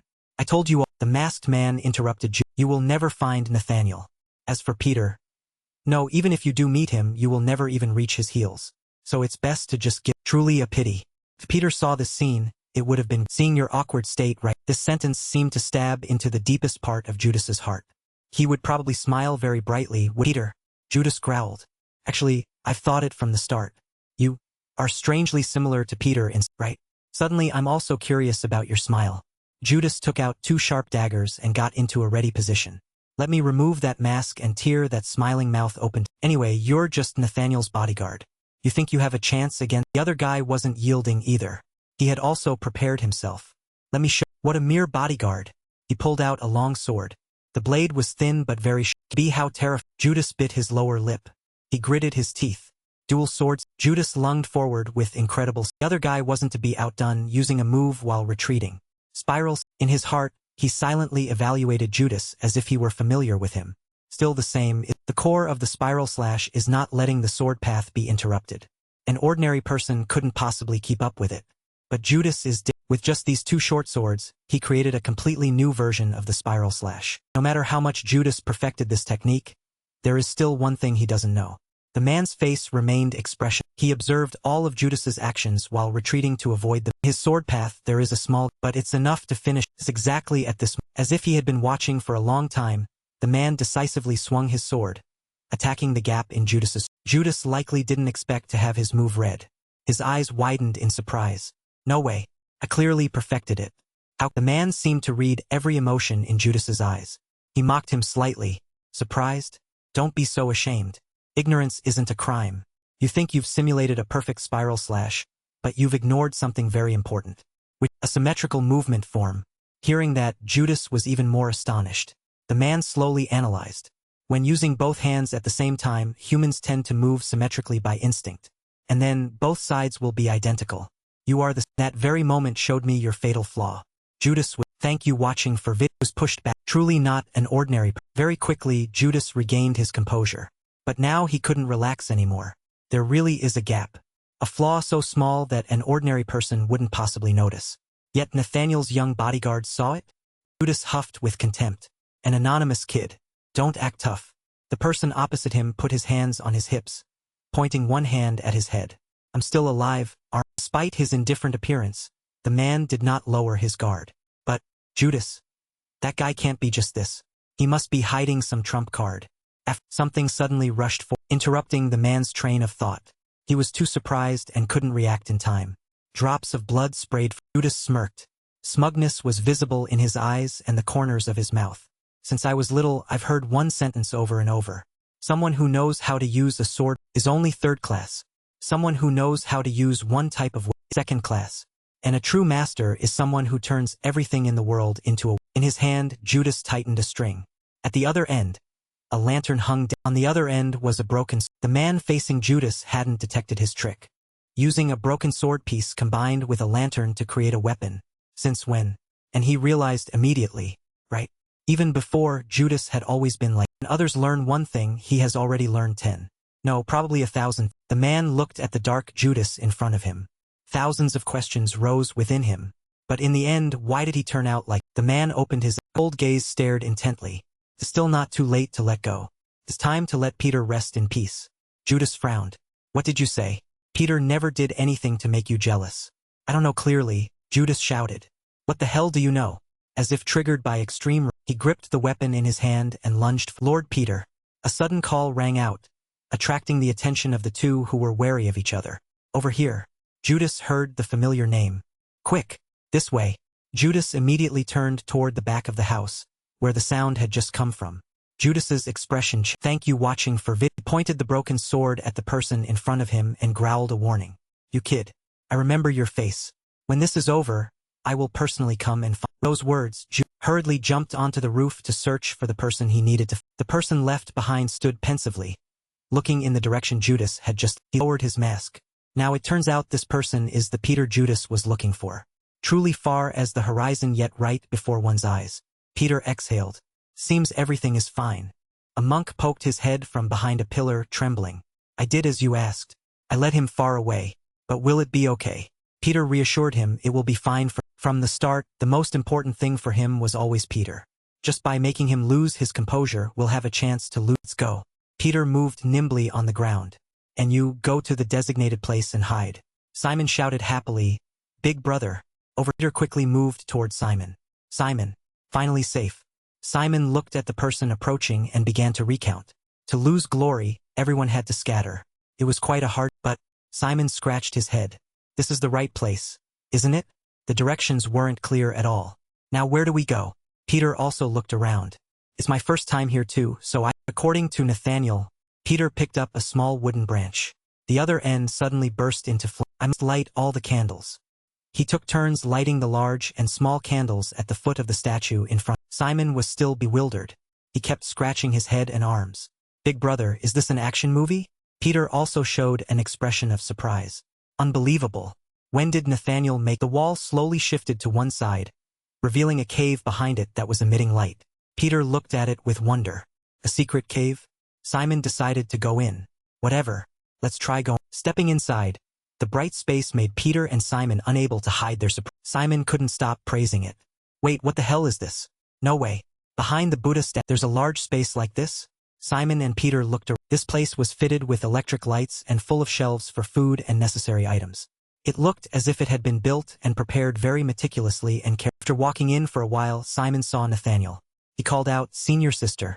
Good boy, what's going on? Simon was busy exploring boxes filled with food. Outside it's hard to find enough to eat. Yet here is a whole table full of food. Can I taste it? Peter was more calm. He didn't run around recklessly like Simon. Luckily everyone is safe. You really are skilled, sister. To even build a shelter like Nathaniel smiled at the compliment. I guess there would come a day when glory would find their way. Simon looked at Thaddeus, who was fast asleep. Thanks to Big Brother and the monk, the surgery was successful. He'll probably wake up soon. He then enthusiastically praised Nathaniel. Sister is still the number one. Peter also felt happy. A rare smile curled on his lips. But there's still a big problem. Simon stopped. He took down the sword. That Judas guy will definitely search for us until the end. We can't hide in this cave. Peter was pensive. His eyes looked into the distance, full of deep. Luckily, this place has enough food. Even the resting area is spacious. At least there's time to stay. A while later, Simon and Peter sat on each side and had dinner. Simon munched and swallowed as if he had been hungry for a long. Nathaniel teased him upon seeing that. Just eat calmly. No one is that free. Simon argued back, his mouth still full of food. You've never had a mouse steal your piece of cake. You wouldn't understand. Nathaniel asked back, what did you say? Simon replied, oh, but. He chewed while looking around constantly. There are too many things I can't understand. For what reason does Judas hate Big Brother Peter so much? In my memory, Judas was always a happy child. Did something happen between the senior brothers and No response. Peter became. He put his unfinished lunchbox on the table. I'm gonna rest for. Simon saw Peter's strange reaction and became confused. Big brother. Hey, big brother. You've only eaten halfway, where are you going? The mice will take it all. Nathaniel stopped Simon. Let him be. He surely has his own reasons for acting that. Nathaniel asked mysteriously, you know it too, right? Simon was bewildered. Know what? Nathaniel said in a low voice.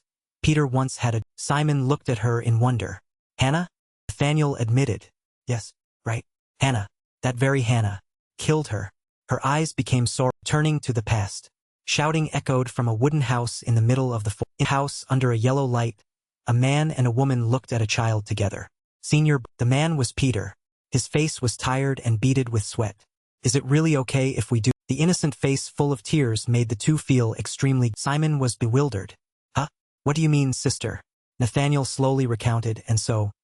The karma between us began. In the past, at the Glory Orphanage, whenever an apostle position was they would select a candidate from the trainees to fill the sunlit space. A resonant voice. The person who had just arrived smiled kindly. You've come? Peter. I have something to discuss with you, so I called you. The man looked out the window, hands clasped behind his back. Judas returning to the Lord is a very sad loss. But we can't leave that position empty forever. Peter understood the issue without needing much explanation. Do you have someone in? There's a kid who stands out quite a bit. He looked down at the children, but it also makes me a bit. Peter seemed to guess Gabriel's meaning. Yes, you guessed right, Peter. He agreed with him. The children on the yard practiced tirelessly, exercise after exercise. The coach kept urging them, don't be sluggish. Climb faster. If this were real combat, you'd all be dead. The adults looked at the young boy in front of them with hatred and jealousy. We've been performing so well, yet they're letting that brat sit in the apostle's seat? A voice called from afar. Yin. The boy replied obediently, yes. The boy eagerly ran to them, holding a clean white towel. Hard practice, senior. I brought a towel. One of the group coldly slapped the towel away. I told you to bring a hot towel. You're getting more and more careless. Kid. His eyes were bulging. He was clearly envious of the boy. We seniors have our eyes on you. Watch out. Or, I guess we should call you Judas now. Don't get ahead of yourself. You only got to be an apostle by luck. You think you can compare to Big Brother Peter? After scolding the teenager, those people turned to leave. However, they didn't stop and continued to mock. If you imitate him a little, you'll probably die soon too. But that's good. Isn't it? As soon as the seat is empty, there'll be a spot for me to climb up. Clear morning. The sun shone warm rays across the Judas practiced frantically. His teeth were clenched in anger. This wasn't luck. I reached this position with my own strength. Only through my own training hard. Judas was distracted by the sound of someone's footsteps. Who would come at this? Seeing who had arrived, Judas cheered happily. Senior. The boy excitedly ran over to show Peter. Senior, I've finally been chosen as an apostle. I'm the youngest one since the first generation. Becoming someone like you has been my lifelong. In contrast to the teenager's joyful and naive smile, Peter's face was cold. Do you know how your predecessor ended up? Judas stammered upon hearing this. Yes, I think. He was sacrificed during a. Peter looked down at the person below him. The previous Judas was captured during a mission. He was tortured for a whole week. All his fingernails were pulled out. His teeth were broken. Finally, his limbs were severed, and he was thrown into the desert. Hearing this, Judas hesitated. What do you? Peter coldly extinguished the boy's joy. You could end up like that too.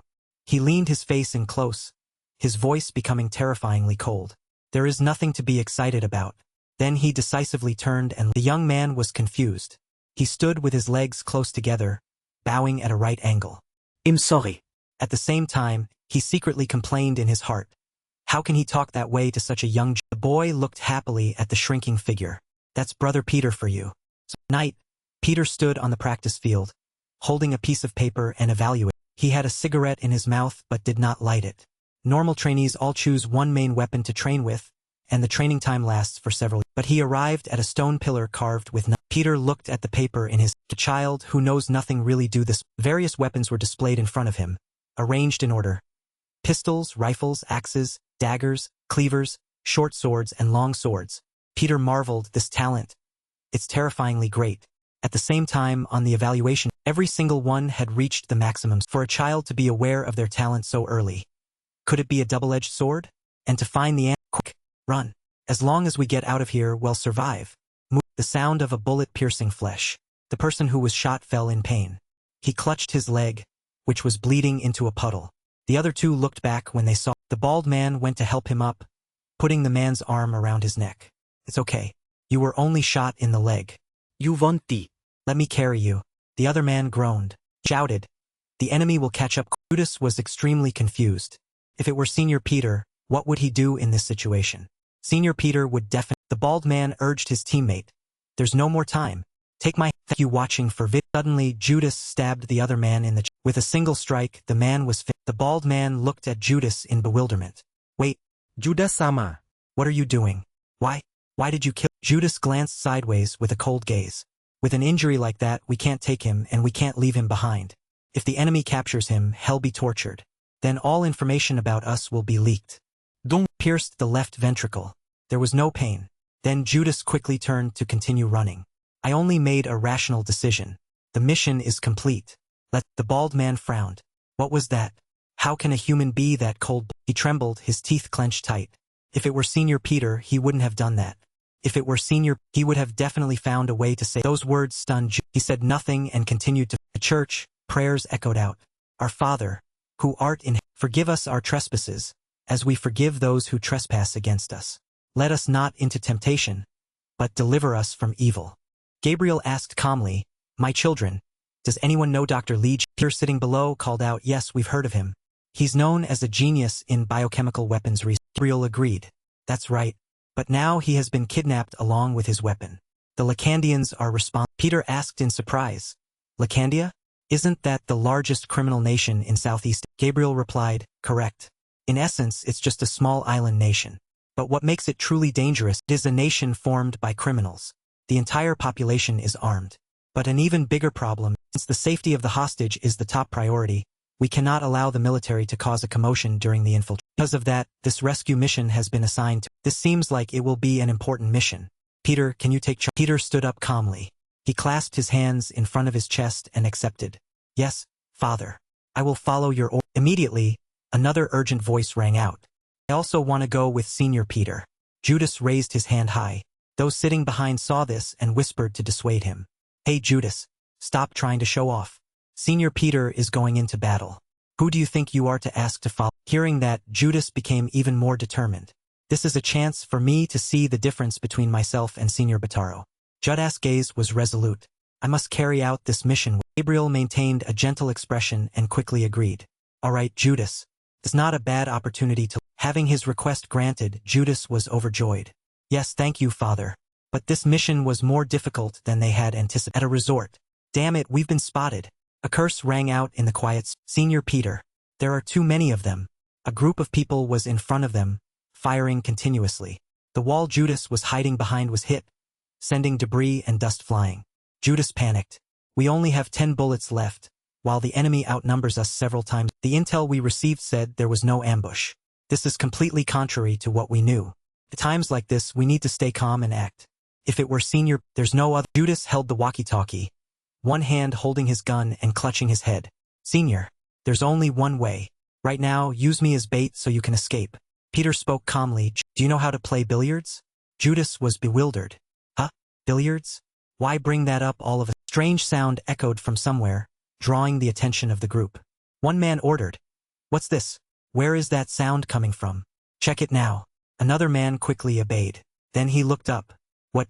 What is above them? A motorcycle sped from behind and hung in the air. When bullets aren't as the motorcycle appeared, the men standing on the ground each received a round hole in their head. And just create a way so you don't run out. Peter held a rifle in one hand and aimed a pistol with. His aim was perfectly accurate. Judas couldn't believe his eyes. Senior Peter, what on earth is happening? No matter what, that method is way too it's impossible. The scene before Judas' eyes was completely Peter jumped off the motorcycle. He let it fall freely to the ground. Judas doubted what he had just witnessed.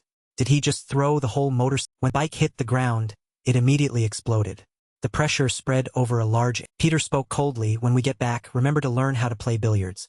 The brilliance of the explosion made the group cover their eyes. Peter rushed out of the thick smoke. His hands firmly gripped the gun and pulled the trigger. A single thank you watching for vid pierced through 3 people standing in a really is quite you. Judas witnessed a one-of-a-kind performance. He stood with his mouth wide open in shock. Unbelievable. The enemy was moving in a line for just a split second. He shot accurately into the arterial area where there are no bones. That way, one bullet can pierce through multiple enemies. The group quickly turned into a chaotic mess. Sounds of panic made the atmosphere noisy. What the hell? Someone stop him. Screams and groans rang out one after another. Help! Help me!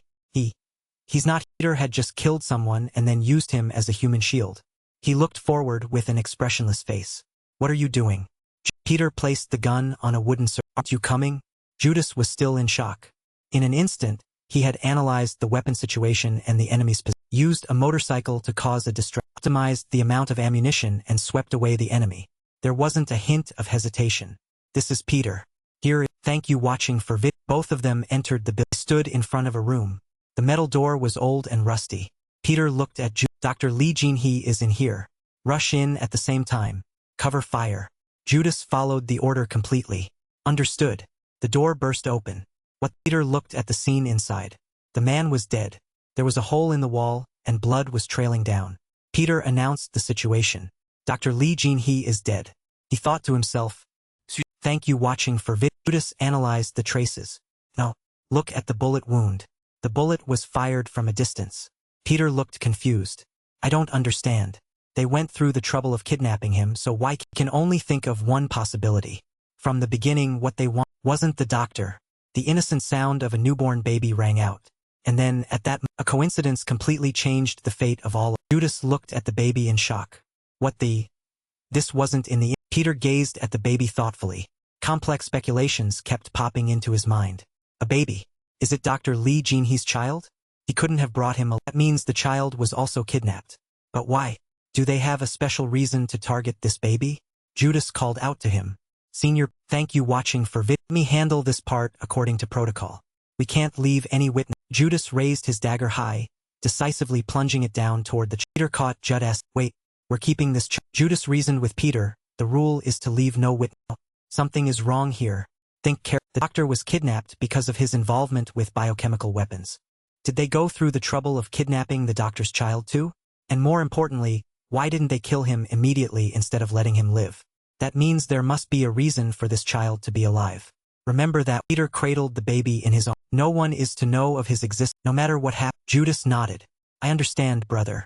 Judas thought to himself. I didn't expect him to think so deep. That night, in a room, the candlelight. Thank you watching for vid. Peter leaned his face close to the baby cried incessantly. Peter suddenly realized something. Wait, could it be? The baby suddenly cried out loudly, screaming with all its... Peter sat on the bed, his face clearly showing confusion and awkwardness. Hey, all right. I know. Don't cry any. Reached out to touch its head and the baby went completely silent. It stopped screaming. Peter was secretly happy. Finally stopped. Turns out these little ones stop crying as soon as they're... Peter looked at the child. A worrying thought arose within him. Wait. There must be a reason. Why did the Lacandians spare only this kid? There must be an important secret. If that's they find out the kid is still alive, they'll definitely come back to hunt him down. We must hide this boy at all costs. But there's a problem. I have to care for him until everything is resolved. Can I actually do... Wait. What do children even eat? How do I handle the hygiene? This whole thing is truly out of control. This is so awkward. I've already brought him along. But now I have no idea how to take care of a child. Can anyone help me with... Peter suddenly had an idea. Oh wait, there's... In a restaurant, the dim yellow lights made the scene even more gloomy. Things never go as... The depressed voice of a man at the dining table broke the silence of the space. Life isn't like a dream. I wonder if anyone understands my heart. Right, Judas? The person next to him remained silent and said... He continued to sigh and complain gloomily. When will I finally get to eat white rice and braised pork every day? What's the point of living without good food? The woman sitting opposite him immediately retorted. There are so many starving children out there. Stop complaining. Complaining is a luxury. The young man slammed the table, expressing his dissatisfaction. Sister, your talent for silencing people is as sharp as ever. Then he turned to the person next to him. Hey Judas, say something too. Judas pulled his hand back and looked at the plate of rice in front of him. I don't think it's that bad. The other young man sighed.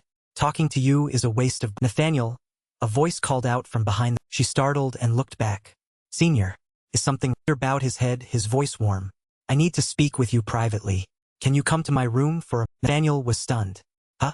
She quickly agreed. Yeah. Afterward, Nathaniel followed Peter into his room, leaving the two young men outside. One of them said in a mischievous voice, Wait, hold on. Am I seeing this? This is the first time I've seen Brother Peter take the initiative to talk to Sister Nathaniel. Right, Judas? Judas appeared indifferent. I don't know. The person next to him kept nudging Judas. But wait, this sounds wrong.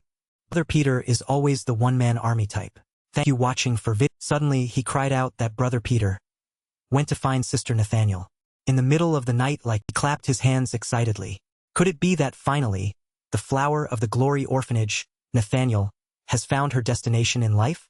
I thought the day she'd get married was far off.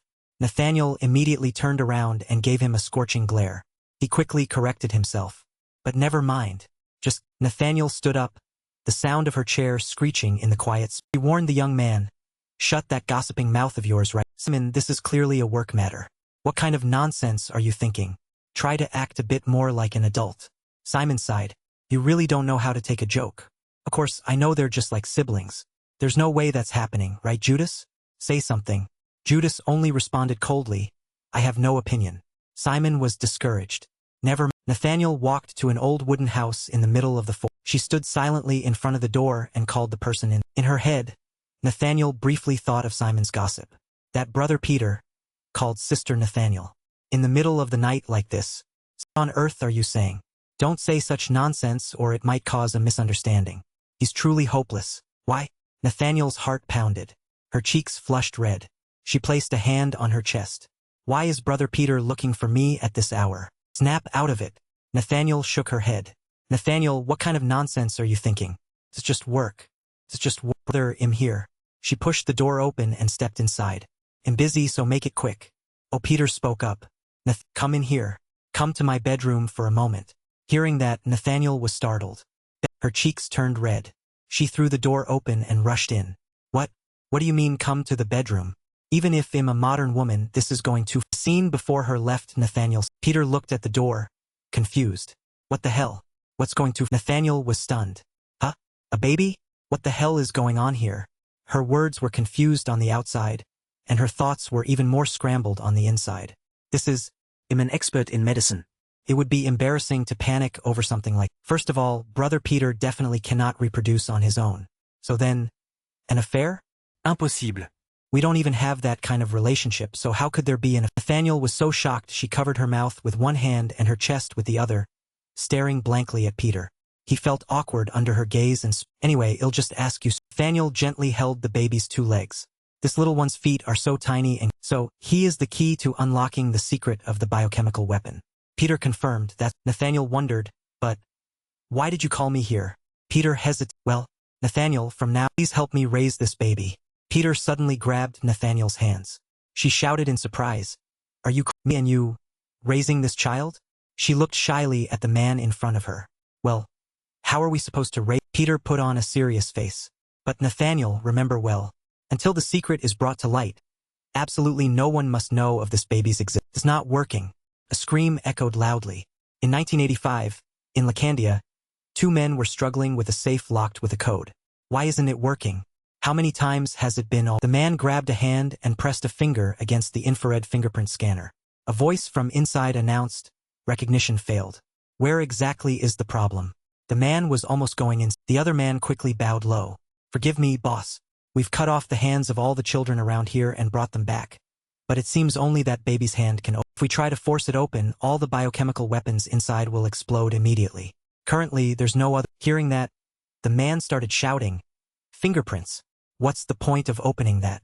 Everyone has different fingerprints. Why won't the door? The man opposite him was trembling with fear.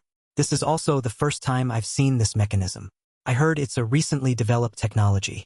Only that baby's fingerprints can open. Man looked outside. If that's the case, there's only one. At all costs, we must find that child. His fingerprints are the key to activating the... That's right. Those Koreans. It's very likely they were the ones who took the... Find them for me. We must capture the child at all costs. Understood. In another space, it was dark. Whispering sounds mingled with the rustling of leaves. Did you hear what I told you? From now on, don't even breathe heavily. Thaddeus whispered. I know. How many times have you reminded? Both of them sneakily made their way to Peter's house. It was already... Just then, Nathaniel also arrived. Simon was smug. Brother Thaddeus, see? I wasn't wrong. Thaddeus stammered, yeah. I see. Simon gossiped. Every night Sister Nathaniel enters Brother Peter's room like this. Every single night.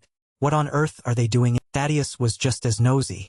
Now I'm losing sleep over this too. Don't tell me those 2 go in every night and... Simon was surprised. In the morning, it becomes 3 people. You think so too, right, brother? I'm not just imagining things. Nathaniel stood in front of the door. Brother, I'm here. A voice from inside answered. Seeing that, Thaddeus nudged the person next to him. Simon interrupted. Maybe we should come back to... Thaddeus stood up abruptly, his eyes full of determination. No, I have to get to the bottom of this. I can't take it and... Simon panicked. Are you crazy? How are you going to burst in? Thaddeus reassured him, it's fine. I have 888 tech. Both of them rushed toward the... With a bang, the door flew open. Thaddeus charged in, his head and shirt covered in leaves. He gave a deliberate, awkward smile. Oh dear, it's game over. I suddenly realized I forgot something in Brother Peter's room. I wonder where my precious treasure... Simon also rushed in, looking no different from Thaddeus, with a few drops of sweat on his face. Why did I leave it in Senior's room? I hope I find it... The scene before them made their eyes widen and both of them spoke in unison. Peter was holding a stack of towels, and Nathaniel was cradling the baby, holding a bottle to its mouth. A baby? A child? Thaddeus and Simon stammered. Wait. How was it born so fast? Can a newborn come out after just a few days? With brother Peter, 3 days is more than enough. Peter stood to one side, his hand on his forehead in helplessness. Besides, once brother Peter's genes are combined, this child is destined to become the strongest in the world. Peter coldly tried to salvage the situation. Not recognized. Nathaniel confusedly tried to stop the other two from speculating. Wait, brother Thaddeus, Simon. Listen to me. Thaddeus ignored the explanation and excitedly lifted the child high. Simon stood next to him, giving a thumbs up. Peter found it hard to speak. He held his head in helplessness. This little guy is really sturdy. A future general for sure. No wonder, being the child of brother Peter and sister Nathaniel. Nathaniel shouted in frustration, "Are you guys all?" The two were excited. One day he'll have a child like this too. A dissenting voice replied, "It's a girl. A warrior who can bravely shed blood on the battlefield." An immediate rebuttal, "It's a girl. I'm already excited thinking about sparring with my niece.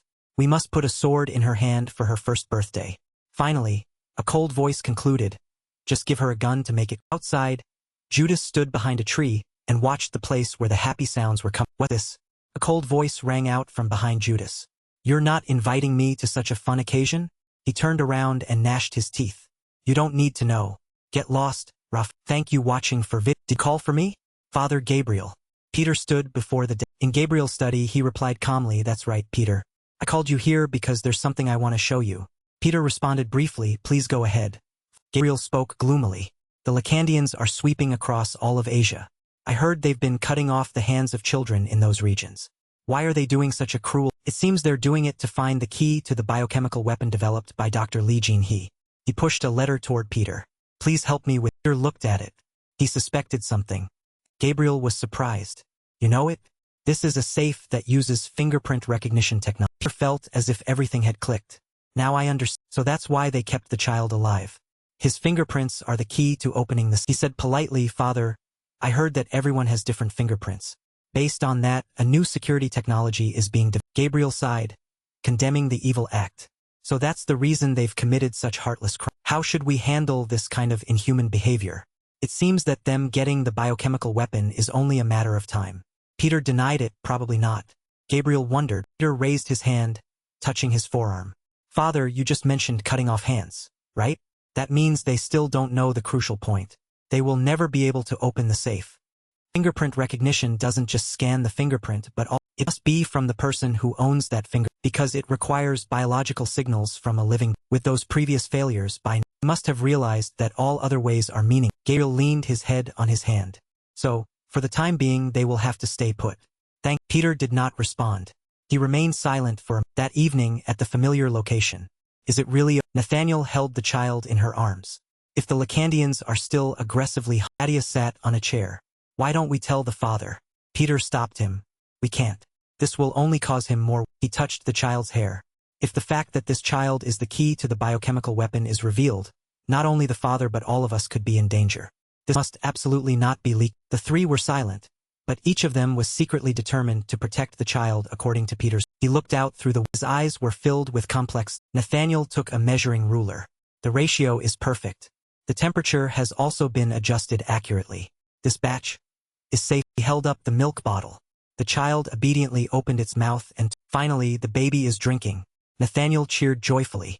"The child has agreed to drink the formula I prepared. I feel like I've just been recognized by." Peter threw a wet blanket on her. "After waiting so long, he's bound to be hungry." Nathaniel, "Little one, the milk your sister made is more delicious than the one brother made, right? Your digestive system hasn't fully developed yet, so take it." Packing things, Peter asked, "Do you really think he understands?" Nathaniel glanced at Peter. "You're ruining the mood." "But brother, I've been wondering for a long time. What is this child's name? Since we've become this close, it would be good to know his." Peter thought for a moment and then answered coldly, "We don't need to know that much. Not knowing his name will be better for us. Later, it would only waste unnecessary emotion." Nathaniel gave a light laugh. "You and I were born in the same year, so why are we so different?" Peter replied, "Different genes naturally make us." Nathaniel changed the subject. "Brother, have you ever thought about having a family, or?" Peter was busy cleaning and polishing weapons. He was silent for a moment before "That nonsense."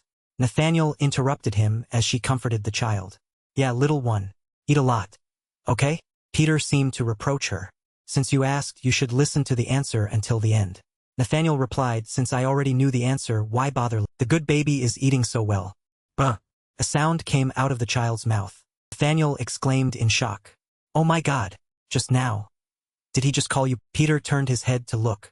He remained silent and said, looking at the innocent child who was laughing without a care. Perhaps Peter also felt something strange in him. He looked away, his voice monotone as he denied it. It's just the babbling of an infant. During the process of moving its mouth, the sound pa comes out naturally. This isn't language. It's just an unconscious. Nathaniel picked up the child and stood up. She joyfully affirmed, no, he clearly just called you Papa. Peter continued cleaning the weapon. He asked, are you sure you're a Hearing that, Nathaniel looked at the child and whispered to it, little one, that uncle over there won't believe it. Say it again. The baby burst out laughing and made a sound. While later, in the room where only one burning candle served as the source of, brother, I think us meeting like this. Nathaniel looked at the soundly sleeping child. Maybe it's also an arrangement by the divine. Perhaps. This is death. Peter had finished preparing by then. He looked at the gun that had been cleaned to a shine on the table. Peter picked up he reached behind and tucked it into his waist. We are the swords of the glory cathedral and of this nation. For people like us, family is nothing more than. Peter hesitated. A hint of regret in his voice. Nothing more than an illusion we can never. That is the divine's will for us. It is our predetermined fate. Peter instructed, don't give too much affection.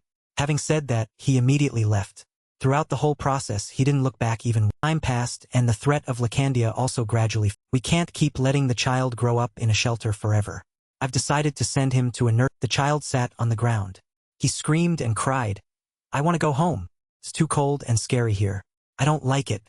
Let me go home. Nathaniel stood to one side, comforting him with sweet words. This is also a good and warm home. They'll come to visit often, okay? The child refused. He shook his head and screamed. I don't like it. I don't like it. Papa? Hearing that, Peter was silent. Perhaps he also couldn't bear to let him. Peter stood in front of the child. Kid. The child looked joyfully at the man he was extremely close to. It's cold. Peter spoke coldly, listen well. This world is much colder than you so, if you want to survive, stop whining. The child's face went blank. I am not your father. Don't call me that ever again. Could be said that for the child, this was a huge. He didn't say a single word. Nor did he scream or make a. He just stayed silent and opened his eyes wide. Peter gazed at him thoughtfully, his face stony and cold, showing no. He stood up and turned away decisively. Let's go. Nathaniel followed, pulling on Peter's sleeve. Brother, how could you speak to a child like that? Peter bowed to an old sister. I hope for your help, sister. She replied kindly, you can leave him to me, Mr. Peter. She glanced at the child. What is that child? Peter silently glanced at the child. After a while, Peter turned and left. He said, no name.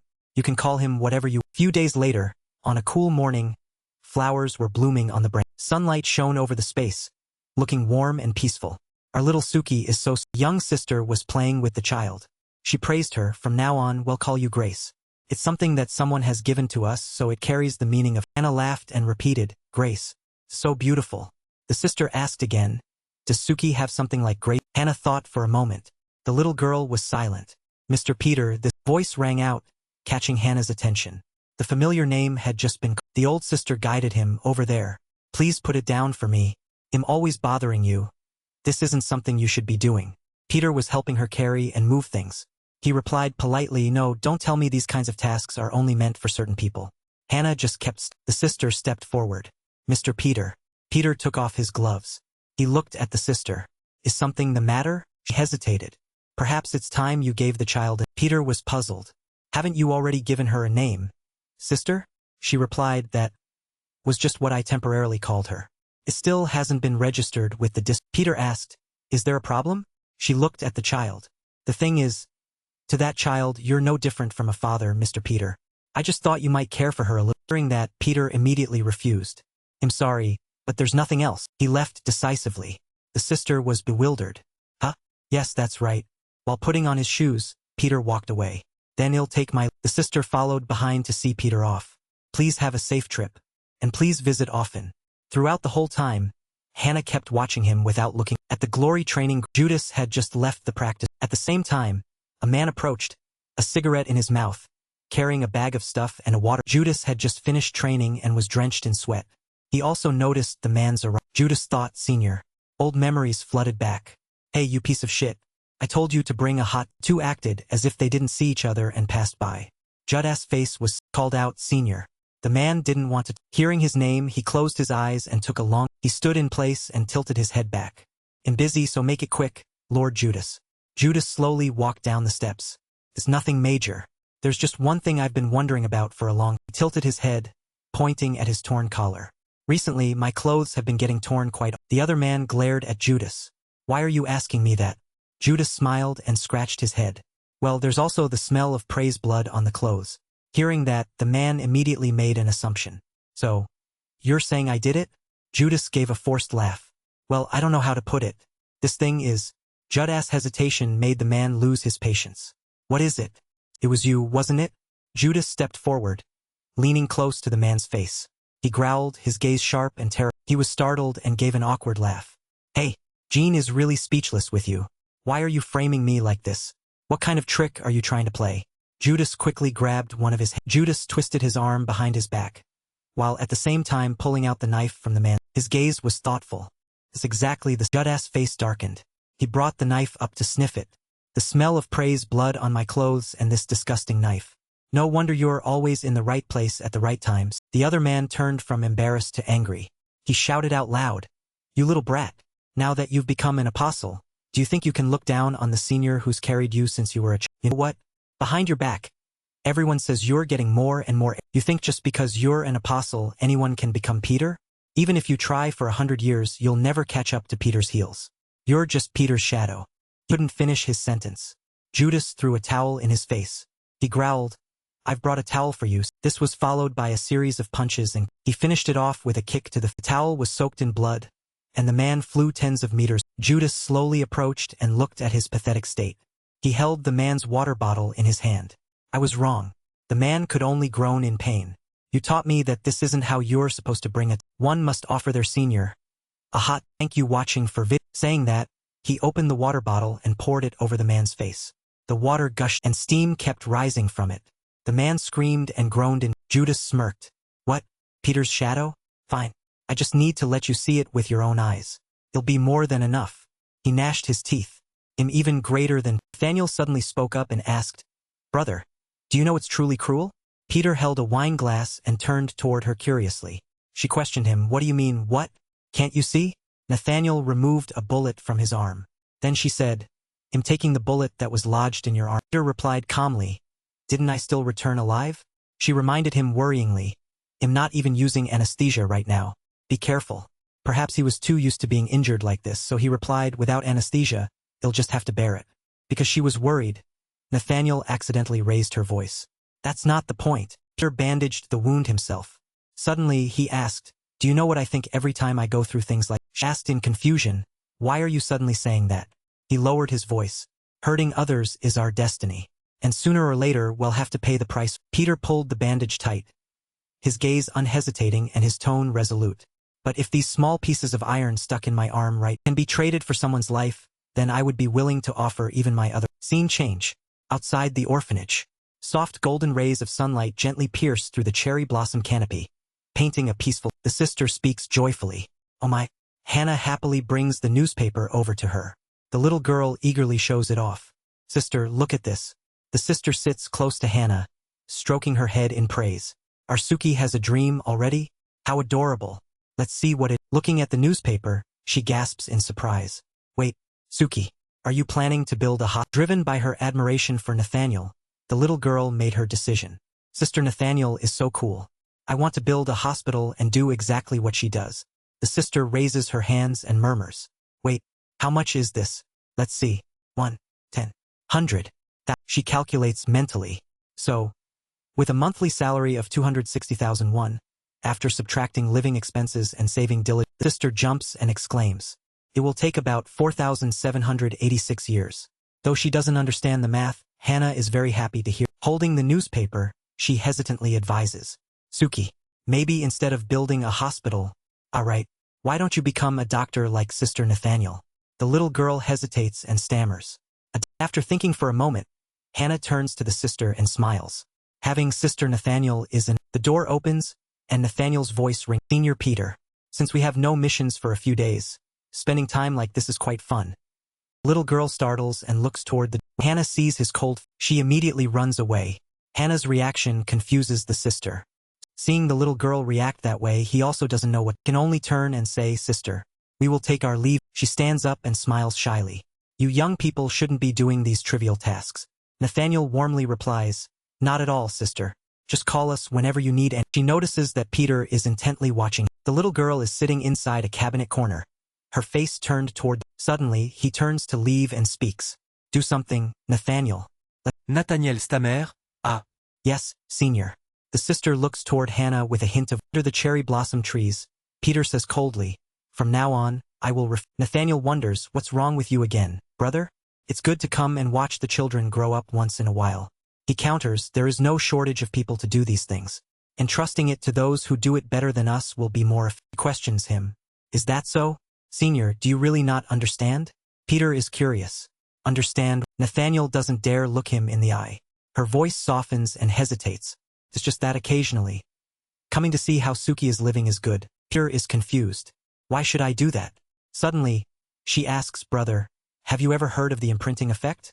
His eyes at this moment seem to hold an emotion that is hard to express in. Nathaniel recalls the first moment Peter and Hannah met.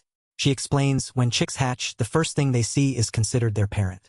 To that, Senior Peter is exactly under the warm golden spring sunlight. Hearing those words, an indescribable emotion suddenly rises within him. Peter stands behind a wall, observing the little girl playing with her. "We don't need to do any of these. Just give it to the nun. Suki is a spoiled child." And hears the children's laughter and says in a soft, "The place where that bird can spread its wings is not here with us." But Peter looks at the smile on the girl's lips, his voice carrying a hint of happiness. "The children will live." Peter holds his bag and turns to. He says indifferently, "That's how it's supposed to be. Children forget." Scene change. An abandoned house deep in the forest. Sounds of smashing and destruction echo from within the house. Judas frantically punches the wall and screams, "I can do it." With eyes full of murderous intent, he shouts, "I can be just like Peter. I will make it a rare genius among 50 million people. Since I was old enough to understand, that's what I've been called to me in glory. No, in the whole world, the most brilliant thing. In the past and present, Judas always held this within him. My lifelong dream is to become like Senior Peter. Admiring that man is only natural." Despite his efforts and constant training, he was mocked by those around him. Peter, Peter, Peter. All day long, he just looks for Peter. That kid is mimicking Lord Peter's techniques again. Judas is always like that. He's lucky to be an apostle, but he probably thinks he actually is. Why does it always turn out like? Hearing too many criticisms, Judas gradually lost himself. He wondered, if it were Senior Peter, what would he do in this situation? Witnessing Judas stabbing someone with a knife, the bald man was he murmured, if it were Senior Peter, he wouldn't. The bald man's whole body shook as he stammered. If it were Senior Peter, he would surely save them by any means necessary. Why is it that the more I struggle, the deeper I sink into the quagmire? The man with the scarred mouth pointed straight at his face and shouted, "Do you think just because you're an apostle, anyone can become Peter? Even if you try for 100 or 1,000 days, you'll never catch up to Peter's." He mocked, "You're just riding on Peter's coattails. What is Peter? Why should a talent like me be trapped in that? Why should a talent like me be like? Should a talent like me be like?" Judas clenched his bloodied fists and called out the name with resentment. Judas had completely lost his sanity. Who dares stand before? Judas grabbed a table and threw it hard against the wall, shouting, "Shut your mouth!" Suddenly, someone opened the door and entered. He froze and called out, Raphael spoke up. How truly pathetic. Judas' voice turned threatening. "Watch your words. Right now, I feel like I could kill." He took out a knife and pinned it to the wall at a medium height to start comparing. "If you're at this level." Raphael took another knife and pinned it higher than the first. "Then Peter is." This officially drove him in. Judas clenched his fists and lunged forward, screaming, "Shut up! Who do you think you are to?" The man calmly pulled out the lower. He drew a long, surpassing the position of the other knife, he said. In reality, Judas couldn't believe he could surpass. Raphael's eyes were sharp and cold, like a venomous. Words from his mouth were like a stimulant. "Maybe Judas doesn't know. My father said your talent far exceeds." Judas didn't believe his ears and asked, "What?" Priest Gabriel said. Raphael was vague. "Glory is only finite." He was confused. "What do you?" He approached Judas and began to spew mocking words, a mix of sarcasm and malice. "The world is now full of schemes. Everyone is just waiting to topple and devour others. But as I see it, Peter, the symbol of glory, is gradually falling. You know it too. Things Peter did for the orphan in Raphael's eyes were seen as, lately he's been obsessed with strange."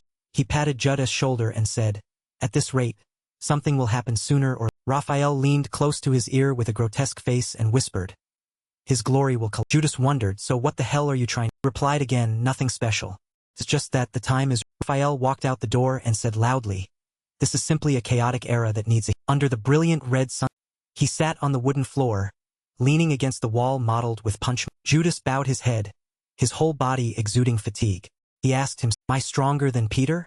Judas suddenly remembered his warning. The fact that this child is alive must never be That's right. Glory is too narrow to hold. Eyes sunken, madness creeping through every vein, Judas murmured, I must go to a larger Recanthia colony, Pactia Island. A bearded man pointed his blade at his neck and, who are you? Where are you? The bald man wondered, the outer perimeter of the island is strictly guarded. How did you get in? Judas' eyes were cold as he looked at the two men. He spoke mockingly, what a pity. I expected you to ask why not. Judas remained calm before the bearded man's blade and said, deliver a message to the boss. I come from Glory. He wondered, Glory? Could it be? Hearing Peter's name made him lose his cool. Gritting his teeth, his voice low. Peter is mentioned here. Seeing his neck bleeding from the bearded man's blade, Judas issued a threat. If you put down that piece of iron within 3 seconds, I won't. The bald man frowned, his face full of contempt. What? Are you Peter or something? He laughed mockingly. Hey, could a mediocre guy like this really be Peter? The bearded man shouted. In the blink of an eye, Judas snatched the sword from the bearded man's hand. He turned and struck, the blade in his hand flashing sharp and cold. The speed was so fast that the two couldn't react. The precise slashes cut straight into vital points, as clean as if calculated before. The bald man was dead. The bearded one screamed in. Seeing Judas approach and stand before him, the bearded man cried and begged. Wait, please. With the eyes of a predator, he curled his lips and asked in a low voice. Say it. Thank you watching for vid. Judas used the strength of his hand to slam the man's head hard onto the ground. Blood splattered everywhere. Thank you watching for vid. He used the sword to repeatedly slash the bearded man. His mouth continuously called out, Peter, Peter, Peter, Peter. Blood splattered across his face, and the man no longer. But Judas still didn't stop. He roared, I asked. Judas slammed the bearded man's head repeatedly into the ground, shouting, You saw me as inferior to Peter, didn't you? After venting his rage, he stood up and wiped the blood off his. Judas glanced over when he heard Dakutan's voice echoing. Oh my, why do people keep not believing and then dying like that? He ran. Thank you watching for vid. Holding a prosthetic hand and repeatedly tapping his face, he exclaimed, looking at him standing there. For some reason, one can tell at a glance he's no ordinary. Dakuten waved excitedly. I've searched for 5 years and couldn't find a trace of Glory. I never expected the day he would walk right before my eyes. Our distinguished guest, what brings you here? Surely you don't want a massage with bullets. Gave a strange. Judas proposed, I'm here to negotiate a deal. A deal so attractive you won't be able to refuse. He burst out laughing. I love hearing about attractive things. Fine, illi. Dakuten introduced himself cheerfully. I am Dakuten. What is your name? Code name. Dakuten Maha Asa, King of Recanthia, war criminal. Mass Judas with a blood-stained face, replied, Judas, apostle of He was curious. Oh Judas, what does this deal bring you? He replied, it's simple. Judas brought the blade to his neck. His face was cold, his eyes in a low tone. The Hector Dakuten slapped his forehead with his prosthetic arm and burst into laughter. The curious man's subordinate resented Peter. Sounds like a primetime drama. The tragedy moves us before it even begins. So, do you have a... He stroked the blade and made an agreement. They'll give you what you want. And when Peter comes, I will personally end everything. Said excitedly, Peter will come? How interesting. It wouldn't be bad to meet a select... Judas pointed toward Dakuten, his face serious. You're famous? You say that because you don't know who Peter really is. Peter has never let a true target. He didn't care much and replied, I don't know what kind of guy Peter. Dakuten laughed mockingly. And besides, Peter doesn't really know who I... Scene zoomed out.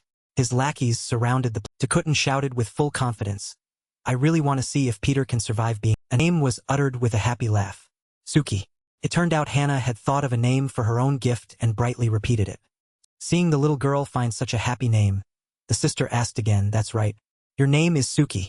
Do you like it that much? Receiving the new name, Hannah jumped happily. Yes. It's a beautiful name. Thank you. We don't need to do these things. Just give them to the sister. Suki is such a clingy child. Look, Hannah intently pasted the name she just received with great devotion. Once finished, the little girl happily brought it for the sister to see. Sister, I'm all done. I'm going to give it to you. Seeing how fast it was, she was surprised and walked over to see the result. Oh my! So while the two were happy together, someone came looking for the sister regarding. Peter entered, making Hannah startle and hide the gift box she just finished. Hello, sister. Seeing him arrive, she was surprised and greeted him back. Mr. Peter is here. The sister stood up and greeted him with a bit of embarrassment. Oh dear. Sorry for bothering you when you're seeing her call him so urgently. He was curious. Is there something you need? Hannah sat between the two, trying to find a way to escape and hide her gift. Meanwhile, she wanted to ask Peter for help. It's nothing, but if you look over. Suddenly, a boy ran out from nowhere, snatched the gift box behind the girl, and ran off. That's Hannah, having her gift stolen, turned back angrily and shouted, "Hey, give it." On this side, the sister was still embarrassed. Oh dear, always causing trouble like this. I'm so sorry. Peter comforted her. It's okay. What should I do? She didn't know where to start and could only laugh. Oh dear, what should we do? Oh! While the two were discussing, a scream suddenly echoed outside, making them turn back and, after running out, the sister immediately asked a boy there. Oh my! What is happening? The boy panic-strickenly pointed over there. Sister, look over. On the other side, Hannah was repeatedly hitting the boy, demanding her thing back. Even though he was being beaten to a pulp, the boy didn't want to return it and kept crying out in pain. I don't. A scream rang out while the girl was hitting him. Let go right. Seeing the girl wouldn't listen, he stepped forward, grabbed her hand, and stopped Hannah from hitting. Peter stepped forward and asked the girl irritably, "Hey, kid, what are you?" Hannah, seeing him angry, tried to explain. Meanwhile, the boy who was hit struggled to crawl to the sister, crying. Immediately questioned Hannah after the incident. Kid, did you think I brought friends here just for you to? Seeing she was misunderstood, she tried to recount the event and explain everything. He took my treasure without asking. The thief is the bad one. I didn't do anything, but he didn't want to hear the explanation and cut her off immediately. No, your mistake was hitting your. He was angrily questioning her. He suddenly stiffened and Hannah wanted to justify herself, but he wouldn't listen, making her resentfully shed tears. Right after that, the girl ran away. The sister couldn't react in time and called out, "Hannah!" By this time, Peter had seen the gift box the girl had tried so hard to. The sister also saw the girl's behavior just now and wondered, how strange. Hannah was never such a child. Peter heard those words and felt like he had just done something. When he returned to his home, he was quite thoughtful about this. Peter looked at the gift box and recalled what the sister said after Hannah left. She left this box and went away. I hope Mr. Peter can personally give it to her. Use this chance to make up. After thinking, he was a bit hesitant about his action. Thank you watching for vid. Sister also recounted the moment Hannah happily pasted her name on the gift box. Then for some reason hid it when Peter arrived. After thinking, Peter took Hannah's gift and decided on, but as he was going to return it to her, it suddenly slipped from his hand and fell to the gift. Falling made him realize something and he stepped. After a closer look, Peter froze when he saw the thing. Made him exclaim in panic. The next morning, as he was going on a mission, someone accompanied. Seeing that person, Peter turned and asked, Judas, why are you following? Judas followed, wanting to work with him. It's been a while since I had work at the orphanage. He was also curious about Peter's plans. What business do you have there, senior? You've been visiting quite often lately. Hearing the question, he answered vaguely. I have some things to say. After answering, he smoked a cigarette while observing the Suddenly, Peter sensed something approaching and became more observant. Just then, a car drove by in the distance. Surprised. As the car passed, Judas expressed admiration. Those people are so lucky. How rich must they be to drive cars like that? They continued walking, and Judas had something to ask about the mission you mentioned last. Peter suddenly sensed something bad and his face darkened. A second later, he used his power to run at full speed, making Judas call out in confusion. Senior. Knowing he couldn't call him back, he could only chase and ask, what's. Peter accelerated while explaining those people in a luxury car like that. In this country, he also thought of a way to get inside the car. Do I need to break the door lock? These strange things made Judas think more and suggest a plan for. After finding a way, he also thought of a strategy. Senior, he'll block the back door to prevent the car from. After speaking, the two split up in different directions to enter. Peter didn't rest and continued to doubt. The car's direction is only toward the orphanage. From the start, no one should have been able to find this. He understood everything and knew danger was coming. Because Glory Orphanage is a hidden place that isn't even on the. Finally, Peter knew who caused this and grit his teeth in anger. After that thought, a scream echoed through the forest from the orphanage. Hearing it, he became more worried than ever and thought. That voice. The more worried Peter became, the faster he tried to. Finally, He arrived in time and asked anxiously, "Sister." She had just encountered something and immediately informed him in panic. Suki. Suki was kidnapped by strangers. Hearing this, everything seemed to collapse before his. One look was enough to know they were in the strange car that had just. At this moment, inside the car, a thug held a knife to Hannah's neck and threatened, Look closely. After searching for 5 years, we finally found you. Daughter of Dr. Lee Ji." A thug suddenly noticed something and immediately reported to the leader. "Huh? Boss, look at." In front of the car, someone was running at a crazy speed, making everyone surprised. "Who is that?" Impossible. Seeing his speed increasing, they asked in panic, "How can a human be so fast? Even on a dirt road, he can keep up with a." Inside the car, Hannah saw Peter and called out joyfully, "Mr." The boss, Sadis, knew he would chase them to the end and ordered his subordinates to act. "Hell, chase us to the end. You two, get out and handle him." The 2 subordinates received the order and immediately complied. As he was running close to the car, he suddenly saw. Indeed, right before his eyes were the 2 subordinates of the. Unexpectedly, Peter veered in another direction, making them unable to believe. Turns out he didn't veer off but was hiding behind a tree, wondering, "Recanthia? How do you know about this?" They still didn't care and cockily held their guns at the. "You're about to die and you're still so curious? Want me to give you a final gift?" He saw them acting smug and directly introduced himself. No need to. Without a hint of fear, he stepped out and directly stated his name. "I am." Hearing the name, he thought about the identity. Peter? One of the apostles? No matter who it was, the thug didn't care. "So what? Identifying yourself won't do you any." Peter didn't pay attention and was direct. "On the contrary, this is my resolve before the." After speaking, he rushed like a wind and decided, "I must destroy them." He didn't know what Peter was planning and thought. Thus, the thug could only fire continuously into the forest, not knowing where to aim. Firing like that but hitting nothing made him angry. Isn't he supposed to be in this direction? The thug still wasn't afraid and laughed loudly, scouting with his gun. "Keep running like that." He scouted while thinking triumphantly. "The trees are blocking my shots." Finally, the thug decided to rush forward swiftly. "How can climbing a mountain be faster than us on flat ground?" Another followed and suggested, "Quick, go back to the." But before he could finish, a punch grazed by. "Once we escape this dirt." Out of nowhere, Peter jumped down and kicked the subordinate, sending him down. The other saw this and was a bit afraid, but still managed to pull out his gun. But before he could do anything, he used a shot that made the gun in his hand fall immediately. The one who was just hit observed his body for a moment, confused. Impossible.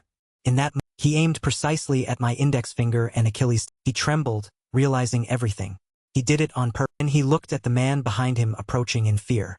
To neutralize. After all, that guy understood who Peter was.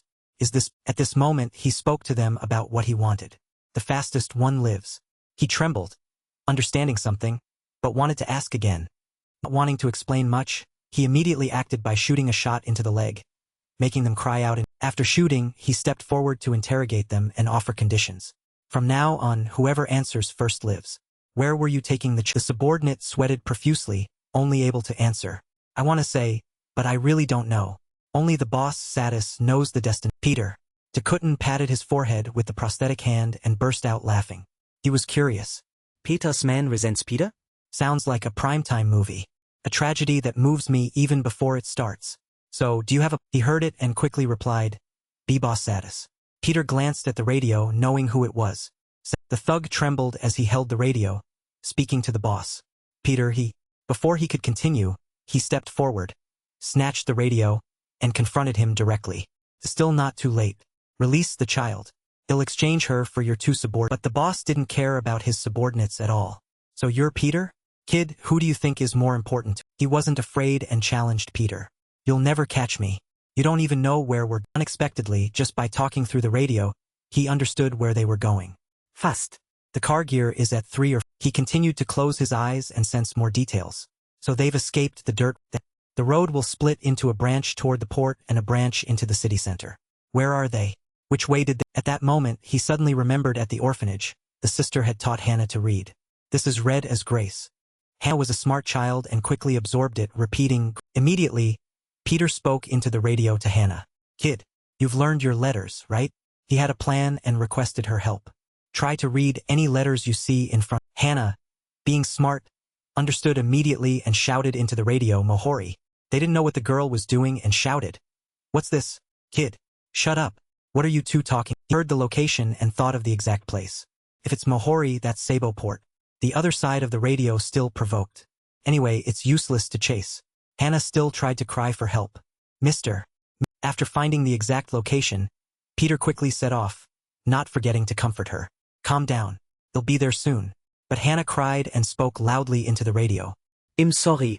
Hearing this, he grit his teeth, determined to find. At this moment, his memories went back to the previous night when the box fell out, revealing a. Turned out the letter had been carefully written by the girl to send to Peter about her. Mr. Do you know? Later when I grow, I'll earn a lot of money. Because my dream is to build a hospital. The girl was also happy about her wonderful dream. People say building a hospital takes 7.6 billion won. Sister said 7.6 is a huge. Hannah didn't give up and happily tried. But if I study hard, I can do it. That's why I only study on week. She also had a wish for him. Mister, I have one favor. Don't get hurt anymore. You're always getting. Sister Nathaniel said that. If you just go to a big hospital, it won't hurt anymore. But you said you won't go. You'll quickly study hard and build a hospital. So until. Please don't be in pain. And Hannah also excitedly recounted what she learned. And one more thing. Sister taught me that this is to be given to the most important. When she taught them, a boy of the same age asked Sister, but we have no one to give. Seeing this, she comforted him. But in your heart, there must be someone you want to give it to, right? Arsuki is so hardworking. You did well. You have someone you definitely want to give this to. Hannah heard the sister's words and put her whole heart into the gift box, confessing, you are like an uncle to me, but I really want to give this to you. Today is parent. Turning to the present. He lowered his face and spoke sternly into the. You people. How many are in Recap? They heard this and were confused. What do you care about? Peter continued to be so angry, he couldn't stand it anymore and sent them a message. Go. Tell your boss. The day I set foot there, Recanthia will be wiped. Sadis on the other end of the line frowned and exclaimed. What? Destroy Recanthia? Sadis said mockingly, listen clearly, the reputation you've built? Just set foot in Recanthia and you'll understand. You'll realize how mediocre that glory. Sadis smirked. Fine. Join us. Couldn't ask for more. They'll treat you grand. He added, but before that, if you can find us, then give it a. Peter heard that and clenched his fist. Frowning, he said, they're right. The ones who kidnapped the child definitely won't run to Recanthia. They know I've set foot there before. They must have fled to another hideout.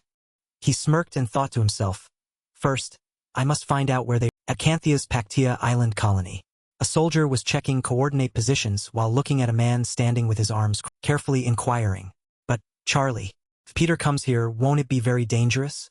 Hearing that, Charlie laughed loudly and answered with interest. You think he can get in here? Do you know where this is? From the start, he can't even set foot on this island. He smiled broadly and continued. The whole island is dense with radar, blocking all intruders from outside. You don't know, but this new type of radar, it can even see through the color of the driver's. Suddenly a strange dot appeared on the detector. Charlie noticed it and frowning, he asked, what? Soldier quickly tracked it and said quickly, a plane is approaching the. Turned and said to Charlie, see, it's been detected. Charlie smirked and said loudly, hey Peter, want to see the color of your underwear? You bastard. He turned to instruct his soldier. Prepare to attack. The soldier nodded and understood. Suddenly a low voice rang out. It's useless. Charlie looked back blankly, his mouth uttering. The man who spoke gradually approached Charlie and said indifferently, everything you do right now is meaningless. Charlie now saw clearly who arrived and frowning, he cried. Judas continued, you think these mediocre radars can block Peter? Charlie was a bit pale, voice sharp as he shouted. What are you saying? This top-of-the-line radar can see through even Peter's The soldier suddenly startled and exclaimed. Huh? Boss, look at this. Charlie hurried close to the detector and asked. What? What happened? The soldier replied. The plane has changed direction and left. Charlie said disappointedly, what? Is it really as Judas said? We really can't catch him? Seeing the red dot had vanished completely, Charlie laughed loudly. He's run away with his tail between his legs. Judas, right behind, quickly picked up his blade and turned, saying softly, what are you doing? Get ready to welcome again. Charlie was confused and asked, what are you talking about? The plane is. Judas smirked and said, while you idiots were standing here, Peter has Peter, thanks to a flying device attached to his body, was now quickly flying toward the island where they were without a moment's hesitation. In Korea, a few hours earlier, Peter held the communicator and asked hurriedly, how is it? Have you investigated? On the other end of the line, a young man spoke. Those foreigners seem to have left in the direction of the East Sea. Based on your request, Mr. Peter, after scanning the islands, there are 38 islands in total. But there is one special island. It emits abnormal electronic wavelengths. He continued, if the direction is the East Sea, then it's definitely not Recanthia. Among the islands near the East Sea, we need to find a place least affected by the mainland. A place that can hide thousands of people or more. There is only one island currently emitting that massive amount of electronic waves. Pactia. Thank you watching for vid. This moment had reached the island. Stripped off his flight, changed into a skin-tight suit to easily carry out the... He thought deeply. I have landed safely on the shore.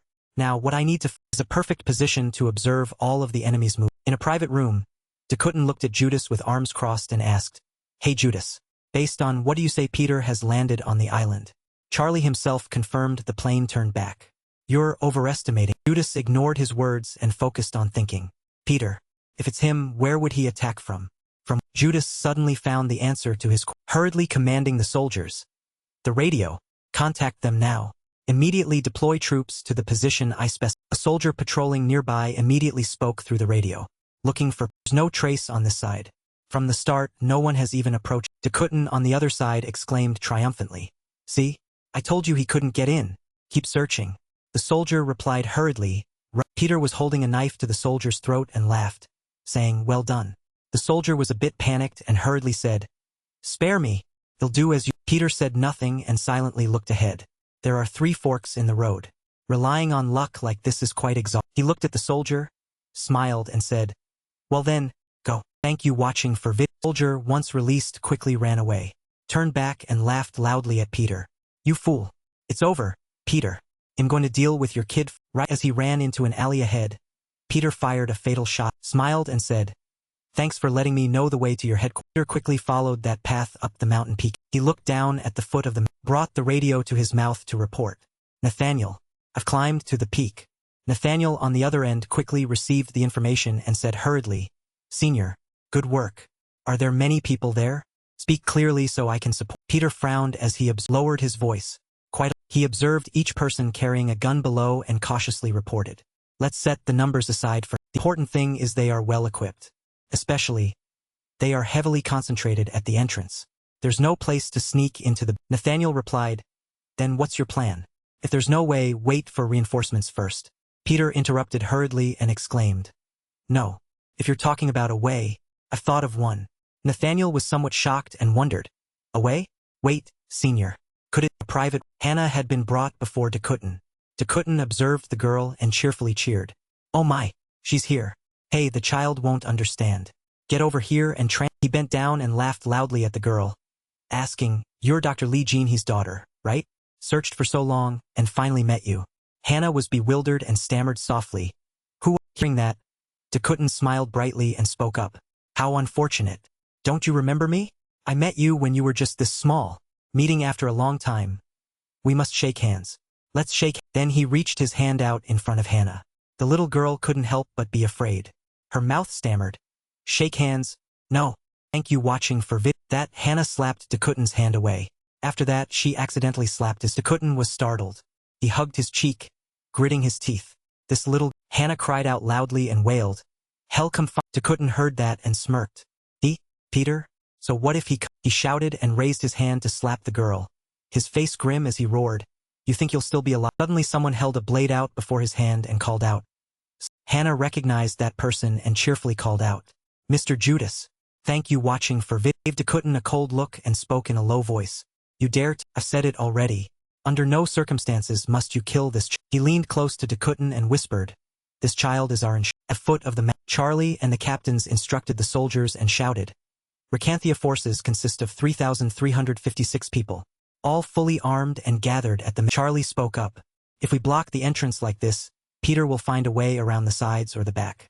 When that happened, before Charlie could finish his sentence, a voice shouted out, interrupting, Peter has a... Charlie was in a panic and frowning. He uttered, What? That guy? For real? He looked ahead. Indeed, a figure was slowly walking closer. He dares to walk openly through the main... The captain from before hurriedly held his gun and rallied. Fire! Fire! Charlie hurriedly raised his hand to stop him and said quickly, Wait, he's not even carrying weapons. What on earth does he... The other couldn't stand it and hurriedly replied, Boss, just let us... Peter walked closer and raised both hands in surrender. The soldiers hurriedly aimed their guns at him, their voices loud. Peter's face didn't panic and his voice was low. You people still haven't opened that safe, have you? Even with the kidnapped girl's hand, you won't be able to open it in 100. He continued, but I know how to open it. Let's negotiate. The captain immediately reacted, opening his mouth to scold him. Shut up. What are you trying to do? Do you think we'll fall for that? Charlie, standing beside Zackley, gestured. No, wait. Don't shoot. Bring him over. He might be sincere. Let's maintain a distance. The man complied. Peter remained in his previous stance, walking closer and saying, that container has biochemical weapons. The system cannot be opened without a physical key. And that key is with. Peter said grimly, return the child to me, and I will open the container. Charlie crossed his arms and replied, that way, no one will suffer any losses. So where is the key? Peter quickly added. Before Peter could finish, a voice interrupted him. No, stop. Don't be fooled. We will search. Dakuten and Judas had arrived. Dakuten frowned, saying, something feels suspicious. Everything is going too smooth. Judas, beside him, thought to himself, was Peter captured that Peter ignored them, continuing the right pocket. What's sticking out?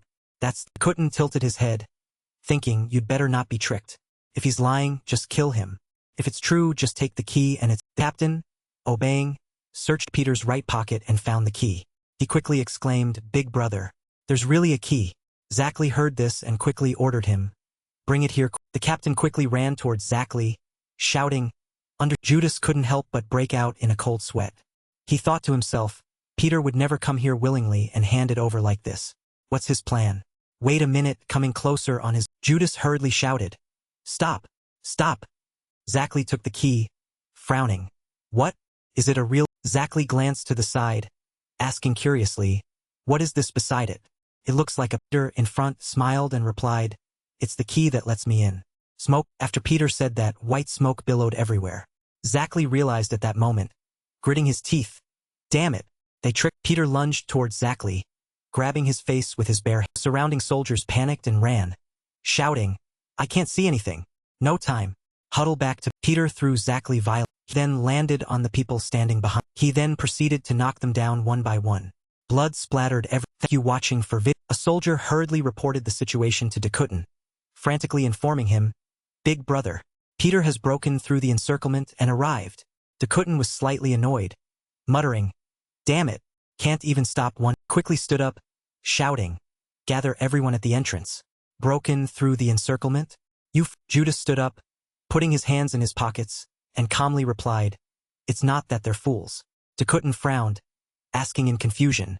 Judas continued, prepare yourselves, because the one you're about to face is. Judas asked Dakuten, how many armed soldiers does Lacandia have? Dakuten, not understanding, replied, 3,356. Judas said seriously, go and pass on the message. The one you are about to face is. The private. Dakuten was dragging Hannah along. The girl panicked, clinging to his leg, crying out in fear, let go. I don't want to go. Judas and Dakuten lifted the child.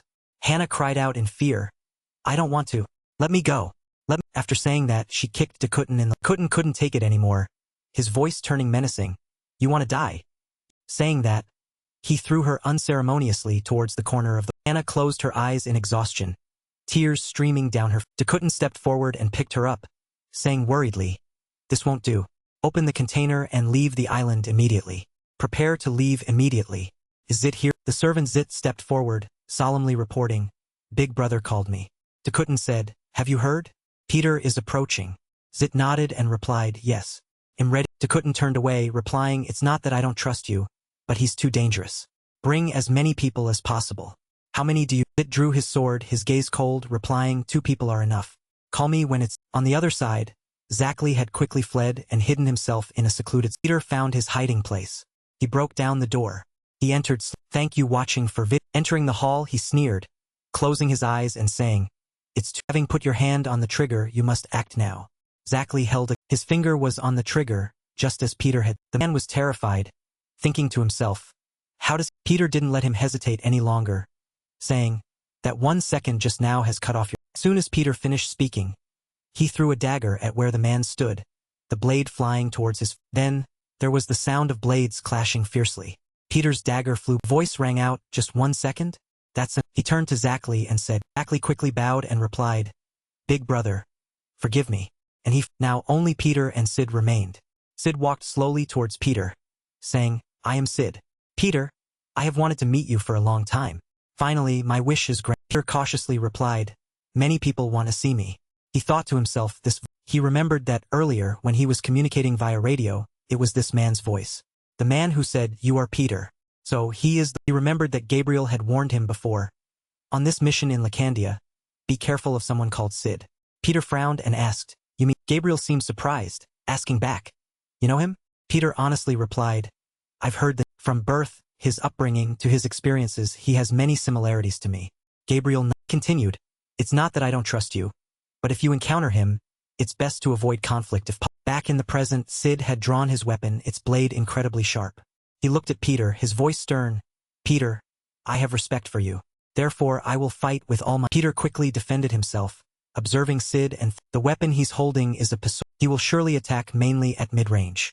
First, I need to create distance to... Before Peter could finish the SID's blade had already reached close to the tip of his nose. It was Peter thought blankly, what? It's that long?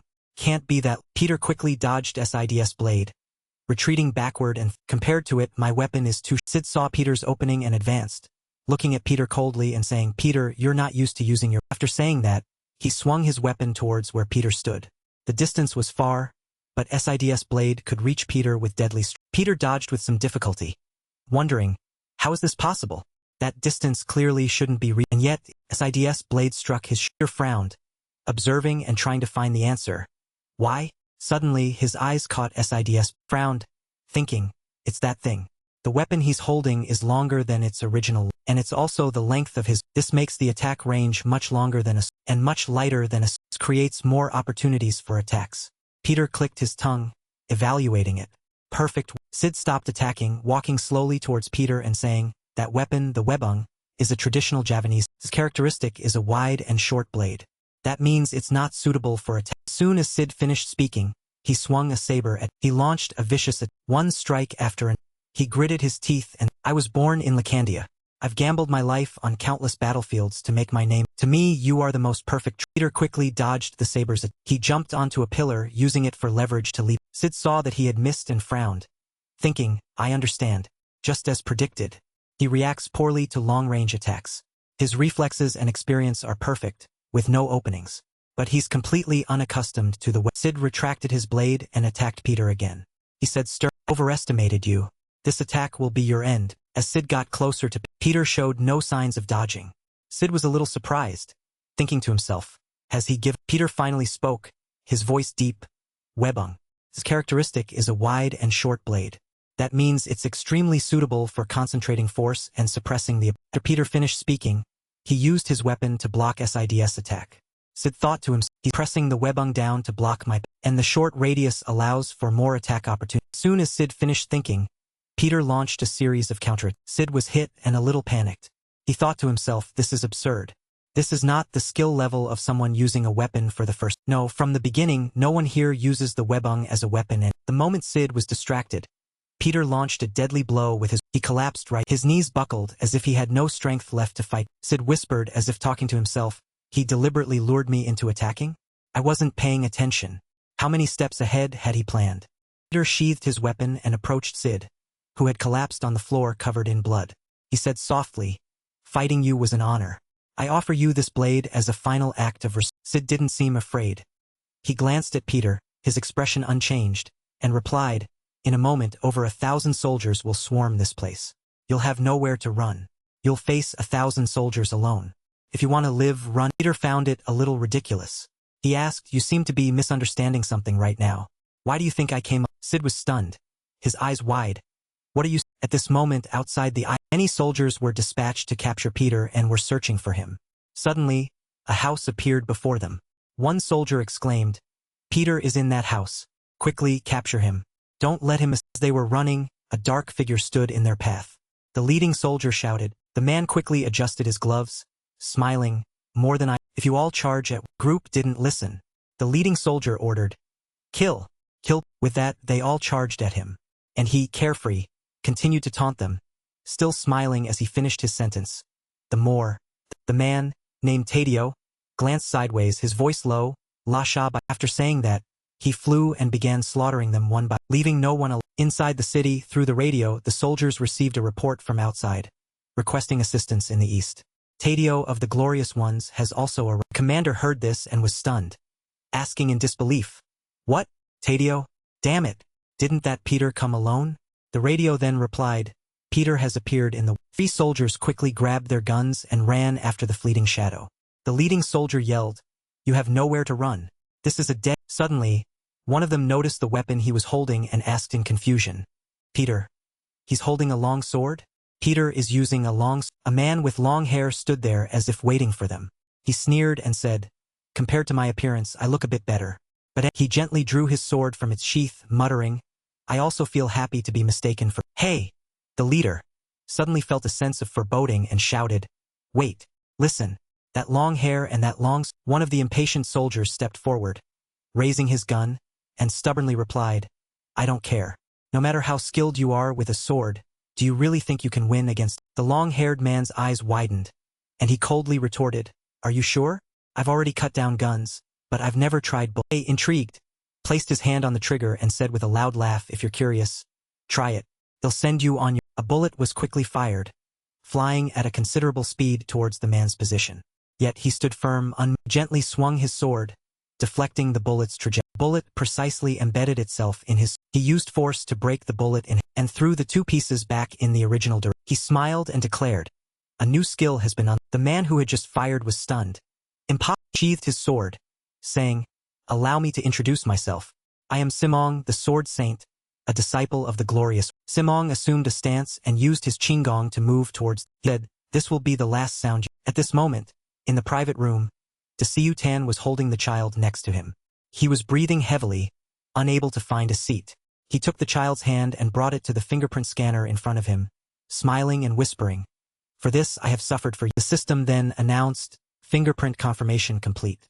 Fingerprint confirmation Desiu Tan happily and forcefully released the He shouted, "It's over. The world is mine. What is Peter compared to me? I am king." Suddenly, the system announced again, "Fingerprint size error." Desiu Tan was startled, asking himself, how could it be an error? What the hell is a fingerprint size error? Open it quickly. What is... He looked at the child lying on the floor in disbelief. Frowning, he thought, when a child grows up, do their fingerprints... He seemed very angry. He stood up, drew his gun, and gritted his teeth. "I suffered for this for 5 years. Damn Dr. Li Jin." As soon as he finished speaking, he pulled the trigger. The bullet flew straight towards the system exploded, revealing intricate machinery and Desiu Tan rejoiced, approaching the machinery and saying, "Damn it, it should have been like this from the start." He became furious thinking about his past. Suddenly, the system made a gurgling sound. Desiu Tan froze. "What is..." System continued. 30:29. Desiu Tan stepped back, frowning, and shouted, "Someone come and fix this. This damn thing. What's wrong?" Suddenly, a low voice came from behind him. "Did you call me?" Desiu Tan turned around hastily and ordered, "Come here. Fix it." He clearly saw the person who arrived. Desiu Tan was stunned, his eyes wide, shouting, "Damn it." Desiu Tan quickly drew his gun and pointed it at... He shouted, "Don't come closer. Don't you see the hostage near me? You're finished." The system continued to count down 27, 26, 20... Desiu Tan couldn't stand it and shouted, "I told you not to come closer." As soon as he finished speaking, he agilely dodged the bullet. Desiu Tan continued to shoot, laughing loudly. "I told you to die." As the system announced 23, Peter advanced and kicked the gun out of his... The man gritted his teeth and said, "Damn it, Peter." He then kicked Desiu Tan to fall to his... Peter quickly grabbed the man's gun and broke it and stabbed it into both of Desiu Tan's legs, his eyes as cold as ice, saying, "I told you, Rakandia will be The machine continued to count down 20. Desiu Tan felt the pain from his legs, groaning loudly, "Damn it, my legs. What the hell is..." The system counted down 18, 7. Peter stood up, his lips pursed, looking at the brightly lit machine. He thought to himself, it's too late. It's about to Machine continued to count down 16, 15. Peter turned to Hannah, who lay unconscious, and walked toward Desiu Tan. Seeing this, whimpered, "Wait, please save me. They'll do anything you want. Money, any amount. Just spare my..." Continued shouting, "This isn't your daughter anyway. So, let's negotiate." Peter picked up the child and turned to Desiu Tan. He looked at him and said, "Scum, like you always say the same thing. Use the biochemical weapons you love so much. Feel free to use. He said that and quickly left the place, leaving Tan's screams echoing. Wait. If you want, it'll be your. The machine vibrated more violently, relentlessly counting down. 5.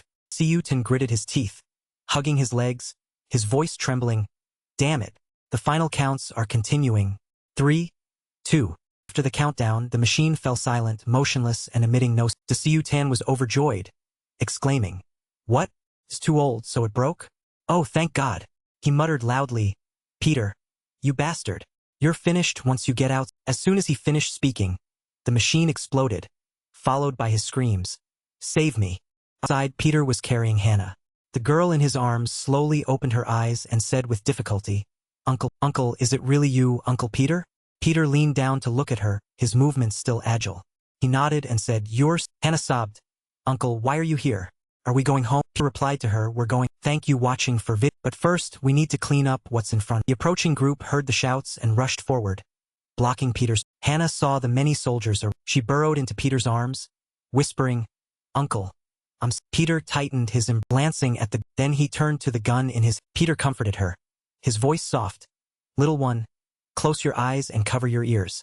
It's going to be a little bumpy from now." Hannah obeyed, quickly covering her. Peter then ran towards the swarm of. Using kicks and punches, he took them all. Before they could even draw their knives or touch Peter, they were dispatched, blood splattering. As Peter stood firm on the ground, a female voice rang out, "Brother, thank you watching for vid." Peter saw the person but Hannah. He nodded and replied, "You're back."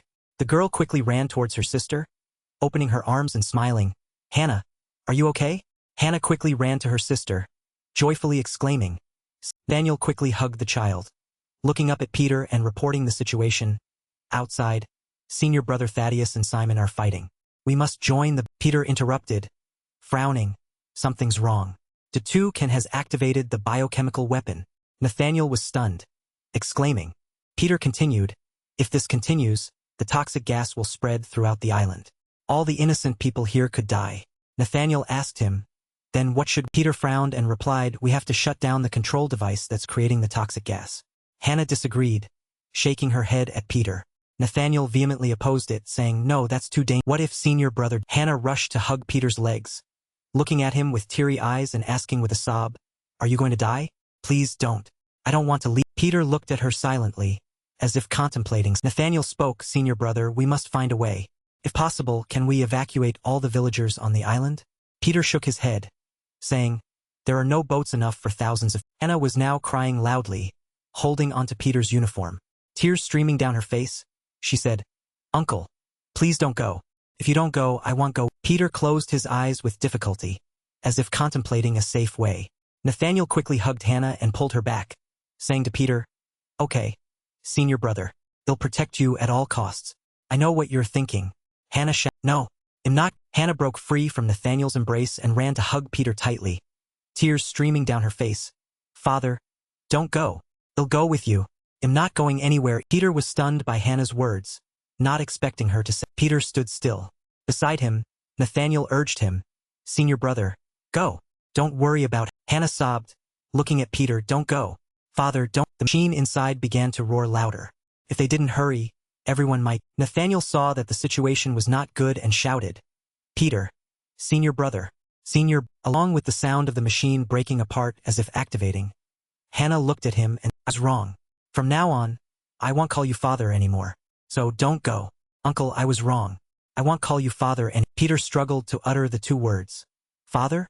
He seemed to recall when he met her as a child, he had said to her, "The world is much colder than you think. If you want to survive, don't be spoiled anymore.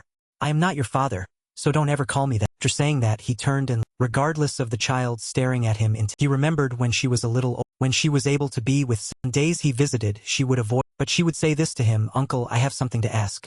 Please don't get hurt. You always get." She gave him a paper flower she had folded herself and a handwritten. She said softly, "Sister said this is for someone important." "Uncle, I learned Korean because I want to write you letters. To me, you are still uncle. But today, I really want to give this to you because today is Father." Turning to the present, Nathaniel ran to Peter and she shouted, "Senior brother, wake up.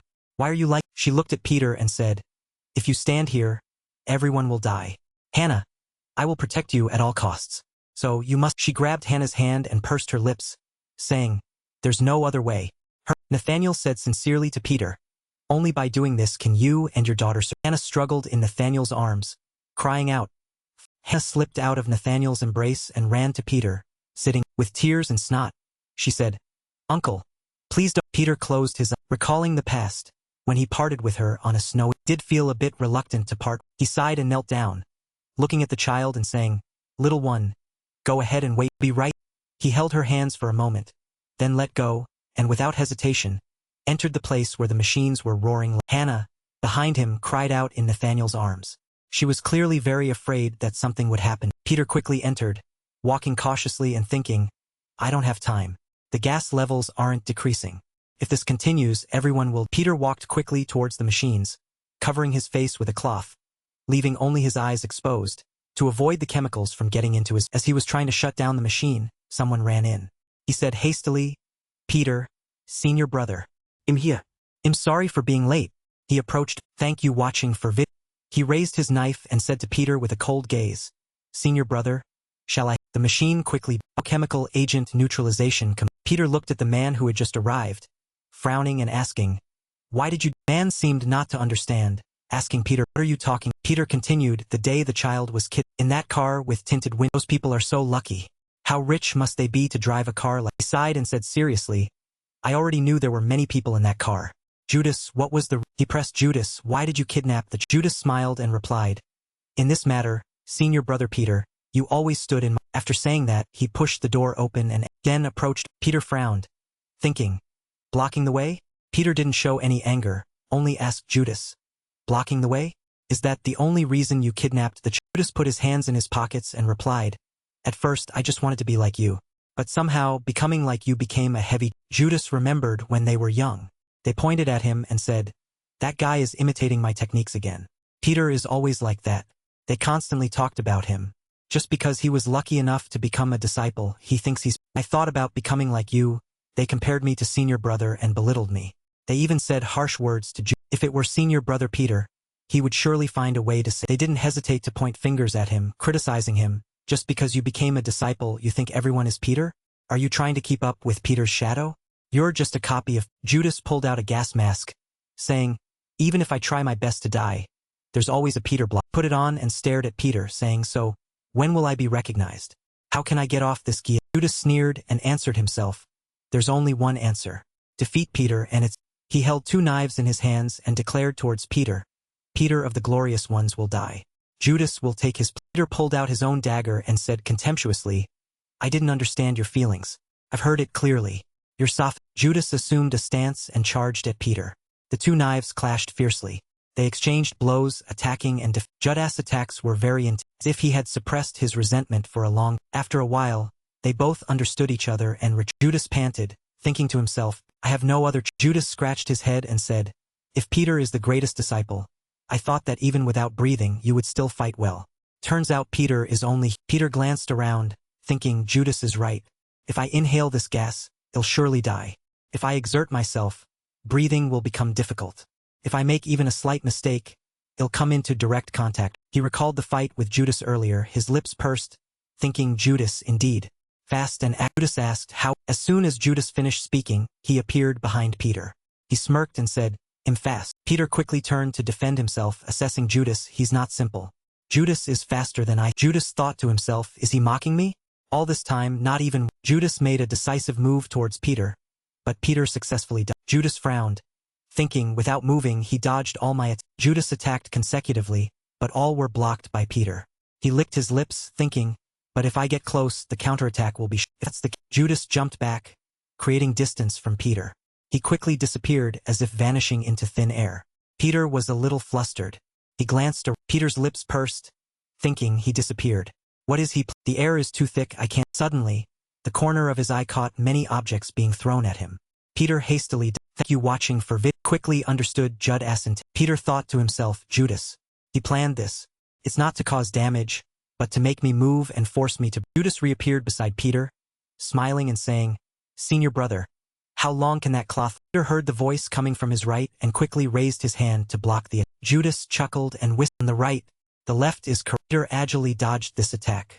Peter thought with difficulty it's creating an advantageous position for himself. How can I deal with this? Judas attacked while taunting Peter. Try to breathe. You're probably worried about everything and confused. He seized the opportunity to continue. Senior brother will die for Hannah. Even if he's a disciple, in the end, he's only. I am not swayed by personal emotions, because I will become a perfect. As soon as he finished speaking, he lunged towards Peter. Peter dodged the attack with difficulty. He then said, Judas, you have quite a remarkable talent. Among many candidates, you are truly a crane among children. He didn't hesitate to praise Judas, the man who was about to kill him. He continued, running 100 meters in 9 seconds, destroying hard iron, passing the obstacle course with a perfect, efficient in 5 languages, remembering landscapes after seeing them once. Even the ability to respond in critical situations is rated perfect. Judas recalled Gabriel Choisin's earlier words. You truly have incredible talent. This child's talent is undeniable. Gabriel turned to Peter and instructed. He is a once-in-a-millennium genius. Nurture him well. He quickly obeyed, nodding yes. Gabriel was pleased and shouted to Peter. Good. Both senior brother and I, Gabriel, have acknowledged you. In this world, I was born without even my parents acknowledging me. Judas' hands holding the knives began to tremble violently. He choked out, in the end, I just wanted to be recognized. So what did I do wrong? If not, I would have become. As soon as he finished speaking, he lunged at Peter. Remained in his original position. He suddenly said, do it, Judas. Judas paused in confusion, then listened as Peter continued. I said, become Peter. However, remember, your ordinary desire for recognition will make you like. Judas trembled at Peter's words. Peter didn't hesitate to say, Judas immediately shouted. Peter's words seemed to have hit a weak spot. Judas lost control and lunged at Peter. His smile twisted as he said, right here, right now, they'll cut off all my grievances. I will prove that I am the. Judas laughed loudly and continued. I've waited 15 years for this. Suddenly, a cloud of white smoke swept past his. Judas stopped, thinking to himself, what is. Peter, in front, spoke again. As a disciple, I couldn't guide you down the right path. My responsibility is immense. Judas didn't want to hear more. He rushed at Peter to kill him, shouting. Peter swung his hand and punched him directly in the face without hesitation. Judas lost his balance and retreated. His lips pursed, thinking, damn it, I'm closer. Judas assessed Peter. He's doing this deliberately. He wants to provoke me and make me. While Judas was thinking, Peter charged and punched Judas repeatedly in the. He spoke without wavering, teaching him losing your composure, not being humble. This is why you cannot become the. Judas was beaten black and blue and hit the wall behind him. His shoulders trembled uncontrolled. He stammered, the leader? I am a once-in-a-millennium exist. Peter stood still, raising his hand, looking at Judas and frowning. He said, saving my breath means I was. Judas seemed to realize something, gritting his teeth and thinking. On the other side, the secretary couldn't help but ask, Father Gabriel, will Peter be all right? Because I heard that Lacandia is a very cruel place. Gabriel looked out the window and smiled faintly, saying, worried? Father thinks like. He approached the globe and said softly, suppose there are 5 billion people living in the world, and then a war begins where they are forced to kill each other. If so, only one person will survive. That person is. In that room, Judas was now sweating profusely. He thought to himself, saving breath means waiting for the right time to use it. This is the. Judas looked at Peter in shock. He now seemed to be regaining his strength. No one could Peter charged at Judas. He didn't use any weapons, only his 2 hands to take him. Judas resisted with all his might, thinking with difficulty. I can't keep up. Peter repeatedly landed blows on his, driving him into a. Judas gasped, struggling to resist and thinking, no, it can't be. Imaginios. I can't be. Judas was completely defeated by Peter, only able to lie on the floor, barely able to. Peter stood not far. Looking at Judas, he said, be reborn as a good person in your next life in a better circumstance. After speaking, Peter lunged at Judas. He was about to strike him. Before he could deliver the blow, Peter remembered Judas' previous. My dream is to be like senior brother. I will follow in senior brother's footsteps. Want to accompany senior brother. Peter pursed his. He flung the dagger in his hand aside, stabbing it straight into the. Peter looked directly into Judas' eyes and said seriously, Jean, from today onwards you are disqualified as a disciple. You are also permanently expelled from the glorious. Peter reached out and snatched the chain from his. He continued, from now, do not show your face anywhere in this world. Live as if you are. After speaking, Peter turned and left the room without looking. Judas lay sprawled on the floor, recalling Gabriel's past words. Judas, always remain humble. Do not be intoxicated by your own excellence. If you don't know how high the heavens are, that is the limit of human. The scenery on both sides flashed by rapid. Peter was running at incredible speed. He was calculating as he ran, I have prevented the chemical weapon launched by Arcandia. The remaining gas will disperse into the air and become diluted. Now I need to get as far away from the toxic gas as possible. He contacted Nathaniel via radio. How is it on your end? The reply Peter received was a scream of despair. In another location, there was a scene of chaotic escape, accompanied by loud shouts. Everyone, run. That cloud is killing people. Grandma, this way. It hurts. Mother, come here quickly. Mom, it's okay, you go first. Nathaniel replied into the radio while directing the civilians to escape danger. Senior brother, everyone is heading towards the sea. It's only 1 kilometer more to the shelter. Run quickly towards the coast. Nathaniel was quietly assessing the situation. The Racandia forces were nowhere to be seen. The toxic gas would also be diluted when it reached them. She reminded him, Senior brother, please arrange things quickly and come. Spoke now a loud noise interrupted. Not only Nathaniel but also Peter on the other end was shocked by the. He shouted in despair. Nathaniel, what's happening? Nathaniel. At this moment on the other end of the line, a child with a backpack on his. The bullet was fired by someone hidden behind a large old tree in the distance. On this side, Peter could only call out her name in vain. Nathaniel. On the other side, she put the child on her back down and quickly tore a piece of cloth from her. Bullet was fired by someone hiding behind a large ancient tree in the distance. On this side, Peter could only call out her name in vain. Nathaniel. On the other side, she placed the child on her back. Then quickly tore a piece of cloth from her. While her hands worked, her mouth didn't stop calling out. Hannah. Nathaniel quickly bandaged the wound, constantly reassuring Hannah that she would be fine. The uncles at the glorious orphanage would arrive soon. Our Hannah is strong and can wait, right? Our Hannah is back. Let's eat delicious food together. Think of a dish you want to eat. It's too hot here. How about we make some refreshing fruit ice? The little girl painfully opened her eyes. She muttered to herself, stop the bleeding. I must stop the bleeding immediately. Fortunately, the wound didn't hit the heart, but the bullet went through her. The little girl moaned softly. Sister, my body is so. Daniel spoke loudly, continuously talking to the little girl. Hannah, don't look down. Just look into my eyes. They'll go get water right away. Hannah is strong, right? You can wait. Can't you? They'll be back in a moment. Just wait a little longer. She quickly rummaged through everything around. Nothing. If there's no saline, at least I can make regular salt water. Where is the salt? Salt? Salt? Salt. Here. As soon as she found the salt packet, she placed a basin of water on the table. But worried thoughts kept surfacing in her. Water. Can this water be used? What about the concentration? No. Now is not the time to calculate such things. I have to mix it according to the ratio. 0.9% saline solution, 1 to 0.00. Although she couldn't afford to rest for a single moment, Nathaniel tried to spare time to talk to the little girl. Hannah, are you still okay? They'll be right there. Just wait a little longer. Hearing no response, she was a bit stunned and called out. Thank you watching for vid. Nathaniel looked at the scene before her and, trembling, called out, Hannah. She was choked with sight. Seeing the little girl's purplish face, life was draining away from her body. Beneath Hannah, blood had already soaked the. She screamed, no, open your eyes. Please, wake up. Hannah. Nathaniel hugged the little girl's body and almost cried out. No, it's no use. I can't stop the bleeding. She's lost too much blood. If it continues like this, she couldn't hold back tears of self-reproach and regret. Hannah, I'm sorry. If I hadn't separated you from senior brother Peter, this wouldn't have happened. It's all my. She suddenly remembered. Need blood type. Nathaniel put Hannah down on the floor and rushed out of the house. Simon is blood type O. Hannah, wait. This moment dizziness struck. Nathaniel remembered the image of Hannah being shot while she was carrying her on her. Only now did she was shot too. Her blood flowed from the room to where she had. A gust of wind swept. Peter had arrived at where Nathaniel had. Seeing her lying in a pool of blood, he cried out in shock. He flipped her over and asked, Nathaniel, wake up. Are you okay? Where is the She weakly replied, Hannah is still inside. She's lost too much blood. It's all my fault. He interrupted and reassured her.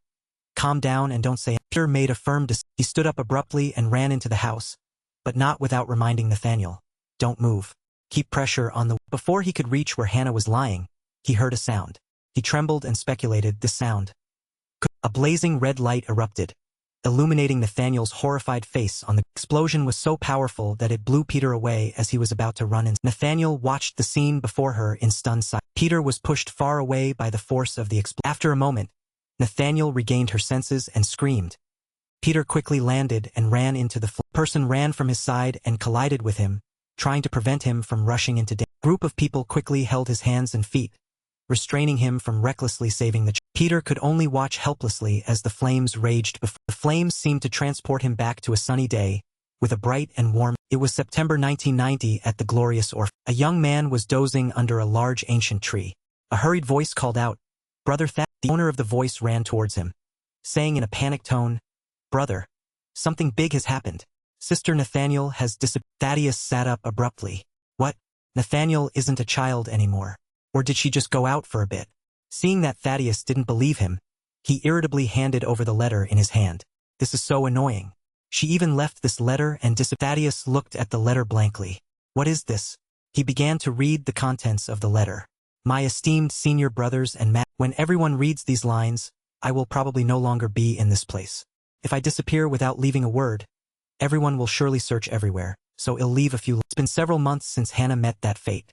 But from that day until today, I still remember. Reading up to this point, Thaddeus exclaimed helplessly, "No, Nathaniel didn't do anything wrong. Why should she suffer so much? Hannah's incident was just an accident." He continued to read the letter. However, as time gradually covered the memories, eventually I started to think, this is a tragedy beyond my control, and therefore I choose to escape, because if I continue, I fear I will become even worse. I no longer have the courage to face this. Moreover, I worry about senior brother Peter more than myself. So please take better care. Thaddeus observed and spoke. Isn't Nathaniel misunderstanding something important? The long-haired young man spoke. Brother, he observed Peter happily helping everyone inside the house. A child was clinging tightly to his leg, shouting happily, "Caught you." Then he judged, perhaps she's living better than she. A child sitting in a room, bored, asked, "Sister, can't we go out to play?" The answer was a kind smile from the nun. Approached and started a conversation. Master Peter must be very busy. Every time he visits, he's so embarrassed. But lately he's been visiting more often. The children really like him. The guest replied, "I can't do anything. Sister, just call me whenever you need." Thaddeus was a bit impressed. That Peter is really resilient. If it were me, I probably still wouldn't have recovered by now. The long-haired young man agreed. Yes, it's true. Seeing him get over everything so quickly is truly Thaddeus recalled the story. But no matter what, that was a bit too much, wasn't it? The child who always saw me as her father met such a... On the way out, Nathaniel remembered. Before that, I accidentally saw something in senior brother's room. I couldn't help but be surprised. She entered the room and asked, "Senior brother, what are you doing? Aren't you supposed to be preparing for the next..." He folded the notebook when she entered the room and replied, "Yes, I have to prepare." Peter was dressed neatly and said goodbye. "I'm leaving." Nathaniel also said goodbye. "Don't get hurt. Be careful." Nathaniel was about to leave when a notebook fell from the... She stepped closer and looked at the notebook. Nathaniel recalled memories from the past. Although she knew senior brother always kept that notebook close to him, for some reason at that moment, out of a slight curiosity, she unconsciously opened the book to... She was a bit surprised to see the contents in... A tiny footprint was printed on the white... It made her recall the past. Nathaniel held the small feet and exclaimed, "So cute. The baby's feet are so tiny. So adorable." Turned to call Peter. "Senior brother, look too. It's so adorable." He appeared indifferent. "My feet and yours were the same when we were young, weren't they?" Nathaniel was speechless. "You really know how to ruin the mood when I'm feeling emotional." Peter placed the tiny foot on the page and whispered, "Tiny." He quietly commented, "I've never seen such small feet. This child isn't even a year old yet and is already this big." He then said to himself, maybe I should record how fast she grew. He glanced at the tiny child in his arms. I shouldn't have done that. It's probably... It'll be fine. Felt a bit guilty.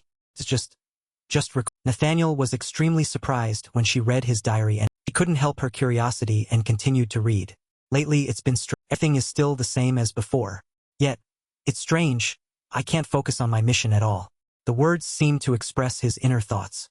I used to think that my and this child's meeting was some divine arrangement, or perhaps, sometimes, the image of the sleeping child would reappear in my mind. Has the child's diaper been changed? Is it hungry? Or is it uncomfortable and crying? He said to himself, I am now the sword of the glorious sanctuary, and a sword for this country. That thought kept swirling in my head all. Tried to stop himself. No, I shouldn't be like this. For us, family is just an illusion that cannot be grasped. Therefore, where I should direct my gaze is not. Peter seemed to make a decision and walked away. Don't give all your feelings to anyone. The child's image kept flickering before his. Nathaniel continued to turn the pages filled with his. Peter had sternly told the child, "I'm not your father." But in his heart, he had his own concerns. Is that really the best? He remembered that after those harsh words, he had left. But he couldn't truly not care. I should have comforted the child with gentler. That immaturity deeply ingrained in his mind. The child's face watching his retreating back weighed on his heart all. Nathaniel was truly astonished when she read his emotional end. In memory, the nun saw Peter pick up an old newspaper and stop. "Peter, that newspaper is too old." He replied, "I have something I need it for. May I take?" At this time, the child had grown a little older. He couldn't help but think, what does a child know about life? Worrying about illusory, so small and already talking about such big money. It's ridiculous. She'll probably be ashamed when she grows. However, somewhere in my heart, at least it's better than a fool like me. Someone who still doesn't know the true value of Nathaniel is a she blurted out when she heard herself mentioned. Diary entries continued. I said children forget easily, but she insisted on denying it. So I proved it. Didn't that child live very well before? Even if I showed her with my own eyes and she still didn't believe it, then Nathaniel is indeed a. But after researching, I know that it's normal for children to forget memories, especially before the age of. That child is at least 5 years old. So wouldn't she remember her life before? I know about before. It's not my business, so I didn't pay attention anymore. But now I miss her. Nathaniel's eyes widened and she was speechless, only able to hold her mouth tight. She couldn't help but blurt out, "Impossible. Senior brother Peter." In that thank you watching for vid. Hannah was studying with the nun. The nun was teaching her. From now on, it means grace. It means the affection or help that someone gives. Little girl smiled. This word grace is very nice. Peter, while talking to another, unconsciously paid attention to the little. In his dimly lit room, Peter continued to pour his heart out into his diary. Although they say everyone is born with. Nathaniel was a little surprised as she continued reading the diary. Peter had written, "My personality was formed from the name Peter itself. The characters I am slowly writing." The lines seemed to express a determination, as if to shape the child into someone strong, to help her walk resilient. I don't know if I deserve the child's love. Although I told myself not to forget the child, I have also blamed myself many times for what I have. Couldn't help but sob, reading about his aspirations for the child's future and for Peter himself. If I didn't do this, I would regret it for. In the small wooden. The group of Thaddeus rushed in, shouting, "Hey!" They were a little surprised to see the situation. And in the diary, Peter had written his commitment. Just this. If you allow it, I ask to take on this responsibility with all seriousness and will bear it for. Thaddeus group stepped back when they saw Peter curled up on the bed.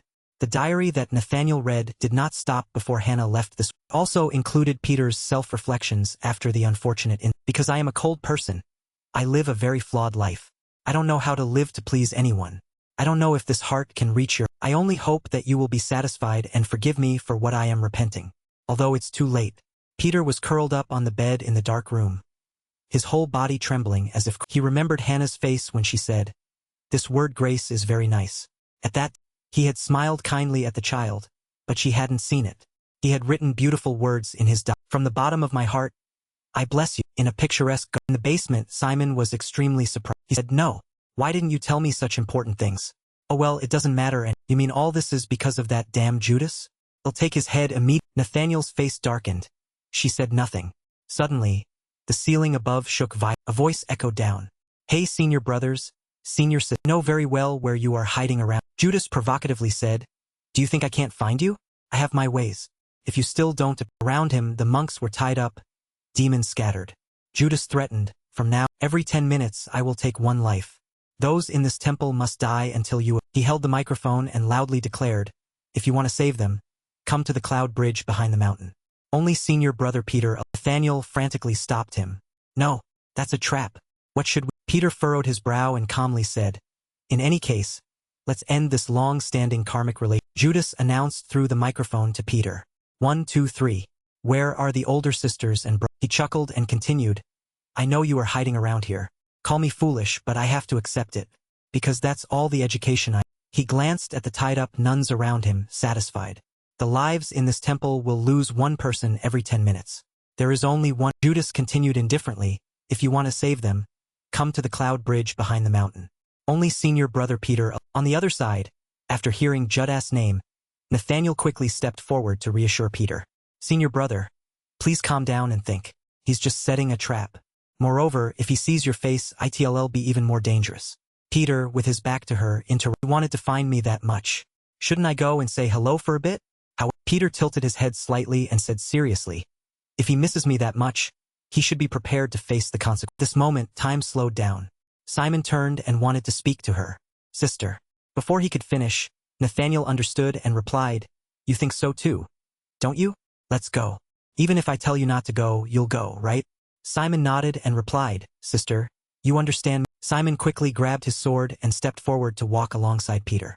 He sighed and said, Senior brother, he'll go rescue the hostages. Be careful, I don't know what he'll do. Peter grabbed a coat randomly and put it on, furrowing his brow and saying, I'm really curious. On the other side of the temple, a fight had broken out.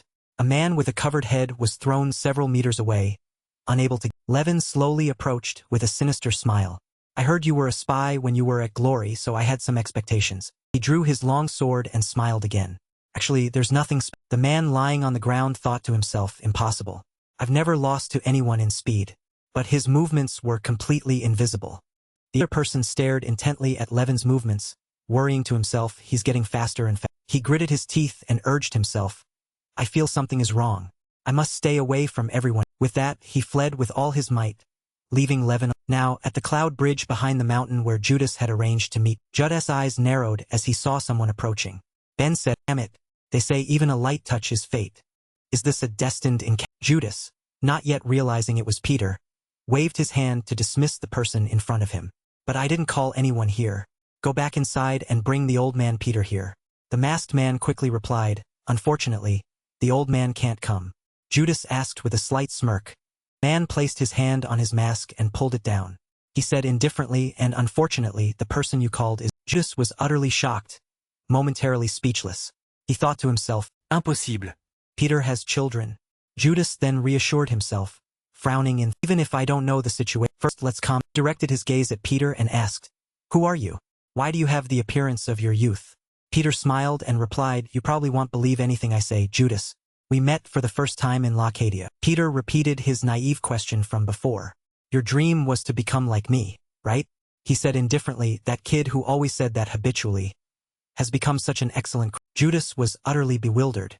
His mouth moved as he uttered, unbelievable. Judas recalled why he couldn't find Peter's whereabouts. Now he had his answer. He glared at Peter and, even though I found everyone from Glory, and even though Peter left many traces, the reason I couldn't find you is because. Just slowly drew 2 knives from his sleeves and coldly replied, unbelievable that a person with a dying body could defeat the apostle. Although I don't understand why, it doesn't matter. Today we finally meet our destined encounter. Peter slowly walked towards him, shaking his head and replying, all is, but perhaps we should discard the so-called fate between us. Judas stood, thank you watching for He hadn't attacked yet. He furrowed his brow and thought, Peter, I don't know what happened, but here you have no way to defeat me. That's for sure. Come here. Thank you watching for Judas excitedly looked at Peter and shouted, hurry up and come here. The Jongul ran away quite far. His stomach was festering and bleeding. Nathaniel saw him coming and shouted, Jongul, why didn't you run? Why are you here? Nathaniel rushed out of the cave. Jongul, come here. This way. Gyogul looked, thank you watching for Seeing Nathaniel had run out of the cave, Lien shouted, Nathaniel, opening the door like this is very dangerous. He commanded her with all his might. Quickly close it. Nathaniel couldn't abandon her comrade. Yangun. Stop talking. Come in now. Then, a knife was stabbed directly into Gyogul's bleeding wound, causing him to collapse uncontrolled. Before Nathaniel could fully recover from her shock, a voice came from behind Gyogul. Perhaps because you've lived in the mountains for too long, your vigilance has weakened. Why didn't you think of such a simple? Levin said with pride, smiling brightly. I was the one who deliberately let you go. That person staggered forward. He looked at Nathaniel and greeted, former Apostle Nathaniel, it's finally nice to meet you. I've kept you waiting for a long. Nathaniel stepped forward to support Gyogul. She glanced at the group in front of her and continued, I can go with you, but please let these people. Levin feigned surprise and cried out, why should I take you with me, Nathaniel? Anyway, everyone here will. Before he could finish speaking, he heard a strange voice. Glory or Vinh Quang. Levin turned to where the sound came from suspiciously. 2 Yuns, holding their weapons tightly, looked coldly at Levin and said, Glory or Vinh Quang, if you attack here you will all. Nathaniel saw the 2 newcomers and shouted, Hai Yun, damn gone, leave here quickly. It's too dangerous to stay here. This fight isn't so bad. Suddenly, the two Yuns remembered Nathaniel's words from the place where I will be buried will not change in the future. The two Yuns smiled indifferently. They said with certainty we will be buried in the same place. Nathaniel and I will be buried together. Damguan shielded Nathaniel and Gyeoguan. He opened his mouth and shouted, Nathaniel, quickly take Gyeoguan inside. We will deal with them and follow. As Damguan spoke, his eyes met Haiyun's. They seemed to have the same thought.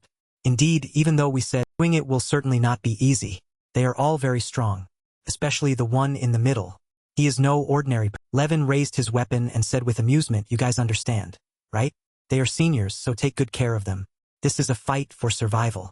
So be careful. As soon as he finished speaking, the burly men behind him rushed forward like predators, shouted as they flew, you've lived too. Today will be your day to. Haiyun and Damguan also quickly counterattacked, dividing their forces to fight. Haiyun frowned slightly, assessing as expected, they are not ordinary. Haiyun smiled indifferently, thinking to himself, with people like these we can handle. Haiyun drew his. He wanted to attack from behind the opponents, so he moved very slowly. Unfortunately, Levin saw through his intention. He sneered and said, these. As soon as he spoke, he rushed forward and kicked Haiyun far. He hit a rock next. Damguan, who was fighting, couldn't help but worry and exclaimed, what? Hai. The blink of an eye, the man appeared next to Damguan. He whispered, humans are very honest. Even if you hide your facial expressions, your body language cannot be. After he spoke, he grabbed Damguan's face with one. With his other hand, he raised his fist, wanting to hit him again. He continued, in this situation, how will you deal? He then threw a punch, sending Damguan flying far. Levin landed in. He scratched his head and sighed. Even though I tried, I couldn't uphold the honor of my predecessors. The seniors of glory are truly. Haiyun, trembling, lay on the ground, watching the man. He thought with difficulty, unbelievable. He's definitely too strong. This is not human speed. Are there so many people like this in Levin turned around, stuck out his tongue, swallowed a pill to activate his strength, and looked at Haiyun on the ground. His eyes widened. He asked, trembling, why are the seniors so surprised? Haiyun was stunned, pursing his lips and thinking, Levin then seemed to be re-energized, shouting loudly as if he had become another. The world has changed a lot. Seniors. He then turned and ordered his subordinates, bring that fake old woman out. Group quickly obeyed and went deep into the cave, following. Levin felt the blood vessels and strength within him merging into one. He greedily wanted to swallow more. Far exceeded his imagination. He thought happily, I'm so strong I can't believe it. If I continue to use this, Thank you watching for vid. Why hasn't he come out yet? In the end, do I have to go myself? Before Levin could take a step, he felt a heaviness below. He bent down and saw that Haiyun had crawled over and grabbed his leg. Haiyun struggled to say, I won't let you go. We're not done. Levin nodded, drew his sword, and replied indifferently, yes.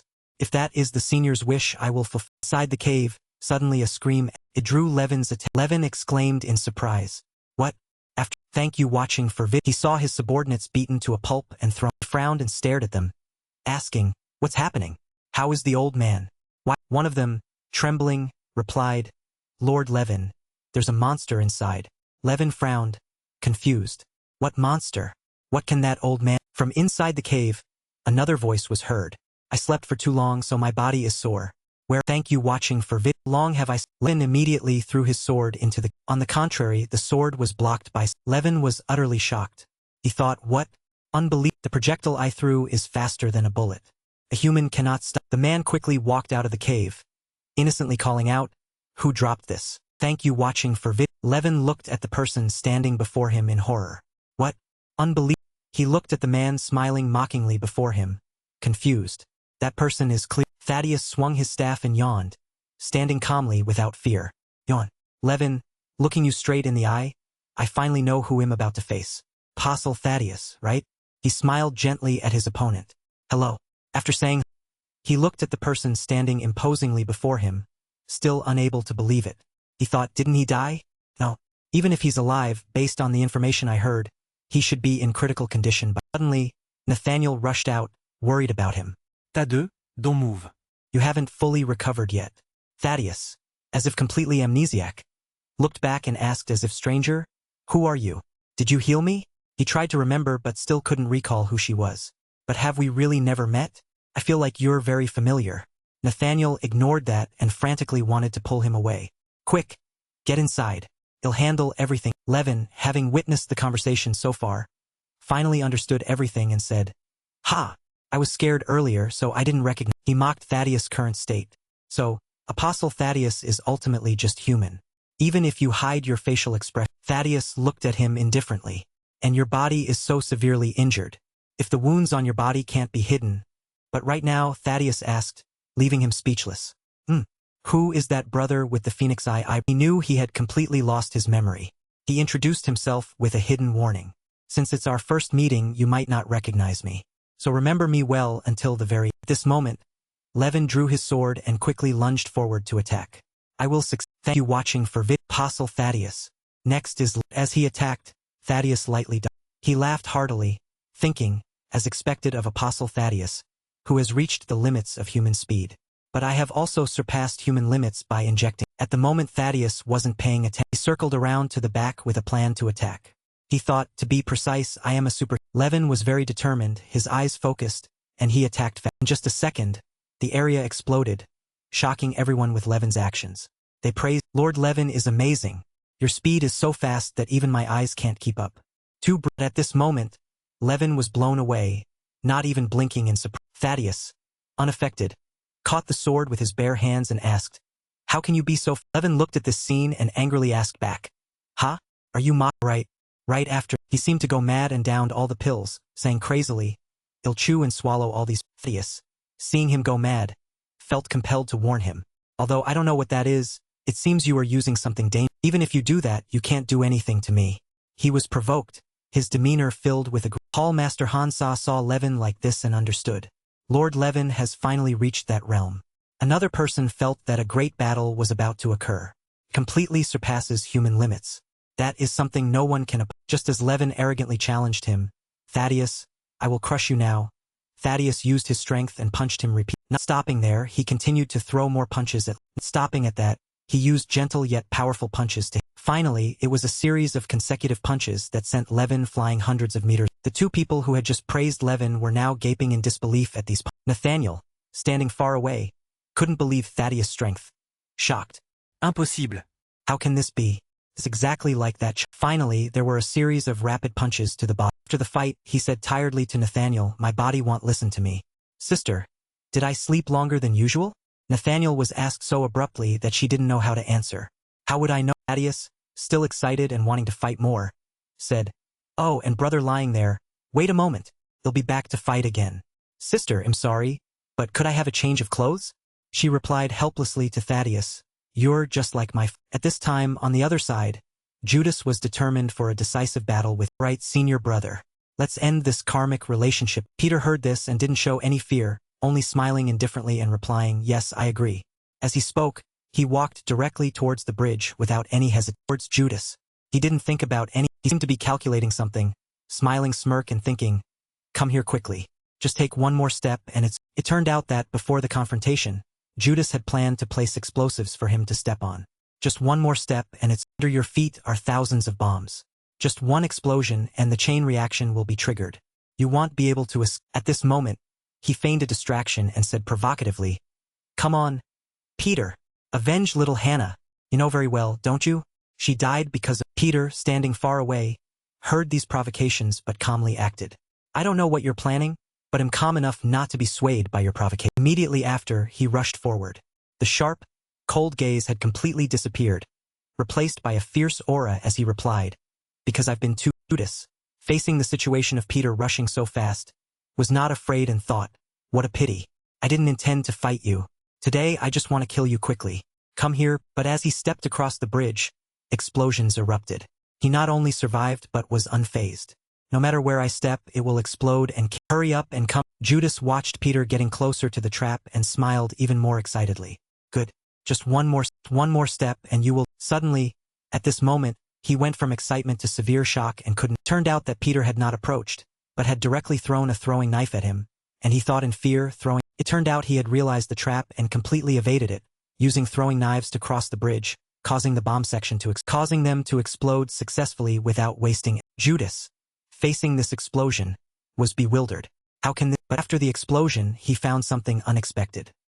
He looked at the desolate scene, and there was no one left. What? Thank you watching for vid. Judas was a bit confused as he looked at the bridge and also understood a little. This bridge must not have been repaired for a long time. If it was arranged strangely, he must be somewhere. He frantically searched around, panicking. Where? I can't see him. Judas was still stubborn, wanting to imagine Peter's location. I will definitely imagine. Just as he was searching, Peter was descending from the sky and asked, "Perhaps you seek?" And he was still searching but couldn't find him, making him curse in frustration. As soon as he finished cursing, just as he wished, he flew down and delivered a fatal punch, making him lie completely on the ground and creating a large Peter also asked him a question. "Since you planted bombs," Judas, unable to move, still shouted defiantly, "Could it be that I've weakened? You are faster and stronger than the Peter I knew." Peter grabbed his collar and threatened him. "I definitely told you not to come." Judas was determined to win, but before he could do anything, Peter punched him repeatedly. "I can't." After punching, Peter threw him hundreds of meters away, determined not to let him be arrogant any longer. Even with severe injuries all over his body, Judas trembled, holding his weapon, and warned, "Whether to return or not is my Peter, filled with fierce aura, walked closer, denying it. No, it should be said that Raphael's, as he understood everything behind this battle. He pondered, "Judas, from the beginning, you must have been enchanted by Raphael's." Judas in 2023, Hong Kong, had once lamented living in a dilapidated house full of why live so miserably in a place like. Suddenly, Raphael appeared at Judas' house, making him difficultly wonder, Raphael. He looked around the deceitful place and sneered, "The smell."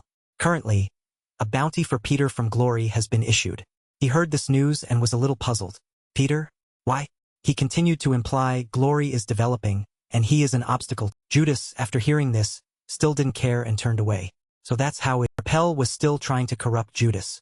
He continued to complain, "No matter how high the reward is, it's useless. There is one extremely important thing that is." Hearing this, Judas still showed no reaction and stared. Finally, he pounded his chest vigorously and said with burning determination, "What I mean is, this doesn't have a heart. A heart that truly hates Peter." At that moment I immediately remembered. Seeing this, he jumped onto the bed and continued to persuade Judas. "If we talk about hatred for Peter, it's definitely here." As he spoke, he lifted Judas' chin and wanted him to do. "My brother was destroyed like this. It's because of Peter. As long as the person who made you always compared disappears, you will live at the pinnacle of your glory organization." Raphael also made admirable demands. "So many good things will come. As long as Peter is gone, both you and I will be." Raphael continued to want to corrupt Judas, who also continued to complain. "No matter how high the reward money is, it's useless. There is something extremely important that is." Hearing this, Judas still showed no reaction and looked around. Finally, he pounded his chest with determination. "I mean, this has no heart. A heart that truly hated Peter at that time, and I immediately Seeing this, he jumped onto the bed and continued to persuade Judas. "If we're talking about hatred for Peter, it's definitely here." As he spoke, he lifted Judas' chin. "My brother was destroyed like this. It was Peter's fault. As long as the person you're always compared to disappears, you'll be back on top in your glory organization." Raphael also made admirable demands. "So many good things will come. As long as Peter is gone, you and I will be." Peter said to Judas' face, "You haven't changed." He looked at Judas with a sharp gaze and reminded him, "You still only judge yourself through the eyes of others. It's probably time to stop." Peter looked at the heavily wounded Judas and told him, "Don't embarrass yourself further." Judas, angered by these words, his eyes turned red as he gritted his. He went mad with rage and leaped up, yelling at Peter, "Damn you! Don't look at me like that. You know every." As soon as he finished speaking, Judas lost control and charged forward, wanting a decisive battle.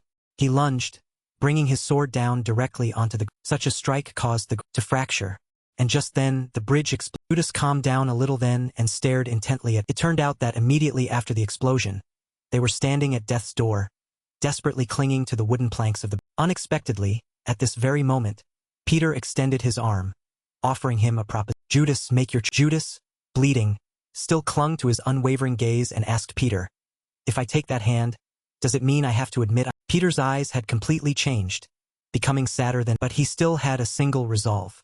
His gaze was firm. "I will not." As soon as he uttered that determined phrase, he finally let go of the iron. Judas went through his past memories once more. "Actually, I already knew that if I just followed the rules, nothing would go. I had accumulated ambitions beyond my capability. So, at some point, I coveted Peter's position. No matter how hard I tried, Peter was always so much higher. I was tired of the struggle. I felt that instinct. I was determined to pull Peter down. If only I could stand at eye level, then one day that position would be. But I realized too, even if I obtained it, I wouldn't have the courage to stand in that position. After the stream of thought and memory, Judas finally let go of himself, feeling like Peter from above was also lost in thought. He looked down and offered Judas his condolences. Stop now. Rest in peace. After Judas thank you watching for Peter didn't leave immediately. Instead, he sighed about. Meanwhile, at Glory, an assistant rushed in to report to Repel. Seeing the assistant's haste, he calmly asked, "What's the rush?" The assistant, who was rushing, calmed down a little and anxiously reported, "I'm sorry, boss. Judas' life has been cut short. I didn't expect." Repel heard the news and calmly replied, Then he turned away in disgust, not wanting to hear more. I had high expectations for Judas, but it turned out like. The assistant looked at Repel with concern, feeling a little heartbroken for him. Since childhood, he must have been very. Suddenly, Repel spoke, shocking the assistant. "It can't be like that." The assistant, seeing this, anxiously urged, "We must find the body immediately." Unexpectedly, he stood up cheerfully. "But first I need to eat. I'm so hungry. Prepare a meal for me." The assistant was a bit confused by the order. "Yes." Repel continued, "Oh, make it 2 portions." Unexpectedly, he turned back with a murderous glint in his eyes and ordered the assistant, "And contact Matthias immediately." Peter looked down silently. Even though it was a futile, he couldn't help but feel a little sad. At that, Peter recalled an old memory. He reminisced. At that time, he was standing before a tombstone. A little boy was hiding behind a tree, shyly looking towards him. If only I had paid a little more attention to that. That scene continued to remind Peter. He looked down at the boy from that year, wondering what he was like. The one lying below him was Judas, defeated. Peter was still watching. As expected, Judas ended his own life in a painful way, but at the same time it was his choice. He left. Now those thoughts are used. At the temple, the monks were cleaning. Thanks to Simon's great merit, the captured monks were safely rescued. Suddenly, a loud shout was heard. "Hey, you guys!" Simon walked closer. "Since you've returned alive, you should rest. What good will doing this work do for your merit?" The monk clasped his hands in thanks. "It's all thanks to the Buddha's grace." Simon patted his chest indignantly. "Isn't it thanks to me? I was the one who risked my life and suffered." The monk just smiled wryly. "Oh, my Buddha above, look down and see my noble sacrifice. I'm going back to the island of retreat." Seeing him complain, the monk was helpless. "It's all thanks to Simon's merit, master." Simon grumbled, "It's late." He still wouldn't stop. "If I had known, I would have abandoned you all." The monk chimed in. "Isn't it thanks to Master Simon that we are still alive? You are supreme. Even the Buddha can't do anything about my spirit. Simon can't accumulate merit. What to do? Could it be that my cultivation is not enough?" The monk asked, "Then why don't you cultivate with us to achieve nirvana?" Simon replied grumpily, "Just leave me alone." Peace has returned to the Amity Hermit. In the ocean, a yacht was speeding across the waves. Suddenly, a girl's voice called out. It was Johann and Matthew. He was steering the boat. "Matthew, I'm the boss. Don't you see? Take your hands off." She exclaimed, "You drive so well." But she said this while touching his chest. "The young man you spoke about last time, can you introduce?" Johann found himself completely entangled with her without even realizing it. "He's very charming," he said with disgust. "Damn it, Matthew." She asked with delight, "What kind of women does he like?" Johann replied, "That young man is." He continued to ignore her advances. "Oh really? I have a good feeling about this." She asked back, "Aren't you too like that?" He grumbled, "Get down." The yacht sped across the waves. "Oh my God. Are you being too harsh on a lady? Do you really like that young man?" He loudly denied, "No." She asked with interest, "Oh, it seems like it. It's not, right?" They continued, "You hate me, don't you?" At evening, one of them said, "Today we're preparing a lavish feast." Simon exclaimed, "Oh my God. Can we eat like this in a temple?" The monk replied, "It's all the Buddha's merit." Simon said, "If the monks are punished by the Buddha," in front of them was a table full of delicious dishes. Indeed, they were all special temple dishes. Nathaniel commented with admiration, "Simon, you haven't changed at all. You're still the same. I told you, don't complain." Simon smiled wryly. "Who said I was complaining? Just kidding. Sister, no one is helping. So don't eat it." Peter turned to apologize to her. "Sorry, Nathaniel. It seems this place has been discovered by Glory, causing you trouble." She replied, "No, Glory will find me anyway. And don't worry, there are many temples to hide." Simon laughed loudly, putting his arms around the shoulders of 2 monks. "Today is a happy day. Don't make it heavy. Everyone, could only smile wryly, speechless at his excessive enthusiasm. Seeing their lukewarm reaction, Simon explained, since I lost an arm, my sense of humor has diminished. Hearing this, Nathaniel replied, you never had a sense of humor in the first place. He put on a pitiful face, his eyes welling up with tears. Does no one stand? Suddenly, the red-haired young man, Thaddeus, opened the door. What's that smell? Truly a lavish feast. He jokingly teased. Oh my God. Monks, can you eat such food in a temple? You prepared so many meat dishes to welcome me after my hibernation. He looked around briefly and wondered. Hannah is. Simon welcomed him cheerfully. Yes. You were thinking of my granddaughter too, right? Thaddeus replied, of course. Uncle Simon. He asked again, do you know why? He answered, of course not, but I feel the same way as you, Uncle Simon. Peter interjected. Aren't you guys risking your lives fighting a few days? Thaddeus wanted to eat something else, but Nathaniel stopped him. No, Inseok. You haven't recovered yet. You need to eat porridge to regain your strength. He said sadly, this makes me too sad. This is a rare meal where the whole family is stuffing his mouth with food, he said. I've been wondering. He looked at the monks. Why are the monks like stiff wooden planks? The monk also wondered. Is that so? Why are they like that? He naively asked, is there a type of cultivation like a wooden plank? They said, actually, this. Looking at the four of them, they were all decided. Thaddeus cheerfully said, how could that be? Just think of it as your home. They said, this is my home in the first place. He continued, eat that dish. Don't be shy. Eat as much as you want. They replied, I prepared all the. Thaddeus happily said, how could that be? Just think of it as your home. They said, this is originally my home. You continue. Eat that. Don't hesitate. Eat as much as you want. They replied, everything I prepared is. Hearing this, Thaddeus laughed. Huh? None of us are well educated. The room was filled with laughter. Nathaniel said helplessly, now I don't know whether to laugh or cry. He replied, great. Since none of us are well educated, it'll make candied hawthorn for everyone today. Peter ate intently. What are you saying? I don't understand any. Moonlight illuminated the dark. At this time, Thaddeus sat in a corner. Deep in. Suddenly, Peter appeared. Where did the cheerful, laughing person from earlier go? Seeing him, he called out, Peter looked at him with affectionate. They sat together. No matter how I look, I understand you feel embarrassed because of your age. Thaddeus replied, what age? I don't care. You are still my. He said gently. Then I'm relieved. So, treat me comfortably. I'm really looking forward. Thaddeus playfully hit him. But when you're like this, I really hate you. You keep deceiving. He responded, to make you understand, I really have no other choice. He cheerfully put his arm around him. I know. Then he said, I'm sorry. He set a condition. If you want to apologize, buy me candied hawthorn. Peter complied. He'll buy you one. He seemed to suddenly remember. Right? Why are you up here alone so late at night? He hesitated. Thaddeus continued, in the past few months so many things have happened, haven't they? I'm just trying to sort things out in my. Thaddeus paused. When I realized the person I hated was my father, he called a moment from his childhood about the situations I or the times he protected. Thaddeus confided, should I hate my father or feel guilty? I have no idea. Peter, sitting beside him, remained silent, listening. After speaking, Thaddeus laughed heartily. This is the first time I've experienced these things, so I don't know what to do. He pondered, thank you watching for vid. He spoke up. He's very felt a fleeting surprise at his words. Peter continued that Thaddeus. Basically, he likes to tease people a lot. He remembered his father's demeanor.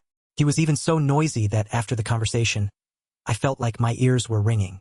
Someone like that having children, what would they be? Remembered, affirming with certainty it's obvious. He must be very thinking back to those times, I couldn't distinguish whether he was my father or a friend. Thaddeus is definitely clumsy in many ways. Thaddeus still listened to his words. I don't know what happened between you two, but there's one thing I'm sure. Peter sincerely said, that he is the friend who shares my. Then looked up at the sky. Your father, Thaddeus. Even though he's a very clumsy person, he turned and gave him a gentle smile.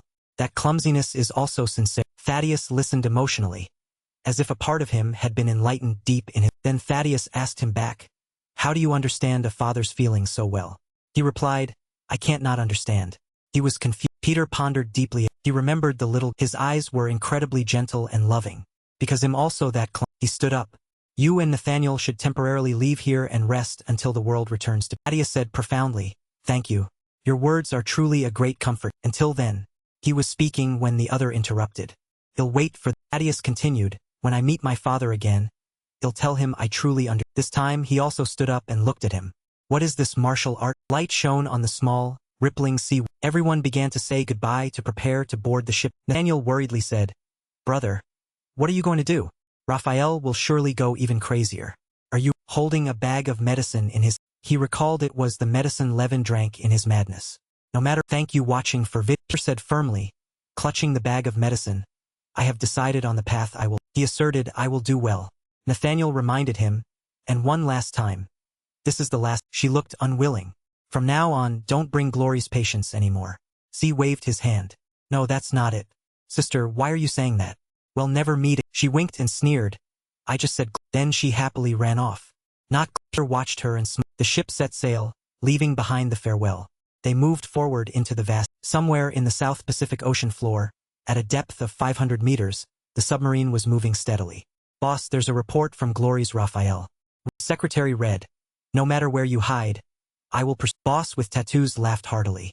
"Does he know where this is?" He said smugly, "We've stolen this submarine. Even if he crawls back from hell, he can't reach us. Not even old Peter of Glory can reach." The secretary hesitantly continued reading. "I don't know if it suits your taste." The boss asked again, "What did he?" Replied, "He's eating instant noodles." The boss looked confused. He shouted, "Boss, read it now." He asked back, "What does it say?"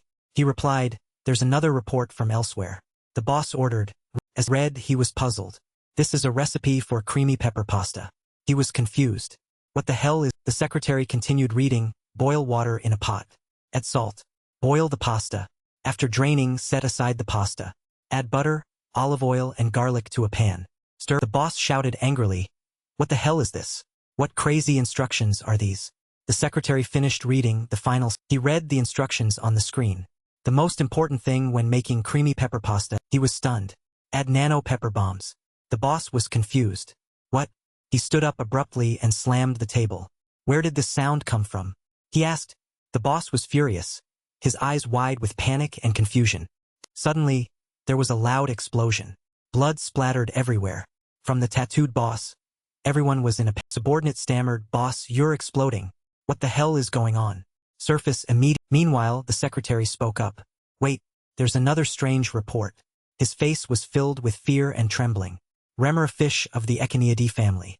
They are suckerfish with diverse body lengths, capable of growing up to 130 centimeters. And suckerfish can only dive to a maximum depth of 300 meters. Please," the subordinate shouted. "What the hell is this?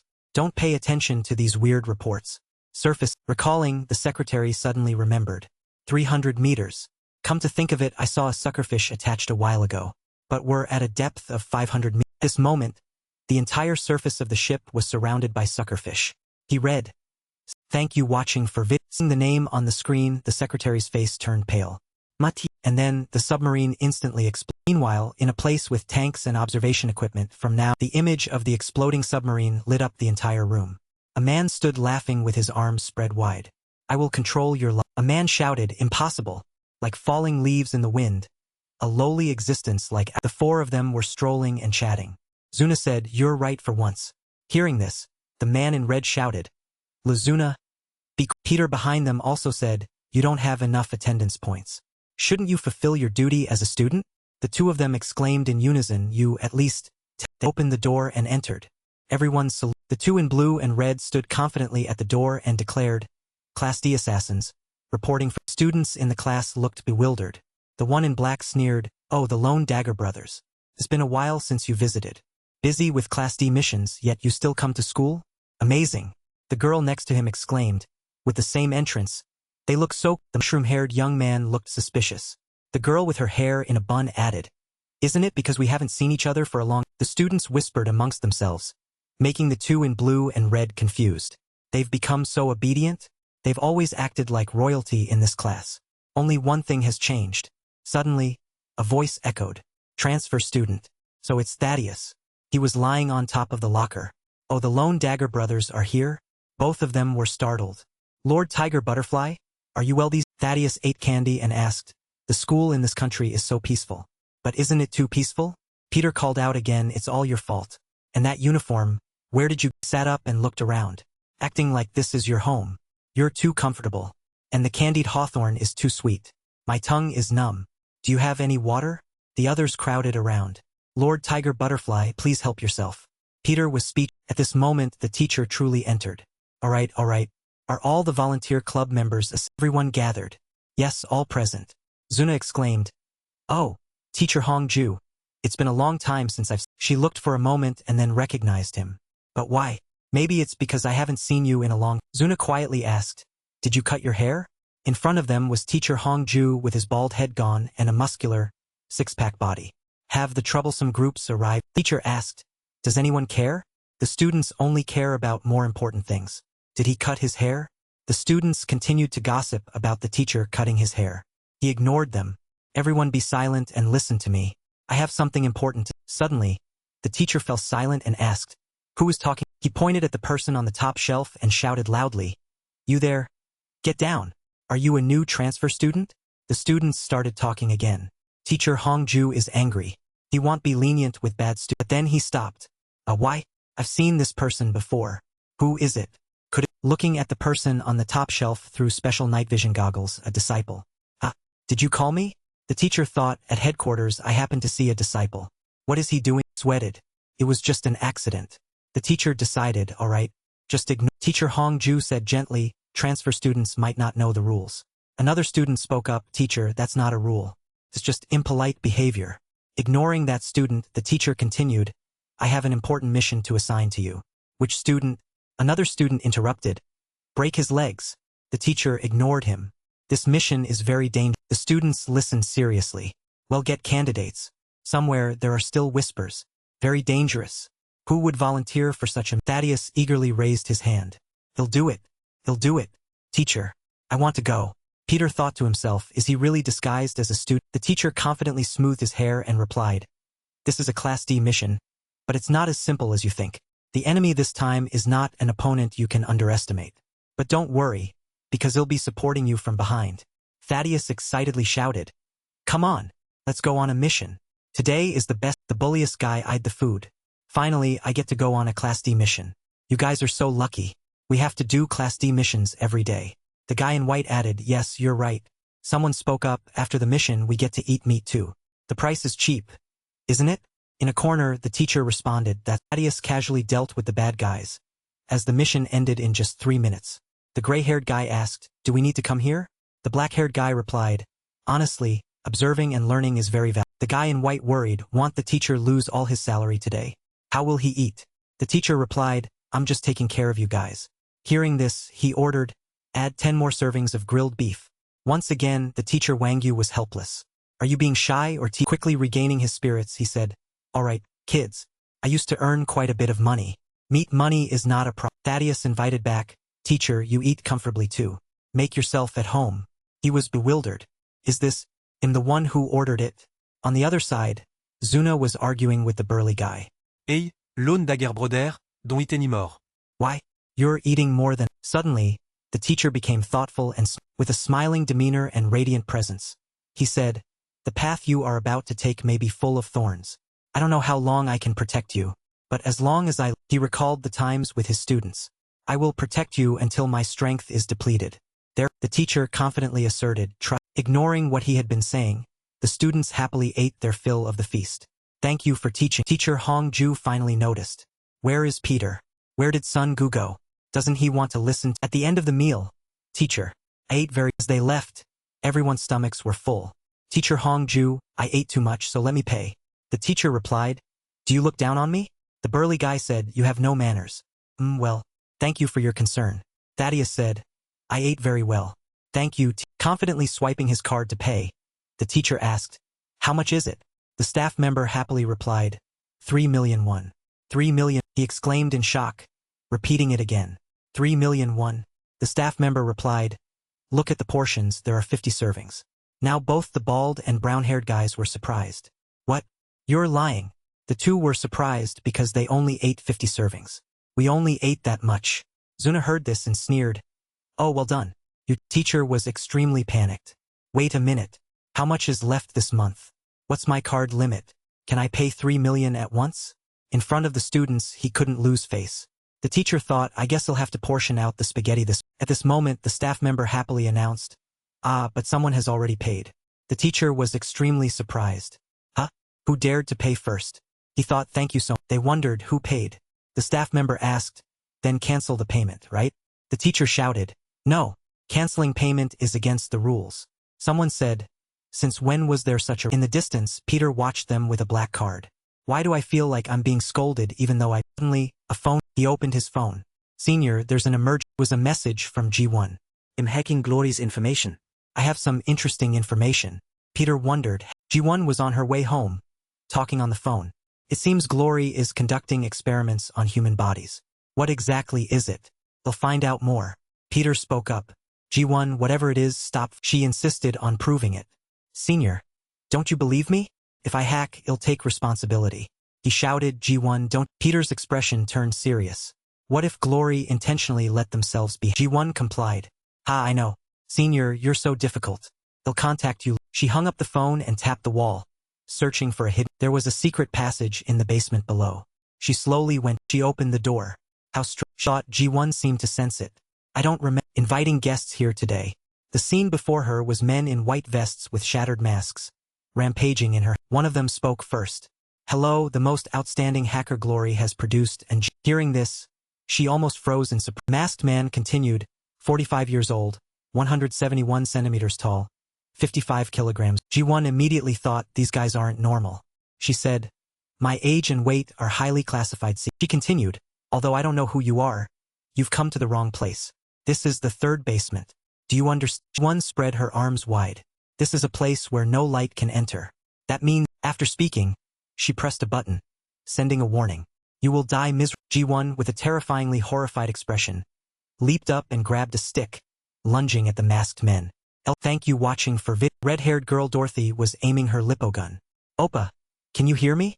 It seems Matthias is starting to... Man in military uniform with a completely masked face repeated her words while looking through binoculars. Lipo Oppa, Dorothy. Are you speaking to your superior like that? She replied, superior? What are you talking? Continued, but is it okay? Matthias going alone? Simon betrayed us. And Tadeo too. They'll join forces. Maybe Johanna. The fully masked man said, it depends on your perspective, but Matthias' combat ability might not be that high. Tadeo and Simon can defeat Matthias, but neither of them can defeat Matthias at the same. Dorothy stood up and looked at him. Huh? What kind of wordplay is this? Matthias looks weak, but he's quite... He heard her say that and lowered the binoculars. Dorothy, do you really know nothing? Or do you not care? She replied, if it were me, I'd just say it. He explained, Matthias is a world-renowned expert in military and industrial explosives technology. He is the head of Trinity, the organization that created over 90% of explosive One day at Paranba. What do you want to hear? Why aren't you The muscular man was pinning down the man wearing a hat. Explosives expert. Leader of Matthias. The muscular man continued, to be honest, I prepared a lot before coming here. But what is this? Your reputation is more exaggerated than I thought. So? Are these the soldiers you always brag? The corridor was littered with bodies and blood, as if a fierce battle had just taken place. Are they just pieces of corpses? Two burly men were pinning down the man at the counter. The one with hair said, we have 3,000 people. You have dozens. You're all wiped out, right? The bald guy continued, I overestimated you. If you had obediently joined us, it wouldn't have come to... Saying that, the bald guy lowered his head further. From now on, in this industry you have two choices. He warned the man, or the bald guy wasn't finished. It's better to give up your futile dream. The 3,965 bombs you modify... He held out his hand, dropping fragments of metal removed from the bombs onto the table. Have been dismantled. Now the man wearing the hat spoke up. Man continued, I don't care about that. The shares of all kinds of explosives in the world. Keep them yourself. The bald guy was surprised. What? The man replied blandly, then he opened his phone and looked up, smiling wryly. Is it this that makes you uncomfortable? Or something else? For example, he revealed his tattooed face, smiling slyly around a pile of diamonds. The rumor is that Trinity is the strong. At this moment, another burly man spoke up. Anyway, at least you're aware. Too bad if you were a little stupid. The two burly men raised their guns and pointed them at his head mockingly. You probably would have lived a few more seconds. Even with guns pointed at his head, he showed no fear. You should put that hand down. His eyes were fixed on the phone screen, but his mouth was still moving. You can't escape my explosion. Once you enter this space, from now, as he finished speaking, your death will be controlled by me. Hearing this, the white-clad man sneered. Oh, what are you playing at? He continued mockingly, what else is there to say when you're about to die? The man with the tattooed face suddenly into right hand. The two burly men were confused. Instantly, the white-clad man's right hand holding the gun exploded. To his bewildered and uncomprehending, the man writhed on the ground, screaming in pain. My hand! Seeing this, the bald guy was also confused. Damn it!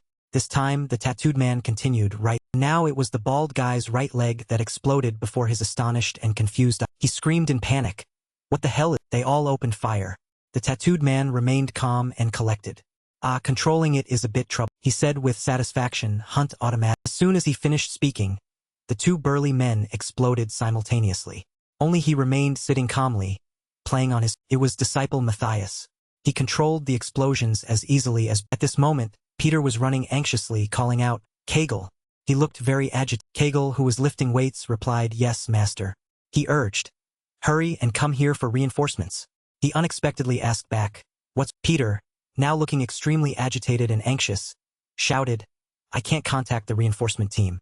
The tattooed man also turned his face, revealing cruel and cold eyes. That's a living nuclear. This was the third basement.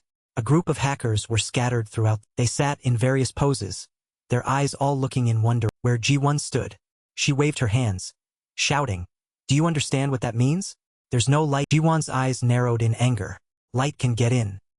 She paused for a moment, pulled out a remote control, and pressed it hard, plunging the room into dark. Then she declared solemnly, You are all going to. Ji-won brandished the stick in her hand and lunged at the group of hackers. The stick, by inertia, pierced through, but the hacker leaned to the side to. This displeased her.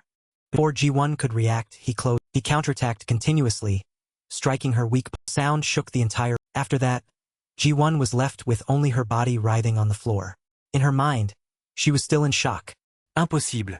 I clearly saw them, but I was. Then she paused for a beat. Could it? Ji-won suddenly realized.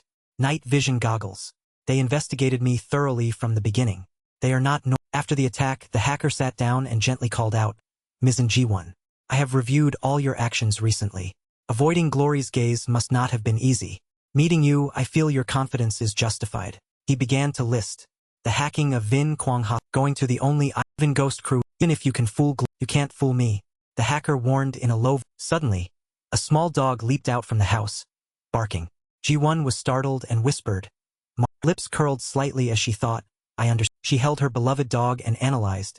This has never happened, even though we've been together for 10 years. Marking being this alert. Your target isn't me, Ji-won confidently asserted. From the very beginning, you intended to destroy my. She sat up straight, her voice turning mockingly gentle. Who are you? We should get acquainted before being. He replied indifferently, It's probably too late to get acquainted before being close. From lightly lifting his mask, one of them introduced himself. My name is Matthias, and he calmly explained, This place is likely to become Peter's stronghold. I'm sorry, but I will deaden. And Ji-won, you've worked hard for 45 years. Hearing this, she angrily shouted, I haven't had my birthday yet. I'm only 40. Saying this, Ji-won suddenly paused. Her vacant eyes looked down and she unexpectedly exclaimed. She cursed inwardly. Damn it. When did he plant this on me? If I touch it, it's big trouble. How can I remove this damn thing? What should I do? Looking at the small blinking lights on her body, Ji-won felt extremely Thacker holding the detonator answered the question. Worrying is useless.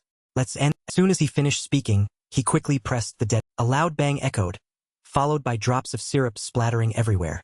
But what exploded was not the house, nor her, but the hand that had just pressed the detonator. It was covered in blood.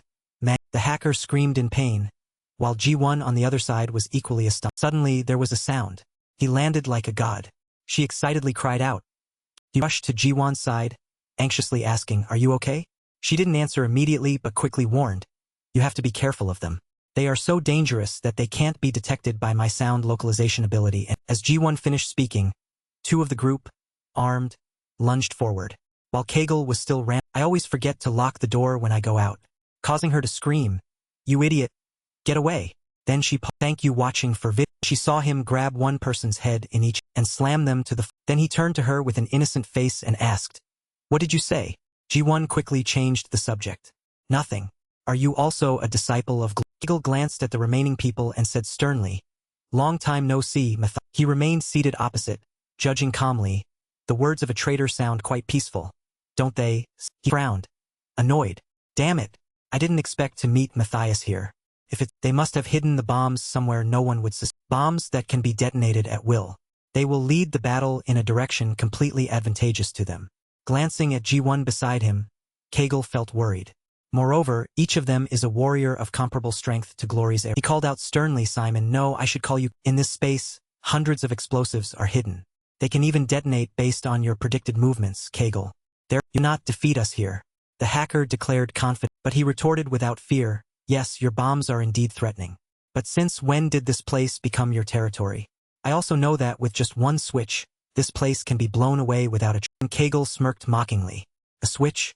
But what about this? He clenched the weapon in his hand, revealing sharp, metallic. He threw something into the air from his hand and said, I have quite a few. The things Kegel threw flew straight toward, adhering to the pile of bombs behind, successfully activating them to explode. Kegel, on the other hand, quickly hugged the girl and the pet dog beside her and rushed out amidst Jiwon's piercing screams of despair. After the explosion, everything in the room was stuck in the pile of bombs behind, successfully activated them, causing them to Meanwhile, Jiwon quickly hugged her and the pet dog and rushed out amidst Jiwon's shrill screams of despair. After the explosion, everything in the room was destroyed, but the other group of people were unharmed. A subordinate standing nearby inquired, have they escaped? Sir? The hacker leader calmly replied, no, and Jiwon's role is sufficient. In any case, I've already taken everything I needed. At that time, in the gymnasium, a group of boys were mocking the girl opposite them. What are you doing? You can't even get it. Thaddeus, with a glib tongue, teased, are you all pretending you can't throw it in? Watch this, it'll sink 10 shots into that hoop. The students behind them shouted loudly to assert their dominance. Make way. The stubborn tiger is about to set a... From a distance, a thug-like figure entered, shouting, who's the new student? One of the boys from the group panicked and yelled, Jang Ison. Why are you... He immediately slapped the boy across the face and cursed. Hey, monkey. Come out here. You want to die? Inside, Ison tried to hold back. These guys can be killed with just one finger. But I have to endure. With great power comes great responsibility. That, he led his group forward menacingly, yelling, are you a transfer student? I'm the captain of Mapo, Jang Ison. That parasite dared to steal Yejin from me. The person holding the ball retorted with a smirk. Huh? I don't understand what you're saying. He lowered his voice and snapped. What are you playing dumb? You lured Yejin with those candy sticks. I told you so. Hearing this, Thaddeus raised his voice in a mocking tone. Is that what you call luring? So then yes. This only made Ison more furious. He stepped closer and said, I want to explain. Let's go to the upper floor. Hobium pointed at himself and asked mockingly, why? Ison issued a challenge. Let's fight. He readily agreed. I love fighting. The two also didn't forget to taunt each other. This brother might lose his life. You should write a will to be safe. The rule is a one-on-one fight, remember? I've learned boxing, just so you know. Peter looked down and asked softly, what about Kageo, sitting nearby, quickly replied, she's not seriously injured. But unfortunately, he hesitated slightly at this. Kageo recalled her pained scream when she had just escaped. My shelter has collapsed. How am I supposed to? Seeing him standing aside, Jiwon quickly found an excuse to shift her anger. Yes, I know. Don't you have any sense of atmosphere? I just lost my home and became a refugee. And you're standing there making a phone call. Hey, I even gave you a school uniform. You can't treat me like... Kageo quickly turned to explain. Sorry, I was on the phone with Chairman Choi Unchang. Even then, she wouldn't let it go. Are you and the chairman laughing at me? Come on. Let's go meet Chairman. He calmly explained to Jiwon. The chairman said D-Train Group will help you find new accommodation. Hearing this, she quickly snatched the phone from Kageo's hand, changing her tone to flattery. Chairman, last night, for some reason you appeared in my dream, so I immediately felt it. This is fate. Chairman Choi and I will build a future together. Jiwon, feeling anxious, asked who attacked their hideout. He truthfully replied, a disciple of glory, The person used all sorts of predicting explosions through bizarre and unexpected methods. Far beyond human imagination. Peter mused for a moment. Explosives can deal with multiple people at once. Agio nodded in agreement. The most annoying thing about him is that the timing and method of planting the explosives are unknown. If we knew that, we could find a way to deal with it. The students below shouted. My shot is blocked because the basket is too high. Teach me, he asked in surprise. Then he sighed in resignation. If only I were just a normal student, it would be so much better. It would truly be much more comfortable. Peter teased. Almost 30 and still imagining yourself in a school uniform? Hearing that, he felt discouraged. It's truly terrible. But in the end, he still had to get up, warm up, and do his duty as a teacher. And you, he teased softly from above, Kagyo, don't be too flashy. He happily replied, do you think I'm that kind of person? I may look like this, but I'm also socially capable. After warming up, Kagyo loudly called out, listen carefully. As he dribbled, he explained, actually, a flea can jump over 1 meter, equivalent to 200 times its body length. If you put a flea in a jar and open it 3 days, from then on, the flea can't jump higher than the height of the glass jar. Perceives that as its limit. Kagyo moved his body as an example and lectured it. Don't just use your abilities through your mind. It's the same with basketball. Relax your... He raised the ball high and made a dunking motion, saying, lightly, the ball successfully went through the net, but it was followed by a thunderous to students astonished. Kagyo stood in the middle of the court, the broken backboard in his hands. Only the frame he pouted and exclaimed, whether you try to hide it, and he, standing below with an innocent expression, blamed, why did it break? The basket was going to be replaced anyway. The supervising teacher stood trembling and explained, we just bought it last week. This is an official NBO. Peter, sitting above, fell into contemplation. J1's hideout has been exposed. Even though it was destroyed inside, there might still be some traces for them to track. My traces will definitely remain. Traces left behind. Thinking of this, he suddenly remembered. I must, he shouted.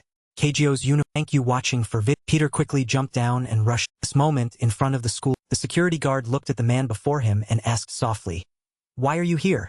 The hacker replied, in the pouring rain. A low voice echoed, what are you here? At Xianyang High. The hacker sat on the rooftop, looking down at the school grounds. He muttered calculatingly, I've gone around this entire school. Indeed, I still can't find any trace of Peter. Only traces of many forces around him. The hacker lowered his head, typing on his computer, murmuring, I don't need to go looking myself. Even if I find him, hell just escape. That's the case, then.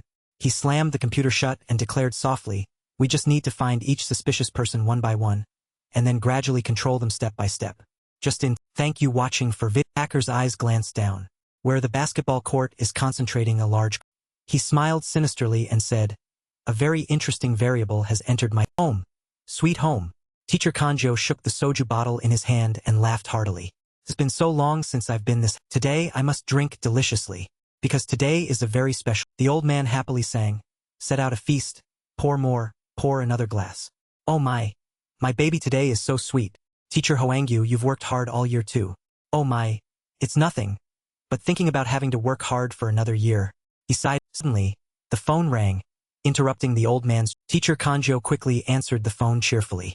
Yes, I am Teacher Okanju from Sin-E and Guang High School. The voice on the other end said, we are Capital and we have a special product for you, sir. He exclaimed, oh, thank you so much for remembering my birthday too. The other side, based on that, introduced, it's great because today is your birthday, so we'll lend you money. Teacher Kanjo compliantly replied, just what I needed. That's even better. The other side said, oh, you are truly lucky. We just have a product that perfectly suits you. The old man, without hesitation, shouted, 1 billion. Can I borrow 1.5 billion? Teacher Kanjo happily raised the price. Finally, he was met with a barrage of curses. Hey, you crazy idiot! Who lent you that amount? Are you Afterwards, only the sound of the phone being hung up was heard. The old man returned to his drinking table and poured more. His mood was a bit more somber than before. If I can still deceive them, I'd rather do that. This surgery cannot be performed in. If you want to do it, you have to go to America with her. If we estimate the cost, it's about 1.5 billion. At this point, the old man's weathered face carried many unspeakable. Suddenly, a knock echoed. Who is it? Teacher Kanjo grumbled. Who could it be at this? He propped himself up with his hands, got up, regained his composure, and said with a smile, how did you know today is my birthday? They'll come right out. Who am Okanju? Today is my birthday. The old man opened the door and introduced himself. But Teacher Kanji's eyes suddenly. The hacker was standing before. Teacher Kanjo was stunned for a moment, then forced a fake smile and asked, oh my, why are you here? It doesn't look like you're selling door to door. He raised his voice and called, Teacher OK. The hacker gently reminded him, you can relax the hand you're holding behind your. The hand tightly gripping the knife behind his back trembled slightly. He tossed a coin in his hand and calmly introduced himself. I've come to meet Teacher Okanju. I am the hacker pushed up his mask and said in a low voice, may I come in for a. The old man gave an awkward. In the end, he had to let him in. The kettle on the stove was. The hacker grabbed the knife, swung his hand, and slammed it forcefully onto the... He approached, picked up a photo frame, and examined. The hacker played with the coin in his hand and chuckled. You are probably a good teacher. I heard you were once a top agent for Glory. But now you've integrated so wonderfully with the school. It's truly admirable. Teacher Kanjo shook his neck and chuckled lightly. Do you know why I'm losing so much hair? Kids these days just treat teachers like neighborhood uncles. Not a moment's peace ever. Unlike his seemingly relaxed demeanor, sweat poured down his face, and his heart was filled with unease. Disciple Matthias came to my house. Why is he after? As if hearing teacher Kanji's thoughts, he made an offer. I want to cooperate. I've determined that Peter is currently involved with this. If you help me find him, you can live happily with your students as before. The hacker's voice lowered. If I can't trust your cooperation... He smashed the glass of the large photo frame, threatening, everyone will... Teacher Kanji's eyes darted around, trying to evade. I only manage the school when I sleep. There's absolutely nothing related to Peter. Esteemed disciple, you might be mistaken. Please leave my... He was so tense he was sweating, his heart filled with anxiety. Even so, he will definitely come to school. All my students are in danger. There's only one way to stop. I have to show myself. Thinking this, Teacher Kanjo drew the knife hidden in his umbrella. He turned around. His face was serious and determined. I've kept this knife for decades. I can do it. As he was stealthily approaching, the hacker noticed. Right now, under my control. So don't do anything foolish or you'll regret. Teacher Kanjo froze for a moment. He tried to smile to distract him. What do you mean? His resolve hardened. I can't hesitate any longer. Let's end this. He roared silently. He quickly lunged forward, wanting to attack him from behind. But he only heard the hacker let out a soft cry. You're right. En explosion Sunded. Teacher Kanji's prosthetic leg was shattered and was thrown backward, smashing every... Teacher Kanjo looked at the blinking mini-bombs on his body and trembled. Bombs? Since he stepped on the debris and threatened, my control over the lives of your students. All of it depends on Teacher Kanji. Now, do you agree to cooperate and be controlled? Refuse. The hacker leaned closer, his voice carrying a chilling murderous... Next morning, in the school hall, a group of people bowed their heads and greeted, Good morning, Teacher Wu. He waved his hand friendly and replied, Good morning, student teachers. A scream echoed through the hallway. Teacher. Two boys rushed out, excitedly showing off. Tell me, who wears the wig better? Of course, it's me. What? Teacher Kanjo silently watched this. He recalled his words from last night. If you want to live happily with the children as before, should listen to my He sighed and turned away, waving his hand to remind the two. Stop fooling around. Get ready for the next. The two watched his slow steps, looking lost. Why do you seem in a bad mood today? Asked the one with puffy hair. Did you not eat anything this morning? The one with blonde hair chimed in. You idiot, he's probably constipated. The one with puffy hair laughed along. You're so... From inside the classroom, Zuna poked her head out and yelled, Hey, you crazy guys! I told you not to wear wigs and you didn't listen. The two boys replied dejectedly, because Teacher Kanjo is a wig expert, we thought he'd pick one for us. Hearing this, she raised her voice and teased. You'll definitely go bald later and have to wear wigs. The two boys laughed. Then we won't need to wash our hair, right? So convenient. Zuna was speechless. That's so convenient. Somewhere else on the school rooftop, Tim's voice echoed. Why, we have Sungu here. And Keijio. Not to mention our excellent brother, Seven. He leaned on the railing and said comforting. Keijio also reassured him softly, that's right. We also have a great master. Even Matthias can't do anything. He boasted loudly from behind. In the most amazing... Peter looked into the distance and said softly, you guys shouldn't be here. Keijio instinctively agreed. Okay. Then he was startled. Huh? Why? I want to fight Matthias. He calmly analyzed the situation. Matthias will come here because he suspects any possibility related to Peter. Simon and Thaddeus, those who have confronted Peter, are also at this school. Undeniable evidence. From the rooftop, the three looked towards the school. The air was strangely... He let out a slight... Crossing his arms, he exclaimed, Unbelievable. This place is so different from where I was born and raised. Such a peaceful and beautiful place. And Matthias is going to enter. Peter asked softly, what kind of person is Matthias? Hegel quickly replied, within Glory he's known as a walking bomb. The scariest thing about Matthias, the moment he meets someone he secretly plants a bomb, and the other party has no idea. Moreover, no matter how he does it, Matthias can detonate it at the exact moment he wants, at the exact location, within the range he wants to kill. He fell into contemplation for a moment, then said softly, that must be a pretty annoying... Peter pressed for more information. What about his identifying features? Kegel laughed. That's easy. When he enters, you can't possibly not recognize him. Peter asked doubtfully, leaned closer and whispered something into Peter's ear. A moment, thank you watching for vid. He nodded in confirmation. He wasn't entirely sure. If it's the Matthias that Kegel mentioned, then it's impossible to miss. But would he really do something so obvious? In the class, thank you watching for Teacher Kanjo stood on the podium and said, "We'll end today's lesson here. Thank you for your hard work. Before I'll cast my gaze outside and say," the classroom door opened, and a large figure appeared right behind. He walked to the teacher's side, and the teacher introduced him. "We have a transfer student. Say hello, everyone." The students looked at each other in confusion. Why are there so many transfer students? Luna stared, puzzled. Is that person really a student? Peter frowned and he recalled what Kageo had said. When he enters, you can't possibly not recognize him. Just by looking, he's very striking with all the tattoos on his face. And above all, there's something very suspicious. War braces. The tattooed man smirked and said, "This is the social work class, right? I look forward to everyone's." Teacher Kanju left him to it. "Greet each other," he said, then turned and left amidst the students' frantic. On the podium, he began to spread his words. "You are the young buds who will become assassins of glory, aren't you? Nice to meet you." The man's eyes gleamed. He looked down with disdain. "You're all just petty little..." Delinquent students below heard this and stood up, shouting provocatively, "Let's have a welcome party. Do you think drawing tattoos on your face will scare us? Don't be afraid. I drew very carefully." They shouted, "Let's start. Welcome to the social work class party." With that, they grabbed some pens and charged forward without hesitation. But in the end, he dealt with them all with a small utility. He stopped right in front of the tattooed man, stared intently at, twirling the knife in his hand. He asked with a gradually deepening voice, "It's you, isn't it?" "Thank you watching for Victor." Calmly glanced at him. In his mind, he was silently calculating. Is this guy trying to probe the relationship between the social work department and Peter? But why do it so blatantly? Moreover, there's something about this guy that's... Looking at his distinctive face, remembering what Kageo had told him earlier, he mused for a... Suddenly, a shout interrupted the silence. "Wait, you two brothers," the Dakos shouted loudly. "Since when was the captain changed? You transfer student, you're not from Glory Orphanage, are you? You don't know anything and you dare to be arrogant? If we make a move..." Before they could finish, the tattooed man interrupted again. Then he recited their information clearly. Rank 333, D-Class, Dako Huin. Rank 334, D-Class, Doggo 2. From Tan Vin Quang Hospital to the Ghost cruise ship, and then to the island of... This made the two young men shout excitedly. "What? You should have said so earlier. We were being roundabout because we were embarrassed. Forget what we said about you earlier. We don't want trouble."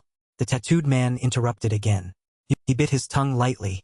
Remembering those snake-like eyes, he chuckled and said, "You're lucky to be alive." This statement made the two brothers freeze. Their hands clenched, veins behind them. They grabbed knives and charged forward, roaring angrily, "You should be the one saying..." But before they could reach him, their collars were grabbed and they were pulled. Zuna grabbed them by the collar and dragged them out the door, constantly advising, "Don't fight anymore." Dako Huin turned to warn her. "Lai Zuna, I'm talking to you nicely. Let go now." Dako glared at the tattooed man. "Hey, you with the braces? They'll keep an eye on you." The brother beside him loudly explained to save face. "It's almost lunchtime, so I have..." Amidst the loud shouts of the two, Zuna's eyes looked worriedly at the two remaining in the classroom, her heart uneasy. "That transfer student gives me a chill. I absolutely cannot confront him. I think Sanku feels the same." Her eyes suddenly widened. She was startled and suspicious. "Wait, are they really going to fight?" Inside Peter stood up and squinted at the mocking man. "Yes," he said so. He was secretly celebrating. As expected. Then Peter's tone immediately changed. "He's Kim Sanku, the class president of the social work class." He pretended to be innocent and introduced, and he turned to Zuna. "Zuna, you lead the transfer student on a tour of the school." This casual remark made the Dako brothers shout in surprise. "What? Since when did he become the class president?" Another student was also dissatisfied. "I'm the class president." So the current scene became Peter leading the tour, the tattooed man beside him listening to his endless chatter. "You have to be very careful around." In front of the class 3 faculty room, there's a terrifying teacher. Then Peter pretended to be serious and yelled at some students who had just passed by. "Hey, you guys, can't you wear your uniforms properly? Kids like you need a good beating to wake." After that, he turned back to his guiding duties. "This is the restroom where you can wash your face and relieve yourself." In the restroom, the two Dako brothers were chatting. "Hey, you with the braces, wait until I'm done. You're finished. Hey, you crazy guy, you spilled everything. I'm sorry. If you want to fight, fight the one with the braces."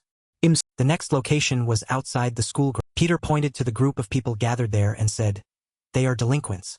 A bunch of sinners who are corrupting this world. He spoke very loudly, making them angry and roar. What did you just say? Who asked you to introduce? The two walked to another place. Peter continued his work. Is the school performance stage. Here we have plays like Moliere's Tartuffe. At this point, the tattooed man impatiently interrupted.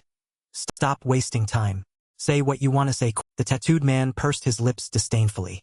It's a good thing no one else is here. He turned his back to him. His voice was cold as he said, I also have something to. As people of Peter tilted his head and said indifferently, everyone has their own habits. The tattooed man asked mockingly, what are you talking? He kindly explained, most people who wear braces for a long time have a habit they absolutely don't do. That is, chewing. Thank you watching for vid. Peter turned around completely and declared indifferently, someone who chews gum so deliciously means they are very likely not wearing braces. Am I? Matthias, the imposter, knowing he had been discovered, took off the braces and cursed irritably. Damn it. Wearing them is such a The tattooed man put on his distinctive mask, still muttering proudly. As expected, you have something to do with Peter. This is ending easier than I thought. Isn't it? Thank you watching for vid. He suddenly froze when he touched the mask. He kept touching it, but it was still the same. He stood silently on the other side and said softly, it's useless. He asked in surprise, what? Peter explained, on the school performance, you can't make He charged forward with incredible speed, grabbed the tattooed man's head, and attacked continuously. Then only a shrill scream was somewhere else on the group of people stared intently at the same spot and whispered, who are those people? They look like idle trainees. No, they must be actors, they look so serious. So, are they talking about a play? So, inside the cafe, a pair of feet were shaking with excitement. Thaddeus, holding a giant ice cream cup, looked around curiously. Why is everyone constantly looking this way? Kageo sighed and explained. Because of the dish you ordered. He took a spoonful of ice cream and ate it deliciously. Oh, he nodded in agreement, that's convincing. Next time, let's invite Sanku and his brothers. Meanwhile, the man beside him was crossing his arms. His head bowed, his mood uneasy. I should have just killed all of Matthias' men by now. Thaddeus next to him scooped up ice cream and exclaimed, this country is truly interesting. How can they make such delicious food? It's no less tasty than candied hawthorns. Kageo was still lost in his thoughts. Matthias' subordinates are still here. The master might be in danger. The person next to him cheerfully offered, Kageo, aren't you going to eat? If you don't, I'll eat. The more he thought, the more he couldn't sit still. He stood up abruptly and shouted, no, I have to go right now. But Thaddeus quickly stopped him. Kageo smiled reassuringly. Don't worry. Matthias' subordinates are no match for Sanku and his brothers. The fact that I'm worried about, if one of the subordinates met Sanku and his brothers and was defeated, it's only a matter of time before Matthias realizes it. As for Sanku and his brother, Kageo leaned in and finished the last sentence. He has certainly prepared for this. Thaddeus praised him. Returning to the performance, Peter had defeated the scarred man and stripped him of his mask and phone. He glanced at them briefly and thought, Matthias used this to contact his subordinate. Matthias realized one of his men was missing. It was only a matter of time. Peter glanced at the scarred man lying on the ground and calculated silently. So, there's only one. Decisively put on the mask and left with light footsteps. Determined. I will become. Peter's eyes also became more serious. First, I need to check the mask's function. At the cafe, Thaddeus confidently said, didn't I? Kageo was still a little worried. Why worry about the master? But Matthias is a bit different. He peered at his mouth, chewing, and nodded in agreement. Yes, that's. He rubbed his chin, frowning uneasily. I feel it's a bit too much.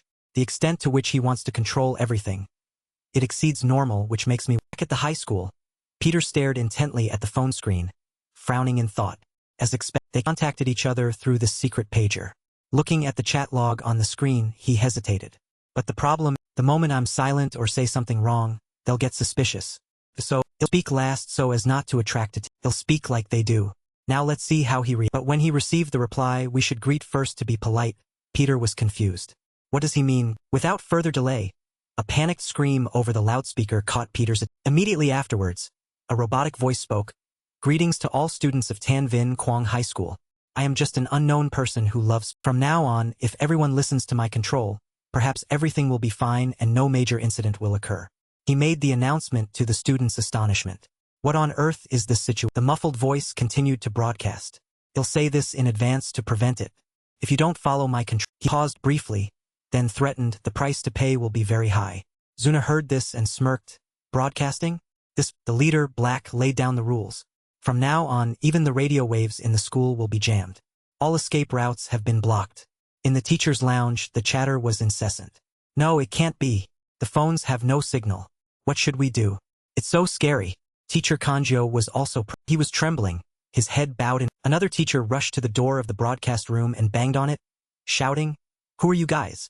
Open the door. You son of a bitch. If you get caught, it'll break your legs. You uncultured brats always playing pranks." But the voice was still blaring. For a tightly controlled system, sacrificing a few individuals as examples is worth. On the screens in the automated rooms, the image of the teacher banging on the door appeared. His voice was still pleading through the door. "Open the door. You began to warn. Teacher Go Sung Jin, physical education teacher. You disobeyed my orders and rushed in." Hearing his name, he shouted in surprise, "Who is it? I really need a..." Angrily, he kicked the door open, still shouting furiously, "Come out." Inside the room, there was only an electronic device flying around. His head was flashing red. The mechanical voice came from it. "I warned you clearly. Now everyone in the school watch close. If you don't follow my control, this will be your fate." He continued to charge into the room, checking around. Where is it? Who did this damn prank? Come out. Unaware of the danger right before him. Only the students watching on screen discovered the head word emitted from the broadcasting device. While he was still confused, the controlled device lunged straight at his head and exploded immediately. It's the screams of panic from the surrounding students. "Teacher, is this real? Oh my..." Peter rushed to the explosion site at maximum. There, a few teachers were guiding students to evacuate in panic. "Don't crowd here. Everyone go back to your classrooms." While some students cried out in fear, "Help me," moved his eyes and neck, constantly searching for the target in the crowd. His mood was equally uneasy. Where on earth is Matthias hiding? How could he hide and cause such... Perhaps he infiltrated this school a long time ago. And it's possible he's not using the appearance everyone... So where... This made Peter even more annoyed. At this moment, the voice on the loudspeaker sounded good. The ability to sense and avoid danger is a human instinct. But unfortunately, I'm faster than your instinct. This announcement made everyone's actions stop. Then came the helpless cries. "Call the police quickly. Call 119 first. Did he really die? That's not important right now. What's going on? I can't get through. Me neither, I can't call. I have to run out now. The door here is locked. Is there anyone there? Help me. Help." In the midst of the panic, one figure stood. He used his pierced tongue to lick his braces-clad teeth with It was the explosive user, the living nuclear bomb, the Archbishop-level apostle. He declared coldly, "I will take control of this." Voice echoed, "My wife's illness. Isn't it a lifelong treatment?" Matthias said gently, applying lipstick and chatting.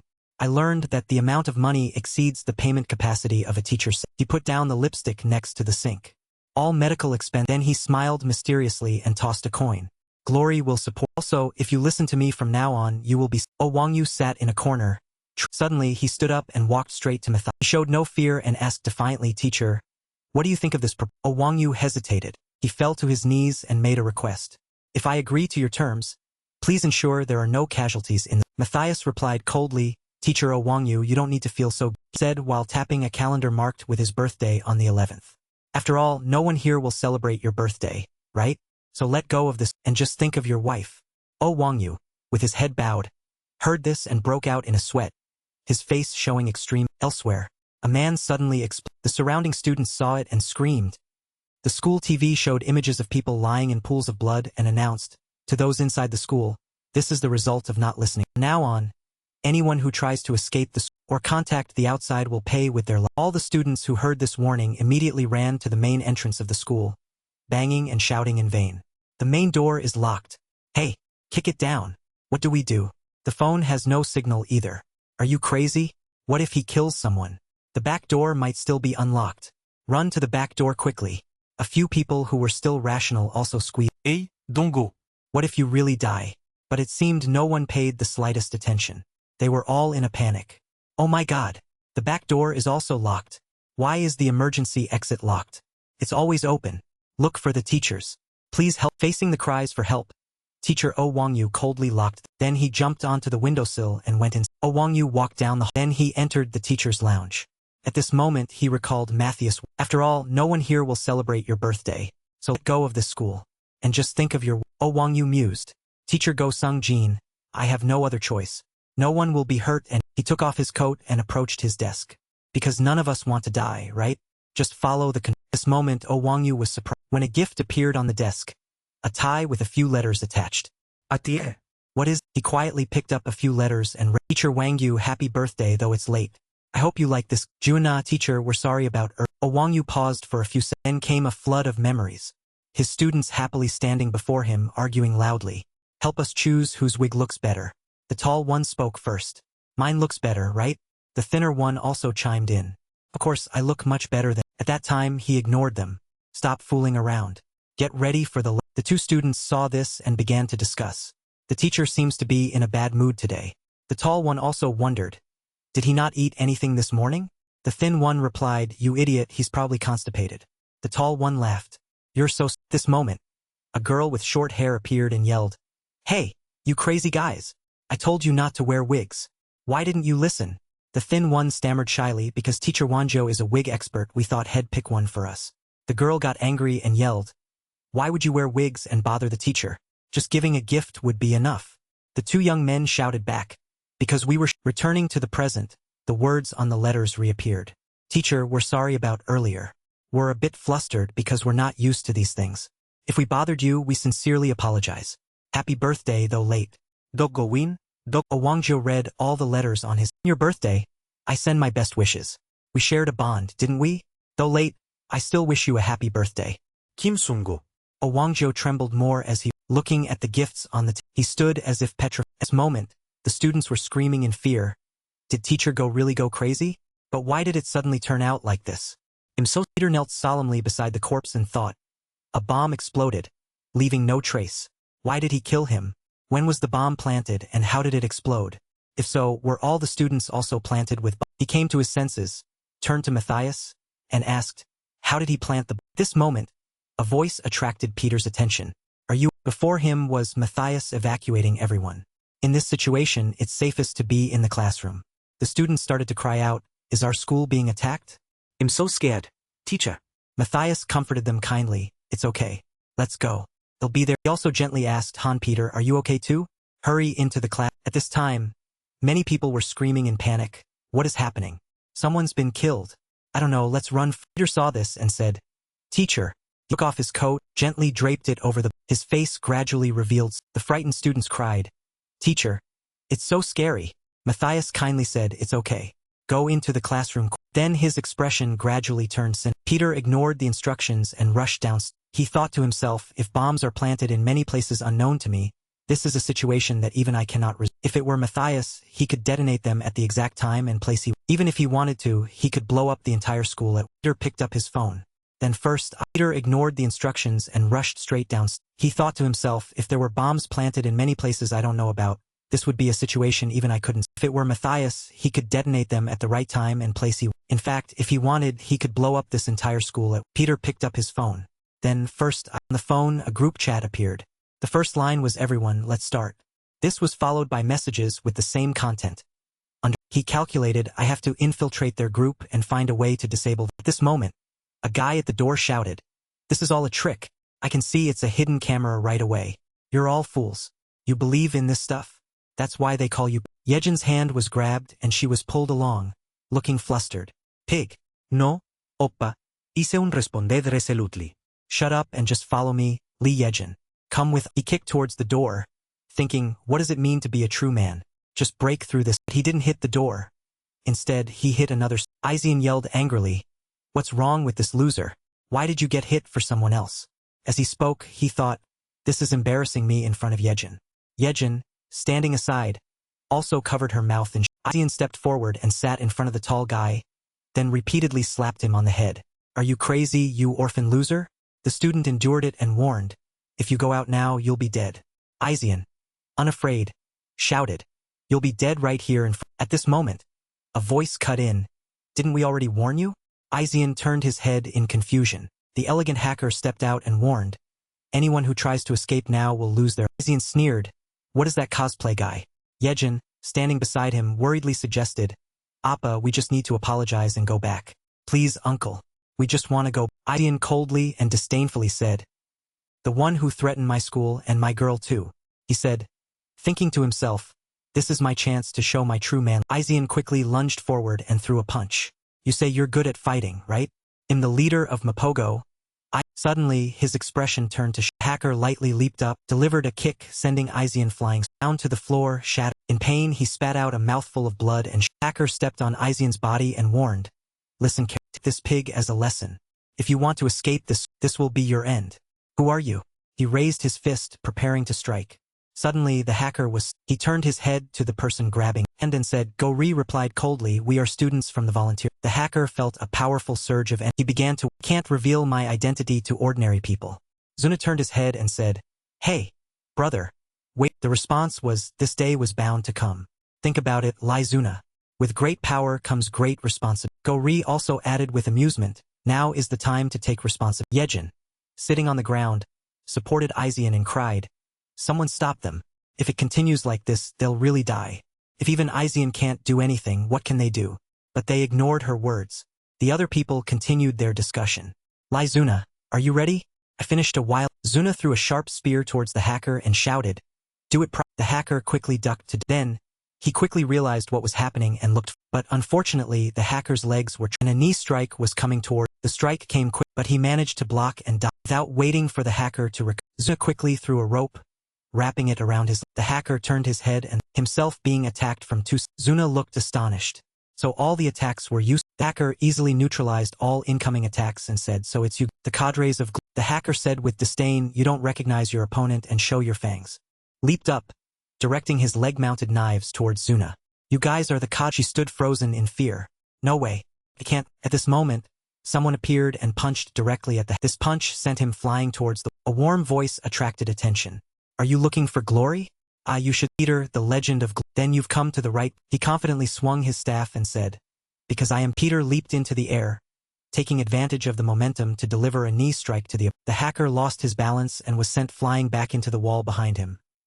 The hacker gasped for breath, his mouth filled with blood. Finally, I see the light of He stared at the person who had just delivered a powerful blow. In meeting Peter himself, the man opposite him wrapped his whip-like weapon around his arm and held up an axe, pointing it at the hacker. It wasn't easy for you, was it? If you'd retreat, I might just let you. The hacker feigned innocence, rubbing his chin. Wow, that sounds impressive. But compared to an old man like, before he could finish speaking, he launched a kick towards Mr. Hong. Look fierce like my boss. I think my boss is much scarier than you, old. The surrounding students looked at Mr. Hong Ju with a bit of fear, whispering among themselves, Is that the bald guy who always complains that we always mention? The person next to him replied in surprise. Huh?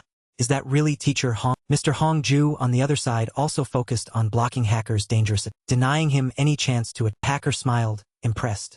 You're completely different from those minor soldiers earlier. You're strong. He paused, then asked, But, you're not Peter, are you? He smirked and answered himself, Of course not. He aimed for an opening that Mr. Hong Ju carelessly exposed. A fatal. I wouldn't let myself be caught off guard like. After saying that, he raised his leg and punched Mr. Hong Ju in the. Mr. Hong Ju was sent flying far. Mr. Hong Ju fell to the ground, clutching his bloody stomach in pain, breathing with difficulty. He pursed his lips and thought to himself, I took a hit. When did he strike? I couldn't even react.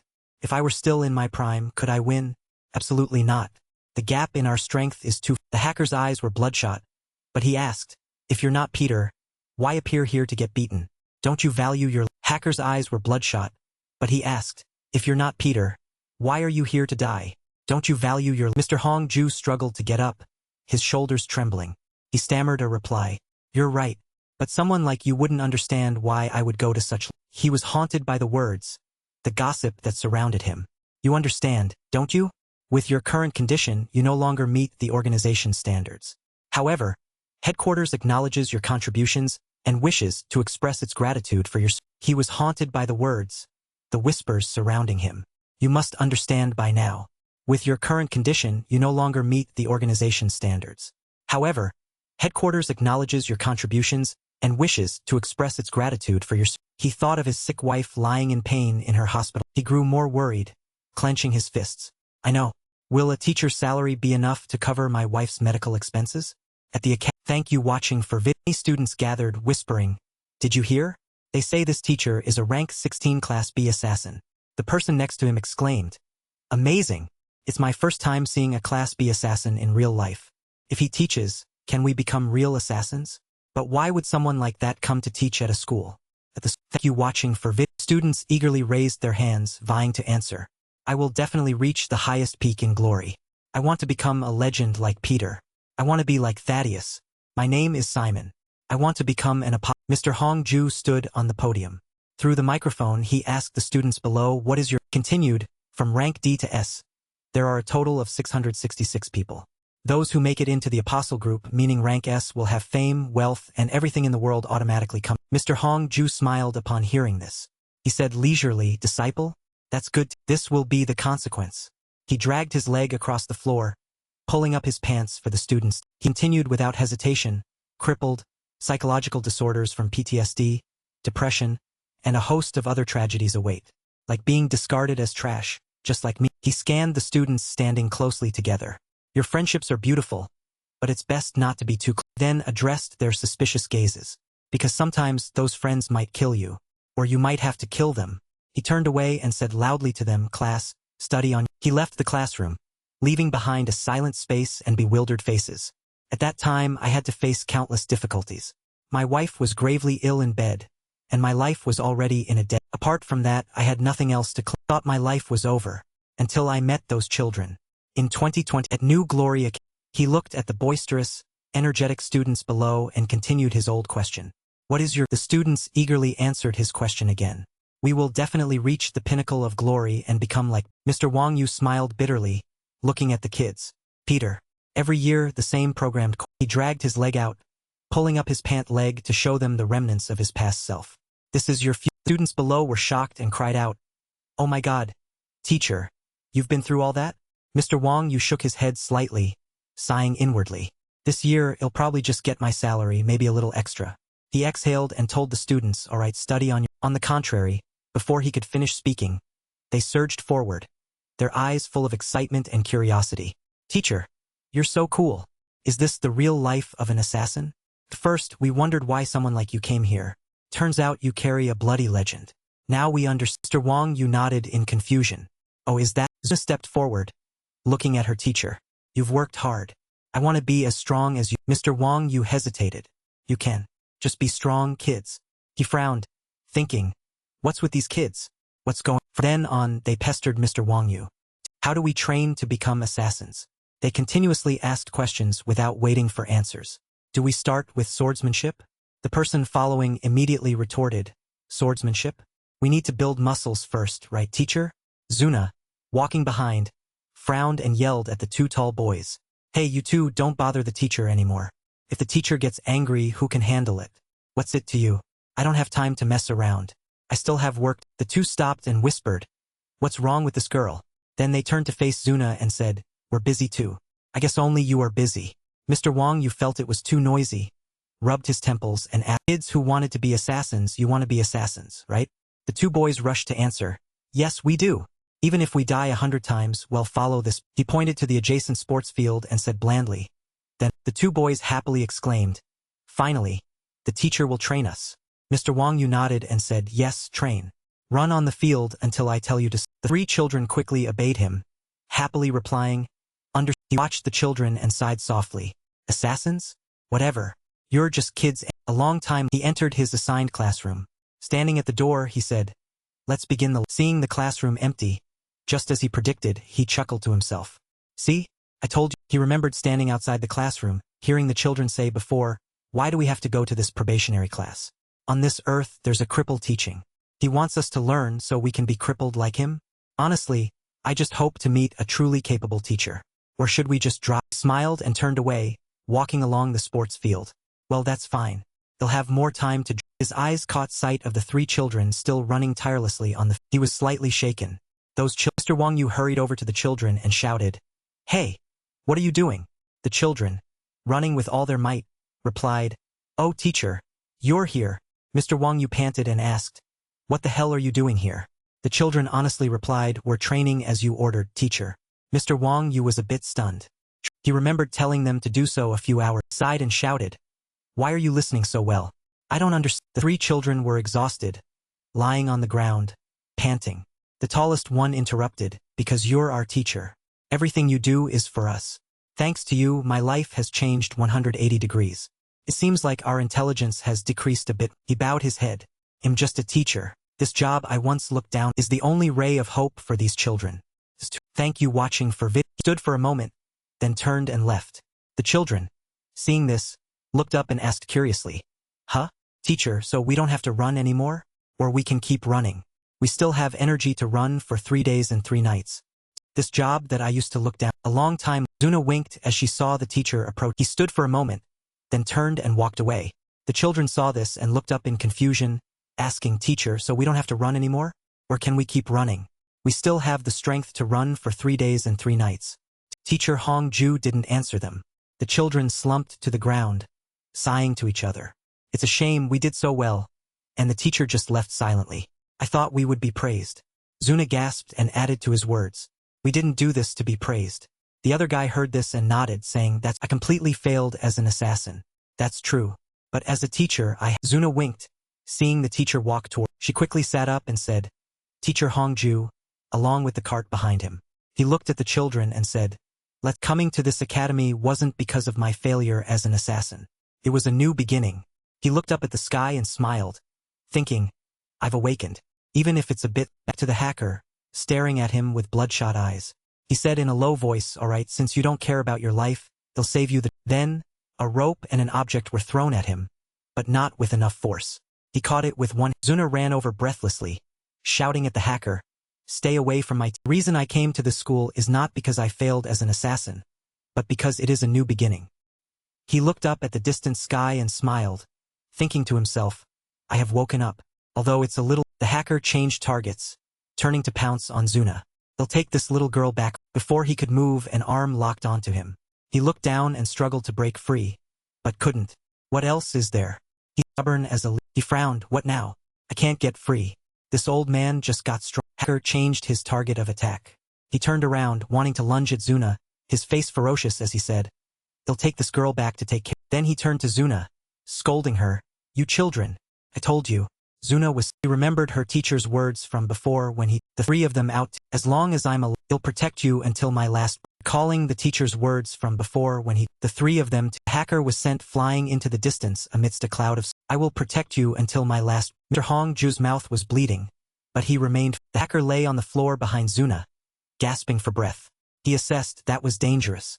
If he had put more force into his legs, my head would have been— Someone so talented teaching in this rundown school is a— Hacker was sent flying several meters away by the whites. The hacker sneered, his eyes wide with evil glee. "Since we're all in the same place, let's all die." As soon as he finished speaking, he took a punch to the face. He exclaimed in confusion, "What's happening? Why are you treating me like—" He was sent flying several meters away by the— He struggled to lift his head and stammered, "What the hell is going on? Could it be?" Zuna looked at the newcomer in a daze, mumbling. Hacker chuckled disdainfully, his eyes wide and a wicked smile on his face, saying, "Since we're all in one place, why don't you just kill us all?" Peter quickly approached and helped him sit down, leaning him against the wall. "Teacher, you really protected everyone until he was hit and sent flying several meters." Peter continued with sorrow, "To me, you are the coolest." He then stood up and looked at the hacker coldly. "Leave the rest to this humble disciple." Mr. Hongju used his remaining strength to resist with his long sword. His body involuntarily trembled. He was sweating, thinking to himself, "I can't feel anything anymore. My body is starting to He whispered softly in his ear, "Teacher, you've been so strong. Now rest." "Teacher, please rest for a moment. Mr. Hong, please let your humble disciple handle." The hacker on the other side collapsed on the ground, looking up at Peter and asking, "Mark 17, what are you doing?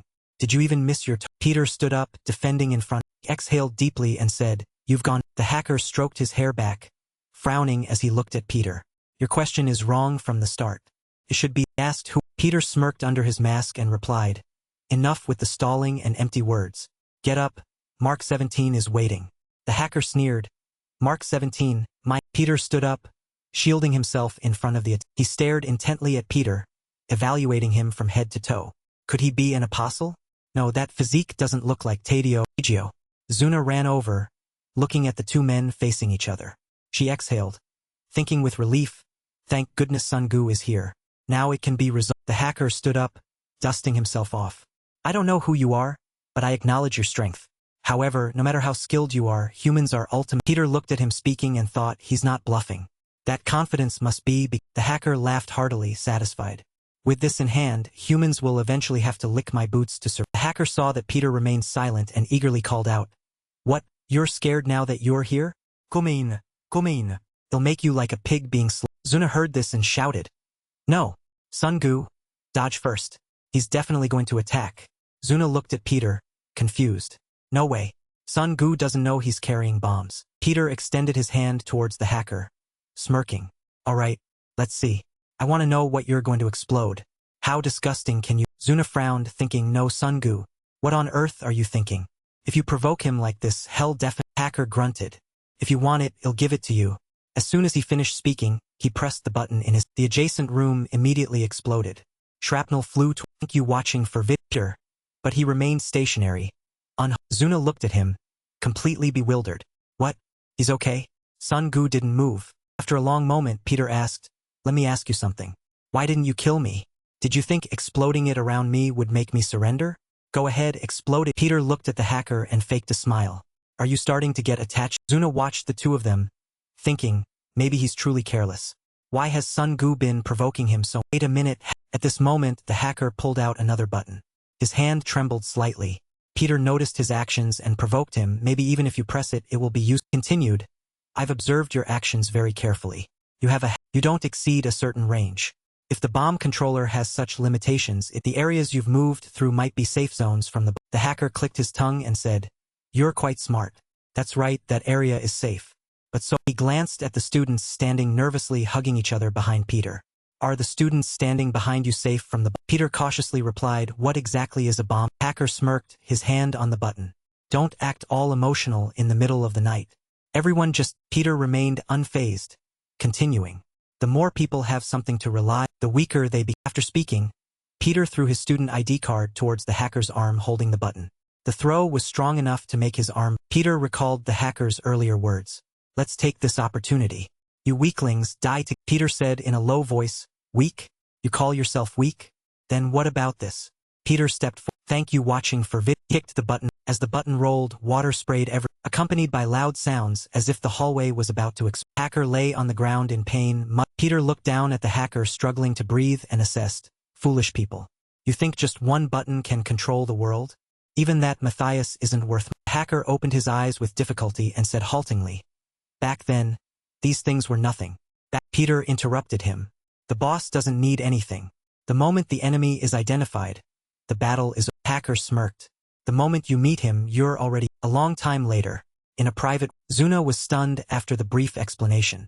She exclaimed, "A disciple of Matthias, teacher who helped the students." Peter, sitting beside her, agreed. "Yes." Zuna replied in disbelief, "I can't believe it." He approached so naturally that no one recognized. Zuna looked at the bomb attached to her right arm and asked, "And since when were these bombs attached to us? How could they do?" Peter sighed. "If you don't pay attention, you won't notice." Zuna pursed her lips and asked, "What kind of technique?" Peter's gaze immediately discerned the technique used. "Sleight of hand. Sleight of..." Zuna asked a little confused. "Slei? What is that?" Peter reached into his pocket and looked at her. "Look close." Without even reaching out, he managed to shatter the flower pot in front of them, leaving no trace. Zuna was utterly shocked, asking him in a daze, "What? How did you do?" Peter honestly replied, "This skill originates from magic. It allows you to quickly send things like coins to a desired location. But it's a skill that only highly skilled individuals can perform. And Matthias? He's far beyond." He assessed inwardly, "It's so fast and precise that even a super slow motion camera couldn't capture." Zuna said worriedly, "Then, if anyone has met that trainee teacher, they've been bombed? Sungu, are you okay? You met him?" Peter turned his head. In another room, a subordinate asked, "Matthias, are you? If anything is bothering you, well, handle it immediately." Matthias leaned on the table and replied blandly, "It's nothing. Nothing serious." He recalled meeting Peter before. He had asked student, "Are you okay? Hurry back to." Then, he quickly attached a listening device to the back of his. Peter walked a few steps, then turned back and said, "Wait a moment. Teacher. Thank you watching for vid." Approached, took off his coat, draped it over a student lying on the ground, and then turned to. Matthias returned to the present, sighing. "It's just that an interesting variable has appeared. Now what do..." Peter left the room. Walking down the corridor, he saw two people talking ahead of him. One of them said, "None of us in the class can use our phones. Teacher, you can't either. There are no ambulances, no police. Clearly, no one outside knows what's happening. The other one snapped. What the hell is going? Peter put his hands in his pockets and walked silently behind them, frowning in thought. For now, I found a way. He attached the bombs. That Matthias guy isn't as scary as they say. I tried to probe, but if it really is Matthias... He recalled the hacker's words earlier.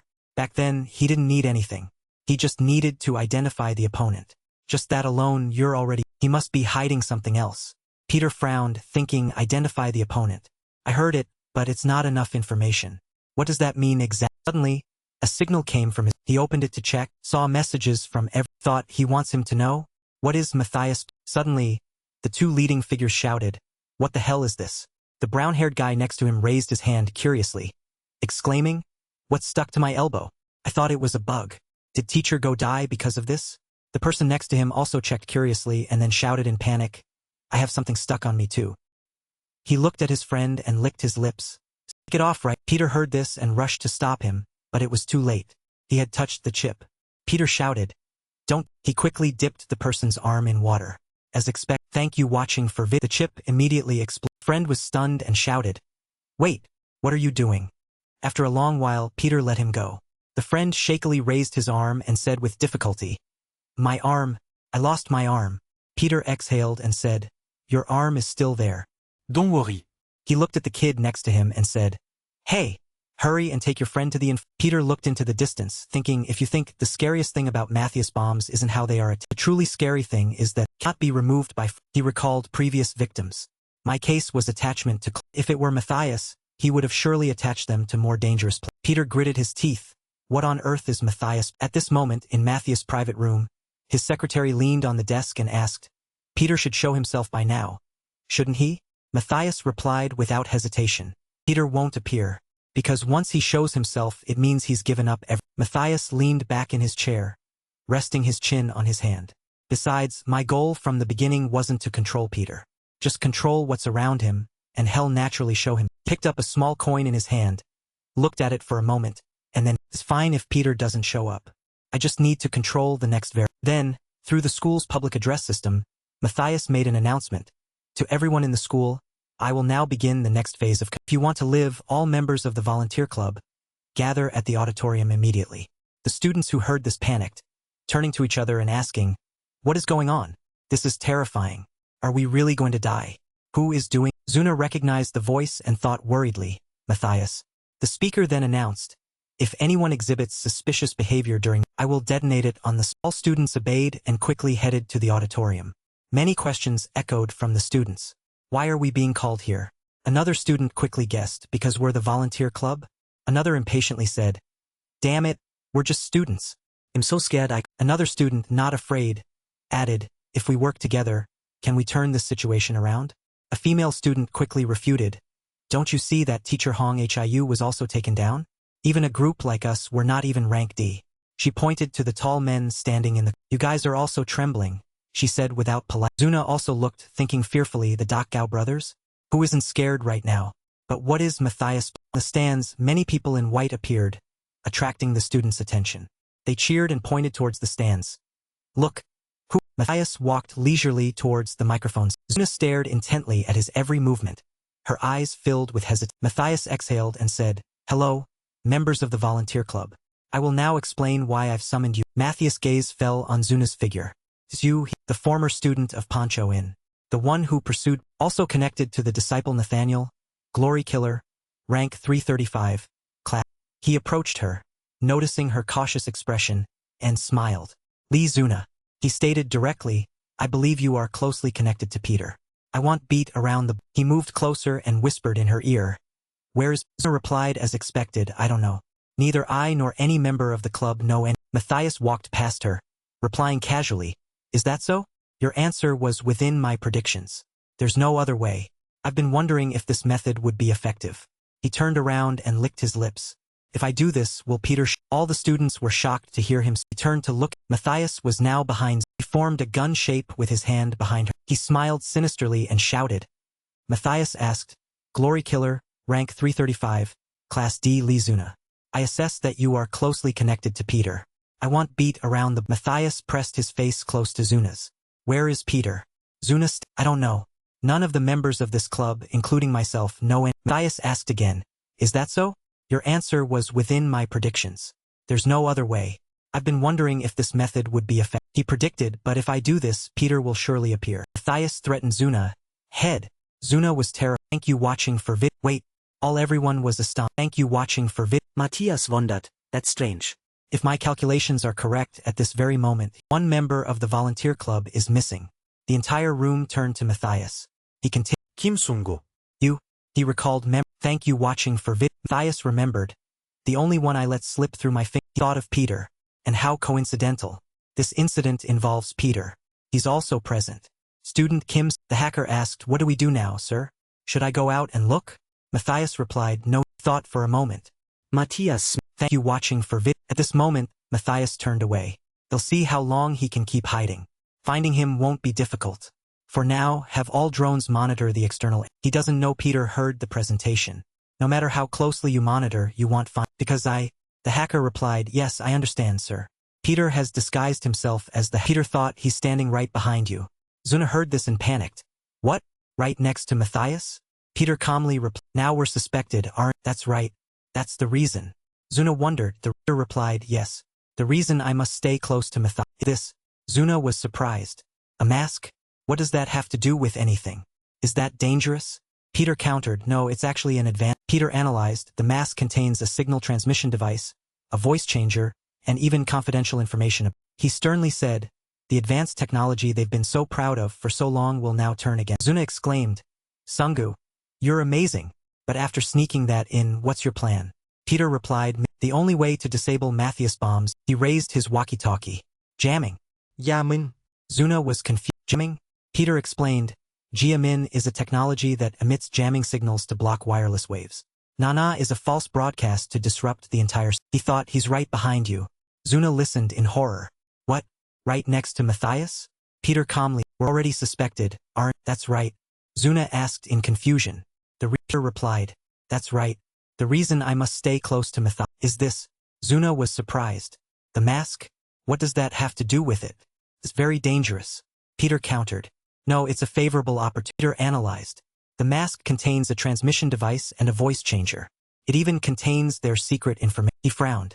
The modern technology they were so proud of for so long will now turn against. Zuna exclaimed. Sungu, you're so awesome.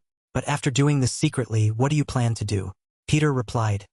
The only way to neutralize Matthias bombs. He held up the walkie-talkie. Signal jamming. Zuna was confused. Signal jamming? Peter explained. Jamming is a technology that emits interference signals to block wireless signals. Nana is a fake broadcast that disrupts the entire. The bodyguards would be confused. Huh? Why did it stop on its? Zuna said expectantly, wait. So, does that mean it stopped Matthias bomb? Peter replied, not necessarily. Zuna was confused. What do you? Peter was speechless for a. Peter suddenly remembered a line. The boss. They don't need all that. As soon as they detect the target, it's all. Peter still had hope. However, we'll have to wait and see about. Peter pondered. Yuna. I'm so close to Matthias now that I can hear his breathing.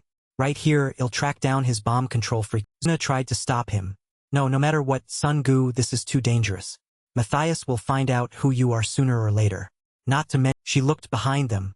There are tons of people watching here, and cameras recording too. You'll be in even more danger. So, there's only one way. Peter spoke up. We have to use jamming to disable Matthias. The jamming signal has been activated. We just need to buy some time, and it'll be over. So, let's just pray nothing happens by then. Zuna, she noticed something, but it seems. Suddenly, Matthias. Seems many people here don't listen to me. In that case, I'll have to resort to stricter control. He smirked. No one can stop me. This Peter thought from behind. I need to buy time. I need to distract. Matthias rumbled. From this moment on, inside the auditorium, he announced, the bombs attached to your bodies will detonate in exactly 3 minutes. Matthias smirked triumphantly. Detonate all. Matthias threatened. He'll warn you, these bombs will detonate if you try to tamper with them, even without the 3. Or if you act suspiciously, they'll also detonate. Everyone panicked. What the heck is this? We're all going to. Someone calmly warned. Stop, don't be stupid and touch the. Matthias continued to threaten. Peter, I don't know where you are, but I understand why you can't show your face here. Because you've always fought in secret, and you will in the future. Matthias' face darkened. The moment you reveal yourself is the moment you lose your most powerful. Zuna was anxious. That guy won't hesitate to kill us all. There's less than 3 minutes left. Sun Gu can't be reckless. Returning to earlier, Peter was worried. What I'm most worried about, subdue someone like Matthias, he must know about jamming. And this jamming technology has a fatal flaw. Zuna asked what Peter explained. To detect the encrypted frequency, it takes at least tens of minutes. Zuna was tens of minutes? Peter continued. It's highly likely that Matthias won't give us that much time. Matthias lost patience. Peter, what are you going to do now? In just a few seconds, the students in this auditorium will be the victims of the students started to get angry. Damn it, we haven't even lived properly yet, and we have to die? Hey, if death is imminent, we should take risks, right? Didn't you see the explosion just now? Touching them detonates them immediately. No matter what we do, we can't escape his countdown. 11 seconds. 10. Matthias regretted. In the end, Peter and his faction still refused to show their faces. Fine. Matthias continued to oppress. If anyone still dreams that this bomb won't detonate, they should abandon that illusion immediately. By the way, I'll remind you, he affirmed.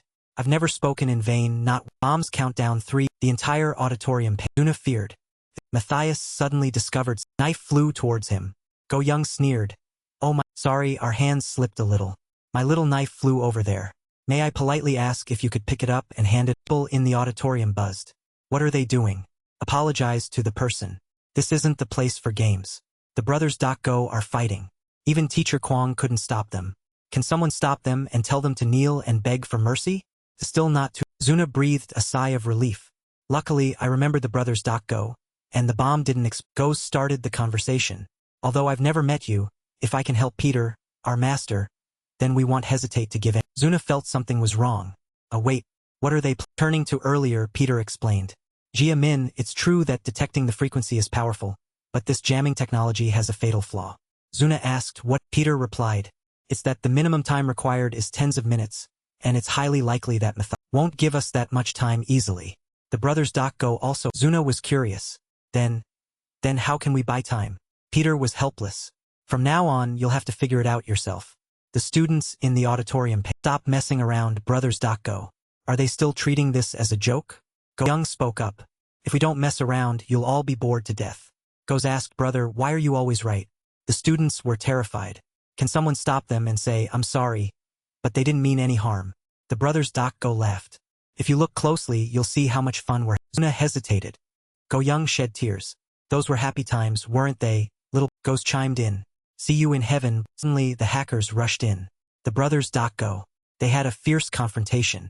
Go Young told him, thank you watching for vid. We can just buy a few seconds, we deserve praise. He called out softly. Master Peter. Go Young was clearly no match for Matthias. He didn't even have to do anything to send Go Young rolling. Matthias. Thank you watching for vid. Even futile bravery is a difficult decision. You guys are good. But next time, it won't just be broken. Goes cried out in pain. Brother. Go Young was in pain. No, donc comme closer, donc. We said wed meet in heaven, so if you have to go. Charged forward wildly. We have to go to. Hacker grabbed Go. He threw him far. The hacker asked, what should we do, Master Matthias? Matthias replied, it's good to set an example for them. Hacker obeyed, yes, I'll do it. Hacker paused for a moment. At this moment, Zuna risked her life and charged forward. Stop, you bastards. She was. Matthias smirked triumphantly. Hacker forced her, swallow it a beat. Luckily, you spit it out or all your friends around you would be. A loud explosion sous. Zuna cried out in despair. Brothers Go. Her eyes widened. Peter stood there. The students were confused. Hey, they're on the same side. Why are they turning on each other? Peter regretted. Now the school friends, seeing teachers, I consider it the last time. To be able to wear a uniform, to laugh and talk, it probably ends there. Matthias smirked triumphantly. As expected, it's you, Kim. Peter took off his mask. The students were shocked. Isn't it Sungu? Why was Sungu wearing that mask? Huh? Isn't Sungu outside? Matthias It's really you, Sungu. You've come up with some fun tricks. But you must know, once you've entered a controlled area like this, you can't do anything in front. Zuna panicked. Jia Min is also in trouble. So Sungu will be in danger no matter what. Sungu, run. Peter stood. Thank you watching for vid. Matthias did too. Zuna was confused. What heck is going? Everyone was shocked. Bombs? The bombs all fell off. What's happening? Everyone stay away from the bomb. And then a series of explosions. Smoke billowed Thank you watching for vid. Matthias guessed hastily. Peter challenged. How do you like that feeling of having all your controls to Peter pressed the dead. From now on, I'm in control of you. Matthias was especially. Thank you watching for vid. Zuna exclaimed in surprise. What is this? Another bystander was equally surprised. Unbelievable. Those bombs. Wouldn't they detonate if... But why did they all fall off without exploding? He asked himself, but no one at the scene could answer. Someone else chimed in, confused. What is going on? Someone kindly reminded. Everyone, get away from the bombs. Suddenly, far away, all the bombs suddenly detonated. Not far away, Matthias, with his hands in his pockets, asked Peter calmly, how is it? That feeling of your proud control being neutralized. How? Peter showed no sign of wavering or any unusual attitude. In other words, Peter wasn't showing any signs of being intimidated. In his hand, he firmly held a device with a control button. With the same hand, his index finger pointed directly at Matthias and clearly declared, now on, I am the one in control. Peter patted a young man on the shoulder and stated firmly, there will be no explosion. He asked the young man, help me get the brothers Doc go out of here. And he didn't forget to add, everyone hurry up and leave too. The young man stammered in response, everyone cheered each other on and ran away. Everyone, run. A bystander reminded everyone, help the brothers Doc go too. Someone else spoke. Matthias witnessed the whole thing. He applauded sarcastically. Truly remarkable. I recognized the extraordinariness of Mr. Kim Sung-gu from the first time I met. From how you found out about how I planted the bombs, to how you discovered my identity. Matthias paused in surprise. But compared to those things, your knowledge of the jamming system was completely beyond my expectations. You're so young. Your intelligence and knowledge surpass even my own. He seemed to be genuinely praising Peter's. Continued to ask, was Jia Min under Mr. Peter's order? If that's the case, then I can only say one thing. Even with Mr. Peter backing you up, it's useless because all my friends are here. Those who have been through life and death with me. The strength of each of them is comparable to an A rank of glory. Matthias threatened, warned, and implied that Peter should know his. In response to Matthias' attitude, Peter politely replied, is that so? Then, I guess I should start with something equally impressive. Peter introduced, in this country, there has never been a weapon that could get past this. That Matthias wondered to himself. What weapon is body foundation technique, as if reading Matthias' mind? Or perhaps he didn't want to make the opponent curious. He introduced himself. Matthias feigned interest. It's worth trying. I also want to see how terrifying the body foundation technique. Observing from a distance, Zuna worried silently. No, their strength is on a completely different level than Nathaniel's division. It's hard to win against so many alone. Sung-gu is in danger. Without making Peter and Matthias wait any longer, thank you watching for vid. Matthias' first comrade appeared. He rushed towards Peter like lightning. This person is truly incredibly talented. He has an incredible profile. Amalazeo is a former member of the Cobra Special Forces unit of the Indian Border Patrol. The youngest commander at 23. He deserted during a top-secret Level 1 mission. Proficient in 6 traditional cold weapons like kukri, katana, jiaogam, chamkram. Since his teenage years, he left a mission to track down a poaching ring at the India-Nepal border, killing 142 people, including civilians. Operation Black Fall. Killed his superior and armed escape. Led an armed kidnapping in the border area and broadcasted live. Executed 8 hostages, including a diplomat. Operation Escort Desert Train. Killed armed guards. Fired indiscriminately at civilians, infiltrating a Tali border village under the guise of civilians. Single-handedly wiped out the entire border patrol force, killing 78. Immediately, he was knocked down by Peter with one. Next up is the second individual, codename Unjen Gup, who hails from the militia forces in a West African conflict zone. Recognized by all 8 local factions with the alias Tram Boyfiend, he has participated in 213 real combat missions over 15 years, starting at age 20. His survival rate is 100%. He is proficient in primitive melee weapons such as spears, batons, axes, and steel pipes. He participated in 11 missions to protect local agents of the International Peace Organization. All of them either went missing or died under unusual circumstances. He looted medical supplies and food in UN humanitarian protection zones. The survival rate of the escorted targets was 0%, but the civilian casualty rate reached 87%. He attacked Peter with a sword, but was perfectly kept. Next, the third man, codename Alexei Ivanov, former youngest captain at 19. Alpha Special Forces of the Russian Federal Security Service, FSB. Currently wanted after deserting. Underwent survival training in the Arctic permafrost region. Survived alone for 14 days in temperatures of -60 degrees Celsius without any supplies. His goal for survival was to participate in a test to capture a missing researcher. Operation Black and White, Urban Hostage Rescue. Rescued all 31 people without injury. Combat time. Only 7 minutes and 18 seconds. This operation was later revealed to be a disguised political rival purge. Infiltrated a Siberian criminal organization's armed base in the middle of the night. Neutralized all 26 guards without casualties or gunfire. Then all died of poisoning. Ivan's unilateral action. He threw cold weapons accurately, hitting the target dead center 10 times from a distance of 15 meters. He used this technique to assassinate an elderly politician. He attacked Peter with an axe, but unfortunately, the outcome was no different from the other. Next, the fourth man, codename Hankin Dimitrov. Illegal drug lord in Eastern Europe.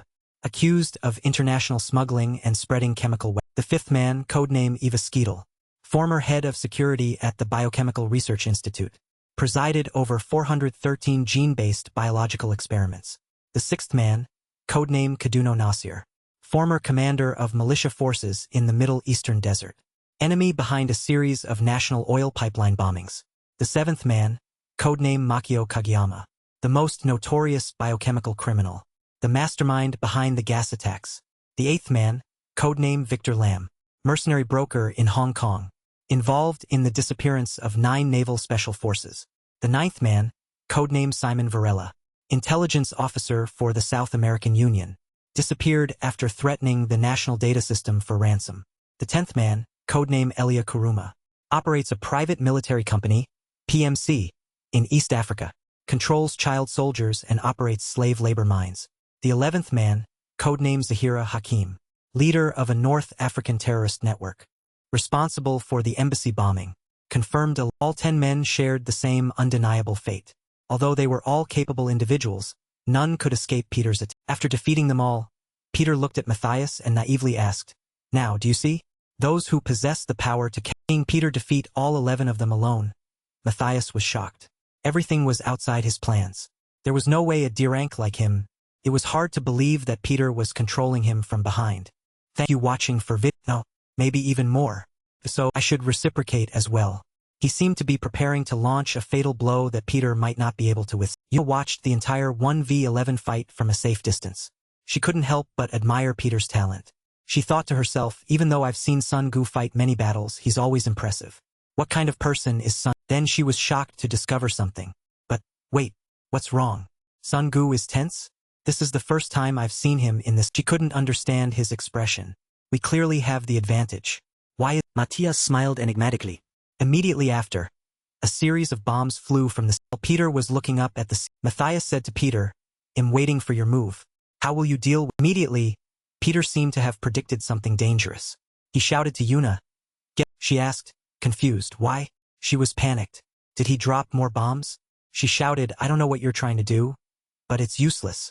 Jia Min is still working perfect. Those bombs can't possibly detonate." With that thought, she didn't understand why Peter had to act like this. She called out to him, "Sun Gu." Peter was trying to dodge as many bombs as possible, finding a safe. Yuna called out to Sun. Jia Min is still working. He didn't think so, because he himself had a bad feeling. He shouted. Matthias stood there leisurely, kicking his teeth. Then he softly uttered 2 words without context. Left. Immediately, a bomb flew and exploded. It injured Peter's left hand, not severely, but not lightly. Yuna was shocked and panicked. "Sun Gu, you're..." Matthias stood there, smiling a profound smile. No one could guess his intent. Peter looked at him with an eye full of emotion. More. Another bomb exploded, shattering the wooden floor. Severely damaged. Peter hugged Yuna and they moved away from the area to ensure their... Yuna couldn't believe it, asking Peter, "Why? Jia Min is still working fine. Matthias, he didn't have any control. How did he do it?" Peter BCI Grand Computer Interface. He further Thank you watching for BCI is called Brain-Computer Interface, a technology that interfaces with the brain or implants, allowing signals from brainwaves to be transmitted to machines. Yuna wasn't too interested in DSO technology. She looked at him. "Forget it.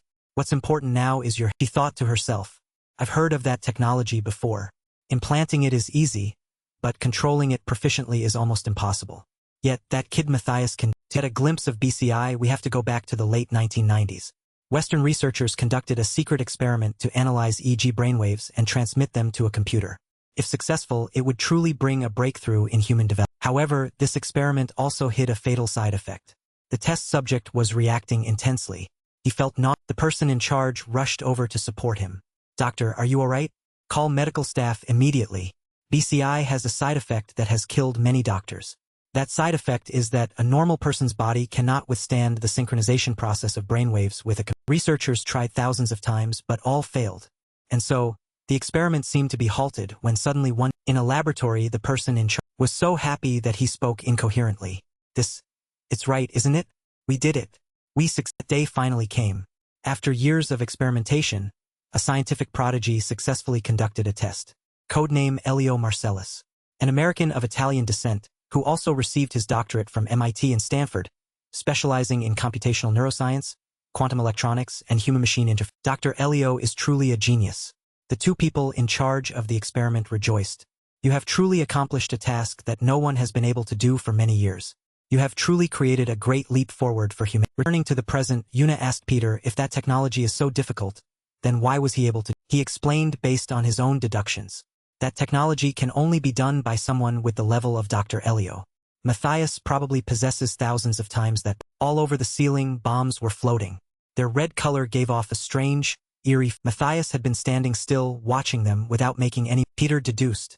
If I'm right, we can't stop those things with G because BCI uses a different frequency band than commonly seen frequencies. So jamming basically has no effect. Matthias can easily control those flying objects with brainwaves. That is, as soon as he thinks, we will die before we can say our last. This moment, Matthias spoke. Kim Sung-gu. How much longer do you intend to surprise me? Not only do you understand jamming technology, but you also know about BCI. But what interests me most about you, in such a short time, Mr. Kim Sung-gu, you were able to point your hand towards the exploding bombs to minimize it. He ran his hand through his hair and continued. Someone as talented as you is just a high school student. Rank D? This setup is too unreasonable. Me, everything is unbelievable. I still want to see a little more. I wonder what else you're hiding that will surprise me. Yuna thought silent. Thank you watching for vid. If they all fall down together, we definitely won't be able to withstand it. At least thousands of explosions. What should we do now?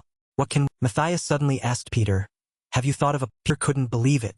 He asked, how can you read people's minds so... That's right, I've just thought of the best way to subdue you. Turned to ask Yuna.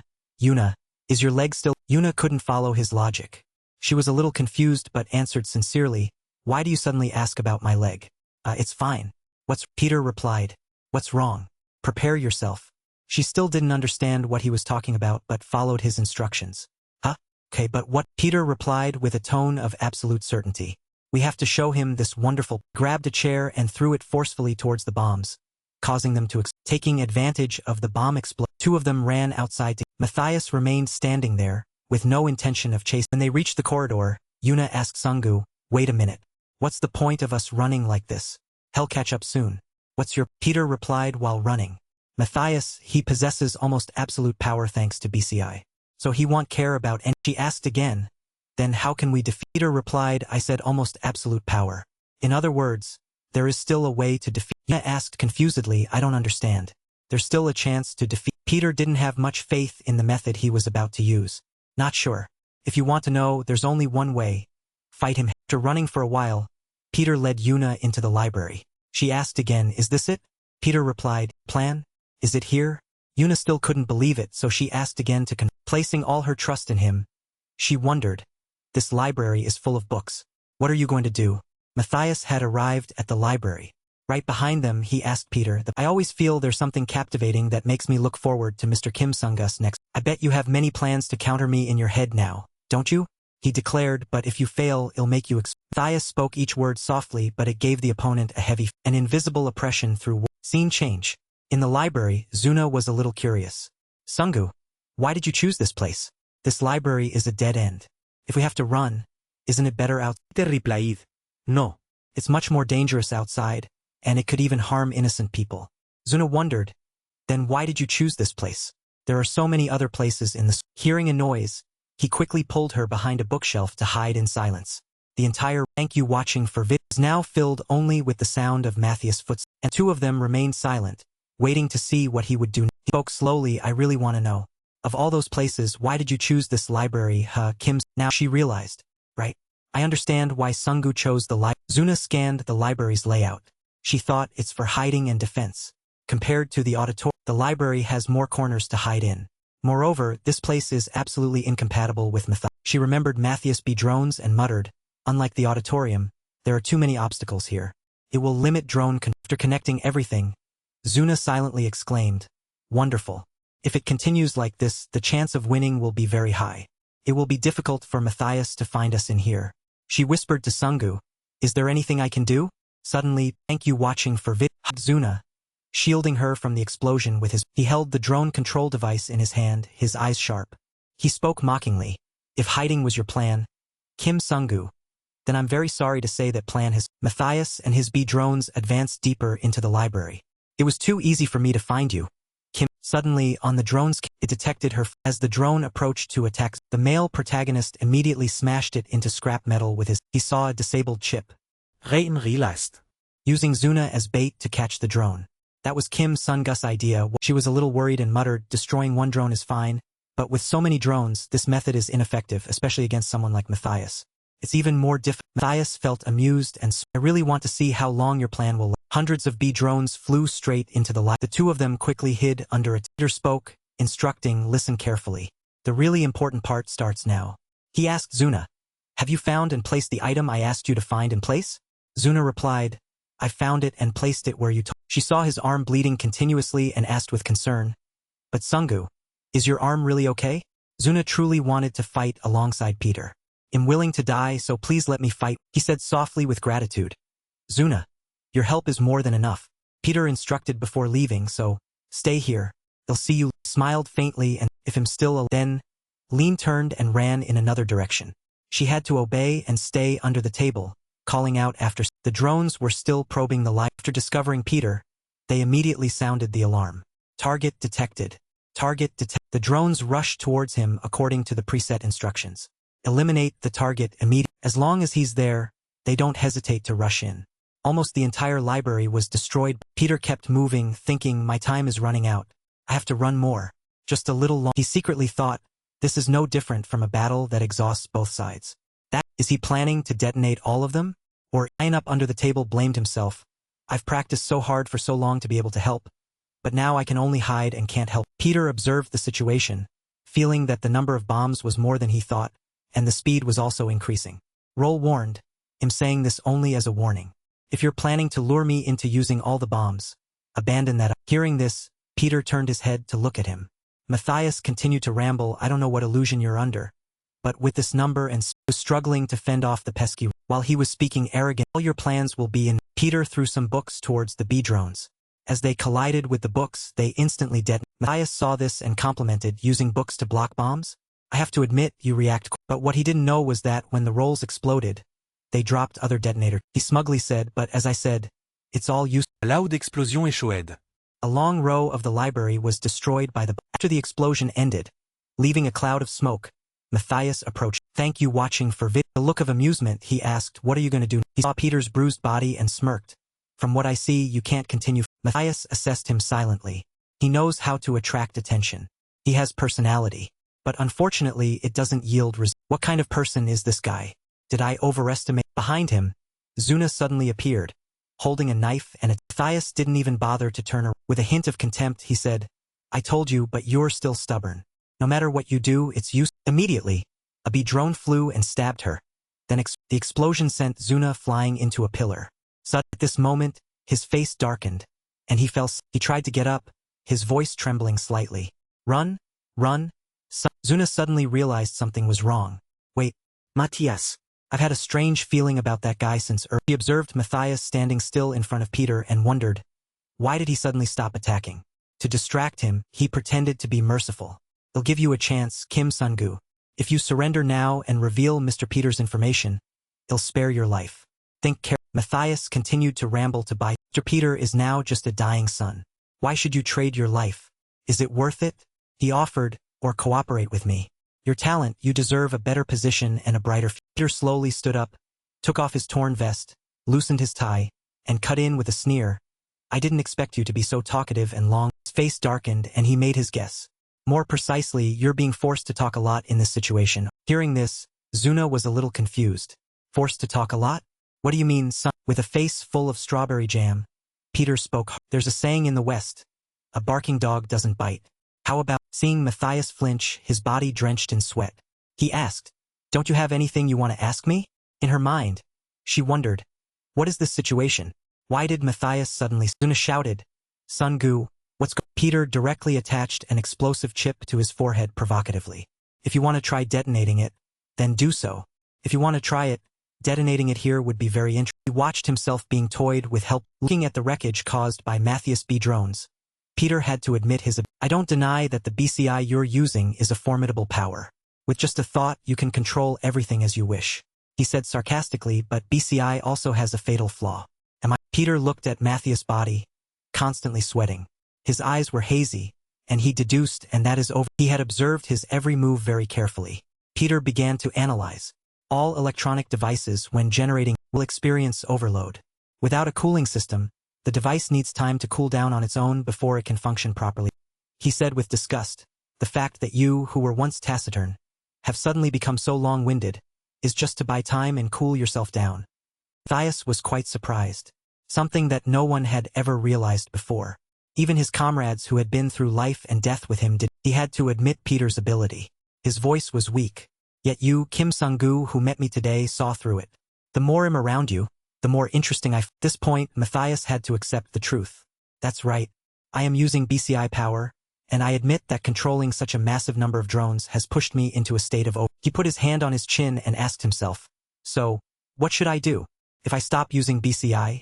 Then Matthias suddenly threw a few explosive bombs and exclaimed, from now on, I will truly use the method I can control. Skillfully discovered.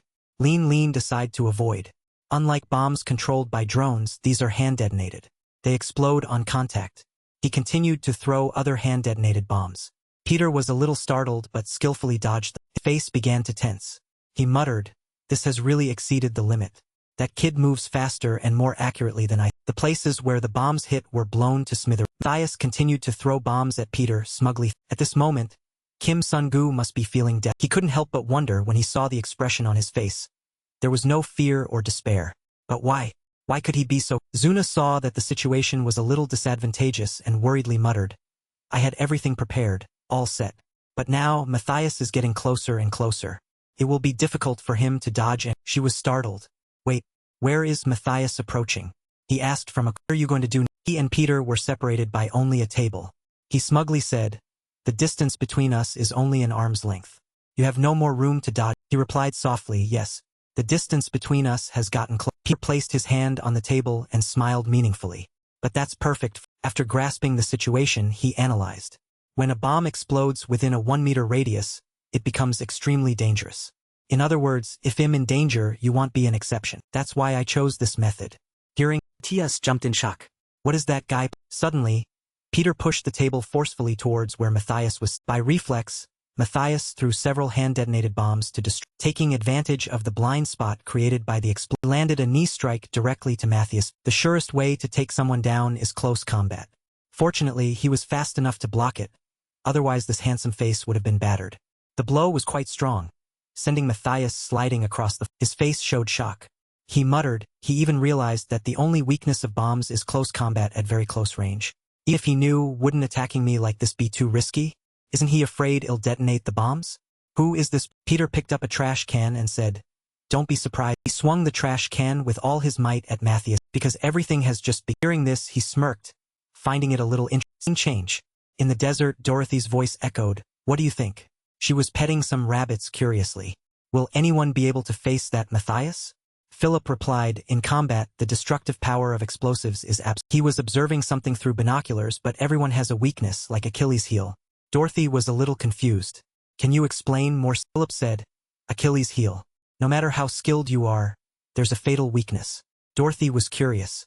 Then what is Matthias' weakness? He replied, even at the apostle level, it's not easy to penetrate that weakness.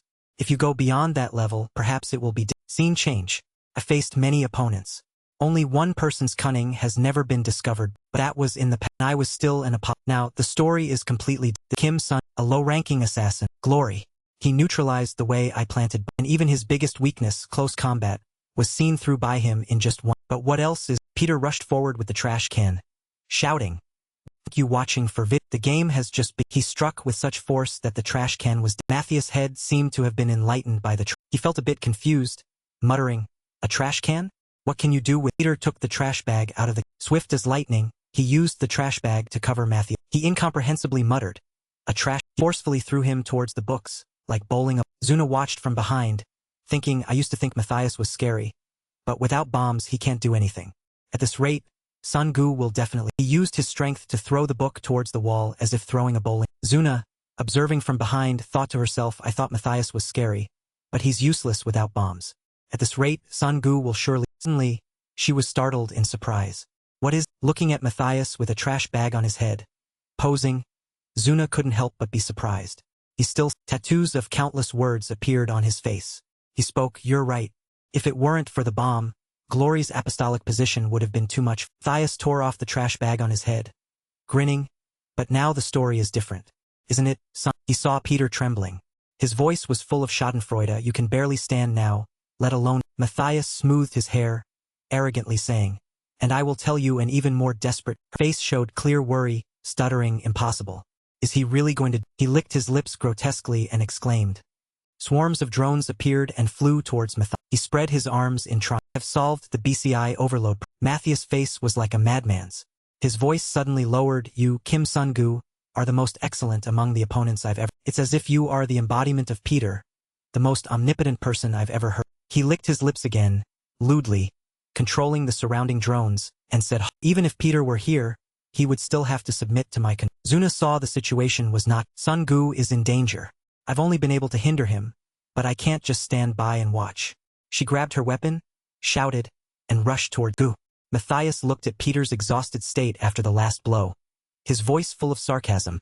It's too late for you to. He raised his hand, ordering the drones to attack, his voice cold. Head.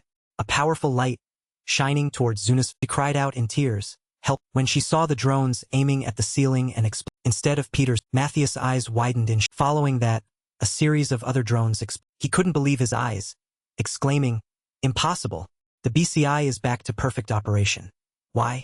Suddenly, a figure appeared in Matthias. It was none other than Peter stood before him, said mockingly, this is what I wanted to Matthias' entire body stiffened. A red electric current enveloped him. Matthias looked like a short-circuited machine, smoking. He said that despairing. Zuna didn't understand what was happening. Mumbling, what happened to Matthias? After convulsing from the electricity, he coughed out some strawberry syrup. Then Matthias laughed, so that's how. He whispered, I always felt something was strange. It must have been since then.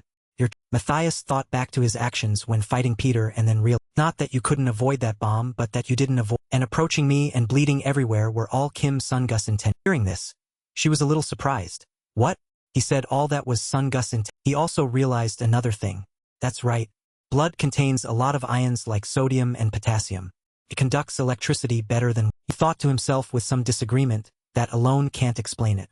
There's nothing in this library that can generate electricity. Matthias looked at the trash bag when Peter hunched over and said, so you used the plastic. He replied coldly that Peter applied physics knowledge. Just a thin plastic film. In a dry environment, if you rub it enough, you can generate thousands of volts of static electricity. He seized that rare opportunity. Exactly at that moment, along with that electric current passed through the wires, red hot from over. Peter stepped forward and threw a punch. His voice was hoarse. Even I would have time to a single blow. The entire wall behind him exploded. Bricks shattered and scattered everywhere. Dust swirled in the air. Matthias was thrown into the sky before he could understand what happened. His body spinning in the shock. He vomited a pile of strawberry syrup from his. He stepped forward and looked at Matthias lying comatose on the pile of. Peter's face was serious. It's a shame for your talent. I want to ask you, if you had such wonderful skills, wouldn't it be better to use them for. He wondered why Raphael of. Matthias coughed a few times, struggling to turn over, his voice weak, because that was the right path for me. Perfect. Thank you watching for that must be referring to my Matthias' father proudly showed a family photo to his subordinates. This is my wife and son. The man admired. I respect you so much, Professor. Such a perfect family. Both ability and family are the talented parents, wealthy family, and a brilliant. To outsiders, that must be a perfect. But the truth behind it was the most disgusting. He brutally beat Matthias' mother, shouting, none of you know how great the ECD I created. What do the scientists on the board know? Those idiots are fools. Do you look down on me? Matthias' father roared. True peace can only be achieved by the explosion My mother, who didn't even know what ECD was, became my father's emotional dumping ground, where he vented his stress from the outside. Outside, he was an intelligent engineering doctor, but at home, he was truly a. Scene shifts. His mother took Matthias to an amusement park, saying, my son, This is your first time at an amusement park. I'm sorry I haven't been able to take better care of you all this time. He replied without resentment, it's okay. Looking at the pirate ship, Matthias suddenly said, but look, that's strange. There are more people sitting behind. He excitedly answered himself, Mom, that's because of the pendulum motion swinging around the central axis. The further you sit from the central axis, the longer the radius of rotation. When that happens, acceleration and velocity increase, making us feel weightless. Perhaps people are sitting more in the back to feel weight. Matthias' mother smiled and praised. My son is very intelligent. She and Matthias had a very happy time too. His bright smile and innocent expression at that time. It was truly a fond. They played until evening. Matthias promised her, Mom, I want to come here again next year. Matthias' mother happily agreed, yes, of course. Let's come. But that promise was never. Matthias' father cried bitterly before her coffin, wailing in the grief of a widower. How can I live? Everyone around him was fooled by his pretense. They sympathized and grieved. How could something like this happen to a wonderful person like Professor? Thought it's better this way. Now Mom won't have to suffer anymore. Now I will bear that. Matthias' father showed no mercy to his son, continuously kicking his small body. I told you to clean it up. How many times have I told? Matthias trembled, curled up in a corner, his eyes vacant. His father yelled, without your mother here you have to play her role. Go to the bathroom, eat, sleep, talk. Everything must be under my control. Thousands of times. I've thought about it tens of thousands of times. I want to rest. Always heard him muttering, you don't know anything. True peace can only be created by the explosion I created. At that moment, a sudden thought struck. Matthias lay on the bed with his body full of injuries, and heard his father's voice yelling, I can create. Perhaps there's another way for me to. That fateful night, the night that changed his life. He excitedly looked at the finished product Matthias had made, praising him. Well done. You made this double-circuit capacitor connected to an automatic electronic detonator? Even graduate students can't do. He stood up tiredly and cleared his throat. Dad, now you can rest. Matthias' father, still engrossed in what he was making, replied, of course, rest. You're so good, you're truly my father's pride. He commanded, now go buy dinner. Rest. As soon as Matthias left the entire house, along with his cruel, hypocritical father and memories of his mother, vanished with the deafening Immediately after, he suddenly realized, how ironic. I found the truth within the control of the father I once considered. Returning to the present, Matthias lay gasping on the floor. His voice was weak. To maintain order, control is necessary. And to maintain that control, an explosion is indispensable. He struggled to turn over. And glory is where my thoughts are supported and supported. Matthias exclaimed, it's not over yet. Then his face looked like he was resting after a hard day's. Peter looked at him and said, if only you knew what destruction glory would bring. Suddenly, his eyes caught Matthias' phone.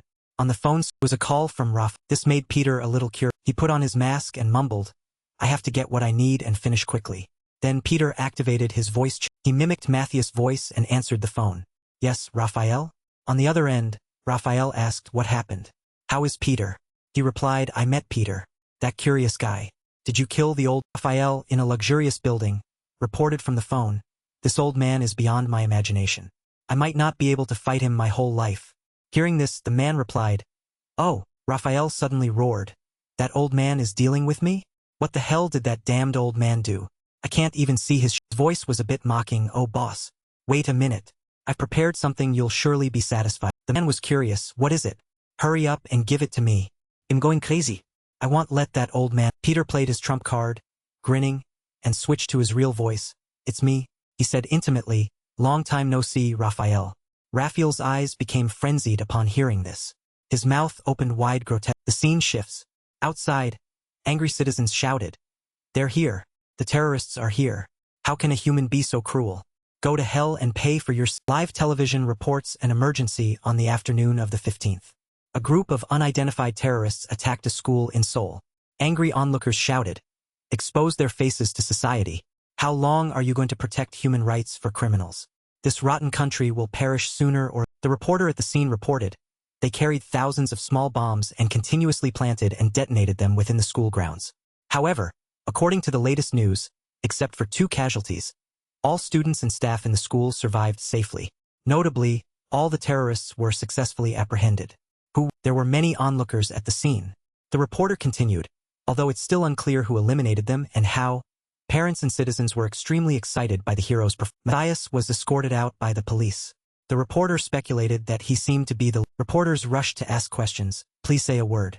Is there any organization behind this incident? For what reason did you attack the school?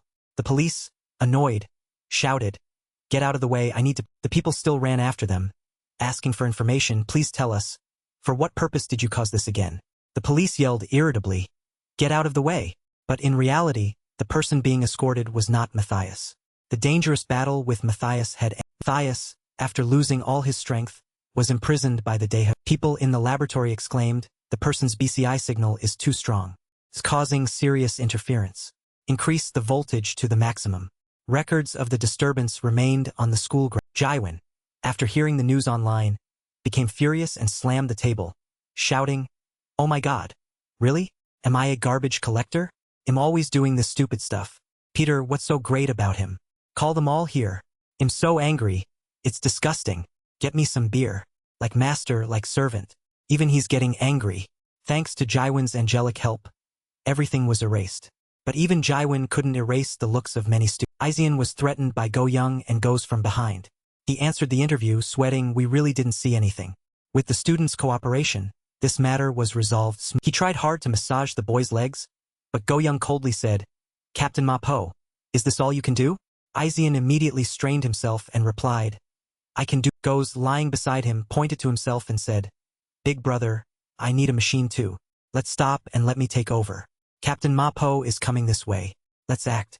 He quickly replied. In the next hospital room, the doctor's lament could be heard. You're so stubborn. How many times have I told? He said helplessly, I can't wear a tie with a patient gown. Kanjo looked at the photo on the bedside table, smiled, and said softly, This tie is my medicine. Doctor. Yes, yes. All right. The doctor was exhausted. He held his head in despair. Nurse Kim, discharge patient Lee Wong-kyu. Hearing this, he finally agreed. He'll take off the tie. Peter went to he looked at the classroom one last time before and I believe it's too dangerous to continue staying at. Therefore, I decided to leave, leaving only the trace of Kim. And then, by the Han, Peter sat blankly, his eyes unfocused, staring into. Go Hyung suddenly said, Officer, there's a naughty child smoking here. Arrest him. He chimed in, I'm not smoking. The boy shouted, You can tell from that lighter that he's a smoker. Why aren't you arrested? An old man fishing walked by and commented on Go Hyung. A boy more precious than water. The most ill-mannered one is so funny. Call the police. Hearing this, the two simultaneously shouted, Hey, old man, come here and talk to us. Do you know who we are? Zuna watched helplessly, too bored to speak. Heaven and earth. They've lost their. She looked at Peter and called out Sungu. Hearing him, she turned and replied. She hesitated slightly. I know it's useless to keep it, but I really want to say. Zuna truly felt grateful. Meeting you has made me grow so much. My brother Yuzun too. No matter what, I can't express my gratitude. She looked at Peter with teary eyes. Her voice choked. The favors I've received from you, I will definitely. He smiled slightly and replied, You're right. Debts must be Peter suddenly became a little pensive. Looking back at his child, he remembered the days of rigorous training. Every day, every moment was filled with pain and endurance. Peter always practiced hard, because that was the only way to fill the hunger of time. When he came to school, this was his first experience. Peter recalled the moments spent with everyone. There, I met many people, and the times they overcame difficulties together. He said softly, Through that, I learned what a strong desire. Go Hyung and goes. Peter real. Thank you watching for I learned what courage is, what love, and the times they went out together. He said, The air that I breathed, and the time spent side by. Peter smiled slightly. I don't know how much time is. With joy in his eyes, something he hadn't had before. Like those moments. Thank you watching for the rest of my life. I will always remember. Suddenly, Zuna remembered something. She asked, But Sungur, do you remember what I said on that isolated island last? Zuna repeated Peter's words. When that time, I will definitely tell you every. He pouted slightly. I still haven't received that answer. He avoided Zuna's gaze and said, I have no other. Peter turned and smiled. It's not time yet. She felt very dissatisfied with the answer. What? You're not going to say it after. Seeing the two whispering, he ran to his father and asked, What is it? Kim Sungu? You're hiding something from us. Aren't you? Go Hyung said irritably. Why don't you keep your promise? He knew this would happen, so he replied, I knew this would happen, so I didn't promise you anything from the. Through their usual communication, he questioned loudly, You're not actually a high school student, are you? Your way of speaking is also strange, like an old man. Who are you, really? Peter was hit where it hurt and could only remain silent. Thaddeus suddenly appeared behind Zuna and said, the whole group was stunned to the point of he was a little surprised. What? These people don't know that Sungu is Peter yet? Peter said helplessly and boredly. Now they do, thanks. The afternoon wore on. She, after hearing it, could not accept. Zuna was confused and didn't dare to look directly at him. So it's still hard to believe, but now everything is clear. Isn't it? Peter said softly, just act like before. If you change now, it'll be too awkward. Well, he looked at her with eyes full of trust, accompanied by a parting message. I believe that even without me, you will protect this school well. When I finish my work and return, we will meet. Hearing the childish shouts of the two, Zuna said with concern, but I really can't understand. When will they ever wake? Go Young and Go still playfully replied. Look at the swans on the Han River. See who's faster, the engine or the legs. Step on the... She looked at them helplessly with a bored expression. You said that, but they still don't believe it. Peter smiled slightly and replied, of course, there's a reason. But isn't that the charm of... Turned and left, waving goodbye. Then well, excuse ourselves and leave. You all get some rest. Thaddeus also waved goodbye, see you next. Zuna kept watching his retreating. Peter suddenly heard the voices of Go Young and he turned back instinctively and looked. We are people who never kneel. That is our belief. Two slowly recalled their difficult days together and we will be stronger. Second, thank you watching for vid. You will never kneel. The two knelt before the person they had idolized for so long because these knees are only for you. The two also recalled memories of fighting alongside him. They bowed their heads respectfully. To this day, the person we dreamed of and still dream of and admire, and forever respect and admire. The two confessed all their feelings to. He gently placed his hand on their heads and from now on, I look forward to your... The two tried to hold back tears as they had to part with their... She, standing nearby, was also moved to The farewell scene ended like... The scene shifts to the... Thaddeus looked at the pile of moss on the container and wondered. Looking back and forth, I still can't understand Jaiwin's taste for nesting. It must be just my unease. The surveillance camera alarm sounded. Stop. Stop. The moment your nose hairs move, we will open fire. Identity check. Thaddeus Pedro has been permitted entry and exit by the boss with her lean. Peter looked at the cameras with a hint of pride and said, why don't we go back? The boy stood by, amused. What? I think it's... The elevator stopped at B. Thaddeus' jaw dropped in amazement. He just felt it was too extravagant. Jaiwin is truly Boy went down the stairs, continuously exclaiming, Jaiwin is so rich. Peter quickly exposed, that's not her. Jaiwin came out of the room, snapped her fingers and said, you're here. Make me some tea, Alfred Zaw. Hearing the name, the two exclaimed, Alfred. Alfred Zaw brought the tea, inviting him, hey, race your tea. Please. Peter said in surprise, today I learned your name. He smiled. I'm meeting you for the first time. After everyone had gathered, she spoke, now let's discuss the specific plan. How will Peter deal with that detestable rough? He presented a photograph. This made everyone a little confused. What if Simon's face clearly showed? Could it be that he counted the phone call with Raphael? It's me, Peter. Long time no see, Raph. The man excitedly replied. Long time no see. Apostle Peter, I've been looking for you everywhere. It's hard to hear your voice. He said arrogantly, I was always very busy, and it's thanks to someone that I... Raphael sarcastically said, why is your voice so sad? Did they take your money? But hey, why would Peter care about such petty cash? Anyway, you don't have long to... He said mockingly, if you're that short of money, why didn't you say so earlier? I'll lend you some. I'm not a bloodsucker. By the way, why is it so difficult? On the other end, Raphael was curious. Let me see your face. He grinned contemptuously.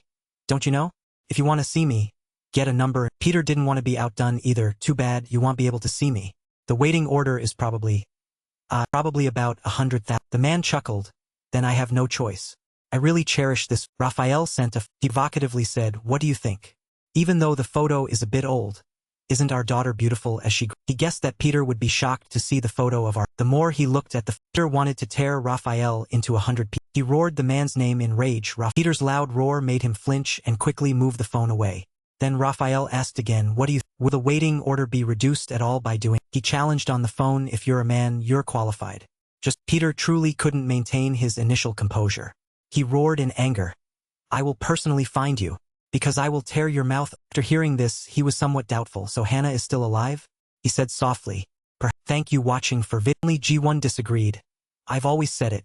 That's definitely a trap, 100%. She explained, with today's technology, those things can be taken apart in an instant. Look, senior, don't bring trouble upon yourself. Just blindly rush in. With their firepower, well be... Suddenly, A voice from Untrang sounded. Then what about this? How about it? He made a proposal. We are short on firepower. Dia Group will provide 100% support. You can use our resources freely. Simong blurted out in surprise. Why is Chairman Untrang? G1 quickly accepted. With this, we'll be strong enough to fight Raphael, right? It's all thanks. Suddenly, Peter said with a touch of sadness. Not long ago, I was just a weak person accepting. Didn't understand why his body had returned to. And yet, I don't understand how I got this youthful appearance. Peter stood up, lit a cigarette. For a long time after that, I still couldn't find the reason for that situation. He looked at Raphael's photo in his hand.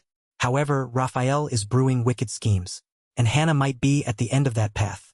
And if all this situation is a blessing from Peter used the dying embers of the cigarette to burn the photo and then that must be the reason I've become young again.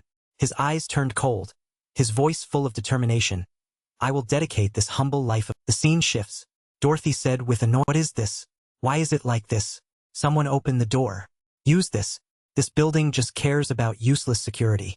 Philip stepped forward and shouted. Get out of... He opened the iron door with his bare hand. Not only did he open it, she ran after him, constantly praising him. Lipu Opa is truly a monster.